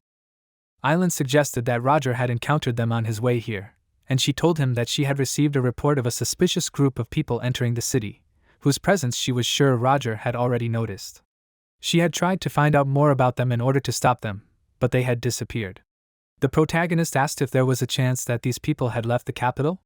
Eileen explained that she had immediately increased security at all entrances to Lindenbrunn when she received the message, and Roger took that to mean that they could assume that these people were still here, which was why Eileen had called the 2 orders. She confirmed this and added that this was precisely why she needed help.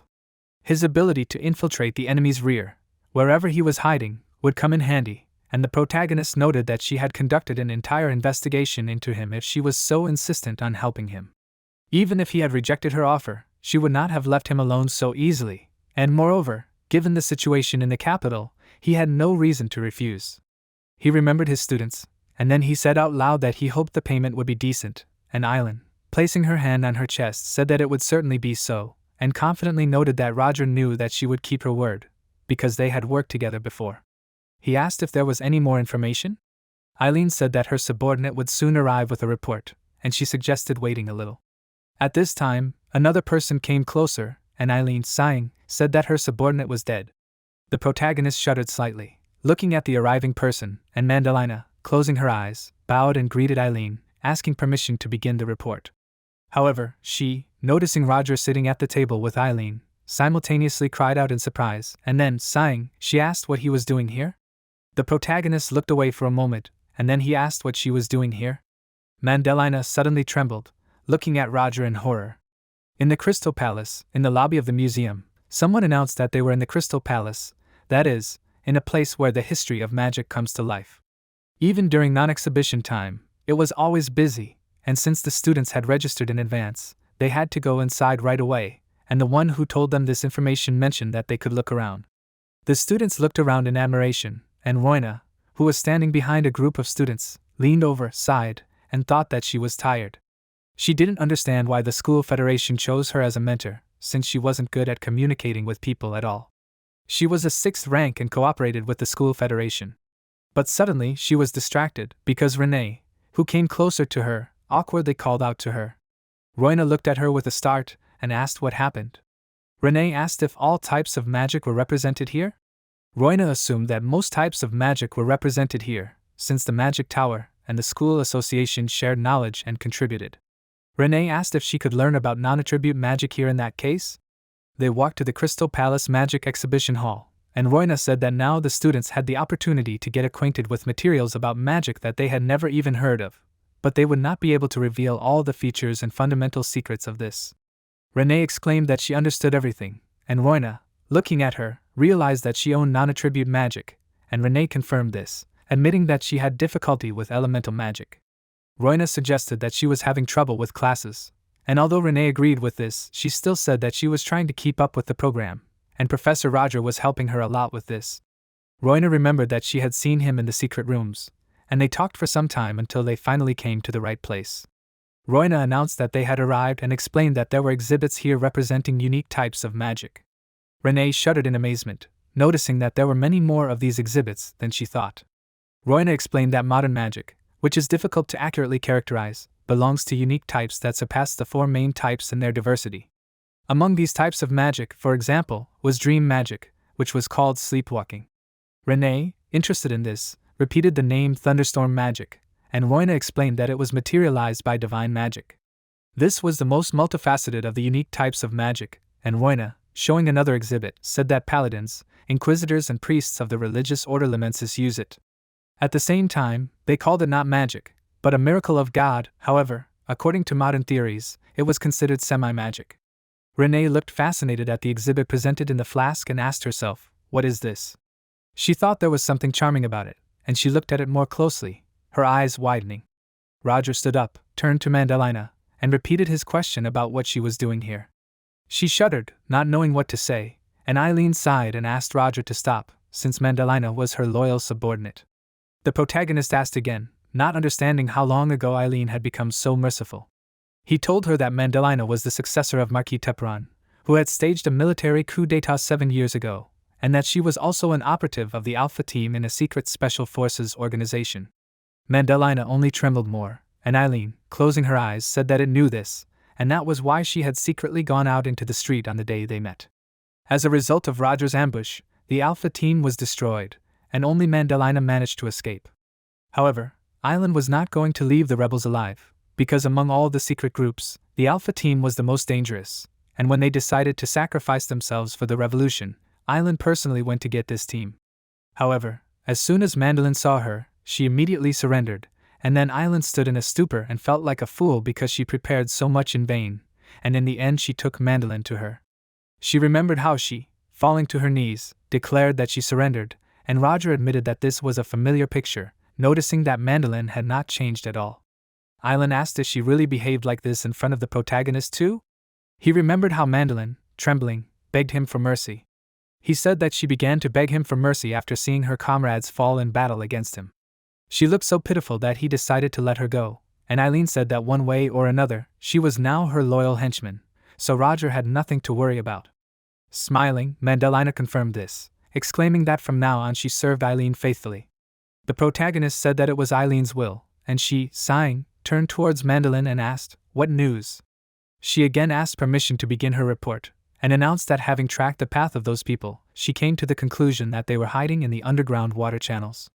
However, there were too many extra eyes around, and therefore she did not advance further than the entrance. Eileen realized that given the level of skill of those people, they had no choice but to retreat, and this meant that they had hidden underground. Roger suddenly shuddered and, going outside the gazebo, said that he would be right back. He extended his hand, and a raven landed on it, and Eileen and Madalina were surprised that he could now communicate with birds too. The protagonist explained that it was his subordinate's raven, and when he took the note, the bird flew away, and Roger, having studied the writing on the paper, assumed that Hans had already explored the underground water channels, noting that he had found another passage and penetrated inside. He wrote that he encountered a huge beast, and looking at Eileen, the protagonist asked if she had any ideas.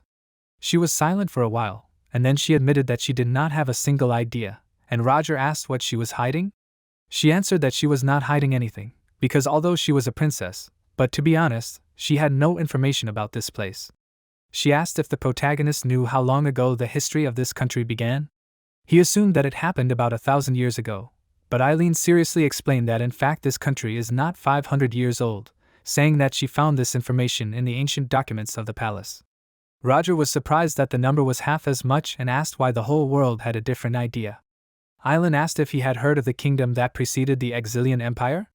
There was no historical information about it, only the fact that it existed. The Exilian Empire inherited this kingdom, as if someone had applied another layer of paint over one.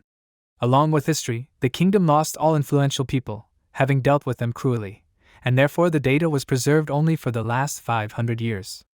Roger could not even believe it, and asked if Eileen really wanted to say that someone from the shadows ruled the entire country. She was sure that he even guessed who did it, and she announced that it was an organization that at that time had great influence on the territory of the entire continent. The protagonist realized that this was the holy nation of Bredis, and noted that it turned out that the underground water channels were a real relic, the age of which exceeds the history of the empire. Eileen asked if he now believed that she really knew nothing about it. Of course, their conversation had been strictly confidential, and so she asked that they keep it a secret. Madalina nodded. Roger agreed, asking if she would at least tell Eileen about who was hiding in the waterworks. She agreed, telling him that she had learned that the people who had been acting out lately were liberals. The protagonist repeated this name in his mind and, shuddering, remembered how the man he had spoken to had announced that they were stirring up public alarm and robbing people behind the backs of the guards. He wondered if Nikolai was really up to something. As he walked away, he realized that in that case they should hurry, because the liberals would make a move any day now. Eileen followed his movements in bewilderment, and asked where he had gotten that idea from. Roger explained that Thean students and the representatives of the Magic Tower were currently in the capital, so there was no better target for the liberals. Eileen thought that this sounded reasonable, but among the members of the tower were mages of the 6th rank, which would be difficult for the liberals to defeat. The protagonist explained that they possessed a reagent that was not affected by the silence of fire, so even mages of the 6th rank could be harmed if they were not careful. They had gathered information and found out that danger was approaching, so it was time for him to go. Eileen agreed with this and said that she would send Fazio to Roger, declaring that he could keep him busy. Fazio was aware of the situation, so there was no need to explain anything to him, and agreeing with this, the protagonist admitted that he would not refuse help. Eileen, watching him, asked herself, did he really know more than she did? She thought she had beaten him to it, but it turned out she hadn't, and even after 7 years she still wanted Roger to join her. Before leaving for good, the protagonist turned around one last time, and Madalina, noticing his gaze, smiled, closing her eyes. Eileen, noticing her behavior, asked herself how she could laugh in front of the man who had once almost killed her. She called her weird. Roger soon met Fazio, and he, noticing that he had returned, asked if the conversation had been long. The protagonist confirmed that it had been, and said that he knew Fazio was in the know. He said that Eileen had told him that he could assign him a job, and laughing, he admitted that he knew she would say that. He bowed, said his name, and announced that he was the princess's secret weapon and the king's guard, and he greeted Roger, whom he called Jack the Ripper. It was a great honor to serve him, and the protagonist admitted that he was counting on him.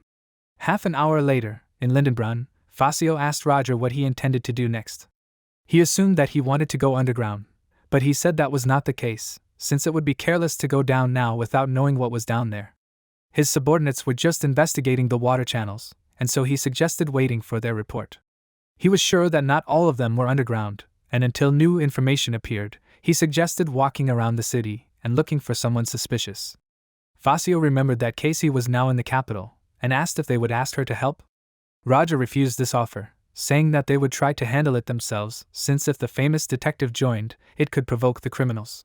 Besides, his students would start to worry if he was gone for a long time, and as soon as he finished saying this, someone suddenly called out to him, and Roger, startled at the same time as Fazio, turned around, noticing Aiden running closer, who realized where the protagonist was, and he shouted that he had something to tell him. Leo was walking next to him, and Roger was surprised that Aiden and Leo were there, and asked why they were alone. He was wondering where his mentor was, and suddenly he frowned in surprise, turning his attention to Leo, who lowered his head, turning away. A little later, going into an alley, they were talking, and when Aiden told everything, Roger attracted Leo's attention to himself, and when he responded, he asked if everything Aiden told was true. An hour ago, Leo, noticing Aiden, asked himself how long he had been here. He wondered how much he had heard, and judging by his reaction, he had heard it all. Leo flinched, thinking he was done for, and then Aiden started talking and asked if he was okay. Leo froze in shock, his eyes widening, and then he clenched his jaw and asked if Aiden was really asking if he was okay. He noted that he had seen everything and asked if he was really asking that question. He said that he had heard it all and admitted that he was a member of the Liberation Army. He lowered his head and Aiden, holding out his hand towards him, said his name, but Leo, waving away his touch, told him not to say his name in that tone. He shouted that the friend Aiden had trusted was a liar and a terrorist, and announced that he had deceived him, Tracy, Jonah, everyone. That was why he didn't understand why Aiden was worried about him. Aiden looked at him worriedly, and Leo suddenly fell down and, crying out, put his hand to his head. He apologized to him, assuming that he didn't need to eavesdrop, but he said that Leo did everything possible to prevent the terrorists from getting what they wanted.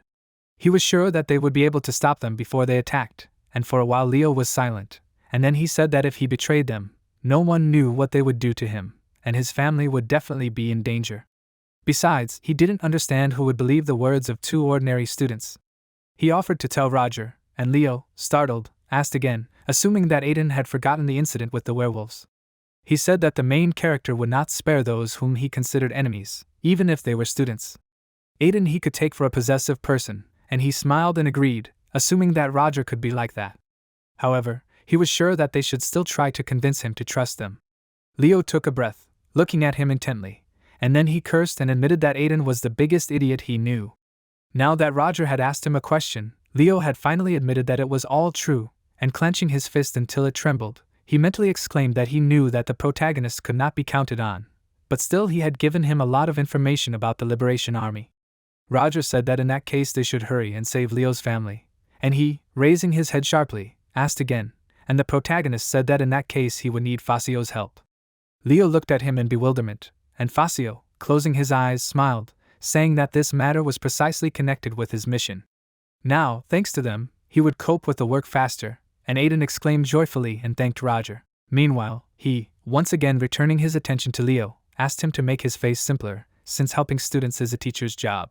Leo looked at him in shock and turning to him, he lowered his head and sincerely thanked him.